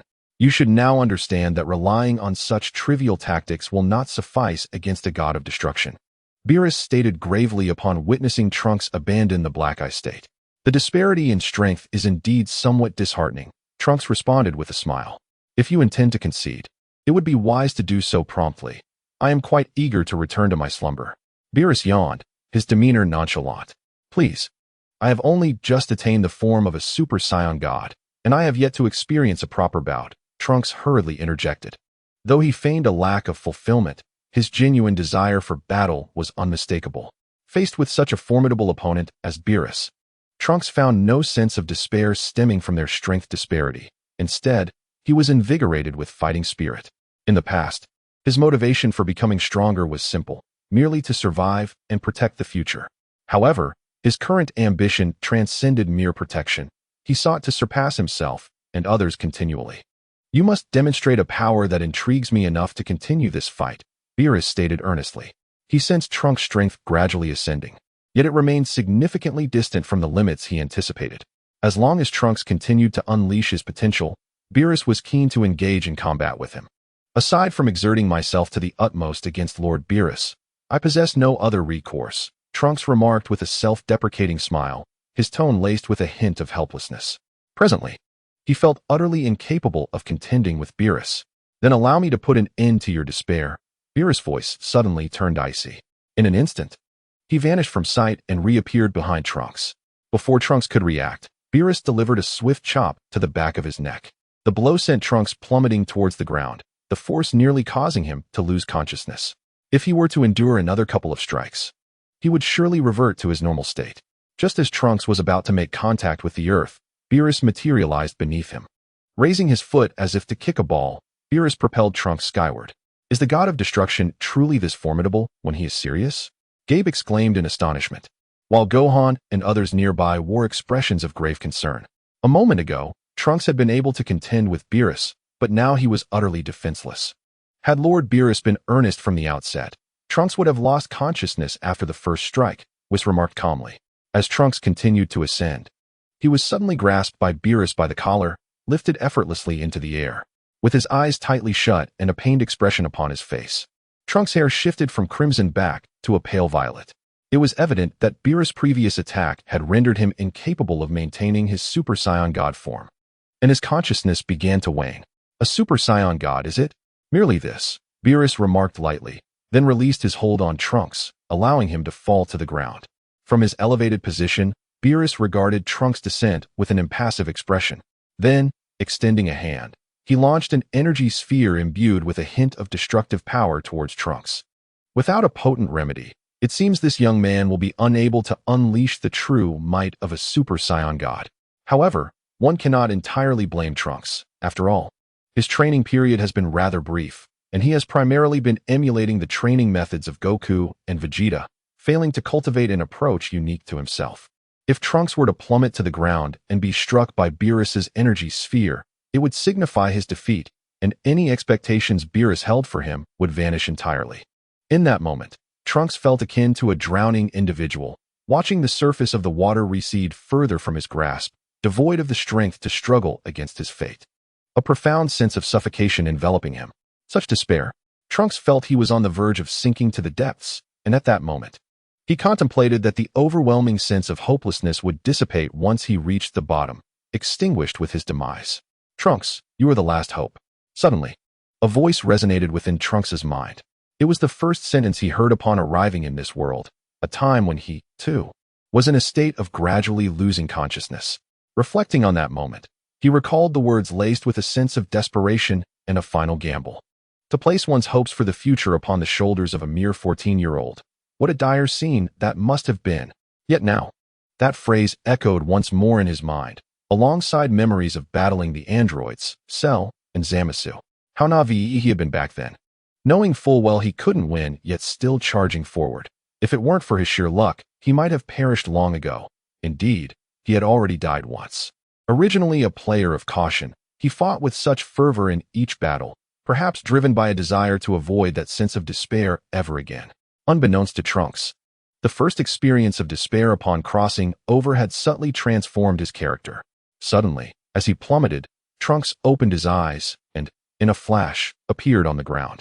Gazing at the energy sphere brimming with staggering power, he exploded with an astonishing aura, transforming into a mysterious state, and directed both hands toward the sphere above.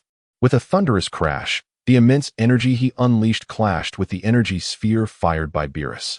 Though the power emanating from Trunks was formidable, it began to dissipate before the might of the small energy sphere. Witnessing the relentless advance of the energy sphere, Trunks's gaze hardened with determination. He abandoned the notion of countering the energy with his own and instead pressed his hands against the sphere. Observers from a distance, upon witnessing Trunks's sudden surge, displayed expressions of joy, yet as they beheld the overwhelming strength of Beerus's projectile, concern crept back into their hearts, fearing Trunks might not withstand the onslaught. As Trunks braced himself against the energy sphere unleashed by Beerus, he finally grasped the terrifying might contained within, truly experiencing the dominance of destructive energy.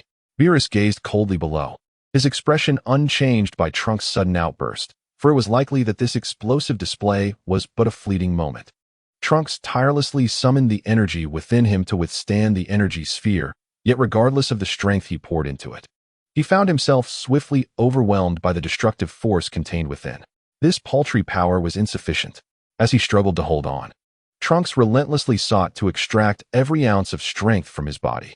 The energy sphere unleashed by Lord Beerus was imbued with the unique destructive energy of a god of destruction. Even Trunks, as a Super Saiyan god, might not be able to withstand it, let alone his current self.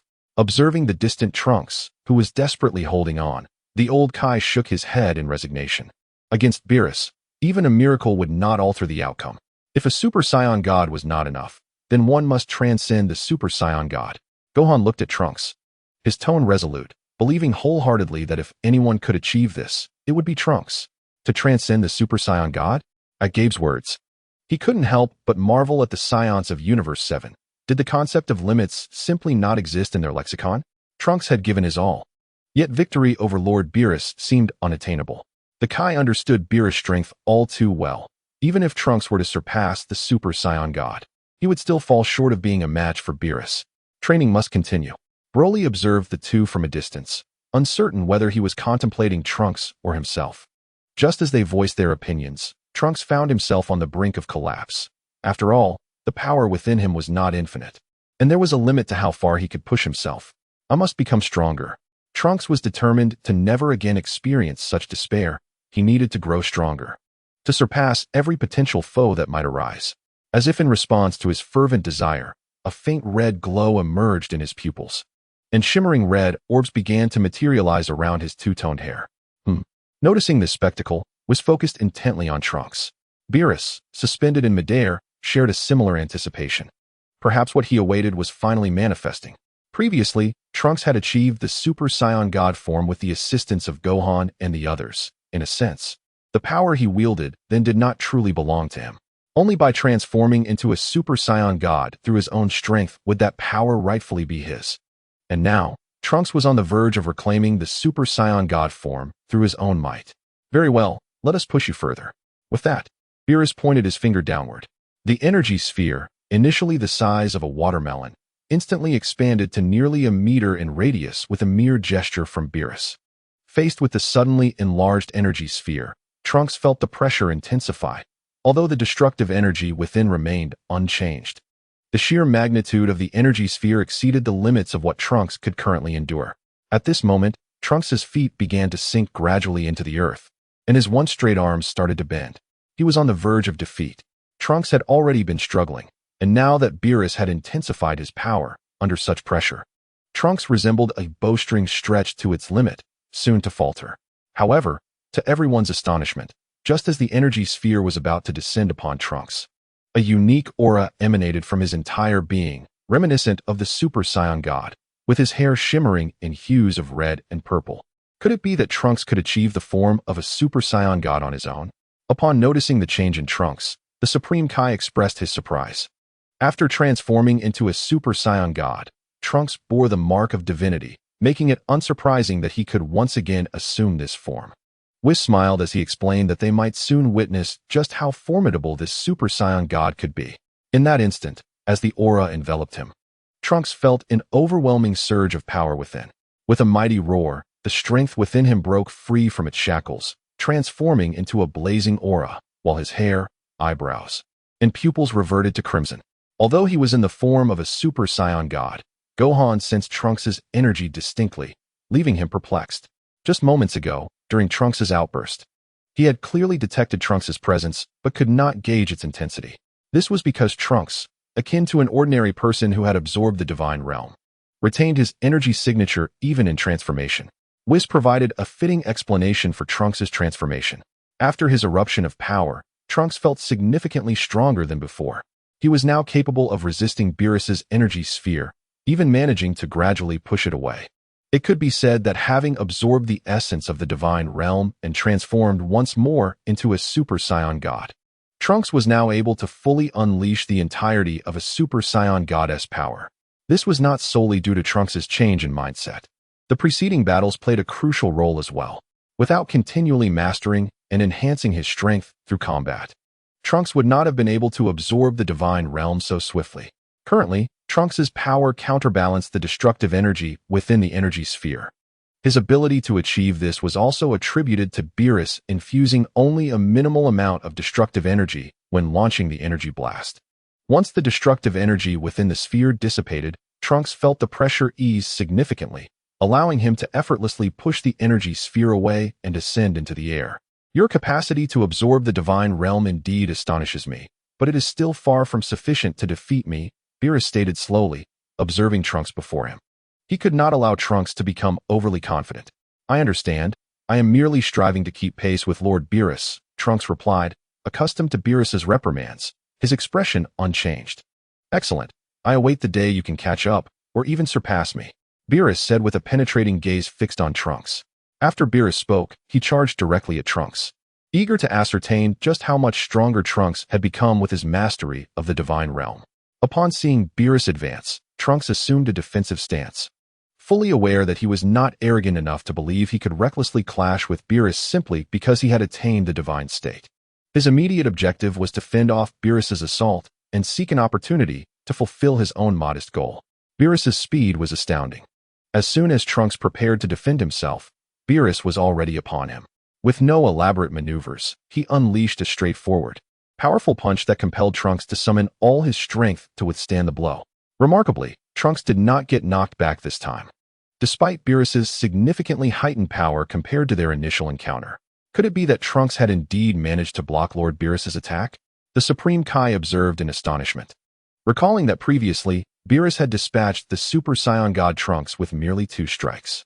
It was astonishing to witness the extent of Trunks' power after once again transforming into a Super Saiyan God. Perhaps there was more to it than met the eye, Whis remarked with a smile. Just as Whis finished speaking, the dynamics of the battle shifted dramatically. Trunks, who had been using his hands to defend, suddenly flipped his grip and seized Beerus's hand. Taken aback by Trunks's unexpected move, Beerus was momentarily stunned. He hadn't anticipated that Trunks would abandon defense to launch an attack. After grasping Beerus's hand, Trunks attempted to mimic Beerus's earlier tactic of pulling him closer. However, he soon realized the simplicity of his thought.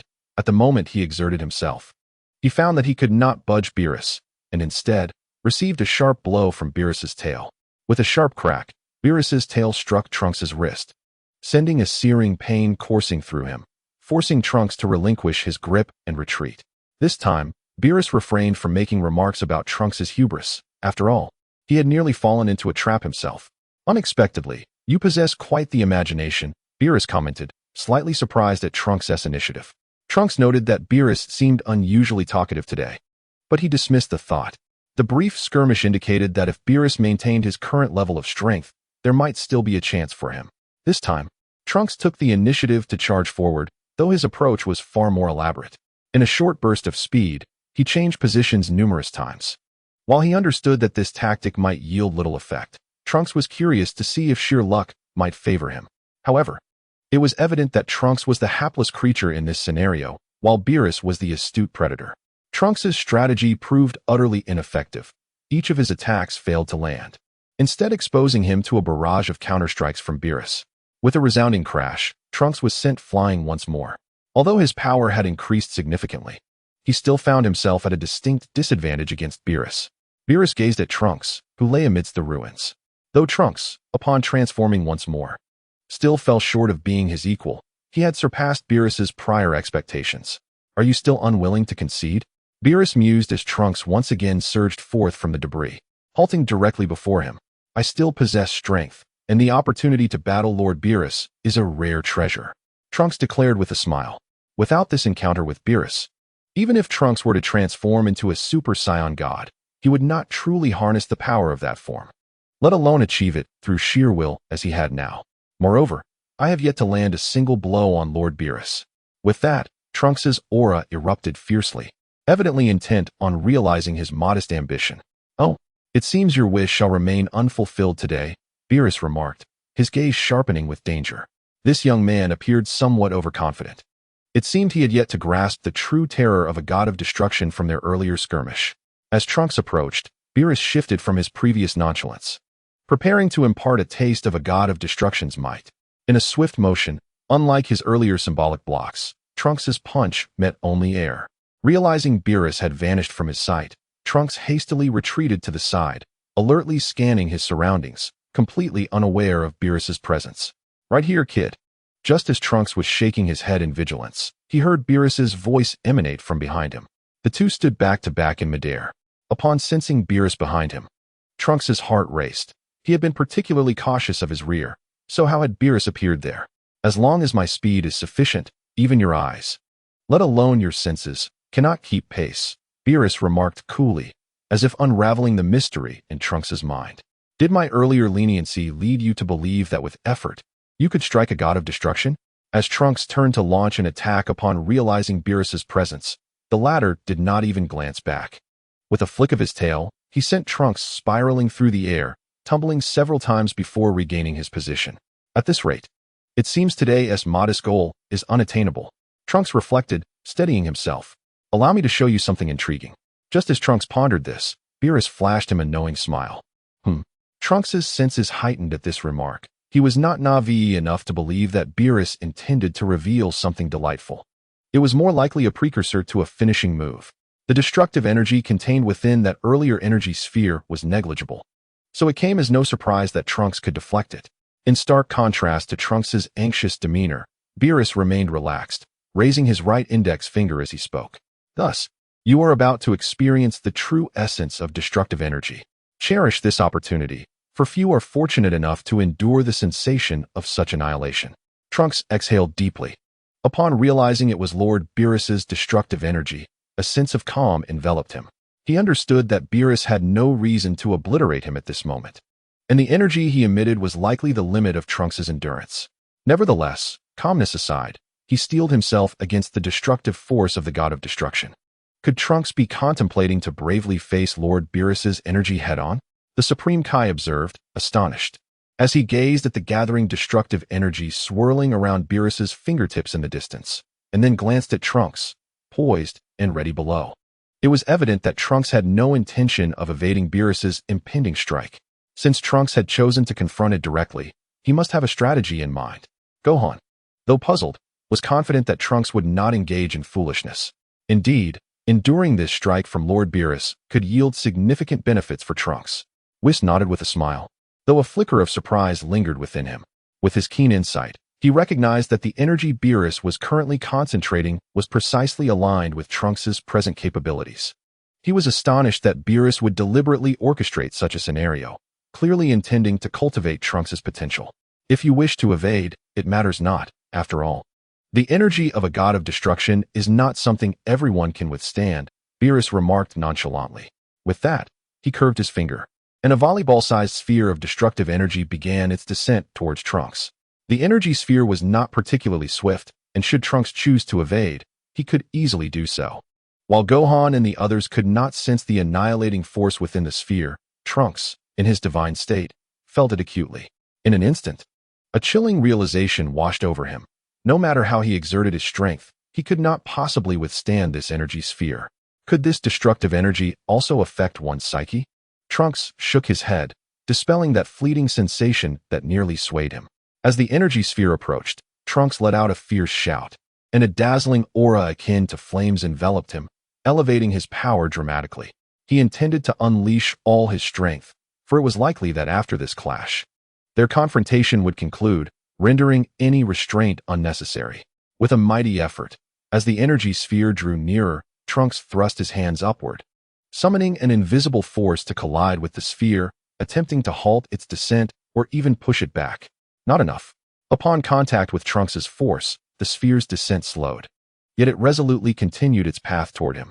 Moreover, Trunks soon realized that his energy was gradually dissolving upon contact with the sphere.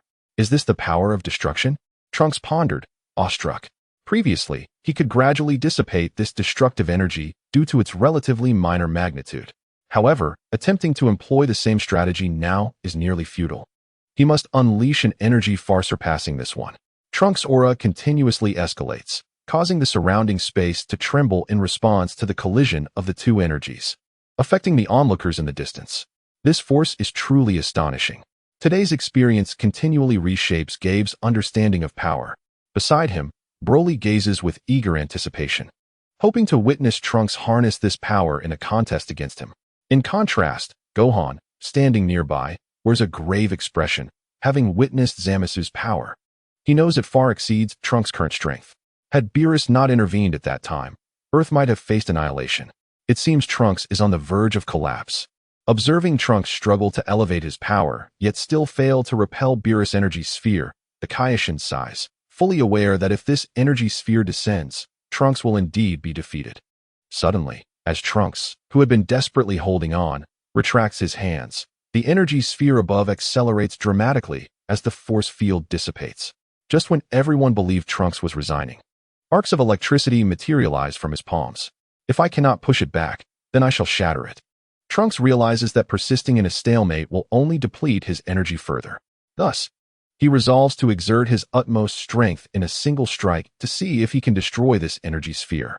As the arcs of electricity flicker, a fiery red energy entwines around his hands, interspersed with glimmers of green light.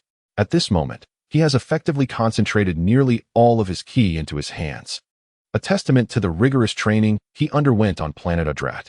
3 years of dedication have honed his control over ki to an extraordinary level. However, this move may render his hands unusable, for even with the physique of a Super Saiyan god, he cannot withstand the damage this power will inflict.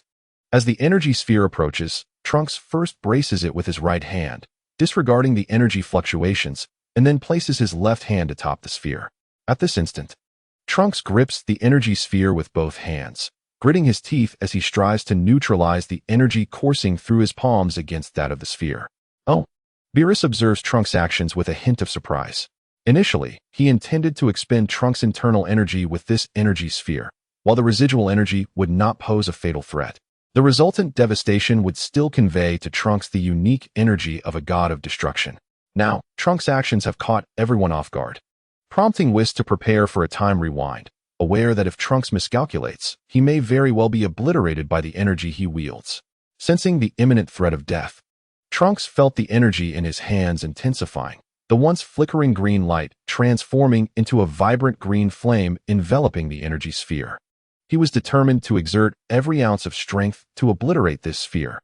As the two forces relentlessly compressed and collided, the energy ball between Trunks' hands began to distort, his hair reverting to its original state, though his pupils retained the distinctive red hue acquired after transforming into a Super Saiyan god. Arcs of electricity radiated from his body, turning nearby debris to dust upon contact with these surges. Trunks was on the verge of losing control over this immense power. Whis, while speaking, reinforced the protective shield. The energy Whis referred to was not merely Trunks' personal power or Beerus' destructive energy, but rather the energy generated from their clash. Suddenly, the arcs that had only enveloped Trunks transformed into thick bolts of lightning, encasing him entirely. The dazzling brilliance rendered everyone unable to gaze directly. Even Beerus, hovering in midair, squinted slightly. Following this, a far more tremendous explosion resonated, as a hemispherical energy storm began to radiate outward from Trunks' center. Well done, young one. To have countered my strike in such a manner is truly unexpected, Beerus remarked, a hint of amusement gracing his features as he surveyed the energy storm below. Trunks had indeed surprised him greatly today.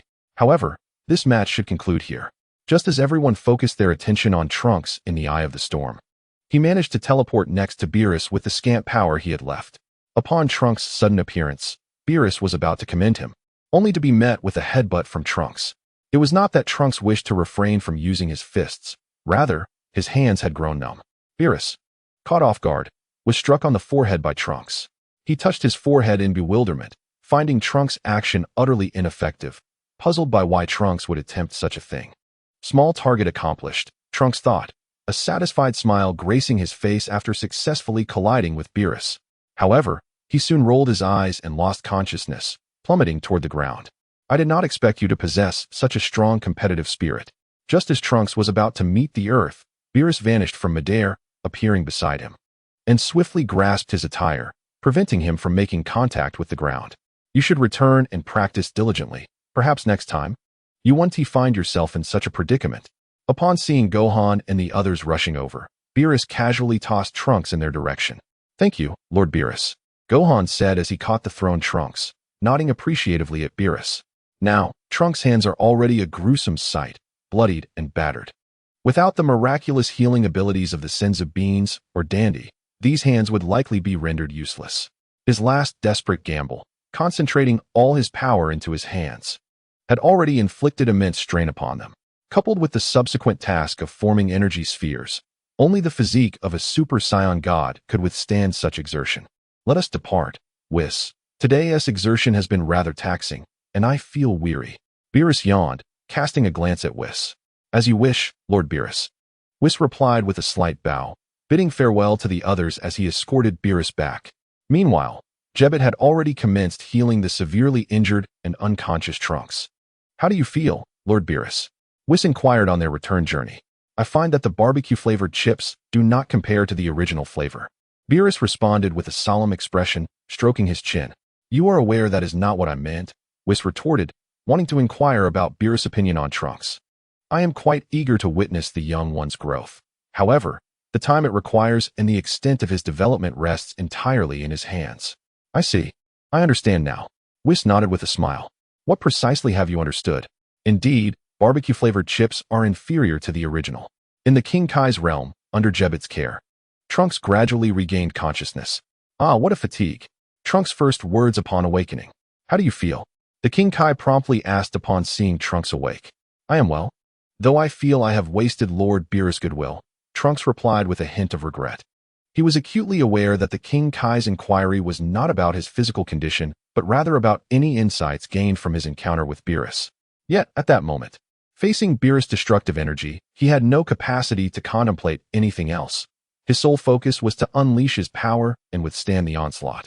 Moreover, he was not the kind of prodigy found in fantastical tales, where a single beating leads to enlightenment. Such occurrences were far removed from his reality. Nonetheless, this battle had indeed been fruitful. He had nearly absorbed the essence of the Super Saiyan God state.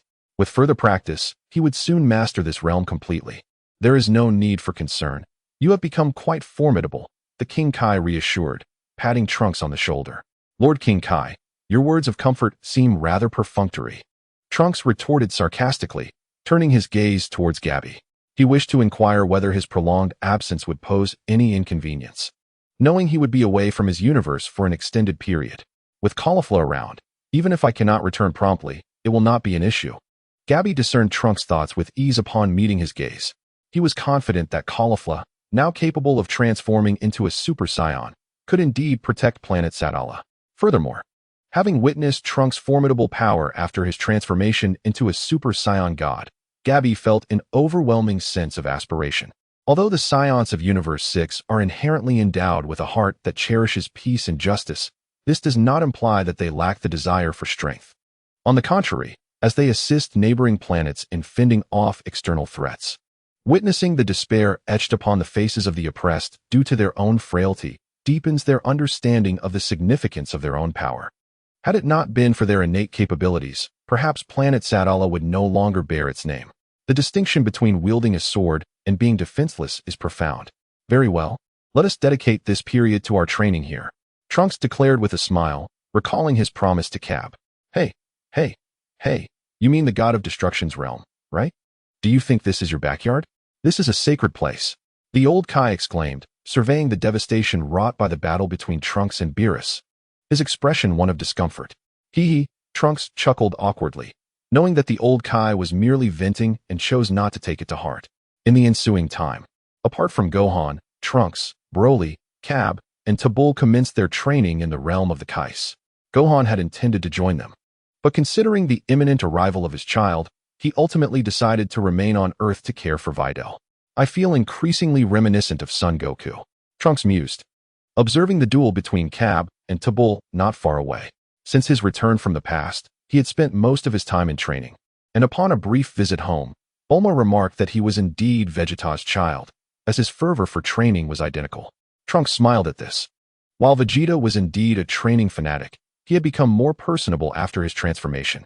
Alas, the Bulma of this timeline was someone he could not meet. When thoughts of Vegeta crossed his mind, Trunks recalled their pact. Upon his return to the past, they would engage in a contest. However, considering the synchronization of the flow of time, if he were to return now, Vegeta would at most be a Super Saiyan 2, rendering him no match for Trunks. This thought ignited within Trunks an impulse to return to the past immediately, envisioning the splendid expression on Vegeta's face upon witnessing him transformed into a Super Saiyan God. What is on your mind? Broly inquired curiously, noticing the sudden smug smile on Trunks' face. Oh, nothing much, just reminiscing, Trunks replied, snapping back to reality, realizing he had momentarily let his pride swell. So, Trunks, when will you be able to spar with me in that Super Saiyan God state? Broly asked, his eyes gleaming with eagerness. Previously, he had expressed his desire to battle Trunks, feeling that he had been suppressing his power and was left wanting for a true challenge. However, Trunks did not agree immediately, stating that he needed some time. At that moment, Broly assumed that Trunks was still recovering from his bout with Beerus. A match is fine, but we must wait a little longer, Trunks said with a hint of helplessness. He too was eager to spar with Broly. However, he had to consider the possibility that Broly might suddenly lose control during their duel, and at that point, no one would be able to rein him in. Do you require me to serve as your referee? At that moment, Whis' voice resonated behind them.